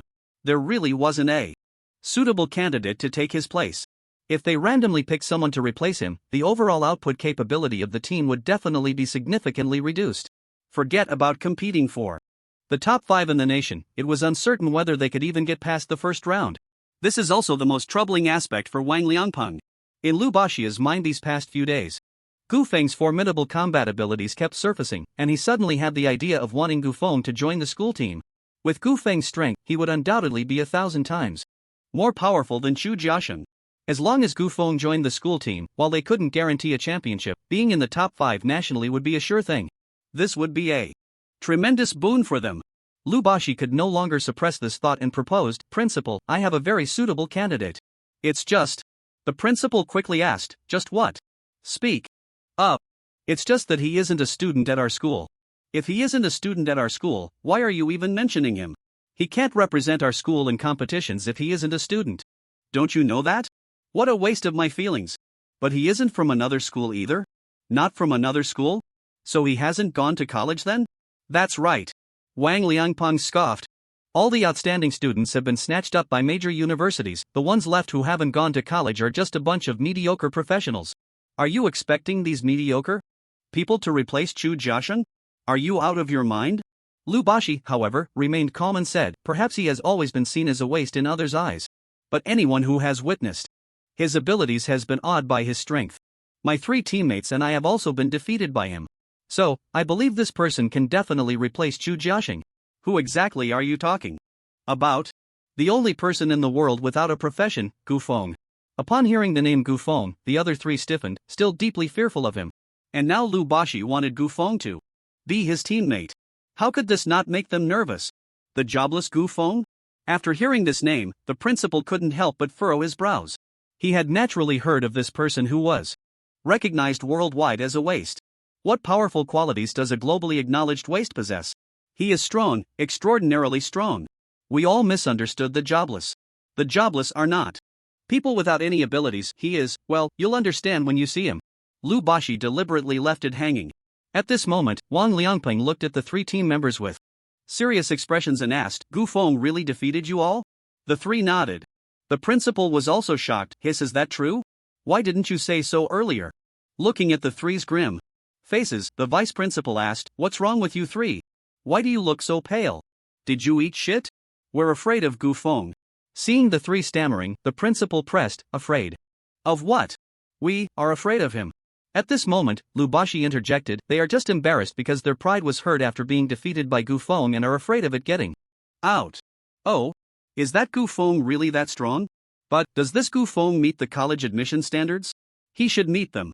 He graduated in the same class as Bai Ningning, and after graduating from high school, no university chose to admit him. Our school can seize this opportunity to admit him, and he would then be a student of our Moda University, allowing him to represent our school in competitions. Wang Liangpeng suddenly realized, so this can be done. Lu Baxi, contact Gu Feng immediately. I want to see what makes this jobless person so special. Yes. Lu Baxi immediately called Gu Feng. Hello? Shan Gu. Are you free right now? I have some good news to share with you. Seeing Lu Baxi calling him, Gu Feng was somewhat surprised. It's nothing. Go ahead. It's like this, our school's team member Chu Jiaxing has unexpectedly passed away, so the team is now missing a key player. I would like to invite you to join our university and become a key player on the team, leading us to participate in the campus championship next week. What do you think? I don't think it's a good idea. Let's hang up. Beep beep beep. The principal asked, how did it go? He must have happily agreed, right? Lu Baxi put on a helpless expression. He hung up. He actually hung up? A dropout actually rejected the olive branch extended by a top university. What is wrong with this person? Who does he think he is? Strong individuals indeed need to attend university. They need to gather a group of strong individuals in college and establish a powerful alliance to confront higher-level secret realms. However, Gu Feng, a powerhouse capable of taking on 5 strong opponents alone, really doesn't seem to have any need for university. Attending university might even hinder his leveling progress. Lu Baxi said, Principal, please calm down. Gu Feng might not understand the benefits of winning the campus championship. I'll go explain it to him and persuade him. Just give me a little time. Wang Liangpeng disdainfully said, if he doesn't want to come, then forget it. Don't lower your worth to please others, don't. Forget we are one of the 4 prestigious universities in Huaxia, we have our dignity. Understood. Understood. You 3 come with me. Lu Baxi and the 4 left the principal's office to find Gu Feng. One of the girls asked, Boj, why do you want Gu Feng to join our team? He is the one who killed Jiaxing. Plus, he has placed a sole contract on us. Letting him join our team is like accompanying a tiger. Lu Baxi countered, what level do you think Gu Feng is at? He can easily handle us. Then how do you think Gu Feng would rank if he joined our team? A glimmer of surprise suddenly flashed in the girl's eyes. He could definitely place in the top 5 nationally. He would get the chance to participate in international competitions. So, which is more attractive? The benefits or the risks? Participating in the national competition is more attractive. Then that's settled. Besides, I noticed that Gu Feng doesn't really want to sign a sole contract with us, nor does he want to kill us. So as long as we don't reveal the secret he wants to protect, there is no danger.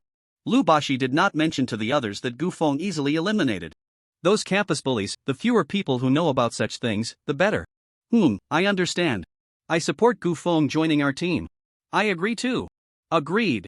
Since everyone agrees, no matter what demands Gu Feng makes later, as long as he is willing to join our team, we should try our best to accommodate him. Understood. The group headed towards Gu Feng's direction. Since Lu Bashi contacted him. Gu Feng had actually been monitoring their thoughts. He already knew all their ideas at this point. Oh? Is it really that attractive to become one of the top 5 in the country and then participate in international competitions? I would also like to see what it's like abroad, whether the moon is rounder there, and if the air is as sweet as the legends say. Moreover, it's not a good thing to keep hiding my identity. The recent kidnapping of Bai Ningning is the best proof. It was precisely because those bullies knew Bai Ningning is now an orphan without support, and I am a useless jobless person, that they dared to kidnap her without restraint. Thankfully, Bai Ningning is fine. If anything had happened to her, the last hope of the Bai family would be gone. It's time to take this opportunity to show the world the true abilities of the unemployed. And they said that as long as I was willing to join the school team, they would agree to any of my demands. So I have to be bold. Gu Feng first called Bai Ningning. Ningning, do you want to join the school team at your Magic City University?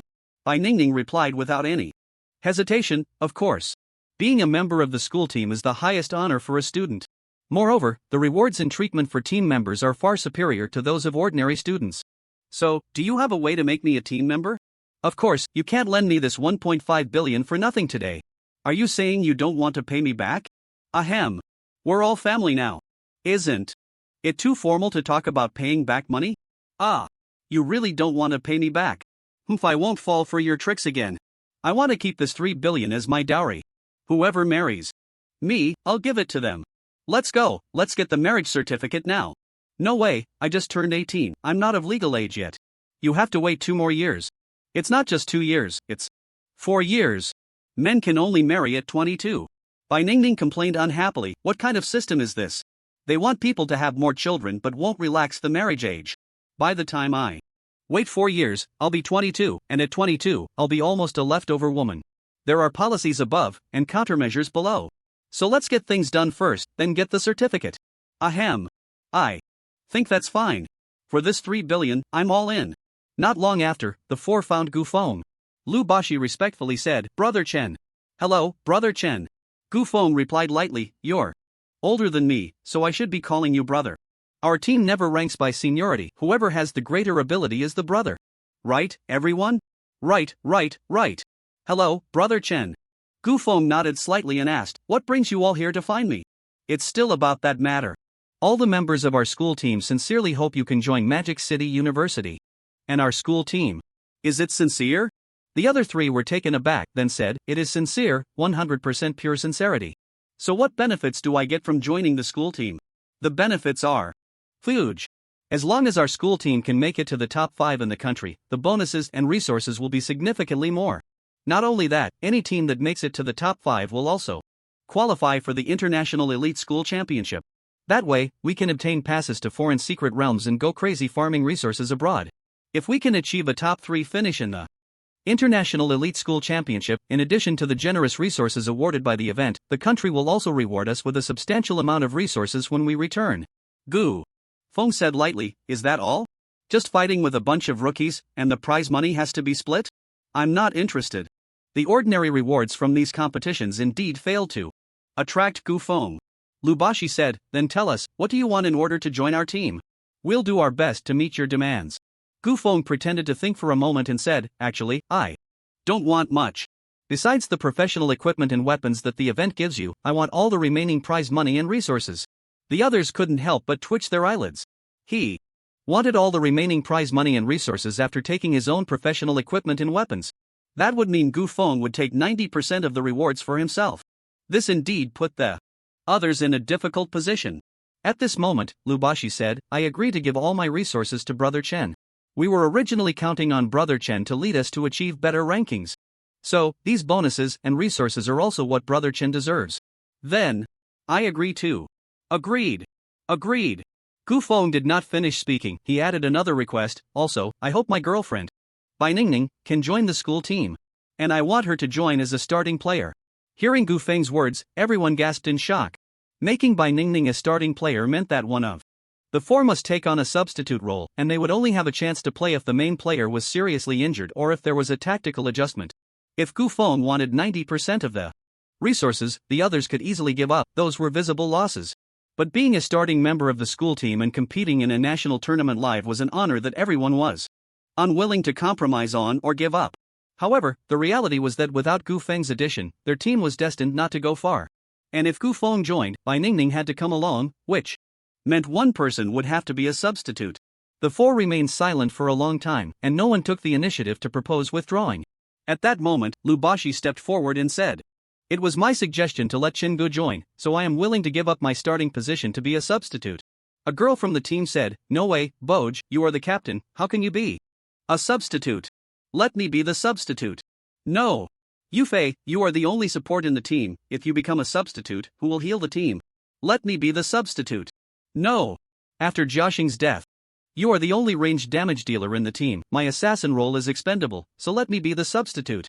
Gu Feng could see from their reactions that the team was still very united. Willing to sacrifice for teammates is the simplest way to test whether a team is united.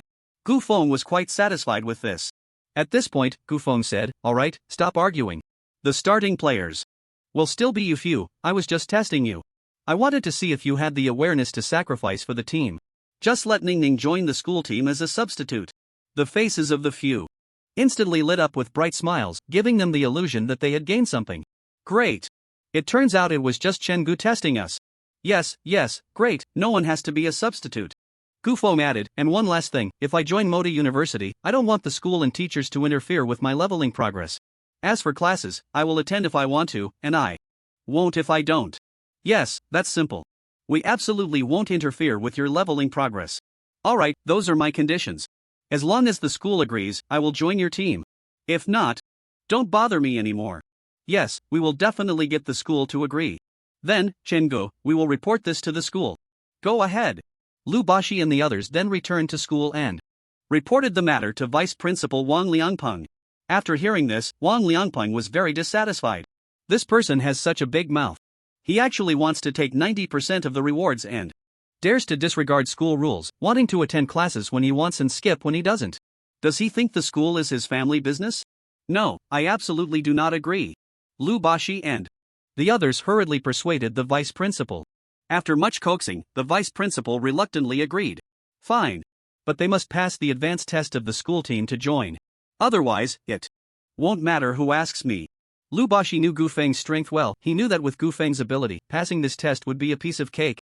So he painfully agreed, "No problem. I'll have him come for the test." Lu Baxi immediately dialed Gu Feng's number to inform him of the matter. Gu Feng had nothing to do at the moment, so he called Bai Ningning to come directly here. When Wang Liangpeng saw Gu Feng, he scrutinized him from head to toe but couldn't see any information about him, only a bunch of question marks. Making it all quite mysterious. "I want to see what skills you have in a bit." He had seen Bai Ningning before. He had heard about the Bai family massacre a while back and felt sorry for the girl, so he quietly applied for a special hardship grant for her. 50,000 yuan each semester should be coming through soon. However, when Wang Liangpeng saw Bai Ningning's level, he was taken aback. This girl is actually level 31. Isn't she just a freshman? How did she level up so quickly? She must be the highest level freshman.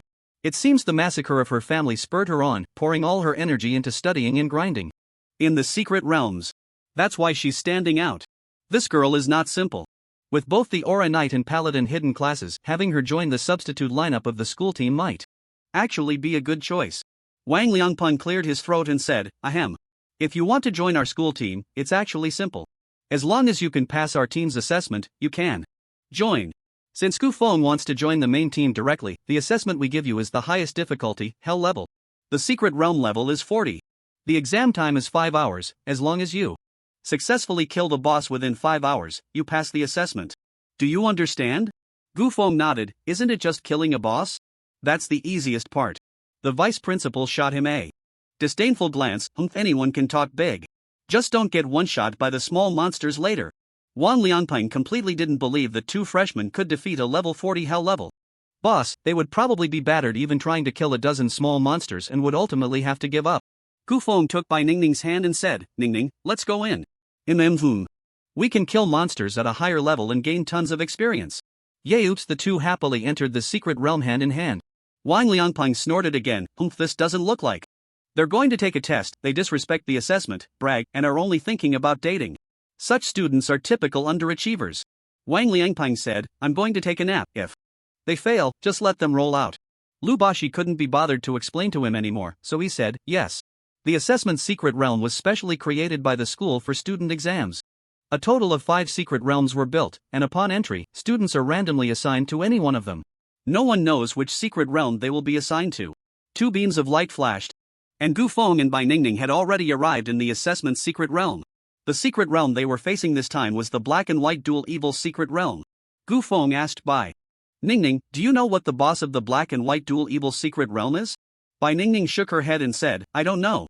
"If you don't know, then let's go. No matter what the boss is, it's meant to be killed." After entering the secret realm, the two found several monsters with bloody fangs ahead. Their bodies were strong but hunched over, crawling on the ground, with black-purple skin, fierce faces, and sharp fangs, with a sharp bone blade protruding from their hand bones, looking extremely brutal. Yasha, LV.40, Health 40,000, Attack 1800, Defense 800, Magic. Defense 600 Skills, Ambush, Stab, Frenzied Bite, Jump Attack, Claw Combo.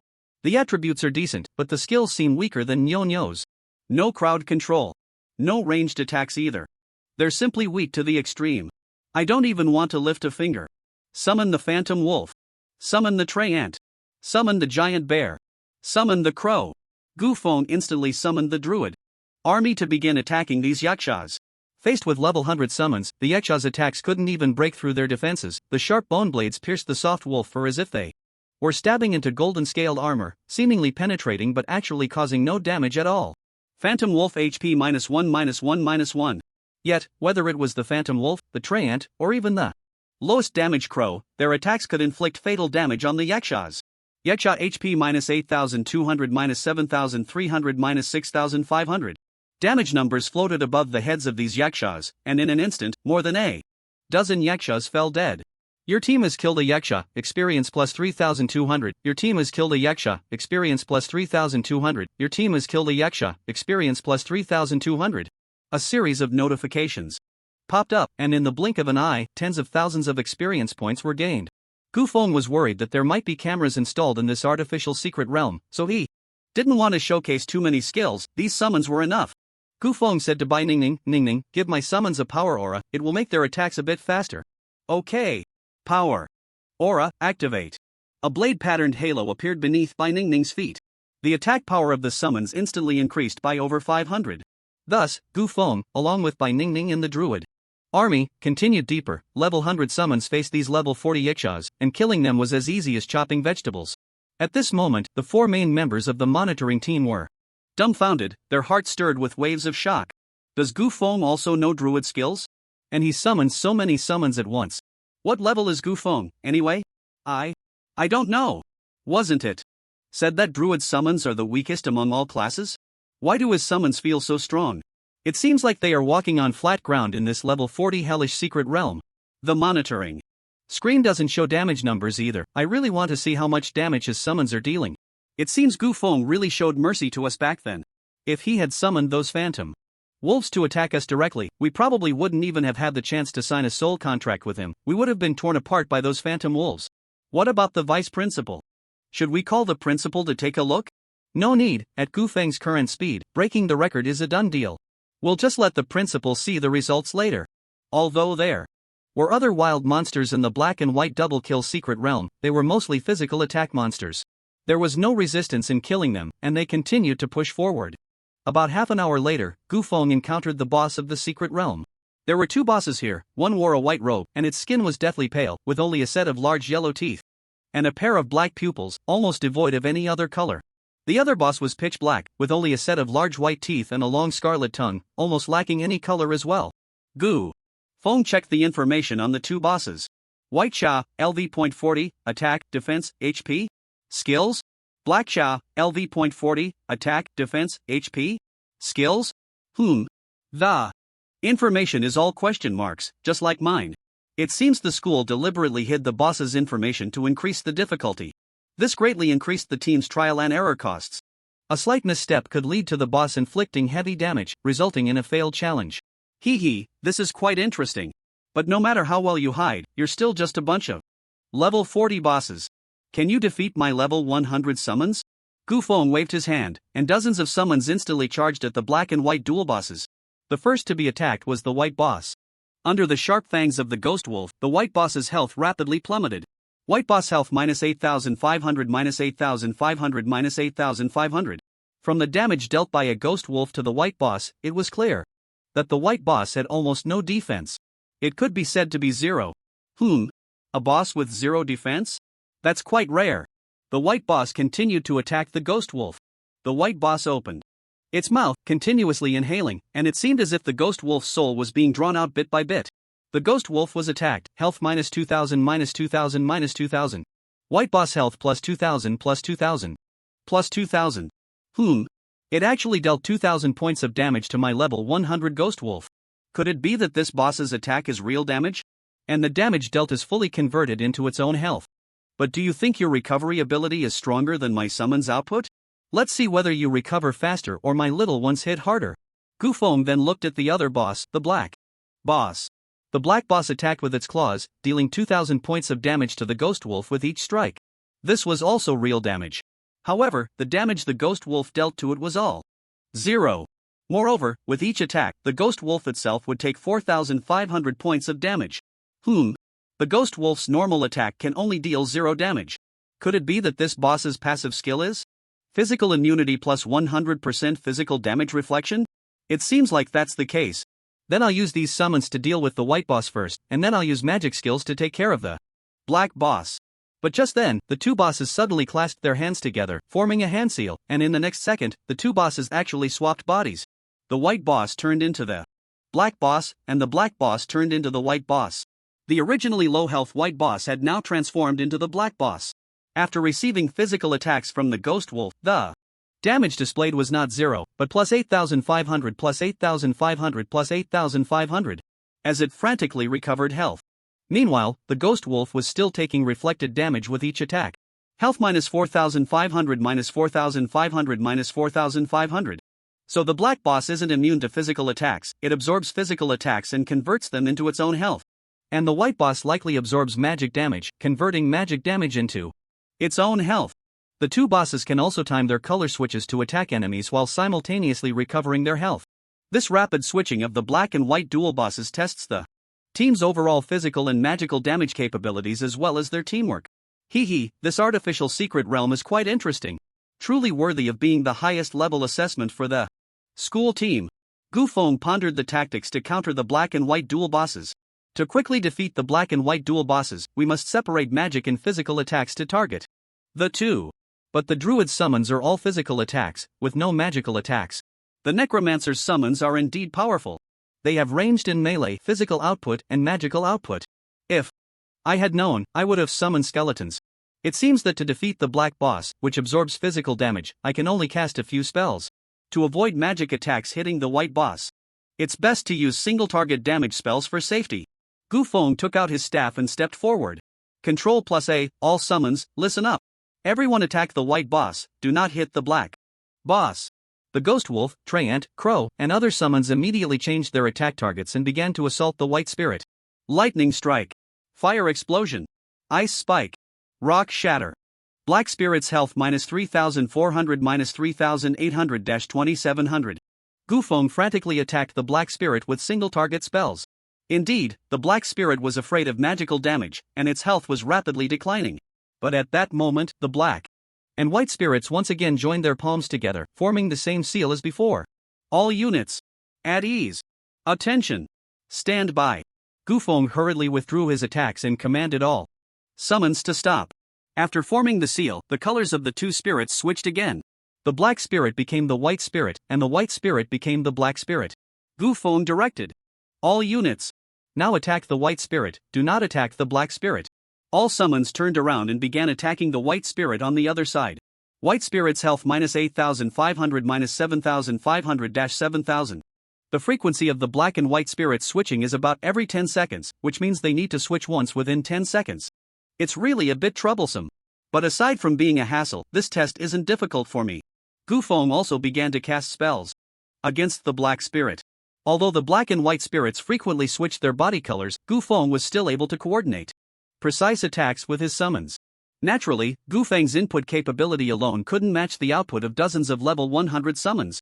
Soon, the white spirit's health dropped to the kill line. After enduring an attack from a ghost wolf, the white spirit's health reached 0. Its white soul drifted out from its mouth, nose, and eyes, dissipating into the air. Losing its soul, the white spirit's body slumped to the ground, as if it had no skeletal support, just an empty shell. One down, now only this one that fears magical attacks, the black spirit, is left. Now there's only one boss, let's see if you can still switch. Ice Blast. Thunderstorm. Magic Missile. Shadow Strike. Black Spirit's health minus 3480 minus 3870-2920. But at that moment, the Black Spirit once again joined its palms, continuously changing gestures, and formed the seal again. Oh? You still want to switch colors with only one boss left? Switching to the White Spirit. That fierce physical attacks will only get you killed faster. But to Gu Feng's surprise, when the Black Spirit completed the seal, its body color did not change. Instead, it summoned the soul of the White Spirit once more. The soul of the White Spirit reformed above it, continuously pouring into its body from its mouth and nose. That empty shell became full again and stood up once more. Has it actually revived the White Spirit? Damn it! Gu Feng was also quite surprised by this boss's setting. I hope it's not a full health revival. Gu Feng commanded his summons to attack the White Spirit again. White Spirit's health minus 8500 minus 7500-7000. If the Black Spirit revived the White Spirit based on its remaining health, then the White Spirit was definitely in a critical state now. His summons could definitely kill it within these 10 seconds of attack. But now it hadn't died and once again formed the seal to switch colors with the Black Spirit. Damn! It really is a full health revival. After killing the White Spirit, the Black Spirit will revive the White Spirit. After killing the Black Spirit, the White Spirit will most likely revive the Black Spirit too. It can't be that to kill these two bosses, I need to take them both down at the same time, right? It seems it should be like that. The ceiling speed of the black and white dual killers is 3 seconds, which means I need to kill both of these bosses simultaneously within that time. This requires not only precise judgment of the remaining health of both bosses but also sufficient physical and magical output to take them down at the same time. It demands that the team has enough output, capability and agile thinking to achieve this. This assessment of the school team is indeed not that simple. Gu Feng calculated the time. From the start to killing this boss took about 4 minutes and 40 seconds. So, I better control the time to kill the resurrected boss within 4 minutes and 25 to 30 seconds. The living boss is already at low health and probably won't withstand much damage before dying. However, in the white killer state, it will regenerate 2000 health points every 2 seconds. So, I can attack it, but my summons must not attack it. This means that 4 minutes and 30 seconds is when I will simultaneously kill the black and white dual killers. After figuring out the timing for killing the boss, Gu Feng led his summons to attack the resurrected boss with full force while stabilizing the health of the other boss. They kept attacking for 4.5 minutes. Good. Now's the time. Summons, attack the white killer with all your might. Leave the black killer to me. Single target spell, 10 consecutive casts. Dozens of summons attack the white killer at the same time. White killer health minus 8500 minus 7500-7000. The white killer died first, its white soul once again leaving its body. Just as the black killer was about to seal and resurrect the white killer, 10 spells simultaneously struck the black killer. Black killer health minus 3480 minus 3870-3920. The black killer's health also dropped to its lowest. Immediately, a black soul floated out from its mouth, nose, and eyes, dissipating into the air. This time, neither boss could resurrect, leaving only 2 empty husks behind. Ding! Congratulations, you have killed the black and white dual killer's boss and gained 550,000 experience points. Finally killed them. That wasn't easy. So, does this mean I successfully passed the test? Just then, another notification sound rang out. Ding! Congratulations, you broke the record for clearing the black and white dual killers in 43 minutes and 58 seconds. Ha! I accidentally broke a record. Not bad, not bad. Bai Ningning happily came over to congratulate him. Gu Feng, you are amazing. You actually broke the highest clearance record of the school team assessment. You're simply incredible. Now we can definitely get into the school team. Hee, I'm just average, Gu Feng replied. At that moment, a portal suddenly appeared, indicating that this secret realm was completely finished. The two then stepped into the portal. When they reappeared, they were already in the assessment hall of Magic City University. Lu Baxi and the others looked at Gu Feng in shock, momentarily at a loss for words. Although the black and white dual killers are not the most difficult secret realm in the assessment, they are the most time-consuming. Other teams would take at least 2 to 3 hours to figure out the characteristics of the bosses and clear this secret realm. Yet Gu Feng managed to clear it in just over 40 minutes. It was simply a smooth ride. In fact, Gu Feng had indeed been on a smooth ride. Even Lu Baxi and the others, who had already become the starting members of the school team and understood the characteristics of the black and white dual killers, could not achieve this speed. And most importantly, Gu Feng was fighting all by himself. Although there was an SS-level genius, Bai Ningning, in the team, her contribution was almost negligible. Strong. Simply strong to the point of being unbelievable. Gu Feng looked at the stun group who were speechless and asked, I passed the assessment, right? Hey, where's the vice principal? Lu Baxi said, the principal said he was tired, so he went to sleep first. I didn't expect you, Chenggu, to clear the secret realm so quickly. I'll go call him right now. Lu Baxi immediately ran towards the vice principal's office. The vice principal was currently fast asleep. Suddenly, he was awakened by the intrusion of Lu Baxi. What's going on? Why the rush? Lu Baxi panted, Principal, Gu Feng.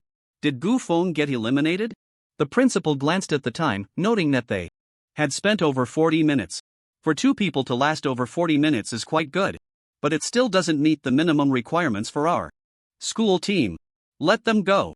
No, Principal. Gu Feng successfully cleared the secret realm and broke the record for the black and white double kill. Secret realm. Wang Liangpeng immediately sprang up from his bed. What? He broke the record for the black and white double kill. Wang Liangpeng checked his watch again to confirm the time. Indeed, it had just been over 40 minutes since Gu Feng entered the secret realm. Are you saying he cleared the black and white double kill secret realm in just over 40 minutes? That's right. Quick, take me to find Gu Feng.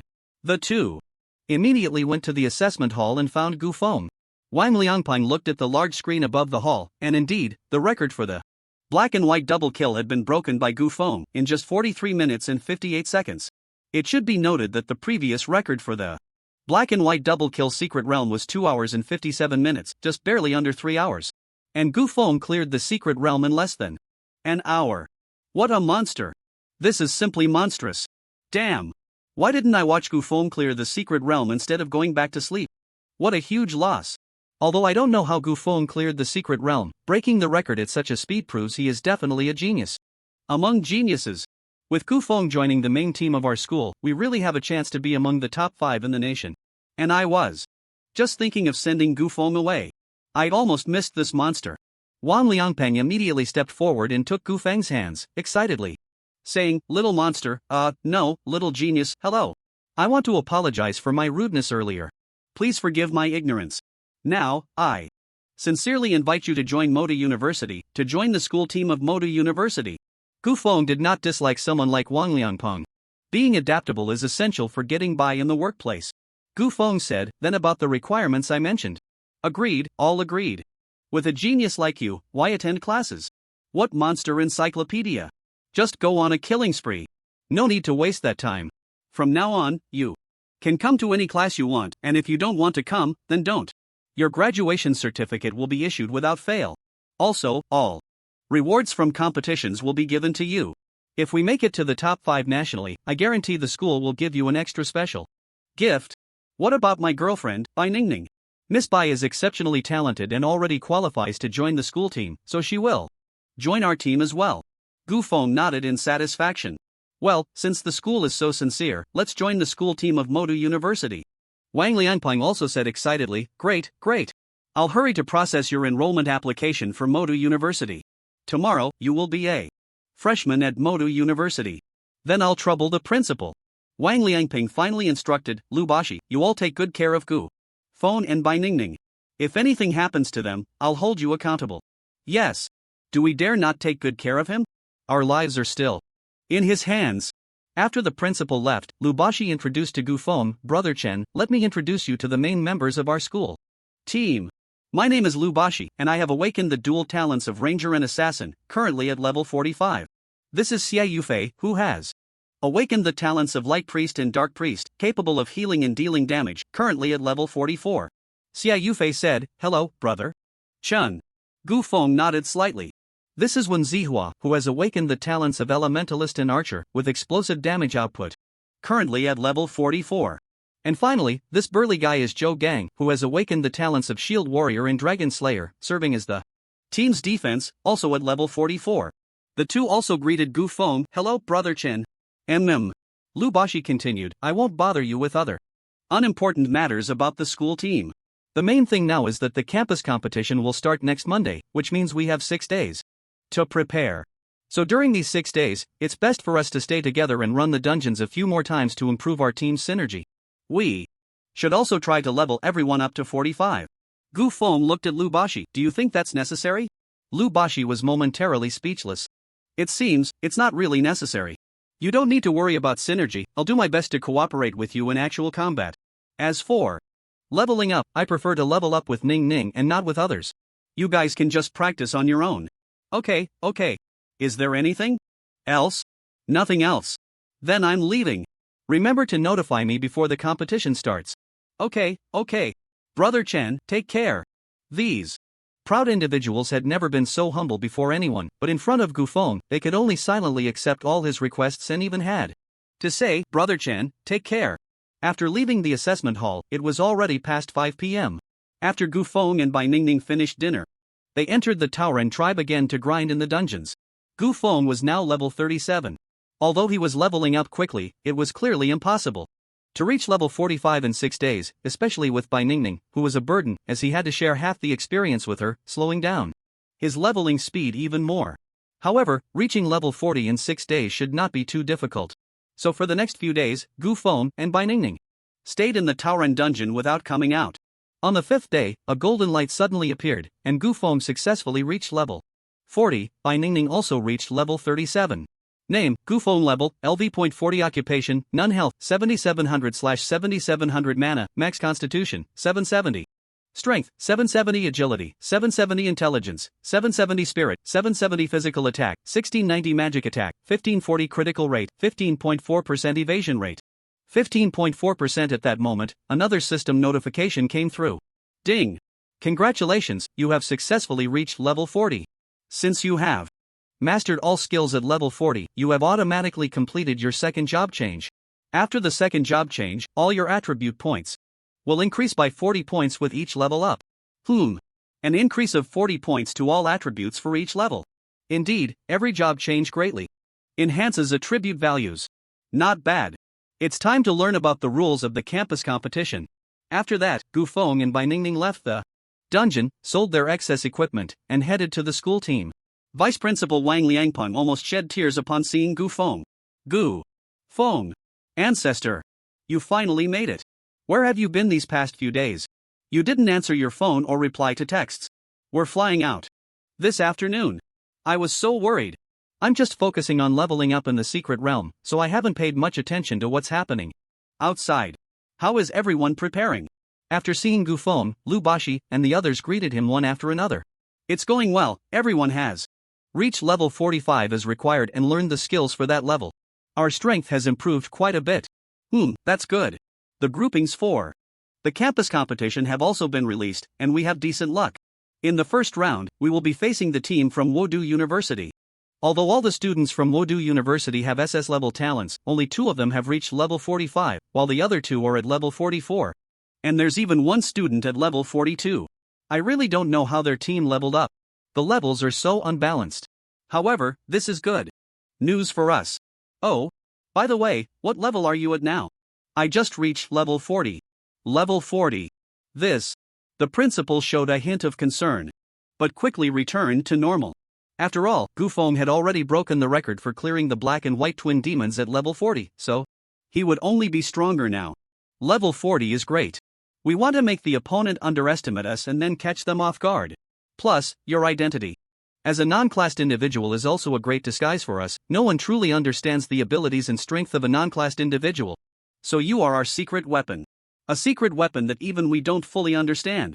Gu Feng didn't care who the opponent was. Instead, he said, "Then could you please tell me the rules of the campus competition?" Sure. There are a total of 16 teams participating in the campus competition, and all matches are 5v5 team elimination rounds. There is only one resurrection match, but only the teams that advance to the second round have the opportunity to participate in the resurrection match. The resurrection match only revives one team to compete for the 5th place. Only the top 5 teams in the nation qualify for the International Elite School Competition, which provides the opportunity to spar with outstanding students from abroad. Each match lasts a maximum of 40 minutes, ending when all members of the opposing team are defeated or surrender. If no winner is determined within 40 minutes, the 5 judges on site will decide the outcome of the match. The roster is not fixed, main teammates or starting players can change according to the opponent's lineup. This means substitutes can play as starters, and starters can play as substitutes. Players can injure opponents during the match, and there will be a professional medical team responsible for treatment afterward, with a healing rate of up to 99%. However, killing the opponent is strictly prohibited. All of them were talented youths from prestigious schools in Huaxia, destined to grow into the nation's top combat power, so mutual killing was naturally not allowed. Got it. When does the competition start? Tomorrow? It starts at 8:30 a.m. tomorrow. There will be 4 matches in the morning and 4 in the afternoon. The teams advancing to the next round will be decided on the first day. We are the 3rd team to compete in the morning. Understood. In 2 hours, we will fly to the capital, so hurry up and pack your things.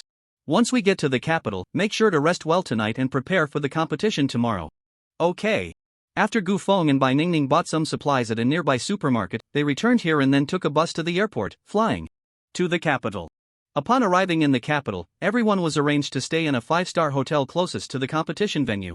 Each person was assigned a luxurious suite, aimed at ensuring the competitors get ample rest. The next morning at 6:30 a.m., all the students got up, washed up, and had breakfast. They then headed to the competition venue, waiting for the official start of the matches. After finishing breakfast, Gu Feng also arrived at the main venue. This is a magnificent sports venue, entirely made of steel, resembling a bird's nest. Thousands of cameras and hundreds of media outlets surrounded the competition area in layers. Since the invasion of the secret realm, the campus championship has become the grandest event in the country and even the world. When everyone possesses powerful abilities, traditional competitions have lost their appeal and have gradually withdrawn from the scene, such as athletics, swimming, basketball, and football. Consequently, events like the Olympics and the World Cup have also slowly ceased to be held. With the cancellation of old competitions, people needed new events to take their place. And thus the campus championship naturally filled that void. This competition is not just about selecting outstanding talents, it is also a commercial project, a profit-making venture, a gambling project, and even a stage for stardom. At 8 o'clock, all university teams gathered, and the audience was present, eagerly awaiting the start of the competition. To maintain the mystery of the event, all student information is kept confidential and will not be disclosed to the audience. Only after a round of competition will the information of the participating players be announced. At 8:20, the host took the stage to begin the proceedings. At 8:30, under the host's guidance, the first group of competitors officially entered the arena. Please welcome our first group of competitors, the team from Wuchuan University versus the team from Nangguan University, one of the 4 prestigious universities of Huaxia. The players from both sides stood in the arena. Wuchuan University's starting lineup consisted of 3 SS-level players and 2 S-level players, while Nangguan University's 5 starters were all SS-level teammates. The gap in talent between the two teams was significant. Although Wuchuan University is also a well-known key university in Huaxia, the allure of the 4 prestigious universities is much greater than that of key universities. Therefore, there are more students with SS-level talents at the prestigious universities. Although Wuchuan students were aware of the considerable gap between themselves and Nangguan, they had undergone various practical training sessions and were not afraid to face Nangguan. The host then said, "All right. Since both sides are ready, let the competition begin." Ding! With the sound of a bell, the first match of the campus championship officially commenced. Nangguan University launched the first attack against Wuchuan University. 2 warriors charged in, jumping into the midst of Wuchuan's team and began attacking furiously. The host excitedly commented, "The students from Nangguan have initiated the attack first. It seems they clearly look down on Wuchuan's players and want to end this quickly. But is it a bit reckless for them to charge in like this? If the healing support falls behind, they could easily be focused down and eliminated early." Aware of their inferior strength, Wuchuan played relatively conservatively, primarily focusing on defense and counterattacks. The thoughts of Wuchuan students aligned with those of the host. The 2 warriors from Nangguan were berserkers, primarily focused on output, so Wuchuan aimed to concentrate fire on one of the warriors, hoping to take down one opponent first before defeating the other, and then systematically eliminate the remaining members of the opposing team. However, they underestimated this warrior. Just as they focused their fire on him, a smile crept onto the warrior's lips. He quickly retracted his dual blades and then equipped a massive shield that could cover his entire body. Boom! Boom! Boom! Boom! Countless skills struck the shield. Yet, the warriors sustained only minor damage. Upon seeing the shield, the host explained, that shield is a level 45 legendary shield, the ruler's great shield. Not only does it have powerful defense, but it also increases block chance by 60%. It is the favorite shield of mid-tier shield warriors. It seems that Chuan University's plan to focus fire and eliminate this warrior has fallen through. This SS-class warrior is not only a berserker but also a powerful shield warrior. Whirlwind Slash. At this moment, another berserker from Nan University activated Whirlwind Slash, stirring chaos in the middle of Chuan University's team. The captain of Chuan University shouted, "Since that warrior is a shield warrior, let's focus fire on him." Understood. Thunder Strike. Explosive Flame. Ice Arrow. In an instant, several powerful magical skills were unleashed towards the other berserker. But the corner of that warrior's mouth twisted into a smile. He also equipped a massive shield, placing it in front of him, and this shield looked exactly like the one used by the previous shield warrior. Boom! Boom! Boom! Boom! Several skills crashed against the shield. Most of the damage was absorbed by the enormous shield, only dealing slight damage to the warrior. The host gasped, "Hiss, another ruler's great shield. Yet another dual-class warrior of berserker and shield warrior. No wonder they charged fearlessly into Chuan University's team. It turns out they were both prepared for anything. Chuan University is in for a tough fight now." Just as the host said, Chuan University was indeed in a difficult position. 2 rounds of full-force attacks had almost all hit the shield, which was equivalent to wasting 2 rounds of attacks. Moreover, the skills used earlier would now enter cooldown. The current situation was extremely passive for Chuan University. Meanwhile, Nan University seized this opportunity to launch a frenzied attack. The 2 warriors switched back to berserker form, and the 3 incoming damage dealers unleashed their full power. The students from Chuan University could barely defend themselves, with no chance to counterattack. Ultimately, when all members' health dropped below 10%, the referee hurriedly blew the whistle to signal the end of the match. Beep. All members of Chuan University have health below 10%. Continuing the fight poses a risk to their lives. Meanwhile, all members of Nan University are above 60% health and in a safe range, thus declaring Nan University the winner. Oh! The audience erupted into enthusiastic applause. The host said, "Please have the students from Nan University step down to rest and prepare for tomorrow's next round of matches." Several excited students from Nan University waved at the screen before stepping down from the stage. "Now, we also invite the students from Chuan University to step down and receive treatment. Although they were defeated, they still brought us an exciting match. Even though they lost, their future is definitely promising, and they will surely become pillars of strength for Huaxia. Let us extend our hands and give them the warmest applause to encourage them." The audience erupted into another round of warm applause. The 5 students from Chuan University supported each other as they walked off the stage to receive treatment. The host said, "Please have the staff come up to clean the battlefield. The next match will begin in 10 minutes, so the next group of contestants should prepare." At that moment, the large screen above the stage displayed the information of the first round match members from Chuan University and Nan University.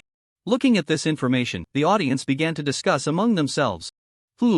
All the students from Nan University are actually SS-class talents, and they are all dual-class warriors, while Chuan University has only 3 SS-class talent students. This is definitely a crushing defeat. From the start of the match to the end, it only took a little over 6 minutes. I didn't even get to enjoy it before it was over. The power gap between the 2 school teams is just too great. Yeah, with 2 berserkers and shield warriors, plus 2 rulers' great shields, their defensive capability is maxed out. Meanwhile, Chuan University's 2 focus fire tactics all hit the shield warrior's shield. They were completely pinned down from the start. With the crushing advantage of talent, Sichuan University has no hope of winning. This world truly is one that values talent. The 10-minute break quickly came to an end. The host announced, "Let us welcome the second group of competitors to the stage. They are from Manga and Xiamen University. Please welcome the teams from both universities." A total of 10 starting players from the 2 universities stood on the arena. After a brief introduction, the second match officially began. Both universities were located in relatively remote provinces, so they had less appeal for S-level and above talented students. Each team from the 2 universities had only 2 players with SS-level talent, while the rest were top-tier S-level players. Judging solely by talent, the strength of both sides could be considered evenly matched. The team compositions were also traditional, consisting of warriors, priests, mages, archers, and assassins. Once the battle commenced, both sides fought fiercely without yielding. With the same level of talent and identical team compositions, this was bound to be a protracted battle. In the first 20 minutes, the audience was still quite engaged, with cheers and shouts echoing throughout. However, after 20 minutes, the audience began to experience aesthetic fatigue. The same tactics and routines had been repeated several times. The two teams seemed to be playing a turn-based game, hitting each other in turns, healing when low on health, and it was starting to bore the spectators. After a grueling 37 minutes, the archers had run out of arrows, the warriors were covered in blood, and the priests and mages had exhausted their last bit of magic, resorting to melee combat to determine the victor. In the end, the male priest from Shaman University knocked out the female priest from Manga with a single blow, rendering Manga's team unable to fight, while Shaman University advanced to the next round with a slight advantage of one standing player. Seeing that a winner had finally been decided, the audience erupted in cheers. "Oh, it's finally over. You all made me so sleepy. Huh? Is it over? I slept so well. Who won in the end?" Although the match was a bit dull in the middle, the final melee battle was truly exhilarating. Yeah. A protracted battle to the end, it was pure melee. I didn't expect it to come down to two priests fighting each other. But thankfully they both ran out of mana, or they could have been hitting each other for a week. The host said, "Ahem, what an extraordinary match. The winner was only decided in the final stages. So let us congratulate Shaman University on successfully advancing to the next round. Staff, please hurry and take the players down for treatment. Now, we will take a 10-minute break. After 10 minutes, we will continue with the next group of matches. Please prepare the players from Magic City University and Wudu University." Vice President Wang Liangpeng said, "It's our turn to take the stage. Everyone, let's go." The group stacked their hands together and shouted in unison, "Go! Go! Go!" The five then walked to the preparation area. The players from both sides began to check each other's information. All five teammates from Wuda had SS level talent, but only two had reached level 45, while the other two were at level 44, and one was a level 42 student. However, this level 42 student was only a junior. To reach level 42 as a junior is already quite remarkable, indicating that this student is indeed quite capable. But with three players from Wuda not reaching level 45, and both sides being dual-classed, this meant that Wuda's players lacked 6 level 45 skills compared to those from Magic City University, which was good news for them. Additionally, Wudu University had heard that Magic City University had recently lost a key player, who was also the team's main damage dealer, making it difficult to find a suitable replacement in such a short time, presenting a good opportunity for victory. So Wudu University was also putting in a lot of effort, wanting to defeat Magic City University. To defeat this invincible one of the four prestigious universities in China. In order to maintain the mystery of both teams' information, a signal jammer was specially installed in the venue, so even the opponents couldn't see each other's attributes and professions. This would also test the battlefield adaptability of both teams. However, by analyzing the opponent's equipment, it was not difficult to see that Wuda had sent out 3 warriors, a mage wielding a staff, and a priest. Lubashi asked Gufeng, 3 warriors, although their defense is hard to break through, won't their output be too low? Chen Gu, how should we play this match? Gufeng wanted to gradually showcase his abilities to the world through this competition, allowing everyone to re-evaluate his capabilities. But it was best not to reveal everything at once, lest everyone be unable to accept it. It should be shown little by little, step by step, allowing everyone to have a process of acceptance. After thinking for a moment, Gufeng said, "Since I am a disciple of Ma Buayun, I will use my identity as a lightning mage to battle them in the first match. This way, they can't say I'm bullying them with too many professions." Good. After the 10-minute break ended, the host returned to the stage. Next, let's welcome our third group of competitors, the players from Wudu University and Magic City University. The host explained, Wudu University has boldly chosen a junior student to be a starting player, whose level is only 42, making him the second lowest level player among all starting members of the participating teams. We don't know what exceptional qualities this student possesses that led Wudu University to make this bold decision. Perhaps everyone has heard that the Magic City University team recently lost an SS-level starting player, Chu Jiasun. The loss of a key player is undoubtedly a heavy blow to the Magic City University team, and their strength will definitely be greatly affected. This has also cast a shadow over their performance in this competition. But the subsequent actions of Magic City University can only be described as mesmerizing. They actually found a freshman whose level is only 40, making him the lowest level among all starting players, and he is the only one in the world who has not awakened any profession to compete in the starting position. This is definitely an even bolder decision. Which team will ultimately win? Let's wait and see. Under the host's guidance, the excitement of this match reached a climax. The audience on site began to discuss among themselves. Oh my! A non-professional competing as a starter for Magic City University? Has Magic City University run out of usable players?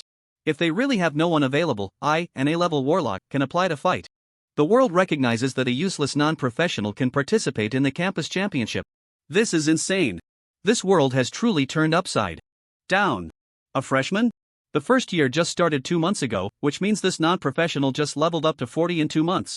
Is this leveling speed even real? It's obvious he got in through connections. His level is probably just from being carried by someone powerful. If he were leveling up on his own, there's no way he could level up this fast. It's over. A non-professional doesn't know a single skill, which is practically giving away the match. Magic City University is completely finished this time. They might fall from grace. I'm betting on Wuda to win. Although Wuda's lineup has somewhat low output, in a 5 vs 4 match, Wuda should still win. I'm betting on Wuda to win too. In the VIP guest area above the arena sat several top figures. There was the highest commander of the War Department of China, the Grand Marshal of the Warring States, the mayor of the capital city, the president of the first guild in China, the War God Hall, the president of Capital University, and even Ma Buoyun, who had just successfully advanced to the second transition, was invited to the scene. The Grand Marshal of the Warring States asked with great interest, "This match is quite interesting, isn't it? What do you all think?" The president of the War God Hall, Gu Tianming, said, "Although all 5 students from Wu University are also SS level, the 4 from Magic City University have already reached level 45. Having an extra skill can significantly change the course of battle. I still have a bit more faith in Magic City University. As for that jobless person, I really don't know much about them." Zhangguo looked at Ma Buoyun and asked, "Old Ma, I heard that jobless person seems to be your disciple, right? So which team do you support?" Ma Buoyun stroked his beard and said, "Of course, I mindlessly support my disciple's team to win." "Oh? Old Ma, are you that confident? It seems you have a lot of faith in your disciple. Does this jobless person have any special qualities? Why don't you give us a brief introduction?" Ma Buoyun smiled and said, "Whether they have any extraordinary qualities, everyone will see in a bit. As for the bets, everyone can just mindlessly bet on Magic City University to win." After saying that, Ma Buoyun took out 1 billion in chips and placed all of it on Magic City University to win. Seeing old Ma's move, everyone was shocked. At this moment, the odds for Magic City University and Wu University were Zhangguo betting 1 billion in the first round. Old Ma seems to be determined. "I'll trust Old Ma this time and bet 200 million on Magic City University to win." Gu Tianming, "Then I'll follow with 200 million. I'll also go with 200 million. Mayor of Jing City, then I'll also bet $2. Ma Buoyun, I say, Mayor, isn't $2 a bit too little? This isn't buying a lottery ticket. Cough cough. I'm not as wealthy as you all. If I really put out 200 million, my official hat would probably be at risk tomorrow. I won't make that money." Understood. Understood. A friendly reminder, stay away from gambling, don't think about getting rich through it. Ordinary people can never outplay the big players who know the ins and outs, they will only become their fodder. After the host finished the commentary, he stepped off the stage and said, "Now we will hand the stage over to these 2 teams, and the match begins now." Ding! With the sound of a bell, the match officially started. Wu University did not rush to attack but instead set up a defensive formation. 2 warriors raised their shields in front, while the mages stood behind them ready to cast spells, and the priest was casting various buff spells on the team members. The SS-level junior student, who was only level 42, threw out the corpses of monsters from his spatial backpack. Puff! Puff! Puff! The monster corpses exploded one after another, and then skeleton soldiers crawled out from inside. He transformed these monster corpses into skeleton archers and skeleton mages. In an instant, more than a dozen ranged skeleton soldiers stood at the back of the team, all at level 42. This immediately compensated for Wu University's low-ranged output. The pressure was now on Magic City University. The scene was in an uproar. So that level 42 practitioner is a hidden class necromancer. No wonder he made it into the starting lineup so early. Who just said Wu University's output was low? Get out and stand in punishment. This situation is no longer 5 against 4, it's 20 against 4 now. Wu University is stable this time. Gu Feng's eyes lit up after seeing his move. So necromancers can also store corpses in there. Spatial backpacks. This greatly solves the problem of not having enough corpses in the real world. Not bad, I've learned something new. It really pays off to spar with experts. The skeleton soldiers of the necromancer were the first to launch an attack on the Magic City team. Countless arrows and various basic spells instantly shot towards the Magic City University camp. Lu Baxi sneered, do you think you can defeat us? With just these few little skeleton soldiers? This is really looking down on the level of our Magic City University. Ma Liang, go for it. Let them see the power of your newly learned level 45 skill. The warrior's level 45 skill is Mountain Shattering Earth Splitting Slash. If this move hits those level 42 skeleton soldiers, it is very likely to wipe them out completely. Understood. Shield Charge. Ma Liang, a dual-class shield warrior, and Berserker, charged towards the enemy's team, holding his shield against countless arrows and skills. Lu Baxi also entered stealth mode to ambush the necromancer. You want to come over? No way. A warrior from Wu University immediately stepped forward, using the shield charge skill to collide with Ma Liang. Boom! The two massive shields crashed together, successfully stopping Ma Liang's advance. At this distance, even if Ma Liang used the Mountain Shattering Earth Splitting Slash, he wouldn't reach the skeleton soldiers hiding at the back. The ranged classes from Magic University also began to use minor skills to attack that shield warrior, but shield warriors are known for their strong defense, and the minor skills barely affected him. Meanwhile, the other two warriors from Wu University stood on either side of the necromancer, constantly protecting him from being ambushed by the enemy's assassins. Lu Baxi couldn't find an opportunity to strike. If he acted recklessly now, the enemy could simply use a taunt skill to change his attack target, rendering his combo useless. Not only would he fail to kill the necromancer, but he would also be shot to pieces by the enemy's skeleton archers. So he could only continue to stay in stealth, waiting for the chance to assassinate. For a moment, both sides were at a stalemate. Although the skeleton archers and the skeleton necromancer were only level 42, dealing relatively low damage, their sheer numbers were overwhelming, and Ma Liang's health was rapidly declining. The priest was clearly struggling to keep up. Chen Gu, you need to act quickly. If you don't, we're going to lose. Alright. Then let's end this battle. Lightning Dash. Gu Feng transformed into a bolt of lightning and quickly charged into the enemy's camp. The warrior entangled with Ma Liang was momentarily stunned to see Gu Feng rushing towards the back of their team. This unclassed person actually knows lightning spells. It seems he's not the useless waste we thought. But trying to break into our backline? No way. Taunt. Taunt. He was just about to use the taunt skill on Gu Feng when Ma Liang suddenly cast the taunt skill first. After all, Gu Feng's speed was too fast. To taunt him, one needed precise targeting, but facing Ma Liang, he was naturally able to taunt him first. Gu Feng directly bypassed the first warrior and continued running towards Wu University's backline.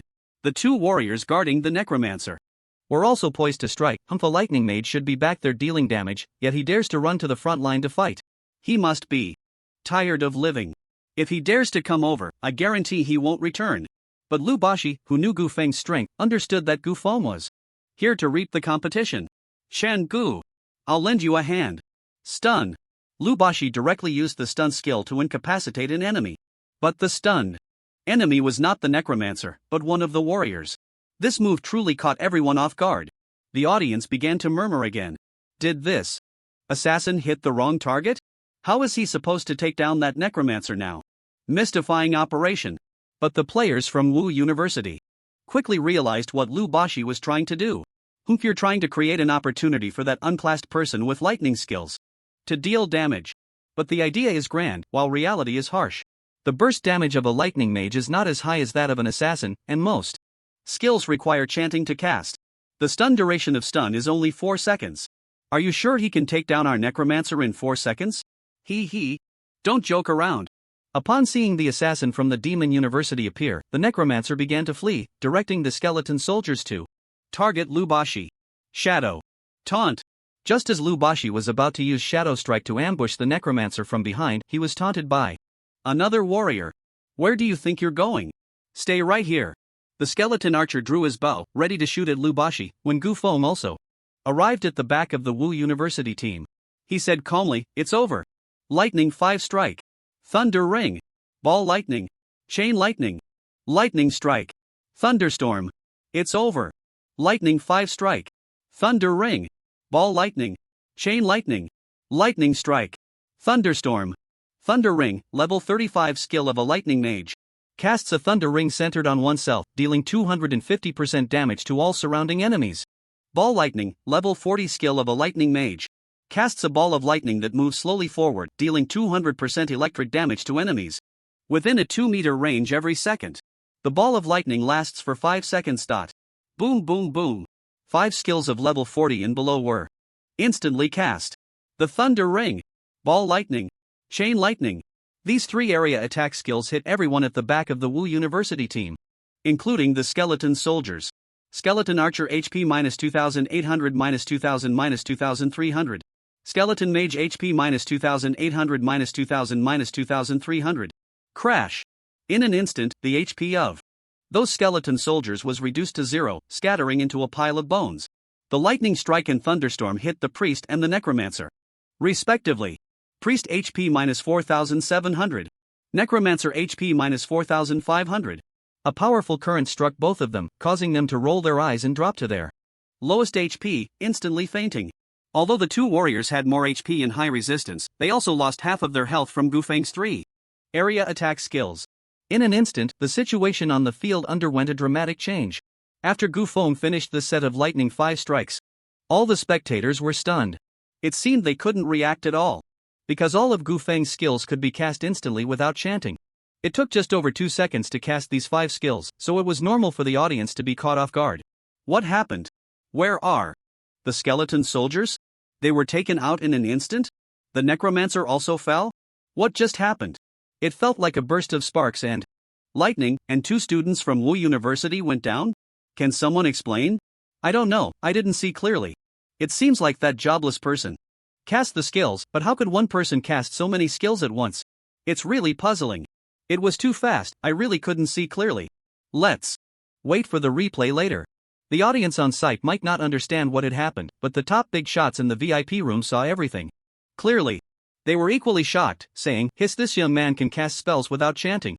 He instantly cast 5 lightning spells, and the damage is so explosive. This is simply terrifying. Old Ma. Is this the characteristic of a jobless person?" Ma Boyun stroked his beard proudly and said, "That's right, this is the characteristic of a jobless person, but it's not the only one." Oh? Does the jobless person have any other special characteristics? What do you all think my disciple can do besides lightning skills? What other skills does he have? The 4 big shots began to guess. Fire spells. Water spells. Ice spells. Ma Boyun shook his head at all of them. Could it be that he also has combat skills? Everyone is right, but not entirely right. What do you mean? Ma Boyun explained, those without a job indeed haven't awakened any fixed profession, but that doesn't mean they can't learn skills. On the contrary, because they don't have a fixed profession, they also have no restrictions on learning skills from other professions. In other words, those without a job can learn all the skills of all professions. As soon as these words were spoken, the 4 big shots gasped in shock. Hiss, is this true? Absolutely true. Even the seasoned general of the warring states was stirred by a storm of emotions. Incredible. If those without a job can really learn all the skills of all professions, and all their skills are instant cast, then they are practically a spell machine gun. Isn't that much stronger than those SS professionals? Not just much stronger. Didn't he just take out 2 SS professionals in an instant? I think he might even be stronger than a 3S professional. Ma Boyun enjoyed seeing these big shots, who had never seen such things, in awe. He had only revealed the tip of the iceberg regarding Gufeng's abilities. If he told them that Gufeng had already mastered the forbidden spells of the lightning system, they would definitely drop their dentures in shock. Old Ma, how did you discover this unparalleled genius and take him as your disciple? Ma Boyun stroked his beard proudly and said, "Hee, it's all fate. All fate." So it turns out that those without a job are not the useless people everyone thinks, but the most likely to reach the pinnacle of unparalleled genius.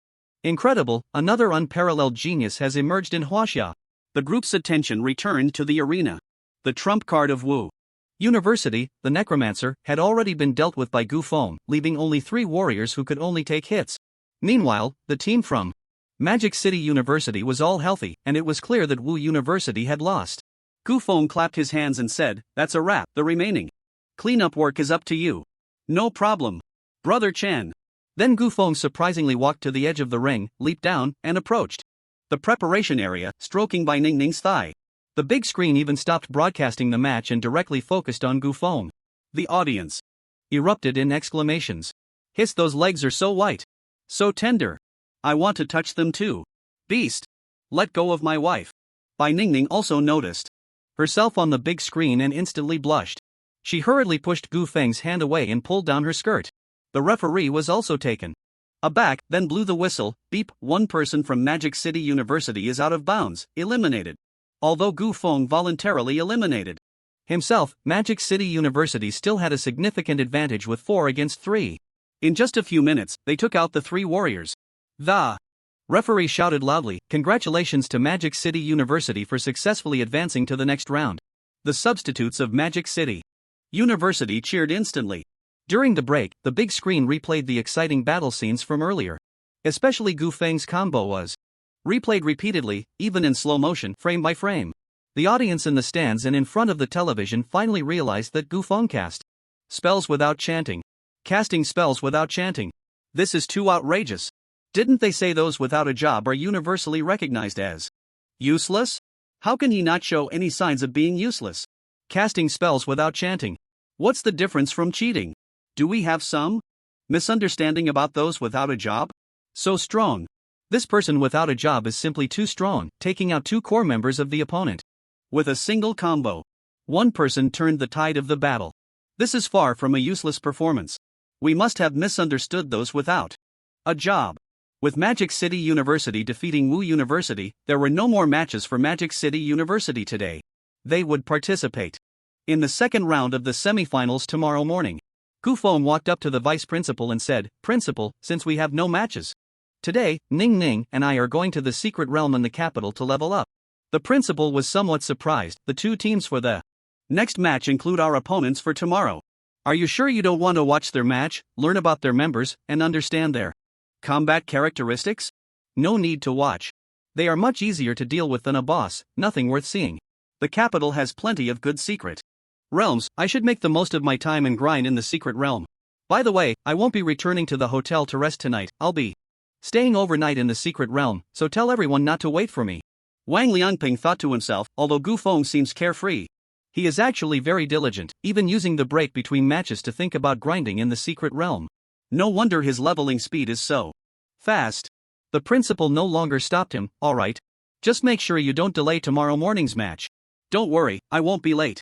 Gu Feng then took Bai Ningning and left the venue to find a suitable secret realm for leveling up. The capital is the city with the richest secret realm resources in all of Huaxia, covering almost all levels of secret realms, making it one of the most desired cities for professionals. Gu Feng checked the secret realm distribution map to find one suitable for him. Gu Feng was currently level 40, and Bai Ningning was level 37, so they were suitable for grinding in secret realms of level 40 to 45. The secret realm for levels 40 to 45 in the capital was the Naga's Lair. Gu Feng had cleared this secret realm once when he was leveling up in the guild. The most challenging aspect of this secret realm was that it was underwater, reducing movement and attack speed by 30%, and there was also a limitation on oxygen, making verbal communication impossible underwater. The most troublesome point was that many skills would be restricted in their effectiveness in this secret realm. For example, fire-type skills would have no effect at all, and lightning-type skills would have their power greatly reduced due to the conductivity of water. However, water-type and ice-type skills could unleash even greater power in this secret realm. But none of this was a problem for Gu Feng. Then let's grind in this secret realm. Gu Feng then used his sword technique to bring Bai Ningning to the entrance of the secret realm, and they entered. After a moment of dizziness, the 2 found themselves in a vast ocean. The cold seawater was somewhat stinging, and the currents made their bodies sway on the surface. But after a while, they got used to the floating sensation. Then, they held their breath and dove into the water. After swimming down for about 10 meters, Gu Feng noticed several mermaid-like creatures swimming towards him. Naga Siren, LV.45, Race, Naga, Health, 45,000, Attack, 1500, Defense, 450, Magic.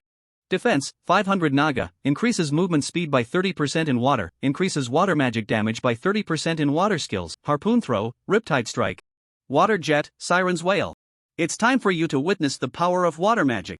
Water Escape, Great Whirlpool Technique. the water around. The few Nagas immediately began to spin rapidly, and the faster it spun, the more these aquatic creatures were helplessly drawn into the whirlpool. Naga Siren health minus 3,800 minus 3,760 minus 3,690. After executing the Great Whirlpool technique, the few Nagas did not die. Chain Lightning, Sphere Lightning, Ice Explosion, Water Dragon Bullet. Gufeng then followed up with several area attack spells to finally kill these Naga Sirens. Naga Siren. Defeated, gained 4,500 experience. Naga Siren defeated, gained 4,500 experience. Summon Skeleton Archer. Summon Skeleton Mage. Summon Water. Elemental. Gufeng turned all the Naga corpses into skeleton soldiers, and then summoned a water element. Initially, Gufeng was a bit worried that the skeleton soldiers wouldn't be able to swim and would sink to the bottom. However, the skeleton soldiers summoned from the Naga corpses surprisingly had no legs. Their lower halves were fish tails just like the Naga. Although it was a fish tail and fins made entirely of bones, they still had some swimming ability. I didn't expect to be able to build my skeleton army underwater. Not bad, not bad.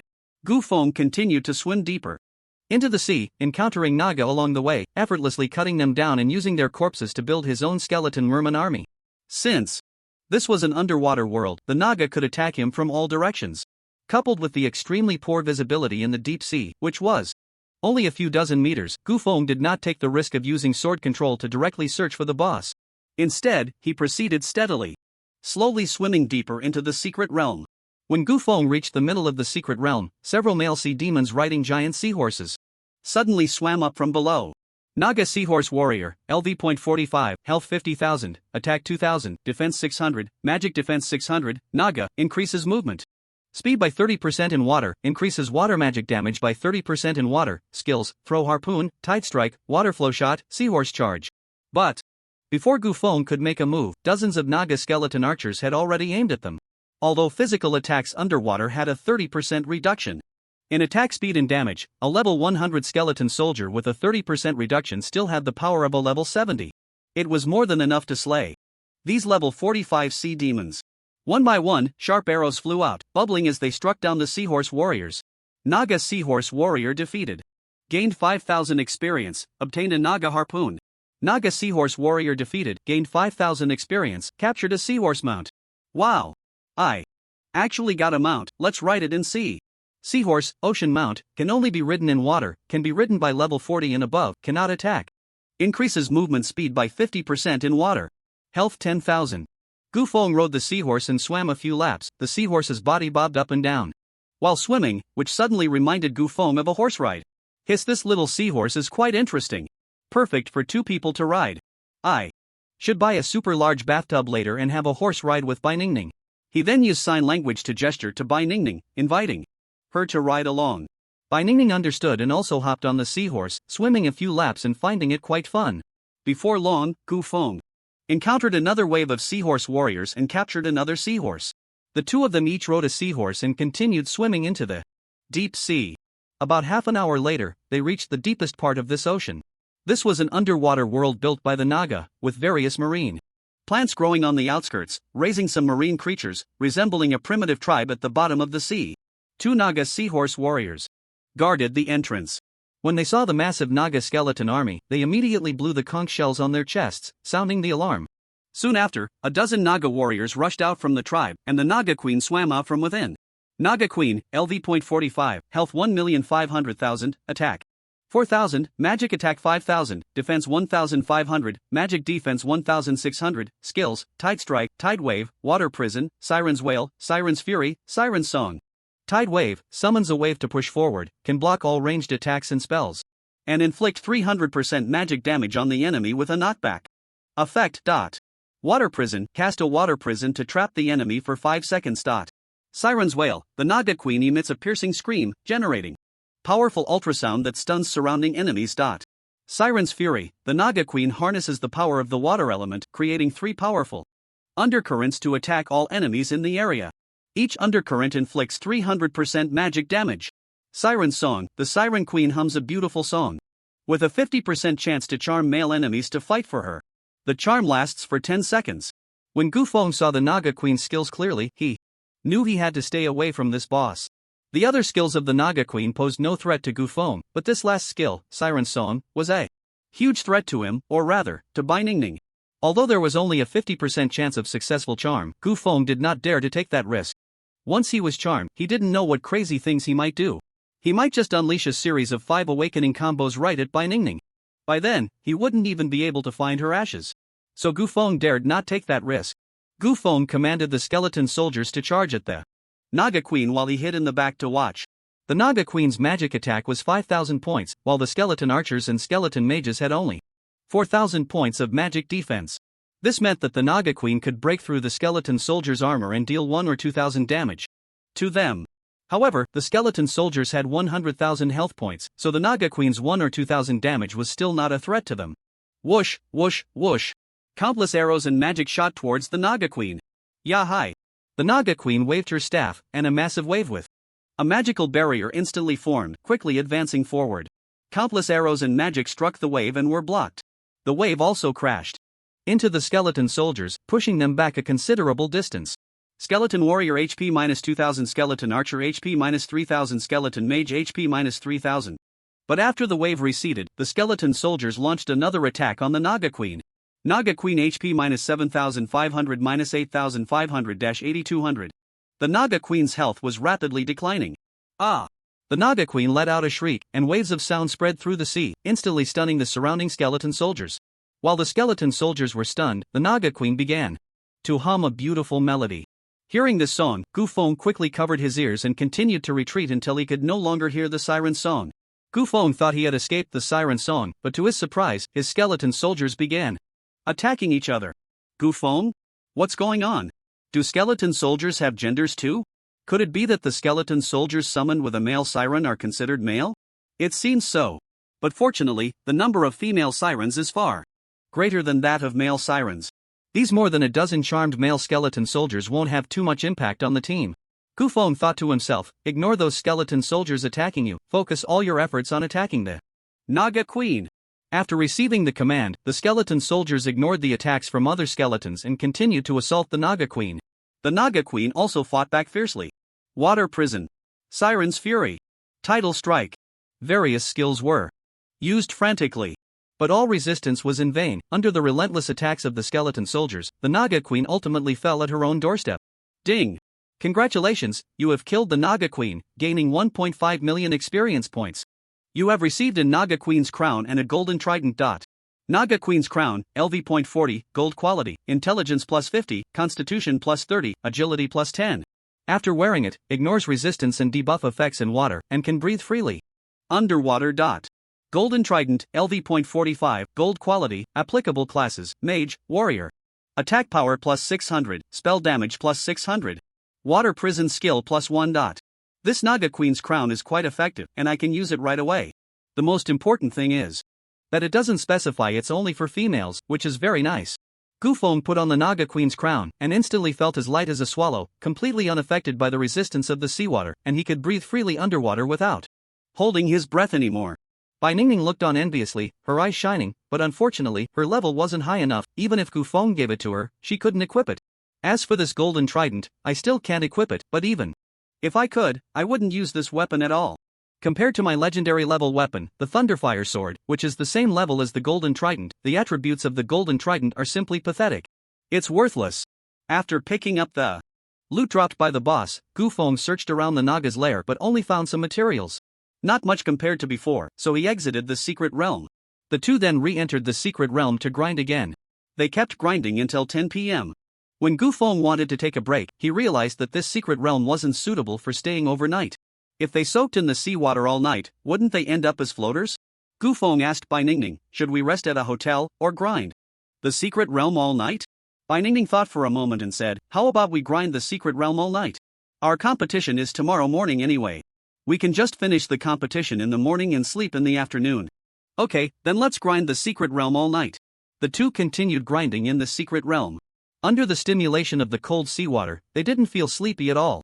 They kept grinding until 7 a.m. before preparing to return to the competition venue. When Gu Feng killed the boss and picked up the loot, he noticed something faintly glowing in the Naga's lair. If it weren't for his strong insight, he wouldn't have noticed this weak light at all. Gu Feng headed straight for the faint glow. Upon reaching the source of the glow, Gu Feng discovered it was a golden treasure chest. Oh wow! After grinding the secret realm all night, finally a little unexpected reward. Not easy. Gu Feng opened the chest without hesitation. Boom! Boom! Boom! A large cluster of bubbles floated out of the treasure chest. Gu Feng looked inside the chest but found it empty, except for an old piece of parchment.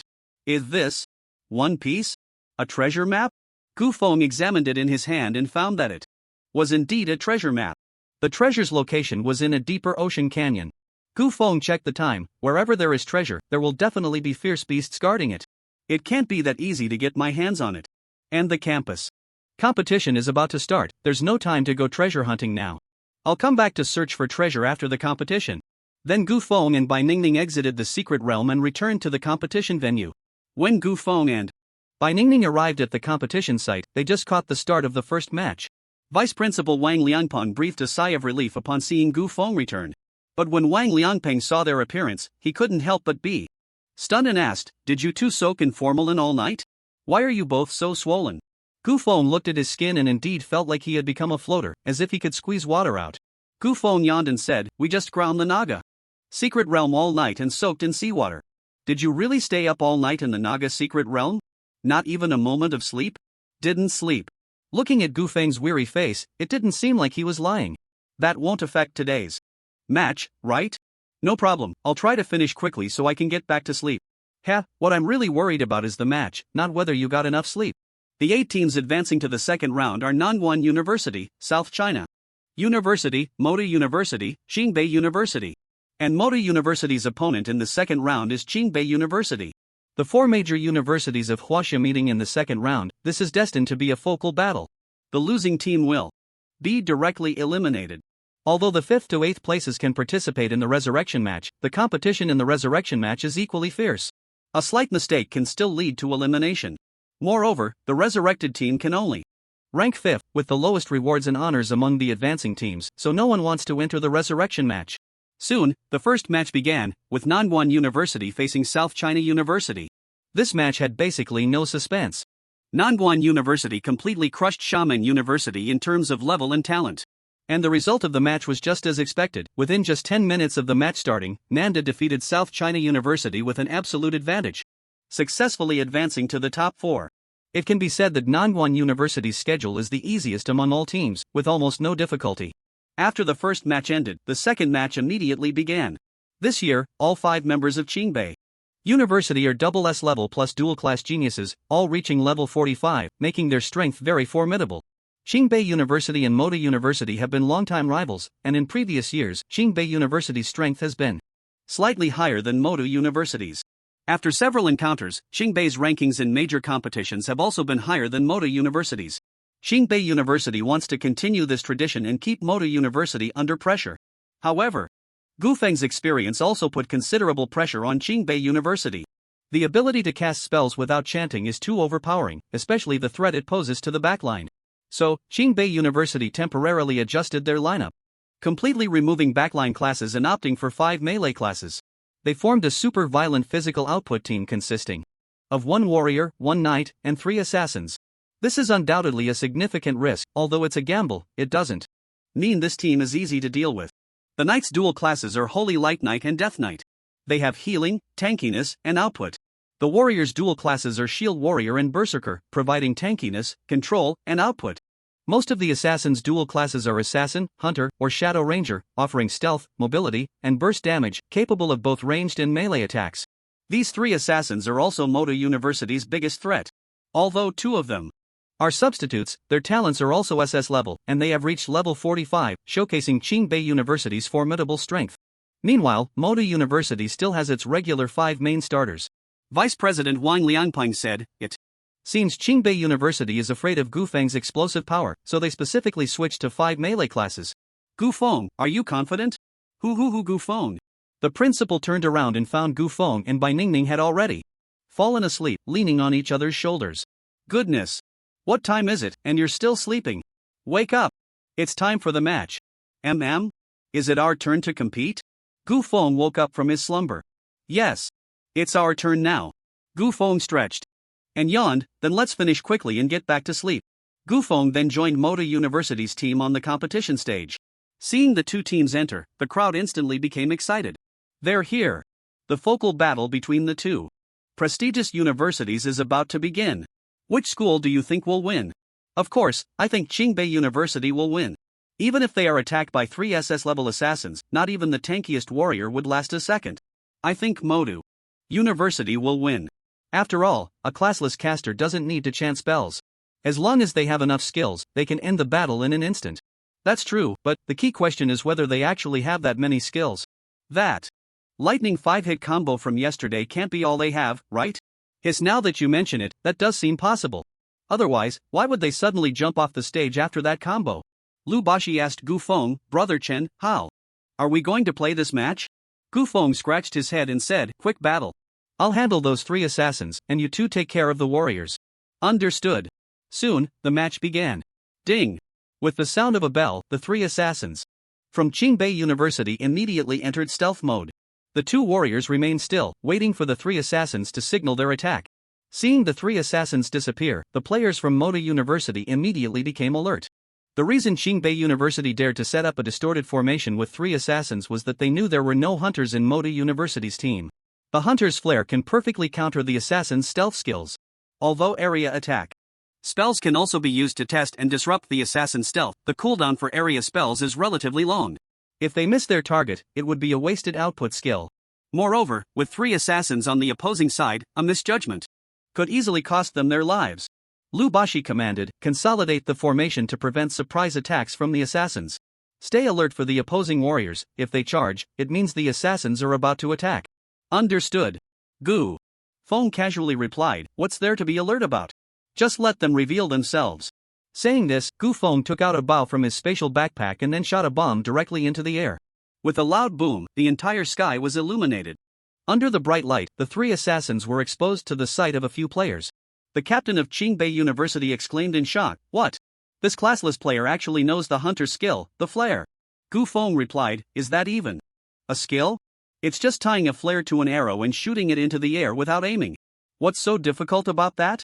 Even a firecracker could do it."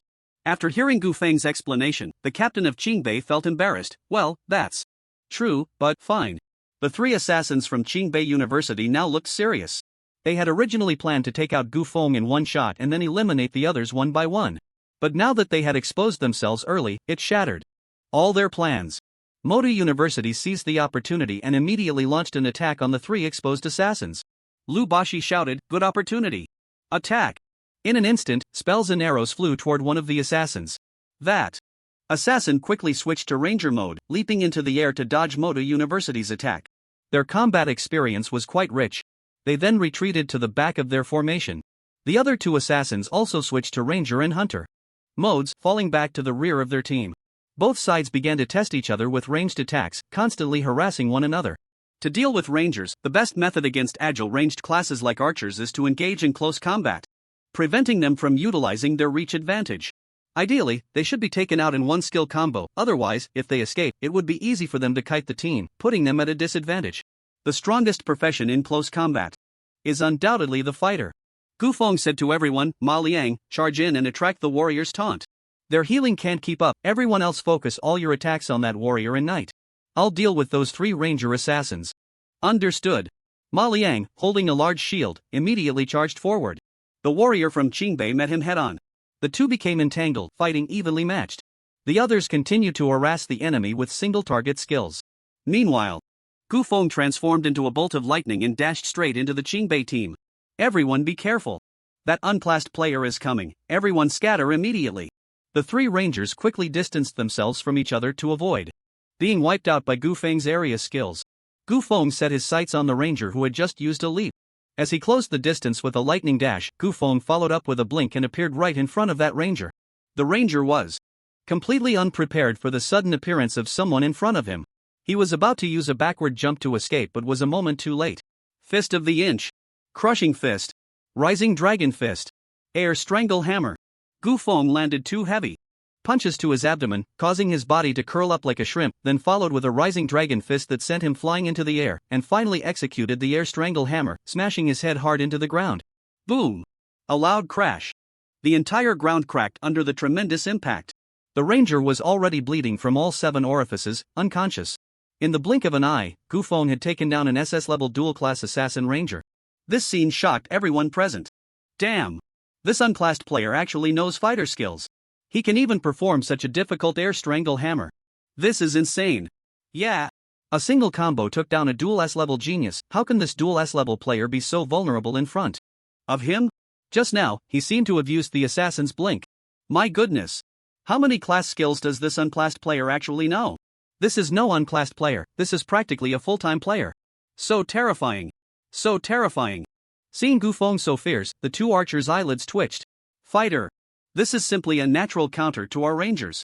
One of the archers said, don't panic. I'll entangle him in assassin form, you give me everything you've got. Understood. The archer immediately switched to assassin and went to confront Gu Feng. Daydreaming.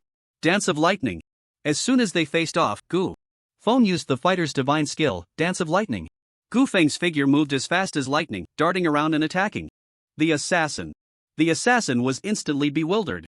All he could see were ghostly figures, and he couldn't keep up with Gu Feng's speed at all. Can't hit. I can't hit him at all. Under the rapid succession of attacks, the assassin was directly knocked out by Gu Feng's chaotic kicks. At this point, the opposing team was left with only one ranged damage dealer. Gu Feng didn't give them any chance to breathe. He directly blinked to the ranger's side, then wrapped his arms around the ranger's waist, preparing to execute a back throw. The ranger was taken aback, then hurriedly shouted, I concede. Beat. The referee quickly blew the whistle. The opposing ranger conceded, and no further attacks were allowed. Hearing their teammate concede, the two remaining warriors and knight knew they had lost this match as well. They also conceded. Beat. The referee, Qingbei University has 2 players defeated, 3 concede. Modu University wins this round and successfully advances to the top 4. With Modu University's victory, the venue erupted in cheers once again. So strong. This unclassed player is simply too strong. The displacement skills of other professions combined with the control skills of a fighter perfectly grasp the practitioners of Qingbei University. Once again, Gu Feng single-handedly took down the opposing team's main players. Another complete annihilation. Non-professionals are not useless, this talent is simply terrifying. Whoever tells me again that non-professionals are useless, I'll be furious. In the VIP guest area, the Grand Marshal of the Warring States looked on with shining eyes. Hiss, this kid can even use fighter skills. Old Ma, did your disciple learn fighter skills from you? Of course not. I only taught him some lightning mage skills, the skills of other professions were all mastered through his own hard work. It has nothing to do with me. Oh? He can perfectly comprehend the skills of other professions just by diligent practice. This is incredible. Old Ma, you found a treasure. Others chimed in, congratulations, Old Ma. You've taken in a good disciple. He will surely achieve great things in the future. Congratulations, Old Ma. Best wishes, Old Ma. Ma Boyun's vanity was fully satisfied, and he smiled, saying, you all flatter me. My meeting with my disciple is all fate. It's all fate. After the match, Gu Feng was the first to step down from the stage. Vice Principal Wang Liangpeng happily praised Gu Feng. Well done. After winning this match, we are now one of the top 4 teams in the nation. We have secured a spot in the international prestigious school competition. The only thing left is to strive for a better ranking and win higher rewards. Is that how easy it is to secure a spot in the international competition? Is it really that simple? Although they secured a top 4 spot after winning just 2 matches, the teams entering the Huaxia campus competition had all gone through layers of selection and elimination from major universities across the country to emerge as these 16 top teams. Gu Feng had not participated in the previous preliminaries or other competitions, which made him feel that the schedule was somewhat simple. Wang Liangpeng asked again, are you going to explore the secret realm today? Do you need me to reserve a room for you? Gu Feng's plan was to first retrieve the treasure from the seabed and then return to the hotel to sleep. After all, the Naga secret realm was not suitable for overnight stays. Reserve a room for today, I'll return to sleep with Ningning tonight. Okay. Ensuring sufficient rest is essential to better face the more challenging matches ahead. Our next opponent is Nanguan University. In previous years, Nanguan University was slightly weaker than Qingbei University, but we must not underestimate them. Gu Feng yawned and said, don't worry, Principal, this year's championship is destined to be ours. Ningning and I will head out now. Okay, be careful on the way. Gu Feng and Bai Ningning headed straight for the Naga secret realm. An hour later, the two arrived at the entrance of the Naga secret realm. They then entered the secret realm. Following the usual procedure, Gufeng defeated the Naga Queen and began to explore the deep sea according to the marked locations on the treasure map. As they continued to dive deeper into the sea, the light penetrating from above diminished, and their visibility worsened to the point where they could hardly see their hands in front of them. At the same time, the water pressure in the deep sea increased, and even with the Naga Queen's crown on, Gufeng felt a tremendous pressure on his chest, making it hard for him to breathe. Bai Ningning's complexion looked even worse, but fortunately, she was still within her tolerable range. Gufeng said to her, "Hang in there a little longer. According to the map, we're almost there." Bai Ningning nodded in response. Although it was pitch black around them, Gufeng felt reassured due to the protection of hundreds of level 100 Naga skeleton soldiers. The two continued to dive down for several more meters when they suddenly discovered a place emitting a faint green light. The faint green light stood out starkly in the pitch-black depths of the sea, illuminating the surrounding scenery. It seemed to be emitted by some kind of algae. Gufeng continued to approach and discovered an ancient wooden ship that had sunk to the seabed, its hull covered in glowing seaweed, resembling a ghost ship. Gufeng took out the treasure map for comparison, found it. This should be the place where the treasure is buried. Could it be a ghost ship? He swam towards the sunken ship, and upon reaching the deck, he found nothing unusual. Not a ghost ship? But there must be other ambushes, I have to be careful. Gufeng squeezed through a hole in the deck into the ship's interior, beginning his search for the treasure chest. Although he remained vigilant, worried about ambushes, he encountered nothing strange aside from the bizarre and ugly fish creatures in the deep sea. Until Gufeng found the golden treasure chest, he still hadn't faced any ambush. Could there really be no ambush? Is this just a pure treasure map? Then I won't hold back. Gufeng approached the treasure chest, smashed the rusty iron lock with a punch, and then lifted the lid. Gurgle. A large mass of bubbles floated out from the chest, followed by a dazzling golden light. Inside, countless gold coins filled the chest, numbering in the thousands, if not tens of thousands. Among the coins were various precious jewelry and weapons. Just as Gufeng was about to pick them up, the entire sunken ship suddenly shook violently, causing the chest lid to close automatically. What was bound to come has finally arrived. Gufeng and Bai Ningning immediately entered battle mode. Boom boom boom. Several thick tentacles suddenly emerged from the bottom of the ship, wrapping tightly around the hull. The old wooden ship creaked under the immense force, as if it would be crushed at any moment. The front ends of the tentacles were about a meter in diameter, and the roots were certainly thicker. Gufeng was also quite shocked. Is this a giant octopus? But this is way too big. If this were made into takoyaki, how many servings would that be? Crack crack crack. Boom. The dilapidated ship finally couldn't withstand the giant octopus's immense power and was snapped in half by several massive tentacles. The treasure chest sank deeper into the sea. Soon after, a giant octopus revealed its true form. Its head was larger than the entire ship. Each of its 8 tentacles was dozens of meters long. Deep-sea giant octopus, LV.45, health 6.5 million, attack 6000, defense 2500, magic defense 2500, giant physique, immune to ordinary control skills and negative effects.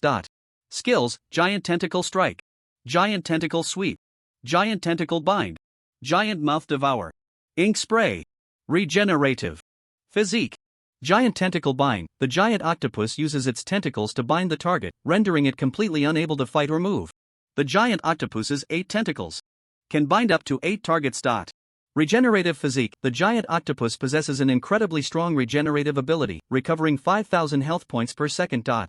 When Gufeng saw the giant octopus's attributes, he couldn't help but gasp. Hiss, this boss is impressive.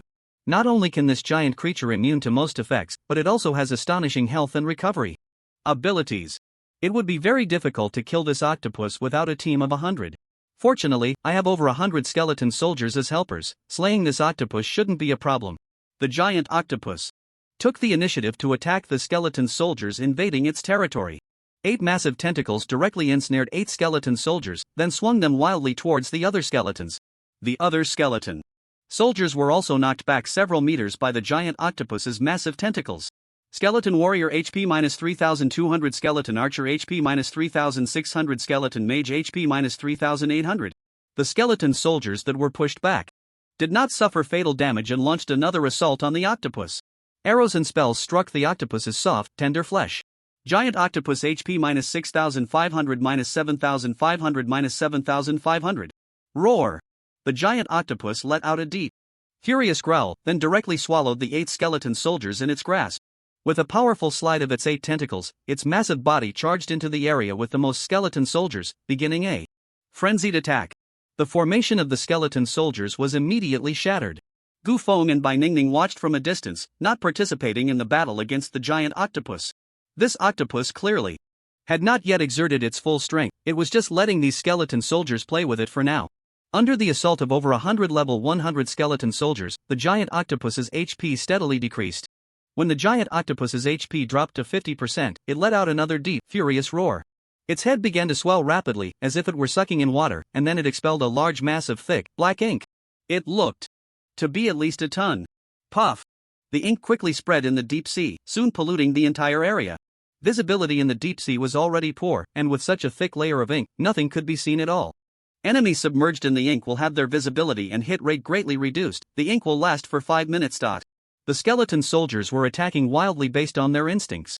Despite the giant octopus's massive size, hitting it as it swam around in the ocean was not an easy task.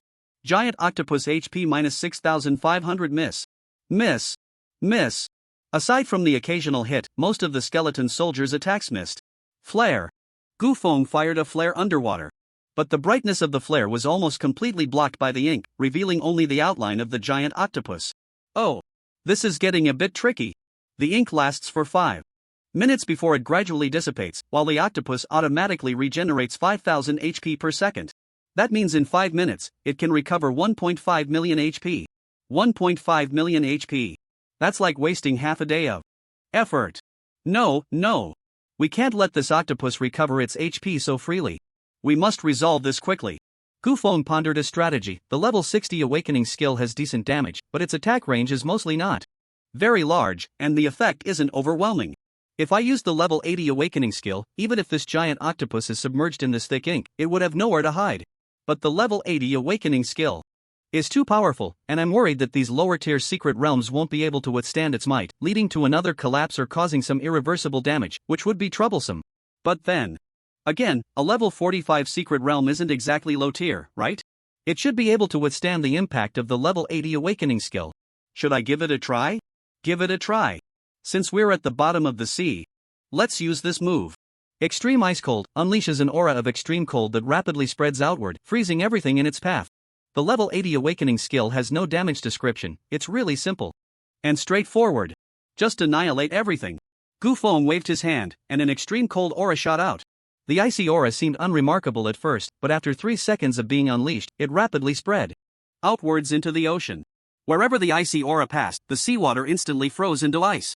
In just a few seconds, the surrounding pitch-black water was frozen into a massive black ice sphere. Even Gu Feng's own skeleton soldiers were encased in ice. The icy aura continued to expand. 50 meters.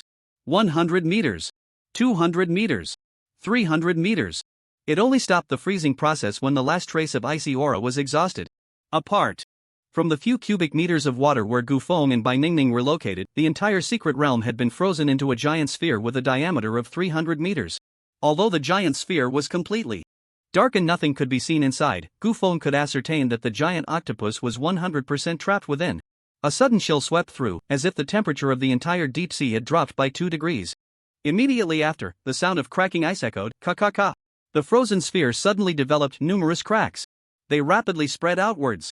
The cracks multiplied, and soon the entire ice sphere began to collapse and shatter, along with the frozen skeleton soldiers breaking into pieces. Whoosh! The massive ice sphere shattered completely, and chunks of floating ice slowly drifted upwards. Gu Feng waited for a moment but did not receive any notification of killing the boss. Oh? Could it be that the octopus monster is not dead yet? If it's not dead, why isn't it continuing to attack? Radiance technique. Gu Feng cast a light-based spell to illuminate the area ahead. He was startled to discover a broken, massive head with exposed brain floating in the water ahead. What the hell? What is this? Gu Feng was taken aback by this bizarre scene. But upon closer inspection, he realized it was the head of the giant octopus. Gu Feng instantly understood. Because the giant octopus had a high base health, the rapid icy attack, an 80 level second awakening skill, was unable to kill it instantly. Although he didn't kill the giant octopus monster outright, it was now left with just over 200,000 health. Moreover, its 8 tentacles were relatively weak, so they had all shattered into pieces after being frozen. Thus, only this battered head remained. So, my 80 level awakening skill dealt over 3 million damage to this octopus monster. That's quite impressive. And the most crucial point is that this secret realm seems to have suffered no damage. This means I can freely use second awakening skills in secret realms above level 45 in the future. That's very nice. Then, you can rest now. Water escape, great vortex technique. Ding! Congratulations, you have killed the hidden boss deep sea giant octopus, earning 10 million experience points. Immediately, 2 beams of golden light appeared around Gu Feng and Bai Ningning. Both successfully leveled up.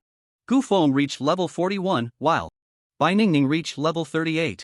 Name, Gu Feng level, LV.41 class, classless health, 7800/7800 mana, max constitution. 740 strength, 740 agility, 740 intelligence, 740 spirit, 740 physical attack, 1628 magic attack, 1480 critical rate.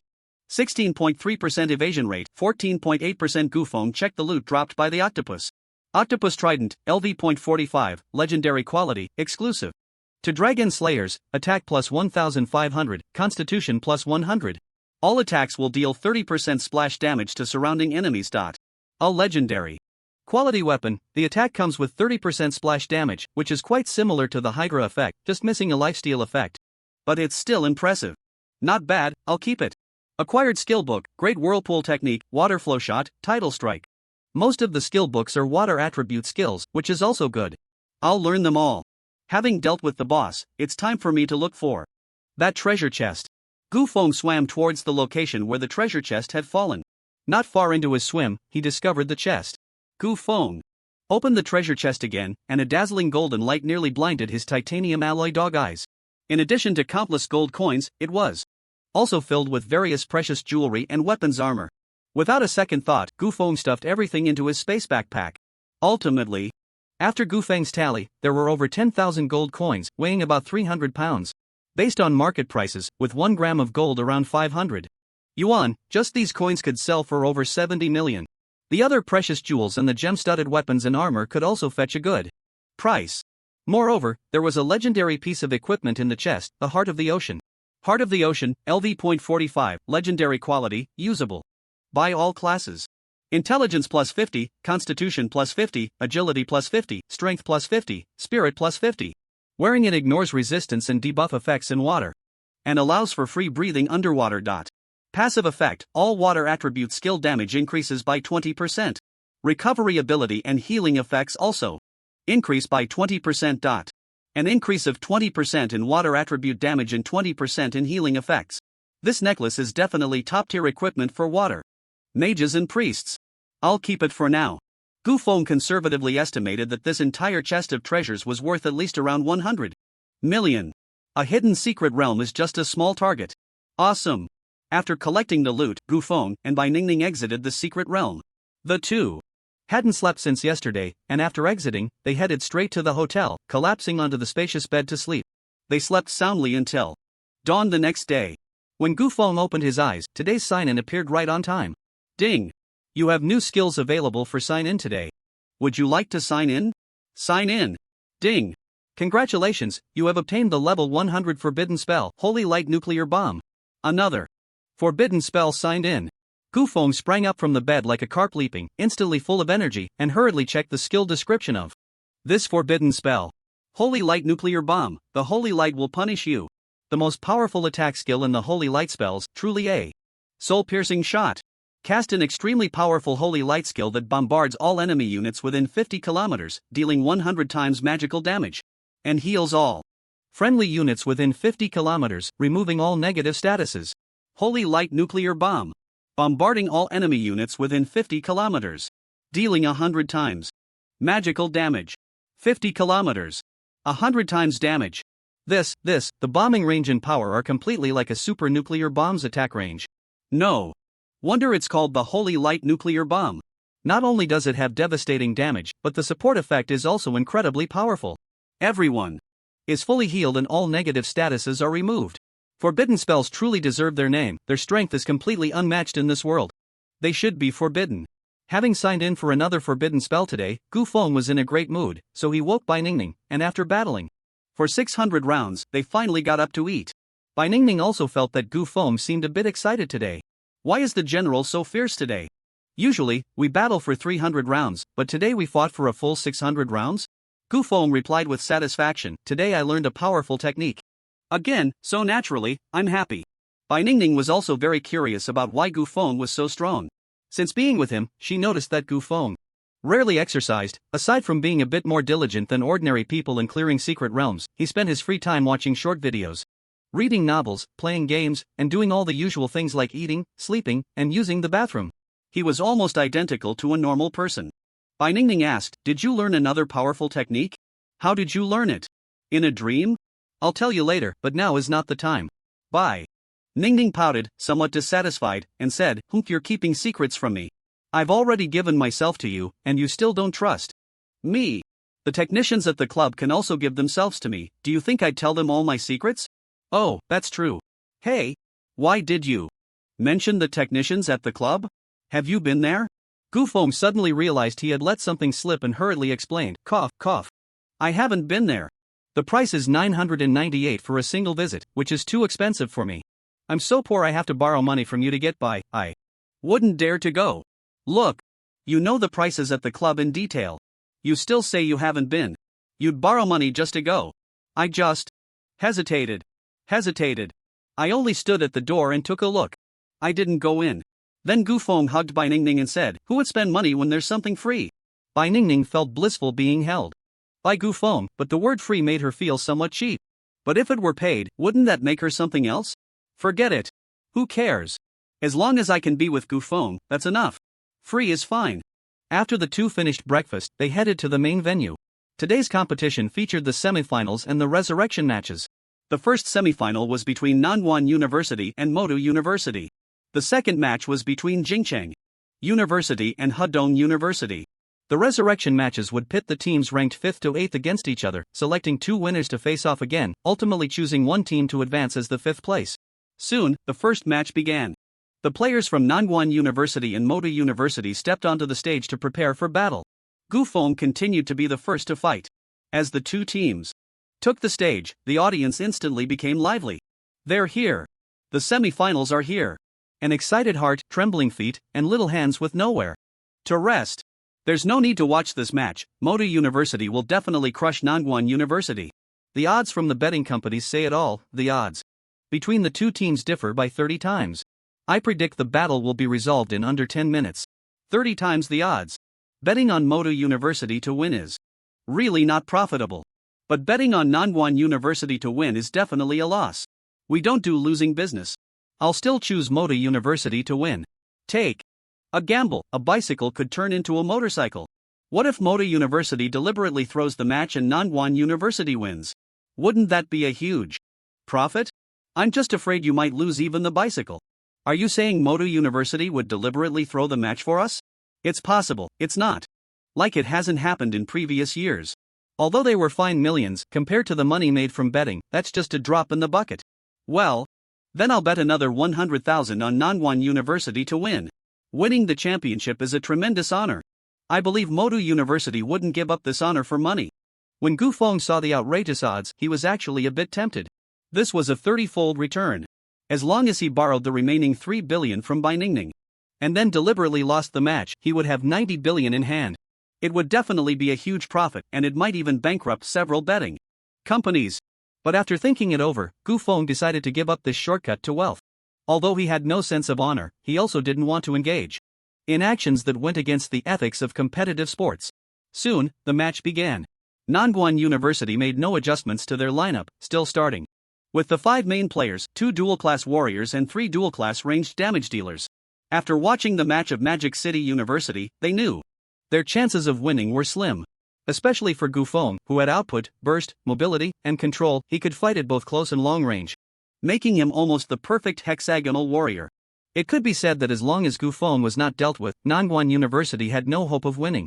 The teachers and coaches of Nanwan University tried various tactics to counter Gu Feng, but all tactical rehearsals ultimately ended in failure.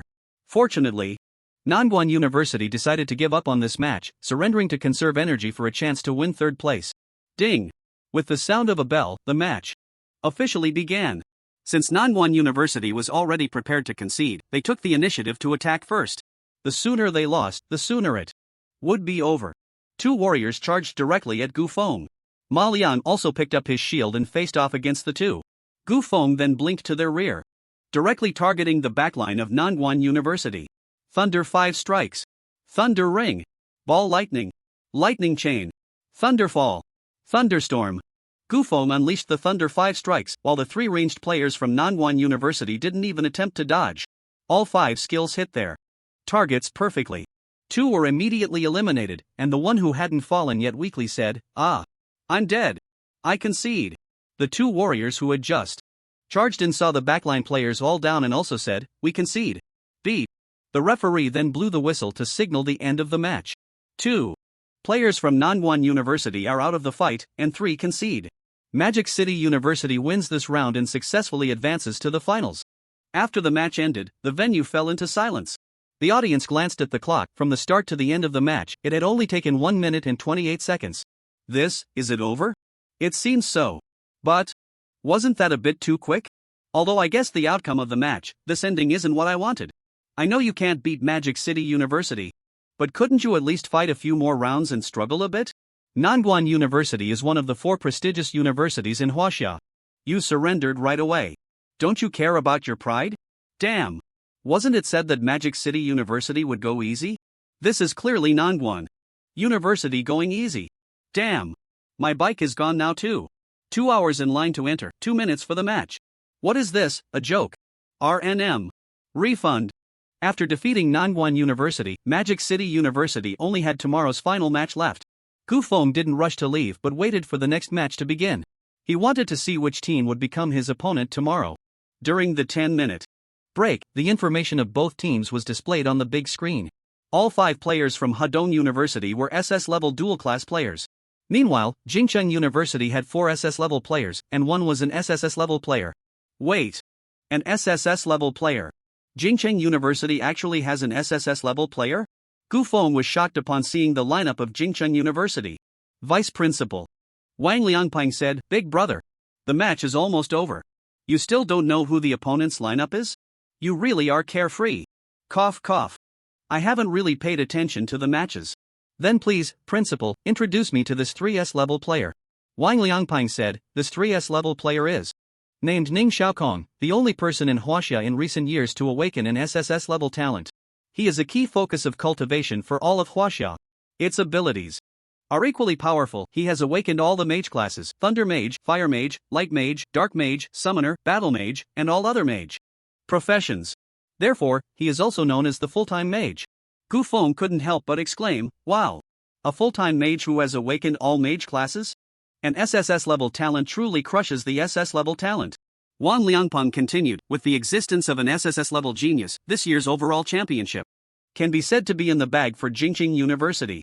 However, your appearance has slightly shifted this situation. Still, more people are optimistic about Jingcheng University winning.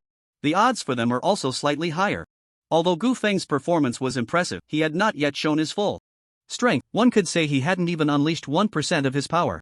While Gufeng was strong, everyone still felt that the SSS level Ning Xiaokong was even more powerful. Gufeng was definitely not a match for this genius with top-tier talent. Gufeng asked, "So what are the odds for our Moda University against Jingcheng University?" The specific odds will only be announced after Jingcheng University's match ends. But based on the current trend, the odds will definitely not be less than double. Not less than double? Gufeng smirked and said, "Principal, get ready to collect the winnings." After a 10-minute break, the second match of the semifinals began. Jingcheng University's lineup consisted of 3 warriors, 1 priest, and a 3S-level full-time mage. The strategy was quite clear, a 4-to-1 protection tactic. As long as the front line held up and the priest's healing continued, the full-time mage could unleash his numerous damage skills from the backline. After all, his output alone could match that of the entire opposing team. Once the match started, the 3 warriors from Jingcheng University advanced towards the team from Hadong University. Hadong University naturally knew that if they faced Jingcheng University head-on, they would undoubtedly lose. So, they temporarily swapped players, sending in 1 warrior and 4 assassins for a high-stakes gamble. The strategy was all about taking risks. The intention behind sending in 4 assassins was clear: they aimed to ambush Ning Xiaokong. Only by eliminating the opponent's main force could they hope to win the match. Stealth. The 4 assassins immediately entered stealth mode. The 3 warriors, seeing the enemy's assassins disappear, were not Too surprised, they did not stop their advance but instead charged directly at the opposing warrior using their charge skills. 1 against 3 would only lead to being beaten, and the warrior from Hadong University was soon battered and bruised, barely holding on. Although the warrior from Hadong University was getting beaten badly, this was the scene they wanted to see. They had successfully drawn the attention of the 3 opposing warriors, giving the 4 assassins a much easier opportunity to ambush and deal damage. However, Ning Xiaokong showed no signs of panic, he simply waved his staff. Immediately, he summoned several creatures. Summon Goblin. Summon Dark Knight. Summon Tauron Warrior. Summon Flower Fairy.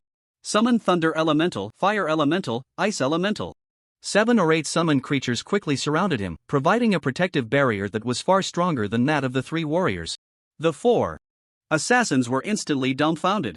Although they could directly use their Shadow Strike skill to rush to Ning Xiaokong's side, once their stealth was revealed, they would definitely be focused on by his summoned creatures.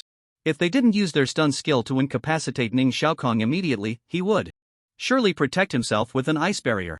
At that point, they would only be left to take the hits. How do we fight this? After a brief discussion in the shadows, the 4 quickly reached a tactical agreement.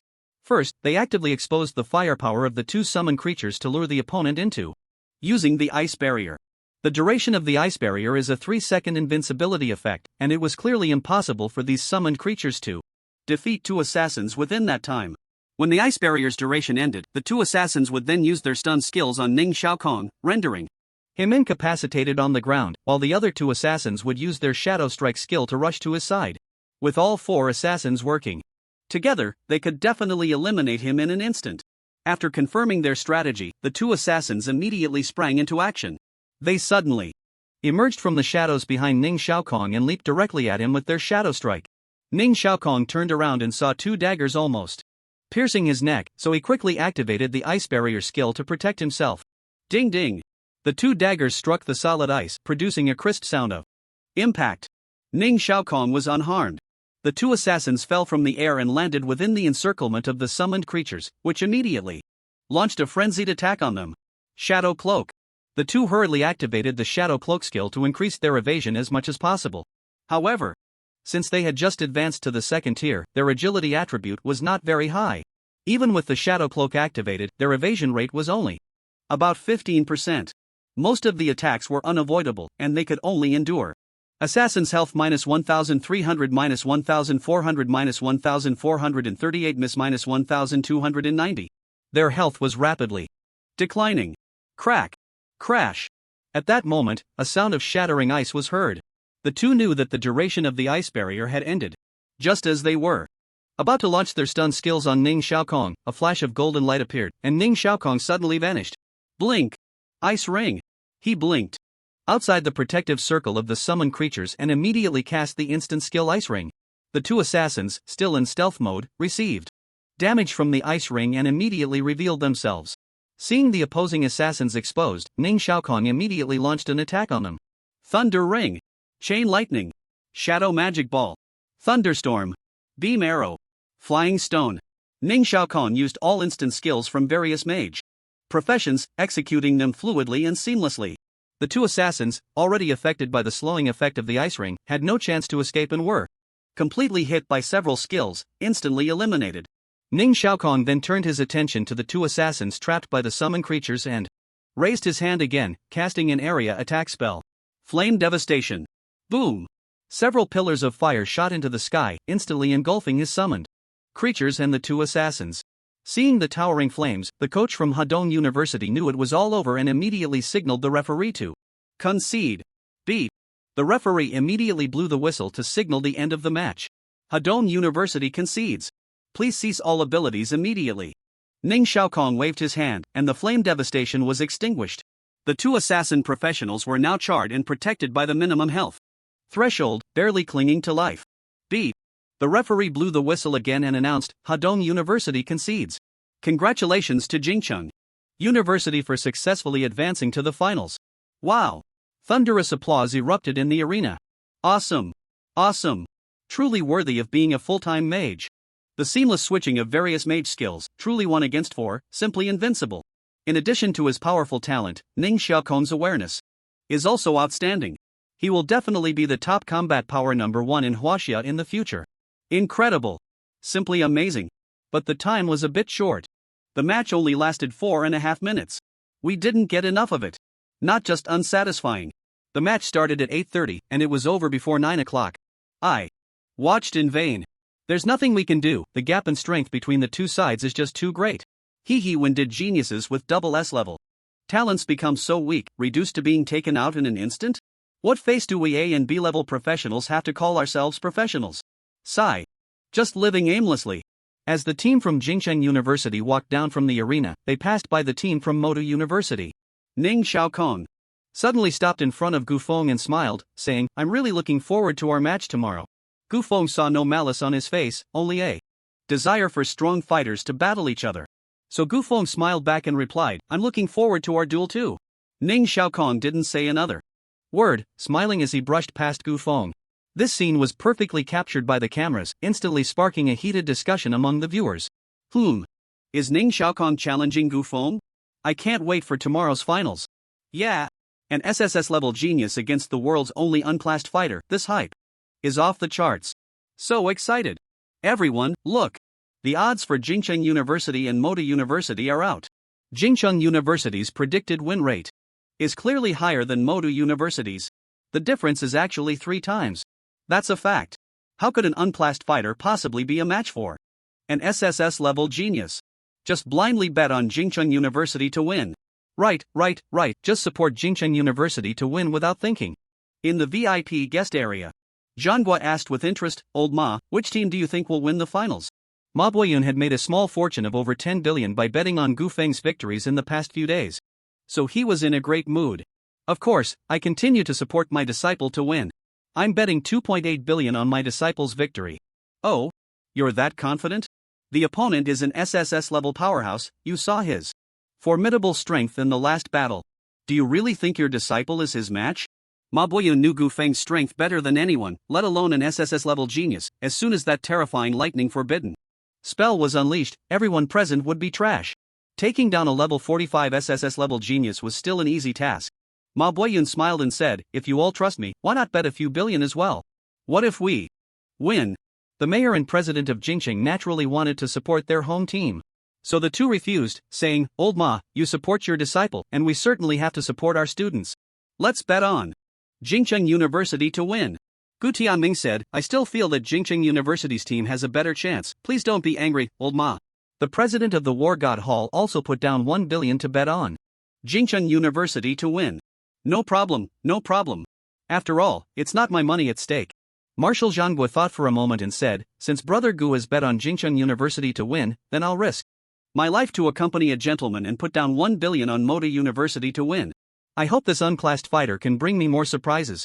Ma Boyun said, Marshal Zhanghua, what a gentlemanly sacrifice. "If my disciple wins, you must choose a few top-notch pieces of equipment for him." No problem. I guarantee your disciple will be satisfied." After the morning matches ended, Gu Feng found Bai Ningning and said, "Dear babe, can we discuss something?" Seeing Gu Feng's mischievous expression, Bai Ningning knew he was up to no good. "Go ahead, what is it? Can you lend me some more money?" Bai Ningning frowned slightly and said with some dissatisfaction, "Why are you borrowing money again? It feels like you're an endless pit. You'll never be filled." Although she complained, Bai Ningning still asked, "How much do you want to borrow this time?" "Not much, just lend me all the 3 billion you have left." "Ha? All of it? No way. I said this is my dowry, it's my final bottom line, I can't give it all to you." "What if I give it all to you and you turn around and find another woman? Wouldn't I be at a loss?" "I can only lend you another 1 billion at most, the remaining 2 billion is absolutely off limits. Whoever marries me, I'll give it to them." 1 billion, tripled. Would only earn 2 billion, that's still too little. Not enough. Gu Feng said, "This time the money won't be borrowed for nothing. I promise to pay back all the money I borrowed from you before, and I can make a big profit."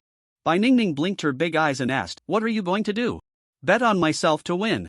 Although Bai Ningning didn't understand the rules of gambling, she had been seeing people around her placing bets these days. Some people really became rich overnight, but more people still lost money.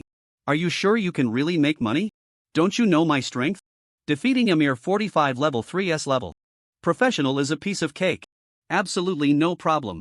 Bai Ningning thought about it and agreed. With Gu Feng's strength, he could even take down 80 level big shots, let alone a 45 level professional. "Then you must Win tomorrow. Don't worry, if I can't win, I'll sell myself to pay you back. What a nice thought. Selling yourself would just be cheapening yourself to this big pervert. You can't sell yourself. If you can't win, then you should just cut it off forever. Cough cough, isn't that a bit too harsh? If it's not harsh, I'm afraid you'll slack off and lose the match. Even to protect my precious treasure, I must win tomorrow. The afternoon match was a resurrection match, and Gu Feng didn't plan to watch. So he successfully cashed out 3 billion from Bai Ningning and bet it all on the victory of Magic City University. Then he went with Bai Ningning to level up in the Naga secret realm. In the afternoon resurrection match, Qingbei University, with absolute strength, unexpectedly secured the final victory and successfully maintained their 5th place, earning the last qualification for the World Elite University Championship. Gu Feng and Bai Ningning kept grinding until 10 p.m. before returning to the hotel to rest. The next day, the campus championship welcomed its final competition day, the highly anticipated finals. However, before the finals, Nanguan University and Hadong University first decided the rankings for 3rd and 4th place. Hadong University was definitely the dark horse that emerged in this year's competition. They had never achieved a top 5 finish in previous competitions. This year was already considered an extraordinary performance. They were very satisfied with achieving a top 4 finish. As one of the 4 prestigious universities in Huaxia, Nanguan University naturally did not want to lose to Hadong University, so they were also gearing up to win this match. The different mindsets of both sides directly affected the outcome of the match. Once the match began, Nanguan University displayed a strong desire to attack. Although Hadong University was also fighting, it was clear to anyone with eyes that the students from Hadong University were not fighting with a winning mindset. Instead, they were fighting with a mindset of learning experience and sparring. After more than 10 minutes of battle, Hadong University's formation was shattered, and they ultimately lost. Nanguan University secured 3rd place, while Hadong University took 4th place. Meanwhile, the highly anticipated Qingbei University only managed to secure 5th place. At this point, only the final match remained, the championship battle. The finals officially began. The host passionately announced, after several rounds of competition, "We have finally reached the most exciting showdown of the finals. Please welcome the 2 teams to the stage." The members of both teams stepped onto the arena. The red team is the Capital University, boasting an SSS-level genius student, while the blue team is the Magic City University, home to the world's only jobless individual, who will ultimately claim the championship. Without further ado, the match officially begins. As the host exited the stage, a bell rang, signaling the start of the competition. However, both sides hesitated to attack, instead observing each other's movements. All the team members knew that whether it was Gu Feng or Ning Xiaokong, both possessed the ability to eliminate the other team's members in an instant. These two were the key figures determining the outcome of the match. As long as they remained still, no one else dared to move. Thus, the 2 teams were locked in a stalemate for about 10 seconds. Ning Xiaokong suddenly stepped forward and said, "Gu Feng, since the match has come down to the final round, and we are the absolute core of our teams, why don't we let the others step back and have a one-on-one duel? Whoever wins will determine the champion team. What do you say?" Gu Feng also stepped forward and replied, "Oh, that's a good proposal. I agree." With a wave of his hand, Ning Xiaokong signaled the 4 members of Capital University to jump off the stage, voluntarily forfeiting the match. Lu Baxi, looking somewhat worried, asked, "Brother Chen, should we go down too?" "Yes, go ahead. Then be careful on your own." Lu Baxi and the others then jumped off the stage as well. The host, shocked, exclaimed, "What's happening? What's going on? All the other teammates from both teams have voluntarily forfeited the match. Now only Gu Feng and Ning Xiaokong remain on the stage. Could it be these 2 are going to duel? My goodness! This is so thrilling. They are actually going to decide the final champion through a one-on-one battle. This is the pinnacle showdown between a jobless individual and an SSS-level top talent. Who is stronger, and who is weaker?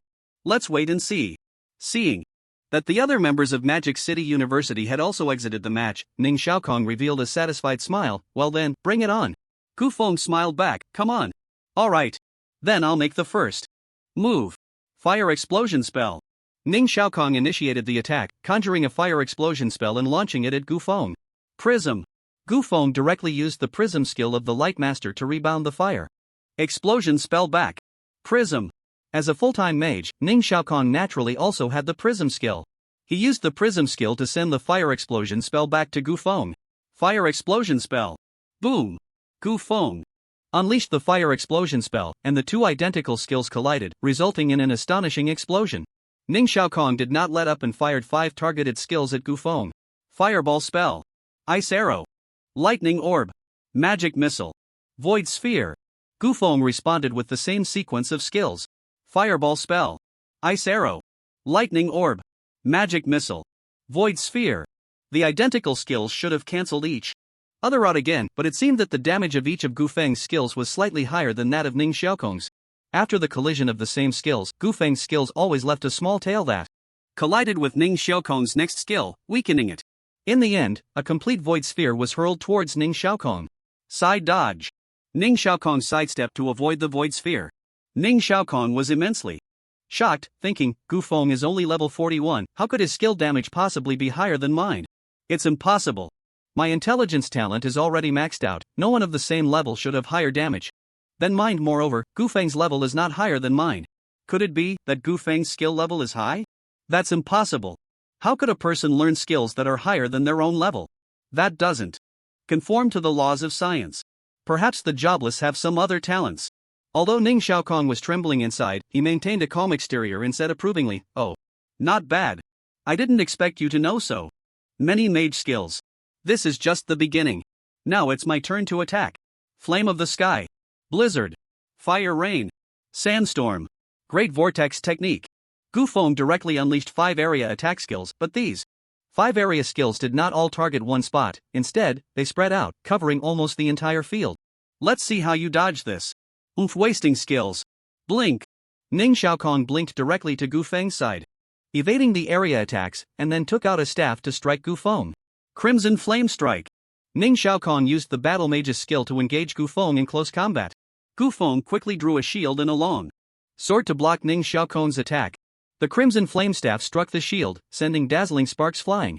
Ning Xiaokong continued his assault, Waltz Staff. Radiant Strike. Radiant Explosion. Meteor Shadow. Strike. Block. Sidestep. Back jump. Leap into the air.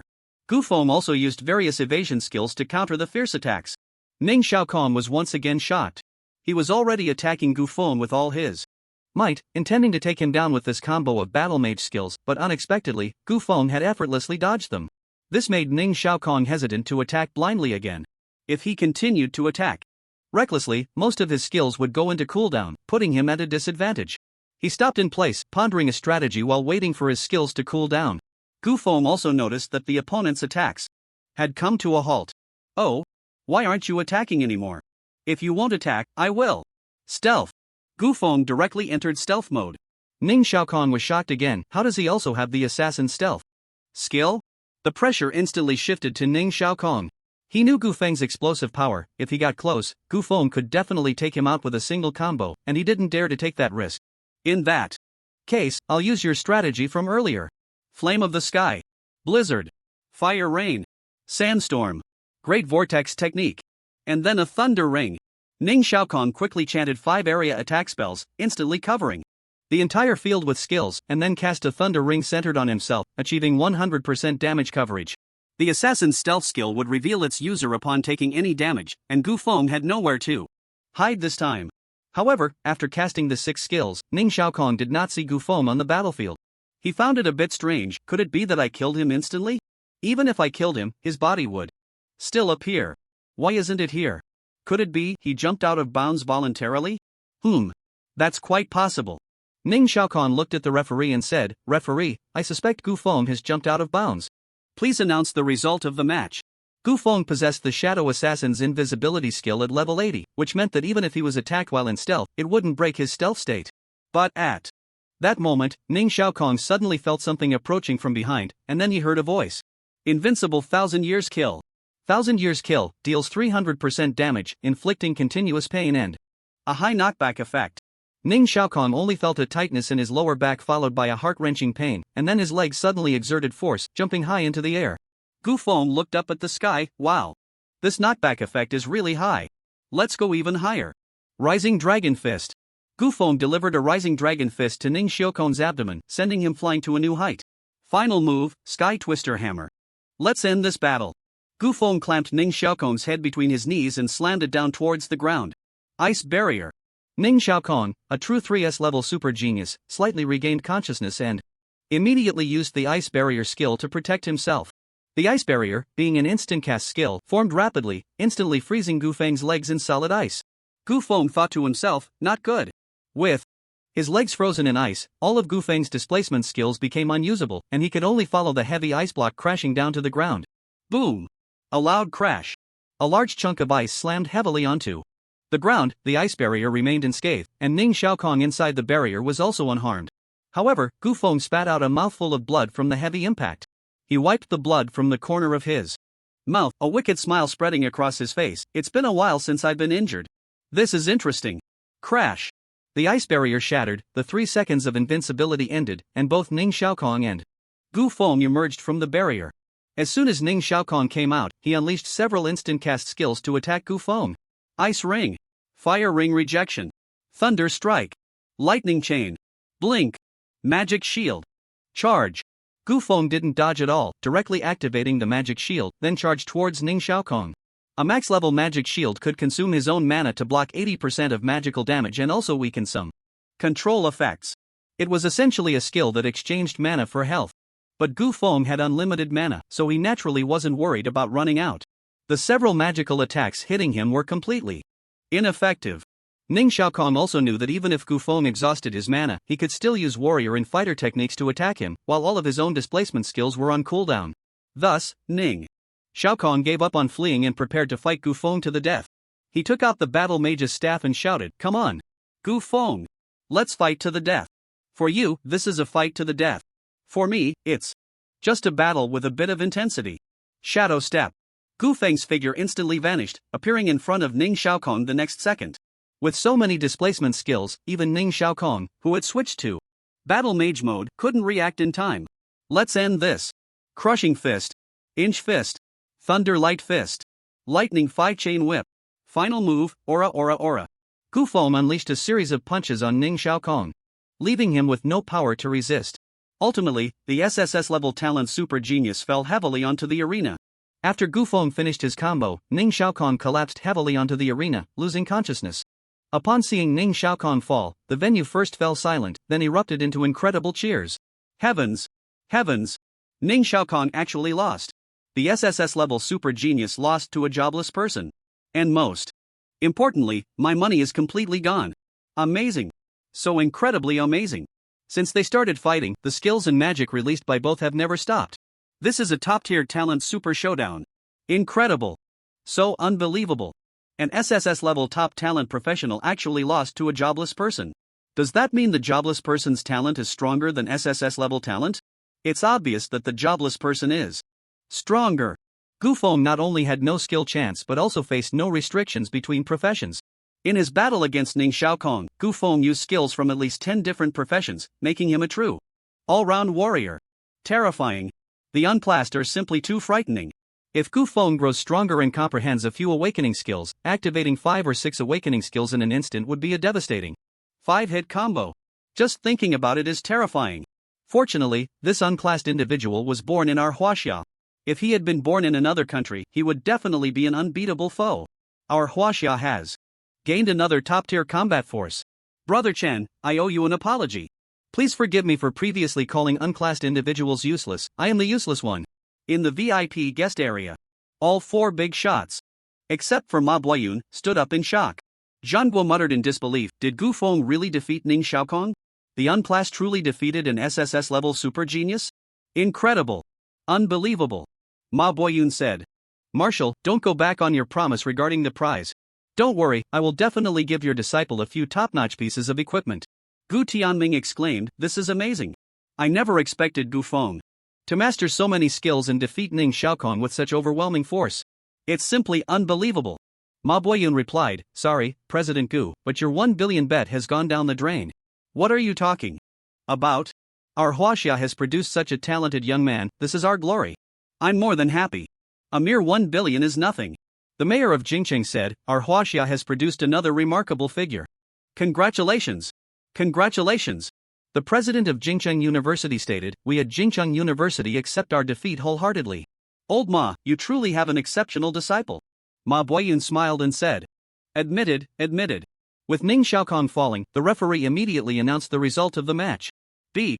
Ning Xiaokong has exhausted himself and lost. All members of Jingcheng University are eliminated. The winner is Modu University. Wow! The venue erupted in enthusiastic applause. Bai Ningning jumped up joyfully, great! Gu Feng won. I can finally see my return on investment. The host then said, congratulations to Modu University for defeating Jingcheng University and becoming this year's campus championship. What an exciting match! Now, both teams can take a break and we will hold the award ceremony in 10 minutes. The medical team rushed onto the stage to begin treating Ning Xiaokong. He is a precious asset to Huaxia, and nothing must go wrong. Fortunately, Gu Feng used only skills below level 45, so Ning Xiaokong was not seriously injured. After professional treatment, his injuries were mostly healed, and his consciousness quickly returned. He stood up and walked over to Gu Feng, saying, congratulations on your victory, you are really strong. You are strong too, but compared to me, you're still a bit lacking. Ning Xiaokong said with determination in his eyes, I will surpass you. Gu Feng smiled faintly, then good luck with that. Even if your talent is strong and your skills are good, you can't defeat me. Who is hanging on? Ning Xiaokong did not feel any sense of defeat, instead, there was a new light in his eyes. Perhaps it was because his talent was so overwhelming that he had not found a worthy opponent for a long time, leading to feelings of boredom and loneliness. When he saw Gu Feng's performance on the battlefield, it was as if he had found a match for himself. Which is why he suggested a one-on-one duel with Gu Feng in the finals. After losing the match, he not only did not resent Gu Feng for breaking his undefeated record and taking away his championship but instead viewed Gu Feng as a target to surpass. Perhaps this is what it means to have a spirit of seeking defeat in solitude. The 10-minute break has ended. The host invited the top 5 teams from the campus competition back to the stage, along with 5 big shots from the VIP guest area, to begin the award ceremony.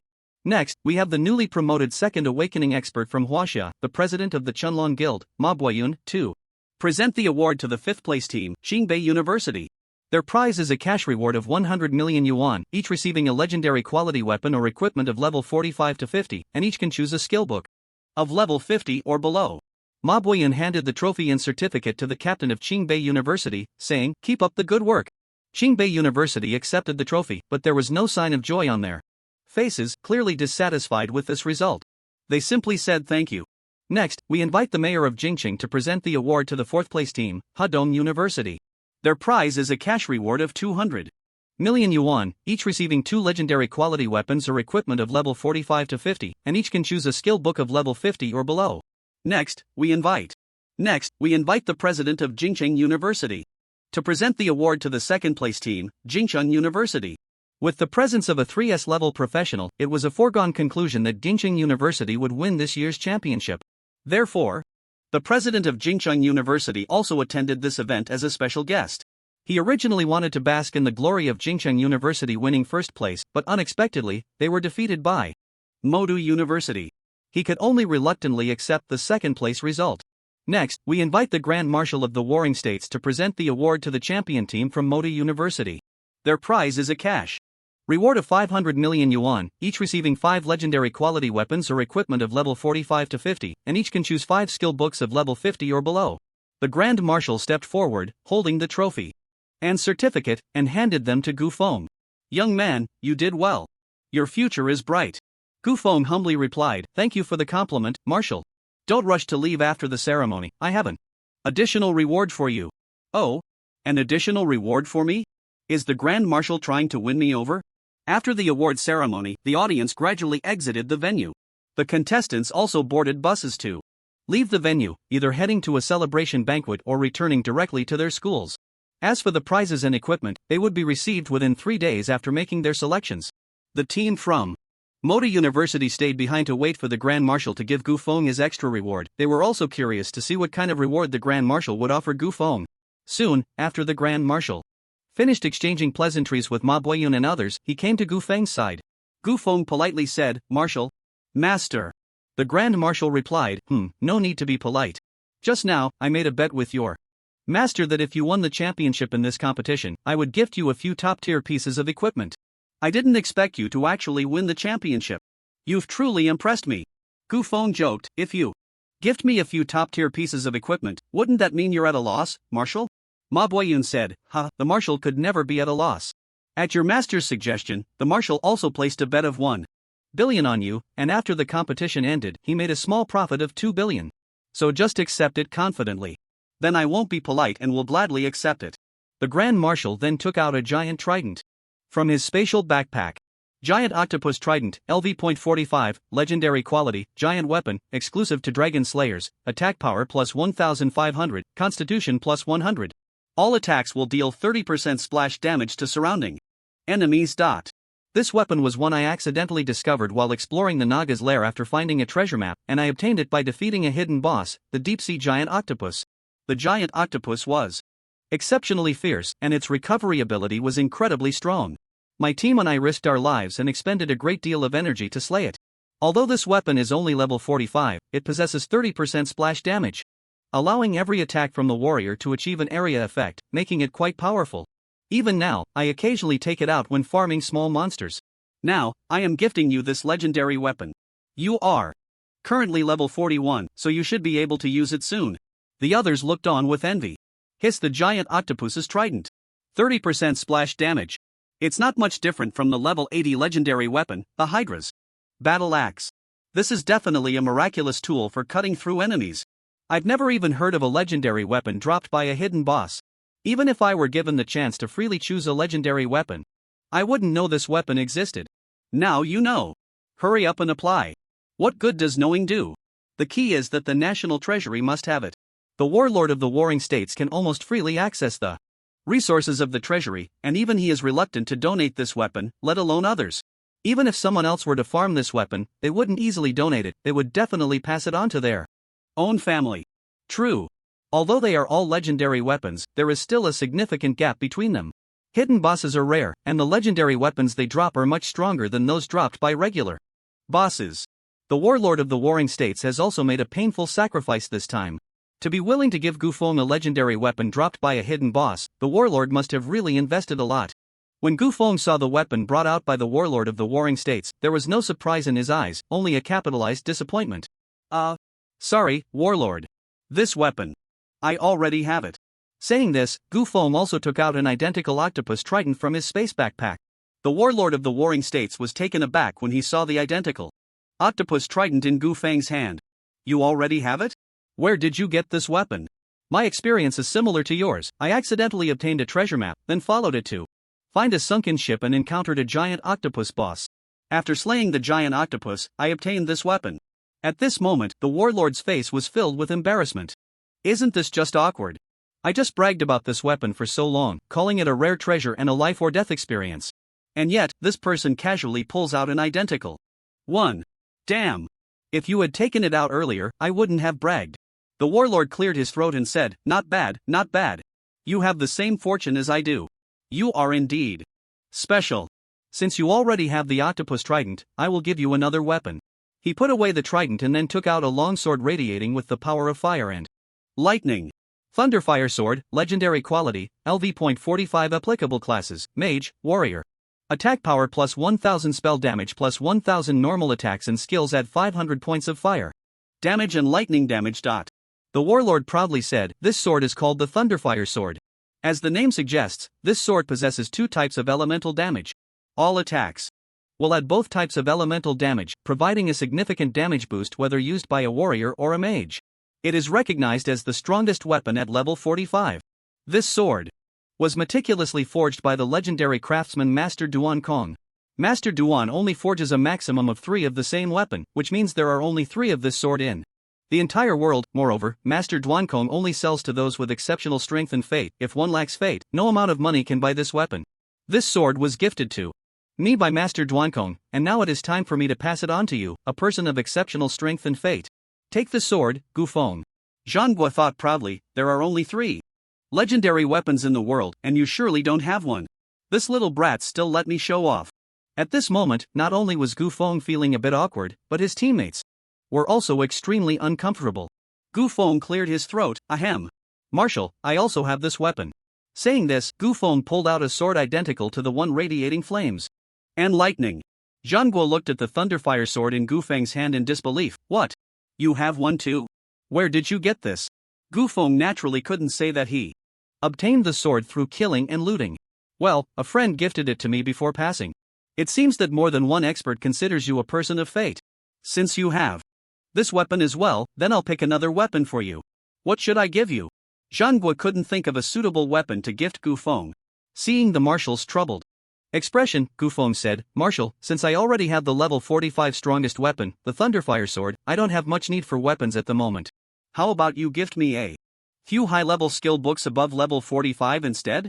You want to exchange for high-level skill books? Yes, any profession is fine. As the saying goes, having more skills is never a burden. No matter how strong a weapon is, it can only be used temporarily, but mastering skills can benefit one for a lifetime, so I prefer to learn more skills." Zhang Gui readily agreed, "Sure, no problem. But I don't have any skill books on me right now. I'll pick a few practical high-level skill books from the treasury to gift you later." "Thank you, Marshal." Suddenly, Zhang Gui changed the subject. "By the way, do you have any intention of joining my ranks? That way, you'd have access to endless resources. You can take any skills you want from the treasury. What do you say?" To directly join Marshal Zhang Guo's ranks is an immense honor. Others would undoubtedly agree without hesitation. Hesitating for even a second would be an insult to the marshal. But Gu Feng directly refused. "Sorry, Marshal, I'm used to being free-spirited and have no plans to join the military. It's not just any military, it's directly under my command." Gu Feng still politely declined. "If the country is in trouble or if the marshal needs assistance, I will definitely go to support. But I have my own plans. So, I'm sorry, Marshal." The marshal nodded, not angry. "All right. Since you have your own plans, I won't press you. Keep working hard, young man, I have high hopes for you. I'm off." Zhang Guo waved his hand and walked directly towards the exit. Gu Feng said, "Safe travels, Marshal." The others also respectfully said, "Safe travels, Marshal." After Zhang Guo left, the team from Magic City University embarked on their journey back. At 6 p.m., they successfully arrived at Magic City Airport. They then headed straight to the pre-booked hotel to hold a celebration banquet. Vice President Wang Liangping raised his glass and said, "Ahem, let me say a few words first. Congratulations on our victory in the campus championship." "Oh!" Everyone raised their glasses and cheered. "This is the first time our Magic City University has won the campus championship, and we owe this victory to one person." Everyone turned their gaze towards Gu Feng. "Come on, classmates, let's thank Gu Feng for bringing us this championship. Let's toast to him. Thank you, Chen Gu. Thank you, Chen Gu." Gu Feng also raised his glass in return and said, "Everyone is being too polite. These achievements are the result of our collective efforts. Here's to us winning the championship, cheers." The crowd downed their drinks in one go. They then began to eat. The vice principal spoke about the upcoming plans while eating. "Although we have won the championship of the Huaxia Campus Championship, we cannot let our guard down. Because our next task is to prepare for the World Campus Peak Championship with all our might." Lu Bashi said, "Don't worry, Principal, with Brother Chen here, the championship is definitely still ours. We must not be careless. Carelessness can lead to losing our stronghold. Tomorrow, we will watch all the matches of the teams from other countries that have advanced and study our counter-strategies." "Understood." At this moment, Gu Feng asked, "Principal, has any Huaxia team ever won the World Campus Championship?" It's embarrassing to say, but no Huaxia team has ever won an international championship. The best result was a third-place finish. What rewards are there for winning the World Championship? The rewards are incredibly generous. The champion team not only receives a reward of $1 billion, but also legendary weapons from level 50 to 60, equipment, skill books, and permanent access privileges to global secret realms. $1 billion, legendary weapons and skill books of level 50 to 60 to choose from, and permanent access privileges to global secret realms. Each reward made Gu Feng's heart race. Does the selection of level 50 to 60 skill books include the level 60 Awakening skill book? It does. But do you think that's all? Every year, the organizers prepare a special reward for the champion. What special reward? Last year's special reward for the champion was a flying mount, a two-headed wyvern. Although this year's reward has not yet been announced, there are rumors that this year's special reward is an enchantment stone. Enchantment stone? That's right. An enchantment stone is a special spirit stone that can add an additional attack or defense effect to weapons or armor. It's the simplest and most straightforward item to enhance combat power, and it's extremely rare. Your Thunderfire sword is said to be made using both fire and lightning attribute. Enchantment stones. Since this enchantment stone is so powerful, we must win the championship of the World Campus Championship. Wang Liangping raised his glass and said, "The World Campus Championship will be held in 2 weeks. Let's give it our all, make history, and strive to bring back another championship. Go! Go! Go!" After the celebration banquet, Wang Liangping gave Gu Feng the bonus and skill books he had promised earlier. A total of 500 million yuan in bonuses and 25 skill books. Gu Feng accepted them without hesitation. Principal, if I lead the team to win the international championship, how should the rewards be divided? What's yours is yours. Huaxia has yet to win a World Campus Championship. As long as you can fill that gap by winning the championship, all the rewards can be yours. Then, it's a deal. Seeing that Gu Feng was also excited about the prizes from the world competition, Wang Liangping saw an opportunity to make history. It's a deal. The next day, Gu Feng received the skill books sent by the warring states. There were 5 skill books of level 50 and 5 skill books of level 55, all core skills for various professions. 10 skill books add up to at least over 500 million. The warring states are quite generous. I'll learn them all. Ding. Mountain crushing earthrending / upgraded to level 4. Ding. Dragon surging wind breaking / upgraded to level 3. Ding. Blazing flame devouring heaven upgraded to level 5. After learning all the skill books, Gu Feng's strength was further enhanced. Gu Feng and Bai Ningning did not participate in the team training but planned to level up by grinding in secret realms alone. With just 14 days left until the World Campus Championship begins, I must level up to level 45 within these 14 days. It would be best if I could also get Bai Ningning to level 45. I have to make sure this little girl gets to show her face in the competition. Let's go, darling. Time to level you up. The two entered the Taoren secret realm once again. After grinding in the Taoren secret realm for 3 consecutive days, Bai Ningning reached level 40, and Gu Feng's level also rose to 42. With both of them at level 40, it meant they could now challenge the 45 to 50 level secret realms. Gu Feng and Bai Ningning returned to the hotel, planning to rest well for the night before heading to the refreshed secret realm the next day. Upon returning to the hotel, Gu Feng discovered that the 5 pieces of legendary quality equipment they had chosen for the campus championship had already been delivered. Gu Feng chose a set of legendary gear for a level 45 space mage, the time controller set. The biggest feature of this set is its ability to significantly reduce skill cooldown times, with a maximum reduction of 30%. Gu Feng loved using the awakening 5 or 6 strikes to instantly kill bosses, but as the boss levels increased, their health and resistance also rose dramatically. Now, more awakening skills were needed to take down a boss in one hit. Using awakening skills in large quantities sometimes led to situations where there weren't enough skills available. Sometimes when facing a boss, the awakening skills he had used earlier hadn't cooled down yet, forcing him to wait or use regular skills to defeat the boss, which wasted time.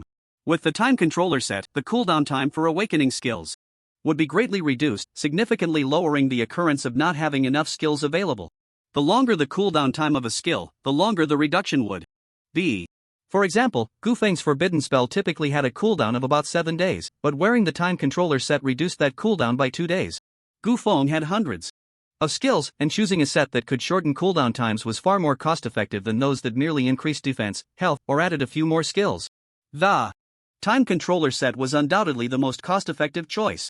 As for Bai Ningning's equipment, it was a straightforward choice between the Aura Knight and the Paladin set. In the past, Bai Ningning would have chosen the Aura Knight set without hesitation, as the team benefits outweighed personal gains. But now that she had Gu Feng, she hardly needed to consider the team. All she needed to do was take good care of Gu Feng. So, she decisively chose a level 45 Paladin set. The next day, after a night of rest, the two headed to the 45 to 50 level secret realm, the Orc world. This is a continent ruled by the beast race. They are strong, savage, bloodthirsty, warlike, and possess high intelligence. Comparing brute force with these savage creatures is definitely not a wise choice. Gu Feng was somewhat familiar with this secret realm. He remembered that the last guild promotion task involved challenging this secret realm, which Ma Boyun had easily handled with a second awakening skill. However, from Gu Feng's observations, he felt that the orcs, aside from their strong attributes, did not possess any other special abilities, so this secret realm should not be too difficult. Gu Feng directly chose the Hell level secret realm and walked in. After a moment of dizziness, Gu Feng found himself in a wild land. Not far away, an orc armed with a hand axe was patrolling. Orc soldier, race, beast. Race, LV.45, health, 45,000, attack, 2,000, defense, 1,000, magic defense, 1,000, skills, heavy strike, tear, sweep, charge, muscle break strike, crippling strike. This orc only has some ordinary warrior skills, with the maximum attack adding a bleeding effect. There's nothing special about it. At this moment, the orc also noticed Gu Feng's presence. It immediately swung its axe and charged at Gu Feng. Summon ghost wolves, summon giant bears, summon treants, summon crows. The druid's summons are enough to deal with you. Gu Feng summoned the druid army to attack the orc. Faced with the sudden appearance of dozens of summoned creatures, the orc soldier abruptly hit the brakes, then turned and ran away. This action from the wild creature surprised Gu Feng as well. Ha! It actually ran away. These orcs indeed possess a certain level of intelligence. Gu Feng drew a bow, pulled back the string, and shot an arrow. Frost arrow. Whoosh! A sound of air being sliced through came, and the arrow swiftly flew past, reaching the orc's side in the next second, firmly embedding itself in the orc's left shoulder. Thud! An arrowhead infused with icy power pierced directly into the orc's scapula, causing the orc soldier to nearly stumble and fall. Immediately, the icy power spread, enveloping the orc's entire body in a layer of frost. Its movement speed decreased by 30%. The ghost wolf took advantage of this moment, catching up to the orc soldier and pouncing on him, tearing at him furiously. Orc soldier's health -8,000, -8,000, -8,000. Under the ghost wolf's frenzied bites, the orc soldier was torn to shreds. Orc soldier dead, gained 4,500 experience points, received a hand axe. After killing this orc, Gu Feng fell into thought. Running away when you can't win is indeed a bit irritating. The wild creatures in the previous secret realm would charge at intruders without caring whether they could win or not. But these orcs are different, they actually run away when they can't win. This will severely affect my monster farming speed. My summons lack intelligence and rely entirely on my commands. Faced with these intelligent beings, if there's no one to direct them, they can easily be led around by the enemy. It's somewhat manageable against these melee orcs. But if I face those ranged attackers, even with a significant level difference, my summons won't gain any advantage and might even be kite to death. It seems the challenge in this secret realm lies in the intelligence of these orcs. Quite interesting. Gu Feng pondered for a moment and said, Ning Ning, these orcs possess a certain level of intelligence and can analyze the battlefield situation. Stay back to assist my summons and activate the swift aura to provide them with movement speed to chase down the fleeing enemies. I'll go directly to kill the boss. Bai Ning Ning readily agreed, Bai Ning Ning immediately activated the swift aura and moved to the center of the summons. Summon Ice Demon. Summon Soul Reaper. Gu Feng still felt a bit uneasy, so he summoned the Ice Demon with a freezing aura and the level 60 awakened skill Soul Reaper from the Necromancer to join the team. Only then did he use sword control to fly deeper into the secret realm. After Gu Feng left, the army of summons began to move in the direction he had gone. The orc soldiers encountered along the way, upon seeing such a massive army of summons, all chose to retreat without a fight. With Bai Ning Ning activating the swift aura, the speed of the summons received a significant boost, making it quite easy to catch up to a fleeing orc. Coupled with the ice demon's freezing aura slowing effect, once these orcs were caught, they had no chance of escaping. The orc soldiers that were caught could only fight to the death. But faced with the overwhelming army of summons and the immense level suppression, the orc soldiers were utterly no match and were quickly beaten to death. Orc soldier dead, gained 4,500 experience points. Orc soldier dead, gained 4,500 experience points. Seeing that her tactics were fine and that Bai Ning Ning was well protected in the midst of the summoned creatures, Gu Feng finally felt at ease to accelerate forward. After flying for about 10 kilometers, Gu Feng discovered a new orc profession. They carried longbows on their backs, dressed in clothes made of animal skins. Accompanied either by wild boars or by cheetahs and giant bears. Orc Hunter, LV.47, Health 50,000, Attack Power 2200, Defense 1000, Magic Defense 1000 Skills, Animal Trap, Net. Trap, Deadly Shot, Animal Companion, Frost Arrow, Precision Shot, Poison Shot, Explosive Trap, Flare. The Orc Hunter, a ranged attacker, and has quite a few control skills. If it were a one-on-one fight, it would indeed be somewhat difficult to deal with. But hunters have single-target attack skills, which pose almost no threat to my army of summoned creatures. No need to worry. Gu Feng ignored the orc hunter and continued forward. After traveling a few more kilometers, Gu Feng discovered another new orc profession. These orcs had fierce faces, wore heavy armor, and rode on a blue giant wolf. Orc Wolf Cavalry, LV.50, Health 55,000, Attack Power 2200, Defense 1200, Magic Defense 1200 Skills. Charge, Slash, Mounted Shooting. The mount of the Orc Wolf Cavalry is a combat mount and can also attack. If the mount dies, the Wolf Cavalry retains all the skills of the Orc. Soldiers. Giant Wolf, Health 35,000, Attack Power 1500, Defense 800, Magic Defense 800 Skills, Bite, Claw Attack. The level 50 Wolf Cavalry should be the strongest minor monsters in the Orc World's secret realm. Besides the mount being able to attack simultaneously, there's nothing particularly special about them. No need to worry. Then I can search for the boss with peace of mind. Gu Feng flew at full speed, but not far ahead, he discovered an unusual sight. He saw 6 Orc Wolf Cavalry arranged in 2 rows, escorting a prison cart. The cart was pulling an iron cage, inside which was a female orc. What's going on? What crime did that female orc commit? Why is she locked up like a criminal? Or is this some hidden quest or side quest? Let's go down and take a look. Gu Feng flew down directly. He jumped off his sword and stood in front of the escorting team. Seeing someone blocking the way, all the orcs responsible for the escort were startled, but when they saw that Gu Feng was alone, their courage instantly grew. One of the leading orcs stepped forward and said, "Hey! You're blocking the way, you lucky human. I, your orc lord, have important matters to attend to, so I'll spare your life this time. Get out of the way quickly." Gu Feng was not intimidated by his threat and instead retorted, "Why are you escorting her? What crime has she committed?" The leading orc glanced back and then disdainfully said to Gu Feng, "What she did has nothing to do with you humans. If you're smart, you'll get out of the way quickly. Don't force me to kill you." Gu Feng also looked at the prison cart. He noticed that the female orc had quite a bit of beauty. This woman must be extraordinary. Is she a princess from some tribe? Gu Feng took out a bow and arrow and said, "I'm the kind of person who loves to meddle in other people's business, so I'm definitely getting involved in this matter today. Now, let's get started." It seems I grabbed the wrong weapon. Oh well, I'll just use this. The orc looked at Gu Feng taking out a bow and arrow with even more disdain. "Humph. A mere archer dares to block our way. I think you're tired of living. Brothers, tear him apart and feed him to the wolves. Charge."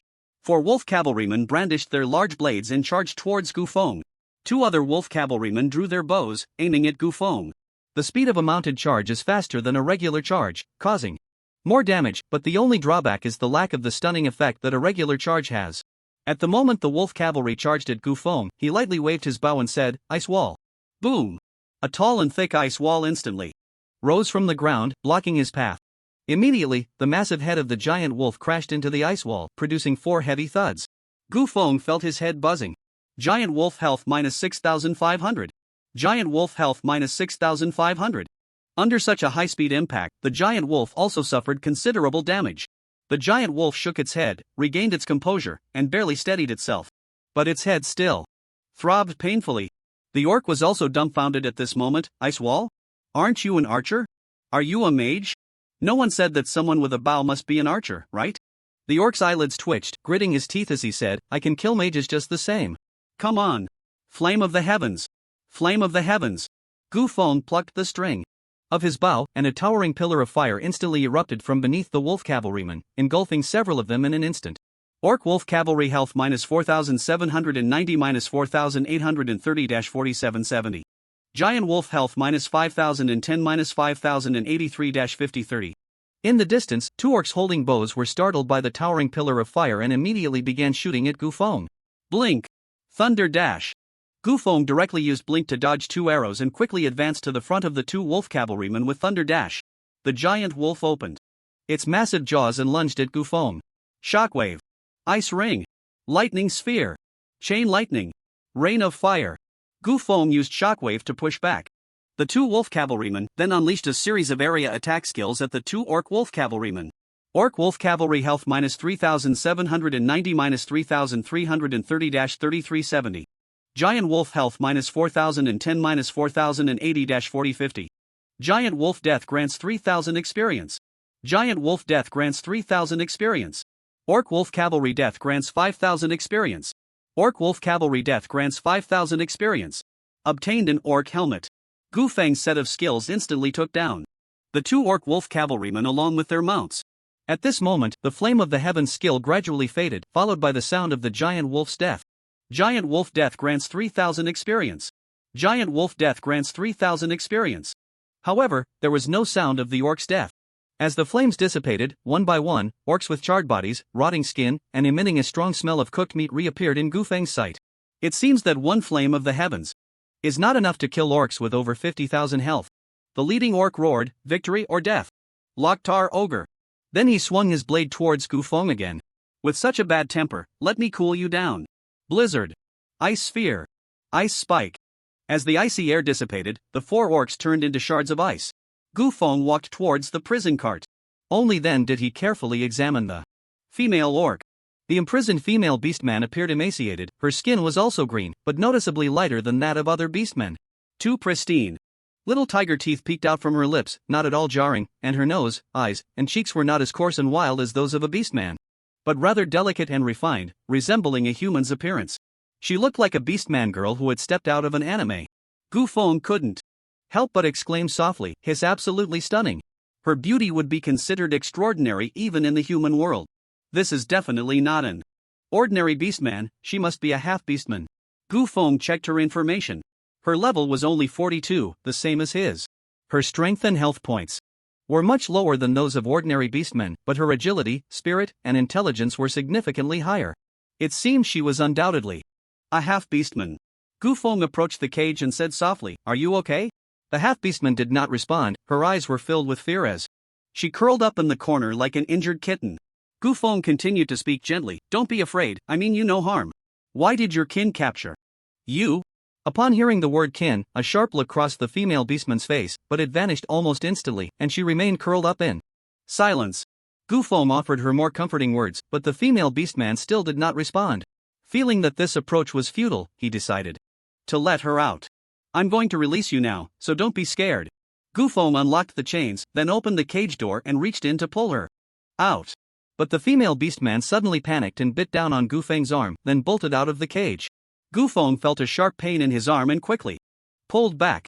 However, her sharp fangs had already drawn blood. Hiss! This little girl really has a sharp bite. Watching the direction she fled, Gu Feng thought for a moment and decided not to pursue her. First, because rescuing her hadn't triggered any side quests or hidden missions. Second, if he followed her, nothing might happen, and it would only waste his leveling time.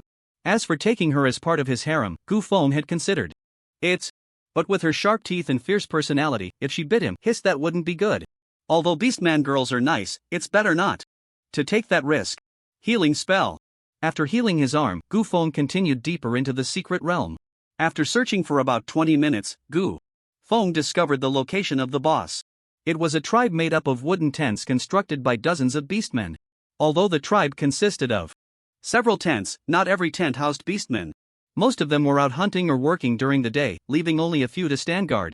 In the center of the tribe was the boss of the secret realm, the great chieftain of the beast clan, Grum. His skin color was different from most beastmen, a dark red, as if stained with blood. He wielded a giant axe, the legendary battle axe, Bloodhowl. He wasn't wearing heavy armor, as if such armor would hinder his movements. Beast Clan Great Chieftain Grum, LV.50, health points 2 million, attack power 6000, defense power 1800, magic defense 1,800. Skills, mastery of all skills of Dragon Slayer warriors and berserkers up to level 50. Warsong Clan, Grum is also the leader of the Warsong Clan. The lower his health, the stronger his battle intent becomes. His attack speed and power increase. At this moment, Grum noticed Gu Feng in the sky. But he showed no signs of panic, merely watching Gu Feng's every move quietly. The berserker's trait is that the lower the health, the stronger the attack speed and attack power. The trait of the Battle Song Clan is also that the lower the health, the stronger the attack speed and attack power. If these two traits stack together, what kind of terrifying bonus would that create? Gu Feng was eager to try. How about we give it a go? Gu Feng slowly floated down from the air and stood opposite Grum. The other orcs immediately surrounded them. But Grum waved his hand, stopping the other orcs from attacking. "Are you looking to duel me? Don't stop them, this is all experience. I've never been afraid of anyone in a duel. Come on." Gu Feng drew two giant swords and assumed a battle stance. Grum also gripped his giant axe tightly, suddenly accelerating, then leaping high into the air, swinging his axe down at Gu Feng. Reckless.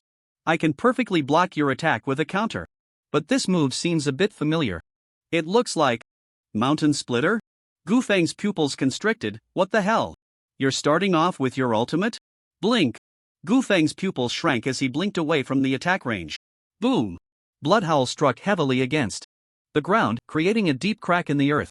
Immediately, the crack split into countless smaller fissures, from which scalding lava erupted. What the hell? You're starting off with your ultimate? If I hadn't run fast, I would have almost been done in by this old schemer. But before Gu Feng could react, Grum charged out from the lava. Block and counter. Gu Feng used block and counter to stop Grum's charge, slashing deeply with his giant sword. Grum's health minus 780. But Grum, like a monster without pain, ignored the wound and launched a fierce attack on Gu Feng again. Heavy strike. Sweep. Cross slash. Blood strike. Tendon break strike. Transcendent body. Heavy strike. Sweep. Cross slash. Blood strike. Tendon break strike. Gu Feng countered with the same moves. Since Gu Feng was wielding two giant swords, each attack was made with both weapons. Each strike almost allowed him to hit the boss in extra time. With the activation of Transcendent Body, his defense was greatly enhanced, and even while trading blows with the boss, he didn't take much damage. Plus, he had various healing spells, so whenever he ran low on health, he could heal up and continue fighting. Meanwhile, Grom's body was being cut by Gufeng, with his health steadily depleting. As Grom's health continued to drop, Gufeng could clearly feel that Grom's attack speed and attack power were significantly increasing. The attack frequency of the boss wielding a giant axe was now almost on par with Gufeng using 2 giant swords. Hiss, the double attack speed bonus is indeed powerful. It's time for me to switch to 2 faster weapons. Back jump. Healing spell. Slow healing. Gufeng jumped back to evade Grom's attack range, then healed himself twice before quickly switching to 2 faster katanas. Come on. Let's keep hurting each other. Grom showed no signs of giving Gufeng any breathing room, charging in again to unleash a flurry of attacks.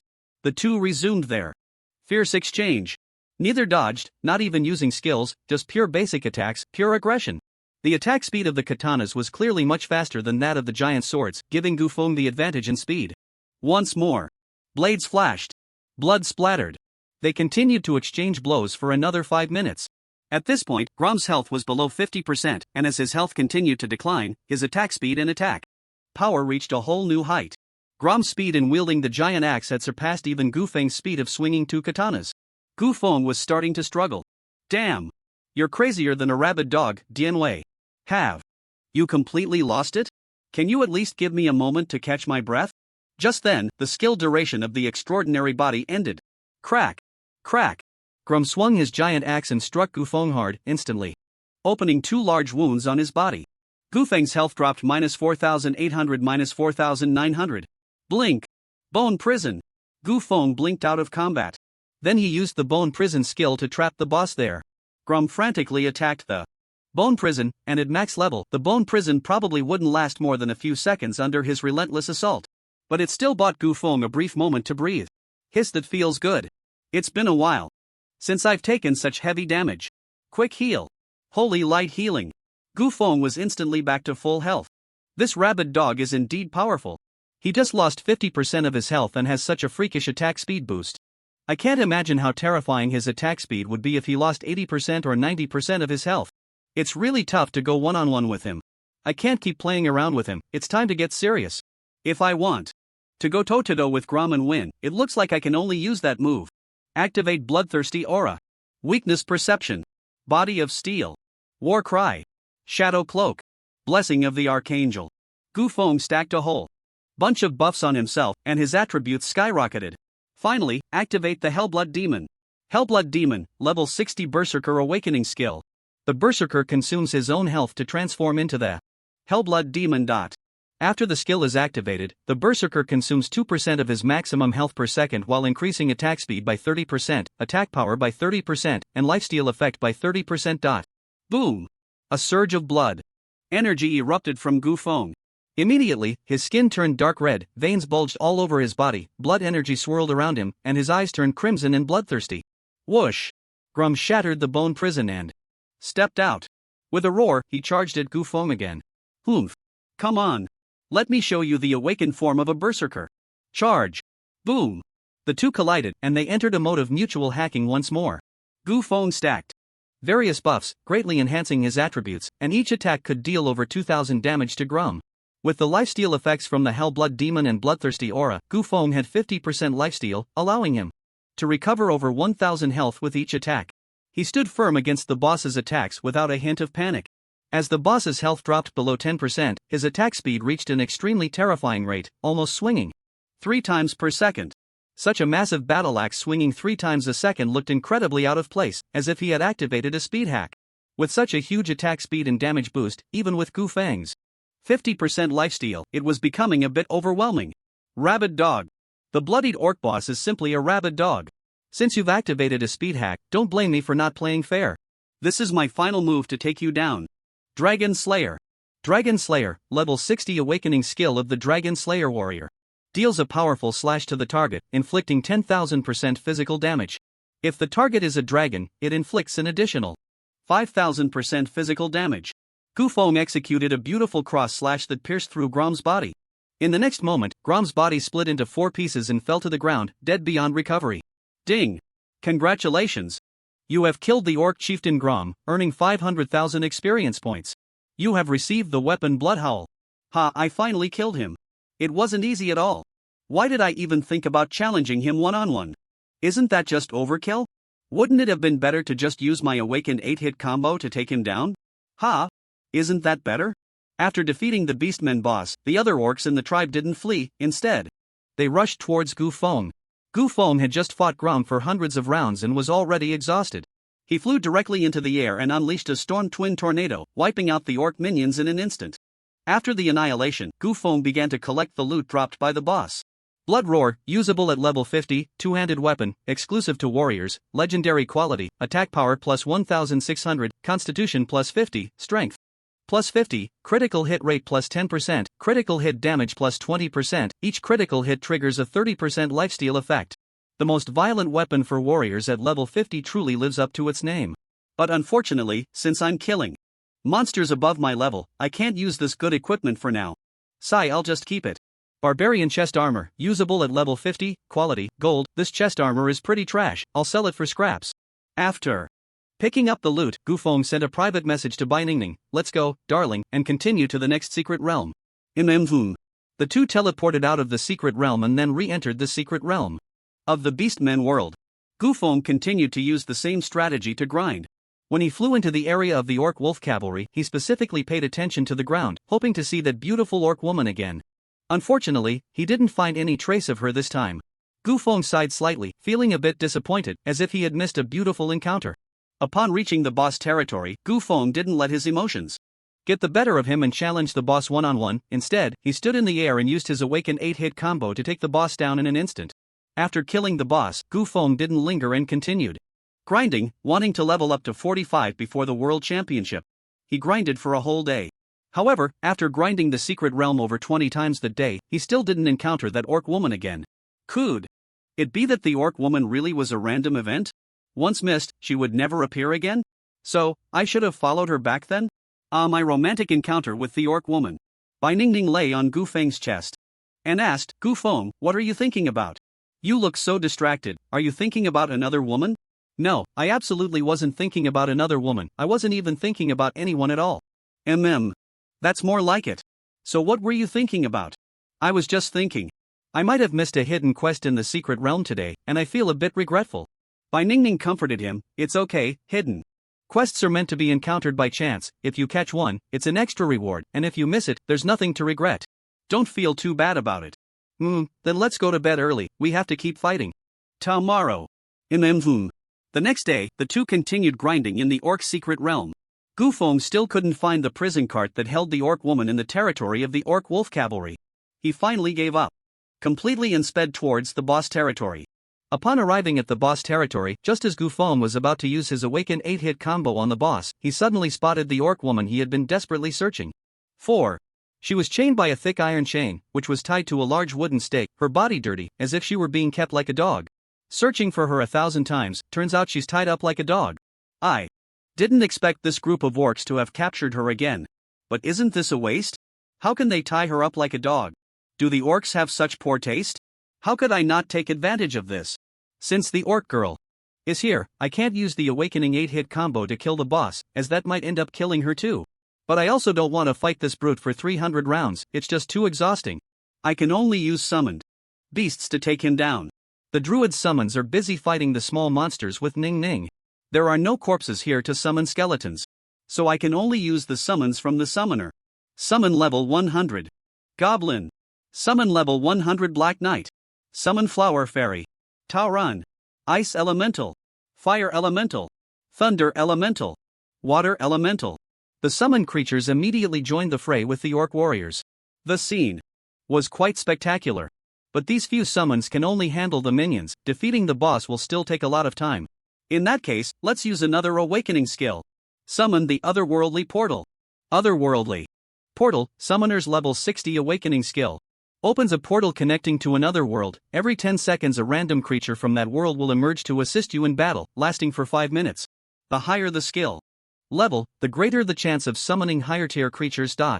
Summoning one otherworldly creature every 10 seconds means I can summon 30 creatures in 5 minutes. And since it's random, if I'm lucky, I might even Summon a demon lord from another world. They say the summoner's level 60 awakening skill is a trap skill, always summoning weaklings. But it depends on who is using it. My luck has always been extraordinary, so let everyone witness the power of this skill. Gufeng waved his staff, and a blue portal slowly appeared in the orc camp. Immediately, a slime holding a wooden sword and wearing a horned helmet bounced out of the portal. Slime. Hero, level 5, attack power 150, defense power 50, health 500 skill, slime headbutt. Gufeng's eyelids twitched. A slime? What the hell is this? The brave slime bounced towards the orc boss, making puff, puff sounds with each jump, as if it were wearing squishy slippers. The slime raised its wooden sword and then smashed it down hard on the boss. Grom's health -1. Grom felt his leg hair being violated, looked down, and saw a blue, poop-like creature attacking him. Without hesitation, he lifted his foot and stomped down hard. Puff! The slime hero was squished. Blue goo oozed out from between Grom's toes. To be honest, that squishy feeling was quite pleasant. Gufeng, it's fine. I still have 29 summons left, and the chance of summoning powerful creatures is high. 10 seconds are up, come forth, my mighty minion. Puff! Puff! Puff!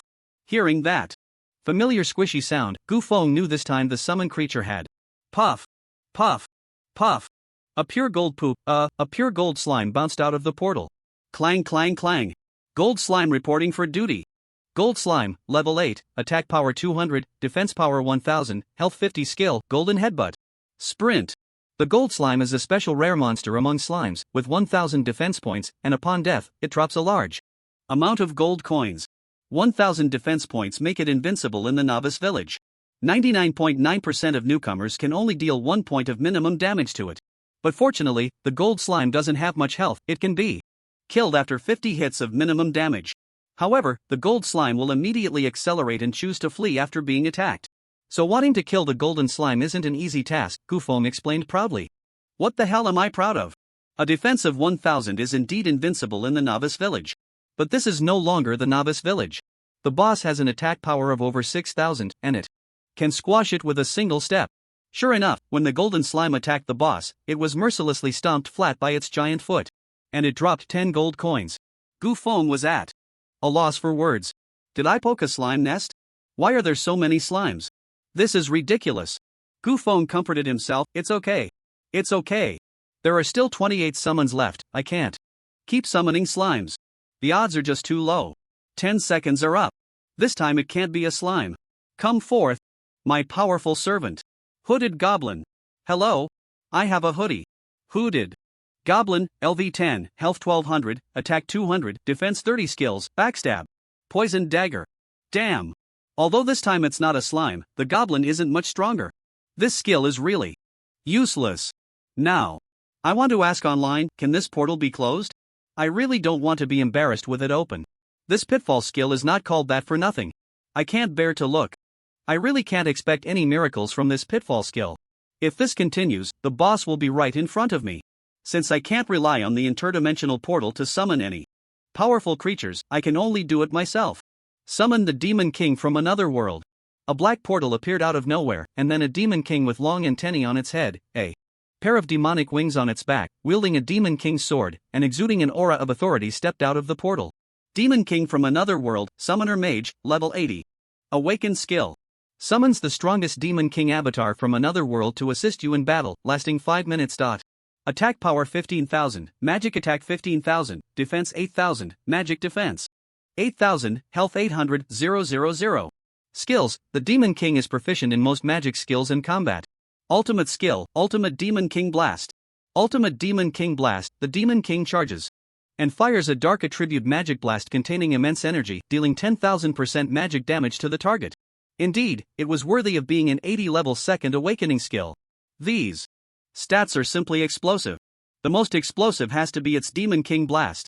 10,000% magic damage multiplied by the Demon King's magic attack can deal 1.5 million damage in one hit. It can take down the boss in one blow. What are we waiting for?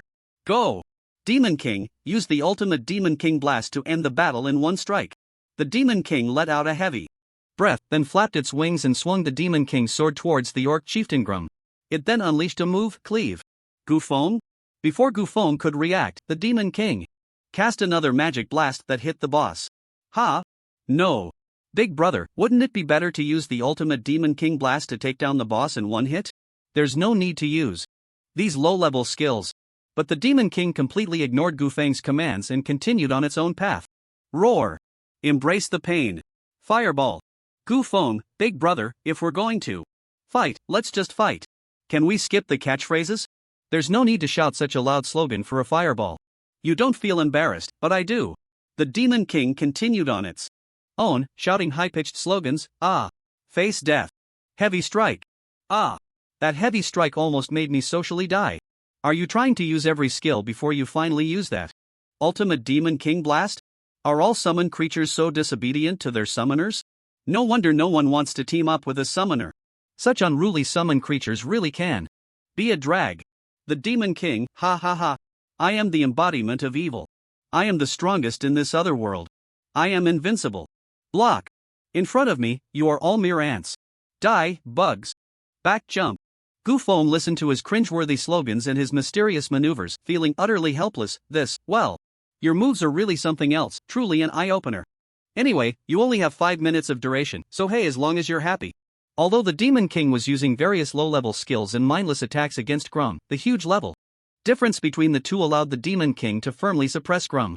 Grum's attack power was only 6,000 plus, while the Demon King's defense was 8,000 points. Even with Grum stacking the passive bonuses from the Warsong clan and Berserker, he still couldn't break through 7,000 points of attack power. Grum's arms were already smoking from swinging, and even the legendary weapon Blood Howl was dull from the effort, yet he couldn't break the Demon King's defense. Soon, the Demon King's 5 minutes of appearance time was about to end, and Grum was left with just over 30,000 health. At that moment, the Demon King suddenly stopped his normal attacks, then stretched one hand forward, slowly condensing a black sphere. Black lightning danced across the surface of the sphere, containing extremely terrifying energy. The Demon King proclaimed loudly, "Prepare to face my ultimate power. Destruction. Ultimate Demon King Bomb." The instant the ultimate Demon King Bomb made contact with the boss, it erupted with terrifying energy. Boom! Grum's health minus 1.5 million. The entire body of the boss was instantly blasted into dust by the Demon King Bomb, dissipating into the air, leaving not a trace. The Orc Chieftain has died, gaining 500,000 experience. Clap clap clap. Gufeng couldn't help but applaud the great Demon King. Beautiful. Where the hell have you been? If you had used this move earlier, it would have been resolved long ago. Did you really have to waste those 5 minutes? I was so awkward I could have scratched out a 3-bedroom apartment. The 5 minutes were up, and the Demon King summoned a portal to return, saying, "Humph. See you next time, ants." Me? An ant? You bastard. I can't take it. Gufeng kicked at the Demon King, but it was too late. The Demon King vanished along with the portal. This stupid thing, if I summon you again, I'm a dog. As expected, no summoned creature is as useful as a necromancer's summons. The skeleton army may have a single method of attack, but precisely because of that simplicity, it's easier to control and formulate tactics. The Demon King has so many skills, but because there are too many, it's hard to guess what he wants to do next. I guess he only uses that ultimate skill when time is running out or when his life is threatened. Gufeng picked up the equipment dropped by the boss, then headed to where the Orc Girl was tied up. The Orc Girl's clothes were a bit tattered from the friction, revealing bits of skin, and although she was dirty all over, it made her even more endearing. He crouched down and softly asked, "Don't be afraid, I'm here to save you. Why did these orcs capture you?" The Orc Girl didn't answer but shifted back a bit in fear. Seeing that she was still on guard, Gufeng didn't press further. "I'll help you untie the ropes now, but we have to agree, no biting this time, okay?"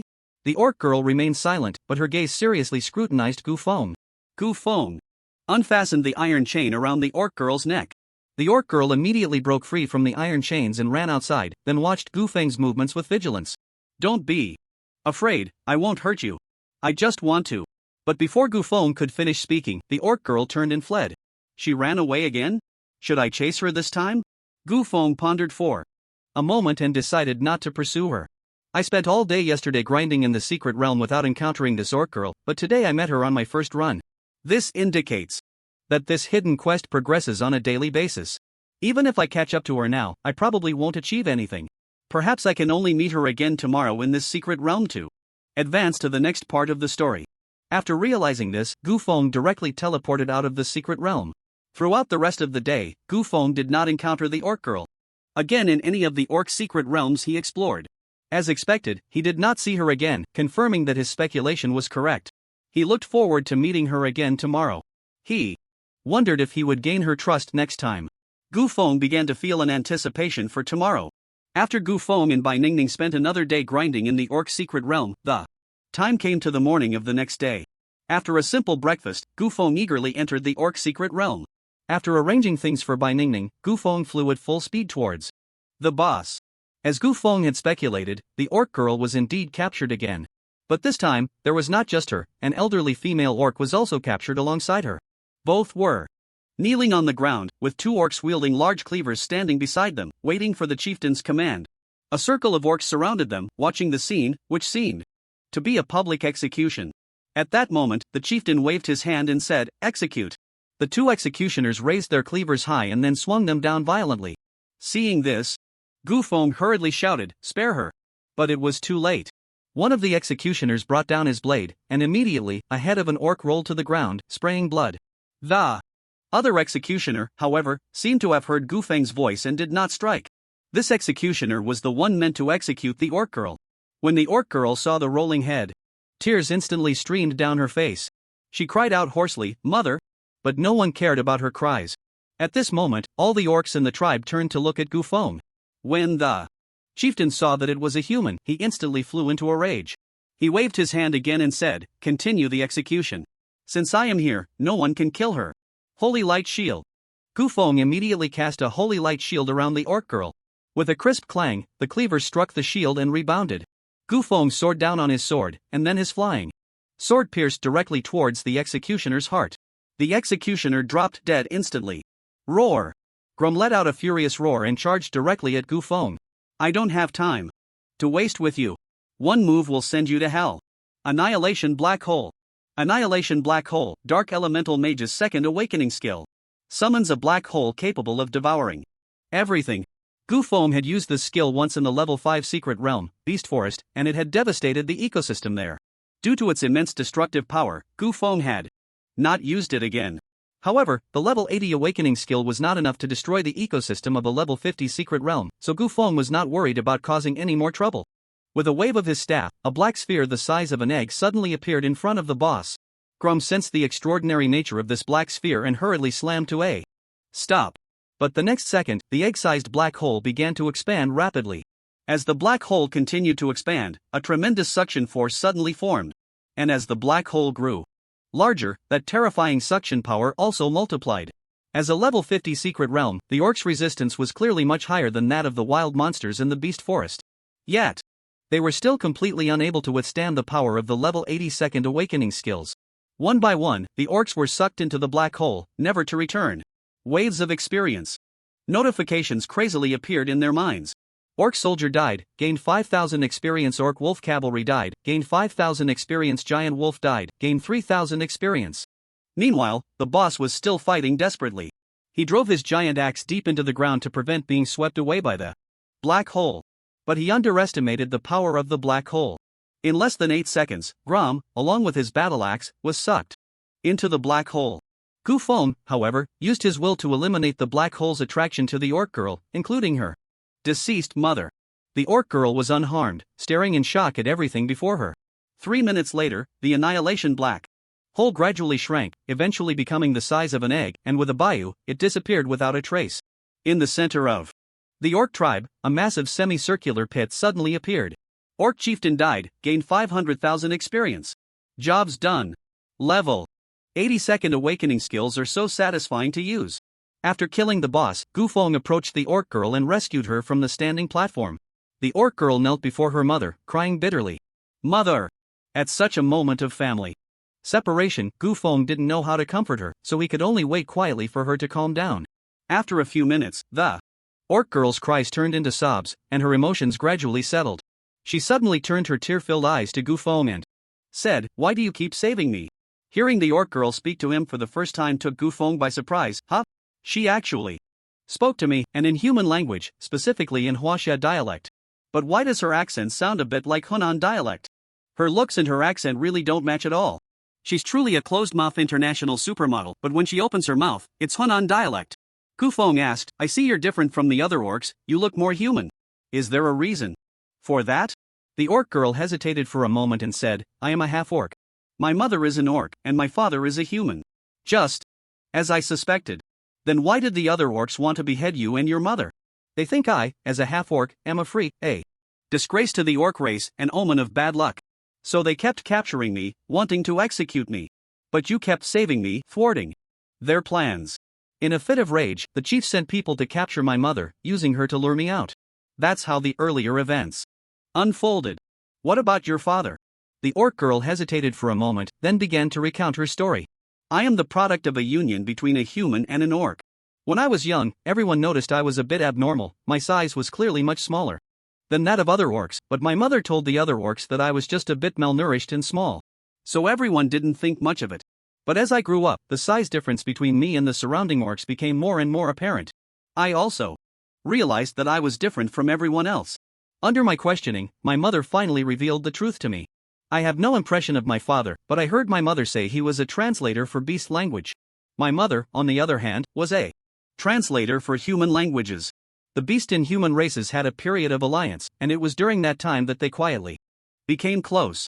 But the good times didn't last long. Due to border disputes and the instigation of third-party forces, war between humans and beastmen broke out completely. My father and mother never had the chance to meet again. However, my mother didn't know. She was already pregnant. After the war broke out, she never saw my father again, but she gave birth to me. She taught me the human language and always told me, humans are not bad, they just have a different stance from the beast race. If you grow up and are always bullied, seeking help from humans is not out of the question. At that time, I was very resistant to learning the human language, thinking, why should I learn the language of the enemy? I scoffed at my mother's words. Now I finally understand my mother's good intentions. The beast girl glanced at her mother's corpse again, tears streaming down her face once more. But it's all too late now. If I had sought your help when you first saved me, perhaps my mother wouldn't have died. It's my fault that my mother died, boo-hoo-oh, so that's how it is. Dirty Earth Rebirth. Dirty Earth Rebirth, a level 70 necromancer skill. Revives a corpse, allowing it to continue living for 10 minutes, with all skills and attributes from its life. Can revive up to 5 corpses. Suddenly, the severed head of the female beastman rolled back to her neck. Although the wound hadn't healed, she came back to life. I came back from the dead? The beast girl was both surprised and delighted to see her mother alive again, but the bond of family overcame her fear. She threw herself beside her mother and cried out loudly, Mother! Sasha? The female beastman carefully examined her daughter, realizing she was unharmed, and then joyfully said, Great! You're okay. But I remember my head was cut off, right? Am I not dead? At that moment, Gu Feng explained, No, you are dead. I just used magic to temporarily revive you so that you two could have your final farewell. The female beastman then noticed a human standing beside her, while all the beastmen in the tribe, including the great chieftain Grum, had vanished. She said, Thank you, human. Gu Feng nodded slightly, accepting her gratitude. But you only have 10 minutes. So, if there's anything left unsaid, or anything you want to entrust, please say it quickly. After saying this, Gu Feng stepped aside, no longer interfering with the final reunion of the mother and daughter. About 7 or 8 minutes later, the beast mother and daughter came before Gu Feng. The mother said, Young man, thank you for saving my daughter. You know her identity. She is also a poor child, bullied by her kind since she was little, but after all, this is the land that gave birth to and nurtured her, and we have endured humiliation to survive. But now the tribe wants to kill us, and we have severed our last bond with this land. So, I want to ask you one last thing before I die. Please take in my poor daughter. I know you are a good person, and I know that humans are much more tolerant than we beastmen. The beast mother sincerely said again, so, please take in my poor daughter. That way, I can die in peace. Gu Feng feigned a difficult expression. This might be a bit inappropriate. This is exactly what I want. I also have my own beast girl now. The beast mother pleaded again, My daughter can endure any hardship. You can keep her by your side to do laundry and cook for you, let her serve you like a maid. As long as you don't leave her in the orc tribe. She'll only have a dead end here. Please, take her in. With that, the orc mother knelt down, sincerely pleading with Gu Feng. At that moment, a system notification suddenly rang in Gu Feng's mind. Ding! A new branch in the main storyline has been detected. Your choice may change the history of the orc world. Will you take in the half-orc Sasha? Ha! A new plot has emerged? But what does it matter to me whether the history of the orc world changes or not? Capturing the orc girl is my top priority. Gu Feng said, Alright then, I'll take your daughter. Thank you, kind person. Now I can leave in peace. As soon as Sasha's mother finished speaking, the 10-minute duration of the impure earth rebirth ended. She suddenly slumped, collapsing to the ground. Her head detaching from her body and rolling away again. Seeing her mother die once more, Sasha began to cry again. Gu Feng stepped forward to comfort her. I'm sorry, you've had to experience the pain of losing a loved one again. Sasha knelt on the ground, reattaching her mother's head to her body, saying, I want to give my mother a proper burial. Gu Feng asked, That's natural. I wonder if you orcs prefer burial, cremation, or water burial. We prefer burial. Then you should stand back. I'll bury her now. Sasha moved away from her mother's body, unsure of what Gu Feng would do. Gu Feng waved his hand and said, Sandstorm burial. The entire ground began to rapidly sink down around Sasha's mother's body, and soon she was buried underground. Sasha stood in place, giving her mother a final farewell. Ding! You have successfully captured the half-orc Sasha, and the orc world has changed. The orc chieftain Grom is completely dead, and the orcs will select a new leader to take Grom's place. A new orc world is being constructed, and the secret realm will temporarily be in a state without bosses, but the number of mini-bosses competing for the chieftain position will increase. New bosses will only appear in the secret realm after the orcs select a new chieftain. Ha! Grom is completely dead? I didn't expect that just capturing one Sasha would have such a huge impact on the orc tribe. It will probably take 3 to 4 days for the orcs to select a new chieftain. I can only apologize to those adventurers who want to farm this secret realm boss. After saying her final goodbye to her mother, Sasha stopped crying. She turned to Gu Feng and said, I'm yours now. You can make me do anything, washing, cooking, herding cattle, weeding, I can do it all. I'm at your service anytime. Gu Feng checked Sasha's attributes. Sasha, race half-orc, level 40, talent SS level, class warrior, hunter dual class. Health 35,000, attack 1,500, magic attack 1,300, defense 700, magic defense 700. Skills, not yet learned. It was shocking to see her stats. This girl is actually a genius with SS level talent. And she has awakened both the warrior and hunter dual classes. She probably doesn't even know it herself. Moreover, her attributes are explosive, the half-orc physique gives her human agility and intelligence, combined with the orc's brute strength and constitution. With a little training, she could definitely grow into a boss-level combat power. And her level 40 is about the same as mine, just right for leveling up together. I've struck gold. Absolutely struck gold. Gu Feng said, having you do laundry and cooking is a waste of your talents. I have something more important for you to do. What important thing? Fight alongside me. Fight with me. Sasha was utterly shocked, unable to believe her ears. Orcs were a warlike race. But only after gaining the recognition of the tribe's chieftain could one become an honorable warrior. It was precisely because of the orcs' inherent belligerence that every warrior among them was carefully selected, with only the most outstanding orcs remaining to become warriors. It was a symbol of honor, not something every orc could attain. And someone like Sasha, who was disrespected, even despised and scorned, as a half-orc, could never become a warrior. Yet now, Gu Feng was asking her, a slave, to fight alongside him. It was hard for her to believe. Are you saying you want me to fight with you?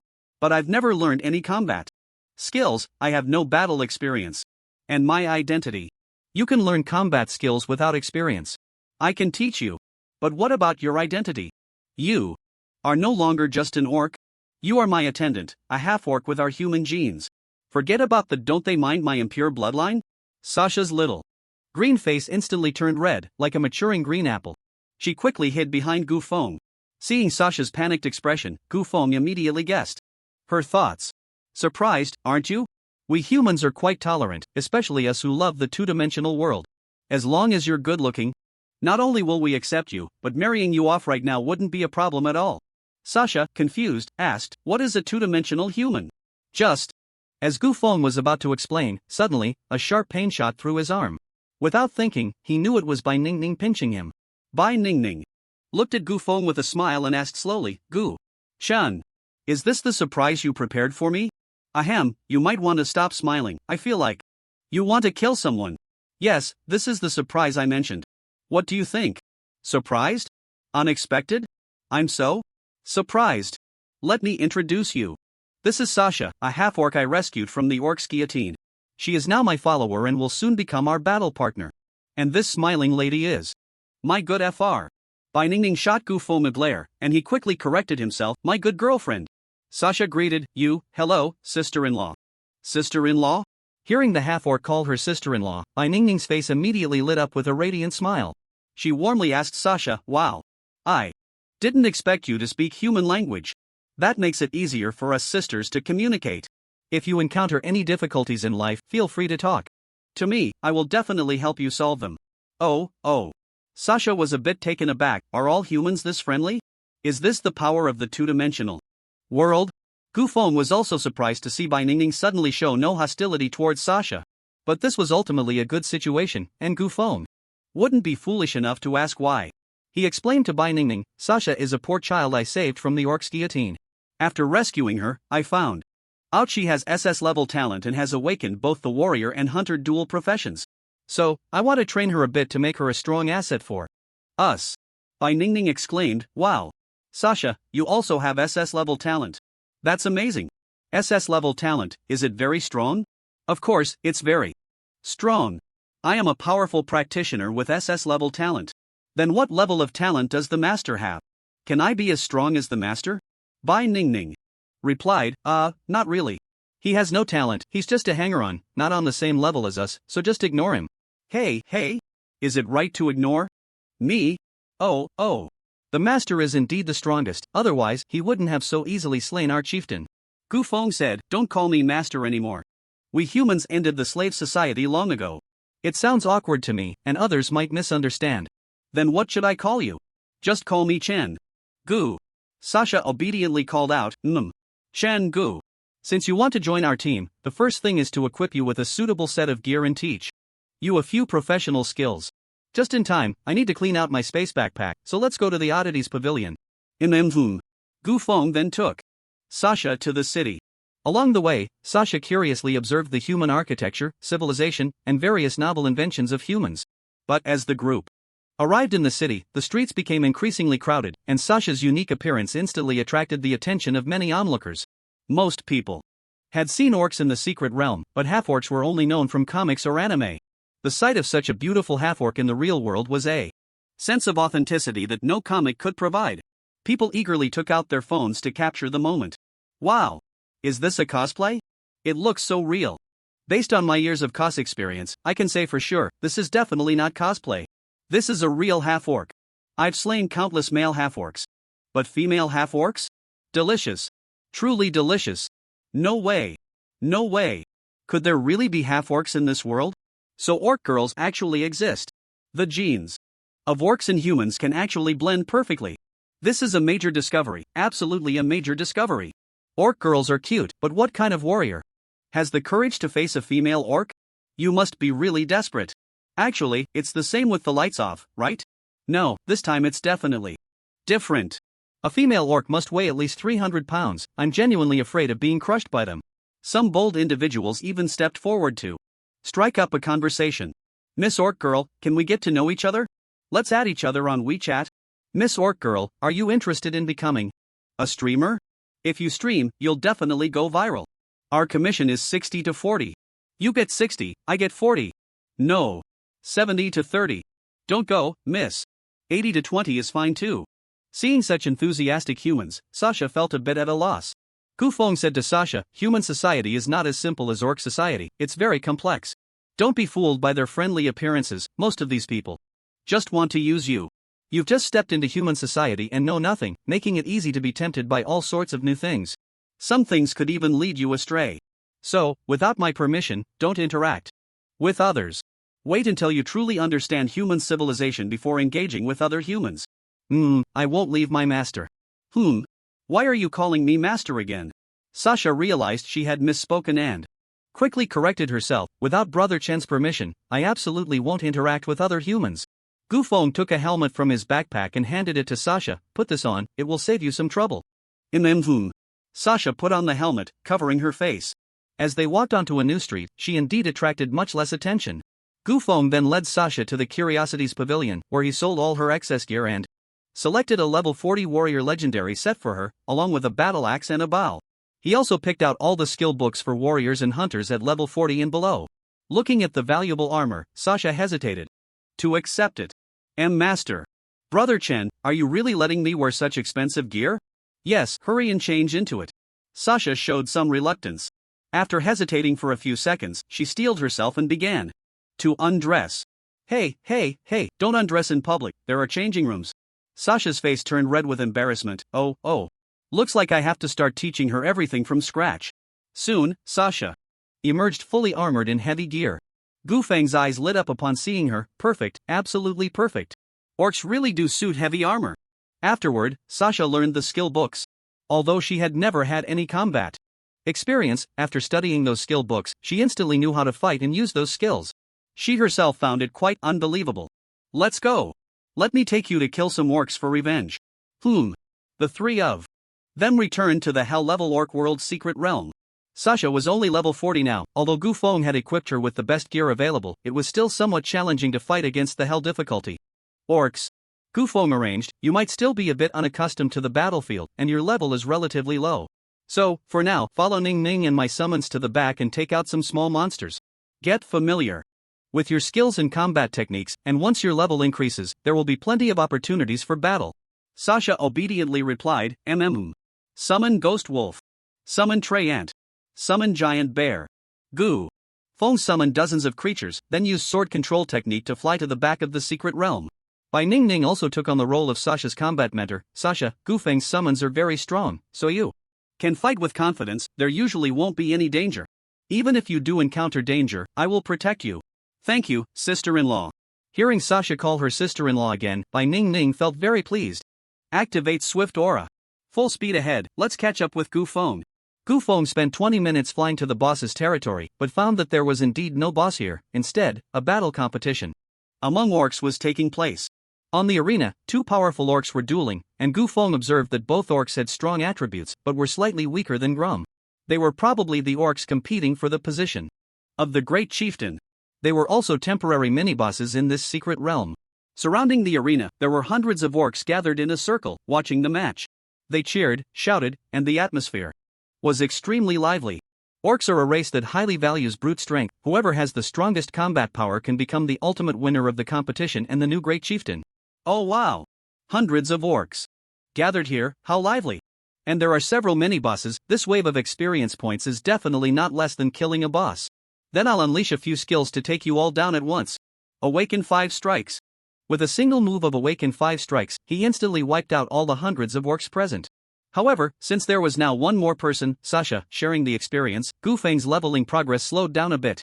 But Gu Feng didn't mind. He vaguely felt that Sasha's storyline seemed far from over. Since saving Sasha could lead to a change in the orc tribe's regime, it indicated that her importance was enough to alter the entire history of the orcs. Therefore, rescuing Sasha was definitely not the end of the story, but merely the beginning. Thus, Gu Feng had both the reason and the motivation to nurture Sasha and see what kind of surprises she could bring him. This went on for 3 days. In 3 days, Sasha successfully leveled up from 40 to 41. Not only did she grow in level, but her combat talent was also remarkably impressive. She could master the warrior and hunter skills proficiently after just a few uses. Moreover, she skillfully switched and combined the skills and weapons of both professions, perfectly finding her offensive rhythm and combat style. Gu Feng was also amazed at how quickly Sasha progressed. Although she was only level 41, she could already take on 2 level 45 orc soldiers in a duel. Her combat power was already quite terrifying. On the 4th day, just as Gu Feng was preparing to enter the secret realm again, he was shocked to find that the level of the secret realm had changed from the previous 45 to 50 to 45 to 55. Many other adventurers also noticed this change and began to discuss it. What's going on? Why did the orc world secret realm suddenly increase by 5 levels? I've lived most of my life and have never encountered a situation like this.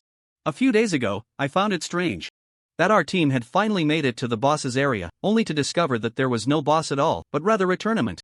Hundreds of orcs were gathered around watching. When they saw us humans, their eyes turned green. They stopped watching the match and all charged at us. We were so scared that we nearly wet ourselves. We immediately teleported out of the secret realm. I had also heard about the absence of bosses in the orc world. I never believed it until now. The orc tribe only holds tournaments during significant decision-making moments. Could it be that the tournament hosted by the orcs was to select a new chieftain? And this newly elected chieftain is a level 55 boss? That mad dog Grum is already tough enough. Now there's a level 55 boss popping up? Do I really have to fight this boss? I might as well grind some small monsters to level up. Listening to the discussions around him, Gu Feng began to piece things together. It seems a new boss has been born, but why has the boss's level increased by 5 levels? That's a bit strange. Gu Feng asked Sasha, are there any other powerful warriors hidden in your orc tribe? Sasha replied without hesitation, no. Grom is the strongest warrior in our tribe. If there were anyone stronger, someone would have challenged his position long ago. Then this is a bit odd. Let's go in and take a look. Gu Feng led the two back into the orc secret realm. After arranging for Sasha and Bai Ningning, Gu Feng flew directly to the boss's area. When Gu Feng arrived at the boss's area, he found that the arena in the center of the tribe was indeed gone. In its place was a new chieftain. He was clad in armor forged from steel, looking like a futuristic warrior. The armor enveloped him tightly, revealing only a small amount of flesh and half of his cheek. All vital areas were well protected. If it weren't for the half-exposed orc face, it would be hard to tell he was still an orc. From the surface of the armor, it appeared to be made of pure steel and was almost brand new, with hardly a scratch from battle. This steel armor didn't look like something he wore, it seemed more like it had been integrated with his body after modification. Although he had been modified to the point of not resembling an orc, he still held the legendary weapon of the orc tribe, Bloodhowl. Is this the new boss? Have the orcs even unlocked a tech tree? That shouldn't be the case. Gu Feng checked the boss's attributes. Ultimate Weapon Gulgar, LV.55, Health 2.5 million, Attack 8000, Defense 2500, Magic Defense 2500, Skills, Mastery of all Berserker skills. Laser Beam, Homing Missile, Aerial Charge, Mechanical Claw, Adrenaline. Hiss, these stats are outrageous. The technological level of this boss's armor is definitely not something the orcs could create, it resembles our human technology. Could this orc be colluding with humans? But aren't the humans in their world all using magic? Where do these technological elements come from? If they had such advanced technology, they would have expelled the orcs from this world long ago. Why fight for so many years? Suspicious. Very suspicious. In that case, I'll defeat it and get to the bottom of this. Just as Gu Feng was observing Gulgar, Gulgar also noticed Gu Feng. Suddenly, Gulgar's mechanical armor emitted a mechanical female voice. Ding! Intruder detected, entering combat mode. Gulgar's mechanical eye immediately turned red. Suddenly, the armor on both sides of his shoulders opened its covers, and 6 small rockets extended out. A mechanical female voice said again, target locked, launch. Tracking missiles, launching 6 automatically tracking missiles, each capable of dealing 8,000 points of damage and 4,000 points of area explosion damage. Whoosh, whoosh, whoosh, whoosh. The 6 rockets were launched towards Gu Feng. Gu Feng? Starting off with high-tech and ruthless moves? If I take these 6 missiles head-on, I could be instantly killed. That's pretty brutal. Ice barrier. Normally, for this kind of ranged attack, Gu Feng would use a prism to reflect it back. But this time, he didn't know whether human weapons dealt magical damage or physical damage. If it was magical damage, it could naturally be reflected back. But if the missiles were physical damage, they would pass through the prism and hit him directly. So, to be safe, Gu Feng used the ice barrier to protect himself. Boom, boom, boom, boom. The missiles perfectly exploded against the ice barrier, creating a tremendous sound. However, they did not cause any harm to Gu Feng. As the smoke cleared, Gu Feng emerged unscathed from the ice barrier. Target still detected alive, continue the attack. After hearing the command, 4 jet ports suddenly appeared on Gurgur's back, and then the ports spewed out powerful flames, propelling Gurgur into the air. In an instant, he flew right in front of Gu Feng, swinging his blood roar battle axe fiercely at him. This looked like a heavy and forceful strike, making Gu Feng hesitant to block it easily. Gu Feng instantly teleported behind Gurgur. But Gurgur's mech seemed to have a 360-degree camera installed, instantly capturing Gu Feng's position. As Gurgur turned around, that crimson mechanical eye erupted with a searing laser. The speed of the laser caught Gu Feng off guard, and his body was directly swept by the laser, suffering significant damage. Gu Feng's health minus 6,830. Gu Feng's expression gradually turned cold. I originally wanted to capture him alive for a thorough interrogation. But it seems he has already been controlled by this armor. In that case, there's no need to spare you. 10,000 swords return to origin plus annihilation thunder calamity. Die for me. Warning. Warning. Detecting extremely strong magical fluctuations. Evacuate the area immediately. Want to run? Not so easy. Time stop. Time stop, Space Mage. Level 60 Awakened skill causes an area to fall into a time-stop state for 5 seconds. This skill may not deal any damage, but it was definitely a game-changing divine skill. Gurgur was instantly frozen in place. Oh. No! Countless flying swords pierced through Gerger's body. Countless bolts of lightning ruthlessly struck down on Gerger's head. Warning! Warning! Body suffering multiple severe injuries. Mech severely damaged. Danger! Danger! External current too high. Risk of short circuit. After 2 awakenings, Gerger was left with a broken mechanical body. After 2 awakenings, Gerger's steel body was reduced to a shattered frame. Ultimate. Weapon, Gerger destroyed, gained 450,000 experience points, obtained Blood Roar. Gufeng stepped forward to examine Gerger's corpse closely. But just as he approached, a mechanical voice sounded again. Self-destruct. Mode activated. Countdown 1 second. Gufeng? 0. Boom. A loud explosion erupted. Gerger's body was instantly blown to smithereens, along with everything around it, engulfed in a mushroom cloud. As the thick smoke dissipated, Gufeng stood unharmed in the center, surrounded by a golden light. Gufeng waved his hand to fan away the dust in front of him and said, "The power of this explosion is no joke." Luckily, I reacted quickly, otherwise, I would have been seriously injured by this blast. That 1 second countdown was unnecessary. Next time, just blow it up directly, it might even hurt me. Gufeng looked at the ground littered with fragments the size of sunflower seeds and couldn't help but sigh. I originally wanted to find out which tech company these modified machines came from, but now there's nothing left but scraps. I can't find any clues at all. However, this self-destructing scene is a bit like the self-destruction of the mutated Zombie King. Both are to destroy evidence by self-destructing the modified objects. Could it be from the same company? There's a strong possibility. I didn't expect this company to still be up to something, and this time they actually targeted the Beast Clan. But the Beast Clan's chieftain just died 2 days ago. How could they possibly have developed such advanced mechas so quickly? Could it be they had been planning this all along, just using Grom's death as an opportunity to re-elect a chieftain? It's very possible. Although I don't know what they're really up to, it's definitely not anything good. I should keep a closer eye on things.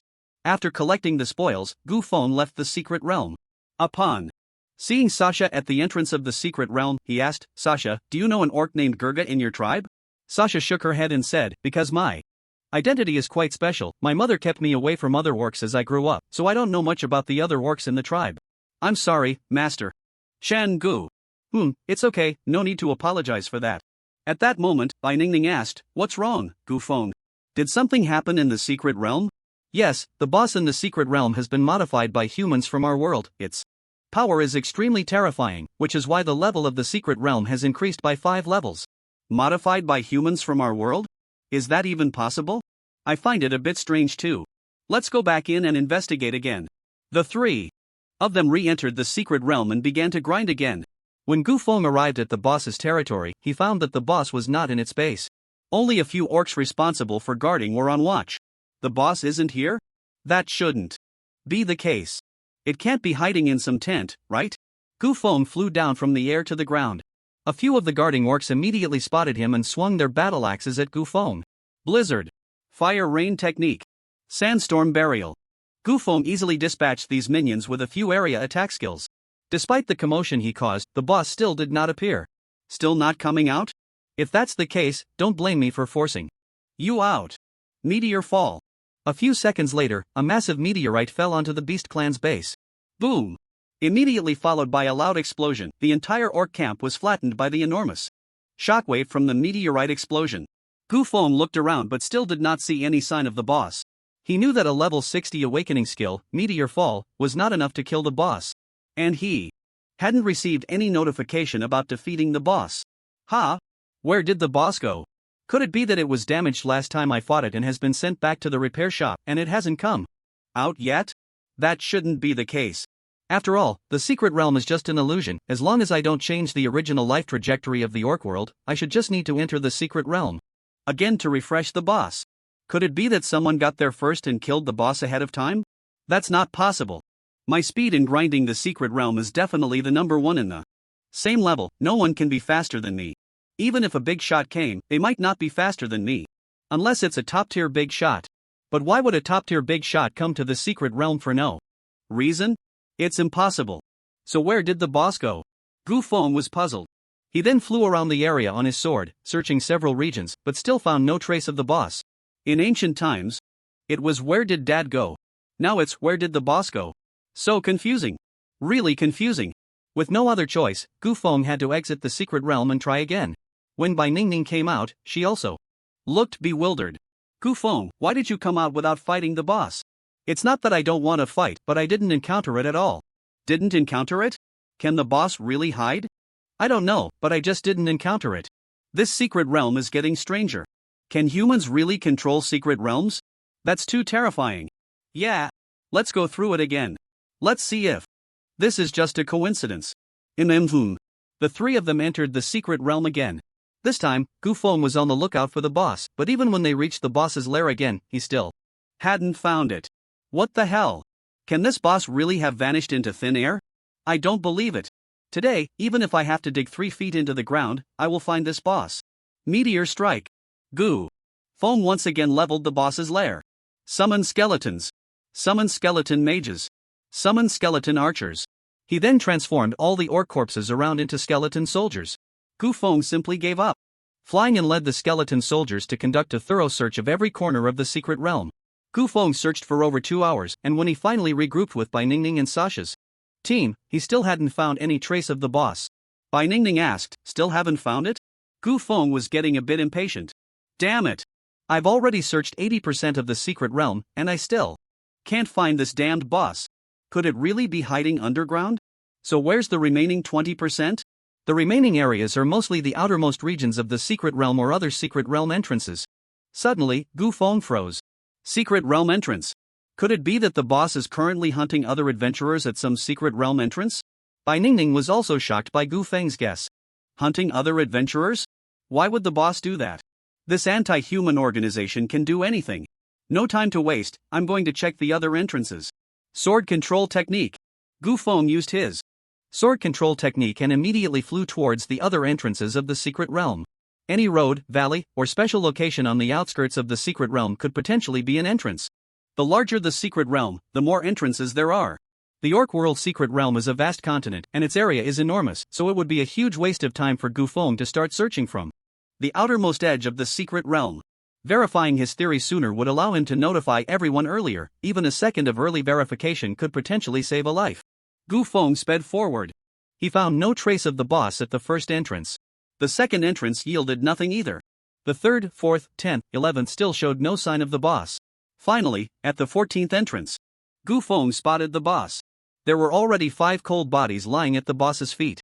Seeing those 5 cold corpses, Gu Feng couldn't help but clench his fists tightly, his joints cracking. Why are these anti-human bastards going to such lengths to hunt adventurers again and again? Isn't everyone else in the world an adventurer except for me? What is this mastermind really trying to do? Only then would they commit such inhumane acts.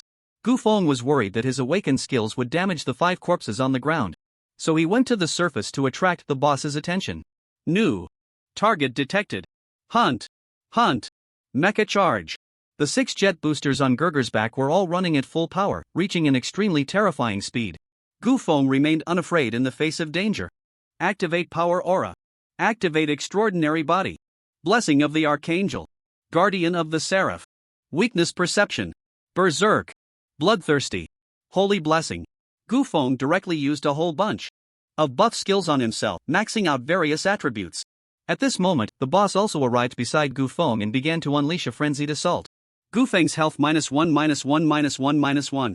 With the powerful boosts from the Seraph's protection and the extraordinary body's dual defense, even though the boss's attack power had reached 8,000 points, it still couldn't break through Gu Feng's defenses. Ha! God of War strong kick. Gu Feng didn't dodge but instead stomped the ground hard to initiate the God of War strong kick and began to charge. 1 second. 2 seconds. 3 seconds. For every second Gu Feng charged, the power of the God of War strong kick increased by 1,000%. The boss seemed unaware of the impending danger and continued to attack Gu Feng relentlessly. Kill. Kill. Kill them all. 8 seconds. 9 seconds. 10 seconds. The God of War strong kick reached its maximum charge, 20,000% maximum physical damage. Ha! Gu Feng shouted and kicked out. This kick seemed to contain Gu Feng's infinite rage. Imbued with boundless power, like Saitama's serious punch. Boom! With one kick, the heavens and earth changed color. Critical hit. Gerger's health -5.5 million. With the boosts from Gu Feng's various buffs, his attributes had reached an extremely terrifying state. The God of War's strong kick unleashed unprecedented damage. This strike had already exceeded Gerger's maximum health by more than double. The incredibly powerful ultimate weapon, Gerger, was instantly shattered into ashes under Gu Feng's serious kick. As for the self-destruct skill Gerger set to eliminate evidence, there was no longer any need for that. He was now blown to smithereens, leaving no trace behind. The evidence was far more thoroughly eliminated than his own self-destruct skill. Ding! Ultimate weapon Gerger has died, gaining 450,000 experience points. Gu Feng, is that it, gone? What about the weapons dropped by the boss? The blood roar? The equipment? Not a single item dropped? Don't tell me I kicked them all to dust. Damn. It seems it's better to use skills that can turn the boss to ashes sparingly. That kick just cost me several million. What a loss. What a loss. I need to hurry and inform the others.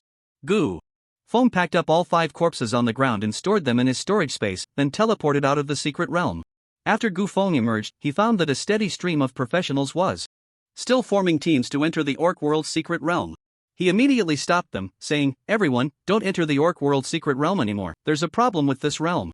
The boss has left its territory and is currently hunting down newly entered professionals at some entrance of the secret realm. Please, do not enter the secret realm, it's too dangerous." Immediately, someone scoffed, saying, "The boss left its territory to hunt professionals at the entrance of the secret realm? Kid, do you think I would believe that?" Gu Feng knew that these people wouldn't listen to good advice. So, he immediately took out his secret realm investigator badge and retrieved the 5 corpses from his storage space, laying them on the ground. Then Gu Feng, maintaining the demeanor of an investigator, said, "Just now, I discovered these 5 murdered corpses in the Orc secret realm. I suspect that the murderer of these 5 people is still within this secret realm. Therefore, from now on, I announce an immediate lockdown of the secret realm. No one is allowed to leave, everyone must stay and accept an investigation." Upon hearing Gu Feng's words, the professionals around the secret realm began to discuss among themselves. "Didn't you just say that the boss was hunting professionals at the entrance of the secret realm? How did it change to 5 professionals being killed? Which of your statements is true?" "Yeah, you, the investigator of the secret realm, are being too careless. Were these 5 people killed by the boss or by someone else?" Gu Feng replied, "It is precisely because I don't know who killed them that we, the investigators of the secret realm, need to intervene. Ning Ning, immediately notify the secret realm investigation department that a major case has occurred here. Have them come quickly." "Okay." Ning Ning immediately dialed the phone for the secret realm investigation department. At this moment, the realm administrator stepped out, dissatisfied, and said, "On what basis do you say it's sealed? Isn't this affecting our secret realm's profits? Where's the official approval? Without it, let's see who dares to seal our secret realm." Gu Feng, however, remained unconcerned and said, "That's right, until the official approval comes down, everyone can still freely enter the secret realm. But once inside, when they come out, they will only be treated as criminal suspects for investigation. Everyone should weigh this carefully." The realm administrator was frustrated but had no outlet for his anger, so he could only call to inform his superiors. At this point, everyone had completely abandoned the idea of entering the secret realm. No one wanted to be treated as a criminal suspect. "So, are we still going, big brother? Go where? I don't want to be any criminal suspect. I think the secret realm won't be opening anytime soon. Investigating a murder case will take at least half a day. Let's disperse. Everyone, go home. There will be plenty of opportunities to farm the secret realm. We're not missing this one day. Uncle, can I get a refund for the ticket?" Some people directly left the entrance of the secret realm, while others, having no secret realm to farm, chose to stay and watch the excitement, waiting for further developments. During the wait, several professionals who had previously entered the secret realm walked out from the teleportation portal. After Gu Feng inquired, they all stated that they had not seen any mechanical boss at the entrance of the secret realm. Gu Feng speculated that those who hadn't seen it were just lucky and hadn't encountered it, while those who had likely perished inside. A level 55 modified super boss could easily kill these professionals, who were far below its level and completely unprepared, at the exit of the secret realm. About 20 minutes later, 3 secret realm investigators arrived. 1 was high level, and 2 were mid-level. The high-level investigator asked, "Who reported the case?" Gu Feng stepped forward and said, "I reported it." He then displayed his identity as a low-level investigator. The high-level investigator glanced at Gu Feng's identity, feeling it was somewhat familiar, but couldn't recall where he had seen it before. "Where are the bodies?" Gu Feng led them to the bodies. The high-level investigator took out a device and, after scanning the information of the deceased, couldn't help but gasp. Hiss. 4 S-level professionals and 1 A-level professional. That's a significant loss. This indeed qualifies as a major case. He then asked Gu Feng, "Tell me the specifics of the situation." Gu Feng recounted everything that had happened in the secret realm and shared his speculations. The high-level investigator, incredulous, said, "Is there really such a thing? The boss must have been controlled by someone, which is why it strayed from its original position. Setting the boss specifically at the entrance of the secret realm was intended to hunt down the professionals who had just entered, completely unprepared." The high-level investigator's expression grew serious. "If what you said is true, then the nature of this matter is too severe." He then instructed, "You two go to the entrance of the ordinary difficulty secret realm to look for the boss. Once found, do not engage in battle, retreat immediately." Understood. The 2 intermediate investigators were both above level 50, one at level 53 and the other at level 52. Even if they couldn't defeat the boss, they still had some self-defense capability. "I'll check the situation in the hard-level secret realm." This high-level investigator was a level 69 mage, well aware of the strength of the orc boss. So he did not recklessly choose the hell-level difficulty secret realm. He then instructed Gu Feng, "You stay here to maintain order. Until we come out, do not let anyone else enter the secret realm." Understood. The 3 investigators then entered the secret realm to investigate. The onlookers also realized the seriousness of the situation. 4 S-level talents and 1 A-level talent have died, the 5-person team was completely wiped out. This is definitely a major case. Yeah. The secret realms level suddenly increased by 5 levels, which is very abnormal. Now this has happened, it seems there really is a problem in this secret realm. Fortunately, I just formed a team and hadn't had the chance to enter yet. Does this count as saving my life? We should thank that little brother for stopping us in time. Hey, does anyone else think he looks a bit familiar? Like I've seen him on TV. I think he looks familiar too. Oh, I remember now, he is the champion of this year's campus competition, the one who defeated the SSS level super genius. What? He is the champion of the campus competition. My goodness, should we ask for an autograph? Let's not, we shouldn't disturb him while he's on duty. We might get mistaken for suspects.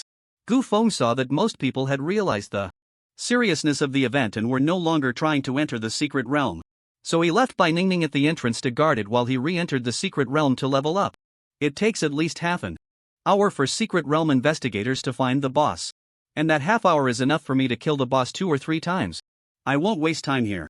After entering the secret realm, Gu Feng summoned his summons and then flew with his sword technique at the outermost edge of the secret realm, searching for the boss's traces. After flying for more than 10 minutes, Gu Feng finally found the boss near the 8th secret realm entrance. The boss being at the entrance confirmed his speculation. "You really are guarding the entrance of the secret realm. You despicable old man. Die." Awakening 10 hit combo. After killing the boss, Gu Feng exited the secret realm. He found that the other investigators had indeed not come out yet. So Gu Feng re-entered the hell-level secret realm. After a wave of dizziness, Gu Feng found himself inside the secret realm. But before the dizziness completely faded, he felt something coming at him. Is this an axe?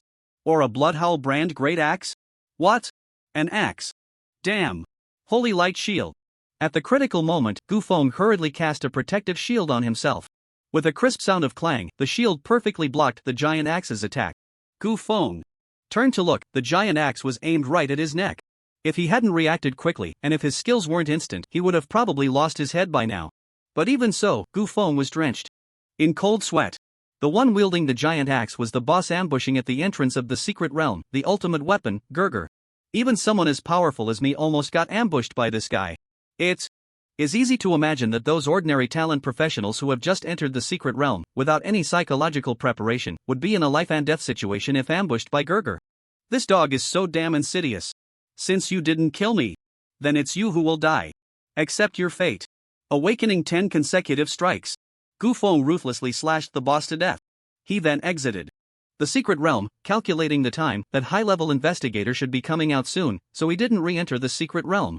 A few minutes later, a flash of white light appeared, and a figure walked out from the portal. It was indeed that high-level investigator.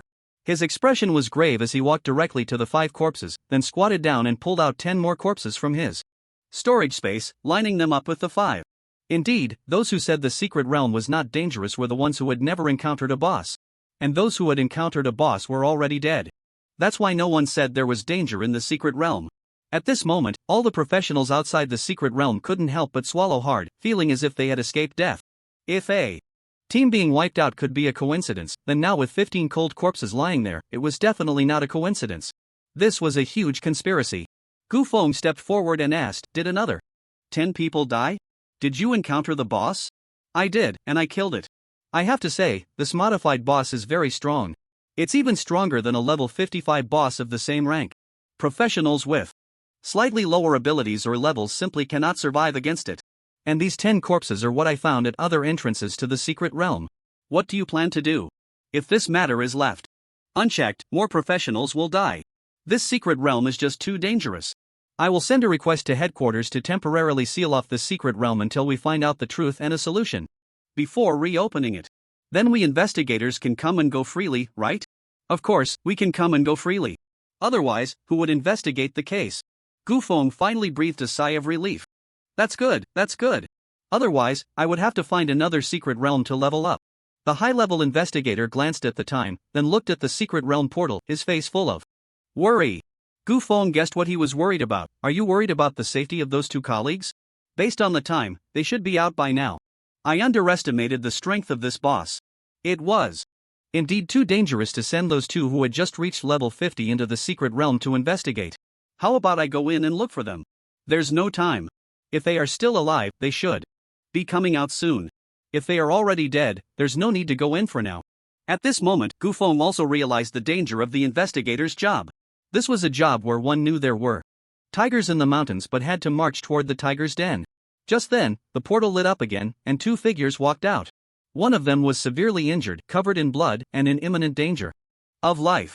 The high-level investigator immediately said, "Quick, get a healer." Gu Feng stepped forward, "Let me." Rapid healing. Holy light blessing. With the 2 healing skills, the injured person's wounds quickly healed, pulling him back from the brink of death. He weakly said, "Thank you." "You're welcome. Although I helped you heal your wounds, you've lost too much blood and are too weak. It will take a long time to recuperate and gradually regain your strength. Just rest for these 2 months and avoid any strenuous activities." Thank you." Seeing Gu Feng continuously using the healing skills of 2 different professions, the high-level investigator suddenly realized something. He was taken aback and said, "You are Gu Feng, the jobless one, the champion of the campus competition." Yes. I didn't expect you to be a secret realm investigator too. Nice to meet you. My name is Gao Tai." Gao Tai shook hands with Gu Feng excitedly like a little fan. "Hello, high-speed train, hello, Officer Gao. Truly, heroes emerge from youth. Not bad. You discovered this in a timely manner, greatly reducing casualties. You've done a great service. Keep up the good work. And a promotion to intermediate investigator is just around the corner." "Thank you, officer. I will definitely work hard. I'll report all the situation here back to headquarters right away. The official documents will be issued by noon. You 2 guard the entrance to the secret realm, no one is allowed to enter." "Understood."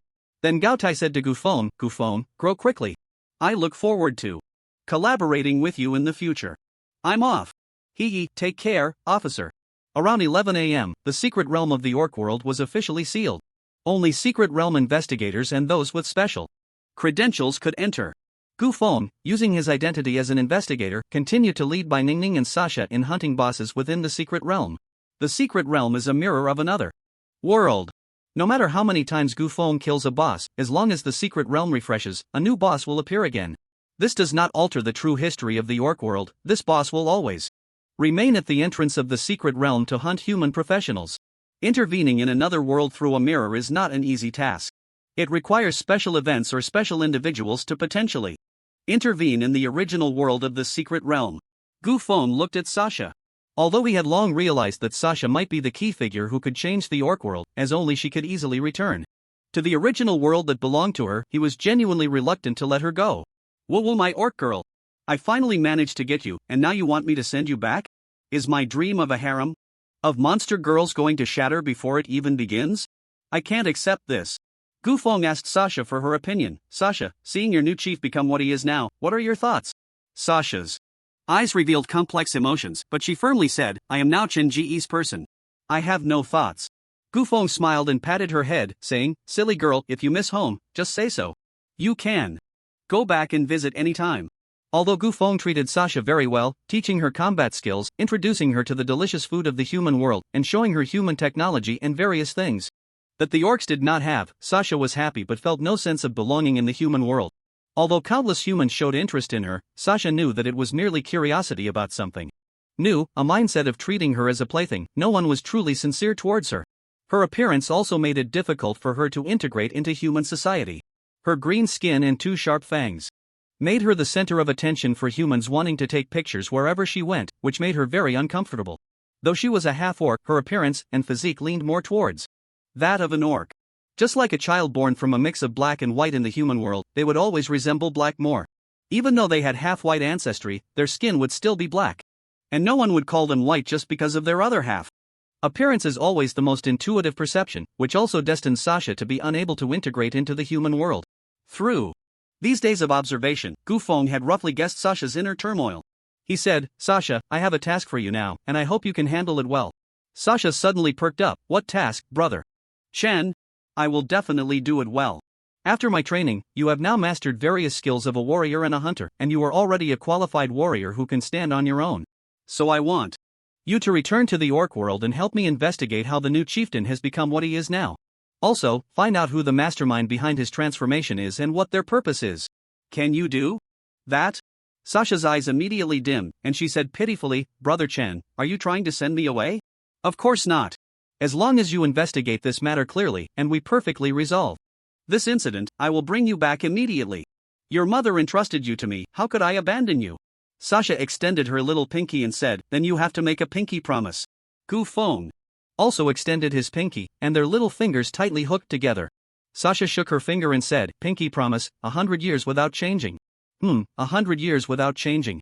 Then Gu Feng gave Sasha a full set of level 45 equipment and a level 45 weapon. However, Gu Feng still felt a bit uneasy, so he took off the life pendant from around his neck and put it on Sasha's neck. "This task is extremely dangerous. This necklace can save your life at a critical moment. I won't need it for now, so I'll lend it to you temporarily. Remember, Gerger is exceptionally powerful. And your task is to investigate the cause of the incident. Do not engage Gerger in combat. Do you understand?" Understood. Gu Feng gave Sasha a big hug and said, "Go ahead." Then, Bai Ningning, with tears in her eyes, also hugged Sasha. "Sister, be careful, I will miss you." I'm leaving now." Sasha reluctantly waved goodbye to the two and then walked alone into the secret realm. At this moment, Bai Ningning said, "You just let her go like that? Aren't you afraid she won't come back?" "What's there to be afraid of? It's better if she doesn't come back, that means one less person to share my experience with." You just keep pretending. I guess your heart is bleeding right now." "Not really, I'm just worried she won't come back. That priceless necklace of mine will be gone. Let's go. We need to continue leveling up." The two continued to grind in the orc secret realm. They ground for 5 days. During these 5 days, Bai Ningning reached level 43, and Gu Feng successfully leveled up to 44. Name, Gu Feng.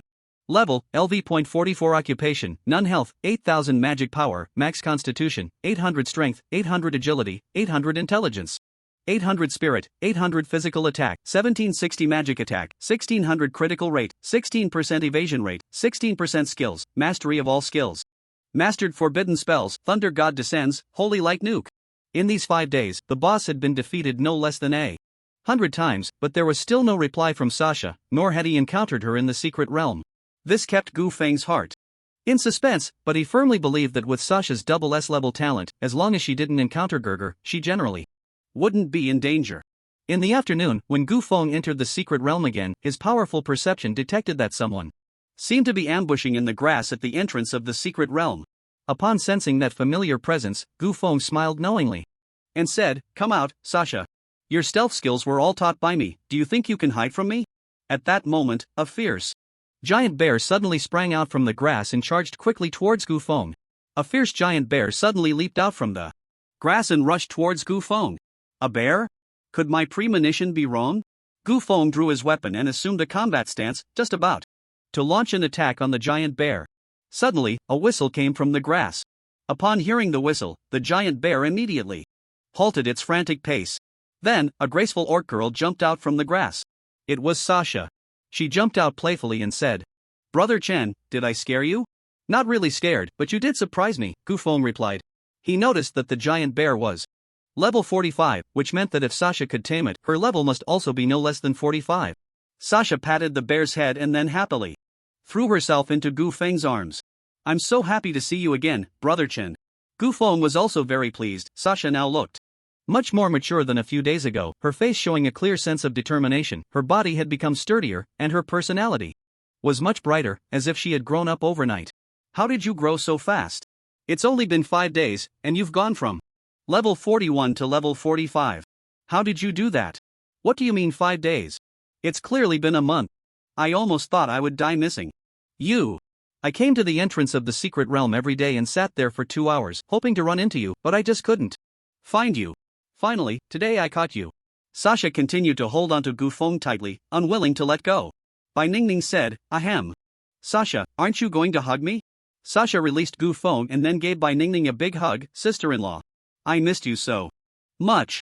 Gufeng stroked his chin, pondering, only 5 days have passed in my world, but a month has gone by in yours? It seems our worlds have different time progress. Sasha pouted and said, no wonder I could never find you, it turns out our times don't match. I thought you had forgotten me. How could I forget you? I have an important task to assign to you. So, tell me, how have you been this past month? Sasha replied, I've been, okay, I guess. When I first came back, I was really scared, always worried that I would be caught by other orcs again. So I survived by hunting small animals. But one morning, I overslept and was spotted by a patrolling orc wolf cavalry. Just when I thought I was definitely going to be caught and was ready to fight for my life, he turned around and left. In a moment of impulse, I even asked him why he didn't catch me. That wolf cavalry was quite honest. He stopped and said that their new chief hadn't issued a task to capture half-orcs, and even if they brought me back, they wouldn't receive any reward. So there was no need to waste time on me. I then asked him what task the chief had issued. He said it was to hunt down otherworldly professionals. That is, you guys. They could earn up to 50 gold coins for capturing a professional. Oh, 50 gold coins? Then you should hand me over to your king for a reward. I don't care about his 50 gold coins. In the following days, I encountered a few more orc patrols, and they indeed didn't try to capture me again. Sasha said happily, I am now completely free. The feeling of freedom is just amazing.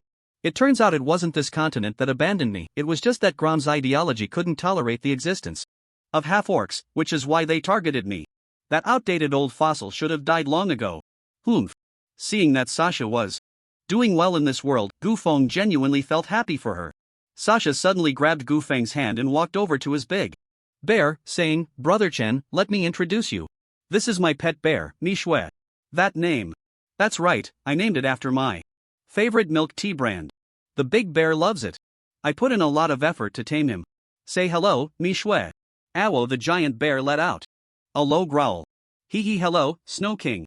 By the way, there's someone else I want to introduce. Sasha looked towards the bushes and said, come out, Mujin. At that moment, a young orc cautiously stepped out from the bushes.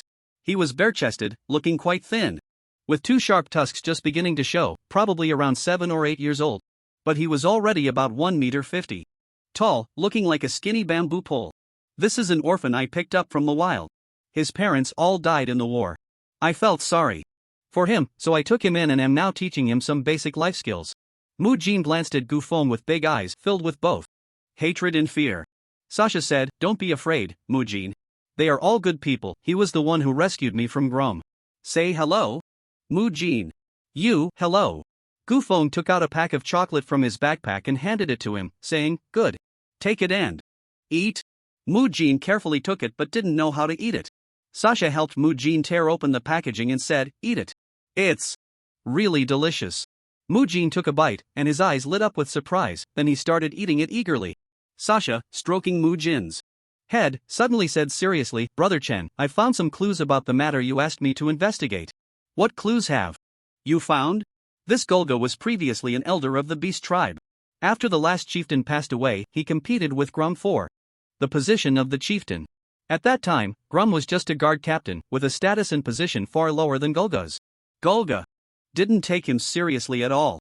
Golga thought the chieftain's position was within his grasp, but unexpectedly lost to Grom in the finals. This guard captain turned the tables and became the chieftain of the Beast tribe. Golga was never reconciled to this and used his position as an elder to oppose Grom at every turn. Grom could no longer tolerate it and dismissed him from his position as elder. So, unwilling to accept this, Gulga sought to collude with humans to overthrow Grom. But the humans seemed uninterested in the Beast Tribe's affairs and didn't want to engage in any dirty dealings, so they outright rejected him. Originally, this matter should have ended there, but somehow the news leaked, and Gulga's collusion with humans reached Grom's ears. In a fit of anger, Grom expelled Gulga from the tribe. From then on, Gulga began a life of wandering, until a group of humans found Gulga and took him away. After that, Gulga's figure was never seen again. It wasn't until Grom died that Gulga reappeared. By then, he had transformed into a half-beast, half-machine monster and competed for the position of chieftain again. He then swept through the excellent warriors of the entire orc tribe with absolute superiority, becoming the new chieftain. The first law he enacted after taking office was to hunt down all adventurers from other worlds. You know what happened next? Gufeng pondered for a moment and said, "Are you saying Gulga was taken away by a group of humans? How was he taken away?" According to witnesses, they discussed something for a while, and then Gulga followed this group of people. Gufeng fell into thought again. After a few seconds, he asked, "In my opinion, there must be something fishy about this. Sasha, what do you think?" Sasha had long considered this issue. She said, "I think that group of humans must be from your world. The humans from our world don't have such advanced technology. They disguise themselves as humans from this world to lure Gurga into accepting body modifications. Then they used Gurga to achieve their own goals." Gufeng affirmed, "You think like I do, and I believe those who deliberately leaked the news that Gurga wanted to cooperate with humans are also part of this group. They gradually led Gurga into the trap." Sasha suddenly realized, "Oh, so it can be manipulated this way. You humans are truly insidious." That's a fair point. I find myself unable to refute it. But there's one thing I still don't understand. What don't you understand? Since the humans controlling Gurga come from our world, why do they still hunt down the professionals from our world? If they have a way to enter your world through the secret realms, why not let more professionals in to conquer your world, instead of preventing more people from coming in? I've never been able to figure this out." Sasha thought for a moment and said, "Could it be that they discovered some secret that is detrimental to your world? If they found something that is harmful to our world, they could just tell the humans directly. They might even receive a generous reward. There's no need to resort to the extreme method of hunting professionals to stop people from entering." That's true." The two fell into silence. At that moment, Mu Jin, who had finished his chocolate, suddenly said, "Could it be that these people hate you professionals, which is why they are doing this?" Gufeng was taken aback, as if struck by lightning, and suddenly everything became clear. "Right. Because of hatred, there's slaughter. Little orc, I didn't expect you to be quite clever. You have a talent for being a prophet." Mu Jin grinned, revealing a mouthful of dark chocolate-stained teeth. Gufeng opened his storage space and poured out all the snacks inside. Come, these are all for you, eat as you like. Look at how thin the child has become, eat more junk food and put on some weight." Mu Jin's eyes nearly bulged out. He said in broken human language, "Thank you." Gufeng began to reconsider the issue. What kind of people would hate professionals? I am the only failed class changer in our world. Logically, someone like me would be the one to hate professionals. But aside from me, everyone else has successfully changed classes, so they have no reason to hate their kind. Could it be that those with relatively poor awakened talents are the ones behind this conspiracy? Although their qualifications are lacking, the government has specifically divided the secret realms into 4 different levels to ensure that all combat professionals have work. The ordinary difficulty secret realms are tailored for combat professionals with poor talent. This means that as long as they don't give up on their level, they can still find their value by tackling ordinary difficulty secret realms. They shouldn't develop extreme thoughts of hating society. Then who else could it be? It can't possibly be those life professionals with no combat ability. Gufeng quickly shook his head, denying his own thoughts. How could that be? They are all honest workers, how could they do something so inhumane? Gufeng's expression suddenly became serious. Could it be that the mastermind is really these life professionals? Could it be that the mastermind behind all the events is the life professionals? Although life professionals had also successfully awakened, in this era of secret realm invasions, the emphasis was still on martial prowess.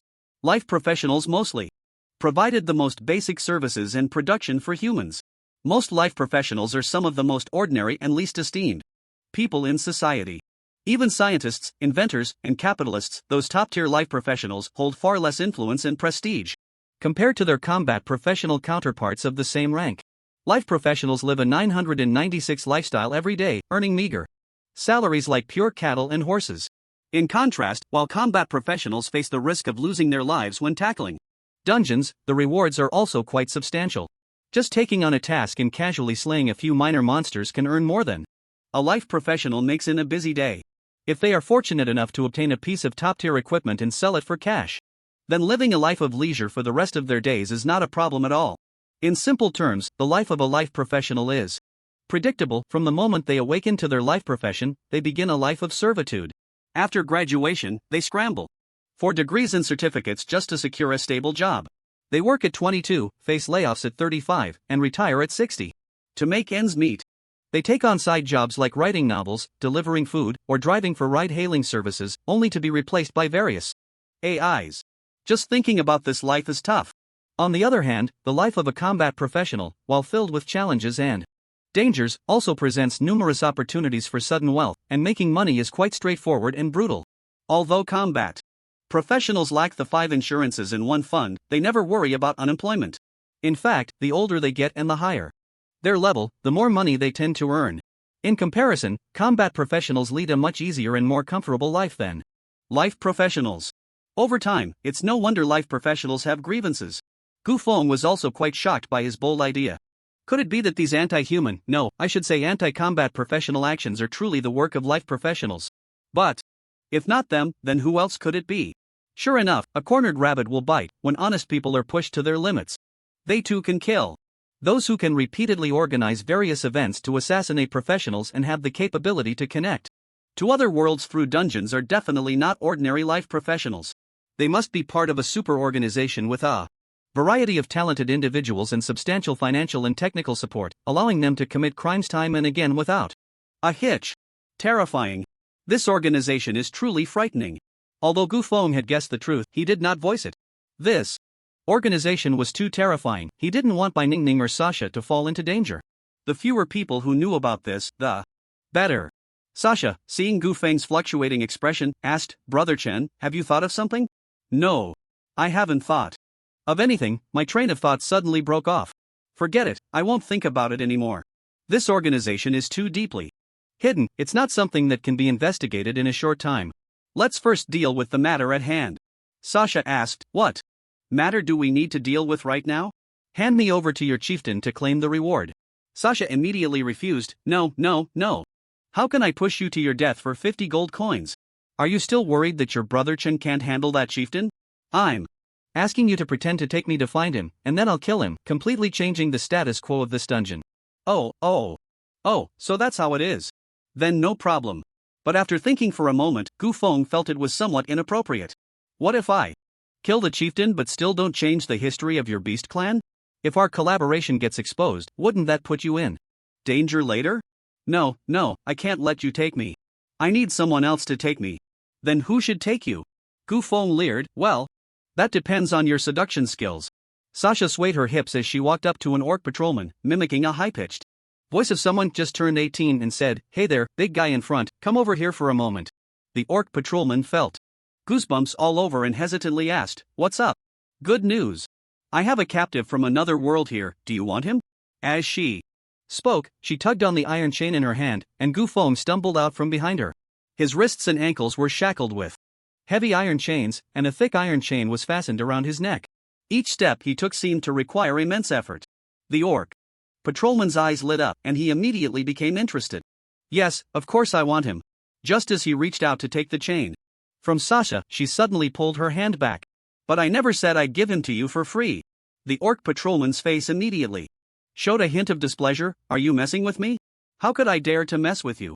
You might have heard of me, I'm Sasha, a half-orc who was wanted not long ago. I was almost executed by the last chieftain. Although there's a new chieftain now, I have a psychological scar from that place, and since my identity is quite special, I don't dare to meet the chieftain, fearing he might change his mind. But without the chieftain, I can't claim the bounty. The other worldly professional I caught would go to waste. So I want to sell this professional to you at a lower price. You can take this captive to claim the reward. This way, you can earn some money, and I won't have worked for nothing. What do you think? The orc patrolman thought for a moment and felt that this proposal seemed quite good. Ahem, so how much do you plan to sell him for? Let's say 30 gold coins. What? 30 gold coins? What if he has low talent and is only worth 30 gold coins? Wouldn't I be working for nothing? The bounty for professionals is divided according to different talent levels. Those with lower talent can receive at least 30 gold coins, while those with better talent can receive up to 50 gold coins. Sasha asked, so how much do you think is appropriate? The orc patrolman thought for a moment and said, I can give you a maximum of 29 gold coins. Sasha? Gufeng? Are orcs really this straightforward? Just 1 gold coin for all this effort? Or are they just not very bright? Seeing Sasha's shocked expression, the orc patrolman arrogantly said, What? You think that's too little? Be careful, if you miss this village, you won't find this shop again. Not too little, not too little. I'll sell. It really is true that if you miss this village, you won't find this shop again. Then the orc patrolman opened his coin pouch, poured out all his gold coins, and counted them 3 times before confirming, I only have 28.5 gold coins. Consider the 0.5 gold coins as a debt to you. I'll pay you back the next time I see you. Okay. After that, the orc patrolman handed the pouch of coins to Sasha, and she handed over the iron chain that was attached to Gufeng to him, and then he led Gufeng towards the direction of the chieftain. Sasha sincerely said to him, Take care, handsome. Safe travels. The orc patrolman suddenly turned his head to Sasha and said, Thank you. Gufeng, don't mention it. Big genius. After about 20 minutes of walking, the orc patrolman arrived at the location of Boss Gurga. At this time, Gurga was still guarding an entrance to a secret realm, waiting for the arrival of otherworldly professionals. However, Gufeng noticed that there wasn't a single corpse on the ground. It seemed he was still unaware that humans had temporarily sealed the entrance to the secret realm, allowing only powerful secret realm investigators to enter. The orc patrolman dragged Gufeng to Gurger's side and said, Great chief, I brought you a live professional as a gift. How much bounty do you think he's worth? Gurger mechanically turned his head and then scanned Gufeng's information with one of his crimson mechanical eyes. Warning! Warning! Powerful target detected. Danger! Danger! Execute immediately. The orc patrolman was taken aback. Powerful target? Are you talking about my captive? So he might be worth 50 gold coins. That means I've hit the jackpot. But before the orc patrolman could react, 6 bombs were launched from Gurger's shoulder, heading straight for Gufeng in his position. Gufeng smirked. Quick reaction. Ice barrier. Gufeng immediately sealed himself within the ice barrier. Boom boom. Boom boom. After a series of explosions, Gufeng was unscathed, but the orc patrolman was blown to pieces, dying tragically at Gufeng's feet. You don't hesitate at all when killing your own kind. It seems you've been completely controlled by human machines. You're nothing but a puppet now. Die, puppet. Awakening 10 strikes. Boom boom boom boom. After a powerful magical bombardment, Gurger also fell dead at Gufeng's feet. Ultimate weapon. Gurger dead, gained 450,000 experience points, obtained blood howl. Gufeng collected the loot and then returned to Sasha's side. Sasha asked, Brother Chen, did you kill Gurger? Yeah, I did. So, does that mean the history of the orc world will change? I don't know.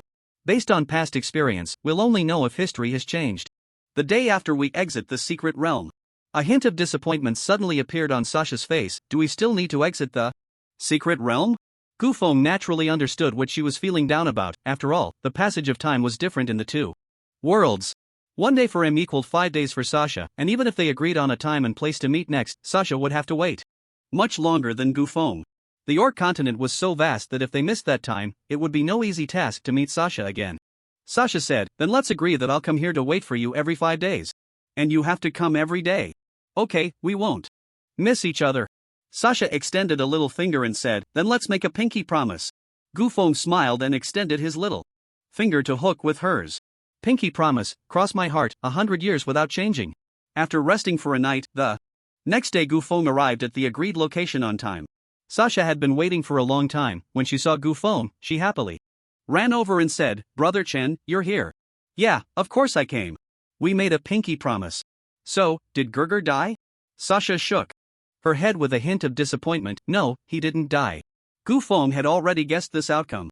As an outsider, it was nearly Impossible for him to change the history of the orc race by grinding through the secret realm, and he didn't know how those living professionals entered the orc world. Noticing Sasha's disappointed expression, he asked, "Why aren't you happy? Is something bothering you?" Sasha sighed and said, "Ever since Gerger became the great chief, he has never cared about the tribe's development. Every day, he just issues a task to hunt down professionals from other worlds. Since he took office, the tribe's development has been getting worse and worse. The orc race is a hunting nation. If the hunting areas and ecological balance aren't properly managed, the orcs will easily go hungry. The reality is that many orcs in various places have already started to suffer from famine, compounded by the constant harassment from humans. The orc race's defenses are also on the brink of collapse, and the number of refugees is rapidly increasing. At this moment, Sasha turned around and shouted, "Mujin, Garu, you guys come out." 4 young little orcs emerged from the bushes not far away. Except for Mujin, these 3 children are all kids who escaped from the front lines. And this situation will only get worse. Although many orcs are already dissatisfied with Gerga, they have no choice but to submit to his overwhelming power. They only dare to complain behind his back, no one dares to challenge his authority. I'm worried that if this continues, the orc race will surely perish. Gufeng asked, "So, what do you plan to do?" Sasha feigned nonchalance and said, "I don't really care. Once this is over, I'll go back to Blue Star with you." "But what about these poor kids?" Gufeng asked the same question again. "So what do you plan to do?" Sasha hesitated for a moment and said, I plan to challenge Gerga, defeat him, and then elect a new chieftain, a leader who cares about the tribe's development and the future of the children." Gufeng said, "If you want to do it, then do it. I support you." "You support me? I thought you would refuse outright." "Of course I support my Sasha in wanting to prove herself. But with your current strength, challenging Gerga would be like handing yourself over. You wouldn't last 10 rounds before dying at his hands. So you must level up quickly, reach level 50 to qualify to challenge him." I will work hard to level up." Gufeng didn't want Sasha to challenge Gerga until she leveled up a few more times, that way, her chances of winning would be higher. However, Gufeng speculated that the highest level wild monsters in the orc world were only level 50. This meant that no matter how hard Sasha worked in the future, once she reached level 50, her level would stagnate. Because any wild monster she killed after level 50 would no longer provide her with experience. Level 50 was the endpoint of the orc world. This is also why no one dared to challenge the level 55 Gerga. Gufeng continued, "I might not be back for the next few days. Is there something going on?" "Yeah. In 2 days, the International Campus Championship is about to start. This time the competition is held in Sakura Country, so I need to go to Sakura Country 2 days in advance to prepare. So I won't be back for the next 7 or 8 days. 7 or 8 days. That's more than a month for me." "Is it really that long?" "Yeah, it is quite a while. So your task is that you must level up to 50 before I return. If you reach level 50, I have a gift for you. If you don't, be careful, I will punish you." Sasha asked eagerly, "What gift?" "I can't tell you now, I'll give you a surprise then." I will definitely reach level 50 before you come back." "Alright. Enough chit-chat, I need to go farm the boss." Sasha knew it was time for them to part, and she said, "Go for it, Chenggu. You must win first place in the competition.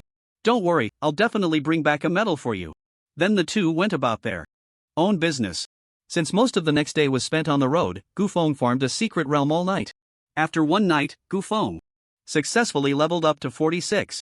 Name, Gufeng, level, LV.46, occupation, unemployed, health, 8600, magic power, max, constitution 860, strength, 860, agility, 860, intelligence, 860, spirit, 860, physical attack, 1840 magic attack, 1720, critical rate, 17.2% evasion rate, 17.2%, skills, mastery of all skills, mastered forbidden spells, Thunder God Descends, Holy Light Nuke. Bye. Ningning had also reached level 45, which meant she was keeping up with the main group. The two then gathered with the other members of the school team at the school. When Vice Principal Wang Liangping and the other team members checked Gufeng and Bai Ningning's information, they all gasped in surprise. "Hisyu, you actually leveled up 5 times in just half a month? How did you do it?" Gu Feng yawned said, "Just grinding the secret realms day and night. There's really no other way." Wang Liangping said, Look. Gufeng is already so outstanding, yet still works so hard. You all should learn from him." Yes. Since everyone is here, let's set off." "Yes." The group boarded the bus heading to the airport. At this moment, Wang Liangping approached Gu Feng with a tablet in hand and said, Gu Feng, here are the video materials of the advancing teams from other countries that we've edited over the past few days. Please take some time to watch them. After all, knowing yourself and your enemy ensures victory in every battle. Thank you, Principal. I will definitely watch it carefully. Gu Feng then began to watch seriously, but after 5 minutes, he started to snore. After a day of travel, the team from Magic City University finally arrived in the capital of Sakura Country, Jingdong. They then completed the hotel check-in procedures. Teams from other universities in Huaxia also arrived at the hotel one after another and checked in. Teams from other countries were also arranged in this 5-star hotel, but each country's teams were placed on different floors, with orderlies supervising each floor. The purpose was to prevent non-competing participants from different countries from meeting, to avoid conflicts and unnecessary trouble. However, different teams from the same country could freely visit each other. In the Huaxia competition, they were enemies, but once they stepped out of the country, they became friends united against external challenges. Teams from Jingjing University, Nangguan University, Xingbei University, Huaxi University, and Magic City University also visited each other, exchanging pleasantries and inquiring about each other's recent situations. Since the organizing country varies for each competition has its own characteristics. The rules of the competition are only announced 2 days before the official start, so aside from the host country, no other countries are aware of the rules for this year's competition. When this year's competition rules were released, everyone was taken aback. Because this year's competition rules stated that regardless of how many teams a country's delegation brought, only 2 5-member teams were allowed to participate in the competition. As soon as this news broke, delegations from all countries erupted in outrage. Especially those from countries with many participating teams. Beautiful country, what kind of ridiculous system is this? Why is a country only allowed to have 2 teams participate? What about the other 3 teams? Are they just here for tourism? Why aren't the lackeys supporting their master? I think it's time for a good beating. Curry country, this is simply too unfair. Our country has 1.4 billion people, and we finally selected 5 teams to participate. Who would have thought that 3 teams wouldn't even be able to compete? This is really unfair to us big countries. Cold country, I think this system is very fair. It's suitable for us small countries with fewer people and smaller territories. Why should you big countries be allowed to send 4 or 5 teams to compete? We are willing to step back and let them compete. The atmosphere grew tense as the representatives from the other universities exchanged glances. But we can't just let them have it all, one of the students from Nangguan University protested. We've worked hard to get here too. True, but we have to think about the bigger picture, replied a student from Qingbei University. If we can't win, it's better to support those who have a better chance. The discussion continued, with voices rising and falling, each group weighing their options. Finally, the head coach, Yu Tao, raised his hand for silence. Listen, I appreciate your passion, but this isn't just about pride. It's about representing our country on the world stage. We need to make a strategic decision. After a long pause, a student from Hoshi University spoke up again. What if we hold a mini competition? Among ourselves? The top 2 teams can go, and the rest of us can support them. Yu Tao nodded thoughtfully. That's a good idea. It allows everyone to showcase their skills while still making a fair decision. With that, the tension in the room eased slightly, and the students began to discuss the details of the mini competition, their spirits lifting as they focused on the challenge ahead.